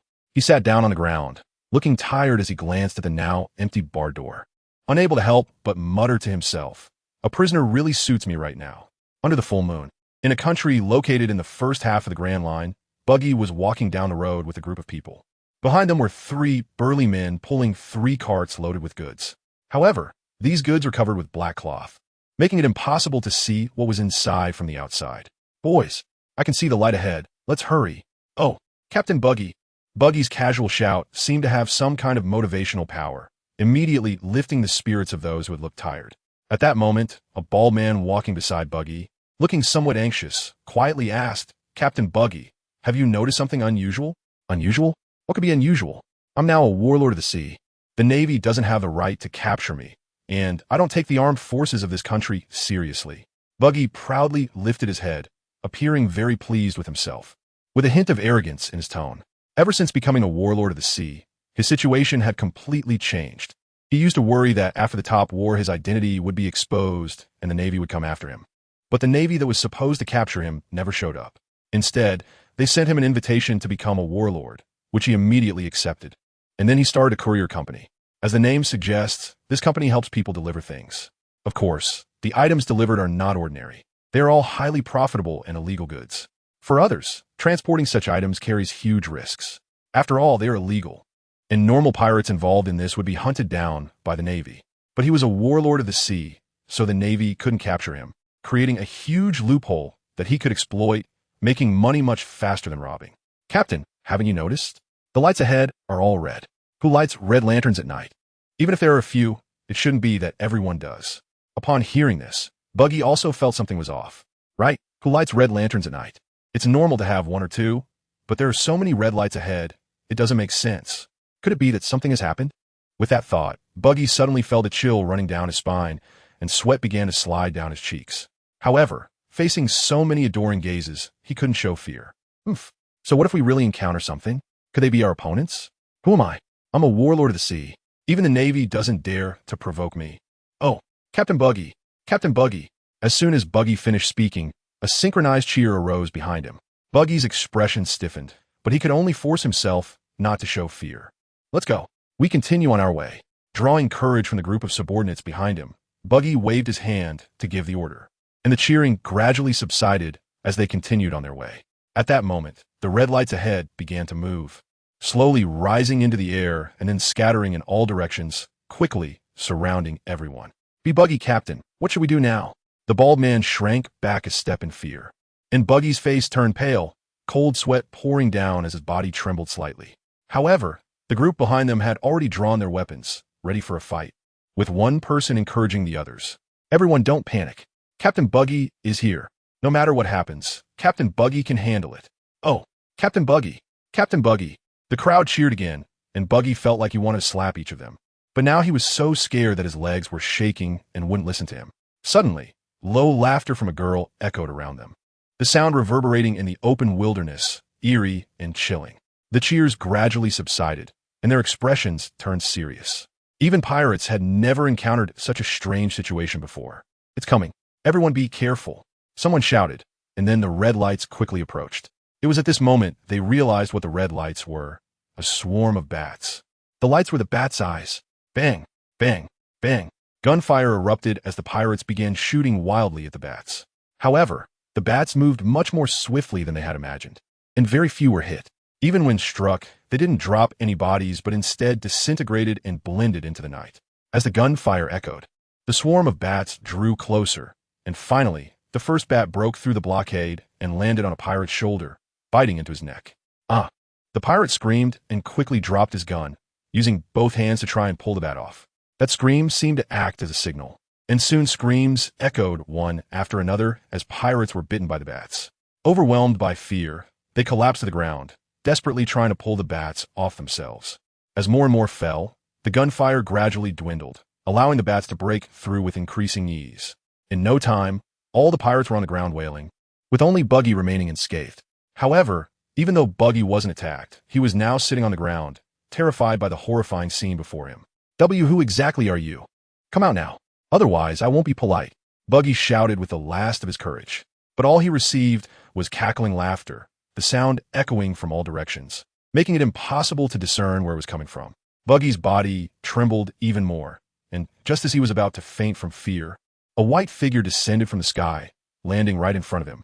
This person wore a long black coat, had flowing silver hair, and possessed a pair of crimson eyes with a faint smile at the corner of their mouth. It was none other than Chitauri. "Buggy the Clown, you've become a warlord of the sea, yet you're still so timid?" Chitauri didn't hide her disdain, and then all the screams stopped. The bats that had been clinging to the pirates vanished without a trace. If it weren't for the bite marks still evident on the pirates' bodies and the lingering pain, they might have doubted whether the bats were just an illusion. You're the Crimson Doctor? Crimson Doctor Chitauri?" Buggy's eyes widened in disbelief as he stared at Chitauri, as if her presence here was the most incredible thing. Chitauri's smile widened slightly, her amusement becoming more pronounced. "What's wrong? Is my transformation that significant?" Bucky hurriedly shook his head, struggling to stand up while cautiously backing away to create some distance from the other party. How are you here?" Bucky still hadn't figured out the other party's intentions. Although they had collaborated during the Marineford War, and then Luffy had tried to win him over, that was in the past. Now encountering them here, especially with the other party showing signs of aggression, he couldn't let his guard down. Chitauri's smile gradually faded, tilting her head slightly in confusion. "What's wrong? Is there something special about this country? Am I not allowed to come here?" "No, that's not it. What I mean is, why are you attacking us? We don't have much of a relationship, but it's not like we should resort to attacking each other upon meeting, right?" "Attacking? When did I attack you? The people behind you are all fine. Not a single one is dead or missing limbs. How is this an attack?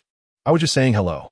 Bucky's mouth twitched slightly. If it weren't for the fact that the other party looked stronger than him and had just demonstrated some very strange abilities, he might have been unable to hold back his sarcasm. "Hello? Is that how you greet someone? Sending a bunch of bats over in the middle of the night?" Anyone with a weak heart would probably be scared to death, but he dared not say it out loud and could only force a smile. Since you've already said hello, you must not have anything else to do, right? If you don't have anything else, we'll be on our way. We still have a journey ahead."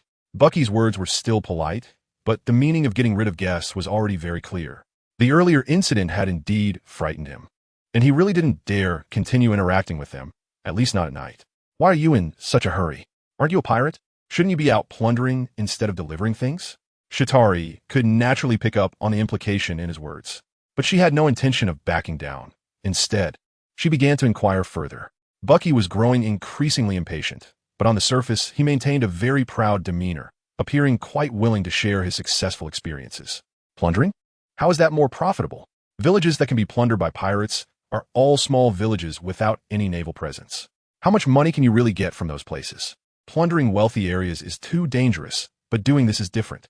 All the wealthy people from underground forces are eager to come and give me money. I can just sit at home and have a steady stream of money coming in, and the best part is, it's low risk." "I see. I didn't expect you with a red nose to be quite the moneymaker." "Humph. Of course. Wait a minute. Who are you calling a red nose?" Seeing that the other party showed no signs of attacking, Bucky's courage grew a bit, and he even dared to shout at Shatari. Shatari didn't care that he shouted at her. Instead, she began to think thoughtfully. Hey, Red Nose, I have a deal for you. How about you help me deliver a batch of goods? As soon as Bucky heard there was a business opportunity, he immediately became interested, unconsciously taking 2 steps forward, closing the distance between them. What kind of goods? Actually, it's not a big deal. Just help me deliver a batch of weapons. Wait a minute, deliver weapons? You want me to deliver weapons for the Revolutionary Army? Bucky's mind reacted quickly, and he almost instantly realized Shatari's intention, immediately retreating a few steps. Shatari raised an eyebrow, showing obvious confusion and surprise. What's wrong? Is there a problem with helping the Revolutionary Army deliver weapons? Of course there's a problem. Who doesn't know that the Revolutionary Army is the enemy of the world government, and the 7 warlords are recruited by the world government? If I help the Revolutionary Army deliver weapons, how could the world government still let me be a 7 warlord? Bucky's emotions became very agitated, and his attitude was very firm. His identity as a 7 warlord was a sign that brought him continuous income. If he lost it, the business he had just started would be gone. I see. Shatari pinched her delicate chin with her right hand, nodding slightly, as if accepting Bucky's explanation. Seeing this, Bucky secretly breathed a sigh of relief. Just as he was about to ask if he could take his people and leave, Shatari's voice rang out again. By the way, our captain wants to see you. Captain? Adventurer Luffy? Where is he? Bucky's spirit instantly perked up. He knew very well that Luffy was much stronger than Shatari, and even though he had become a 7 warlord, he had to be extra cautious in front of Luffy. Isn't he right in front of you? As Shatari's words fell, Luffy's figure was quickly outlined like a pencil drawing. Joe, long time no see. Luo Yin raised his hand and greeted Baki with a smile. Baki's Adam's apple noticeably bobbed, and he also showed a smile on his face. It's been a while. I didn't expect you to be here too. Is there something you need? Baki spoke cautiously, mainly shaken by Luo Yan's entrance just now.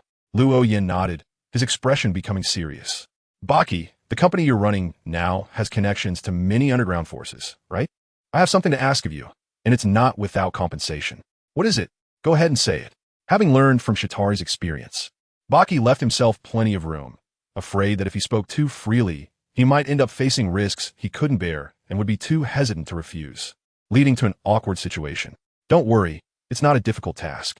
I just want you to keep an eye on the movements of the devil fruits among the underground forces, no matter what kind of fruit it is. As long as you can provide me with information, I'll give you a reward for each devil fruit I obtain, a reward of 10 million berries. What do you think? Luo Yin looked at Baki with a relatively sincere gaze. Baki's expression changed repeatedly, sometimes cloudy and sometimes clear, but he hesitated to answer for a long time. In the end, he actually gritted his teeth and shook his head. No, absolutely not. If I do this, it won't just be my business that can't continue.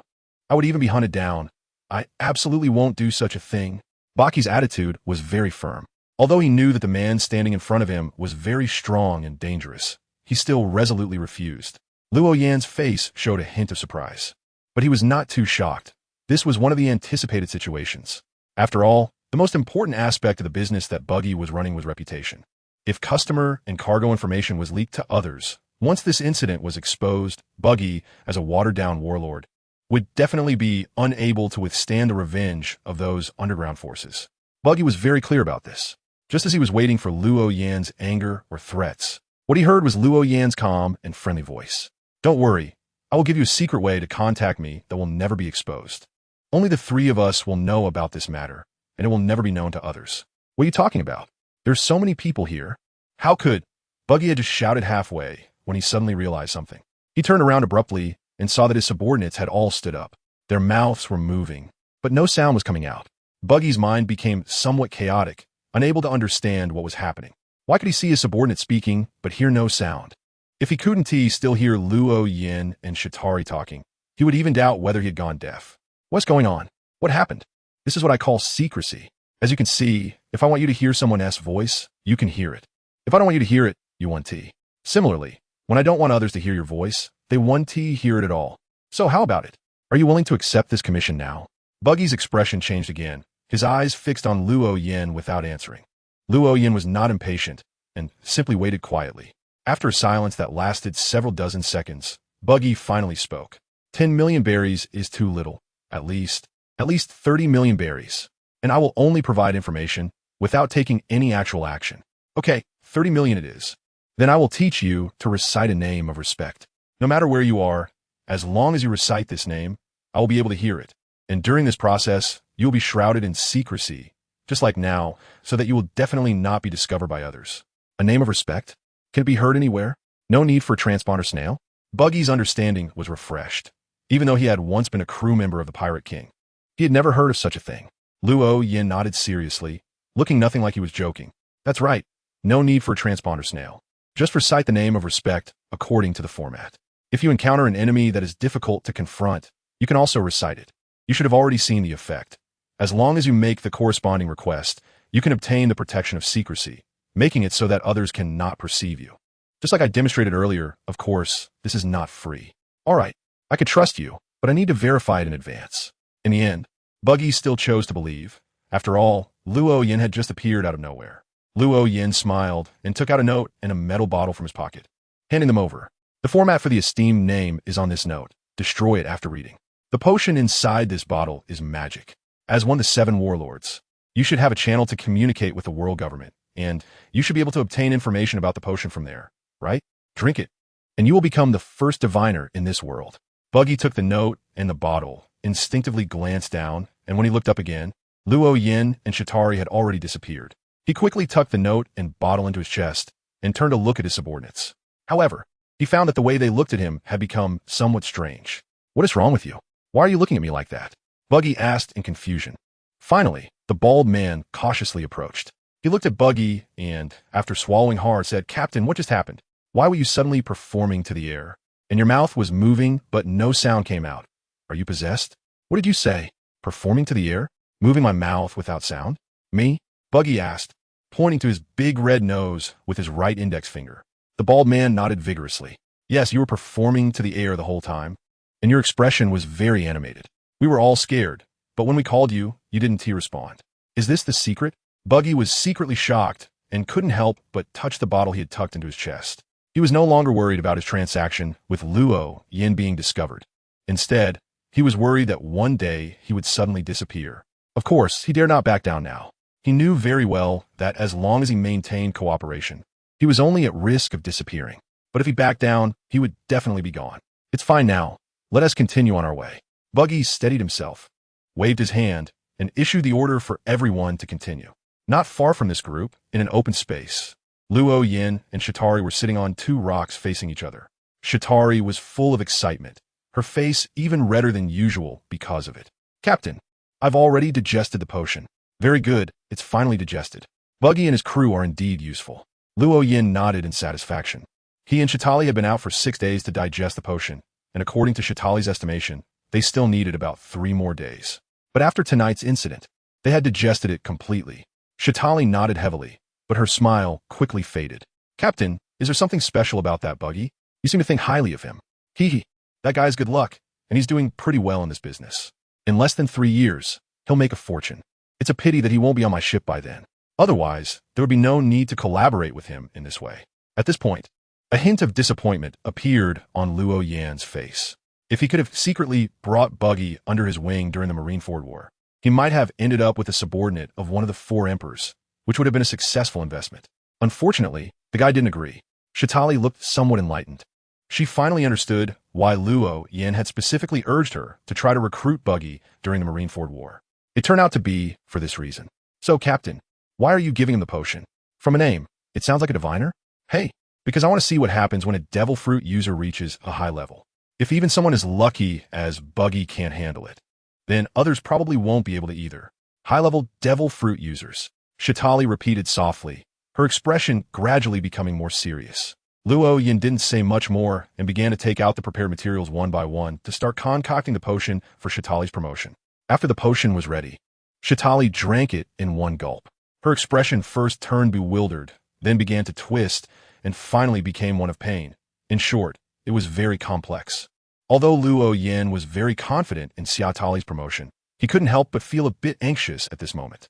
Fortunately, this promotion turned out to be relatively smooth, and Xiatali quickly stabilized, her aura overflowing, giving her an even more youthful appearance.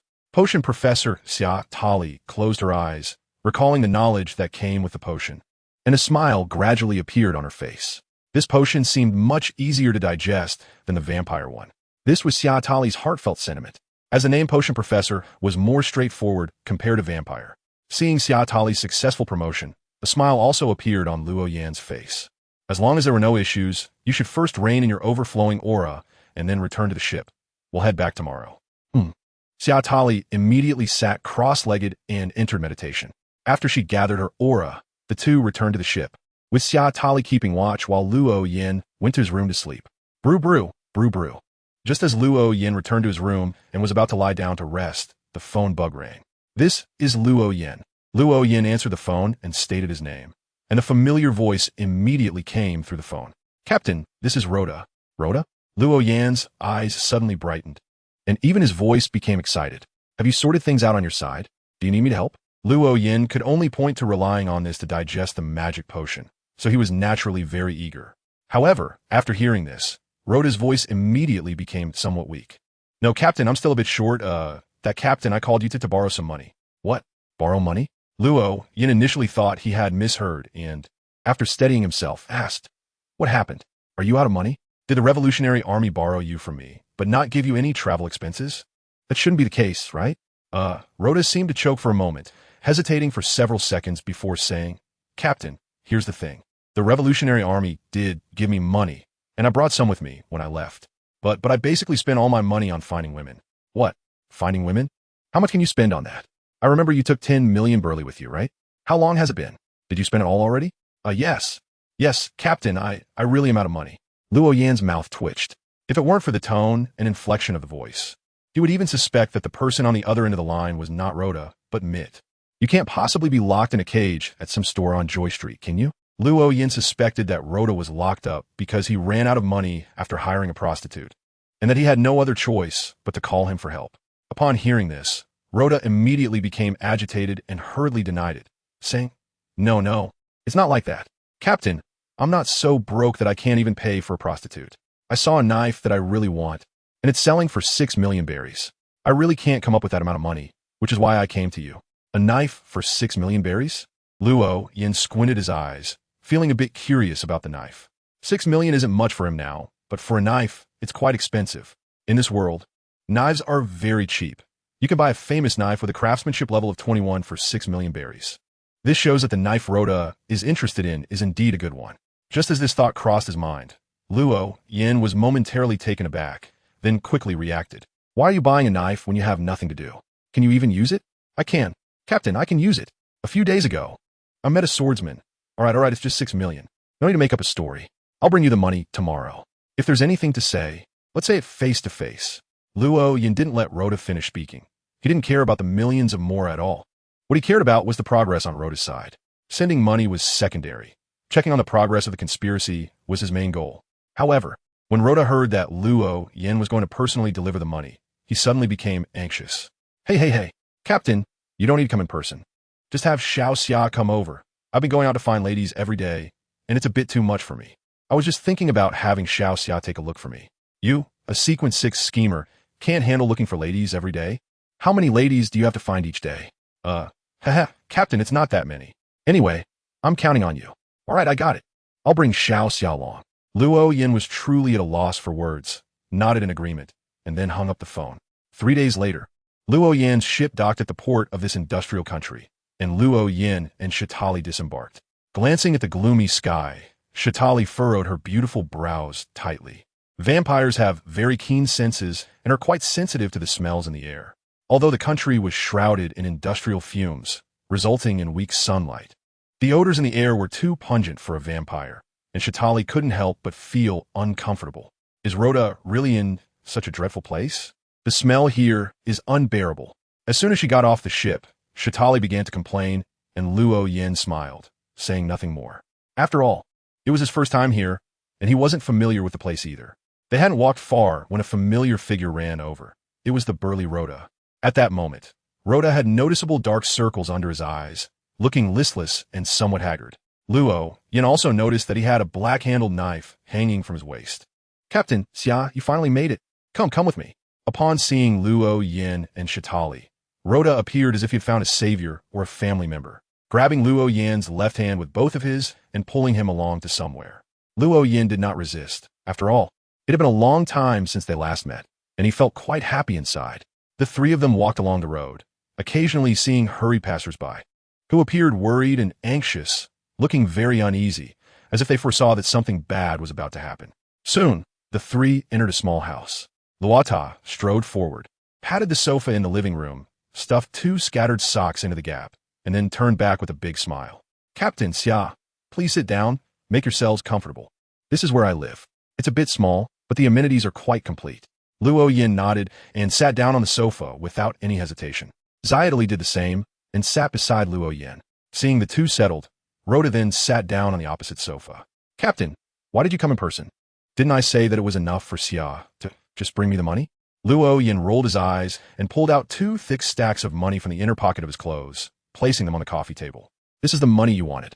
I said, Rhoda, how did you get yourself into such a mess? You can't even come up with 6 million belly? Although Luo Yin didn't care much about the few million belly, he still felt the need to express his dissatisfaction at how poorly his subordinate was doing. Upon hearing this, Rhoda's face immediately turned sour. Captain, I really can't be blamed for this. In order to better digest the potions, I don't directly participate in the operations. I only handle the command from the back according to the prearranged schemes. In this country, if an ordinary person wants to make money, they have to work in a factory, but of course, I can't go into a factory. If I did, many things would become inconvenient, and to avoid exposing our schemes, I've been keeping a low profile and haven't dared to stand out, which is why I have no income. But didn't I give you 10 million in funds? The Revolutionary Army will also provide you with funding. Even if you go looking for girls every day, it shouldn't be spent so quickly. Are the girls here really expensive? Luo Yin had never sought out a woman, so he was unaware of the market situation in that regard. Although it was a bit awkward to ask so directly, he had no other choice. As soon as Luo Yin asked, embarrassment instantly crept onto Rhoda's face. Just when Rhoda was about to respond, Shitali spoke up first. Do you always look for more than 3 women each time? Upon hearing this, Rhoda's face turned red, but he still nodded. Luo Yin was taken aback. You really are something, going to find women every day and at least 3 each time. How are you still alive? Truly worthy of being a sequence 6. Rhoda could easily catch the teasing in his Captain-esque words, but he could only force a smile. Just as he was about to speak, the door was suddenly pushed open, and a burly, hairy cross-dresser rushed in holding a newspaper and a wanted poster. Rhoda-chan, Rhoda-chan, he shouted while entering. When he saw that Luo Yin and Shitali were also in the room, his voice suddenly stopped, and he slightly bowed to Luo Yin. Mr. Luo Yin, what brings you here? It's nothing, just been a bit free lately. Thought I'd come by and see. What were you about to say just now? Luo Yin waved his hand casually, and the instigator, a transgender person, suddenly came to his senses, spreading the newspaper and the bounty on the coffee table. Something happened. Yesterday, Mai-chan's fleet clashed with the Navy, and the ship sank. Also, Mai-chan has been put on the bounty list. What? Luo Yin was taken aback and quickly picked up the newspaper, finding the news about Mit on the second page. The article stated that Mit had a fierce conflict with a rear admiral from the naval branch at sea, resulting in Mit's ship sinking. However, Mit did not suffer losses. The Navy had sunk 2 warships and lost 1 rear admiral, 1 colonel, and 2 lieutenant colonels. The Navy officially issued a warrant for Mit. Name, Navigator Mit, reward, 54. 3 million belly. Note, capture alive. Looking at the content of the warrant next to the newspaper, Luo Yin's expression first stiffened, but soon relaxed. Although Mit was only a rank 7, if he had not been ambushed, even if a vice admiral came, he could have dived into the water and escaped. Moreover, the warrant clearly stated that he could only be captured alive, so he should not face too many problems for now. The first bounty was 54 million? Huh. It seems the Navy is also eyeing extraordinary abilities. From just that note about capturing alive, Luo Yin understood what the Navy was thinking. They were clearly coveting Mit's extraordinary abilities. What should we do now, Lord Luo Yin? Seeing that Luo Yin was not anxious at all, the instigator, a cross-dresser, became worried instead. Luo Yin smiled and said, Don't worry, this is not a big problem. The Navy is too busy to catch Mit right now. Luo Yin is so confident because he still hasn't seen any news about Akainu becoming the admiral of the Navy, which indicates that the Navy's higher-ups are currently in disarray and likely don't have much energy to manage this matter. Even if they did, it wouldn't be possible to send an admiral. A vice admiral would suffice, and Luo Yin feels that with a magical item, Mit can easily escape. Seeing that Luo Yin has said this, the instigator, the half-human, half-demon, feels relieved. That's good. By the way, you must be hungry, right? I'll go get you something to eat. Saying this, the instigator, half-human, half-demon, wobbled towards the kitchen with tiny steps and legs crossed. Watching the instigator's departing figure, Rhoda's expression gradually twisted, and in the end, he abruptly looked away, but the distortion on his face did not recover for a long time. Luo Yin suddenly thought of something. An understanding dawned on him as he looked at Luota with a bit more compassion in his eyes. Hey, don't be too hard on yourself. If you want to find a girl, just go for it. By the way, Xia, prepare some medicine for Luota to help him adjust his health. Okay, I got it. Luo Yin could sense it, and naturally, Shada Li could too. She nodded without hesitation, and the distortion on Rhoda's face gradually faded, leaving only a bitter smile. Captain, I don't know what's going on, but the more I look at that person, the more pleasing they seem to me, which is why I go looking for the lady every day. Ahem. Well, let's talk about something else. How is your conspiracy going? How much longer will it take to succeed? Luo Yin didn't want to discuss the topic of transgender people and witches with Luota, so he had to change the subject. Upon hearing Luo Yan's question, Luota immediately became serious. Captain, rest assured, within a week at most, this country will be in turmoil, and then there will be a vigorous revolutionary movement. Luo Yin nodded. He was only interested in time. He didn't care why this country would fall into chaos or what would happen after the chaos. He just wanted to quickly digest the potion. Then I'll stay here for a while. I happen to have nothing to do for now. All right then. Captain, are you planning to stay on the ship or rent a room? If you want to rent a place, I can arrange it right away. I've met quite a few people on Joy Street recently, many of whom are wealthy, and some have a lot of houses. I can negotiate a discount if I talk to them. No need. Staying on a ship is fine. Luo Yin didn't think much and directly rejected Rhoda's kind offer. It wasn't that he didn't trust Rhoda, but he preferred his small room. He felt that sleeping on solid ground was not as reassuring as sleeping on a swaying boat. Rhoda didn't insist. After all, it was just a few days, and there was no need to fuss over it. The instigator, the transgender person, quickly brought the meals over, and the four of them gathered around the coffee table to eat. Luo Yin and Shatari sat side by side, while Rhoda and the instigator sat opposite them. Eat this. Rhoda-chan, this is really delicious, and this one too. I notice you've not been looking well lately, so I specially made this for you to help you recover. Oh, and this one too, the instigator said while serving Rhoda food, chattering nonstop. Luo Yin originally thought that Loda would be very resistant. After all, Loda had been running to Joy Street every day to counter this transgender person. However, he didn't expect that Loda didn't mind at all, eagerly accepting the food offered by the transgender instigator and stuffing it into his mouth without hesitation. Huh, Captain, Xia, what is wrong with you? Why are you looking at me like that? While eating, Loda suddenly noticed that both Luo Yin and Shata Li were looking at him with unusual expressions. Confused, Loda became aware of the situation, and Luo Yin quickly came to his senses and laughed awkwardly. Haha, it's nothing, I just suddenly thought of something. By the way, this, transgender person, you are responsible for executing the instigation task, right? How is the task going? And how is your instigator potion digestion? Mr. Luo Yin, I actually finished digesting the instigator potion 5 days ago, but the task has not been completed yet. I was planning to report to Mr. Long after completing the task. Oh, you've already finished digesting? Just right, I have the materials for your promotion here. Why don't I just give you the potion directly? As soon as these words came out, the transgender instigator was stunned, momentarily unable to react. But Mr. Luo Yin, I don't have that much money. Don't worry, this bottle of potion is my gift to you, no charge. Consider it a reward for helping me take care of Loda. Moreover, if we think about it carefully, your actions have greatly helped me, deserving a reward of a potion. The transgender instigator's eyes widened, and he trembled with excitement. Really? Really? Mr. Luo Yin, it's just a bottle of potion, it's not worth this much. But it's best to wait until you've instigated all the targets before we talk. After all, once you drink that potion, you'll become a woman, and those you've instigated might not recognize you anymore. I have completed the necessary instigation. The subsequent actions no longer require my participation. The transgender instigator hurriedly explained, and Luo Yin nodded, showing a friendly smile. Okay, then after we finish eating, I'll go to the ship to prepare the potion for you. After finishing their meal, Luo Yin and Sha Tali returned to the ship. Sha Tali, who had been holding back her curiosity all the way, finally couldn't help but ask, Captain, why are you giving that guy the potion for free? Do you have any plans? Huh, what plans could there be? Didn't I just say the reason in front of that person? Do you think I was just making excuses? It's just a sequence 7 potion. Although the selling price to the Revolutionary Army is not low, the cost is not high, and I can afford to give it away. After saying that, Luo Yin returned to his room and skillfully prepared a bottle of which potion. Leaving the room and returning to the deck, Luo Yin found Shata Li quietly talking to the little golden monkey. When she saw Luo Yin approaching, she immediately put down the little golden monkey. Captain, are you going to deliver the potion? How about it? Do you want to see how a man slowly turns into a woman? Sure, to be honest. I'm quite curious. Shatali nodded emphatically, and the two returned to Loda's residence. Upon entering, they found Loda lounging leisurely on the sofa while the transgender instigator was washing dishes in the kitchen. Captain, you're back so soon? I brought the potion back.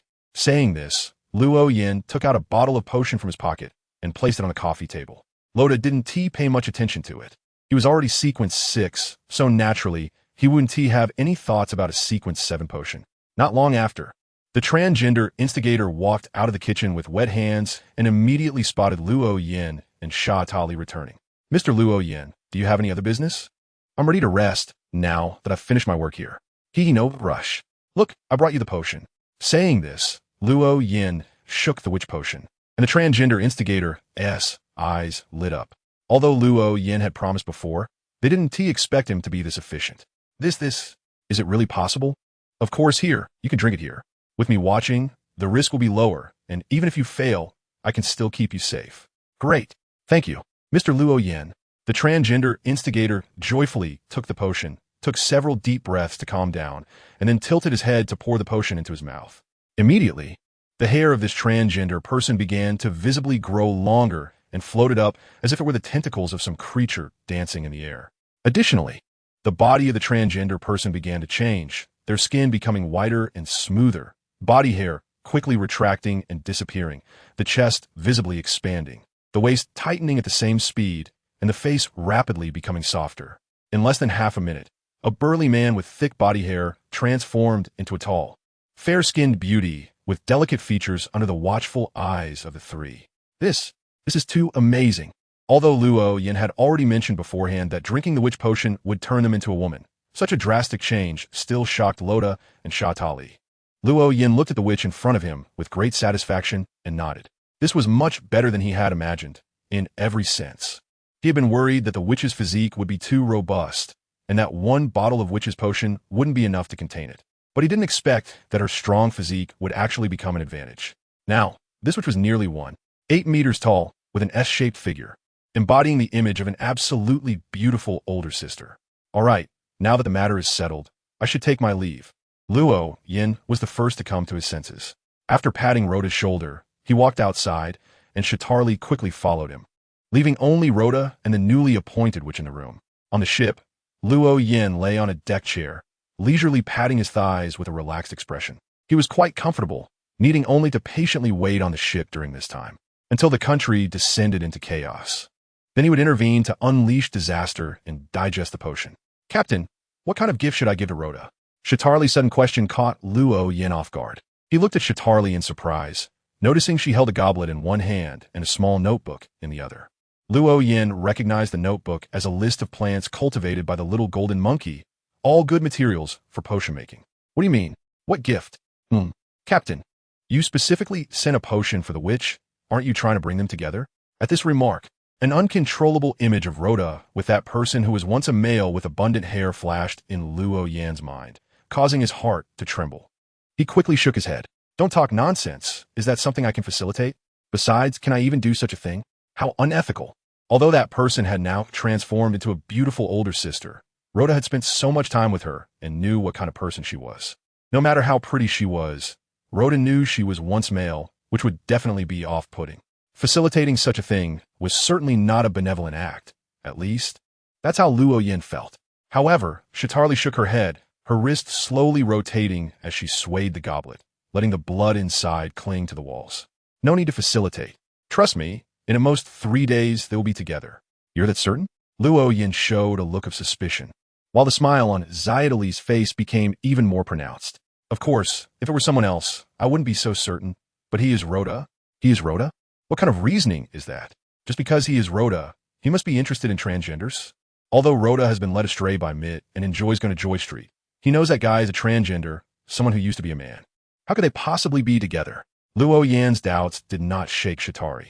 Instead, the smile on her face became even more pronounced, and by the end, she had grinned widely, revealing a pair of sharp fangs belonging to a vampire. How about we make a bet? Shatari, confident in her judgment, directly proposed the wager. Luo Yin, who had originally found the situation dull, instantly became interested. All right, what shall we bet on?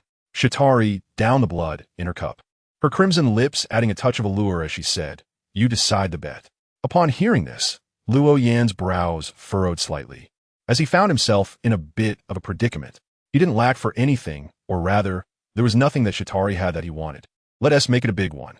The loser will be the winner's servant for a day. Since there was nothing tangible he desired, Luo Yan decided not to bet on anything substantial.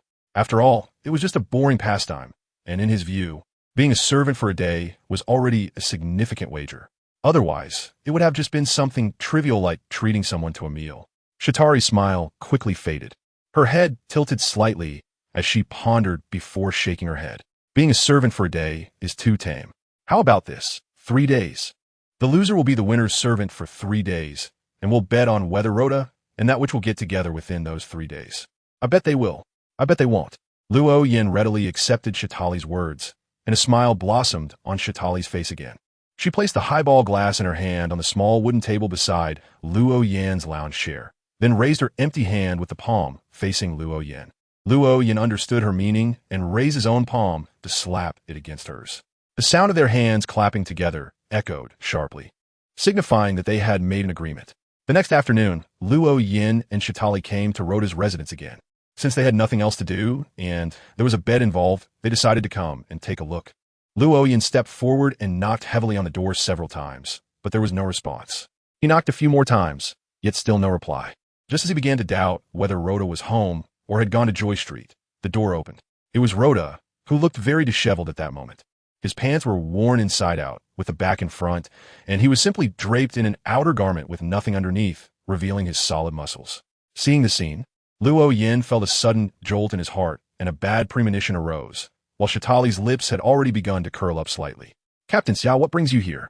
Rhoda asked. "What are you doing?" Luo Yin inquired. "Oh, it's nothing at all. Captain, please wait a moment before coming in," Rhoda said, stepping forward and blocking the entrance with his sturdy body. At this point, Luo Yan's bad premonition intensified. After waiting for about 2 minutes, a female voice came from inside. "Tada, it's ready." "Tada?" Luo Yan's eyes widened in disbelief as he looked at Rhoda in front of him. Rhoda lifted her chin slightly with a hint of pride and turned her body to clear the way. The two followed Rhoda into the house and saw a tall and beautiful older sister sitting elegantly on the sofa in the living room, who was the newly appointed witch. The witch's face still had a rosy blush, and Rhoda's clothes were scattered around her. The scene before them, combined with Rhoda's earlier actions of blocking the way, made it easy to guess what had happened here just 3 minutes ago. Luo Yan's mouth twitched slightly as he stared at the clothes of Rhoda on the sofa, his gaze becoming somewhat dazed. At that moment, a sudden sound of clapping came from beside Luo Yan, followed by the voice of Zayatali. "Oh, congratulations, congratulations. The two of you are finally together." Zayatali's congratulatory words jolted Luo Yan back to his senses, while Rhoda's gaze became a bit evasive, and the newly promoted witch shyly turned her face away. However, no one spoke up to refute. "Hiss, huh?" Luo Yin took a deep breath, forcibly calming his emotions, and looked at Zayatali. "You knew all along?" "Hee, Captain, a bet is a bet." "TSK." Luo Yin bit his lip, feeling a wave of regret wash over him. He regretted proposing the bet of becoming a servant. After all, having a meal together would have been just fine. But since he had already lost, there was nothing more to say. It was only 3 days anyway, and he knew very well that it was all in good fun. At most, he would just have to serve tea and water, nothing too serious. "Captain, is there something you need?" Rhoda quickly asked, sensing that the atmosphere was heading in the wrong direction. Luo Yin nodded. At this moment, his face had returned to its usual calmness. "Rhoda, aren't you planning to learn swordsmanship? Have you found a teacher yet?" Although Luo Yin had just come to check on the situation, he certainly wouldn't say, "Oh, I made a bet with Shatari and came to see what's happening today." He needed a reason to be here, and asking about a swordsmanship teacher served that purpose. Moreover, this wasn't just a casual excuse. Luo Yin was genuinely interested in the question. Swordsmanship was very compatible with Rhoda's sequence. If Rhoda could become a great swordsman in the future, he would be the sharpest blade on the battlefield. "Huh, about that." Rhoda raised his hand and scratched the back of his head, a bit hesitantly saying, "Captain, I haven't found a teacher yet. I've heard that there are some skilled sword users in the Revolutionary Army, and I was thinking of looking for them to learn after this operation is over." Luo Yin first nodded, but then shook his head. The swordsmen in the Revolutionary Army probably aren't that strong, but I do have a good candidate in mind. After your mission is over, I'll get in touch and see if I can arrange for him to teach you. Really? Thank you, Captain. Rhoda's eyes immediately lit up, and Luo Yin nodded, his gaze casually but noticeably glancing at the clothes on the sofa, saying, "All right, we've finished discussing things, so we'll be leaving now." Upon hearing that Luo Yin was leaving so soon, Rhoda not only didn't try to keep him, but instead wore a big smile on his face. "Hey, Captain, take care." After Luo Yin and Zaitali left Rhoda's place, they walked on the street, which had few pedestrians, but there were plenty of shops on both sides of the road. "Captain, buy this, and I want this one too. Oh, and this." Zaitali flitted in and out of the shops, and with each store she left, Luo Yin's arms would be filled with more items. Most of what Zaitali bought were food items, followed by beautiful decorations and various cups. No matter how the cups looked, as long as they were unique in appearance, she would buy them. They wandered around until sunset, and by the time they returned, Luo Yin was pulling a simple wooden cart piled high with goods. "Captain, after we get back, please help me wash those new cups and put them on a shelf in my room. Then make me some tea, black tea." Today, Zaitali is destined to be happy. She fluttered around Luo Yin like a butterfly, chattering nonstop, while Luo Yin was deep in thought. He still couldn't figure out how Rhoda could get together with that which so quickly. He had said 3 days, yet not even a day had passed, and the nickname had already changed to Tada. Remembering Zaitali's confidence from yesterday, he finally couldn't hold back. "Xia, why are you so sure that Rhoda will fall for that shemale?" Zaitali's smile remained bright, but a hint of cunning appeared in her eyes. Because deep down, Rhoda likes men. Boom! Zaitali's words struck Luo Yin like a bolt from the blue, and he widened his eyes in shock, his face filled with disbelief. Luo Yin shook his head vigorously. His voice had unknowingly risen significantly. "No, this is impossible. How could Rhoda possibly like men? You're lying to me. That guy runs to the Joy Street all day. How could he possibly like men? Haha, this is something only I know. And who says that just because he runs to Joy Street all day, he can't like men? Who stipulated that a person who likes men can't like women? Captain, if you want to blame someone, blame yourself for sleeping at that time and not noticing. Just focus on serving me for 3 days." Saying this, Shatari gently patted Luo Yin's shoulder with her fair little hand. Although Luo Yin still found it hard to accept the fact that Rhoda liked men, he finally understood why he had lost. Back on the ship, Luo Yin followed Shatari's instructions, first putting all the pastries they bought into the fridge. Then he washed the 6 different cups they had bought in the sink.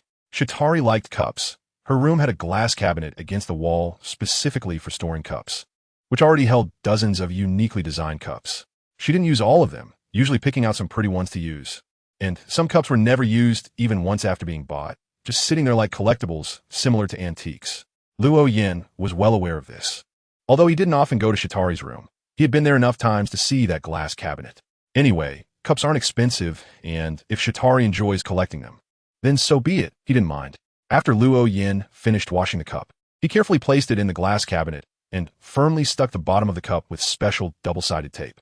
This way, even if the ship swayed or was turned upside down, the cups would not fall off and would still be stuck to the cabinet. Luo Yin closed the cabinet door and let out a long sigh. Just as he was about to make tea, he saw the little golden monkey coming in with a tray of freshly brewed tea. How'd you make the tea?" Upon being asked, the little golden monkey was taken aback for a moment, but quickly responded, "Captain, I'm used to it. I used to make tea for my master every day." "All right, give me the tray and go get some pastries from the fridge." After the tea and pastries were arranged on the table in Shatali's room, Shatali finally emerged from the bathroom, draped in a large white fluffy bathrobe, her long hair still dripping with water. However, perhaps due to the material of the bathrobe, the water didn't soak in, but instead slid off like droplets on a lotus leaf, leaving no trace behind. Shatali sat down at the table, and the little golden monkey poured her a cup of tea. After taking a small bite of a cream cake, Shatali immediately squinted her eyes in delight. In the past, Luo Yin would have sat beside or across from Shatali to eat together. But now, he could only stand behind her with a hairdryer, drying her damp hair.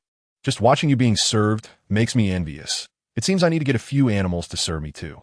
Luo Yin was drying his hair with a hairdryer while mumbling, and Zaitali paused for a moment, turning her head to glance back at him. "Are you planning to tame animals with a Beastmaster's magical items?" "No, I'm planning to use my fists." "Fists? Can that work?" A hint of doubt appeared on Zaitali's face. Although Luo Yin was light, she considered herself more skilled than him when it came to taming animals.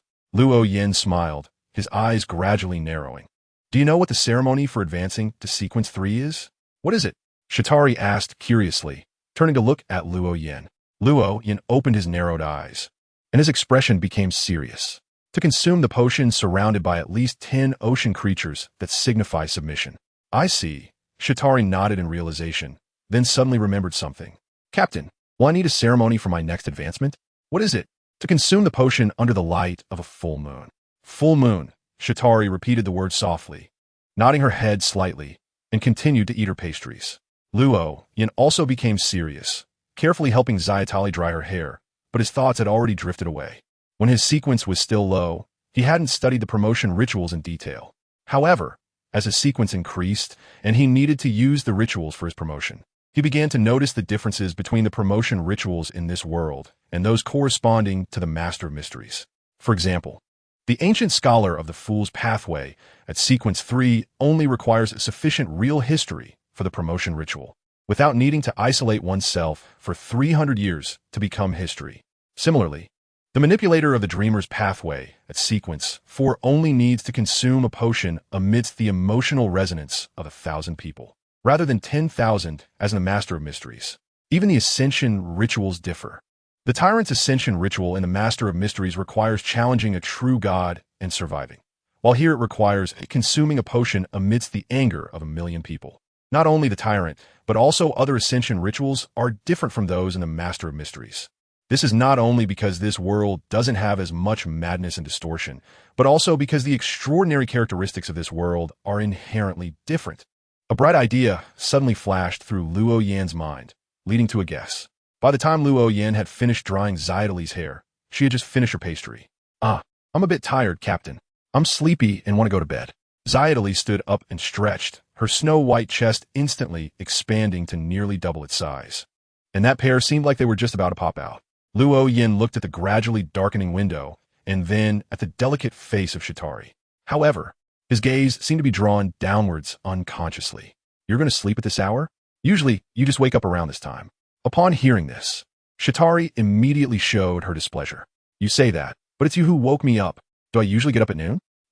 Luo Yin was taken aback and found the explanation very reasonable. All right, then I'll leave first. As he stood up to leave, he was suddenly pulled back by Xiaotali. What do you mean you're leaving? You're my servant now, and when I go to sleep, you have to serve me. He said, you? How? How do I serve? Well, just do what Xiaobai used to do. First, make the bed properly, and then...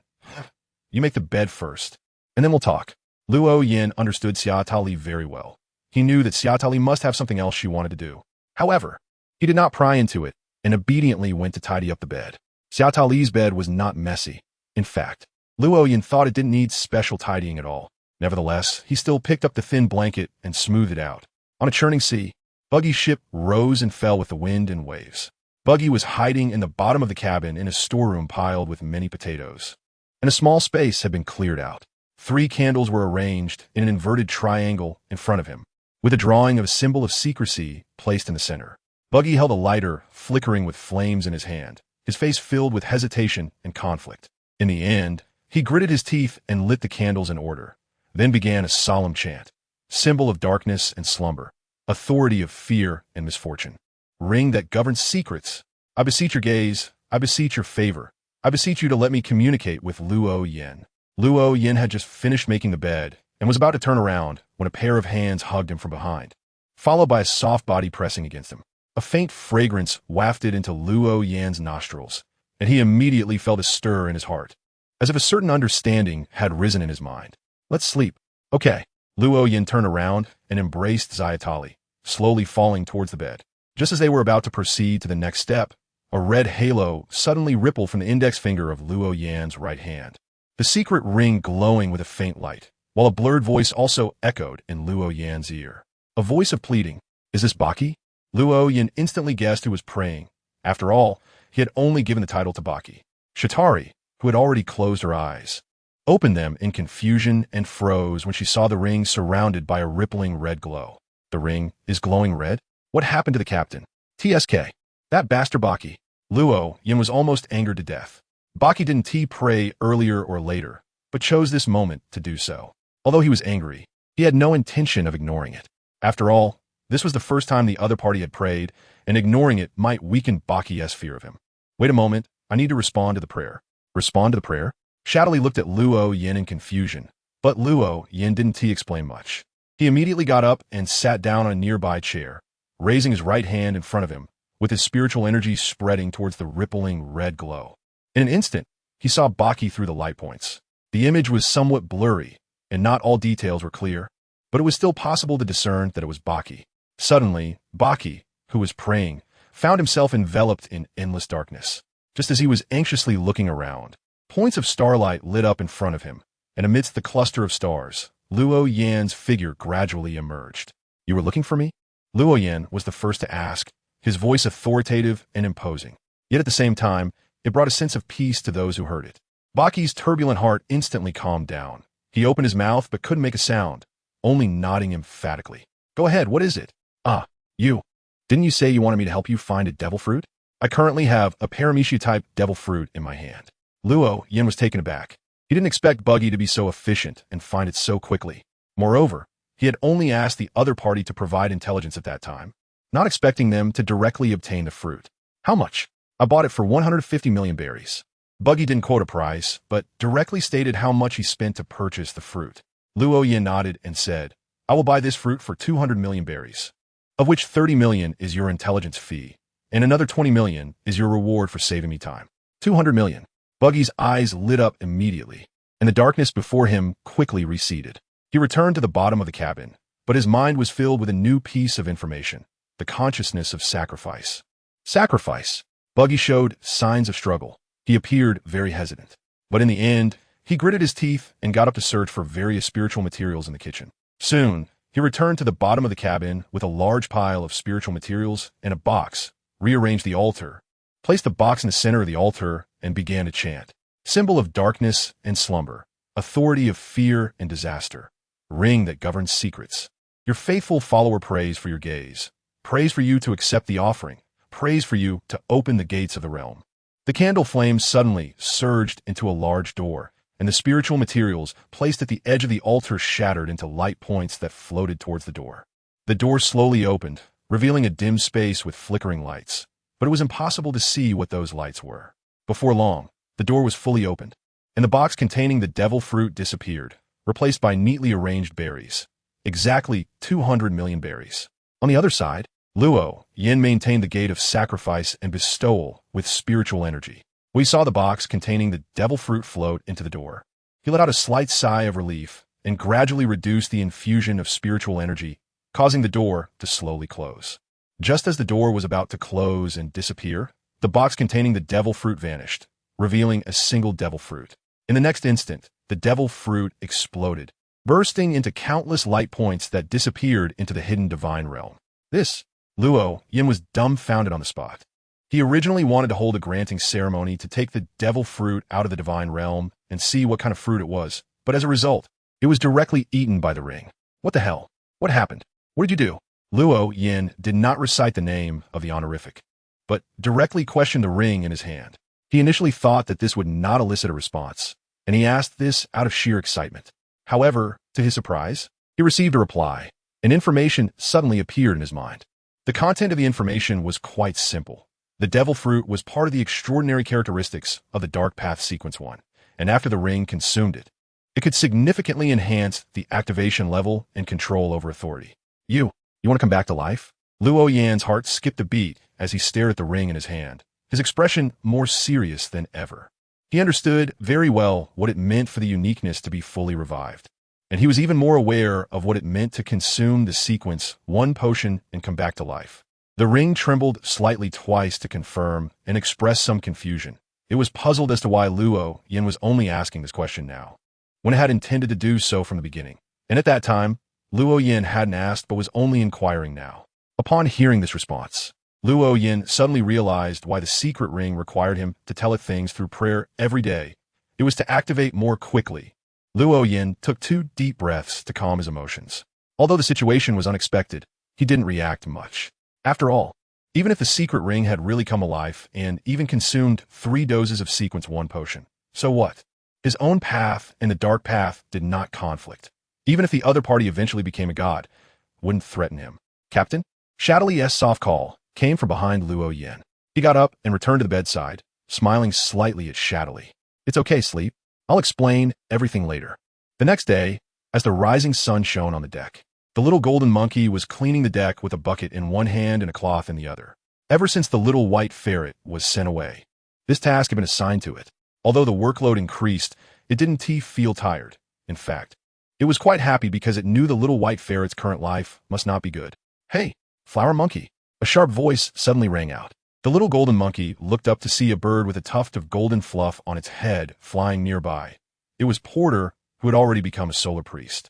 Foolish bird, why are you back? The little golden monkey replied nonchalantly, then buried its head back into cleaning the deck. Porter slowly landed on the part of the deck that hadn't been cleaned yet. The captain is here, of course I had to come. I was busy before and couldn't get away, but now I finally have time. What can a dumb bird like you have to say? The little golden monkey rolled its eyes at Porter, clearly showing disdain, but Porter didn't get angry. Instead, it moved aside on its own without needing to be reminded, allowing the other to clean the spot it had just stood on. My matters are very important. You would understand, even if I told you. Where's the captain? The captain is in the Master S room. Still hasn't gotten up. What do you mean?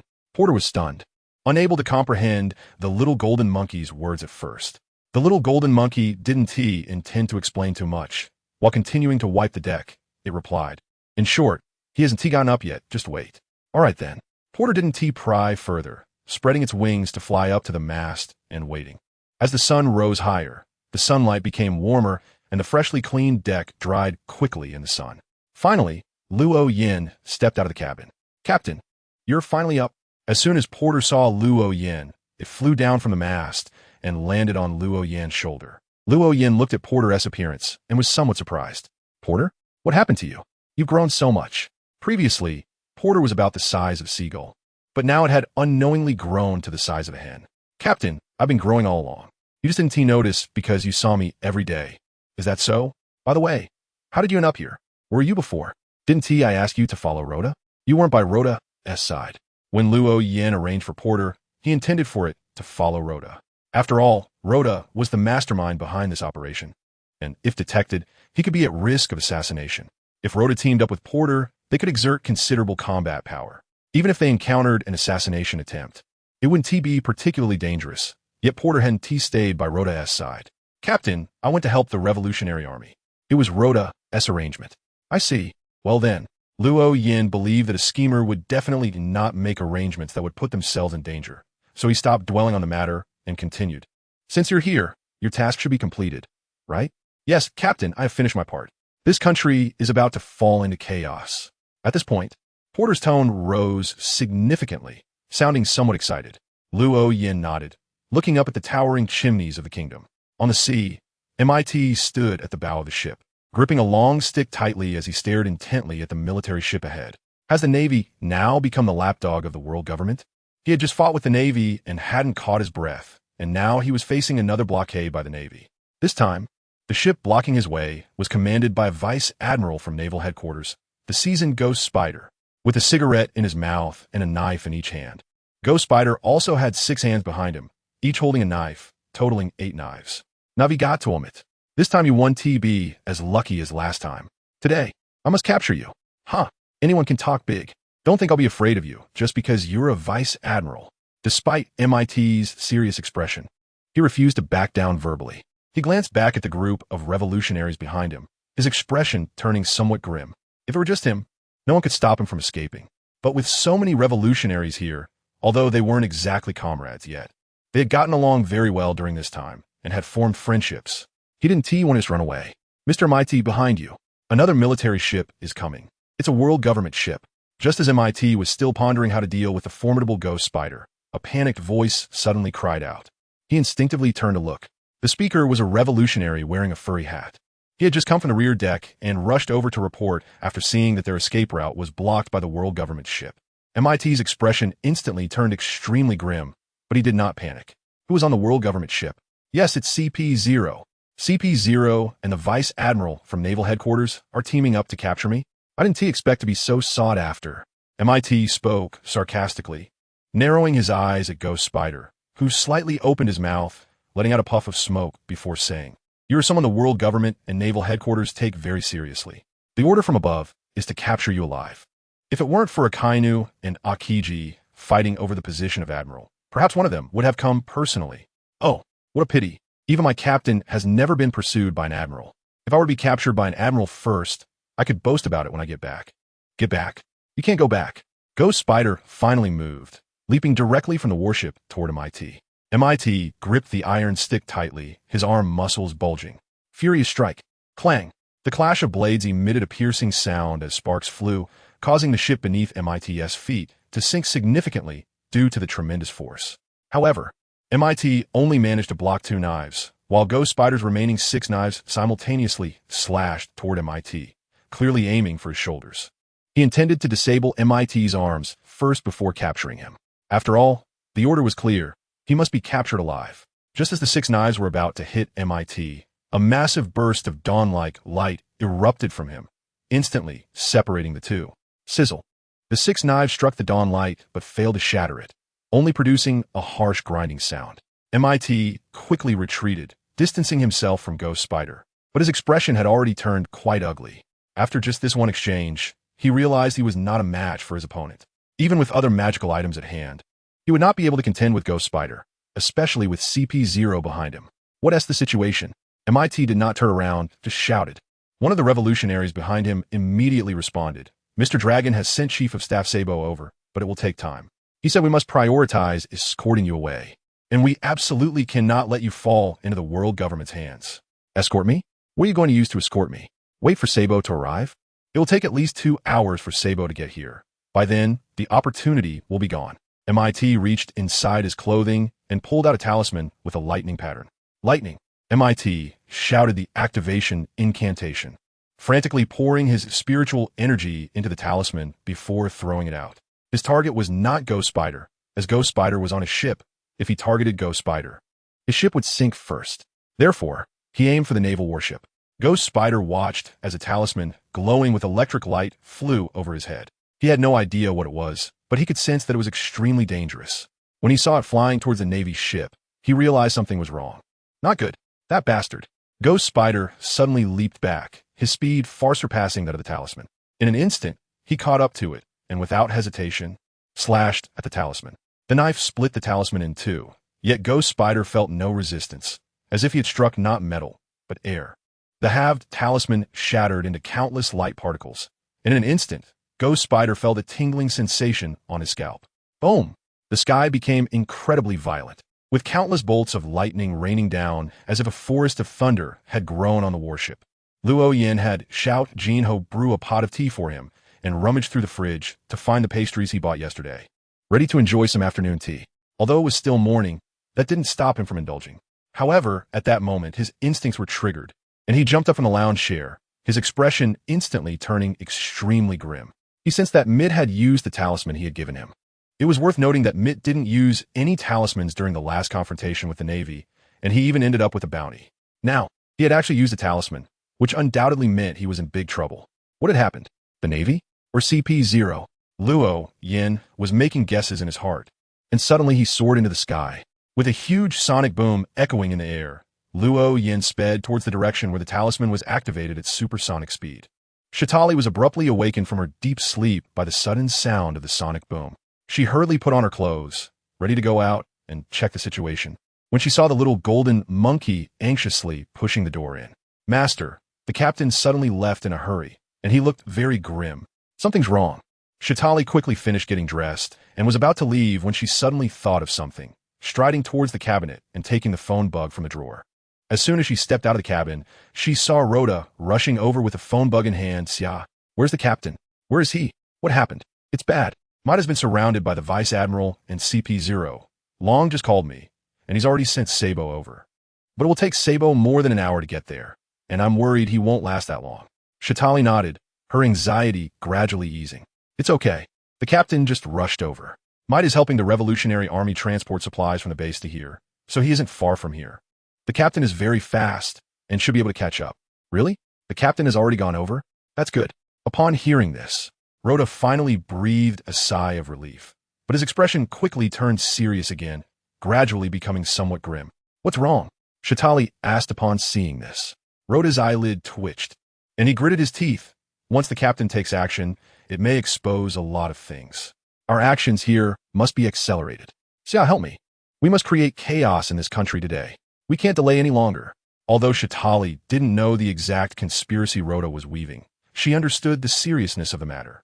She nodded with a serious expression and followed Rhoda off the ship. At sea, the lightning forest had dissipated, and the warship no longer resembled its original form. Although it had not sunk, the bridge and deck were already destroyed, allowing a direct view of the lower cabin. Some of the sailors who hadn't managed to escape were charred beyond recognition. The ghost spider landed on the warship, his face dark as he looked at Might, the veins on his forehead bulging, showing extreme anger. However, Might did not flinch and met his gaze, simultaneously pulling out a thick stack of talismans from his clothes. I wonder how many more talismans your damaged warship can withstand? You. The ghost spider angrily bit off the cigarette in his mouth, his eyes burning with rage as he stared hard at Might.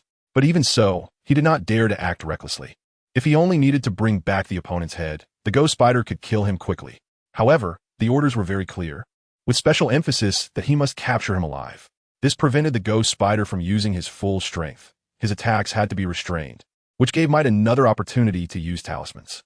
He didn't know what talismans Might had in hand, but he was certain that there were ones capable of summoning lightning, and there was definitely more than one. At that moment, Might had over 10 talismans in his hand. Might appeared calm on the surface, but inside he was quite anxious. These talismans were given to him by Luo Yin when he set out, with 3 types: lightning, tornado, and roar, along with several magical items. However, he was now reluctant to use any talismans. He knew very well that if he sank the warship completely with a talisman, it would utterly infuriate this veteran vice admiral, possibly leading to an all-out attack. He might not be killed, but the revolutionary army behind him would be slaughtered. The opponent had already sensed the power of the talismans and was wary. As long as he didn't act recklessly, the opponent would likely hold back as well. In this way, both sides would fall into a stalemate, which was exactly what he hoped for. He had never expected to defeat the opponent with talismans because these talismans were all large area attacks, and once the opponent boarded his ship, the talismans could not be used, or else he would sink his own ship. He just wanted to buy as much time as possible until reinforcements arrived. No movement from CP0? Seeing that his brief intimidation had worked on the ghost spider, Might ask the revolutionary army behind him. A revolutionary soldier quickly nodded in response, no. They seem to want to wait for us to exhaust each other with the navy before acting. Huh. It seems the world government and the revolutionary army have different objectives, Might said with a smile, which was what he most wanted to see. If the world government and the navy fully teamed up to attack, he really wouldn't have the confidence to hold on. Suddenly, the ghost spider, who had been staring at Might, shifted his gaze to the world government warship behind. Standing at the bow of the world government warship, CP0 felt the gaze and slightly raised his head to meet it. However, because he was wearing a mask, his expression could not be seen. Time passed minute by minute, and all 3 parties began to feel anxious. Might was naturally complaining about the reinforcements not arriving, while the Navy and CP0 were anxious about why the other side hadn't acted yet.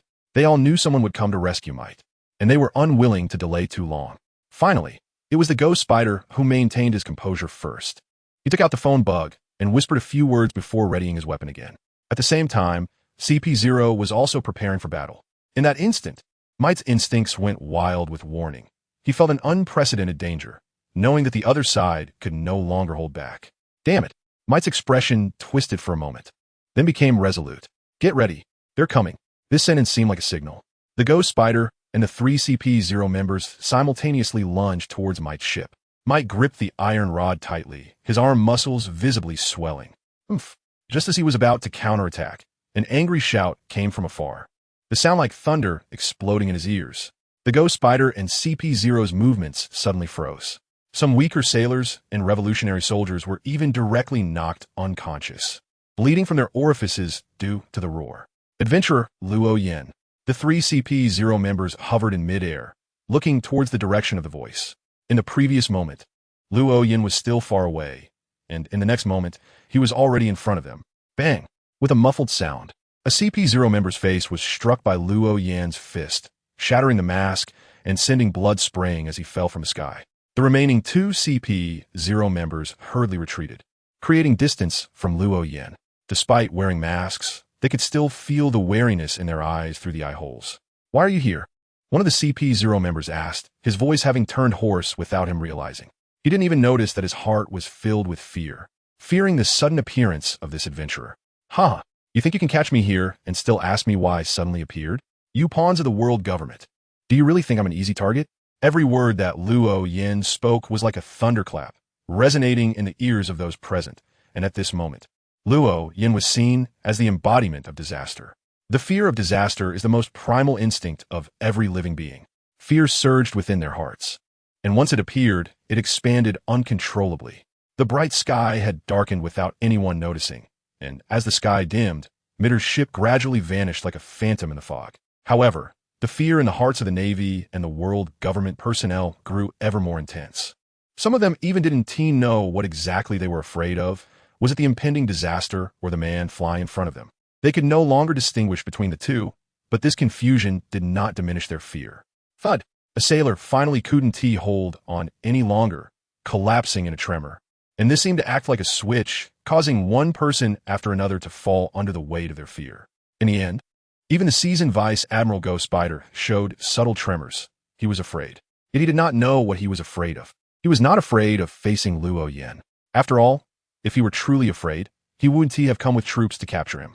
Moreover, as a veteran Vice Admiral, he wouldn't tremble even in the face of death, but now his body seemed to have lost control. Why? Why is this happening? What exactly am I afraid of? Ghost Spider couldn't help but murmur to himself, feeling very complicated, both fearful and confused. He was puzzled as to why he felt fear and could not pinpoint its source. Luo Yin lowered his head and looked around, seeing that on the Navy's side, only Ghost Spider was still standing, while on the world government side, there were still 3 CP0 agents standing. However, 2 of them were already trembling like leaves, as if they would fall down at any moment, yet they still hadn't collapsed. Huh, is this all you can do? You don't even have the courage to look me in the eye, yet you dare to come and capture me? A disdainful voice from Luo Yin sounded, still like a thunderclap. The 2 CP0 agents who were struggling to hold on finally couldn't bear it any longer and collapsed to the ground. The Ghost Spider's body swayed for a moment, but quickly steadied itself. Gritting his teeth, he suddenly lifted his head to meet Luo Yin's gaze. Adventurer Luo Yin, what do you want? What do I want? Huh, you asked me what I want? The people who came to capture me. And now you ask me what I want? Ghost Spider, don't you think there's something wrong with your question itself? Luo Yin suddenly dropped down, coming in front of the Ghost Spider, who gritted its teeth and swung a knife towards Luo Yin. Luo Yin did not dodge, but instead reached out to grab. Clang! The blade struck Luo Yin's tiger mouth, but it failed to cut and instead produced a sound of metal clashing. The inner fear had already prevented the Ghost Spider from exerting its full power. Even if it forced itself to suppress the fear, it could only swing this weak and feeble strike. Huh, your inner strength is not enough. Which is also why you have stopped at the rank of Major General. With such a you, do you still want to fight me? Luo Yin looked at the Ghost Spider with the same disdain as one would look at garbage, causing the Ghost Spider's body to tremble and his inner fear to intensify. What exactly are you? He chuckled. Don't worry, I don't plan to turn against the Navy just yet, so I don't intend to kill you for now. As soon as these words were spoken, the darkness that enveloped the area suddenly vanished, along with the world government's ship and everyone on board. Additionally, the ship that had previously disappeared reappeared, but it was now several hundred meters away and still moving further away. All the Navy personnel felt a sense of relief, and their previous fears dissipated completely. The Ghost Spider staggered back a few steps, gasping for breath, and only then did he realize he was drenched in sweat. What had just happened? Once he had caught his breath, the Ghost Spider immediately inquired, but Luo Yin merely smiled disdainfully. He certainly couldn't reveal that the fear they had just experienced was created through the use of a magical item. On the way here, Luo Yin had already communicated with the secret ring. The devil fruit that the ring had intercepted earlier was the fruit of fear. Therefore, the ring had enhanced its authority over the realm of fear. The ring had unceremoniously devoured that fruit, making it the one at fault. And when Luo Yin asked for its help, it did not refuse. Thus, when Luo Yin made his entrance, he let out a roar to amplify his presence, and then, utilizing the fear authority of the secret ring, he instilled fear in everyone present. However, since this fear was a large area AoE and the secret ring was also suppressing the natural disaster characteristic, it couldn't exert too much power, which is why it couldn't completely overwhelm the Ghost Spider, a Vice Admiral. Nevertheless, the effect was already quite good, even exceeding Luo Yan's expectations. After that experience, The people on the warship dared not act recklessly. Some still hadn't recovered from their fear. They not only refrained from attacking, but even hesitated to look at Luo Yin. Now I announce that you're my captives. Anyone who disagrees can speak up now. I can kill them immediately, so they won't have to be captives. A light remark from Luo Yin caused the expressions of everyone on the warship to turn exceptionally grim, but no one dared to stand up against it. Not even the Vice Admiral, Ghost Spider. What do you want to do? What to do? Of course, sell a good price. Are you expecting me to support you? Just enjoy your little secret happiness. So far, the Navy hasn't officially torn our faces apart. I've had a lot of troubles lately and don't want to be constantly on the Navy's radar. Therefore, you should contact the Navy headquarters now and let them come to negotiate for the release 2 devil fruits, and this matter will be considered settled. Otherwise, I will contact Morgan's. Capturing a Vice Admiral from the Navy headquarters should be big news, right? I believe he would be very willing to report it. The chances of Red Dog winning the Marshals competition this time are high, and consider this news as a congratulatory gift for Red Dog's appointment as Marshal. I just wonder if he'll be satisfied. As soon as these words were spoken, all the Navy personnel on the ship, including Ghost Spider, turned pale. They were well aware of how tough Red Dog was.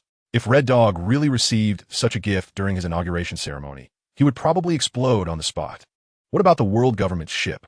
Ghost Spider did not respond to Luo Yin, but instead looked towards the sea where the world government's ship had originally been, which was now completely empty.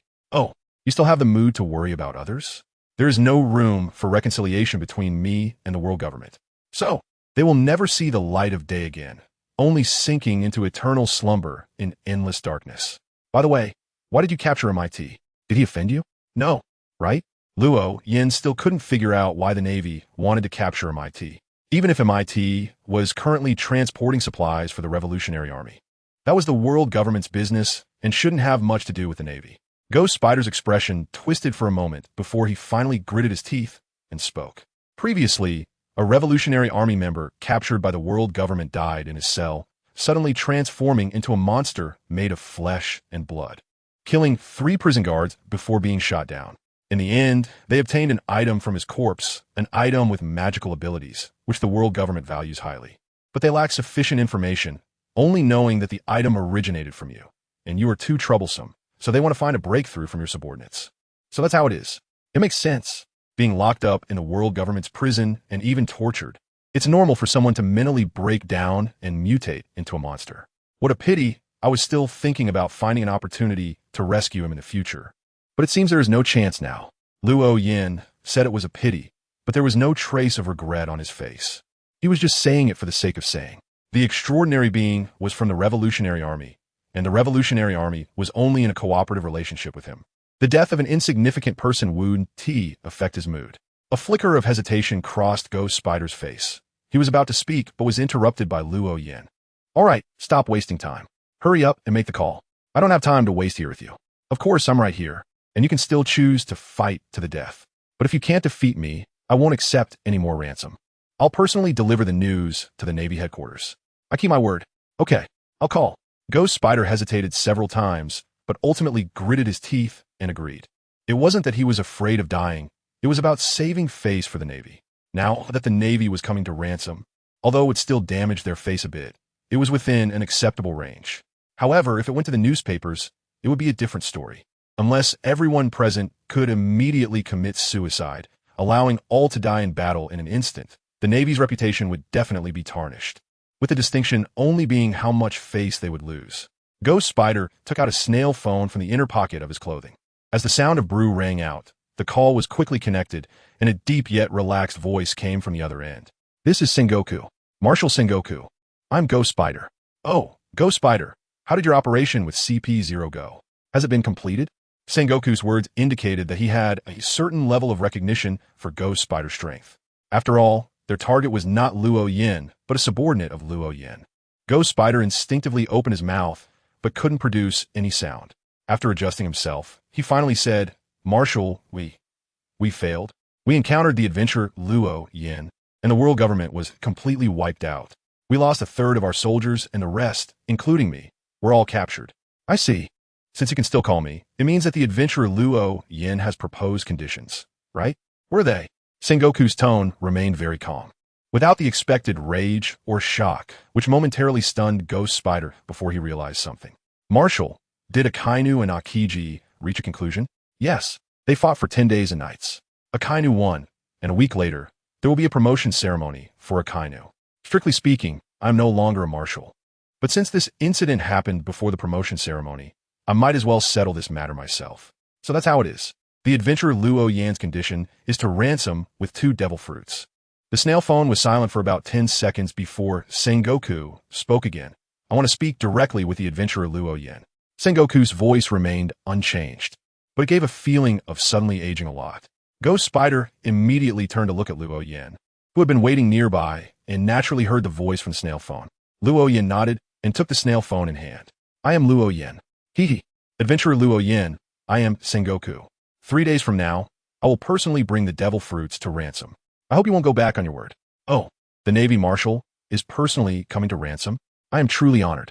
Although Luo Yan felt that the other party would likely agree, he didn't expect Sengoku to come in person. However, after a moment's thought, it made sense. After all, a veteran vice admiral had already fallen here. If another vice admiral were sent, no one could guarantee that Luo Yan wouldn't turn against them and capture the vice admiral that came to ransom. Sending an admiral was also not feasible for the Navy right now. The battle between Akainu and Akiji had just concluded, and Akiji, having been defeated and seriously injured, obviously couldn't come. Although Akainu won, he had fought for 10 days and nights and was also injured, plus he had to prepare for his promotion. So he couldn't spare the time either. The only one who could move was Kizuru, but he was also the only admiral the Navy could deploy at the moment. And there were too many more important matters for Kizuru to attend to, so he couldn't come over. Therefore, Sengoku coming in person was actually the most normal arrangement. Then it settled. With that, Sengoku dropped the last line and hung up the phone, leaving Luo Yan momentarily stunned. He had more to say, but since the other party had hung up, he certainly wouldn't call back, so he could only return the snail phone to Ghost Spider. You heard it too. Sengoku will come to ransom in 3 days. You should have enough food on your ship for 3 days, right? Of course, if not, it doesn't matter. You won't starve to death in 3 days. Just stay here. I advise you not to run around. Otherwise, if you get lost in the secret, don't blame me for not reminding you. After saying that, Luo Yan soared into the sky, and with the sound of a sonic boom, he quickly left. Meanwhile, the battered warship was enveloped in a thin layer of black mist, which quickly dissipated, leaving no trace of the warship behind. Luo Yan certainly wouldn't just leave these Navy personnel out in the sea. If they managed to escape, it would be a huge loss. However, he also didn't want these Navy personnel to land. After all, the kingdom was at a critical moment, and allowing a vice admiral to land would be too risky. So he decided to remain hidden. On the warship, the Navy personnel watched as Luo Yan quickly disappeared, and they couldn't help but marvel at his speed. Finally understanding why he was able to arrive so promptly, looking at the dim surroundings and the sky full of stars, a sailor couldn't help but step forward and call out softly, "Vice Admiral, what should we do?" Gui Spider naturally sensed the changes around him. He knew that this sudden darkness was unusual. He had no intention of escaping, so he didn't consider taking any action. What else can we do? Wait. After leaving this remark, Gui Spider jumped directly into the cabin from the broken deck, and the entire warship fell into silence. Even though they had become captives, each person's heart was very calm, and sometimes they even found it strange how they could be so peaceful. Luo Yan quickly returned to this factory kingdom. At this moment, the kingdom was completely different from when he rushed to save people. During this working period, a large number of workers poured out of the factories. They gathered, protested, shouted, and went on strike. Countless agitated workers converged like streams flowing into a river, and the voices of protest grew louder, forcing all factories in the country to halt operations. Such events were not uncommon in this country, occurring almost every year. After all, while this country provided some guarantees for its citizens to live reasonably well, it was still a nation filled with factories, and emissions had always been an issue. Both exhaust and wastewater affected the populace. In fact, the reason the country had such good medical coverage was because these citizens fought for it through repeated protests and strikes. In the past, when faced with such protests, the government would typically let things simmer for a day or two to allow some of the workers' pent-up frustrations to be released before sending negotiators to talk with a few of the leaders. They would negotiate for a few days, each side would make concessions, and that would be the end of it. However, this time the kingdom's leadership seemed to have lost their minds and took a hardline stance against the protesters, directly sending soldiers to suppress them. This escalated the conflict, and the protesting crowd became even more agitated. What had originally been a call for rights transformed into a demand for the rulers to step down. This further enraged the rulers, prompting them to send even more soldiers to suppress the unrest, which intensified the conflict further. It was unclear who struck first, but in an instant, the shouting protests turned into violent clashes. People are dying. Those damn soldiers are killing people. Someone suddenly shouted, igniting the previously dispirited crowd. They no longer held back and began to fiercely confront the soldiers who were suppressing them.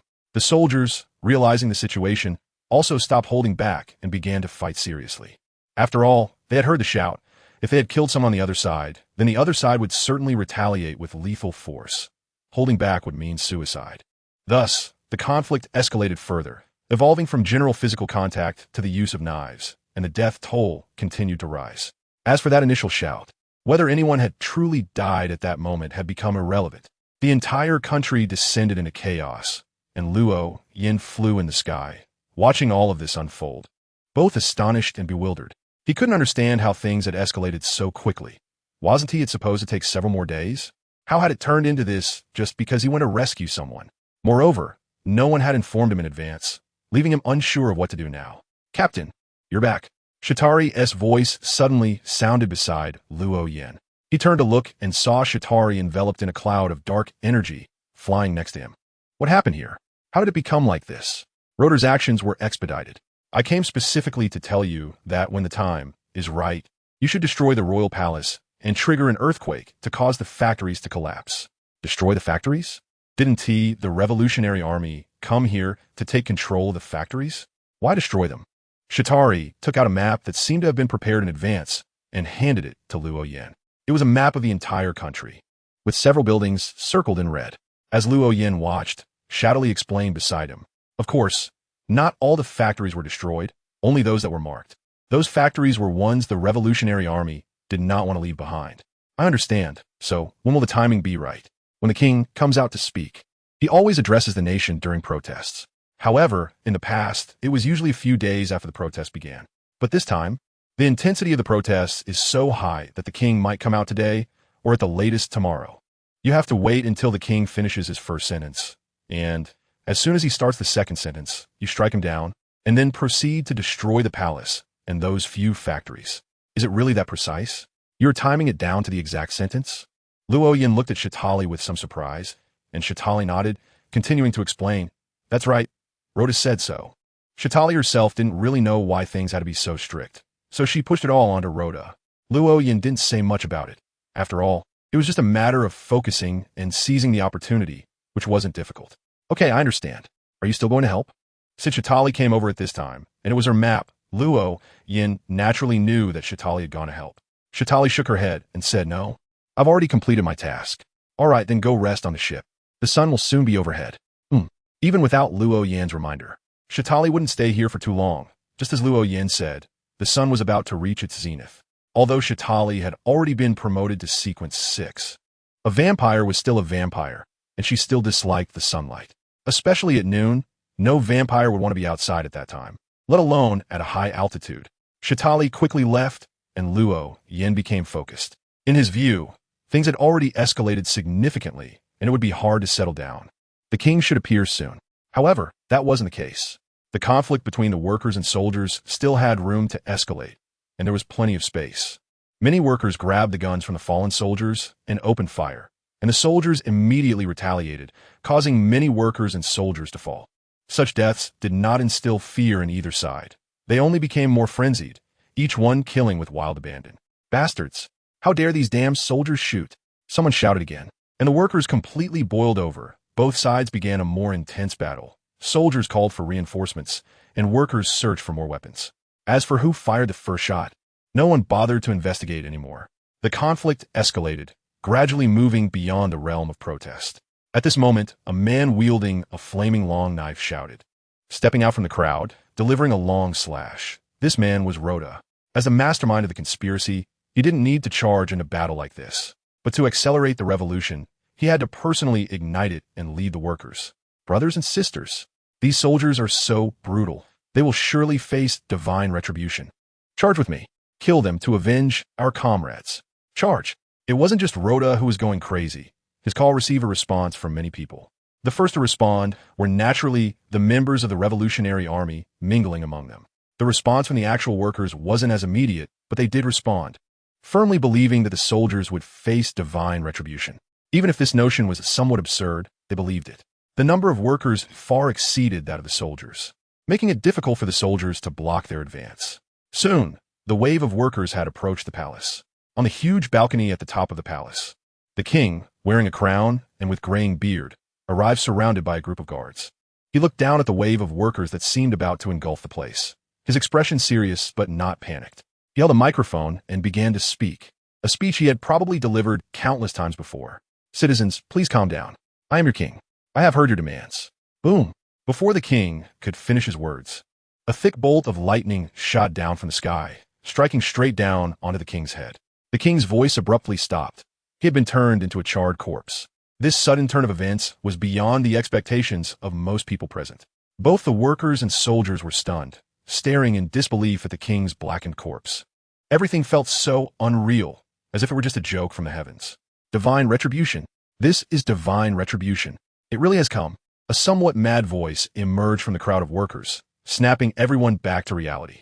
They seemed to realize something, and their faces changed dramatically. Immediately after, more thunderbolts struck the palace, and the ground began to tremble. Buildings and factories collapsed under the shaking. Divine retribution. This is divine retribution. Louder, more agitated, and more terrified voices began to rise. Fear appeared on the faces of both the workers and soldiers. The chaos in the country inexplicably paused in such an atmosphere, as they all feared this so-called divine retribution. Clearly, they had heard certain rumors long ago, and the only ones not affected by those rumors were those who had gathered in the palace for various reasons, now facing the threat of divine retribution. Could there really be divine retribution? Have we been doing the wrong thing all along? Feeling the tremendous noise above, an official couldn't help but question himself. He had originally not believed in these alarmist rumors, but with thunder rumbling overhead, his heart finally wavered. In the sky, Luo Yin clearly felt the potion rapidly digesting. This time the speed of digestion was even faster than the last time he directly acted. He didn't know what the rumors of divine retribution were about, but he understood that this was certainly arranged by Rhoda. In a sense, divine retribution could be considered a natural disaster, and natural disasters were undoubtedly calamities, even more severe than ordinary disasters. Although it was just a rumor, as long as someone believed and truly felt fear because of it, in terms of performance, it was a success, and it could digest the potion. So fast, just a little bit more. Luo Yin felt the progress of the potion's digestion within him and realized that 90 of it had already been digested. Even if he stopped making plans, he could quickly finish it off by relying on finding unfortunate pirates at sea. Luo Yin quickly completed his task, having destroyed the palace to a large extent, and all the factories marked on the map had collapsed. Once the earthquake subsided, the soldiers surprisingly laid down their weapons and surrendered. Luo Yin couldn't quite believe his eyes as he witnessed everything happening in the air. Even now, he still didn't know what kind of conspiracy Rhoda had woven or what actions he had taken to so easily overthrow a country. However, regardless of the details, the outcome was what he hoped for, and his role was very successful. That was enough for him. He had no interest in figuring out the content of the conspiracy. After finishing his tasks, Luo Yin returned to the ship to wait for the next developments. It wasn't long before Rhoda came running over excitedly. "Captain, it was spectacular. Absolutely spectacular. Your timing was just perfect." Rhoda gave Luo Yin a thumbs up. Luo Yin smiled but didn't respond to that, instead changing the topic. "How's the schemer's potion working for you?" "Hee. I was just about to tell you, Captain, I've digested 95 of the schemer's potion, and I'll be done soon." So fast. The speed of digestion truly surprised Luo Yin, but it was also somewhat expected. After all, this was a conspiracy to overthrow a country. It would be abnormal if the effects weren't good. "Of course. Captain, this time I really did overthrow a country." "All right, once you're done digesting, I'll give you the potion. For the next few days, I'll be temporarily away from this country, and will return in about 4 days. Use this time to wrap things up." Luo Yin had previously arranged to meet with warring states, so he naturally couldn't stay near this country.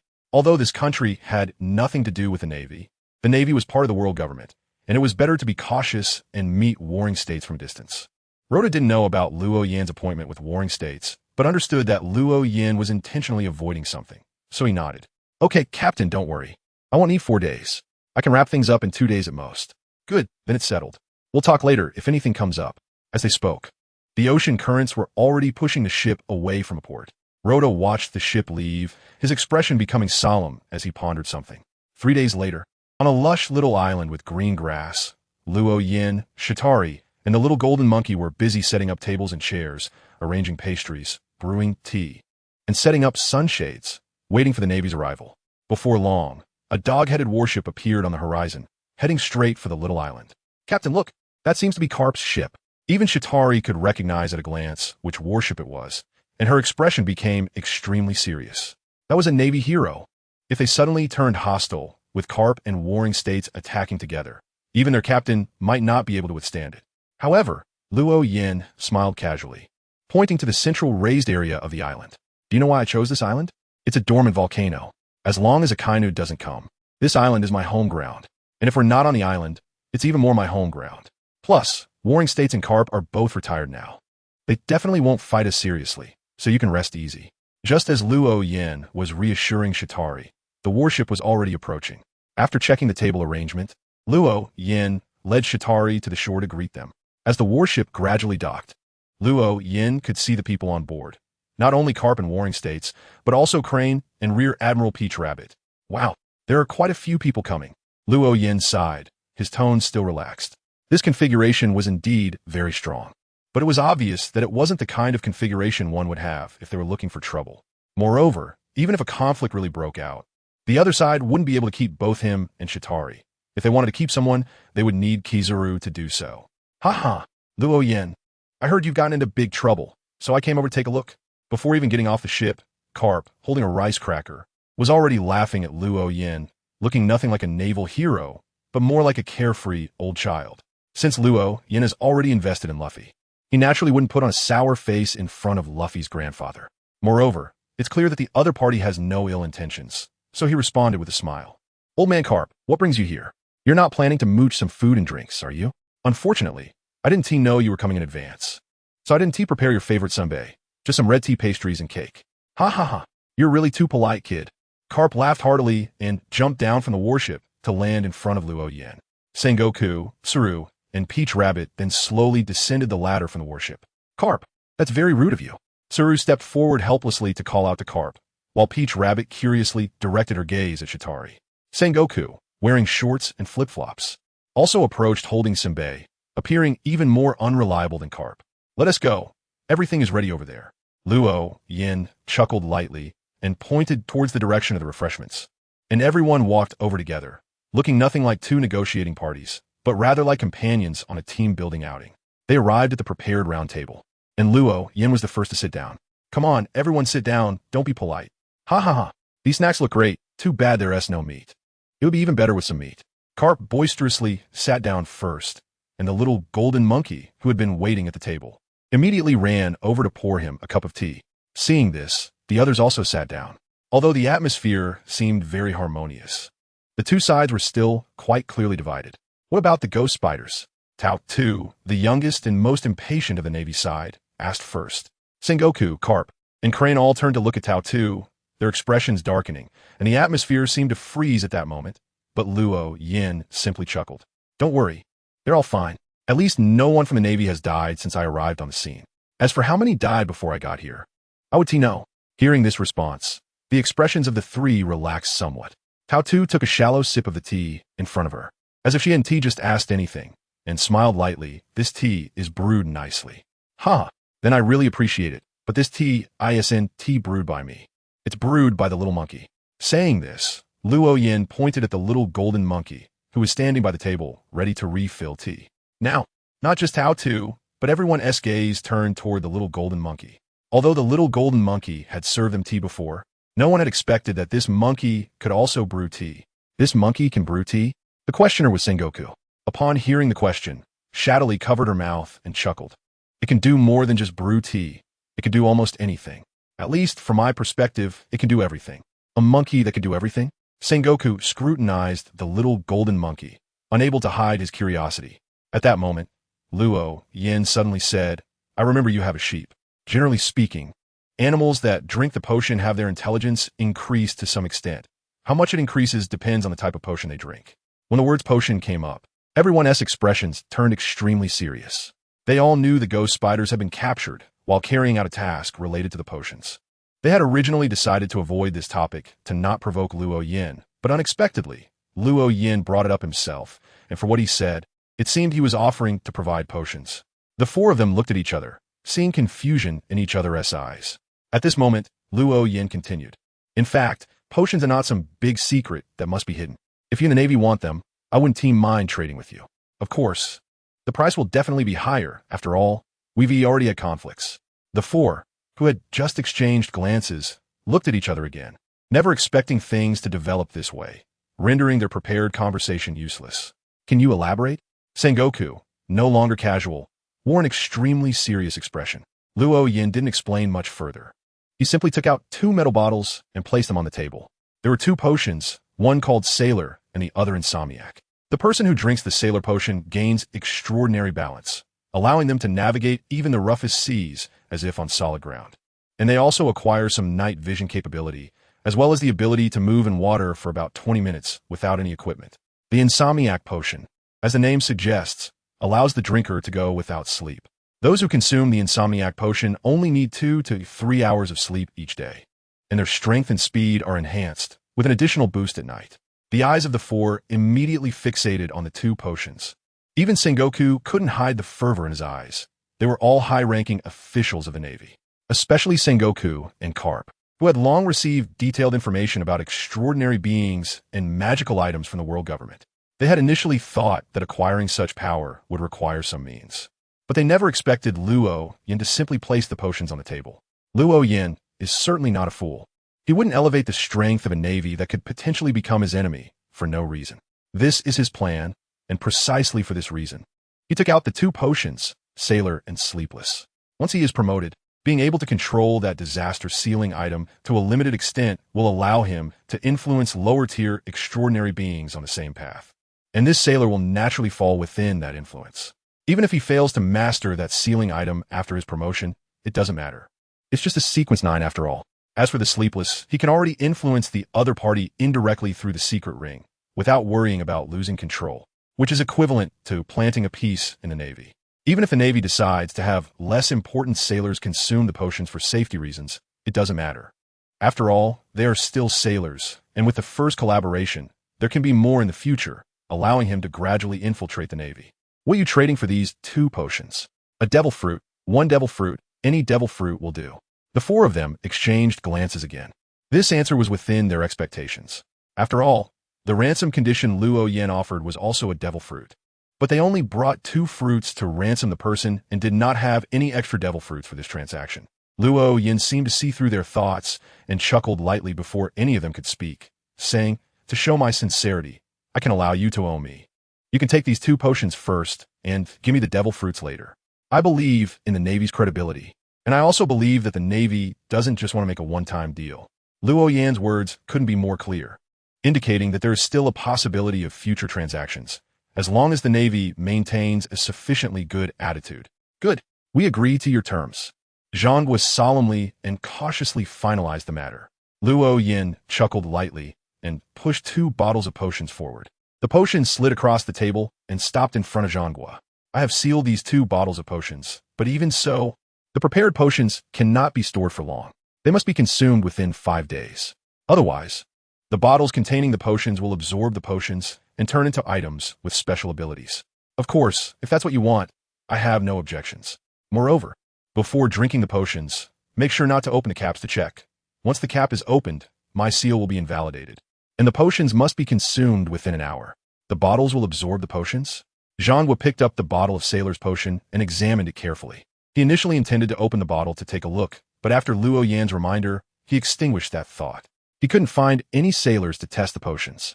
Although there were still many sailors on Carp's ship, they were all Carp's loyal subordinates and definitely not suitable for testing the potions. Carp, who was nearby, also curiously picked up the bottle of Sleepless potion to examine it, while Crane exchanged a glance with Peach Rabbit next to her, who immediately understood and nodded, getting up to leave. Before long, Peach Rabbit returned holding a small box and gently placed 2 boxes on the table. "Can we discuss business now? We're here to redeem someone, and here are the 2 devil fruits you wanted." Saying that, Peach Rabbit opened the box, revealing 2 devil fruits inside, 1 Zoan type and 1 Paramecia type. Are you going to let us see the situation with Ghost Spider and the others? There's even a paramecia type? I thought you would only bring me 2 of the cheapest zone types. Don't worry, Ghost Spider and the others are doing fine. As he spoke, Luo Yin tapped his fingers on the table, and a mass of black mist surged from the center of the table, gradually revealing a dilapidated warship. On the warship, Ghost Spider sat on the deck with a cigarette, looking somewhat despondent. At that moment, a sailor wrapped in bandages ran over and saluted Ghost Spider. Major General, we've already consumed half of our food. We've confirmed it carefully. There's nothing in the sea. Not even fish, not even seaweed. I understand. It's been night here for a while now. I don't even know how many days have passed. Conserve your food. Otherwise, we'll end up starving. Understood. The sailors saluted again and retreated back to the cabin. Everything happening here was seen and heard clearly by the few people sitting at the table. The black mist gradually dissipated, and the image became increasingly blurry until it completely vanished. How about that? I didn't lie to you, did I? They're alive, and they seem to be doing quite well, at least not starving. Where are they? Peach Rabbit asked while pushing the box containing the Zoan Devil fruit in front of Luo Yin. Luo Yin pressed down on the box with his left hand, which was about to leave the table due to excessive force, and raised his right hand to point at the sea next to the dog-headed warship, saying, "Isn't it right there?" Everyone followed Luo Yan's and saw a thin layer of black mist suddenly rise from the previously empty sea surface. The mist quickly dissipated, revealing a dilapidated warship. Ghost Spider was still sitting there smoking, as if nothing had happened. From Ghost Spider's perspective, he only felt the night suddenly leaving and daylight suddenly arriving, and then everything around him changed. He noticed that a dog-headed warship had appeared out of nowhere. He recognized this ship. It was the ship of the hero Carp. How is this possible? Luo Yin just knocked on the table to let them see the Ghost Spider through the black mist, and their hearts were already stirred. Now they could no longer hide their shock and were all wide-eyed. At that moment, Tao Tu suddenly felt her hand loosen, and the box containing the superhuman-type devil fruit slipped from her grasp into Luo Yan's hands without her noticing. So, the transaction is complete. But the tea hasn't been finished yet. I wonder if you all are in a hurry to go back. If not, you can finish your tea first. By the way, you can also call that 8-arm guy over. Although he ambushed my subordinates, to be honest, I still have a good impression of him. He has great potential. If he becomes an extraordinary person, he should be capable of being a general. Ji Yuan, go call him over. Lu picked up his teacup and took a sip, casually giving the order. Tao Tu didn't say much and immediately got up to head toward the broken battleship. Carp grabbed a handful of sunbae and stuffed them into his mouth, chewing vigorously a few times, then picked up his teacup and gulped down the entire cup of tea before putting it down. Ha ha ha, Luo Yin, I heard that your relationship with the Revolutionary Army is quite good. The Revolutionary Army doesn't have a good relationship with our Navy.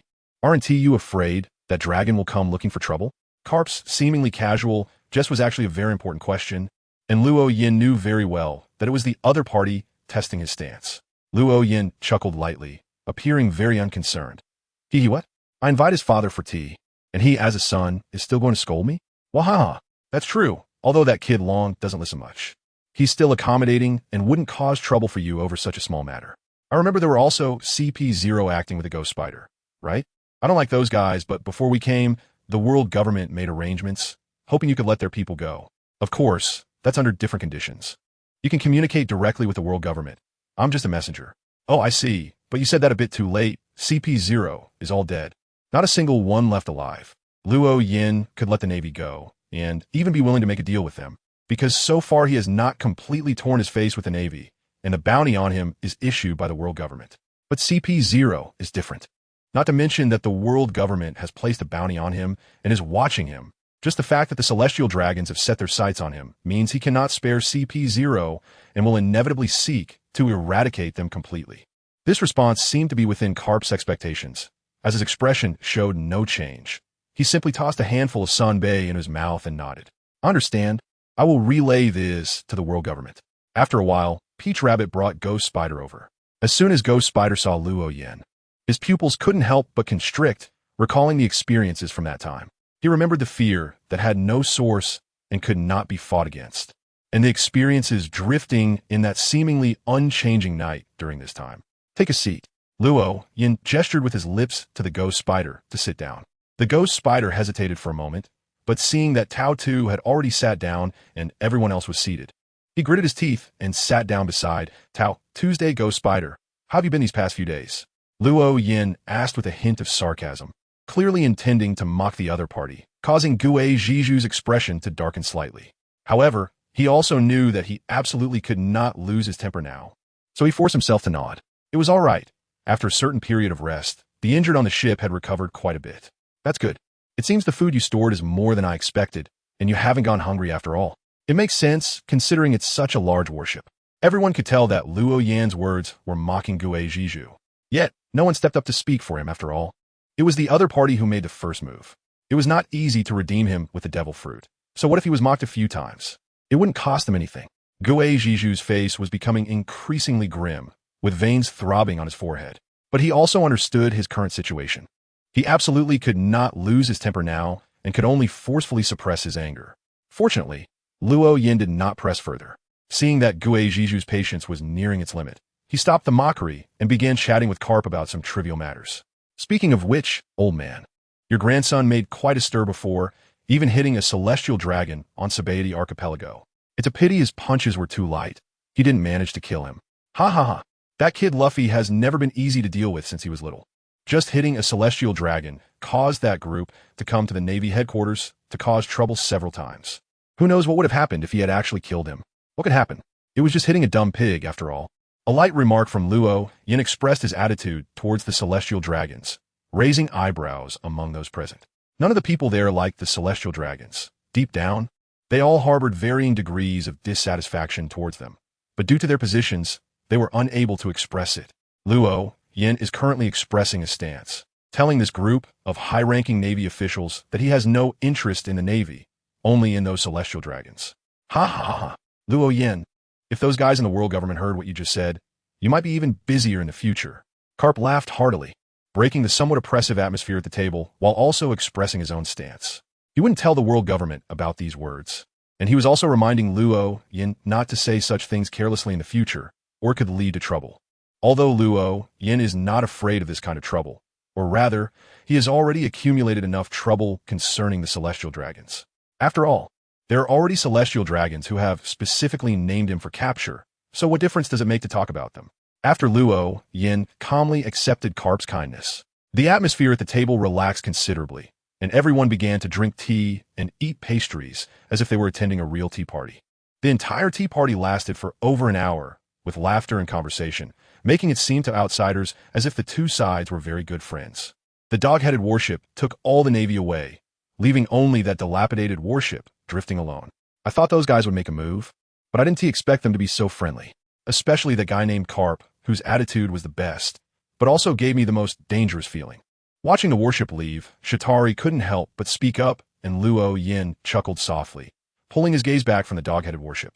If the Navy wanted to be aggressive, Karp definitely wouldn't be here. The appearance of the dog-headed warship already determined that the other side would not take action. Karp's public identity is just a retired Navy, but he is also the father of Dragon and the grandfather of Luffy. How could he possibly act against us? Public identity? Does that mean he has a hidden identity? Shatari caught the key point in Luo Yan's words and immediately pressed for more information, but Luo Yin just smiled and shook his head, not answering the question. Let's go. It's time to head back. That guy can be promoted this time. After becoming a wind chosen, he will have the ability to fly, which will give him more self-defense capabilities at sea in the future. Luo Yin and Xia Ta Li returned to the snow-covered Revolutionary Army stronghold by boat. Rhoda and Mitei, who had completed their tasks, were already back here and had been waiting at the port for Luo Yan's return. As soon as Mitei saw Luo Yin and Xia Ta Li disembark, he couldn't wait to greet them, his face full of smiles, with a hint of flattery in his expression. Captain, Xiao Xia, you're finally back. What's wrong with you? This isn't like you. Just say it if something's up. Luo Yin could easily see Miter's flattery and directly said. Miter's smile grew even wider, and he even slightly bent at the waist. Captain, it's like this. My navigator potion has been fully digested. Look, I knew it. Don't worry. I've already prepared it for you. However, after you're promoted, I have a task for you. Captain, whatever you command, just say it. I guarantee to complete it perfectly. Miter patted his chest vigorously, almost wanting to bruise it, and repeatedly assured him.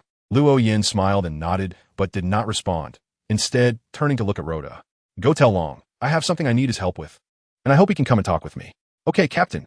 Rhoda did not hesitate and immediately ran to find Long, and then Luo Yin looked at shadowy. You go rest. After we finish talking, I will come and get you. All right. Shadowy nodded and returned to the ship. This was not Luo Yin trying to send Shadowy away, but rather Shadowy's biological clock was like this. Her daytime state was not good, and she was just forcing herself now. 10 minutes later, Luo Yin was brought to a spacious conference room, where a large round table was in the center, with tea and water on the table. Long had already been waiting in the conference room. What do you need from me? Long's expression was very serious. After all, this was the first time Luo Yin sought him out for a discussion. Although they had talked before, it was always under the pretense of making a deal. This time was specifically to discuss matters. Luo Yin sat down in a position just one chair away from Long, and his expression became serious. I have something I want to ask you for help with. Help? What do you want the Revolutionary Army to do? Long naturally interpreted Luo Yin's words as wanting to mobilize the Revolutionary Army, but Luo Yin immediately shook his head. No, I don't want the Revolutionary Army to do anything. I just want to ask you for a personal favor. You should know that I went to Beihai before, and there I captured a huge marine creature. But I only captured it, I didn't kill it. Now I need to kill it, so I want to ask for your help to do that. Kill a marine creature that has already been captured? Long frowned slightly, momentarily unable to understand. In his view, capturing an enemy alive was far more difficult than killing one. Since Luo Yin was able to capture it, he should have enough strength to kill it, yet he still needed his help. Luo Yin could certainly hear the confusion in Long's voice, but he could only give a wry smile. I caught that guy using a magical item, but that item has quite a few limitations. So I still need to release that marine creature, and to prevent it from escaping, I need to find a sufficiently large piece of land, preferably a dry one. The main reason I came to you is to ask if you have a good location and to make arrangements to stop that guy from fleeing back into the sea at a critical moment. Long then suddenly understood, while also feeling curious about the magical item Luo Yin mentioned. He had a certain understanding of Luo Yin's strength, which could definitely be considered top-notch. Yet he was so cautious about that marine creature, which indicated just how powerful that creature was. The fact that such a powerful marine creature could be captured alive by that magical item was impressive. However, Long also knew that such a powerful magical item was definitely not something Luo Yin would buy, so he didn't ask further and began to think carefully. I actually know a place that is very suitable for this. Where? The desert of Alabasta. Luo Yin's eyes lit up instantly, feeling that it was indeed a good place. The island where Alabasta is located is large enough to be considered a continent, and there is a hot and dry desert there. Throwing the already weakened deep-sea ruler into that desert, there was no way the other party could escape. Great. That's the place. When you have time. The next half-month is fine. You can arrange the specific time. By the way, the little girl you sent to Lindbergh seems to have something to find you. I hope you can go over. All right, I'll make some arrangements here, and we'll set off for Alabasta the day after tomorrow. Also, anyone in the Revolutionary Army who wants to learn potion, making it find Xia to learn. She has time to teach recently. A glimmer of excitement flashed in Long Yan's eyes. He knew very well how miraculous Shatari's potions were. The Revolutionary Army had purchased quite a few from her, and those potions could save lives at critical moments. However, the shelf life of those potions was too short, making it impossible to buy and store them in large quantities. They could only buy a little every once in a while. If someone in the Revolutionary Army learned how to concoct those potions, they wouldn't have that worry anymore. How much is the tuition? It's not me teaching. How would I know how much the tuition is? You have to ask Xia about that. All right, I'll personally ask her later. Long clearly attached great importance to this matter and was prepared to communicate with Shatari himself. Luo Yin didn't want to interfere. Originally, finding students for Shatari was to help her digest the magical potions, and any money earned was just extra. He didn't lack money at the moment either. After the two reached an agreement, Luo Yin left the conference room and returned to the ship, where Mitter had been waiting for a long time. Captain, you're back? Mitter rushed over as soon as he saw Luo Yin. Luo Yin nodded, walking towards his room while saying, "You adjust your state. I'll prepare the magical potion for you, and I'll watch over your promotion." "All right, thank you, Captain," Mitter replied cheerfully and hurried off to rest. After Luo Yin returned to the room, he began to brew the potion. The potion for the wind chosen was not complex, and he had all the materials. He even had some mermaid blood left over. A bottle of potion was quickly prepared. However, he did not immediately go to find Mitter. Instead, he waited in the room for more than 10 minutes before going out. After all, he needed to give Mitter some time to adjust. Under Luo Yan's supervision, Mitter consumed the potion on the deck. As soon as Mitter drank the potion, Luo Yin felt an invisible wind blowing around him. This was not wind in the traditional sense, but rather a wind that leaned more towards the level of inspiration. As the wind began to swirl, Mitter's expression started to twist. Hold on. Stabilize your spirit with meditation. You must not let the wind scatter you. Having experienced the ascension to the wind chosen, Luo Yin immediately reminded him. Mitter's distorted expression gradually settled down. As time passed, the ascension process lasted for more than 3 minutes before it was finally completed. Seeing that Mitter still could not contain his own spirit, Luo Yin nodded in satisfaction. Very good. Now you've become a wind chosen and possess the ability to fly. This adds an extra layer of security for your future activities at sea. It's all thanks to your excellent guidance, Captain. Mitter did not dare show any arrogance in front of Luo Yin. He humbly bowed to him. Luo Yin nodded, reached into his pocket, and took out a piece of paper, handing it to Mitter. Take a look at these formulas. Remember them, and then burn the paper immediately. Your next task is to spread my name across the seas. Mitter took the paper, and upon seeing it, his pupils suddenly constricted. It contained potion formulas for sailors, furious people, hunters, provocateurs, alchemists, assassins, and seekers. Captain, this. Mitter's eyes widened as he glanced at the paper in his hand, and then at Luo Yin. His face filled with disbelief. Although he had relied on Luo Yin for potion formulas and the experience of digesting potions throughout his journey, he never expected Luo Yin would entrust him with such important potion formulas. Luo Yin certainly knew what Mitt was surprised about. After all, it was his first time sharing a potion recipe. Although they were all low-tier recipes, it still marked a significant breakthrough. Go ahead. Your actions are very important to me. I will give you some magical items. You can use them yourself or give them to your future subordinates. In any case, spread my name across the seas. Yes, Captain. Mitt stood up straight, saluted Luo Yin, and for the first time, he felt the seriousness of the moment. He believed he was about to do something incredibly great and was determined to give it his all. Well, you can take that ship built by the Revolutionary Army. I didn't expect I wouldn't use it, but rather, it will be given to you, kid. 5 days later, a huge ship, adorned with dragons on both sides, sailed into the port of Alabasta. This was the dragon's ship. This time, Luo Yin did not take his own ship, but chose to ride on the dragon's ship, without bringing any companions. He came here alone with the Revolutionary Army. Mainly, bringing others wouldn't be of much use, as mid to low-tier extraordinary beings had limited roles in such battles. Moreover, since he had already sought help from the dragon, there was no need to waste his companion's time. Shatari had already recruited 30 students and was currently teaching them about herbs. Roto was also at the Revolutionary Army's base, playing small tricks on people to consume the last bit of potions. Mid had borrowed 10 crew members from the Revolutionary Army and set sail with the little golden monkey. Originally, Luo Yin hadn't planned to take the little golden monkey with him, as it was Shatari's pet and was usually responsible for taking care of her and managing the ship. However, Shatari took the initiative to suggest that Mitt take the little golden monkey, of course, just temporarily. According to Shatari, a ship must have a ship's doctor. Otherwise, if someone on the ship fell ill, especially with a contagious disease, it would be very dangerous. The little golden monkey was already an 8th-tier doctor, and its ability to heal was much stronger than that of a potion maker, making it more than adequate as a ship's doctor. Once Mitt found his own ship's doctor, he could return the little golden monkey, to which Mitt naturally had no objections, so he brought the little golden monkey along. In fact, Porter could be helpful in this battle, although it couldn't deal direct damage to the deep sea controller as a solar priest. It was already quite a strong support and could significantly enhance Luo Yin's strength. However, for some reason, it was taken away by the little white ferret, which Shatari later informed Luo Yin about when he went to look for Porter. I hate the desert. At this moment, Luo Yin's attire closely resembled that of the dragon, draped in a large black cloak. As soon as he stepped onto the desert ground, he couldn't help but complain. As an extraordinary being who had traveled as a sailor, even after gaining divinity, he instinctively detested the dry and hot environment. The dragon, Sabo, the she-male king, Lightning, and the giant she-male, Mori, followed behind. The dragon, Sabo, and the she-male king came to provide combat support, while Lightning and Mori were there to set up the terrain. Their task was to use their fruit abilities to build high walls to block the deep-sea controller's escape route to the sea, which was a significant project. However, for these two fruit users, it wasn't a very difficult task. After everyone arrived deep in the desert, Lightning used the abilities of the scissor fruit to cut the ground and set up a simple sunshade for Luo Yin and the others, then began to busy himself with Mori. Luo Yin finally breathed a sigh of relief as he no longer had to face the blazing sun overhead.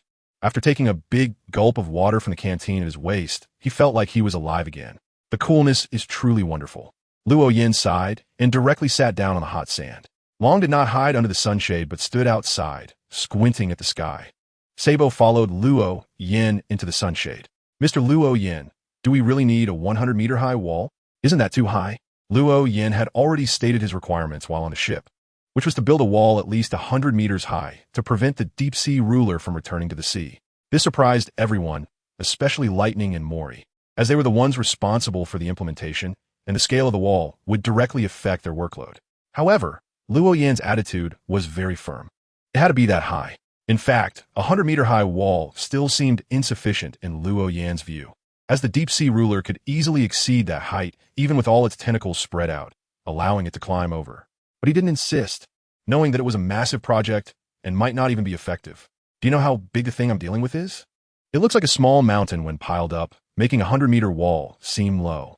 Unfortunately, only Lightning and Mori in the Revolutionary Army could quickly reshape the terrain.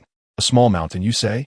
Although Luo Yin had mentioned earlier that the thing he was dealing with was quite large, Sabo was still taken aback by how big it actually was.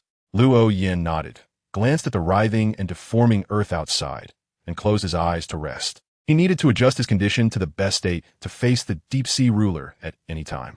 However, Luo Yan's preparations were a bit too early. Mori and Lightning worked tirelessly, using their devil fruit abilities to change the terrain and only finished the walls late into the night.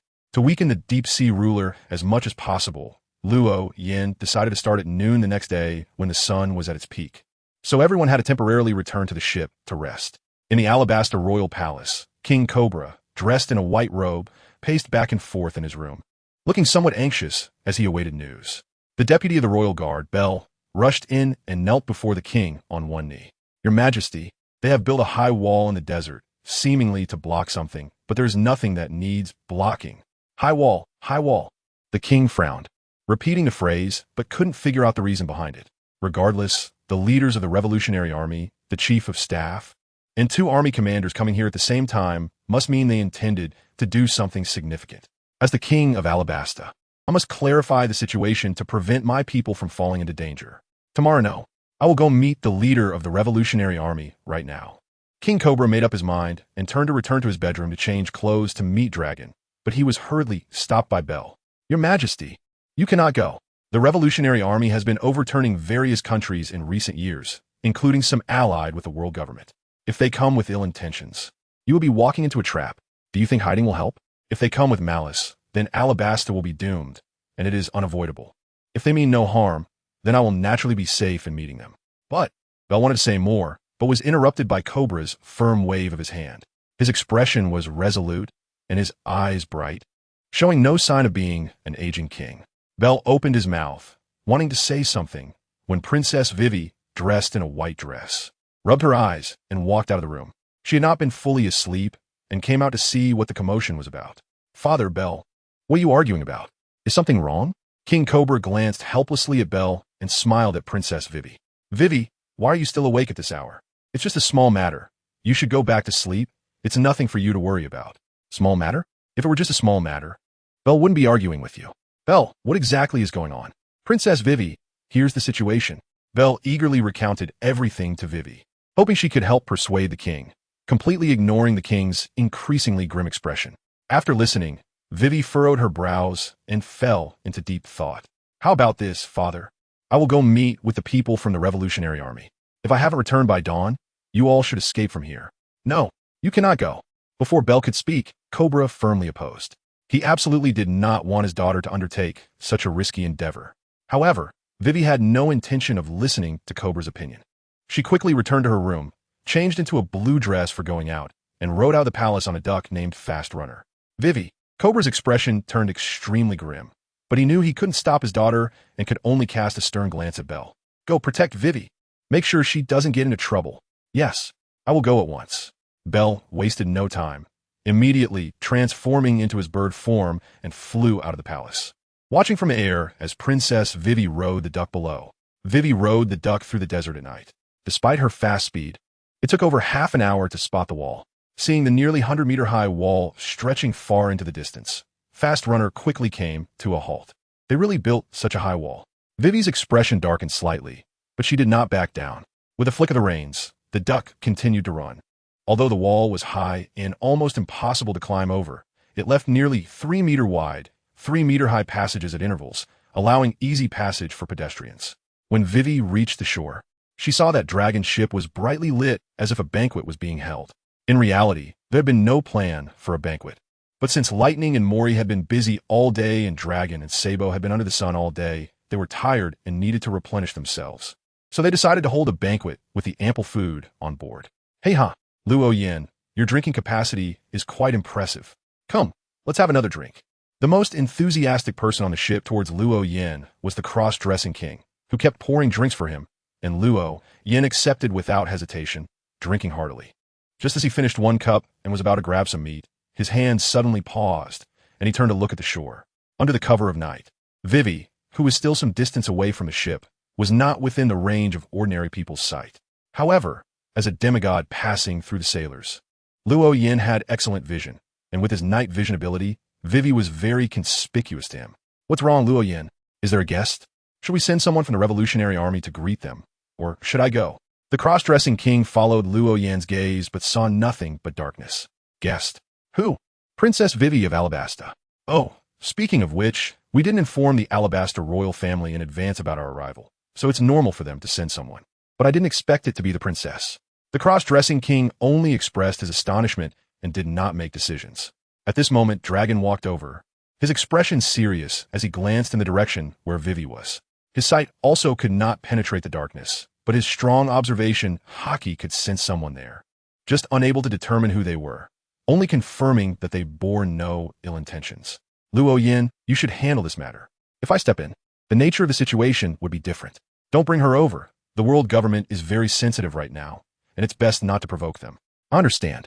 Luo Yin nodded, and suddenly a strong wind swept around him, lifting him into the air along with a low wooden table, many dishes, and several jars of wine. At that moment, Wei Wei was still conflicted about whether to go over now or wait a bit longer, pondering what her first words should be, when she suddenly saw many things flying up from the boat, including what seemed to be a figure. Just as she was filled with doubt, a gust of wind carrying the scent of wine and meat blew towards her, accompanied by a man's voice. My dear lady, why are you not at home on such a late night, but have come here instead? As the wind hit her face, Wei Wei instinctively closed her eyes to prevent sand from blowing into them. When the sound and wind finally ceased, she opened her eyes to see a man with light blue hair standing in front of her. Next to him, a neatly arranged table full of food and several jars of wine. You are. Wei Wei felt that the man in front of her looked somewhat familiar, as if she had seen him somewhere before, but at that moment, she couldn't recall where. Luo Yin pressed his hand against his chest, smiled, and bowed to Vivi, saying, Nice to meet you. I am Luo Yin, an adventurer. As a guest, I should invite you on board to attend the banquet. But please forgive me for not being able to invite you on board. I can only bring some food over to entertain you. As he spoke, Luo Yin pointed to a low wooden table beside them. Vivi hesitated for a moment, but eventually jumped down from the duck. She recalled the adventurer in front of her, someone she had seen in newspapers and bounties, and also heard Luffy mention. It was precisely because Luffy had mentioned him that she relaxed her guard a bit. Adventurer Luo Yin, I've heard about you from Luffy and the others. Vivi brought up Luffy to create a connection and avoid any sudden hostility. Luo Yin was naturally very aware of Vivi's relationship with Luffy and smiled slightly when he heard her say this. I know you. You're companions with Luffy, right? Don't worry. We came to Alabasta just to use the desert environment here to deal with a marine creature. Once the matter is resolved, we will naturally dismantle the high walls and restore everything to its original state. Dealing with a marine creature? What kind of marine creature needs the desert terrain to deal with it? Vivi instinctively looked around as if trying to find the marine creature Luo Yin mentioned. Seeing this, Luo Yin chuckled softly. How about we sit down and talk while we eat? At this point, Luo Yin looked up at the sky and said, You up there? Why don't you come down and have something to eat? Vivi instinctively looked up upon hearing this, and Bell swooped down under the cover of night. As he approached the ground, he quickly flapped his wings to slow down and landed steadily, finally transforming his wings into hands, changing from a bird to a human form. Princess. Belle bowed to Vivi and naturally stood beside her. Vivi did not react much. She had expected Belle to follow her. It would have been unusual if he didn't. Mr. Luo Yin, may I ask how long you plan to stay in Alabasta? Vivi did not accept Luo Yin's invitation, but directly inquired instead. Luo Yin shook his head helplessly, sat down at the table, poured himself a glass of wine, and began to drink slowly. We will start tomorrow noon, and there will definitely be results tomorrow. If all goes well, We will leave tomorrow afternoon.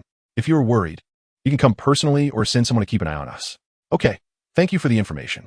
Vivi relaxed her tone, curtsied to Luo Yin, and then got back on the duck, immediately turning away without any delay. She needed to convey the news back quickly and not stay there eating and drinking. She was very aware that her outing would cause her father to worry more, and if she delayed too long, it might lead her father to make a misjudgment, resulting in irreversible actions. She really doesn't give face, huh? Watching Vivi's departing figure, Luo Yin sighed helplessly and slightly turned his head to look beside him, where the figure of Dragon gradually emerged from the darkness. Are you really going to let the people of Alabasta keep an eye on things tomorrow? Huh? It's not like we're doing anything shameful, and besides, this is their territory. Why should I stop them from coming to watch? That's true, and the commotion we create will definitely not be small. Even if we want to hide it, we can't. The next day at noon, Luo Yin stood in the desert where the heat twisted the air, with a towering wall in the distance behind him. On top of the wall stood Dragon, Sabo, and the human-animal king, along with Princess Vivian Bell, who were there to keep an eye on things for Alabasta. You really didn't have to come personally. Dragon glanced at Princess Vivi beside him and said with concern. Vivi shook her head, her face showing determination and stubbornness. No, I must personally confirm that there are no issues. If I don't come, it will be my father coming, so I must be here. Dragon nodded and did not say anything further, returning his gaze to Luo Yin in the distance. The human-animal king had focused all his attention on Luo Yin from the beginning. From their perspective, after standing in the yellow sand for a long time, Luo Yin began to take out some scraps from animals and some plants, setting them up on the ground. Dragon, what is Luo Yin boy doing? The human-animal king, not understanding what Luo Yin was doing, asked Dragon beside him. Dragon's expression was serious, his gaze fixed on the altar Luo Yin was setting up. He should be setting up an altar. He is going to perform some kind of ritual. As someone who had been attending Luo Yin's mysticism classes, Dragon provided a mysticism-oriented answer. Sabo had also attended some mysticism courses and could easily understand. While the human-animal king had heard less, but knew that mysticism was no secret within the Revolutionary Army and could comprehend it as well. Vivi and Bell, however, were completely confused and wanted to ask but dare not. I beseech your favor. I beseech your bestowal. I beseech you to open the gates of the kingdom. After Luo Yin finished reciting the prayer, the candle flame in front of him suddenly expanded. Many spiritual materials shattered into specks of light and scattered into the flame. The candlelight gradually formed a large door, which slowly opened. A sphere floated out from within the door, which was the sphere symbolizing natural disasters, now officially renamed by Luo Yin as the Pearl of Natural Disasters. As soon as the Pearl of Natural Disasters flew out of the door, Luo Yin caught it with his right hand, which wore a ring. The ring immediately shone with a dim light, covering the image that had just appeared inside the Pearl of Natural Disasters, preventing it from manifesting. Seeing that the secret ring could suppress the Pearl of Natural Disasters, Luo Yin let out a slight sigh of relief, quickly extinguished the candles in order, and concluded the ritual. After putting away the items used for the ritual, Luo Yin flew into the air and lifted the Pearl of Natural Disasters slightly higher. The same dim light that filled the interior of the pearl formed a hole like a donut, and within the hole, a desert gradually emerged. A very small black dot was flying above the desert, and that dot was Luo Yin. Now, what was reflected in the Pearl of Natural Disasters was Luo Yin's current position, constrained to a relatively small area by the secret ring, which could completely suppress the Pearl of Natural Disasters at any time, ensuring that the disaster remained within a controllable range. Earth collapse. Luo Yin tightly grasped the Pearl of Natural Disasters and solemnly uttered a word. The desert reflected within the pearl suddenly collapsed, and the corresponding area, in reality, followed suit. In an instant, a massive pit with a diameter of nearly 3,000 meters and a depth of over 200 meters had formed in what was originally a relatively flat desert landscape. After doing this, Luo Yin immediately descended to the center of the giant pit to rearrange the bestowal ritual, as he was about to officially release the deep-sea ruler. Although the people on the surrounding walls could not clearly see what Luo Yin was doing due to the distance, the sudden collapse of the ground was unmistakable. Dragon. What did Luo Yin do? The Demon King forcefully suppressed the turmoil in his heart and asked the dragon beside him, while everyone else, including Vivi, instinctively looked towards the dragon. At that moment, the dragon's expression had become unusually serious. He did nothing, just said one word, land collapse, and the ground collapsed. Although the dragon could not clearly see Luo Yin's specific actions from afar, he had learned techniques from Luo Yin and listened through the wind to the incantation Luo Yin had previously recited. as well as the word land collapse he had just spoken. He only said one word, and the ground collapsed? How is that possible? How could such a thing happen? This time, it was not the revolutionaries who were astonished, but Princess Vivi. Everything happening before her had far exceeded her imagination. She could not fathom what kind of power could achieve such words manifesting reality. Perhaps it was related to the ritual just performed. The dragon could not provide an accurate explanation and could only respond vaguely. As Luo Yan's bestowal ritual continued, the candle flames forming the altar expanded again. This time extraordinarily large, slowly forming a massive bronze door that trembled as if it wanted to open. However, it seemed rusted, only able to emit a creaking sound, unable to fully open. Luo Yan hurriedly poured all the prepared spiritual materials into the altar. However, the door still only opened a crack. Seeing this, he showed no hesitation and directly took out a dagger from his waist, making a deep cut on his wrist. A gash appeared on the dagger, and blood immediately began to gush from Luo Yan's wrist. Luo Yan flicked his hand, and the divine blood rich in spirituality was sprinkled onto the altar, as if oiling a rusty door. Finally, the door slowly opened, and a colossal creature eagerly squeezed out from behind it. When the first tentacle, covered in sharp bone spurs, reached out from the door, Luo Yan had already flown into the sky. More and more ferocious tentacles struggled to emerge from the door. Then came the body, and finally the head, a creature resembling a small mountain, covered in menacing bone spurs, and with two heads like an octopus appeared in the giant pit of the desert. Luo Yan could clearly perceive that the body of the deep-sea ruler had shrunk compared to the beginning. As for how much it had shrunk, Luo Yan couldn't give an accurate judgment. As a deep-sea creature, the deep-sea ruler had already suffered greatly from a long time away from water, and now being thrown directly into the desert at noon made it even harder for it to adapt. Moreover, this was not in the divine realm, where there was no continuous tranquility to soothe its mind, so the deep-sea ruler went mad. As soon as it landed, it began to struggle wildly, its grotesque tentacles thrashing around in the surrounding sand. A layer of water-absorbing yellow sand immediately stuck to its moist skin, and the extreme dryness nearly drove it to collapse. Its only thought now was to find water as quickly as possible. Any water would do, as long as it could moisten itself and replenish its needs. It squirmed its body, crawling through the yellow sand. However, due to extreme weakness combined with its madness, it couldn't even climb out of the pit for a moment. Its huge body needed sufficient points of support to climb upwards, but the loose sand of the desert provided no effective points of support at all. Luo Yan looked down at the deep-sea ruler, and the hand holding the pearl of calamity was slightly raised again. The ghostly light filling the inside of the pearl formed a hollow in the middle like a donut, and in that hollow was reflected a giant pit in the desert, where the deep-sea ruler was struggling madly inside. Thunder. Luo Yan solemnly uttered two words again, and the bright sky suddenly darkened. Thunder, as thick as a water bucket, fell like rain, instantly enveloping the entire giant pit.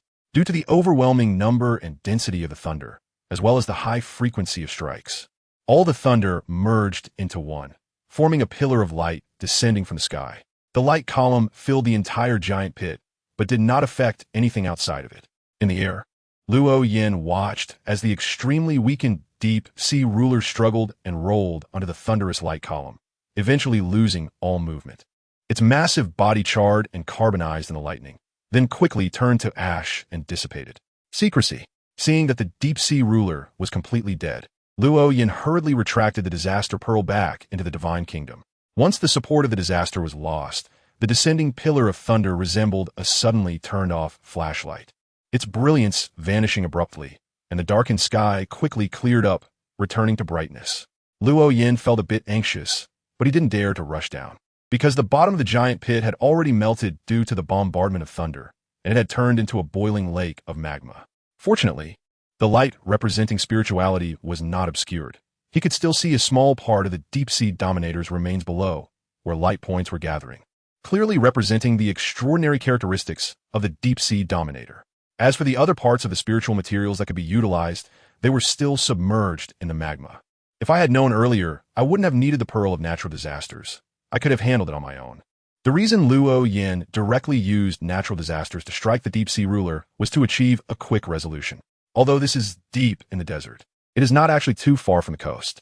Otherwise, Luo Yan wouldn't have specifically asked Lightning and Morin to build a wall, and brought Long and others to bolster their combat strength, as he was worried the deep-sea ruler would recklessly flee into the sea. However, Luo Yin overestimated the condition of the deep-sea ruler itself. He didn't expect it to be weakened to such an extent. At the same time, he underestimated the desert's ability to weaken the deep-sea ruler. No matter how strong it was, even if it was half a sequence 3, it was still a sea creature, and it was indeed unable to operate in the desert. Conceal. Luo Yin activated the hidden ring again, and the broken corpse submerged in the lava flashed with a faint light before vanishing without a trace. After finishing this, Luo Yin finally breathed a sigh of relief and began to use his ability to blow the yellow sand into the giant pit, filling it in to restore the area. Fortunately, this was a desert, making recovery very easy. All he needed to do was fill the pit, without worrying about environmental damage. As there was hardly any environment to speak of here, the wind continued to blow, but Luo Yin had already returned to the walls. It's over. Everyone has worked hard. Luo Yin sincerely nodded to everyone, but the expressions of those on the wall were strange. They had come here to build a wall, and in the end, the wall was not even used. In their view, there was no need for them to come at all. Luo Yin alone was enough. Luo Yin, the biggest reason you called us here couldn't be just to show off in front of us, right? The Demon King asked tentatively, as that was the only possibility they could think of. Luo Yin could only smile wryly and shake his head. At first, I genuinely hoped you would come to help, but I overestimated that guy's condition. He was originally quite difficult to deal with. However, as a deep-sea creature, he has been out of the water for too long, and his condition has seriously declined. Plus, this is a desert, and I have a new trump card, which is why it was so easy to win. If he were to return to the sea, it would probably be a different situation. Anyway, this matter is considered settled, right? Of course, but I still have some things to wrap up. I'll leave the cleanup here to you. After saying this, Luo Yin began to fade away before everyone like a pencil drawing erased by an eraser. In the divine realm, Luo Yin landed next to the broken corpse of the deep-sea ruler, cut through the charred exterior with a knife, and carefully made his way inside. Amidst his anxious feelings, blood with a fishy smell finally flowed out, and he hurriedly placed a large iron basin he had previously stored in the divine realm beneath it. The blood quickly flowed down, and soon the basin was half full. Great. Thankfully this guy is big enough. Otherwise, it would have been troublesome. The blood of the deep-sea ruler was an auxiliary material for a Tier 3 potion, requiring 150 milliliters. This amount was nothing for such a massive deep-sea creature, but it was essential for the potion. Luo Yin was anxious, wondering if the blood of the deep-sea ruler would solidify, but fortunately, it hadn't. At least now that he had received so much, the extra blood was not useless. It was all rich in spirituality and could be used during rituals. As for whether the extraordinary characteristics of the deep-sea ruler would encounter problems, Luo Yin was completely unconcerned, as extraordinary characteristics do not disappear. Even if the organs carrying those characteristics were destroyed, the extraordinary characteristics would recongeal. After all, he only needed the characteristics to concoct potions. It was tea like cooking where he had to use that specific part. Luo Yin quickly dissected a pair of eyeballs from the corpse based on the brilliance of the extraordinary traits. Each eyeball was about the size of a billiard ball, which is considered large among eyeballs. However, compared to the eyeballs of the deep-sea sovereign itself, they were too small. The eyeballs of the deep-sea sovereign had long been reduced to ashes in the thunder.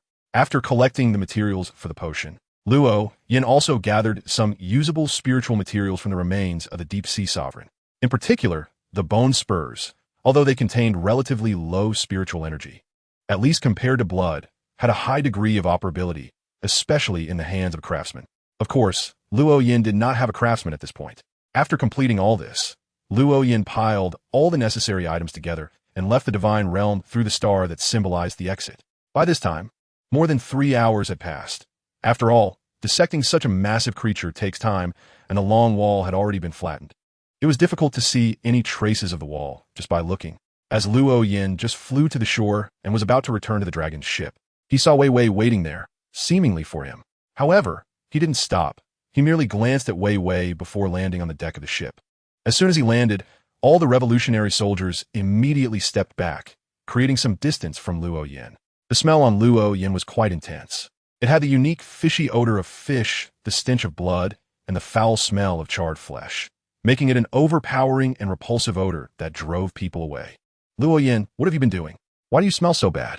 The Demon King asked while covering his nose, a look of disdain on his face. It was then that Luo Yin noticed he was covered in charred blood and flesh, and he felt a bit embarrassed. Sorry, I came in a hurry. Well, I'm just here to let you know that you guys should head back first. I won't be going with you. I'm planning to go to the doldrums. All right, just remember to come back after you're done. The Demon King agreed to Luo Yan's plan without asking further. Of course, it didn't matter if he disagreed. After all, Luo Yan wasn't part of the Revolutionary Army, and he had no reason to stop him. Luo Yan originally planned to chat with the revolutionaries for a bit. After all, they were here to help him. However, seeing that none of them were willing to approach, he simply waved his hand at the crowd and dove straight into the sea. When Luo Yan cleaned himself up and returned to shore, Princess Vivi was still waiting there. Even though the revolutionary ship had already left and Luo Yan had been in the water for over 10 minutes, she did not leave, as if she was certain that he would come back up. Dear miss, is there something you need? Although Luo Yan did not know why Princess Vivi was waiting there, he was sure she was waiting for him. His judgment was based on a feeling rather than any solid evidence. Seeing Luo Yan come ashore, Vivi let out a quiet sigh of relief and then nodded very seriously. My father wishes to invite you to the palace. I don't seem to know King Cobra, and I have never even seen him. Why would he invite me? Luo Yan's brows furrowed slightly without leaving a trace. He actually didn't want to go very much. After all, the other party wouldn't come to invite him for no reason. There must be something going on. But he really wasn't in the mood to deal with other matters right now. He just wanted to quickly digest the potion, prepare for the promotion ceremony, and get promoted as soon as possible, pushing everything else to the back. I don't know exactly what it is. My father just asked me to invite you. If you don't want to, you can refuse. Although Vivi said this, there was still a very obvious expectation in her eyes. She was hoping that Luo Yan would go to the palace. Luo Yan furrowed his brows, lost in thought for a long time, and finally nodded. All right, let's go meet King Cobra. Thank you. Vivi openly expressed her joy, breaking into a smile, and curtsied to Luo Yan while lifting her skirt. Luo Yan nodded without saying much, directly summoning a strong wind to carry him, Vivi, and the duck that served as Vivi's mount into the sky, flying towards the royal palace. Although it was already afternoon, Luo Yan still did not want to walk slowly in the desert. He disliked the heat and dryness. Even though he could resist some of the characteristics of low-tier tyrants after becoming a demigod, he still did not want to endure it. After all, being able to resist was one thing, but feeling uncomfortable was another. The three of them quickly flew to the royal palace of the Alabasta Kingdom. With the wind support, they landed very steadily on the balcony of the palace. Princess. The soldiers stationed there were surprised to see the princess descending from the sky and quickly came forward to salute. Vivi nodded and said to the soldier, Go tell my father that our guest has arrived. Yes. The soldier did not dare to be slow, quickly responding and leaving. Vivi turned to Luo Yan and extended her hand, making a gesture of invitation. Over here, I'll take you to the study. Study? Luo Yan raised his eyebrows slightly, which surprised him. Although the study was also a place for discussions, generally, only those with a good relationship would be taken to the study for talks, while those with an average or unfamiliar relationship would discuss matters in the living room. This was the case for ordinary people, and it was even more particular for a king. Although Luo Yan was unsure of the customs in Alabastan, it surely wouldn't be this kind of habit. Vivi naturally knew what Luo Yan was surprised about. Her expression was somewhat peculiar, indicating that this was also not a normal occurrence in Alabastan. Father said there is something very important. I understand, take me there. At this point, Luo Yan already felt a bit regretful about coming. For a king, any matter would be very important, clearly not a trivial issue. Since it wasn't a trivial matter, it wouldn't be easily resolved. However, since he was already here, it would be difficult for Luo Yan to back down now. Vivi led Luo Yan through the palace, taking many twists and turns, and finally arrived at the so-called study. The study was not what Luo Yan had imagined. It contained very few books, and instead had various neatly organized documents. Make yourself comfortable. Would you like something to drink? Black tea. Vivi nodded and left the study, soon returning with a tray that held a teapot, several teacups, and some pastries. Luo Yan didn't presume too much and didn't ask Wei Wei to personally pour tea for him. Instead, he picked up the teapot and poured himself a cup, but he didn't drink it immediately. He placed it on the table beside him to cool. It was indeed quite intriguing that a princess of a nation would personally serve tea. Didn't she have a maid or something? There were maids, of course, but the king had mentioned beforehand that only I could come in here for the time being. It seems we're going to discuss something very important. Actually, there's no need to be so cautious. I have secret methods to ensure that this conversation doesn't leak out. Wei Wei poured herself a cup of tea, took a small sip, then picked up a piece of pastry and took a small bite before smiling lightly and asking, "Can you tell me about what happened after Luffy and the others left Alabasta?" Luo Yin squinted slightly, knowing full well what Princess Vivi was doing. Drinking tea and eating pastries was her way of assuring him that there was nothing wrong with the food and drink, encouraging him to eat and drink without worry. Bringing up the topic of Luffy was an attempt to get closer and establish a connection. Clearly, King Cobra had something to ask of him. Otherwise, there would be no need for such a display. Realizing all this, Luo Yin felt even more regretful.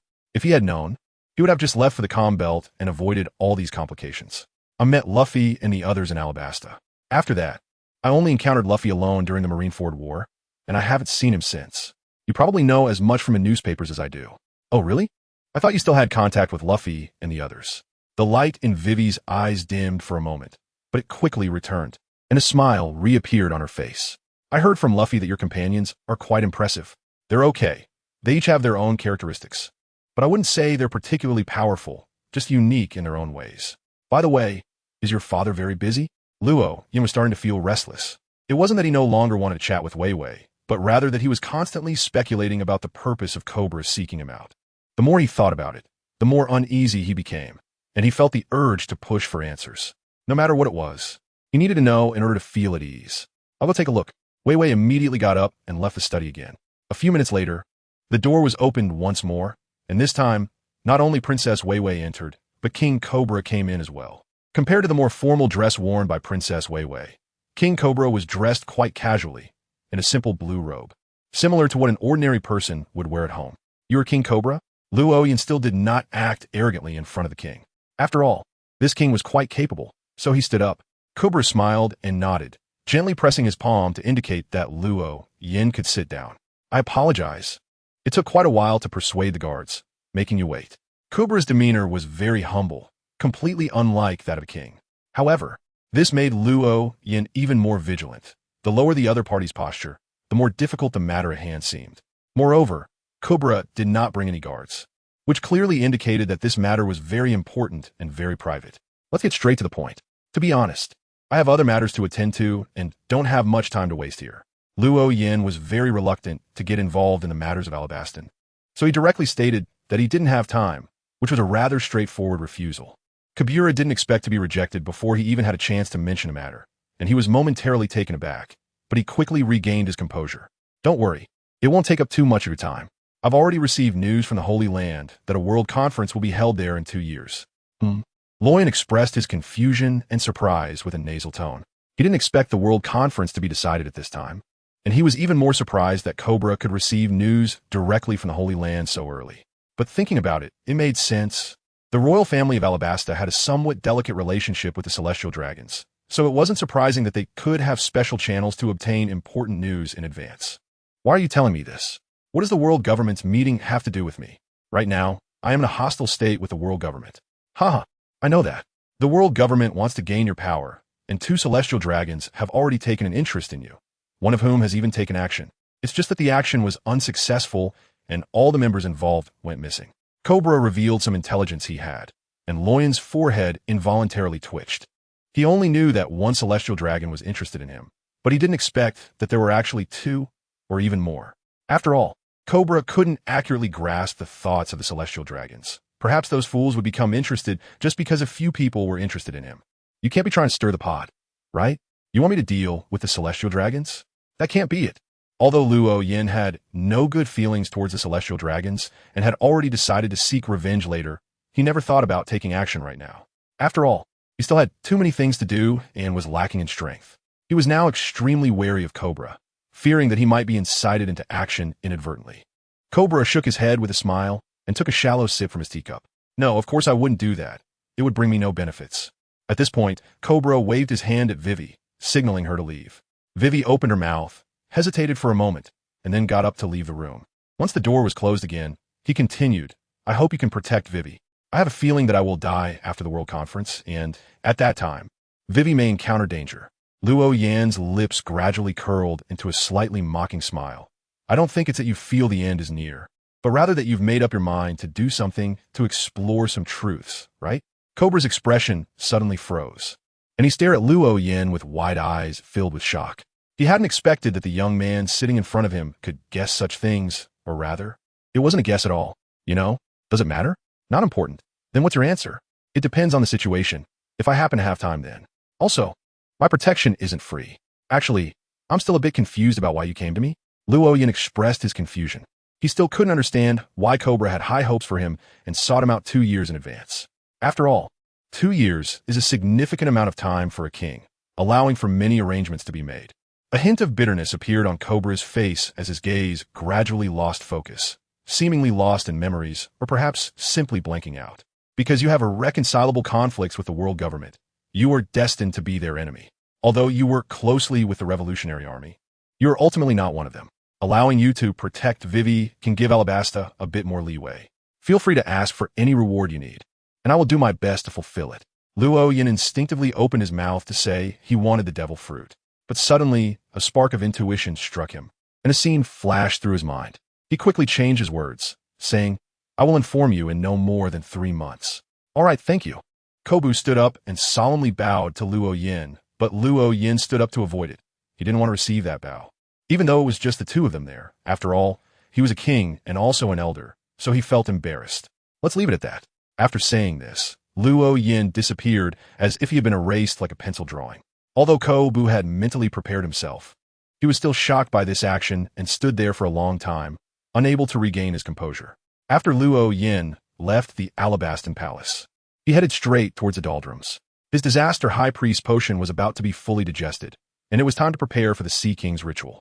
To ascend to the Sea King, he needed to make 10 marine creatures submit, so the first target that came to Luo Yan's mind was naturally the Sea Kings. Capturing the Sea Kings was not only for the ritual, but would also greatly enhance his side's combat power, and the place with the most Sea Kings was the doldrums. Luo Yin flew over the sea at supersonic speed for half a day. By the time he entered the doldrums, it was already evening. He didn't stop and dove straight into the water. Immediately, a pair of egg-sized eyes appeared in his hands. These were the remnants of the deep-sea dominator and his reliance for conquering the Sea Kings. Perhaps using fists and simple communication could also make the Sea King submit. But that would require some effort. Since he had something more effective in hand, there was naturally no reason not to use it. Luo Yin did not deliberately search. He just drifted along with the ocean currents, ready to encounter any sea creature and capture it. After drifting for about 10 minutes, Luo Yan's slightly squinted eyes suddenly opened wide, revealing a massive mouth. It belonged to a giant sea creature with the head of a lion, the neck of a swan, and the body of a water snake. Luo Yin couldn't immediately gauge its size, but one of its teeth was already taller than 2 stacked Luo Yans.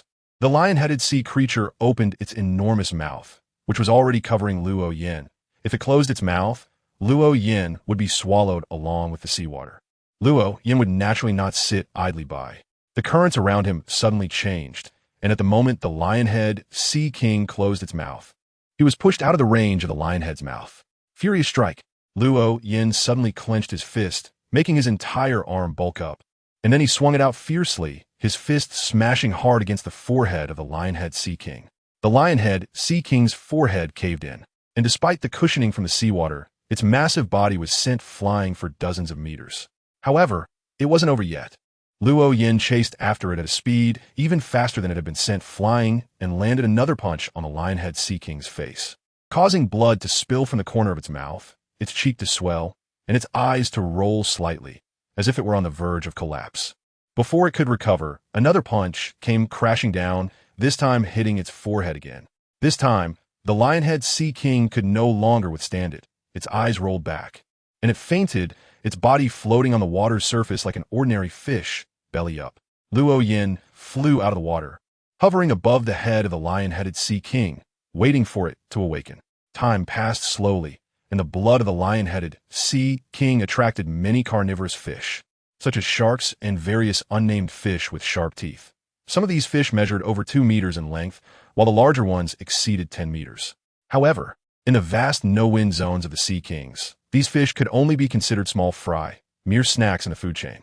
They smelled the blood, but dared not approach because it came from a Sea King that was hundreds of meters long. They only dared to swim at a distance, hoping that this giant Sea King would die. If it died, they could have a good feast. However, the outcome would clearly disappoint these carnivorous fish drawn by the scent of blood. as Luo Yan's intention was to subdue the lion-headed Sea King, not to kill it. So he naturally controlled his strength and could not truly kill it. Soon, the lion-headed Sea King's massive body twitched, and then it slowly awakened. The first thing it saw upon opening its eyes was Luo Yan floating above its head.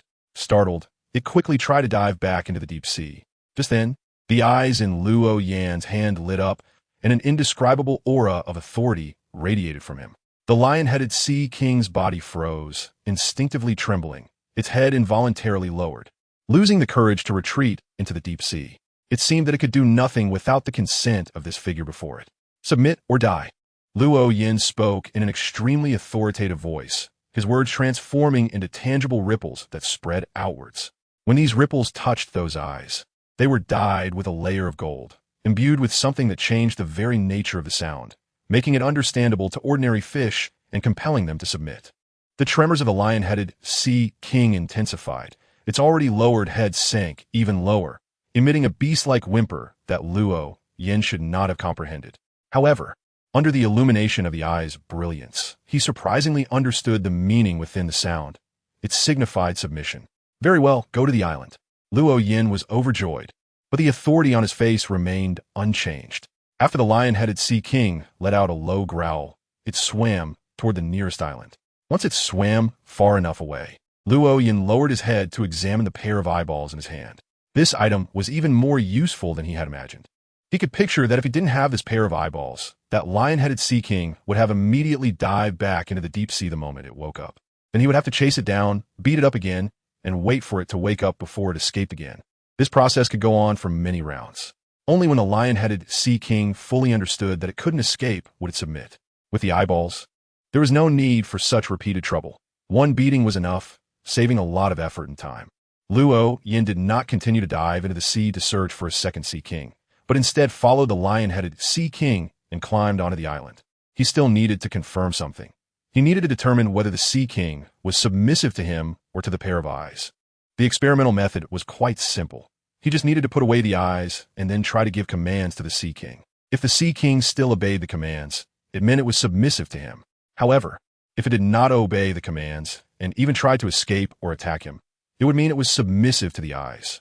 A flicker of light flashed in Luo Yan's hand, and his eyeballs disappeared without a trace. He quickened his pace and soon caught up with the lion-headed Sea King who had just come ashore. Go get me some food. Luo Yan casually instructed the lion-headed Sea King, who seemed to understand his words. The lion-headed Sea King plunged half of its body into the sea, and shortly after, its head emerged from the water, opening its mouth to spit out a fish that was only half intact. Although the fish was only a remnant, it was still over 3 meters long, making it a huge catch for Luo Yan. Great, go take a rest. Luo Yan nodded in satisfaction, casually waving his hand. The lion-headed Sea King cautiously lowered its long body into the water, while its massive lion head remained on the rocks by the shore. It closed its eyes and fell asleep just like that. It was very obedient and didn't run away, seeming to submit to me rather than just to its eyes. This way, even if I can't fully digest the potion for promotion in a short time, I can still continue to command and tame the Sea King I have captured. The main reason Luo Yan made the confirmation was that he could not hold onto the pair of eyeballs indefinitely. The eyeballs were one of the main materials for Potion Sequence 3, and in a sense, they could be easily utilized like a magical item. However, they were not magical items, and the Deep Sea Ruler had died a particularly gruesome death, resulting in a lot of the extreme emotions from the Deep Sea Ruler's last moments being retained in the eyeballs, thus becoming distorted. Luo Yan wanted to use the secret ring to forcibly suppress it, but the secret ring itself was still suppressing the Pearl of Natural Disasters and couldn't spare much power. Moreover, his relationship with the secret ring was more of a partnership. He couldn't force the secret ring to overdraw its power to help him, but rather had a compromise with it. Therefore, understanding who the Sea Kings truly submitted to became particularly important. Fortunately, the outcome was very good. The Sea Kings submitted to Luo Yan, not to those eyes. After having a simple meal, Luo Yan found a branch on a tree by the shore, preparing to rest for the night to regain his spirit and vitality, and continue taming the Sea Kings tomorrow. Just as he closed his eyes and was about to meditate to quickly fall asleep, the ringtone of the phone bug suddenly rang. He frowned and took the phone bug out from the inner pocket of his clothes. This is Luo Yan. Luo Yan, disturbed from his sleep, didn't sound very pleasant. The phone bug opened its mouth and a woman's voice came through. I am Lei Jiu. Mr. Luo Yin. I wonder if you have time to come to the North Sea to discuss further cooperation? Oh, has your research yielded results? Luo Yintong suddenly lost his drowsiness. After all, this was his major client, a big cash cow, and he was also very curious to see if a magical item could spark something with high technology. After all, the level of technology in pirates and the mysterious world is completely different. There isn't even a computer in the mysterious world, just a difference engine. While here, they have cloning technology, android technology, and even bloodline factor technology, leading by who knows how much. The phone bug on the other end fell silent for a moment, seemingly hesitant. After nearly half a minute, Lu Jio's voice finally came through again. The research isn't going very smoothly. In short, it's hard to explain over the phone. I don't know when you will have time to come to the North Sea. If you don't have time, I can come find you myself. Not going smoothly? Luo Yin furrowed his brows, lost in thought. After a long while, he slowly nodded. I'm currently in the doldrums. If you're in a hurry, you can come here to find me. I will stay in the doldrums for a few days. If you're not in a rush, it might take me 2 or 3 months to have time to go to Beihai. All right, I'll come find you, but it will probably take 10 days to get there. Will you stay there for 10 days? No problem. I will wait here for 12 days. If I don't see you after 12 days, I will leave. Luo Yan's answer showed no hesitation. Although it didn't take 10 days to tame the Sea Kings, or even 5 days, there were many good things on the islands of the doldrums. Compared to the islands on normal routes, the islands in the doldrums were undoubtedly less frequented, which meant they were less damaged and had more flora and fauna than those on regular routes. This also meant there were more extraordinary characteristics and materials. Since that was the case, collecting a few more was also excellent. On the second day, Luo Yin continued his work of taming the Sea Kings. With the experience from the first time, it went very smoothly, and in just one day he tamed 4 more Sea Kings. 1 with a seahorse body, 1 with a bull turtle body, and 2 with fishtails. In short, they looked like a group of patched-together animals, none of them normal. Looking at these oddly shaped Sea Kings on the surface of the sea, at one moment, Luo Yin even doubted whether there had been a creator in this world, as these bizarrely stitched Sea Kings seemed to have been created by some creator. However, regardless, Luo Yin was very satisfied with the results. As the sky darkened, he chose a plant-rich island to spend the night. The plants on this island were enormous, and some even uprooted themselves to escape. Luo Yin put in a great deal of effort to roughly clear the flora and fauna on the island, and of course, the harvest was significant. 4 days passed like this, and Luo Yin had already tamed 15 giant Sea Kings. Although the ritual only required 10, he believed that having more would yield better results. So he tamed 5 additional ones. After all, these Sea Kings were not one-time use. After the ritual, they could continue to be commanded. These Sea Kings, each with a head the size of a warship, were certainly intimidating at sea. No one dared to provoke such a group, and naturally, no one would dare to provoke the person standing atop them. As for why he didn't tame more, it was because at this stage, Luo Yan's use of those eyeballs still had significant limitations, making it more troublesome to operate. Once he was promoted, he could collect without restrictions and with confidence. On the 7th day, Luo Yin received a call from Lei Jiao. She said she had entered the doldrums. By the 9th day, Lei Jiao finally found Luo Yin in the doldrums. A huge external ship was docked beside an island that Luo Yin had already cleared. Only ships with their own power could navigate the doldrums. Sailboats relying solely on the wind could not sail there. On the shore, Luo Yin was roasting large pieces of meat over a bonfire. This was a bonus from clearing the island, as there was a lot of it.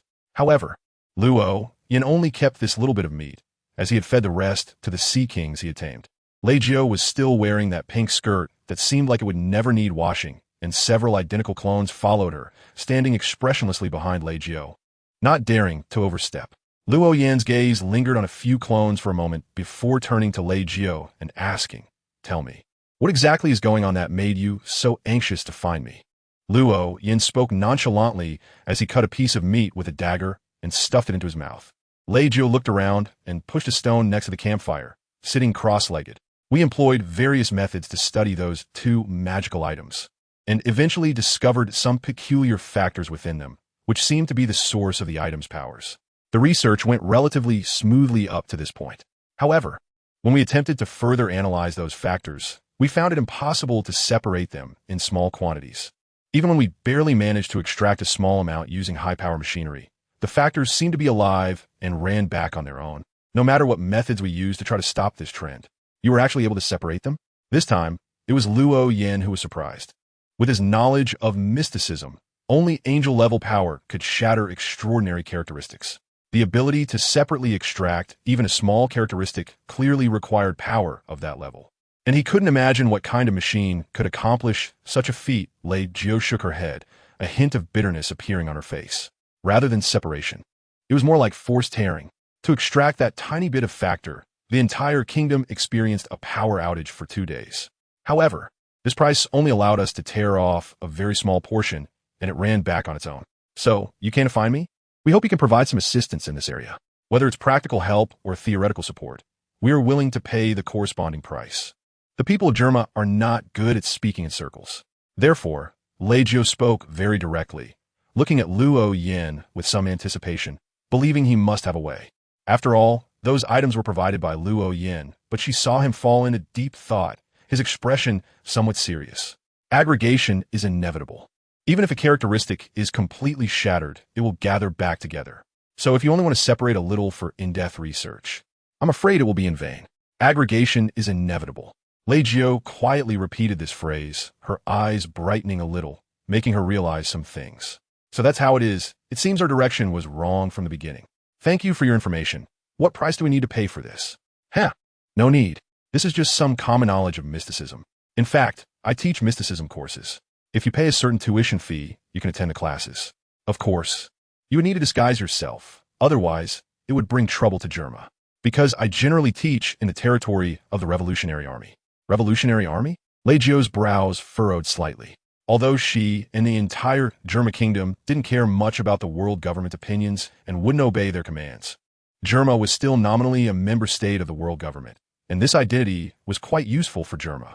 Once the world government learns that the Princess of Germa has appeared at the Revolutionary Army's base, one can imagine how they would react. Germa would certainly lose its identity as a member state of the world government. I must ask for permission first. Also, how much is the tuition? Lei Jio was obviously a bit tempted. Although she could not defy Gaji's orders due to the modified factors, her own thoughts were unaffected, and she had her own selfish desires. This so-called mysticism gave her hope. The tuition is, of course, a devil fruit. My fees are not high.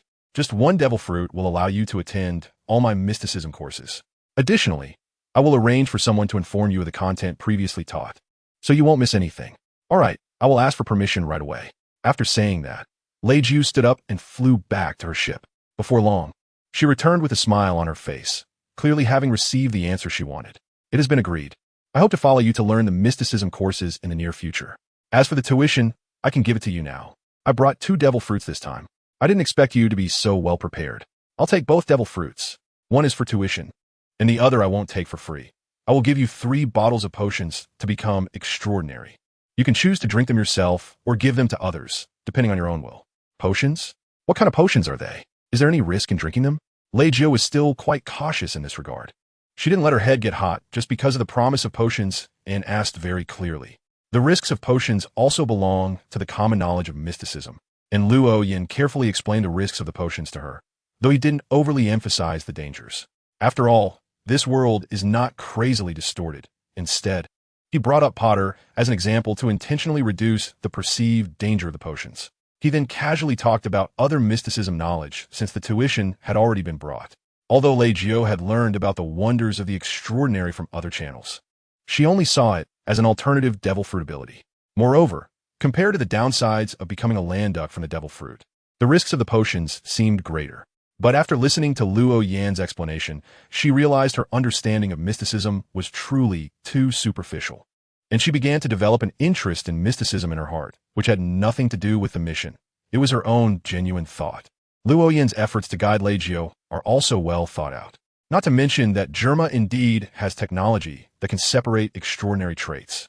Just the fact that Germa has artificial human technology is significant. An artificial human is essentially an anchor. If they can acquire this technology, it will save a lot of trouble in the future.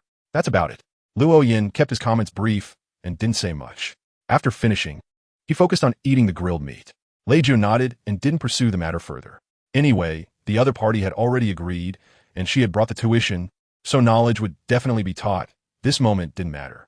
I'll go get the devil fruits and give some instructions. With that, Lei Jio returned to the ship.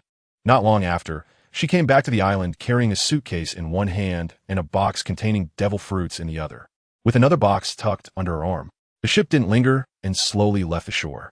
These are 2 devil fruits. Lei Jiao placed the 2 boxes containing devil fruits in front of Luo Yin. Luo Yin nodded, casually summoned a water sphere from the sea to float in front of him, and after washing his greasy hands, he opened the boxes. Both devil fruits were the paramecia type, one black and one purple. Luo Yin didn't recognize them, but the secret ring reacted, indicating that the black paramecia devil fruit was what the ring craved. Luo Yin closed the box, and with a flicker of ghostly light, the 2 boxes disappeared, both being collected into the divine realm. So, have you made your decision? Will you drink the potion yourself, or let your subordinates drink it? Are there any other people here now? Lei Jiao's meaning was obvious, and Luo Yin nodded, getting up and walking to the side. Lei Jiao instinctively turned to look, only to find that Luo Yin had vanished, which did not surprise her too much. After all, she had witnessed this ability of his before. About 20 minutes later, Luo Yin reappeared, holding not only a bottle of potion, but also a hat made of yarn. This potion is called Lawyer. Drinking it will grant you excellent eloquence and the ability to distort others' judgments to a certain extent. A lawyer? There's such a potion? Lei Jiao instinctively took the potion, but she did not rush to drink it. She intuitively felt that Luo Yin had not finished speaking. Sure enough, Luo Yin handed her the hat in his hand. This is a magical item that can transform into any kind of hat. However, it can only be a hat. Once you wear it, you can adjust your appearance to a certain extent, gain better control over your body, possess a certain degree of fire control ability, and have the ability to leap through flames. The negative effect is that when you wear this hat, your smile will become more exaggerated when you are happy, making you look like a clown. I'm lending it to you. Remember, it's just a loan. Luo Yin specifically emphasized that it was lent to the other party. After all, this is an extraordinary item corresponding to Sequence 6, the Faceless Ones. Although it's not very high in rank, it is quite practical. Selling it to the Revolutionary Army could earn a substantial profit, let alone for Germa. If it's not made clear and the other party thinks it's a gift, that would be a huge loss. Lei Jiao's eyes widened as she listened to Luo Yan's introduction of the hat. Those functions sounded incredibly impressive, not something ordinary technology could achieve. Changing one's appearance in cosmetic surgery might still be possible with technological means, but the flame jumping is not feasible. At least with the Germa technology, she knows. Such a magical item exists. How much would it cost if one wanted to buy it? Lei Jiao immediately thought of purchasing it, as she had developed a strong interest in it. Luo Yin chuckled and shook his head, saying, I don't want to sell it for now. Let's talk about this later. By the way, the potion must be consumed within 3 hours. Otherwise, the bottle containing the potion will gradually consume you, so don't say I didn't warn you. Lei Jiao placed the hat on her head and immediately twisted it open, tilting her head back to pour the entire bottle of potion into her mouth. Her body was instantly shrouded in a layer of shadow, which occasionally twisted. Whenever the shadow distorted, her body would sway as if she were drunk and unsteady. However, this process didn't last long. In just a minute or two, the shadows receded, and a spiritual aura emanated from Lei Jiao, indicating that she had become a lawyer. Congratulations, you are now an extraordinary being. Familiarize yourself with your abilities, meditate to gather your spirit, and also study this hat. I only use divination to get a rough understanding of the hat's abilities and negative effects. I haven't fully figured out the specifics yet. Okay, Lei Jiao nodded, closed her eyes, and began to meditate, while Luo Yin found a flat spot to lie down. The next day, Luo Yin and Lei Jiao were floating on a single log canoe in the doldrums of the sea, surrounded by a vast shadow, with giant sea kings below. Luo Yin was preparing to leave the calm belt, as the number of sea kings was already sufficient. He needed to digest the last bit of potion and then complete his promotion. To avoid exposing her identity, Lei Jiao had completely transformed her appearance using the masked man's hat. At this moment, she had golden hair and purple eyes, her face was slightly rounder, and her iconic circular eyebrows had disappeared, replaced by delicate straight brows. She wore a light purple sheer lawn dress, and her hat had turned into a straw hat adorned with 2 yellow flowers. One might think she was on vacation. Through the sheer fabric, Luo Yin could clearly see Lei Jiao's body outline. However, for some reason, whether it was due to design or something else, he could only make out the outline, but not the finer details. We can all fly, why not fly? Such a canoe was too dangerous to travel in the calm belt. One careless move could get them swallowed whole by a sea king, and they might not even have time to fly away. Lei Jiao was unaware that Luo Yin had tamed more than 10 giant sea kings, which were currently providing escort under the sea. She expressed her concerns, But Luo Yin chuckled nonchalantly. They had already reached the edge of the calm belt, and at their current speed, they could leave the calm belt and enter the Grand Line in at most 2 hours. Flying would certainly be faster, but if they flew, who would dare to cause trouble? Cause trouble? What do you mean? Lei Jiu looked puzzled, not understanding the meaning behind Luo Yan's words. Luo Yan certainly wouldn't tell her that he planned to find some unfortunate pirates to digest his last bit of potion, so he casually replied, "I've been on vacation lately. It's quite boring, so I thought I'd find some clueless pirates to play with." Vacation? As the Princess of Germa, Lei Jiu was no stranger to this term. She took her tasks seriously without compromise, and, when not on a mission, she had minimal restrictions at home, which was a form of vacation. However, this term seemed somewhat out of place when applied to Luo Yan. As an adventurer, he had no real constraints. He was merely cooperating with the Revolutionary Army and usually did whatever he wanted, so there was no need for him to specifically take a vacation. Luo Yin naturally knew what Lei Jiu was questioning, but he wouldn't explain it. This was originally just a way for him to brush off the other person, and explaining it would only complicate things. After leaving the windless zone, Luo Yin secretly ordered the Sea Kings to dive into the deep sea, while he himself took out a homemade fishing rod to fish from the boat. He didn't plan to specifically look for pirates. Instead, he randomly chose a direction and drifted along, waiting to encounter any fated pirates.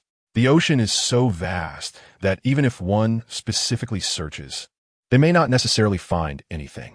Being casual might be a bit slow, but it was certainly more convenient. Moreover, Luo Yin had a backup plan. If he drifted for a few days without encountering any pirates, he was prepared to attack the world government's institutions, targeting CP's base or certain offices of the world government. Since he had already torn his face with the other party, he wasn't afraid of any reaction from the world government. Lei Jiu, let me tell you this role-playing. Luo Yin was fishing while teaching Lei Jiu the courses he had already taken. This was both to fulfill their agreement and to pass the time, as there wasn't much to do at the moment anyway.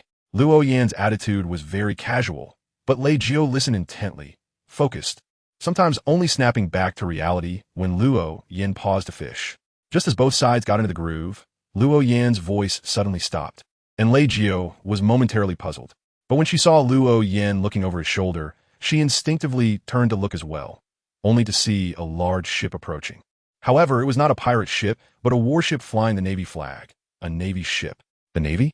I didn't expect the first ship we would encounter after leaving the calm belt would be a Navy vessel.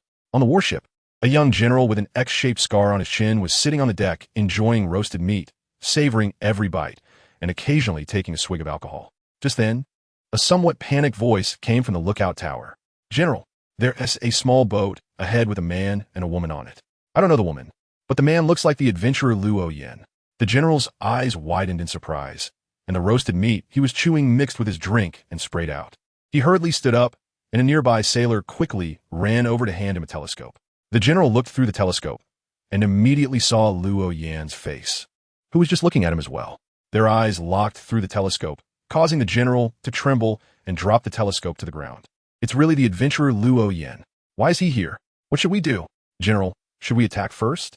The adventurer Luo Yin is currently in only a small boat. "If we bombard him, we might have a chance," a nearby sailor nervously suggested. The general slapped the brim of the sailor's cap with his hand, knocking it off. "Are you an idiot? That's adventurer Luo Yin. He can fly. What is the use of sinking his small boat? Even Vice Admiral Ghost Spider is not his match. He was redeemed by Mr. Sengoku and Vice Admiral Carp themselves. Do you want me to follow in Vice Admiral Ghost Spider's footsteps?" The general's voice grew louder, nearly shouting at the end, and the sailor who lost his hat was scared, trembling slightly. Fortunately, he didn't break down in front of his general. "General, what should we do then? Pretend we didn't see them and go around? Do you think I don't want to? But at this distance, how can we pretend we didn't see them? Why does that adventurer have to be in such a small boat? If it were his usual ship, we would have noticed it long ago and wouldn't be this close before realizing it." The general rubbed his forehead in frustration, cursing under his breath. But his mind was already in disarray. Luo Yin carefully observed the warship before he resumed fishing. If there were a devil fruit user on the warship who attracted him, he might find a way to secretly eliminate the opponent without drawing the attention of the Navy headquarters. However, this warship was ordinary, and there were no users on board. So he lost interest. After all, Sengoku and Carp had just arrived and had redeemed people, and Luo Yin was already working on infiltrating the Navy, so there was really no need to offend them for no reason. The two ships were approaching each other quickly, and Reiju looked at the warship and then at Luo Yin, appearing somewhat puzzled. Aren't you afraid they will take action? You are a bounty hunter with a 500 million bounty. Don't worry, they dare not act, and my bounty comes from the world government, not from the Navy. The two ships finally met, and Luo Yan's small boat slowly drifted past the side of the warship. Luo Yin was still leisurely fishing, while the people on the warship had already completed their preparations for battle, focusing intently on him, worried that he might suddenly take action. As Luo Yan's small boat had already passed the front deck of the warship and was heading towards the rear deck, the sailors on the warship secretly breathed a sigh of relief. But at that moment, the sea current suddenly changed, and the warship came to a halt. Not only that, but the small boat that had already passed the front deck unexpectedly turned back. Oh no! Adventurer Luo Yin has set his sights on us. A sailor on the deck suddenly yelled, causing a stir on the warship, and the face of the rear admiral turned extremely grim. However, he quickly walked to the side of the ship, pressing his hand against the dagger at his waist, his eyes fixed intently on Luo Yin. Luo Yin had no idea how much pressure his sudden inspiration brought to the crew on the ship. His thought was simple. His current goal was to find the unfortunate pirate and finish off the last bit of the potion. But he didn't know where to find the pirate. Coincidentally, there were Navy officers here, and when it came to finding pirates, the Navy was definitely more skilled than him. So he wanted to ask them, "Excuse me, could you please tell me who is in charge of this warship?" Luo Yin looked up just in time to see the Major General. The Major General swallowed hard, his Adam's apple bobbing, before finally speaking. "I am the adventurer Luo Yin. What do you want to do?" The Major General's hand, which was gripping the hilt of his sword, trembled slightly, his eyes fixed on Luo Yin, fearful that the other party might suddenly make a move. Luo Yin couldn't figure out why the other party was so nervous. However, he didn't plan on figuring it out anyway. He was just here to gather information. So, I want to ask if there are any pirate crews around here. Preferably a larger scale pirate crew. A pirate crew? What do you want with a pirate crew? The Major was even more anxious upon hearing this question. He worried that the other party might collaborate with the pirates, which would be a serious problem. There's no need to hide matters related to causing trouble for pirates from the Navy. Therefore, Luo Yin didn't hold back and directly replied, "I've been bored lately and want to find some pirates to practice on. Do you know anything about it or not?" The Major was somewhat stunned. He didn't expect things to develop this way. "Practice? You want to deal with pirates?" "Yes, I'm planning to cause some trouble for the pirates. So, do you know anything or not?"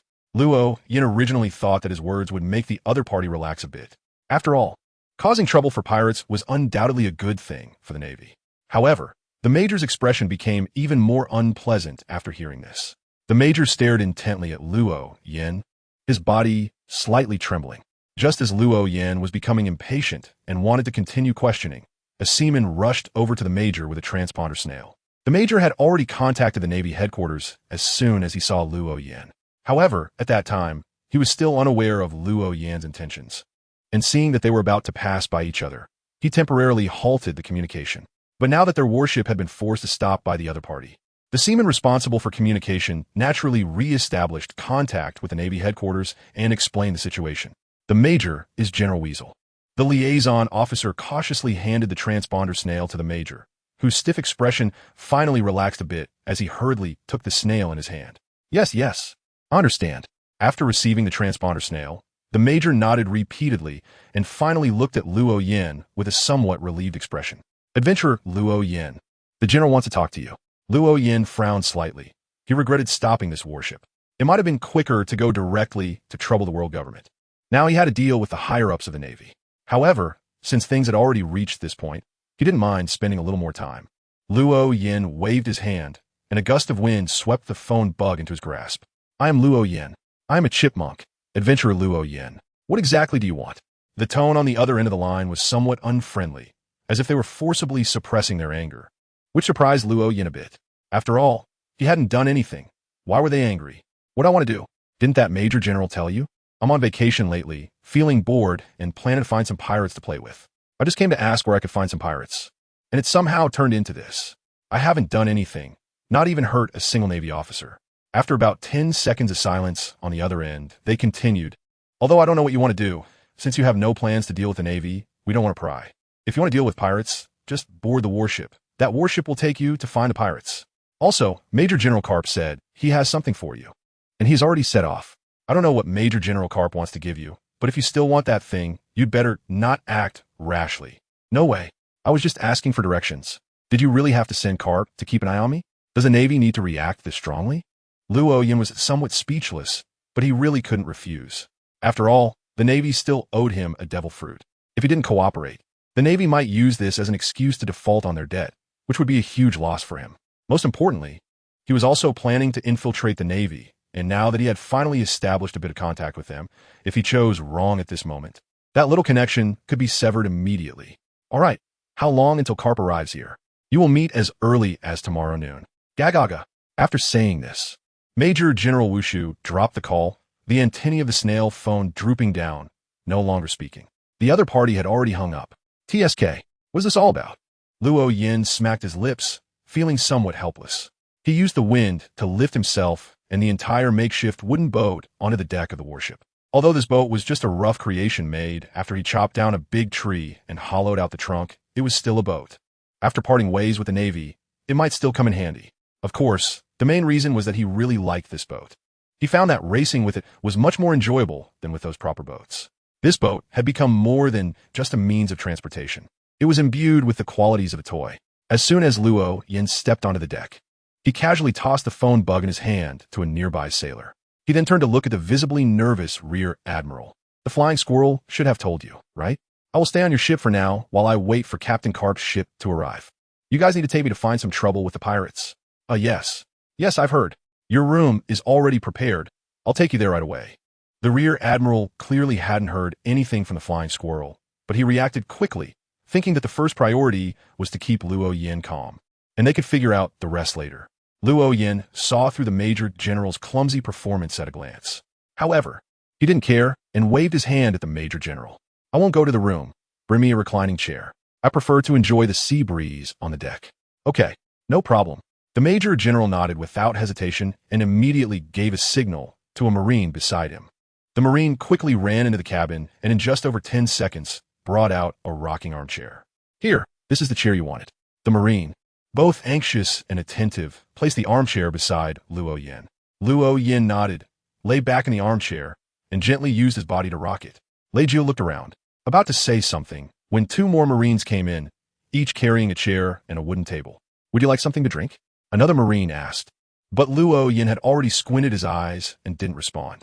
Lei Jiu sat down on the chair, resting her chin on her hands on the table. 2 cups of juice. Sure. The Marine nodded and hurried away to prepare the juice. Meanwhile, the Major General had unknowingly slipped into a hidden corner of the cabin, holding a telebug to communicate with the high command of the Navy. The armchair, the regular chair, the table, and the juice were all measures he took to keep the other party calm. He instructed the Marines to be more attentive. He himself seized the time to inquire about what was happening at headquarters. When the Weasel had called him earlier, he only asked about the specific situation and then said he wanted to talk to Luo Yin himself. After the conversation, Luo Yin went straight onto the ship, almost giving the Major General a heart attack. He was ready to fight to the death, but then Luo Yin said those words, which made him feel relieved. Regardless of whether the other party was lying, at least there was now an opportunity to stabilize the situation. Yes, I understand. I will definitely comply. Please rest assured. Clack. After hanging up, the Major General instinctively wiped his forehead with his sleeve, only to realize that it was already covered in fine sweat, and that one wipe had dampened a large area of his sleeve. However, his expression was relaxed, at least much more so than when he was on the call. This time, he was not contacting General Weasel, but the newly appointed Marshal Akainu. The Marshal had clearly stated that currently, the relationship between Luo Yin and the Navy was not tense. As long as he didn't take action first, the other party would most likely not act either. He also sternly warned him not to take action, as the Navy's forces were stretched thin, preparing for a large recruitment, and simply did not have the manpower to confront Luo Yin. That's good. The Major General put the telebug back in his pocket and prepared to get up and leave, only to realize that his legs had gone weak, making it difficult for him to walk steadily. On the deck, the juice was quickly brought to the small wooden table. Luo Yin opened his squinted eyes, glanced at the juice, and then turned his gaze to Lei Jiu. Lei Jiu nodded, picked up one of the cups, took a small sip, squinted to taste it, and then offered the juice to Luo Yin. It's not poisoned. Hey, I thought these guys were trying to play tricks on me. Luo Yin took the juice that Lei Jiu handed over, but didn't drink it. Instead, he placed it on the table closer to himself. Lei Jiu picked up another cup of juice, and this time, she didn't just take a small sip. She gulped down a third of it in one go. Compared to Luo Yin, who was concerned about whether it might be poisonous. She wasn't worried at all. To her, poison was no different from the sugar added to the juice. "Excuse me, do you two need a meal? Also, do you need to process the fish on that boat? If not, they might spoil." Luo Yin turned his head and found that the speaker was the Major General, the highest commander of the warship. "Oh, it's you? Actually, you don't have to be so polite. I caught those fish out of boredom, so feel free to take them if you want to eat. By the way, everyone on this ship seems to be quite afraid of me. Why is that? Do I look that ugly? Since I've already boarded your ship, accepted your hospitality, and drank your juice, and I'm going to stay here for a day or a few days. I want to try to get along better with the people on the ship. At least I hope they won't be so afraid of me. Otherwise, our interactions might be quite uncomfortable."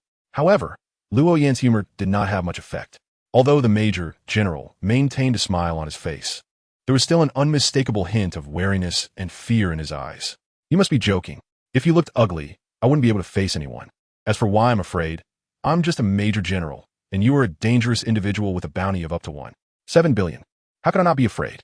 Luo Yin was startled. His eyes widened slightly. He really didn't know about this matter. He usually didn't read newspapers. And these days he had been playing with the Sea King class alone in the Calm Belt, unable to see newspapers or bounties at all. He had no idea when his bounty had increased.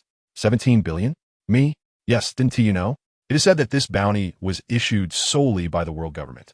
At first, the world government intended to announce a bounty of 22 billion, but later for some unknown reason, it was changed to 17 billion. 22 billion. Luo Yin slightly furrowed his brow, quietly repeating the number, but in the end, he just shook his head. He didn't care how much the world government had put on his head. Anyway, both sides had already completely fallen out, and whether there was a bounty or not, it was a fight to the death. "I'll have a braised fish." "Huh? Okay. All right." The Major was somewhat unable to keep up with Luo Yan's train of thought. He had just asked if the other wanted to eat, and when there was no answer, they were now discussing the bounty, but suddenly the other wanted to eat. However, this did not affect his response. He did not arrange it immediately, but turned his gaze to Lei Jiao.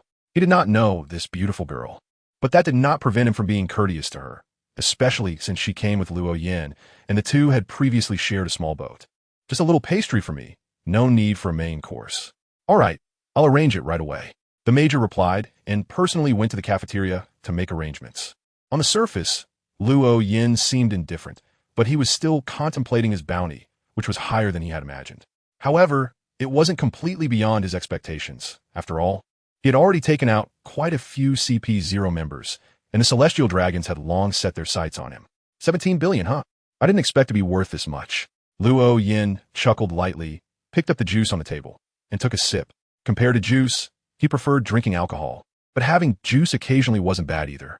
Lei Jiao finished her glass of juice in one gulp, looked up at the boundless sea, and her expression became a bit more serious. "I'm quite surprised that you actually boarded a warship, and even more surprised by the Navy's attitude towards you. What's so surprising about that? I have no irreconcilable conflicts with the Navy. Although the Navy is under the world government, it is still relatively independent. Moreover, since the Admiral of the Navy has now become a Kainu, the chances of the Navy acting against me due to the world government's hostility, without considering the bigger picture, are even smaller." "Why do you say that?" Lei Jiao supported her chin with her hand again, leaning slightly forward as if listening intently, clearly intrigued by the topic. Luo Yin squinted his eyes, and a faint smile gradually appeared at the corner of his mouth. "I have a feeling that one day the Navy will stand against the world government, and that day is not far off. You really dare to think that? It should be you really dare to say it, to sow discord between the Navy and the world government right on a Navy warship." Lei Jiao clearly found it hard to believe Luo Yan's absurd and somewhat outrageous words, which is easy to understand. Although there are indeed a considerable number of people in the Navy who dislike the world government style, most of the Navy's funding comes from the world government. Once they lose the support of the world government, the Navy might not even be able to pay their soldiers' salaries. Under such circumstances, how could the Navy possibly turn against the world government? It's simply impossible to think that way. Luo Yin certainly knew why Lei Jiao was suspicious of him, but he didn't care. After all, explaining so much now was meaningless.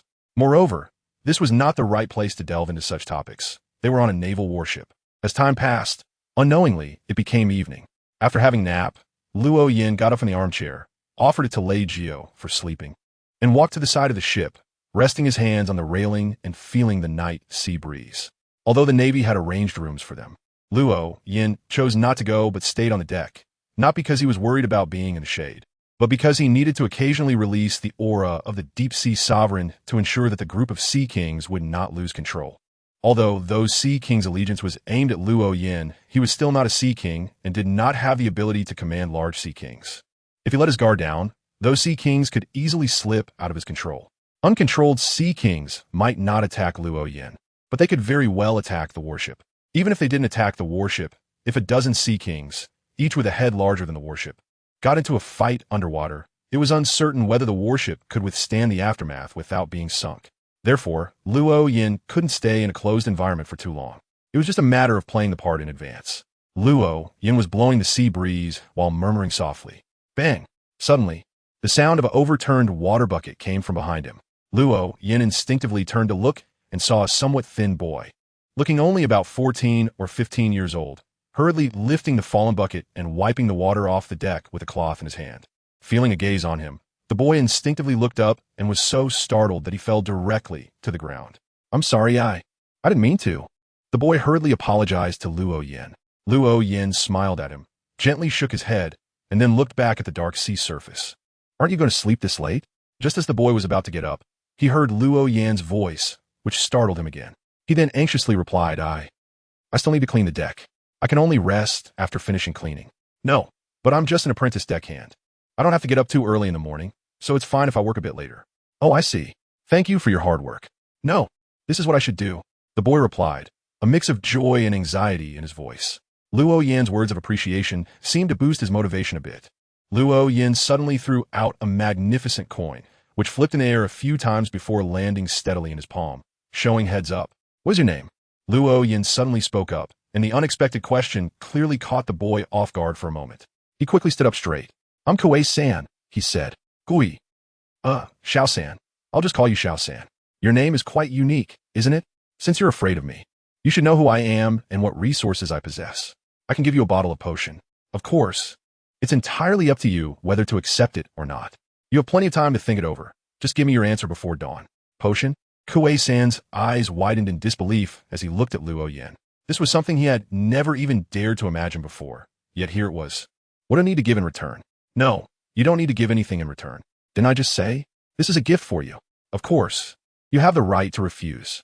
Don't let excitement cloud your judgment. This is something that requires careful consideration. Don't you still need to clean the deck? Then go ahead. Think it over while you clean, and just let me know your answer before dawn. Luo Yin turned his back to Kuei-san and waved his hand. Kuei-san opened his mouth, wanting to respond immediately, but Luo Yin's attitude made him close his mouth again. He picked up the bucket and quickly left, needing to fetch another bucket of water to finish his tasks, and then make a choice that was already obvious. He longed for the potion because even as a mere errand boy, he had heard that the naval hero Garp and former Admiral Sengoku had recently redeemed the captured Vice Admiral Ghost Spider from adventurers, and had also purchased 2 bottles of potion from the adventurer Luo Yin at an additional price. Although he didn't know how powerful the potions truly were, the fact that those two had simultaneously made a purchase at an extra cost was enough to prove their rarity. Now that he had a chance to obtain that precious potion, how could he possibly give it up? As a 14-year-old errand boy, it was already impossible to stand out in the Navy through his own efforts. He was certain that the potion could change his fate, something he would regret missing for a lifetime, something he absolutely had to seize. As for whether the other party would have ulterior motives towards him, he didn't care at all. He was an orphan, having lost his parents at a young age, when he was on the brink of starvation and with nowhere to turn. He joined the Navy as an errand boy. What he was doing now was merely to ensure he could have a full meal. He didn't believe that he, with nothing to his name, possessed anything worth scheming over for a person with a bounty of 7 billion. Kuei-san's heart was ablaze with excitement and dreams as he completed his cleaning duties faster than usual and returned to Luo Yin's side. Just as he was about to speak, Luo Yin had already turned around and handed him a bottle of prepared potion. This potion was called Sailor. After drinking it, you would gain excellent balance, allowing you to move as if on solid ground even during a storm on a ship. And you could also operate underwater for about 15 to 20 minutes. It didn't mean you could only stay underwater for that time. You just needed to surface for air after that duration. Additionally, you would gain night vision capabilities. Make good use of it. I have high hopes for you. Luo Yin casually encouraged Kuei-san, who trembled with excitement. He quickly took the potion into his hands and, without any hesitation, drank it. Seeing that his companion had consumed the potion, Luo Yin no longer paid attention to him, instead resting his arms on the railing to gaze at the dark sea, as if it held an endless beauty. In reality, for Luo Yin, there was no difference between enjoying the scenery at night and during the day. His night vision ability had long surpassed what darkness could obscure. After drinking the potion, Kuei-san quickly recovered from the brief shock and became a genuine, extraordinary being. He could not only clearly feel the changes happening within him, but he also firmly remembered the information that came with the potion. It was only at this moment that he realized how miraculous the potion truly was. "How should I thank you?" Kuei-san hesitated for a moment before asking Luo Yin, who did not turn around but simply waved his hand at Kuei-san, who was behind him. "I told you, it's a gift for you. No need to repay anything. If there's nothing else, you should leave quickly. If you delay for another 2 minutes, someone will find out about your private contact with me." Upon hearing this, Kuei-san's expression changed instantly, and he hurriedly turned and ran into the ship's cabin. In the simple room for the crew, Kuei-san lay on his bed, feeling extremely excited and unable to sleep. Just when he thought he would definitely be sleepless that night, his head suddenly became hazy. In a daze, it seemed like he saw a thin veil floating down from the air, covering him like a blanket, and then he fell into a sweet slumber. A slight smile played on his lips, as if he were having a delightful dream, murmuring softly in his sleep. The symbols of darkness and slumber, the authority of fear and misfortune, the ring that holds secrets. On the deck, as Luo Yin was admiring the view, he suddenly withdrew his gaze from the distance and looked down at the ring on his hand. He noticed a faint red glow shimmering around the ring and smiled slightly, turning his head toward the direction of Kuei-san's resting area. Sending out a potion was certainly not a casual act. It was meant to place a pawn of his own design within the Navy. Although he had already sold 2 potions before, the initiative lay with the Navy regarding who would ultimately consume them, and it was foreseeable that those 2 who drank the potions would be closely monitored for a considerable time afterward. Luo Yin could not easily exert influence over them, or he would risk being suspected by the Navy. Thus, it became necessary to place an unknown pawn within the Navy, and Kuei-san, being merely a lowly crew member, would not attract attention. While such a pawn might not have much immediate effect, it was merely a strategic move for Luo Yin. Currently, he maintained a tacit understanding with the Navy and did not need to activate this pawn. Kuei-san still had enough time to grow. If one day, Luo Yin and the Navy were to fall out, Kuei-san could become his eyes within the Navy. Furthermore, by that time, Kuei-san might have already made a name for himself within the Navy through the power of the potion, potentially having an even greater impact. Thinking of this, Luo Yin felt elated and couldn't help but take a deep breath, as if the air had become fresher. Unbeknownst to him, a night had passed, and the fiery red sun rose from below the horizon. Standing on the deck, Luo Yin was the first person on the ship to bathe in the sunlight. He looked up at the half-emerged sun and saw a dark spot approaching in the midst of that fiery red glow. Luo Yin instinctively squinted his eyes and clearly saw the dark spot. It was a warship with a dog's head on its bow. So fast. It seems they really don't trust me. Luo Yin chuckled lightly, finally leaving the position he had stood in all night and returning to sit in the chair next to the armchair. Rio, who had been sleeping, opened her eyes the moment Luo Yin sat down. "You didn't sleep all night? What's so strange about a night watchman not sleeping? You should get up now. Carp's ship has already arrived and will dock in 10 minutes at most." 10 minutes? Didn't you say it would arrive at noon? Rio sat up from the armchair, first twisting her neck and then stretching before standing up. "This is the first time I've slept so soundly on a Navy warship. Then I'll take that as a compliment to me." Luo Yin chuckled and teased, while Lei Jio shrugged slightly and said nonchalantly, "Of course you can do that. It's your freedom." Luo Yin was just about to speak when he suddenly felt something and turned to look at the ship's cabin door. 2 seconds later, the door was pushed open, and a somewhat hurried Major General ran out from the cabin. He looked terrified and quickly ran to the bow of the ship to take a look through his binoculars before rushing back into the cabin. Soon, a large group of neatly dressed Marines, each holding a sidearm, surged out of the cabin, lining up on the deck. The Major General stood at the front of the line, standing straight and looking serious. This instantly made Luo Yin and Lei Jio the most out-of-place people on the ship. However, they didn't care, as they were not part of the Navy anyway. The dog-headed ship came to a stop, and the ship Luo Yin was on slowly approached. Once the 2 ships were close enough, a wide wooden plank was laid across the center of the 2 ships, briefly connecting them. "Ha ha ha, Luo Yin, you really have some clout, making me come all the way here in person." As soon as the plank was set, Carp, holding a stack of senbei, walked over with a big laugh. The neatly lined up Marines immediately saluted Karp, but he completely ignored them and walked straight towards Luo Yin. Luo Yin chuckled and said, "Old man, what you said isn't quite right. It wasn't me who called you here. You should know very well who made you come. Ha ha ha, you really are something." As he spoke, the laughter of the old man Karp suddenly faded, and his expression became serious. "So, adventurer Luo Yin, what exactly is your purpose for this trip? Don't try to fool me with some lame excuse like vacation. My purpose is very simple. There is something you may already know. I'm collecting devil fruits. But progress has been slow recently, so I plan to take matters into my own hands.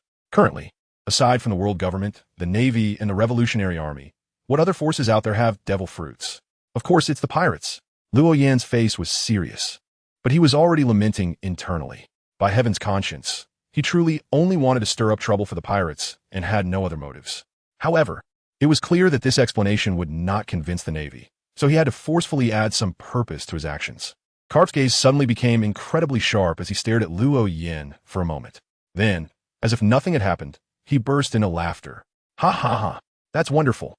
Due to the war at the top, the Navy is currently understaffed and preparing for large-scale recruitment, struggling to deal with pirates everywhere. Your actions will undoubtedly relieve some pressure from the Navy. Is that so?" "That's quite a fortunate coincidence," Luo Yin replied. He had known this information for a long time, but he had nothing else to say, so he just went along with it. The two chatted amicably like old acquaintances, and after a while, Luo Yin was naturally invited onto Karp's ship. Watching Karp and Luo Yin leave his own ship, the rear admiral secretly breathed a sigh of relief. Once everyone who needed to leave had departed, the planks were withdrawn, and the rear admiral couldn't wait to wave his hand and issue orders. "Steer right. Full speed ahead to the designated location." This ship clearly had its own mission, but because Luo Yin boarded, it had to temporarily deviate from its original course to rendezvous with Karp. Now that the handover was complete, it was time to continue executing its original mission. As soon as Luo Yin boarded Karp's ship, he felt a different atmosphere compared to the previous ship. The Marines on this ship looked overall stronger than those on the other ship. However, they were not as serious as the Marines from the other ship. They remained calm and showed no signs of fear upon Luo Yin's arrival. "Ha ha, kid Luo Yin, what do you think of my ship?" Karp asked with a hint of pride in his tone. Luo Yin took a cursory glance around. He was initially just casually observing and didn't pay much attention, as he had always thought that Navy ships were all the same. To him, Karp's ship was just a vessel with a dog head hanging at the bow, nothing special.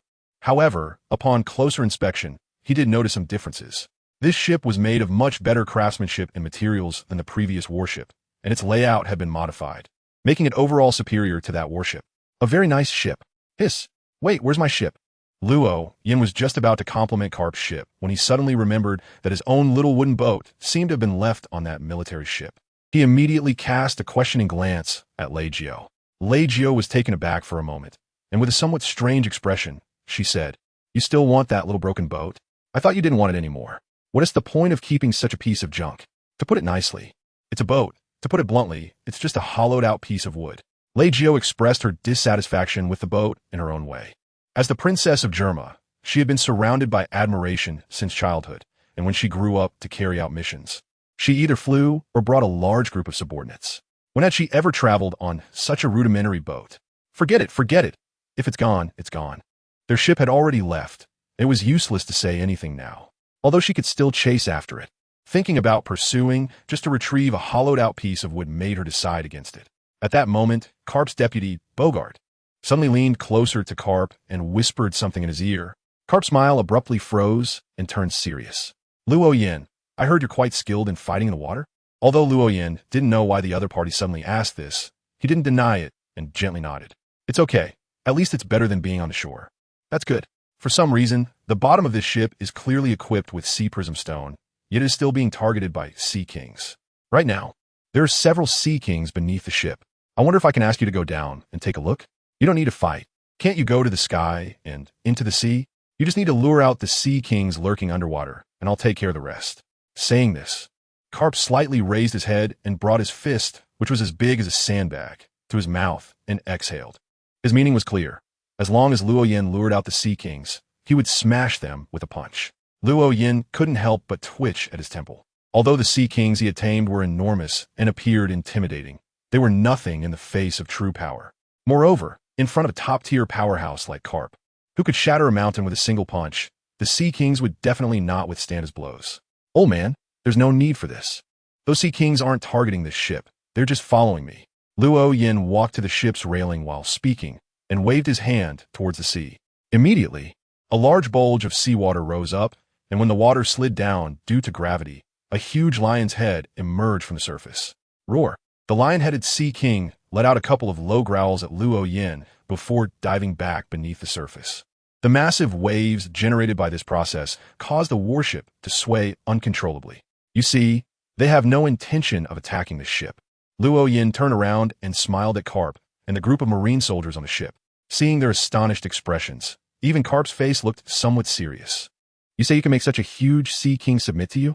I only know that the fishmen have the ability to tame marine creatures, but they usually tame only ordinary marine life, at most slightly larger sea beasts. I've never heard of anyone being able to tame such a large Sea King. Huh, well, now I've heard it, and I've seen it with my own eyes. Luo Yin shrugged nonchalantly, as if this matter was not a big deal to him. But everyone on the ship, including Lu Jiao, knew what it meant. In naval battles, especially large-scale ones, a Sea King whose head alone is larger than a warship can easily destroy numerous ships, even with enough strong fighters stationed. It is difficult to guard against attacks from underwater. How many Sea Kings are beneath this ship? Capet completely retracted his smile and asked very seriously. Luo Yin chuckled, seemingly amused by how serious everyone was. Old man, does this matter? No matter how many Sea Kings there are or how big they are, can they withstand your punches? Capet's expression changed several times before he finally revealed a smile again. I'm just a bit curious about how many Sea Kings you can command and by what means you control them. By what means? Of course, it's my ability. Didn't I sell 2 bottles of potions to the Navy? One of them is called Sailor. As long as one continues to advance to a certain level, they can naturally gain such power. Of course, whether to give the potions is up to me. Luo Yin silently added in his heart, wow, I didn't expect the potion could do this. By the way, Luo Yin, didn't you say you wanted to find trouble with pirates? Just in time. I was also planning to take my disciple out for some training and to find a few pirates to practice on, so we could go together. If we encounter weak pirates, I'll let my disciple handle them. If we encounter strong ones, I'll leave it to you. Carp actively shifted the topic, guiding it towards something Luo Yin was interested in. Luo Yin didn't want to talk too much about potions with Carp anyway. After all, his relationship with the Navy could break at any moment due to pressure from the world government, and he didn't want to share too much knowledge about the occult with the Navy. I never thought I would have a day as a Navy enforcer. If I take down a bounty pirate, will the Navy give me a reward? This was originally just a casual remark from Luo Yin, but Carp's expression instantly became serious upon hearing it. If you really kill enough notorious pirates, the Navy can offer you certain benefits. However, as for bounty, I'm afraid that's not possible. This kind of expenditure has always been provided by the world government, and you know well that to the world government, you are worth 7 billion. How could they possibly approve a bounty for you? Oh, then may I ask what benefits the Navy can offer me? Luo Yin didn't expect that his casual question would actually yield some rewards. Suddenly, he became interested. He wasn't really expecting the Navy to give him anything good, but he was curious about what good things the Navy would offer him. However, Carp just laughed heartily and didn't give a direct answer. Ha ha ha. What exactly we will give you, of course, depends on how much effort you put in at the end. Aren't you afraid that the world government will come looking for trouble with you, Navy? Hee hee. The world government is too busy dealing with other matters right now to worry about you. Otherwise, do you think your bounty would suddenly increase so much? If the world government still wanted to capture you, they wouldn't have raised your bounty by so much all at once. They are actually hoping the Navy can stabilize you first and buy them some time. Carp chatted casually, completely absolving the world government of any blame, showing no shame in betraying his higher-ups. But then again, Carp has never been fond of the world government. This information was quite important for Luo Yin. After all, his current enemy was the world government, which had deep cooperation with the Revolutionary Army. If this intelligence was handled well, it could potentially lead to a significant loss for the world government. Just as Luo Yin was about to ask Carp if he wasn't afraid of him sharing this information with the Revolutionary Army, he suddenly remembered that the leader of the Revolutionary Army was the son of the old man in front of him. Hee hee, old man, you just said you were bringing a disciple to train? What kind of disciple is worthy of you personally bringing them out? Ha ha ha, KB, Helmeppo, come over and say hello. Carp waved towards the cabin, and the two who had been waiting at the cabin entrance immediately walked out. It was indeed KB and Helmeppo. I see, if it's KB, then it's not surprising. Luo Yin nodded slightly, and a murmured sentence gave KB a rather high evaluation, which made KB feel somewhat flustered. Mr. Luo Yin, I've heard about you several times, and I heard that you are also good friends with Luffy. Huh, I suppose so, KB. I see potential in you. You must work hard. If Luo Yan's earlier whisper could be considered a more subtle compliment, this statement was a straightforward praise. It immediately made KB, who was already a bit flustered, even more anxious. Really, really? Mr. Luo Yin, of course, I see your future. With just this one sentence, Luo Yin suddenly appeared to be a fortune teller, and now not just KB, but others on the ship also became interested. Mr. Luo Yin, can you see other people's futures? The first to ask was KB's good friend Heliumeber, who had also trained under Carp with KB and had just been called out from the cabin together. Hearing Luo Yan's high evaluation of KB, he naturally wanted to know how he was rated by Luo Yin. Luo Yin chuckled and nodded, saying, yes, your potential is not as good as Kobai's, but there's still great promise for you in the future. You shouldn't be worse than that major general I captured. Heliumeber felt a bit disappointed when he heard the first half of Luo Yan's statement. But when he heard the second half, he immediately widened his eyes in disbelief. Mr. Luo Yin, are you talking about Major General Ghost Spider? Can I really be on par with Major General Ghost Spider in the future? Really? Maybe, if you continue to work hard, Luo Yin replied. Luo Yin shrugged nonchalantly. After all, he only needed to create the vision, while the task of realizing it was up to Heliumeber. So it was up to him how to draw it. As for whether it could ultimately be realized, that was not Luo Yan's concern. If it was realized, then it meant Luo Yan's prophecy was accurate. If not, it was Heliumeber's own negligence. However, Heliumeber did not think that much and was suddenly inspired, becoming a bit more excited. Just then, he suddenly thought of something and looked at KB beside him. Mr. Luo Yin said, I'm not as good as KB, but also said, I am not worse than General Ghost Spider, so doesn't that mean KB will? The more Heliumeber spoke, the wider his eyes became. Even KB, who was usually slow, understood the implication of Heliumeber's words, and he widened his eyes as well. Ghost Spider was a general, and a rather experienced one at that, considered quite strong among generals. Someone even more powerful than such a general would undoubtedly be a marshal. Could it be that KB's breath caught sharply, his face turning a bit red from excitement, his breathing becoming more rapid, and his heart pounding. Just as he was about to say something, Luo Yan's voice sounded first. I only see one of the tributaries of your fate. In mysticism, fate is like a river, and rivers have many tributaries. Some tributaries lead to good outcomes, while others lead to bad ones. Ultimately, which path you take and which tributary you step into depends on your own efforts and choices. Don't believe prophecies too much, but also don't disregard them. Tributaries of fate? Mr. Luo Yin, what you said is a bit. KB instinctively scratched the back of his head, displaying a troubled expression. For someone like him, who had not studied mysticism, it was still hard to fully understand these concepts. Luo Yin certainly wouldn't explain himself clearly to the other party. His purpose was merely to act like a mystic, and now that he had achieved his goal, any further explanation would have a counterproductive effect. He didn't answer KB, but turned his head to look at Carp again. By the way, old man, where are we headed? Carp casually stuffed a large handful of sunbae into his mouth, and, after crunching it a few times, replied, the target has been identified. If we sail at this speed for another half a day, we'll reach a village that's been occupied by a group of pirates. I think they're called the Big Bear Pirates. Their captain is a Zoan-type user of the bear fruit. He isn't very strong, but not weak either. Just right for training the juniors. The bear fruit? That sounds quite suitable. The bear fruit seems like one that can enhance strength and defense, but won't increase the user's agility. Such a user is very suitable for sparring with people in Carp's system, as at least they won't accidentally kill someone. Ha ha ha. Of course. I picked this target after going through a bunch of bounties while eating senbei. Carp was clearly very confident in the target he had chosen, and upon hearing Luo Yan's approval, he immediately lifted his head high. Luo Yan smiled and casually walked over to the ship's railing to sit down, not saying much on the topic. Lei Jiao, who had remained silent the entire time, quietly followed him to the railing. She still didn't speak or sit down, but stood silently next to Luo Yan, almost like a bodyguard. By the way, Mr. Luo Yan, is this your new companion? I don't think I've seen her before. Kobai had already noticed Lei Jiao, but he didn't ask anything earlier due to his excitement, especially since everyone else was fine. Now that his excitement had calmed down and Lei Jiao had increased her presence a bit with her actions, he decided to speak up. Luo Yan looked up at Lei Jiao beside him, chuckling as he shook his head and said, she's just my student, not my companion. Student? Mr. Luo Yan is still a teacher? Of course, I've been teaching mysticism, and I currently have dozens of students. How about it? Are you interested in attending a class? KB shook his head in refusal without thinking, but before he could speak, Kapu had already burst into laughter. Ha ha ha, kid Luo Yin. KB is doing well in learning combat skills, but he is quite slow with theoretical knowledge, so you better think it over.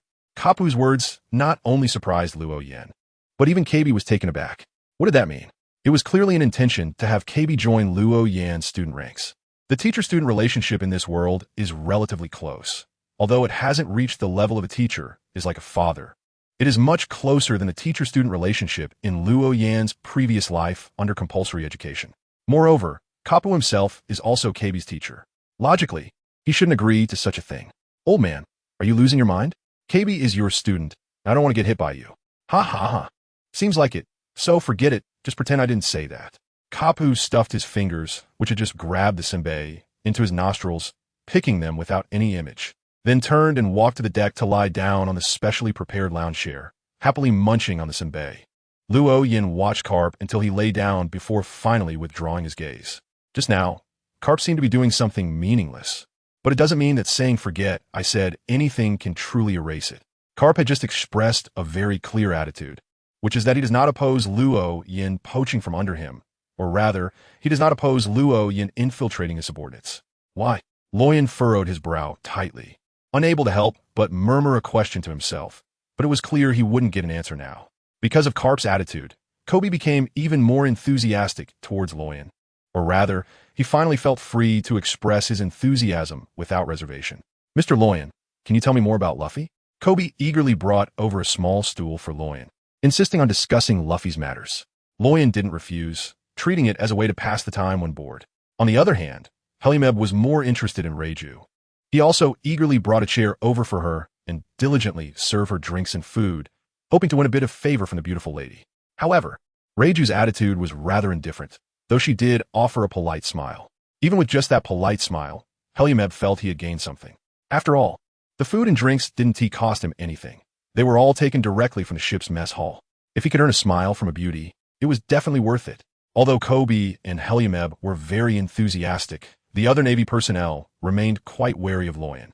After all, Luo Yin was a person with a bounty on the wanted list, amounting to a staggering one, 7 billion, making him an extremely dangerous individual. Luo Yin was also very tactful, choosing not to wander around the warship, sitting instead in a corner by the railing, trying not to provoke that group of Navy officers. He still relied on them to help him find pirates to digest the magic potion. Bloop, bloop, bloop. Just as Luo Yin was enjoying the barbecue that Kobe had brought him, the phone bug rang. Instantly, all eyes on the deck turned towards him, including Carp's. Luo Yin did not immediately take out the phone bug.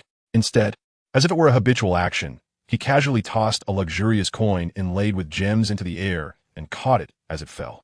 He performed a simple divination to find out who was on the other end of the phone, and, after getting the answer, a smile that he could hardly suppress appeared on his face. This is Luo Yin.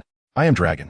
Upon hearing the voice coming from the phone bug, everyone on the deck changed their expressions immediately. Even Carp paused in the act of eating his rice crackers, while Luo Yan's smile became even more pronounced. It's Dragon. Did he contact me suddenly for something? I have a few things. We are preparing to procure the next batch of potions from you. And also, it seems there have been some movements from the world government recently. Stop. You need to stop for a moment. Hearing that Dragon seemed about to discuss the Revolutionary Army's action plan, Luo Yin quickly interrupted, fearing that he might leak information from his side. Let me tell you, I'm currently on your father's ship. You need to think carefully about what can be said and what cannot. What? Even through the phone bug, Luo Yin could clearly sense Dragon's surprise. Didn't you say you were going to the Combelt for business? How did you end up on a warship? That's a long story. In short, just tell me, do you need me to rush back? If you do, I'll go back right now. If not, I want tea. The phone bug was silent for nearly a minute before responding. No need. The potion matter is not urgent, and other actions still require some preparation, probably about a month. I understand, then that's it. After finishing, Luo Yin did not wait for Dragon's reply and directly hung up the phone. The reason Luo Yin agreed so readily to go back immediately is that the Revolutionary Army is clearly preparing to take action against the world government. His plan was originally to find some unfortunate pirates to obtain the potion. If he couldn't find any, he would then look for the world government's organizations. Since the Revolutionary Army is looking to cause trouble for the world government, he is certainly willing to rush over. Long also gave Luo Yin a deadline, 1 month. It would be best if he could get there within a month, Otherwise, he might miss the opportunity.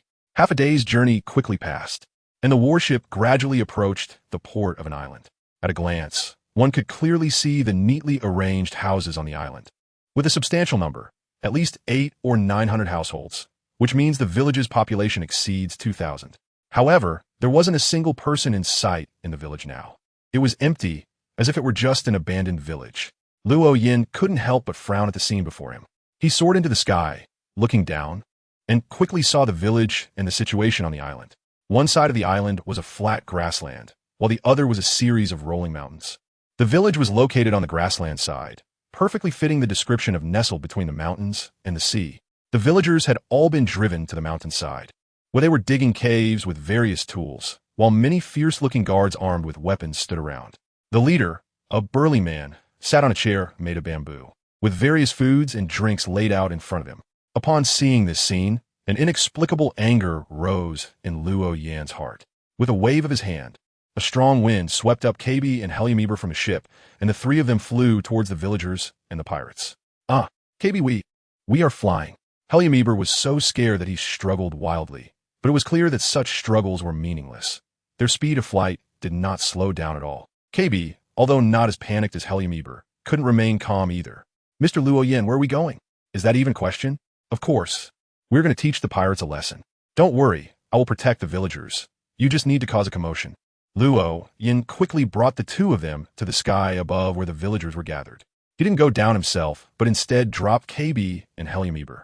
The two landed smoothly with the support of the wind, but their position was not good at all, as they directly fell into the center of the pirates' encirclement. The pirate captain, who was enjoying a hearty meal, immediately stood up when he saw two Navy personnel suddenly drop from the sky. And the other pirates quickly aimed their guns at the two. Navy? Haha, the Navy is indeed useless now, sending just you two kids here, and appearing directly in front of us. How arrogant. Without needing the captain to give an order, the group of pirates fired their guns in sync with the captain's heavy emphasis. As the gunfire erupted, KB twisted his body and effortlessly dodged all the bullets, while Heliumeber barely blocked the bullets aimed at him with his twin swords. Oomph. The captain coldly snorted upon seeing this. His already large body began to swell, thick black fur sprouting from his skin, quickly transforming him into a massive black bear. Roar! The black bear roared at the sky and swung its huge paw towards KB, who did not back down and met it with a punch. Boom! The ground beneath KB collapsed upon impact, rocks flying everywhere. However, KB showed no signs of defeat. Instead, he suddenly exerted force and pushed forward, forcing the black bear back a few steps. Damn it! The black bear, unable to gain the upper hand in strength, became furious. A flash of blood red appearing in its eyes as it slammed its paw down again. This time, KB did not take the hit head-on. Instead, he dodged to the side and swung his fist, hitting the bear's waist. The black bear cried out in pain, its expression turning grotesque as it furiously slammed down its paw again. However, it missed once more as KB had already jumped up, using the force of gravity in a free fall to punch down at the bear's back, which was now on all fours due to missing its target. Sensing danger, the black bear quickly twisted its body, rolling on the ground like a log to avoid KB's attack. While KB was battling the black bear, Heliumeber had also engaged in a fight with the pirate lackeys. Although there were many pirate lackeys, Heliumeber's situation was much better than KB's. He constantly moved among the lackeys, each swing of his sword drawing blood, but he couldn't directly take down his targets, only inflicting injuries. Damn, these two Navy personnel are problematic. Quick, go get the villagers. A pirate with a long cut on his arm shouted. The other pirates finally reacted, but no one left the battlefield to capture anyone. Instead, they shouted towards the dugout cave, where there were pirates monitoring the situation, instructing them to bring out the villagers. However, several pirates shouted into the cave multiple times without receiving a response. In the meantime, Heliumeber took the opportunity to kill two pirates. Bastard, what's going on inside? Go in and check. A stronger pirate, who had a slightly higher status among the lackeys, blocked Heliumeber's attack with his knife and instructed a slightly injured pirate beside him. Without hesitation, the pirate dashed towards the cave. However, not long after, that pirate ran out of the cave, his face filled with terror, as if he had just experienced extreme fright. No one is here. They're all gone. All gone. Although the higher status pirate could barely fend off Heliumeber, he was still at a disadvantage. He hoped to use the villagers to threaten the two Navy personnel. But it turned out that the person sent to capture them couldn't bring anyone back. Bastard. I told you to get people. Where are they? Gone. There's not a single person in the cave. What are you saying? The higher status pirate was startled by this news, instinctively glancing at the pirate who had just come out. Immediately, Helyameber seized the opportunity and slashed off his left ear. Fortunately, he reacted quickly. Otherwise, that blow would have likely split his head in two. Damn, what the hell is going on? Could there be hidden Navy personnel? But even if there are Navy members, it's impossible for thousands of people to disappear in an instant. The higher status pirate questioned Helyameber in exasperation, but Helyameber certainly wouldn't answer him. In fact, Helyameber was quite surprised himself. He had been considering how to deal with hostage threats when he didn't expect all the hostages to suddenly disappear. He vaguely guessed some reasons, but couldn't be sure. That was because the hostages had been hidden away by Luo Yin. After all, only Luo Yin had come with them. But hiding thousands of people at once sounded far too unbelievable. At this moment, Luo Yin had already entered the cave. He felt very strange at first. Clearly, there was a group of pirates, yet they were digging a cave here to capture so many villagers. One must know that ordinary pirates spent most of their time drifting at sea, far more than on land. So it seemed unlikely they would dig a cave on an island for living or storage. Moreover, they were taking such a big risk. If they were just raiding this village, they could have left long ago without fear of being caught by the Navy. But they did this, which, in the Navy's eyes, was a blatant provocation. So the matter became clear. This group of pirates was either truly provoking the Navy, or they had something extremely valuable or important that made them willing to take the risk. The strength of this group of pirates was clearly insufficient to support their provocation of the Navy. So there was only one answer. There must be something valuable hidden in this cave. Luo Yin walked deeper into the cave, and the temperature rose the further he went. By the time he reached the innermost part, he was even sweating, and the stone walls of the cave had completely turned red, surrounded by glowing red stones that felt warm to the touch. Such a rich spiritual energy. An ordinary person might only think that these red stones glow and generate heat. And they look quite nice, so they should be worth something. No matter what, selling them to cold places for warmth could earn a decent profit. However, from the perspective of an extraordinary being, these red stones were filled with a large amount of spiritual energy, which reminded Luo Yin of a material recorded on the blasphemy card, Flame Rock Essence. This was one of the auxiliary materials for Sequence 2 disasters, which Luo Yin had never paid attention to before. After all, he was currently guessing at Sequence 4, still far from Sequence 2. To collect materials for Sequence 2, he would have to wait until after collecting Sequence 3 materials. After all, it's just an auxiliary material. Even if he had it in hand, it couldn't be utilized like the primary materials, so it was better to focus on current matters. He had thought that this material would appear near a volcano, but he didn't expect to find a clue here. However, he still couldn't be sure if it was indeed that thing. Luo Yin arrived at the deepest part of the cave, where several pickaxes were scattered around, and the people had already been hidden by him. He activated his spiritual vision to observe carefully, and soon discovered that the spiritual energy was emerging from the ground like bubbles. He squinted and rubbed a ring on his hand, intending to use the power of the ring to directly conceal this area of the ground to obtain the yin-yin crystal. However, just as he infused his spiritual energy, a chill suddenly swept over him, causing all the hairs on his body to stand on end. This was a warning of danger. Luo Yin never expected that this matter would be so dangerous. It's important to note that he is now a Sequence 4 who is about to fully digest the potion, and his abilities have reached the peak of Sequence 4. For a situation to trigger a strong danger alert in him now, it must be extremely perilous. It's not that he wasn't cautious enough, but rather that he never considered that doing this could be dangerous. After all, this place was previously mined by a group of ordinary people. If there were really great dangers, those ordinary people would likely have already encountered misfortune. Nevertheless, since the spiritual alert has gone off, this matter cannot be taken lightly. Luo Yan's expression immediately sank, and a dazzling coin flipped and jumped at his fingertips, occasionally flashing with a ghostly light. He was forcibly divining using the astrological coin protected by the secret ring's rank. After all, it involved potential auxiliary materials for a Sequence 2 potion, while the astrological coin only corresponded to a Sequence 7 magical item. Without the support of a higher-ranked item, it was challenging to obtain accurate divination insights. As the coin continued to flip, images kept flashing through Luo Yan's mind, all related to volcanic eruptions, showcasing various different eruptions of varying scales. The situation was likely more serious than he had imagined. Although the sequence that Luo Yin belongs to is not skilled in divination. He has used magical items to perform divination many times and is very experienced in interpreting revelations. The revelations are filled with scenes of volcanic eruptions, which undoubtedly signify a great disaster, a disaster that comes from the underground, like the eruption of magma. Now Luo Yin has two choices. One is to forcefully mine despite the danger. For him, who is well prepared and holds secret authority, the risk of doing so is actually not high. At least, it will be very easy for him to retreat unscathed. The other choice is to wait and think of ways to mine here after he is promoted to Sea King. However, this carries significant risks, as even a weak pirate crew has started to eye this place. No one can guarantee that it won't be targeted by other pirate crews in the future. If a capable digger comes, they might be able to excavate it in no time. If heaven offers a chance, and one does not seize it, they will suffer the consequences. Since I have come here, it is the guidance of fate. Luo Yin quickly made a decision, his gaze becoming resolute.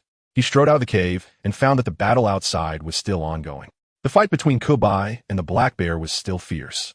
Although the black bear had already fallen into a disadvantage and was being forced to retreat, it managed to hold on due to its exceptional physique and the powerful regenerative abilities granted by its animal-type devil fruit, showing no signs of defeat. On the other hand, Helyuember had initially held the advantage, but after a period of fighting, his stamina had significantly decreased, and coupled with the continuous wear from the wheel, he was beginning to show signs of decline.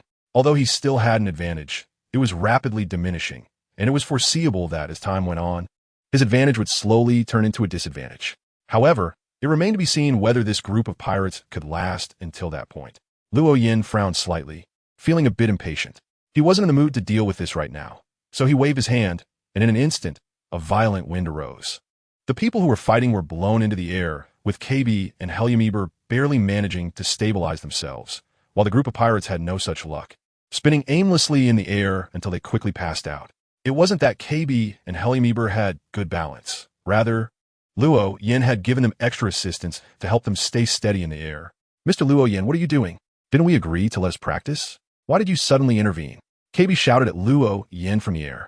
Luo Yin didn't respond, raising his hand to press down slightly, and the wind gradually subsided. The people who had been swept into the air began to descend, with Helyuember landing face down and KB landing on his feet, standing firm. "I don't have that much time. I've helped you capture those pirates alive.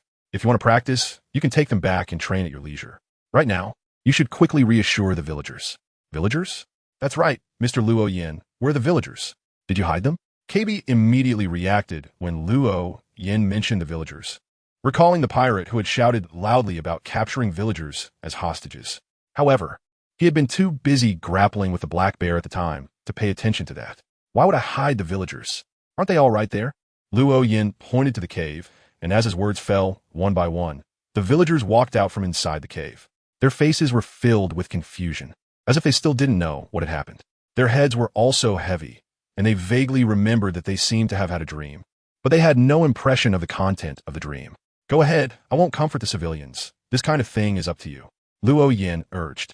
And only then did Kubai and Hilu made BR walk towards the group of villagers to start talking to them.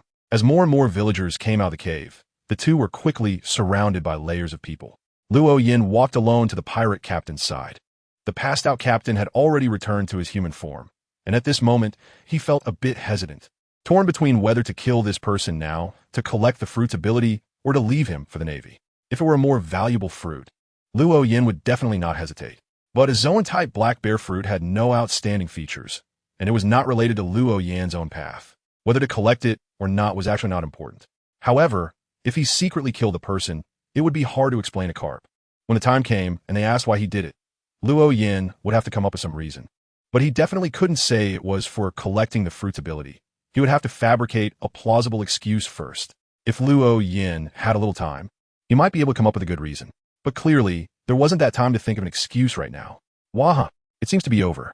Just when Luo Yin was in a dilemma, Carp's laughter rang out, startling him at first. Then he inexplicably let out a sigh of relief, as this meant he no longer had to think of a reason, because there was no opportunity left. Of course, if he forcibly killed the pirate captain, Carp, as a Navy officer, would definitely not cause trouble for Luo Yin because of it. The situation would revert to needing a reason again, and it really wasn't worth it for a trivial devil fruit.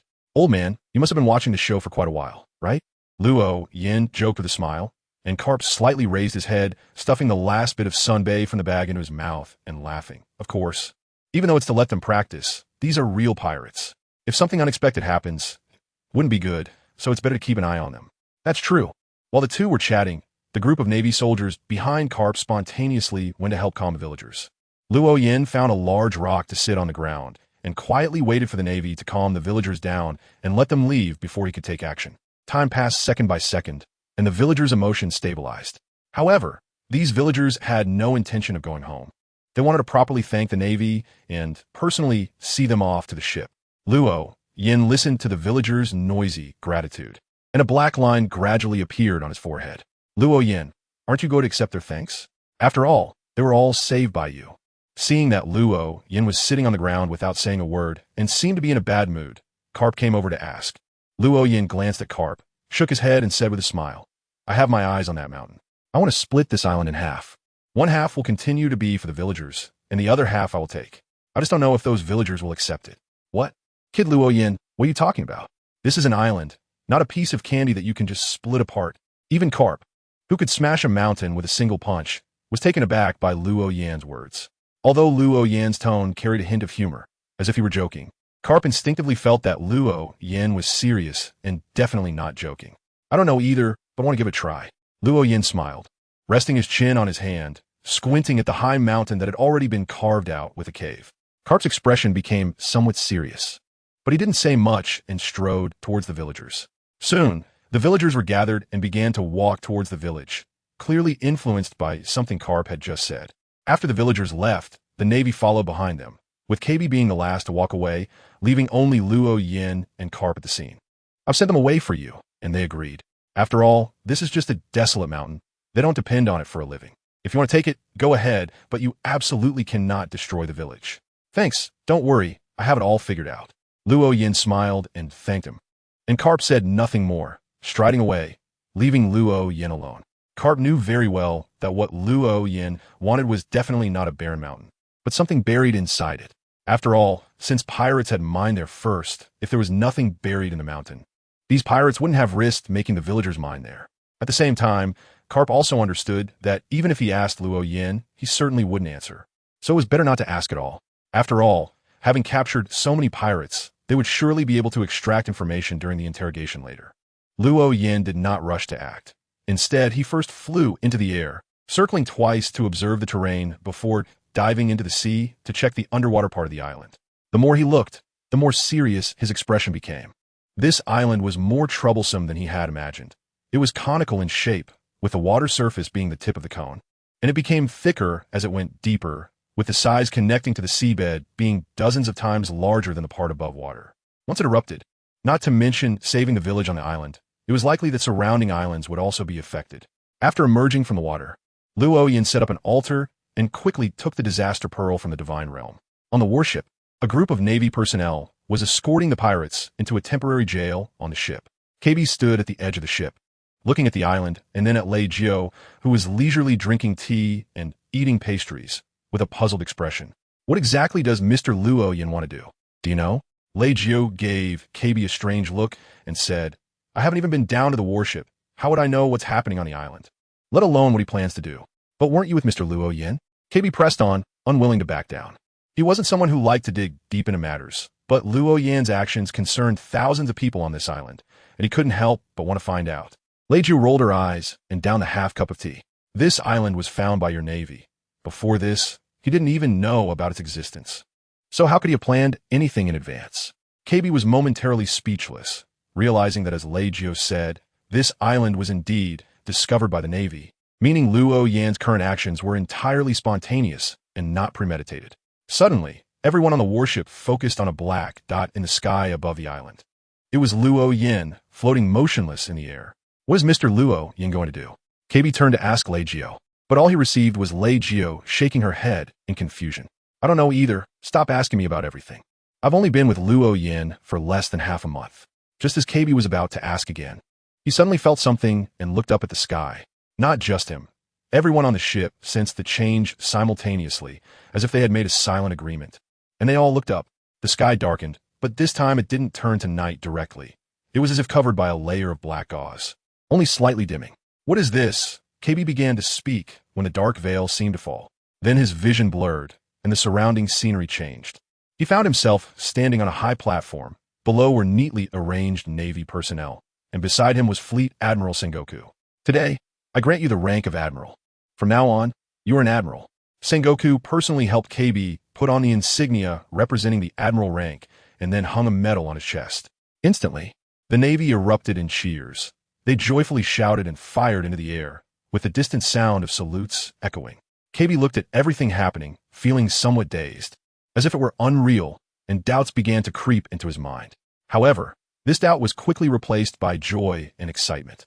Becoming an admiral, this was his vow to Luffy, a deep desire within him. After so much effort, he finally achieved it. He had become an admiral. "I am an admiral now. Am I really an admiral?" After the excitement, KB asked Sengoku in disbelief, who smiled and nodded, pointing to the side. KB followed the direction of his finger and saw 4 chairs. 3 were already occupied by Admirals Akanu, Akiji, and Kazu, while 1 chair remained empty beside them. "Go on, our 4th Admiral." KB walked step by step towards that chair, with cheers ringing in his ears. After what felt like an eternity, he finally reached the chair and slowly sat down. At that moment, he no longer doubted that he had become an admiral, fulfilling his deep desire. On the Marine Headquarters Square, Garp was sitting on the edge of the steps, holding Sunbei and watching the square. 4 figures are training there, 1 big and 3 small. The big one was the young and energetic Dragon, while the 3 small ones were Luffy, Sabo, and Ace. Dragon, dressed in a Navy uniform, was training the 3 on how to be excellent Navy officers. The 3 were working hard, sweating under Dragon's supervision. "I will definitely become an admiral. Ace, you can't laugh at me." Luffy's youthful voice declared his ambition loudly.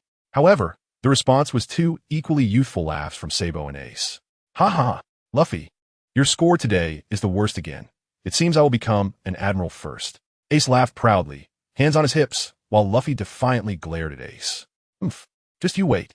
I will definitely be the first to become an admiral." Suddenly, all 3 burst into laughter, laughing joyfully, innocently, and recklessly. Garp, sitting on the steps while eating Sunbei, smiled with satisfaction, marveling at such a beautiful scene, so beautiful that it almost felt unreal. "Wait, unreal?"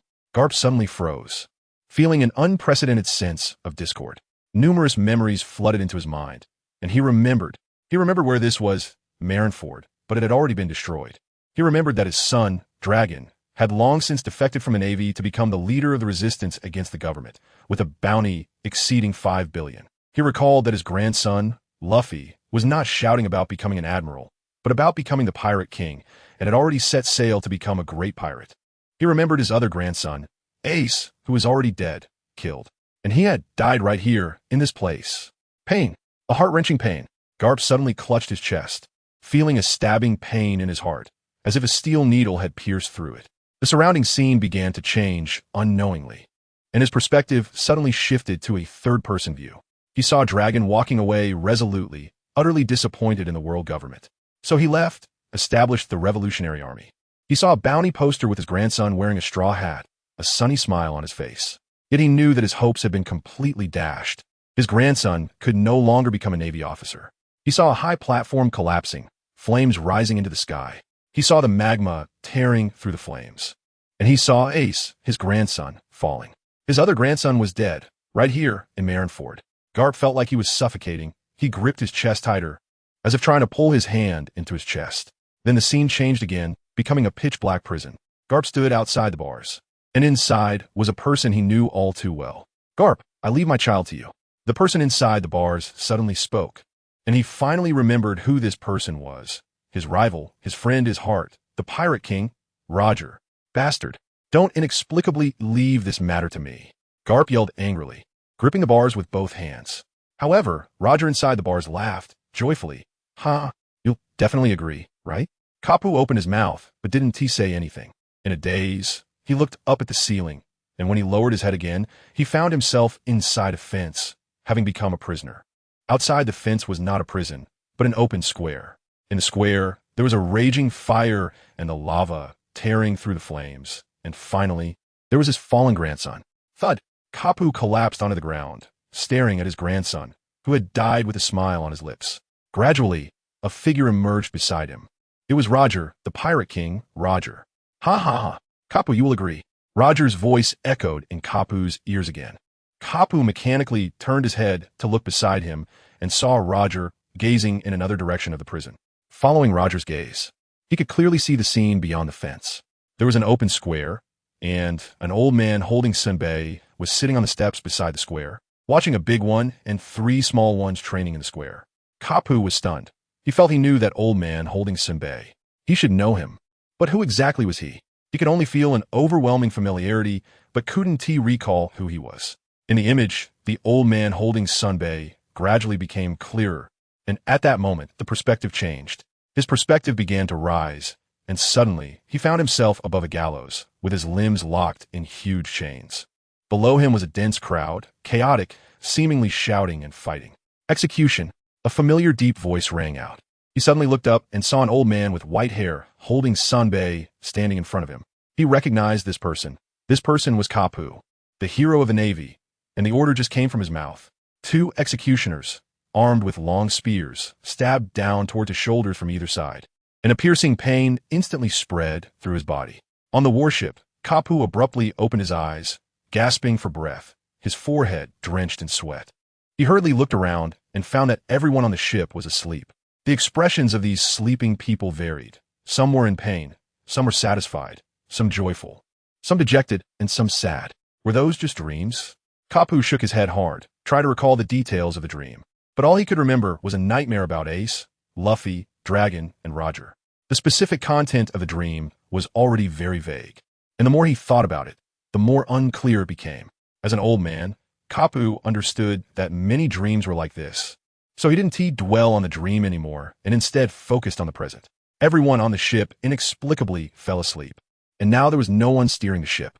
However, Kapu noticed that the warship was moving at an extremely fast speed across the sea.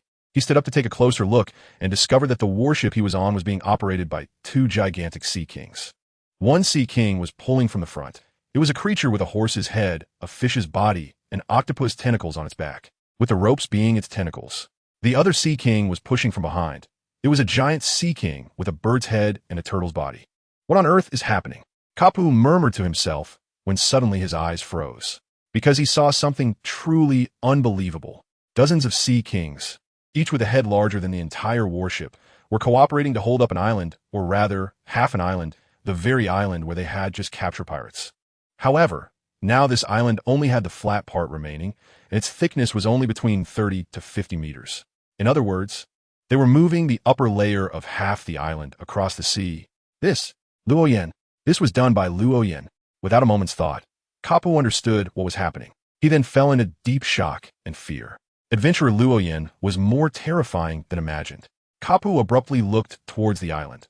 At this point, they were already quite far away, and the huge island could only be vaguely seen as a silhouette.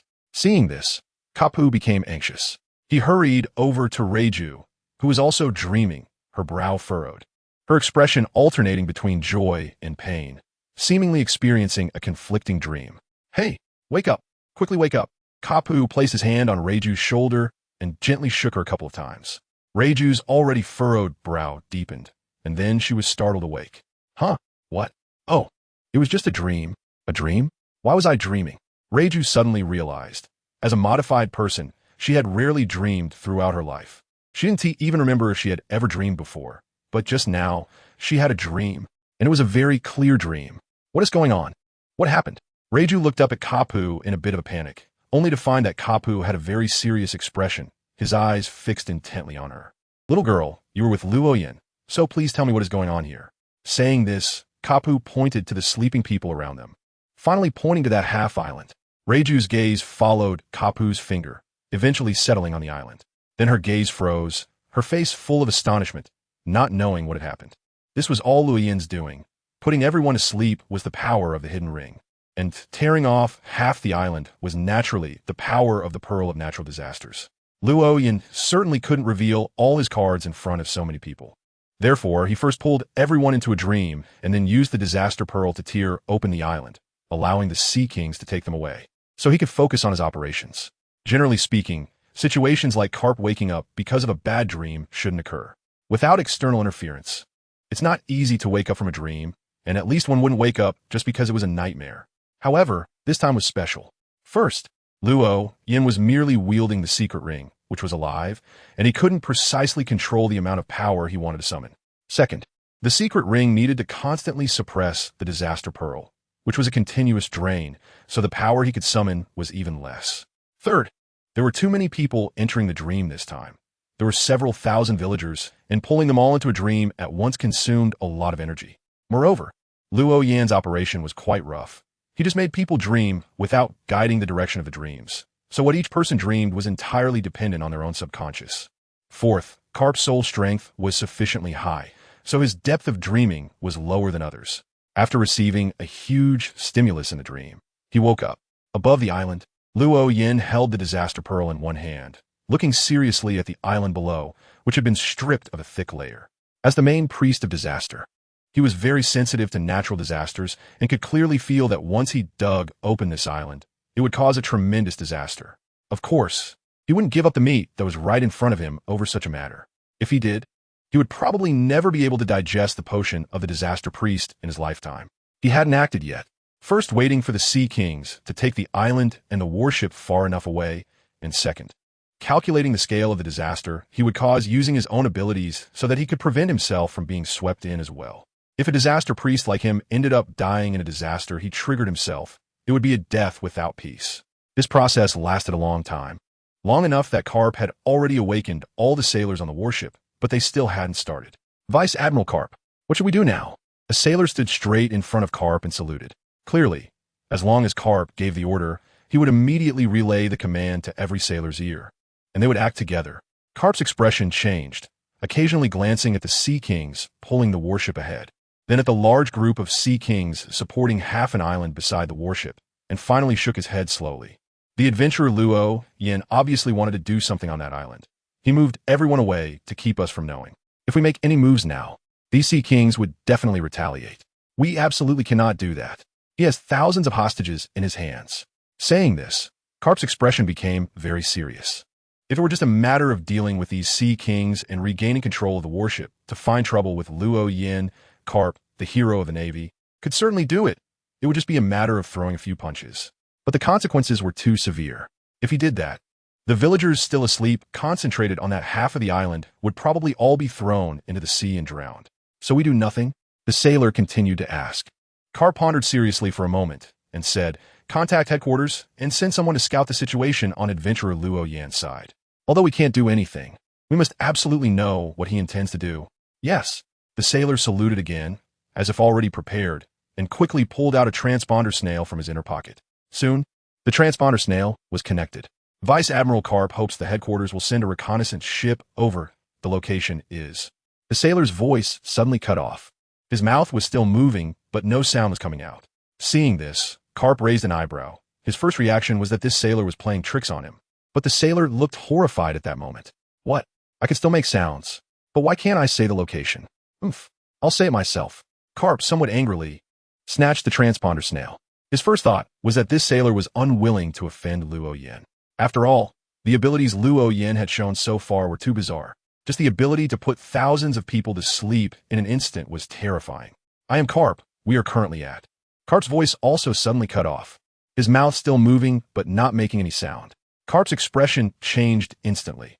He widened his eyes, glanced sharply at the sailor in front of him, and then spoke urgently into the transponder snail. You bring my life card and meet up with me."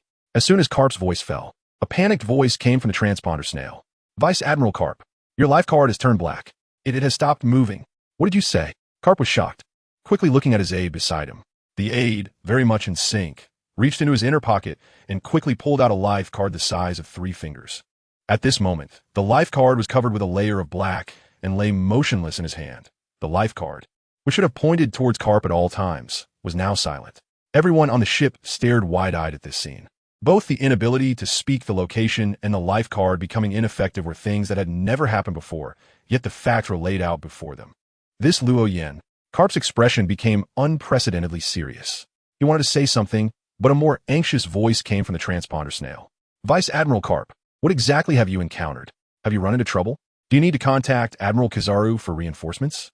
If it were an ordinary vice admiral, they would never have such treatment, especially since the Navy's large recruitment had not yet started and manpower was severely lacking. Just suppressing pirates everywhere had already stretched them thin, and there were no extra troops to spare. But Carp could not afford to fall, especially not at this critical moment. Carp was a hero of the Navy, a symbol, the pursuit and aspiration of countless sailors. With the large recruitment about to begin, if the Navy's flag were to fall, how could they recruit? The effect would definitely be greatly diminished, and even aside from that, Carp's own strength was not weaker than an admiral's. The Navy's upper echelons were already lacking in combat power. With only one admiral left, if they lost another level of combat power equivalent to an admiral, the Navy could not sustain such losses. Therefore, if Carp really encountered a major problem, the Navy must save him at all costs. Even if the fleet admiral had to step in personally, they would have to bring him back. Rest assured, I'm just unable to convey some information. But we have not encountered combat or imprisonment. We are still free. Let headquarters rest easy. No reinforcements are needed. With the situation developing to this point, Carp already understood Luo Yan's determination very clearly. The best response now was to do nothing, letting Luo Yan do whatever he wanted. After all, no one would die no matter what happened. Although those villagers were de facto hostages, they were also Luo Yan's goodwill.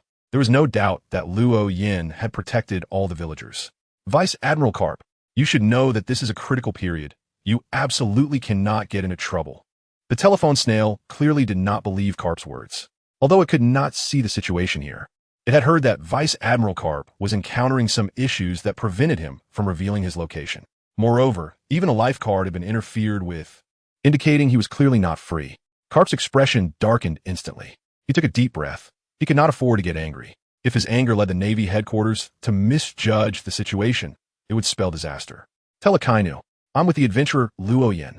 This guy won't harm an old man like me for the sake of my son and grandson. If the headquarters provokes him, it would be uncontrollable. After saying this, Carp abruptly hung up the phone. The sailor holding the telephone snail trembled all over.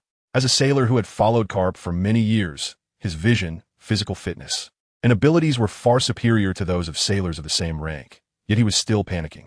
He clearly heard Carp's last words. Tell everyone not to act rashly. Those Sea Kings won't attack us. Also, don't wake anyone else up. Yes, yes. The sailor replied tremblingly and hurried off to relay the orders.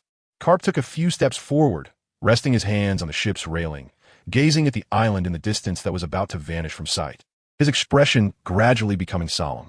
Just then, the ship stopped, and the Sea Kings carrying half an island also halted. They slowly lowered the island onto a shallow coral reef that was emerging from the sea.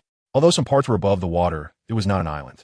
All the positions that could bear weight were made up of corals that had grown for countless years, forming a very large coral reef.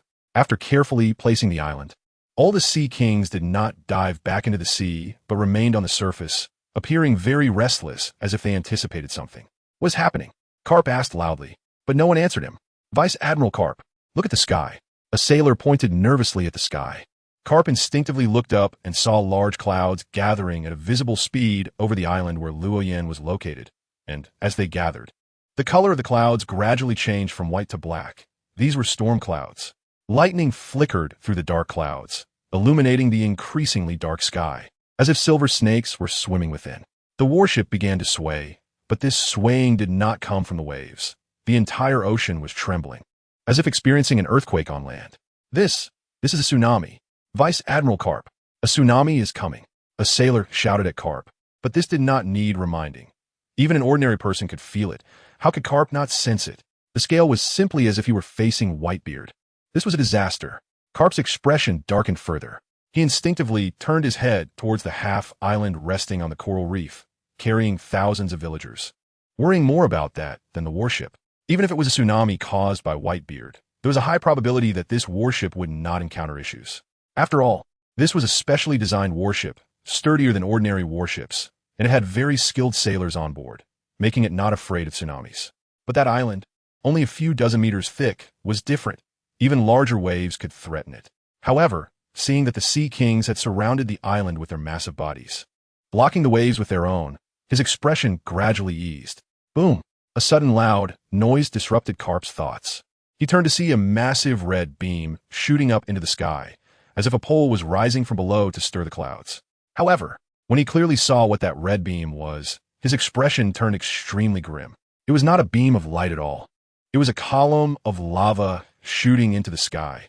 It was an exaggerated, giant column of lava, many times more than an ordinary volcanic eruption. Boom! Another loud noise. A silver beam almost as large as the lava column fell from the sky, just hitting the lava column and stopping its upward momentum. As for what that silver beam was, it was obvious. It was thunder. A column of thunder made up of countless lightning bolts. Adventurer Luo Yin, what on earth are you doing? Carp could no longer hold back his loud questioning. This situation was no longer just about his own safety. If not handled properly, it could lead to a huge disaster, causing countless deaths. You madman, you lunatic.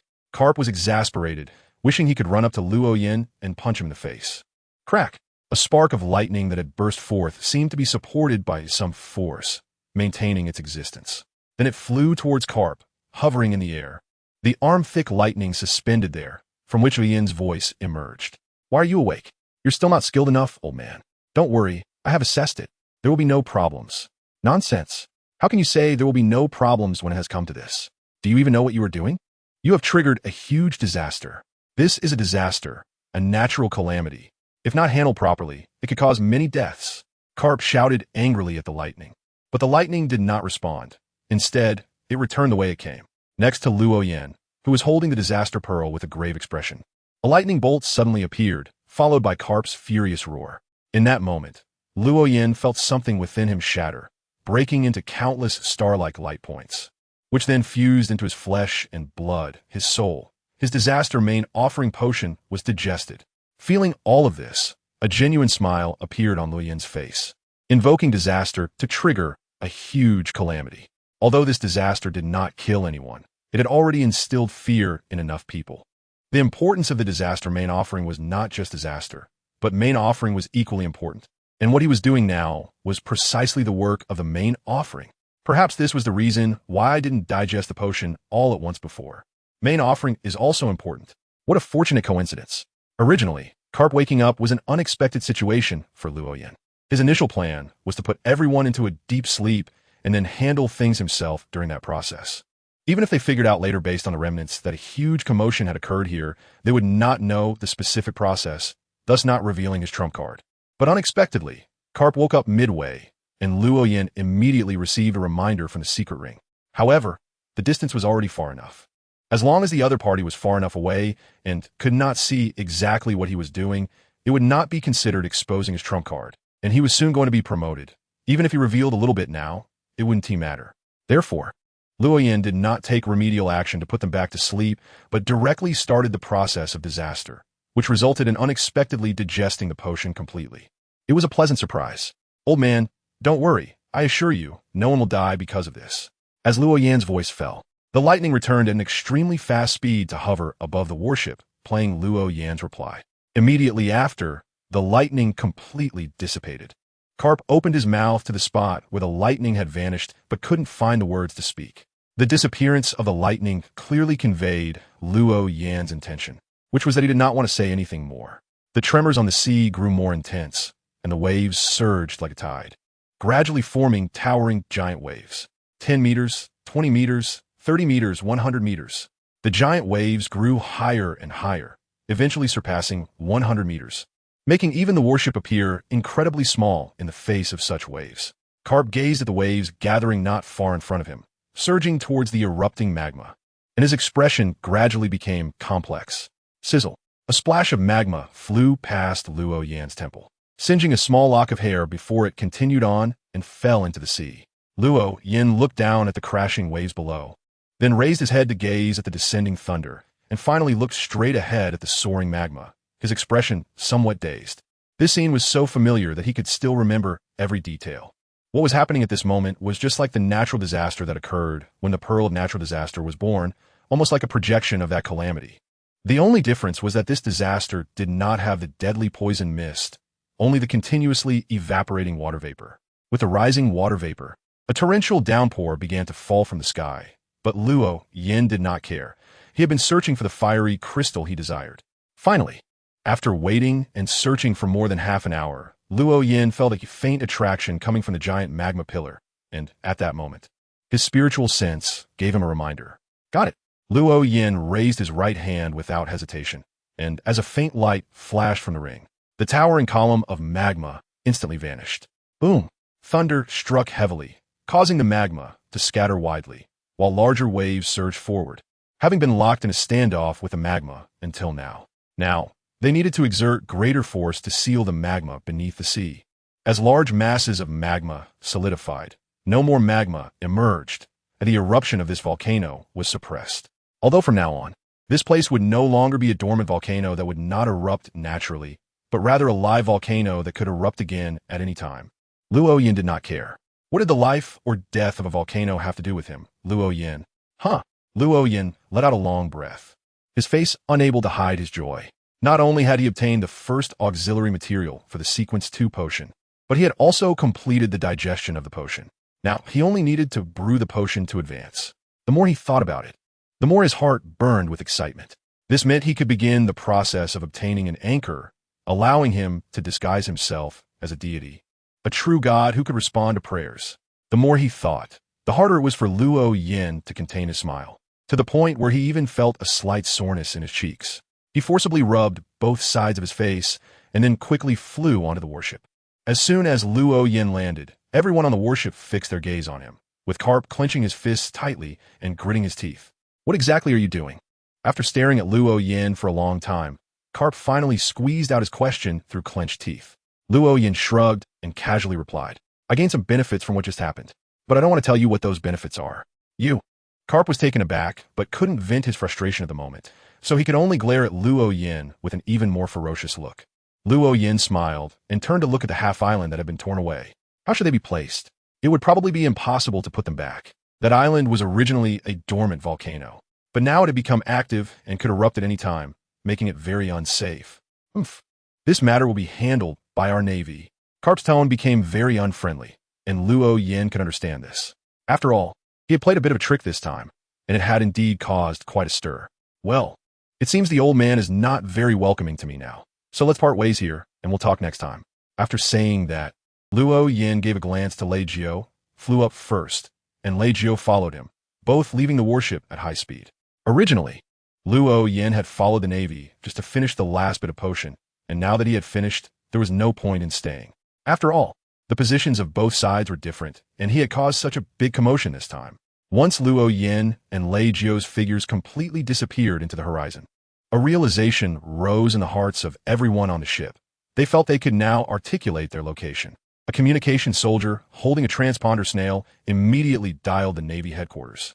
In the air, Lei Jiu remained silent, but kept her eyes on Luo Yin, her gaze never leaving him. What's wrong? Do I have something on my face? Feeling Lei Jiu's gaze, Luo Yin finally couldn't help but ask. Lei Jiu seemed to just come back to her senses from a long daze, withdrew her gaze, and gently shook her head. No, I just feel like you seem different. Really? How am I different? I don't know. It's just a feeling. I can't pinpoint what exactly is different. Lei Jiu shook her head and stopped speaking. Luo Yin didn't want to linger on this topic, and the two of them flew for half a day like this. They landed on a relatively desolate small island in the evening. Although it was called an island, it was actually just a small patch of land protruding from the sea, estimated to be no larger than 20 square meters, all made of sand, with no hint of greenery. Soon after, one sea king after another emerged from the sea, surrounding the small island. Each sea king seemed capable of swallowing the entire island in one bite. However, they were very docile at this moment and showed no signs of aggression. Next, I need to do something, and it's not convenient for you to be nearby. So I'll take you to a place first. As the words fell, Lei Jiu noticed that the light around her dimmed further. The bright moonlight vanished, along with Luo Yin and the surrounding sea kings. Lei Jiu raised an eyebrow, but said nothing, directly lying down on the dry sand. Luo Yin immediately set up the granting ceremony after hiding Lei Jiu.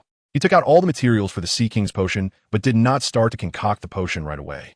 Instead, he sat cross-legged and meditated for a while, only beginning to prepare the potion once his mental state was at its best. He first added all the auxiliary materials into a large transparent glass bowl specifically for potion making.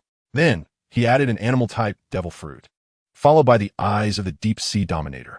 The moment the eyes were dropped into the bowl, the potion inside began to churn and surge, as if it were not a bowl of potion, but a miniature raging sea. The sea was clearly very small, clearly in a bowl. Yet it gave Luo Yin the feeling of facing a tsunami. For a moment, he felt as if he had transformed into an ant, and the surging sea in the bowl became a real ocean. After taking a deep breath, Luo Yin suddenly poured the potion into his mouth. In an instant, his hair began to float on its own, his eyes widened, and it seemed as if waves were rippling in his pupils. A sense of majesty and fierce aura emanated from Luo Yin, causing the surrounding sea kings to lower their heads. Luo Yin felt that everything in front of him had changed. He was no longer on the small island, but had come to an endless sea. The vast ocean stretched out before him, the waves rippling, looking extraordinarily beautiful. The waves rolled in one after another, lapping at Luo Yan's ankles, bringing him a refreshing sensation. Luo Yan's tense heart relaxed slightly, but at that moment, a massive creature shrouded in shadow rose from the sea. It was an octopus covered in bone spurs. With two heads, the ruler of the deep sea. Behind the deep sea ruler loomed a gigantic shadowy outline, and Luo Yin could not make out what it was, nor did he have the time to discern it carefully. The two eyeballs on the heads of the deep sea ruler fixated on Luo Yin, and in that moment, his body began to tremble, and an uncontrollable feeling of submission surged within him. It was as if a heavy weight pressed down on him, his waist gradually bent, and his legs shook continuously, as if they would collapse at any moment. Luo Yan's eyes widened in disbelief as he struggled against the urge to submit. He was well aware of the consequences of surrendering. The moment he knelt would mean he couldn't withstand the impact of the potion, signifying that he had lost control during his promotion. Stay calm. Stay calm. That guy is just a defeated opponent. I can definitely hold on. I can definitely hold on. Luo Yin continuously repeated to himself, trying to hypnotize himself. However, the tangible pressure would not lessen just because of his self-hypnosis. Just as he was about to collapse, suddenly, Luo Yin felt his body lighten, the pressure lifted by 80 to 90%, and he straightened up abruptly. It was at this moment that he saw one after another of the Sea Kings emerging from the sea, all of which he had tamed before. The figures of these Sea Kings were all reflected in the eyes of the deep sea ruler, and that feeling of submission spread to all the Sea Kings. The Sea Kings gradually lowered their heads, expressing their willingness to submit. However, they were facing Luo Yin. The object of their submission was Luo Yin. At this moment, Luo Yin could clearly feel the thoughts of these Sea Kings, sensing their submission to him. Power gradually surged from deep within him, and the weight pressing down on him vanished in that instant. Luo Yin suddenly raised his head to look at the massive deep sea sovereign in the distance, and its figure gradually reflected in his pupils. On the small island, scales began to grow on Luo Yan's body, layered and complex, as if connecting to a higher realm. Incomprehensible to the eye, these scales were sometimes illusory, sometimes solid, and his floating hair also grew longer and thicker. Luo Yin seemed to be suddenly awakened, snapping back to reality. At that moment, all the scales on his body disappeared, and his immense majesty retracted as he became the Sea King of Sequence 3. I did it. I have been promoted. That's great. Luo Yin clenched his fists, his face filled with uncontrollable joy. At this moment, he could clearly sense the situation of the entire school of fish around him. He could feel every ripple on the surface of the sea, every fish swimming in the water, every cloud drifting in the sky, and every gust of wind in the air. And he could change and control all of this with his own will. This is the Sea King, the king of the ocean. Luo Yin clenched his fist again with some excitement, but he quickly calmed down. He knew very well that it was not the time to be excited. The most important thing now was to adjust his state of mind first. Luo Yin sat down cross-legged again, began to meditate, gathered his spiritual energy, restored his mental state, and at the same time examined his condition to ensure that he wouldn't encounter any problems.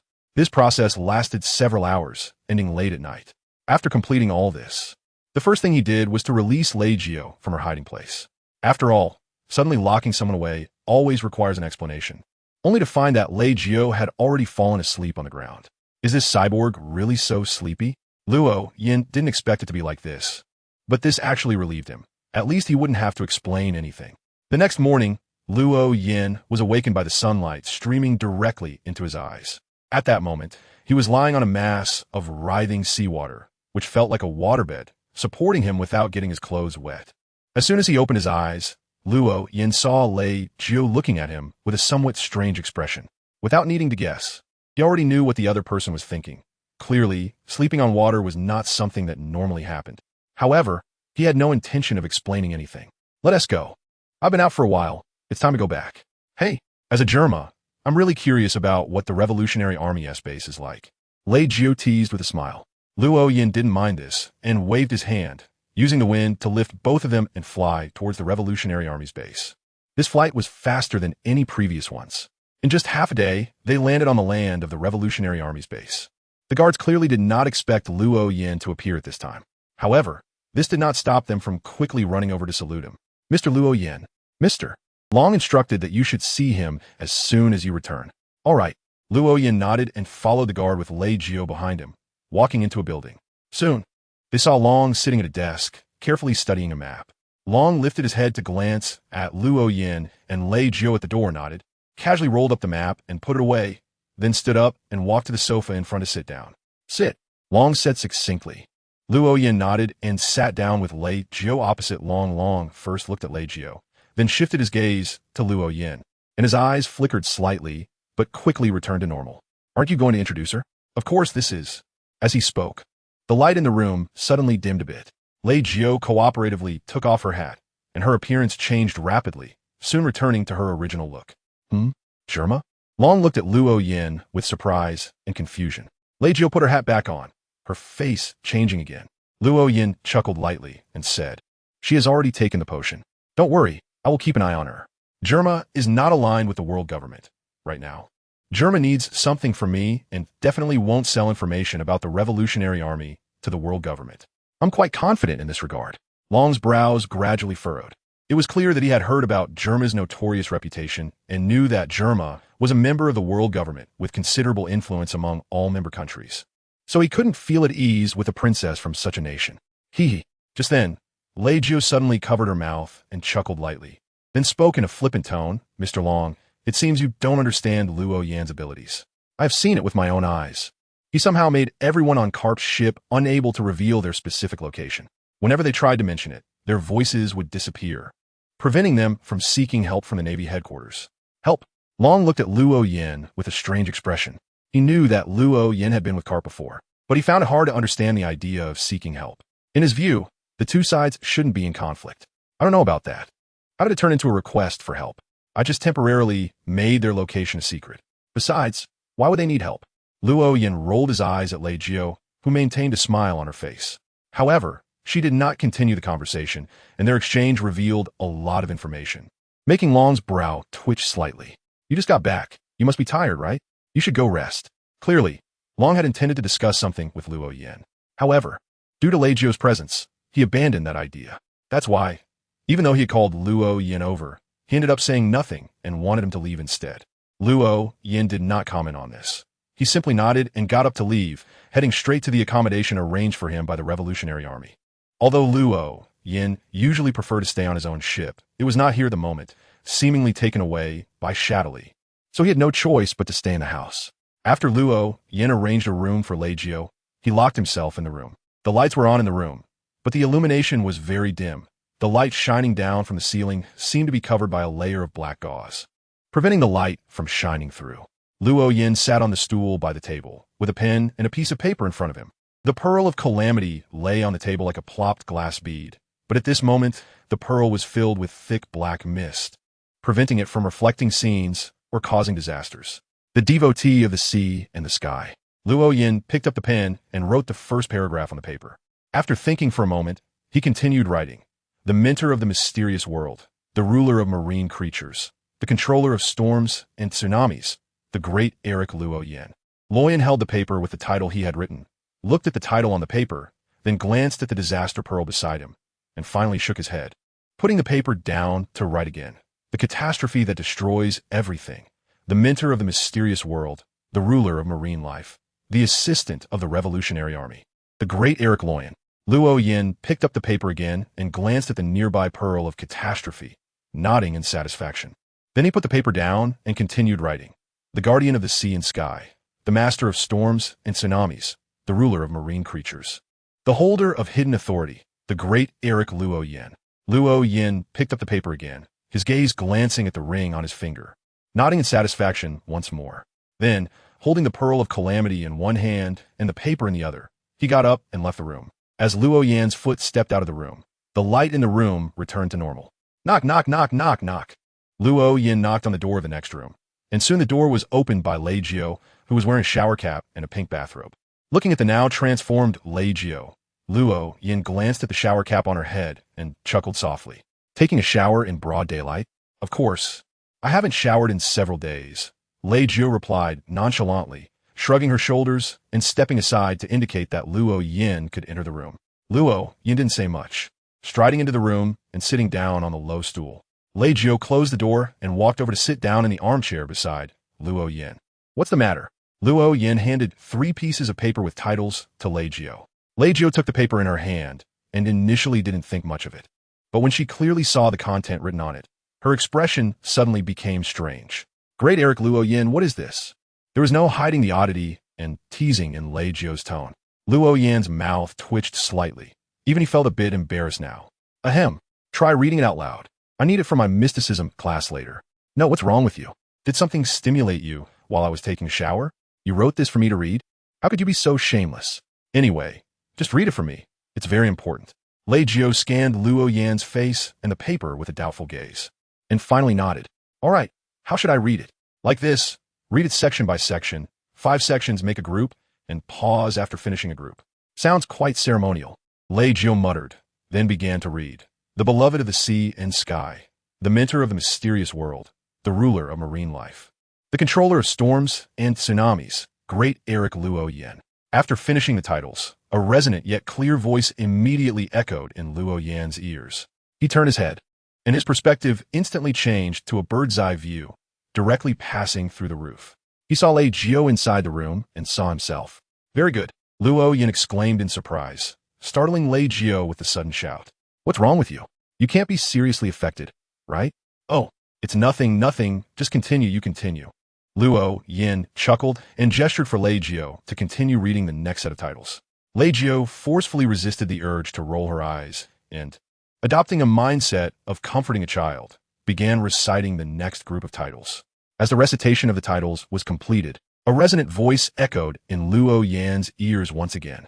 However, this time the voice was somewhat blurred, and a red halo began to ripple around the disaster pearl in his hand. This meant he had succeeded again, binding himself to the disaster pearl.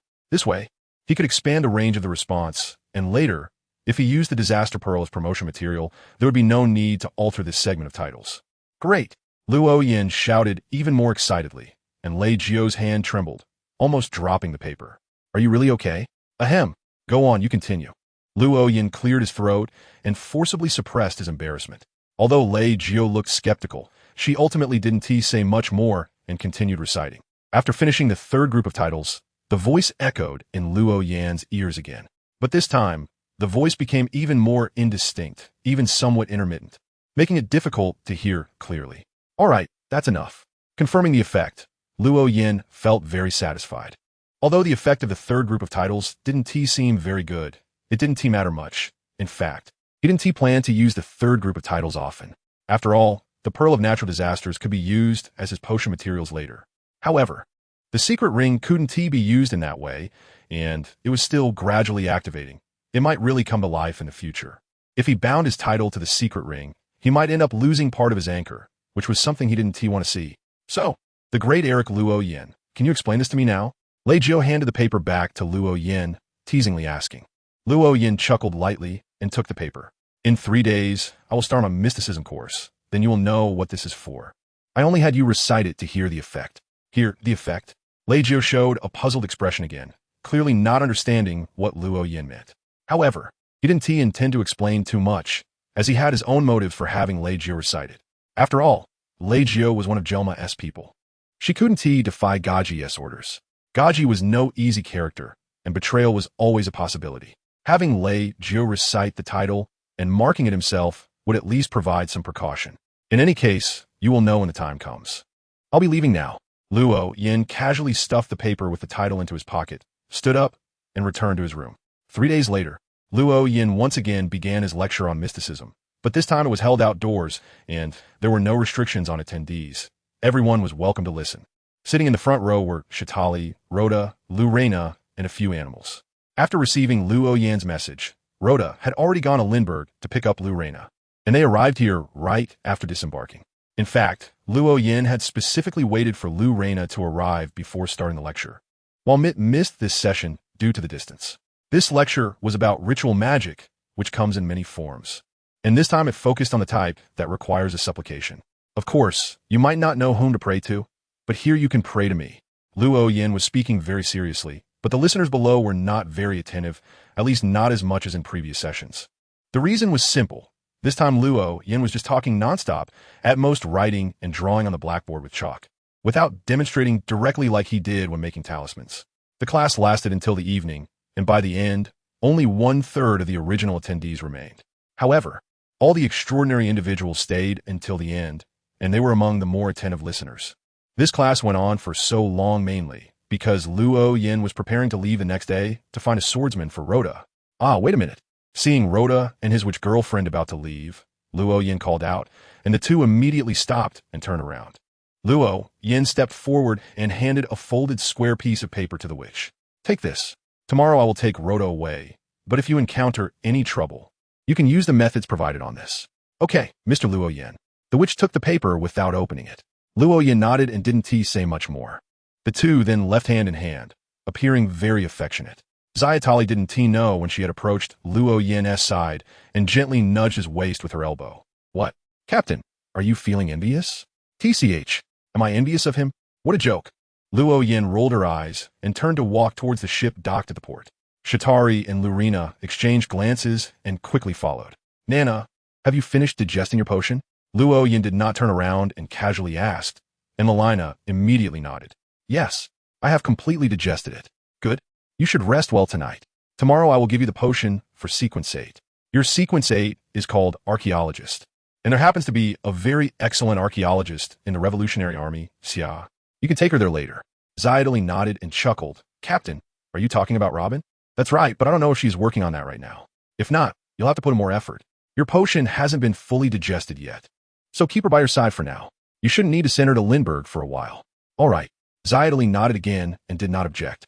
She had been doing quite well during this time, regularly teaching the medical staff in the Revolutionary Army about herbs and potion knowledge, and they were learning seriously, gradually developing some admiration for her. Of course, the main reason was that while she was teaching at the hospital, she could drink as much blood from the blood bank as she wanted. For others, it was a blood bank. For her, it was a cafeteria. That's great. Lelina cheered and jumped up in place. She had been studying very diligently with Lindbergh because she had consumed potions. Lindbergh considered her very talented. Therefore, he taught her seriously. But deep down, she did not like staying in Lindbergh's laboratory. She preferred to play and spend time with Zayatali. When she had free time, she could take her out to have fun, as a good mood is also very important for extraordinary beings. However, I prefer to be active at night. But there aren't many entertainment facilities open at night. It will depend on your own discussions. Luo Yin shrugged his shoulders, unconcerned about it. He really didn't believe that two living people could not find a place to have fun. Back on the ship, Luo Yin finally returned to his exquisite little room. The furnishings in the room had not changed at all and were very clean. Even though he hadn't lived there for such a long time, there was not a speck of dust, indicating that the room was regularly cleaned. After Luo Yin washed up a bit, he lay down on the bed, preparing to sleep. In fact, as an extraordinary being of Sequence 3, his need for sleep was not that high anymore. Although he wasn't at the point of not needing sleep at all. Going without sleep for 10 days or half a month was completely fine. However, he had gotten used to sleeping every day. It was like a biological clock, something that could be forcibly changed with willpower, and it wasn't particularly difficult, but there was no need for that. Come in. Just as Luo Yin had just closed his eyes, he suddenly opened them wide and shouted towards the door, which slowly pushed open. Hey, Captain, you're still awake? Shatari, wearing a black nightgown, tiptoed in and gently closed the door behind her. Luo Yin rubbed his head and sat up a bit, propping a pillow behind him. What are you doing here at this late hour instead of sleeping? Captain, I don't usually sleep at night. Right? I just said that casually. What is the matter? Shatari quickly came to the bedside and sat down, hesitating as she opened her mouth. Captain, there is something I want to ask you. Go ahead. It's like this. I haven't been feeling well lately, feeling a bit weak, so. At this point, Shatari showed a hint of embarrassment on her face, and Luo Yin instantly understood what she meant. Oh, you want to drink my blood? Cough. I'm not drinking it for free. I see you're just craving it, right? Shatari's current state was impossible to hide from Luo Yin. He could see at a glance that she was in very good condition, At least, not to the point of needing his blood to recover. So there was only one reason. She was craving his rich, spiritual blood. Captain, you suddenly smell good. What's so strange about that? All right, I can give you some. Before he could finish the words all right, Shatari pounced on Luo Yin, opening her mouth and biting down hard on his neck. Shatari let out a terrible scream, covering her mouth as she sat up, a trickle of blood seeping through her fingers, her eyes shimmering, seemingly on the verge of tears, looking extremely wronged. When she lowered her hand from her mouth, a bloody sharp tooth lay in her palm. Captain, why did you break my tooth? Huh, you still ask me? Who told you to suddenly pounce on me? This was a reflex action. Can you blame me? Shatari's action was too sudden, and biting his neck was equivalent to an attack. Therefore, Luo Yan's body reacted instinctively, revealing his illusion scales, which were the illusion scales of sequence 3, while Shatari was only sequence 6, hence her tooth was broken. After a sleepless night, as the sun rose, Luo Yan got up, dressed neatly, and after washing up, he came to the corridor outside, just in time to see Lurina peeking out from Shatari's room. Lord Luo Yan, where's Sister Shatari? She's not in the room. Oh, she's in my room. You can go find her. In Lord Luo Yan's room? Did Sister Shatari come to find you so early? Obviously, Lurina didn't think much of it, only believing that Shatari had gone to find Luo Yan early in the morning. Luo Yan didn't explain anything and walked towards the kitchen, preparing to make something to eat. Lurina arrived at Luo Yan's room and immediately saw Shatari lying on the bed, looking somewhat weak. Sister Shatari? What's wrong? It's Nana. It's nothing, just a little injury. So I'm resting for a while. You can go play, I'll sleep for a bit and come find you in the afternoon. But Lord Luo Yan is leaving on the ship at noon. Hiss.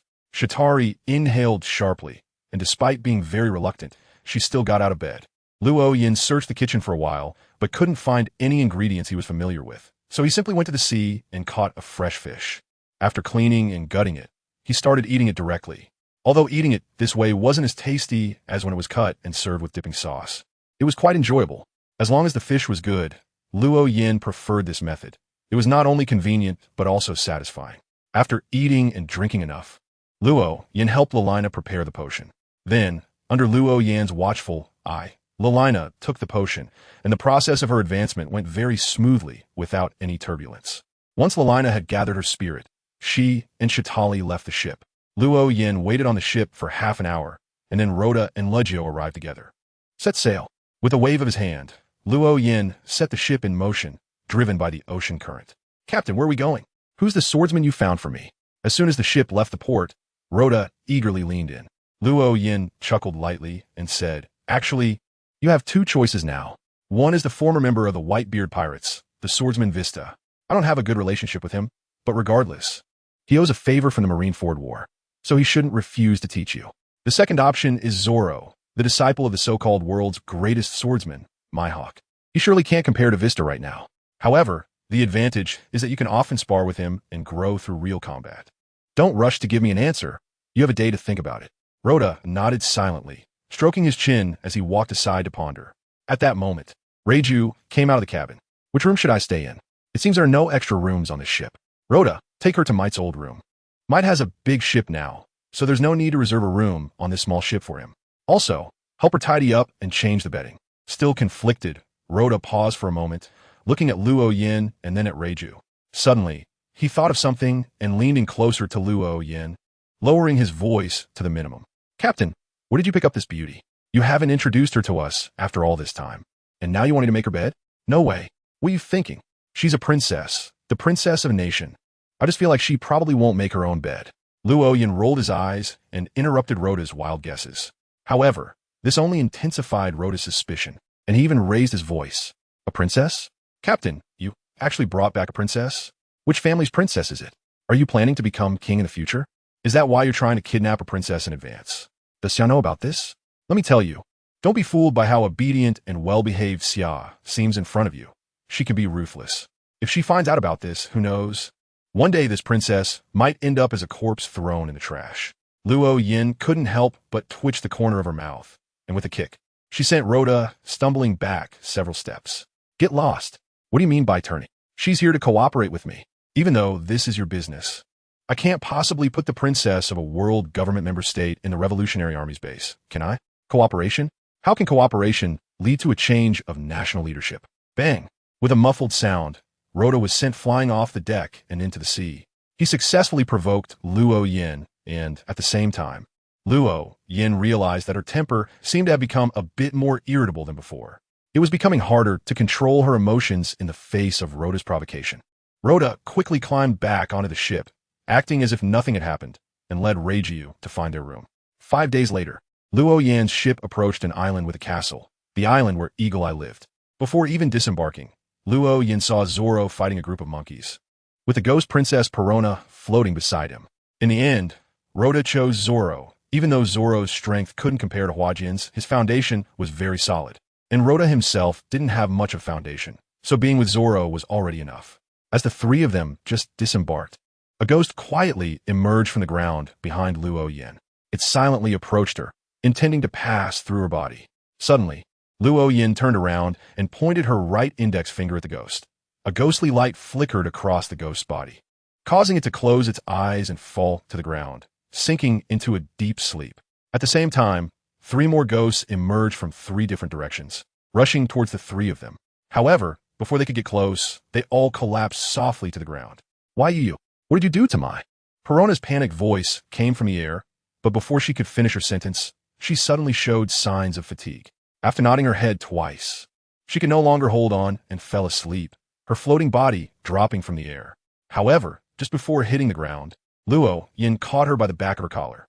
"What a pity. The dark path is very restraining to spiritual entities. You should be thankful that I didn't strike you with lightning." Luo Yin chuckled lightly, hoisting Perona onto his shoulder and walking toward Zoro. Zoro had already noticed the situation over here, but he was entangled with monkeys and couldn't break free for a short time, so he had to deal with the monkeys first. However, he wasn't in a hurry because it was Luo Yin who had come. Among the Straw Hat crew, the one who got along best with Luo Yin wasn't Captain Luffy, but Zoro, not for any other reason, but simply because they both loved to drink, and their relationship had long been solidified over drinks. As Luo Yin approached, the monkeys fighting Zoro seemed to sense danger and all turned to flee, instinctively heading towards Mihawk's castle. Although they were very afraid of Mihawk, they knew that if a strong enemy was coming, getting close to Mihawk was the best choice. "Long time no see, Luo Yin." "Ha! Long time no see. I brought some wine. Want to have a drink?" "Wine? Great."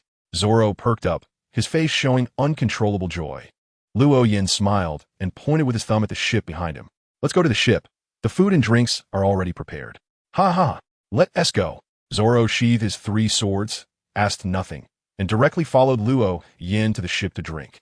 For him, Luo Yin was definitely not an enemy, so his arrival must be for something else, but what exactly didn't matter. The most important thing was to drink. Ever since he was brought here by Bartholomew Kuma, it had been so long without any alcohol that he was now dreaming of it. Back on the ship, Luo Yin casually tossed Perona onto the deck and sat down next to the low table that had been set up in advance. Rhoda brought out the prepared wine jars, and Reiju was busy as well, taking out the snacks from the kitchen, which Rhoda had prepared beforehand. "Come on, let's have a bowl first." Luo Yin picked up the jar and poured a bowl of wine for himself and Zoro. Before Luo Yin could set the jar down, Zoro had already raised his cup and downed it in one go. "Ah, this wine is really excellent. You came just in time." "Ha! This is good wine I got from the Revolutionary Army. Come on, let's continue." The two exchanged cups, and before they knew it, they had already finished a jar of wine. Just as Luo Yin opened the second jar and was about to pour himself another cup, his movements suddenly paused. "Should I come up and have a bowl of wine?" Luo Yin poured the wine into a new bowl that had never been used, then tossed it towards the island. The bowl was immediately lifted by an invisible force and flew deep into the island. Just as it was heading toward the coast, Eagle Eye suddenly raised his hand and caught the flying bowl, and the aroma of the wine wafted from it. Although the bowl had flown over, Eagle Eye caught it with great strength. However, the wine inside didn't even ripple. It remained perfectly still, and at the same time, a voice came from the bowl. "Would you like to come up and have a drink?" Eagle Eye raised an eyebrow, drank the wine in one gulp, and quickened his pace toward the seaside. Soon, he spotted a small boat with its sails furled. What a rare guest, the adventurer Luo Yin. "Huh, what rare guest? Now you're the guest. How about it? I brought some good wine from the Revolutionary Army. Not bad, right?" Eagle Eye suddenly pushed off the ground with force and jumped onto the boat. His sharp gaze swept over everyone before finally landing on Luo Yin. "The wine is indeed good, but it's better to first discuss your purpose here." "Huh, once a naval hunter, Are you really worried that a little adventurer like me is here to cause you trouble? Although I've come here, I'm not here to find you." At this point, Luo Yin raised his hand to point at Rhoda and continued, "My subordinate wants to learn swordsmanship, so I brought him to find Zoro. Of course, it would be even better if you were willing to offer some occasional guidance." "The schemer Rhoda? Wow, you even know him?" Luo Yan's slightly widened eyes showed a hint of surprise, but the eagle-eyed man did not respond. Instead, he walked over to the low table and sat down, placing the bowl in front of himself. Luo Yan opened a jar of wine and handed it to Eagle Eye, who took it and poured himself a bowl. Drinking wine officially turned the two into three, and the atmosphere gradually became lively.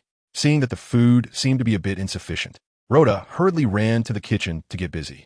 Leggio, on the other hand, was more interested in Perona. She walked up to Perona and slightly bent down to examine the girl, who had a very good appearance and figure. Perona, who was in a deep sleep, suddenly frowned and slowly woke up. She was initially a bit dazed, then suddenly remembered something, sat up abruptly, and immediately saw the three people who were drinking merrily. "Bastard, what did you do to me?" Perona floated in front of Luo Yin, pointing her finger at his nose and questioning him. Luo Yin merely glanced at her and then ignored her. "It's just calming your soul." "Calming? Calming? What calming?" The term calming was too unfamiliar to Perona. In fact, besides Luo Yin, no one else present had ever heard this term.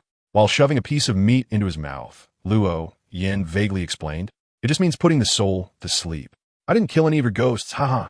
Little girl, next time be careful and don't think about subduing everyone you meet. If I didn't know you meant no harm, you wouldn't be getting a calming but a lightning strike instead. You, who are you calling a little girl?" Perona gritted her teeth in anger, but she only dared to talk back. She had just experienced Luo Yan's methods and was well aware that she had no chance against him. "Huh." Luo Yin chuckled and didn't say much more. He wasn't very familiar with Perona, and there was nothing much to talk about. The atmosphere at the table was still lively. At first, Luo Yin thought that Hawkeye was the type to be indifferent in any situation, but that wasn't the case.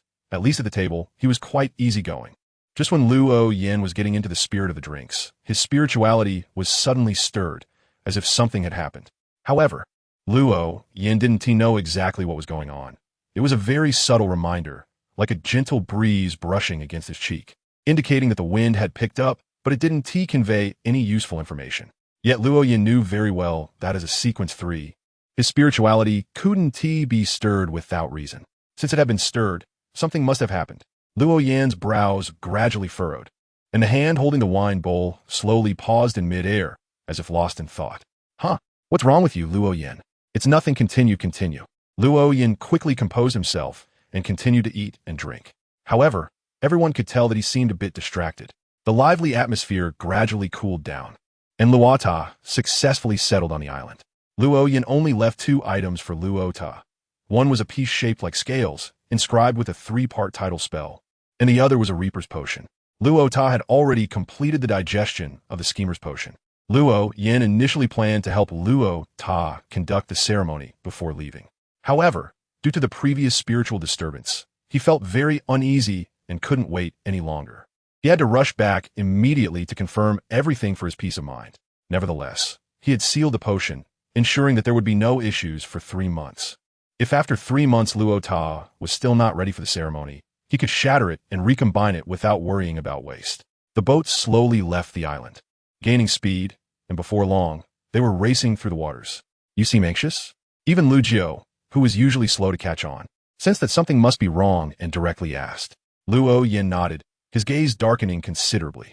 "My spirit tells me something bad is happening, but I can't be sure what exactly it is." "Something bad? Then why not use a phone bug to contact someone? Why rush back so urgently?" Although the possibility was slim, what if something happened on the Revolutionary Army's side? What if they suddenly targeted my people? After all, I'm not part of the Revolutionary Army. Lugio's mouth slightly opened, her lips trembling, momentarily at a loss for words. Although this speculation came from Luo Yin, even he wasn't entirely convinced, because as of now, the Revolutionary Army had no reason to act against his people. Such an action would only bring them harm, not benefit. However, to be safe, Luo Yin still did not use the phone bug to contact anyone. If the Revolutionary Army had indeed taken action, a single call would expose that he was already aware of the situation. By not calling and going directly, he could investigate secretly, under the protection of hidden authority. Rescuing someone would be quite simple. The next morning, Luo Yan's boat rode the giant waves, moving swiftly as if it were a surfboard being lifted by the waves. With his urging, they would be able to return to the Revolutionary Army's base before dark, in just half a day. On the boat, Lu Jiu looked down at the sea surface dozens of meters below, her heart unsettled. It was her first time seeing someone operate a boat in such a manner. It was no longer just sailing, but more like riding the waves, with the boat being merely an accessory. This is the power to control the sea. Le Jiu murmure softly. Just then, she noticed the boat was getting closer to the surface of the water, the giant waves were diminishing, and the boat was descending. Out of strength, Lu Jiu first thought that Luo Yin had been controlling the waves for too long and was now tired and needed rest. However, when she turned to look, she found no fatigue on Luo Yan's face. He was turning his head to the side, his eyes seemingly piercing through distance and barriers to see far away. At that moment, a clear voice of pleading echoed in Luo Yan's ears. When he cast his gaze forward, he saw the Revolutionary Army's base. In a clearing there, a group of people was gathered around an altar, and standing before the altar was a member of the Revolutionary Army, who was using ritual magic to request the creation of a breathing spell for the sea, surrounded by onlookers. Because Luo Yan's last lecture had lacked a practical demonstration, and the titles he provided were all directed towards him, many in the Revolutionary Army were skeptical and reluctant to try. They felt that holding such a ceremony would make them feel too small, and that Luo Yan was too high above them. But curiosity ultimately prevailed, especially since there had been previous successful examples of creating spells. After a few days of contemplation, finally, someone was willing to try the content from a class, and those surrounding them were naturally there to watch the spectacle. Luo Yin slowed down because he saw Xia Tali and Lu Reina, who were also there to watch the excitement, just like everyone else. A few minutes earlier, Xia said, "Do you really think it will succeed? I always feel that the title given by Lord Luo Yin is too narcissistic." "I don't know. Maybe it will," Lu Reina replied. In fact, it wasn't just Lu Reina who felt this way. Xia Tali thought the same but didn't voice it. The revolutionary soldier conducting the ceremony prepared the materials, lit the candles, took a moment to gather himself, and after a few deep breaths, he finally began to chant, "Disaster that destroys all, mentor of the mysterious world, ruler of marine creatures, helper of the revolutionaries, the great Eric Luo Yin. I pray for the power of the storm. I pray for the power of the sea. I pray that you turn the things on the altar into talismans." As soon as the chanting finished, the clouds in the sky began to change, swirling to gradually form an eye, a gaze cast down from a great height, taking in everyone present. The person conducting the ceremony instantly felt the gaze from above and instinctively wanted to look up, but his own spirituality stopped him from doing so. His body began to tremble as he felt an extremely violent aura, as if this aura was displeased with his earlier intention to raise his head. The one conducting the ceremony was a rank 9 sailor, sensitive to the aura of higher beings, and in that moment, he felt as if a mountain had fallen on his shoulders. He had no resistance and directly collapsed to his knees. The flames on the altar began to flicker, and lightning surged upward from the altar, consuming all the materials. Finally, when the lightning dissipated, 2 silver talismans quietly lay there. The ceremony was a success. It succeeded. It really succeeded. In that moment, the square erupted. People began to chatter excitedly, and many were eager to try it themselves. "Wow, it really succeeded." Lu Reina cheered, nearly jumping up, and Xia Tali smiled as well. However, she didn't react too much. She looked up at the clouds in the sky that had returned to normal, her brows slightly furrowed. Was it the captain's gaze, cast down from the sky? What kind of power was this? As a vampire whose spirituality was inherently higher than others of the same rank, and having drunk Luo Yan's blood many times, she was more sensitive to Luo Yan's gaze than others. After responding to the prayer, Luo Yan withdrew his gaze and continued to control the ship back. This time, however, the ship's speed had returned to a normal range. "Are you tired?" Lei Jiu asked tentatively, tilting her head. Luo Yan shook his head, looking much more relaxed. "No, I just confirmed something. There's no need to rush now." "Confirm something? Did you do something just now?" "Huh, of course, but you just didn't notice." Lei Jiu stared at Luo Yan for a long time, but didn't say much more. Luo Yan ignored Lei Jiu and took out the phone bug from the inner pocket of his clothes. The buzzing sound quickly connected. "This is Shatari." Shatari's voice came through, along with some indistinct background noise, indicating that she had not yet left the area where the ceremony was taking place. "This is Luo Yan. How's it going over there? It seems something bad has happened, and I'm calling to confirm." "Bad things?" Shatari, holding the phone bug, was taken aback for a moment, seemingly confused. However, she quickly reacted, giving a glance to the side at Lu Reina, who nodded in understanding. Lu Reina took out a phone bug the size of a fingernail from a small pocket sewn into her collar. She placed the phone bug on the pad of her right index finger, and it immediately emitted a buzzing sound. The sound didn't last long before abruptly stopping, and the phone bug's antenna drooped down. It was hung up. Lu Reina pressed her lips together and looked up at Shatari, whose crimson eyes narrowed slightly, and her expression became somewhat grim. "Captain, MIT has had an accident." "I understand." "Gagaga." Luoyin hung up the phone and stared at the phone bug for a long time before putting it into the inner pocket of his clothing. The reason he called Zayatali first was that she had always been responsible for regularly contacting MIT. Zayatali herself raised phone bugs and successfully bred them, distributing the young phone bugs to many people, including MIT. What could have happened to MIT? With his current abilities, he shouldn't have even lost the chance to call for help. Could it be the world government? No. The world government is busy with other matters and wouldn't have time to deal with me right now. They previously hoped to stabilize me with the Navy, so they shouldn't provoke me at this moment. Wait, what if what the world government is doing is precisely this? Luo Yan's heart trembled, and his expression became quite serious. But he immediately shook his head. Although it was very likely, the fact remained that Mitch shouldn't have even had the chance to call for help. Even if there was no opportunity to make a phone call, he should have been able to use a talisman. Once the talisman was activated, Luo Yan would be able to sense it, cast his gaze over, and know what had happened. Could it be that the people sent by the world government were so powerful that Mitt didn't even have time to use a talisman? As he thought of this, Luo Yan's brows furrowed into a shape. He simply couldn't imagine what kind of opponent could instantly take down a wind affinity user. It's important to note that this wind affinity user was not the same as the one Luo Yan encountered when he first went out to sea. Mitt was not only a wind affinity user himself, but he also carried many magical items, making him stronger than the average Sequence 5. As long as he didn't directly encounter a general, he should be fine. Yet such a person was actually taken down in an instant.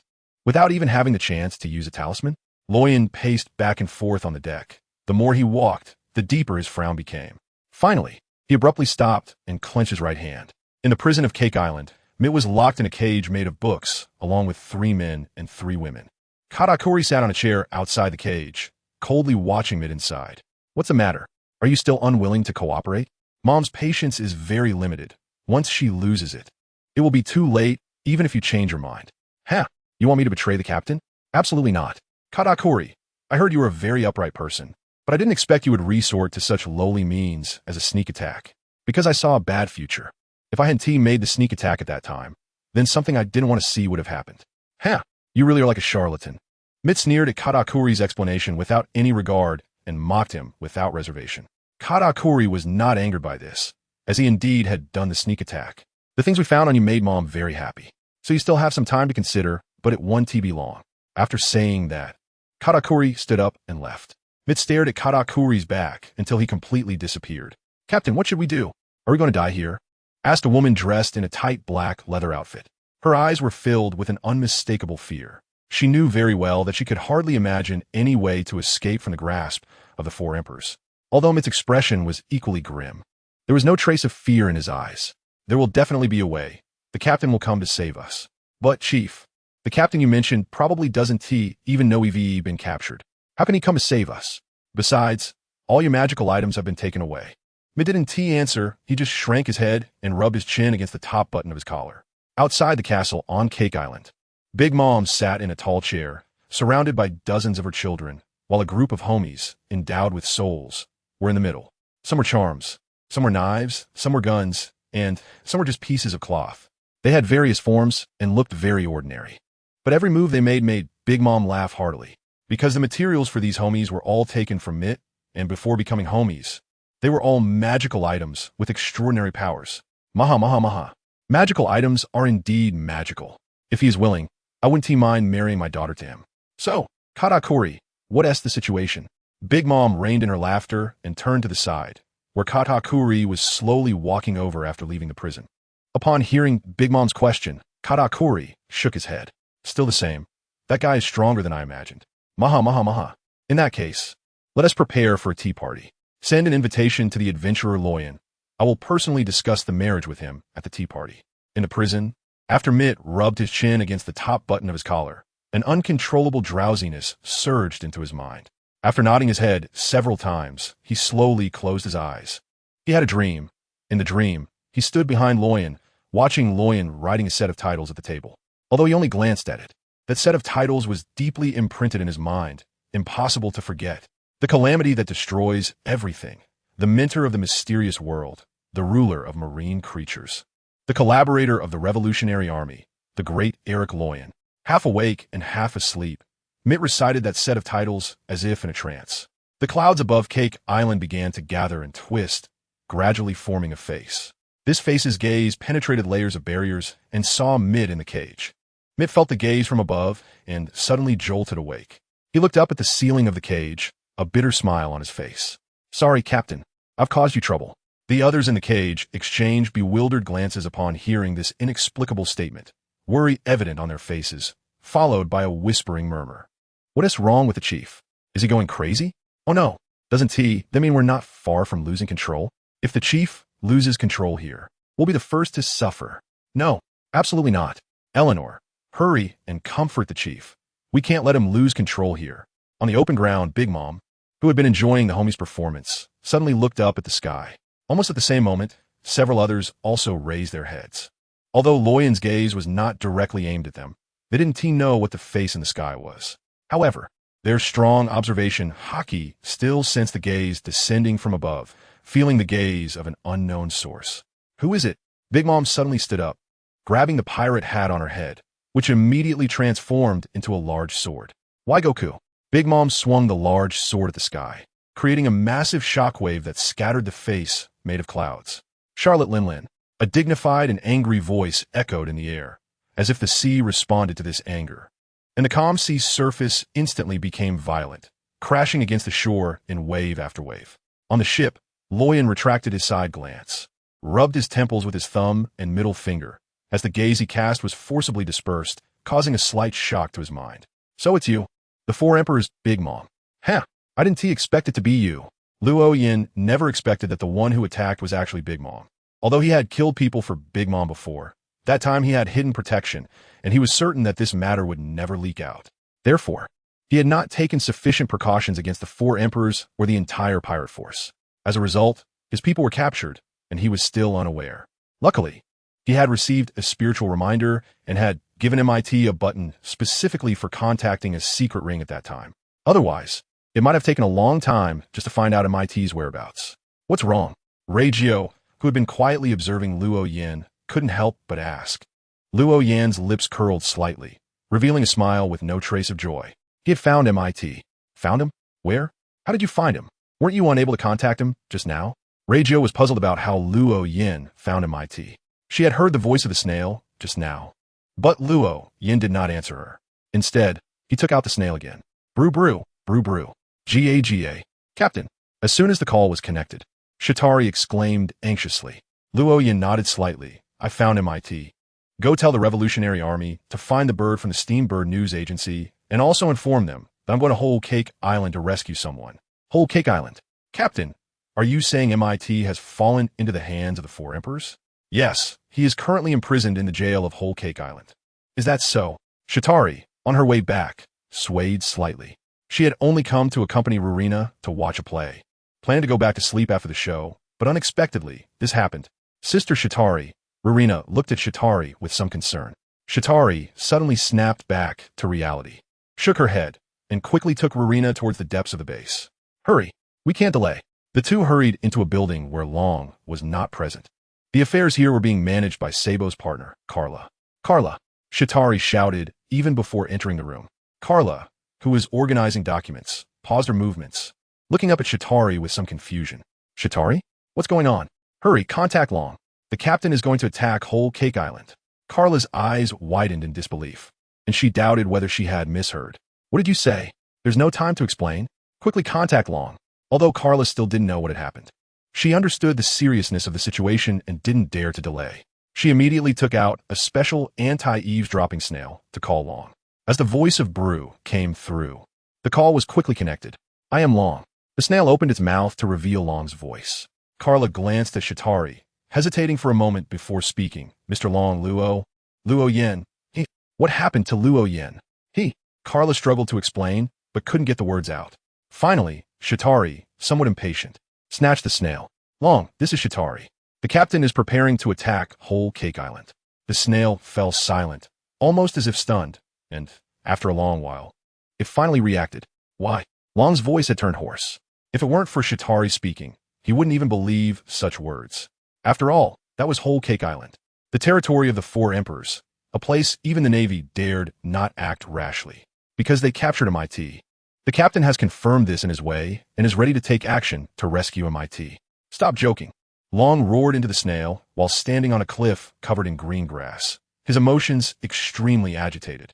Beside him, Sabo and the human wolf king exchanged glances, as they had never seen Long so out of control before.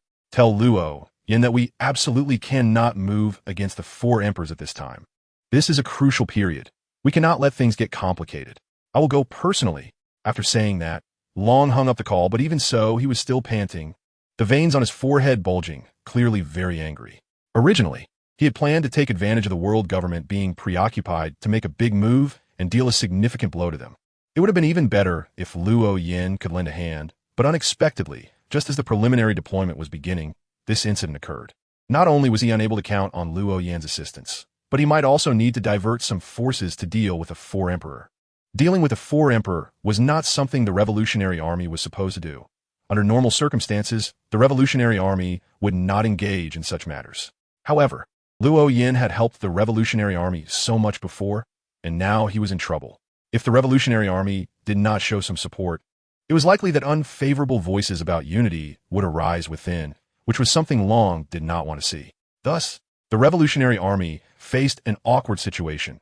Either abandon the sample plan to help Luo Yin or ignore everything and continue with the plan.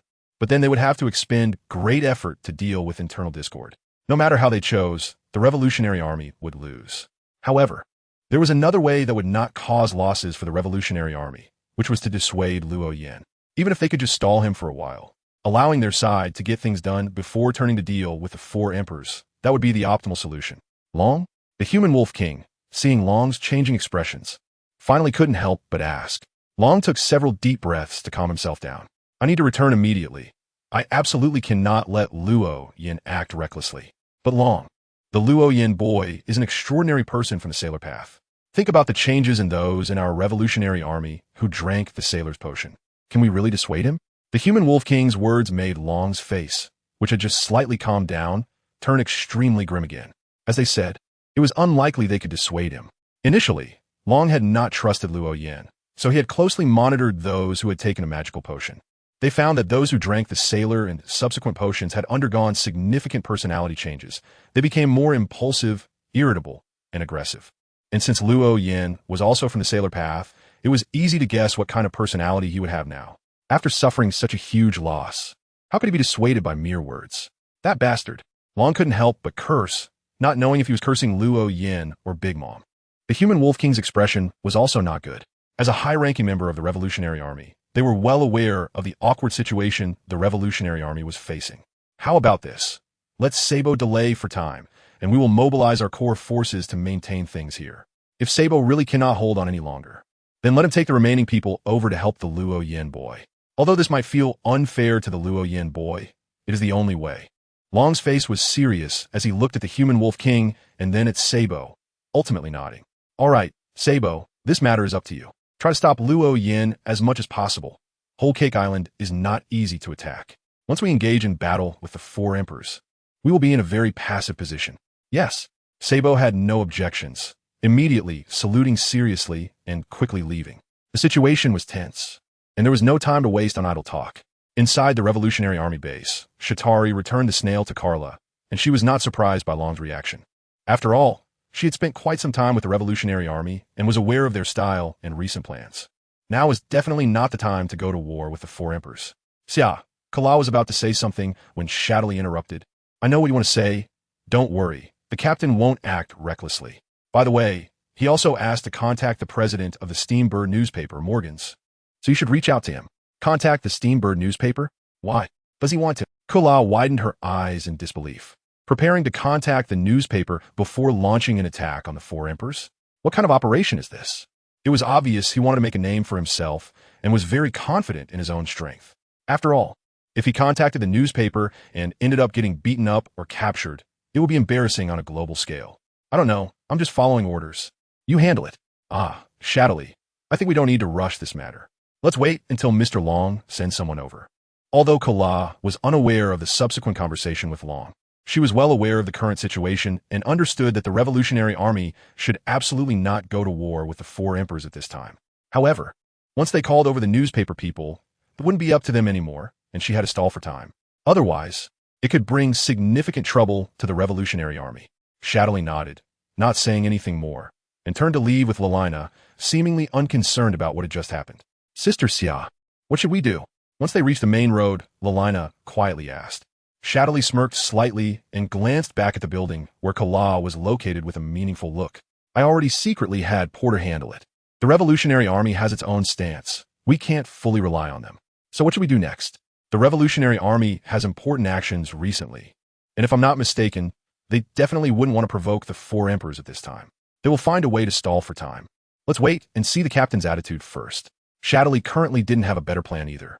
Although she unconditionally supported her captain, she also understood the nature of the opponent they were facing. In her view, without the support of the Revolutionary Army, it would be very difficult to confront the entire world, and now the Revolutionary Army was clearly unable to spare any effort.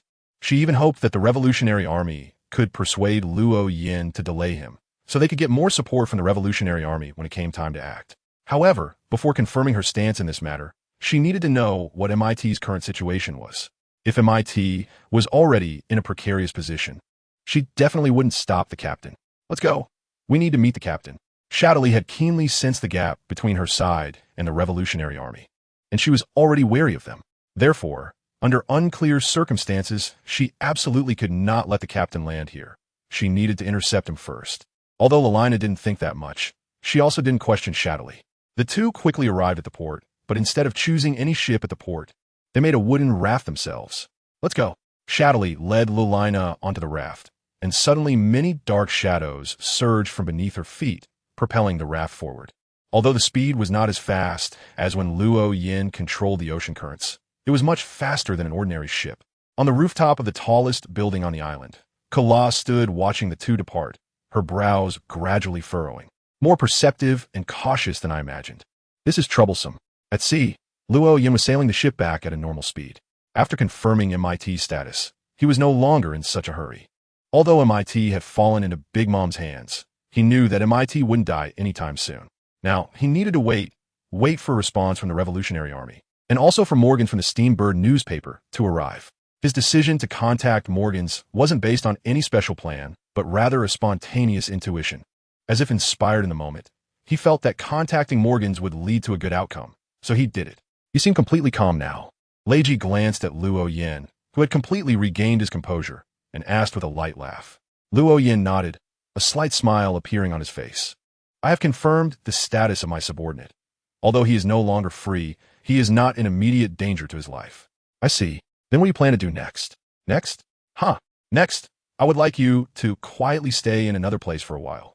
Once this matter is resolved, I will let you out. After saying this, Luo Yin raised his right hand, and the ring on his finger emitted a faint glow, which instantly enveloped Leijio. Leijio's expression changed, and, just as she was about to say something, she disappeared without a trace. Leijio felt as if she had been transported somewhere, and when she came to her senses, she found herself in a dim place. The sky here was filled with countless stars, but there was no moon. The ground was hard, black soil, with many dark-colored flowers and grasses growing. While it couldn't be described as vibrant, there was some life here. Where's this place? Leijio looked around in confusion, having no recognition of this unfamiliar space. Soon, she saw various materials piled up like small mountains. As an extraordinary being, although she couldn't recognize all the materials here, she could sense that most of them were spiritual materials, with a small portion even shining with extraordinary light. These are all potion materials. So many materials? Leijio widened her eyes in disbelief, instinctively walking towards the mountain of materials. After taking a few steps, she noticed another small pile nearby, consisting of neatly stacked wooden boxes, some of which were open and empty. What is this? Doubt arose in Leijio's mind as she subconsciously walked over. Just then, a cheerful voice sounded in her ear. Hee, how rare. That guy actually threw a conscious person in here. Well, After all, it's someone who has recited my name. Even if they are awake, they can't do much. Who? Lei Jio was startled by the sudden voice and hurriedly looked around, her muscles tightening unconsciously. Soon, she sensed something and suddenly looked up ahead, where a huge, shadowy outline could be seen, vaguely resembling the silhouette of a castle with a spire. A castle? There's a castle here? Who built it? Lei Jio became more cautious, gripping her transformation device, ready to transform at the slightest hint of danger. Hee, are you scared? That cheerful voice echoed again, and cold sweat broke out on Lei Jio's forehead. Normally, she would never be frightened by such things, but for some reason, upon hearing that voice, fear surged from the depths of her heart. I can't wait any longer. Lei Jio could no longer suppress her inner fear, raising her hand that held the transformation device, only to find that it was missing. Lei Jio's pupils contracted sharply, her eyes wide in disbelief. How is this possible? How could this happen? The sudden turn of events made Lei Jio's fear even more uncontrollable, and her body began to tremble uncontrollably. Are you scared? How interesting, really too interesting, hee. The voice echoed again, seemingly coming from all directions, making it impossible to determine where it originated. Lei Jio's voice became urgent as she turned her gaze frantically to find the source of the voice, but it was futile. Who are you? Show yourself. Lei Jio could no longer bear it and shouted loudly. However, what responded to her was silence, a dead silence. Damn it, what kind of place is this? Adventurer Luo Yin. Come out. What do you want to do? You bastard. Bastard. Lei Jio's fear grew larger, her emotions becoming increasingly difficult to control, until she finally broke down and cried. She cried, something she hadn't done since she was born, scared to tears. How interesting, you actually cried from fear. The voice sounded again, and Lei Jio's body trembled violently as she hurriedly looked around. Soon, her gaze froze because she finally saw the instigator. It was a little girl who looked only 4 or 5 years old, with black hair and black eyes, dressed in a layered but not overly complicated gown that resembled a starry sky. She held a pink cylindrical object, which was Lei Jio's transformation device. A girl? For a moment, Lei Jio couldn't believe her eyes. She didn't expect to see a child in such a place, and this child seemed very powerful. Not only could she silently take away her transformation device, but she could also instill immense fear in her, making her cry. Who are you? Lei Jio's voice had completely calmed down. It wasn't that she had adjusted well. Rather, when she saw the little girl, her fearful heart inexplicably began to calm, even though the fear hadn't entirely dissipated. Me? I am Secret. The little girl tilted her head and thought for a moment before answering. Lei Jio maintained a strange calm and continued to ask, Secret? Is it your name? It sounded a bit strange. The little girl nodded at first, but then shook her head. I don't know. That is the name he gave me. He? Adventurer Luo Yin? Lei Jio asked tentatively, and the little girl nodded, a slight smile appearing on her delicate face. Yes, that's what he calls me. What exactly are you? Why are you here? What is this place? The little girl frowned slightly, looking puzzled, as if she didn't understand Lei Jio's words. I don't know what you're talking about. I'm just me. I'm Secret, born here, or rather, born together with this place. Born together with this place? Lei Jio was increasingly confused, completely unable to understand the other party's words. However, the little girl had no intention of explaining, casually tossing the transformation device back to Lei Jio.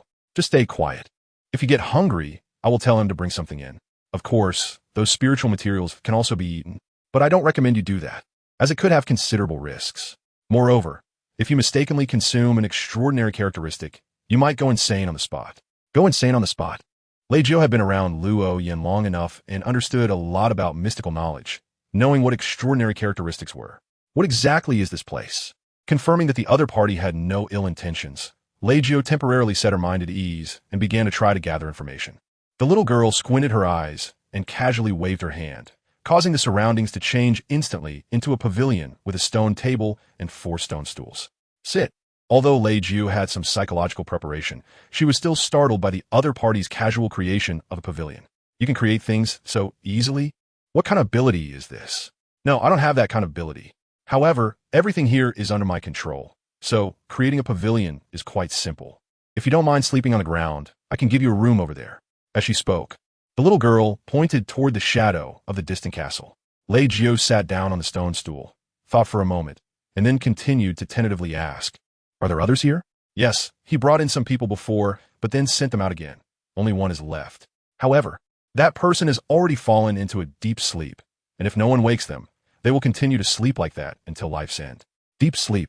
Lei Jio murmured the word again, and just as she was about to continue asking, the little girl said, "You are very special, since you were sent in while awake. It's quite boring for me here. It's really nice to have someone to talk to." Boring? Then why don't you try to leave here? Or have Luo Yin take you out. Since he can get others out, he should be able to get you out too, right? The little girl shook her head, her eyes as clear as a starry sky. "I can't leave here yet. My level of activation isn't high enough, and I haven't consumed enough magical potion materials. Right now, I can only manifest my will here, and he doesn't know that I've partially awakened. I'm planning to give him a surprise when he comes in next time." As she said this, the little girl covered her mouth and laughed, as if she were a child preparing a prank. Lei Jio recognized these terms, but couldn't fully understand them. Level of activation? Magical potion materials? That's right, I'll let you in on a secret. I've already secretly eaten 2 demon fruits from him. There's still one in that pile that I can eat.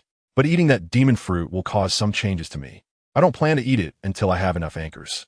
Anchors? What anchors? Lei Jio was very familiar with the term anchor, as every ship has one. But clearly, the anchors the little girl mentioned were not ship anchors. She thought the little girl would answer her, but instead, the little girl awkwardly changed the subject. "You recited my name. WH what?" Lei Jio didn't immediately grasp what the little girl meant, and a sly smile suddenly appeared on her face. "Do you think a name of respect can be recited casually? Ah, what an ignorant human you are. You've been deceived by him. From now on, you will never be able to escape from us. If you do or think of anything detrimental to him, you will be in for a terrible time." Reciting a name of respect. Lei Jio suddenly recalled when Luo Yin had her recite those sentences that ended with the great Eric Luo Yin. Is reciting those names risky? Ha ha. Your reaction is so funny. Ha ha ha. The little girl suddenly burst into laughter, holding her belly, and as Lei Jio listened to her laughter, she increasingly felt that this matter was not so simple. But she couldn't get anxious. Her heart was calm. And no matter how hard she tried, she couldn't stir up any waves. "Do you want something to eat?" The little girl seemed to act as if nothing had happened and changed the subject again. Lei Jio's lips quivered a few times, but in the end, she remained silent. The little girl's eyes curved like crescent moons, her smile gradually widening. "Don't worry, I'm not asking you to eat those materials. I have followers, and I'll have one make a sacrifice right now." Saying this, the little girl tapped her finger lightly in front of her, and red ripples spread out. Soon, an ethereal chanting voice echoed in the void. "Symbol of darkness and slumber, authority of fear and misfortune, queen who governs secrets, your loyal servant prays for your favor. Prays for you to accept his offering. Prays for you to open the gates of your kingdom." As the voice echoed, an illusory door slowly opened outside the pavilion, revealing only a deep darkness beyond it. Then, a large pile of food passed through the door and fell directly onto the stone table. Lei Jio stared blankly at the scene before her mind nearly crashing. Although she had learned quite a bit of esoteric knowledge from Luo Yin, she was still in a state of shock far beyond her understanding. What was that prayer just now? You don't have to worry about so much. Eat. Because things outside might not end so easily, and you'll need to stay here for quite a while. Do you know what's happening outside? Lei Jio's attention was quickly drawn to the little girl's new words. The little girl nodded, her bright eyes moving slightly. "Of course, my gaze can directly see outside, and I can also know many other things in a hidden way. Although I have just been born, I know much more than you can imagine. You don't need to ask me what I know. I won't tell you." Lei Jio, who originally wanted to probe for more information, opened her mouth but said nothing. She also didn't eat the food on the table, just staring and thinking, as if merely looking at it would make her not hungry. Night. Luo Yin and Xia Tali met up with Lu Leina. As soon as the two boarded the ship, they hurriedly asked, "Captain, what exactly is going on? Is it confirmed that Mitter has been captured by Big Mom?" Luo Yin nodded, glancing in the direction where Wang Guo was. It was as if he could see through the layers of obstacles directly to that place. "I've already seen MIT, and a magical item on him has been taken by Big Mom and turned into homies, becoming a living being that only obeys Big Mom's commands. I remember that the ship of Big Mom's pirate crew was also alive." Shatari quickly recalled the battle when she killed a member of the Fur tribe. Although she was on the edge during that battle and only dealt with one member of the Fur tribe, she could still clearly judge whether a ship was alive or not. Luo Yin nodded, his eyes flickering with both anger and a hint of excitement. "The soul fruit. I was still pondering what excuse I should use to deal with that guy in the future, but now I no longer need any excuse. Captain, you've been eyeing the 4 emperors for a long time, haven't you?" Shatari was somewhat startled by Luo Yan's words. After all, the other party was one of the four emperors, not someone who could be easily squished like a soft persimmon. Luo Yan did not hide it and nodded directly, saying, "That's right, I've had this idea for a long time, but I just haven't implemented it. After all, the opponent is one of the four emperors, and their strength cannot be underestimated. Although the timing is still not the most mature, it's still fine to have a fight." Then why did the captain want me to contact the Steambird news agency? Do you know that bird? No, I don't know that bird, but know what kind of guy it is. As long as there's big news, that guy will definitely come and report truthfully. Calling him is just a feeling I have. I always feel that doing so will lead things in a good direction. I see. Shatali nodded, wanted to say something more. But Lurina interjected. Lord Luo Yan, it seems that the Revolutionary Army doesn't want to help us. I've heard that they are currently planning something big and probably can't spare any hands right now. Huh, I wasn't counting on them to help. I just wanted to inform them that I'm going to take on the four emperors. Anyway, even if the Revolutionary Army sends someone, it wouldn't make much difference. On the sea, for a sea king, no matter how many minions there are, they're useless. One wave is enough. I never expected the Revolutionary Army to help. Unless it's Dragon himself, but he's the leader of the Revolutionary Army, so he definitely won't make a move easily. Originally, Luo Yan thought he would have to wait 2 or 3 days to see Morgan's, but the next day at noon, Morgan's hot air balloon had already floated over. The entire Steambird news agency rushed over immediately, and Morgan's personally landed on Luo Yan's deck under the guidance supporter. The first thing he did was to take out a snail phone and start snapping at Luo Yan. Oh, adventurer Luo Yan is preparing to attack the nations. This is unprecedented big news. So, Mr. Luo Yan, do you have anything to say? Morgan's pushed the snail phone forward, bringing it to Luo Yan's mouth. Luo Yan carefully examined the bird in front of him and noticed that not only was it holding a snail phone, but there were also 2 more on its shoulders. The one in its hand could take photos and record sound, while the ones on its shoulders could record video. Are you planning to share my movements with Big Mom in real time? Even video? Morgan's expression froze, and he quickly cut off the recording from the snail phone on his shoulder. No, absolutely not. I just didn't want to miss your pre-battle declaration. You're the first person to contact a news agency before attacking one of the 4 emperors. I'm very excited. Huh, what pre-battle declaration? To set off directly. Directly set off? Morgan's was taken aback, quickly looking around. After not finding what he was looking for, he hurried to the ship's railing to look, but still saw nothing else. This is it? Just these few people? Just these few people are going to attack the nations? Of course, what do you think? What about my Revolutionary Army? Aren't they helping you? What are you talking about? Why do I need the Revolutionary Army's help? All right, now that everyone is here, it's time to set off. By the way, Morgans, are you planning to go over in your hot air balloon or come with us? I must tell you, the commotion I make during battle will be quite large, and your hot air balloon might not withstand it. Morgans quickly shook his head and waved to the hot air balloon above, which immediately moved away. Although he could risk himself for a big news story, he didn't want to put his own assets at risk, especially after receiving prior warning. It seems you cherish your news agency quite a bit. Since that's the case, let's set off. Saying this, Luo Yan waved his hand, and everyone on the ship, along with the 2 birds, was covered by a layer of transparent film. This is a marine spell of the Sea King that allows ordinary people to breathe underwater and get close to marine life. What is this? Just as Morgans was about to ask what the film covering him was, he was grabbed by Luo Yan's shoulder and jumped into the sea. As a bird and a devil fruit user, he had a natural fear of the ocean, and now, being dragged into the water, he panicked and screamed, "Help! I'm going to drown! I'm going to drown!" Morgans flailed about in the water, trying to surface, but Luo Yan held him down tightly. He became increasingly frantic, and despair began to show in his eyes. Just when he thought his life was about to end, he saw Shatali, Lurina, and Porter also coming down. They were also covered in a layer of film, allowing them to move freely underwater and even produce clear sounds. "Captain, are we just swimming to the nations like this?" Porter, who had just communicated with Morgans, was exhausted, and now Luo Yan had abandoned the ship to go underwater. Although it had magical items for quick movement underwater, it couldn't swim all the way to the nations like this. Luo Yan smiled without answering. The next moment, a huge shadow enveloped everyone, and Morganson, who had just begun to successfully breathe, widened his eyes. He saw a gigantic sea creature, a massive sea creature with the head of a lion. The sea creature. Morganson screamed, wanting to escape, but it was too late.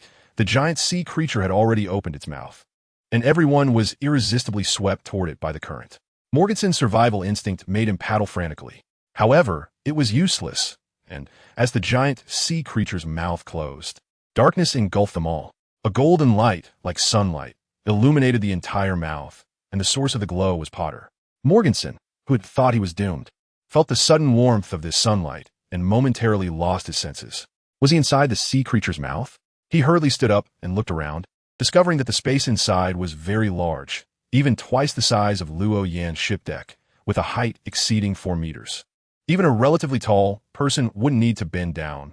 The white, interlocking teeth were like a wall, keeping all the seawater outside. At the speed of the sea creature, it would take several days to reach the United Nations. So let me first assign you your tasks.